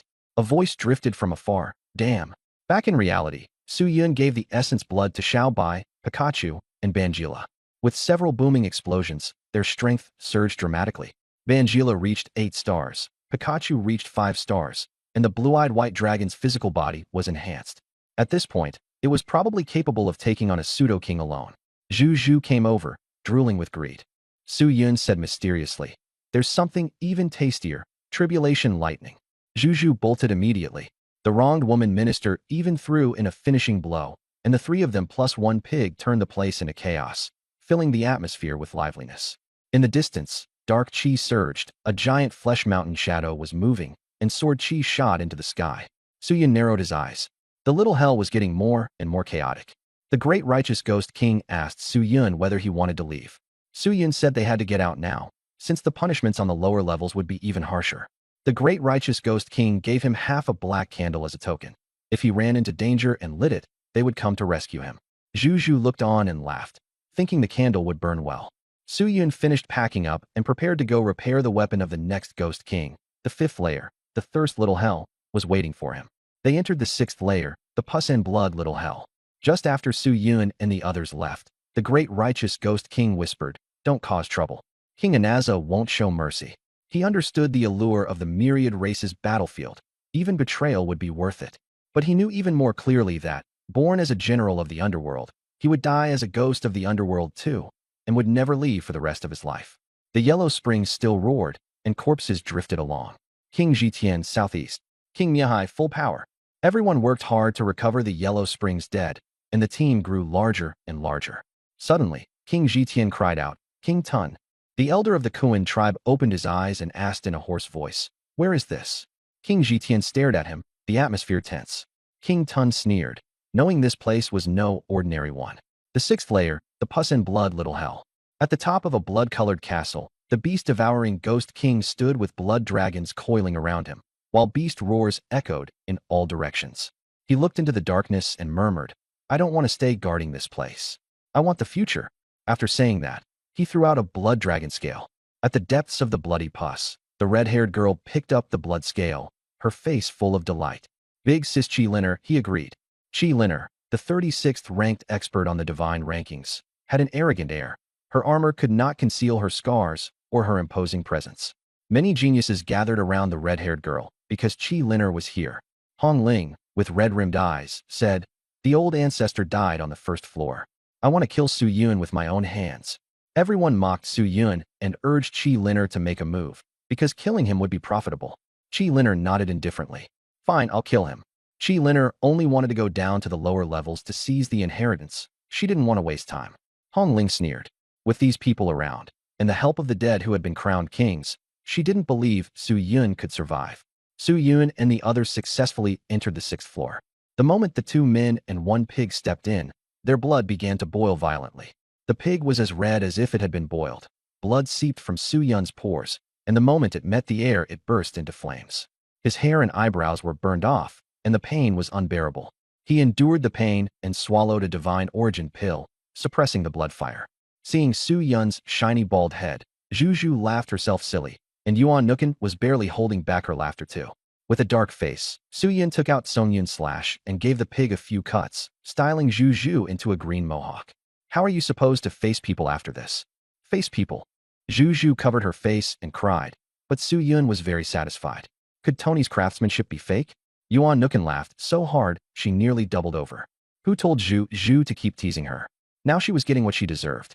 Su Yun stomped the ground with his foot, and the ghost soldiers soon came over. The ghost soldiers on this floor appeared riding blood beasts, each one carrying a vicious aura. Su Yun asked, "Where's the Ghost King?" The ghost soldier said coldly, "The Ghost King is busy facing the enemy. He sent us to take you to a place." Su Yun frowned, sensing that something was off. The ghost soldiers on this level were too cold, and repairing his life-bound weapon was the most important thing. Yet the Ghost King hadn't even met him, instead sending him somewhere else. There had to be a problem. Su Yun narrowed his eyes. "You really can't see me?" The ghost soldier still had a frosty expression. "Sorry, but the Ghost King is very busy." Su Yun smiled, with a hint of coldness. "Fine, lead the way." The ghost soldiers rode blood beasts to lead the way, politely telling Su Yun not to take offense, and that they would come apologize once the Ghost King was done, but their eyes were icy. Su Yun sat on Pig's neck and took out the half-black candle given by the Great Zheng Ghost King, then lit it directly. Great Jin Ghost King was clever enough to know that if Su Yun lit the candle as soon as he arrived at the pus blood hell, he would definitely sense it. The fourth layer, the hungry little hell. Great Zheng Ghost King was suppressing the space when black fire suddenly rose from the center of his brows. His face turned ferocious. Ghostly energy exploded outward, and the entire hell began to tremble. "So you really have changed." Devouring Beast Ghost King, "I don't want to kill you myself." Great Zheng Ghost King muttered to himself. A blood-red world, covered in blood everywhere. The mountains were all formed from congealed pus blood, terrifying beyond measure. The ghost soldiers led the way in front. Su Yun rode Pig, and the resentful woman minister followed behind. Using observation hockey, Su Yun instantly sensed dozens of auras ahead, one of which was extremely faint, yet extremely dangerous. A genius on the divine ranking? Su Yun guessed. Two faint starlight glows appeared in the palm of the resentful woman minister's hand, one red and one cracked. She reminded him in a low voice. Su-yun, we may be in for a fierce battle. Su-yun was surprised. This Star Moon tribe really had something. Pig was dumbfounded. Fight? I'm hungry too right now. Su-yun bit Pig's ear. Someone wants to kill us. Pig Strong immediately became alert. Life had been too comfortable lately, and even his brain had gotten lazy. But Su-yun didn't run. Instead, he decided to fight. Only then would he have a reason to trouble the devouring beast Ghost King. Trying to sell him out? Then pay with your life. The group crossed the blood mountains when the air suddenly turned scorching hot. The ground exploded, and blood flames shot into the sky. Su-yun dodged quickly, while the ghost soldiers and blood beasts fled far away. Qi Linner appeared, looking at Su-yun with contempt. Hong Ling and the other geniuses also showed themselves, murderous intent surging, and Hong Ling even roared. Su-yun, I want you dead. Su-yun rested his chin on his hand and smiled. What kind of benefits did the sky-piercing flame serpent tribe give the devouring beast Ghost King to make him sell me out? Qi Linner said calmly, You're not worthy of knowing. Su-yun sighed. The geniuses of all races still dared to put on airs in front of him. It seemed he had been too merciful. He stared at the system warehouse and locked onto the heavenly tribulation. The geniuses blocked off the surroundings, and blood beasts circled around, but Su-yun showed no fear.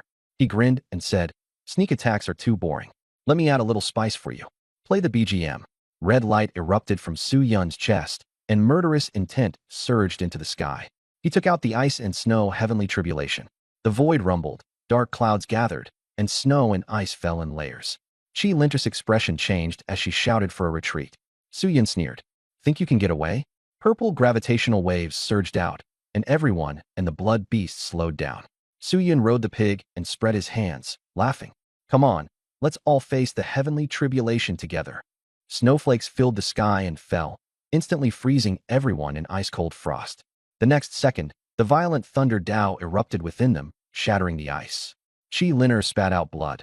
Just as she managed to break free, she was frozen and struck by lightning again. The geniuses of the myriad races couldn't hold on. One after another they vomited blood and were struck miserably, like meat on a chopping board being constantly turned over and tossed around.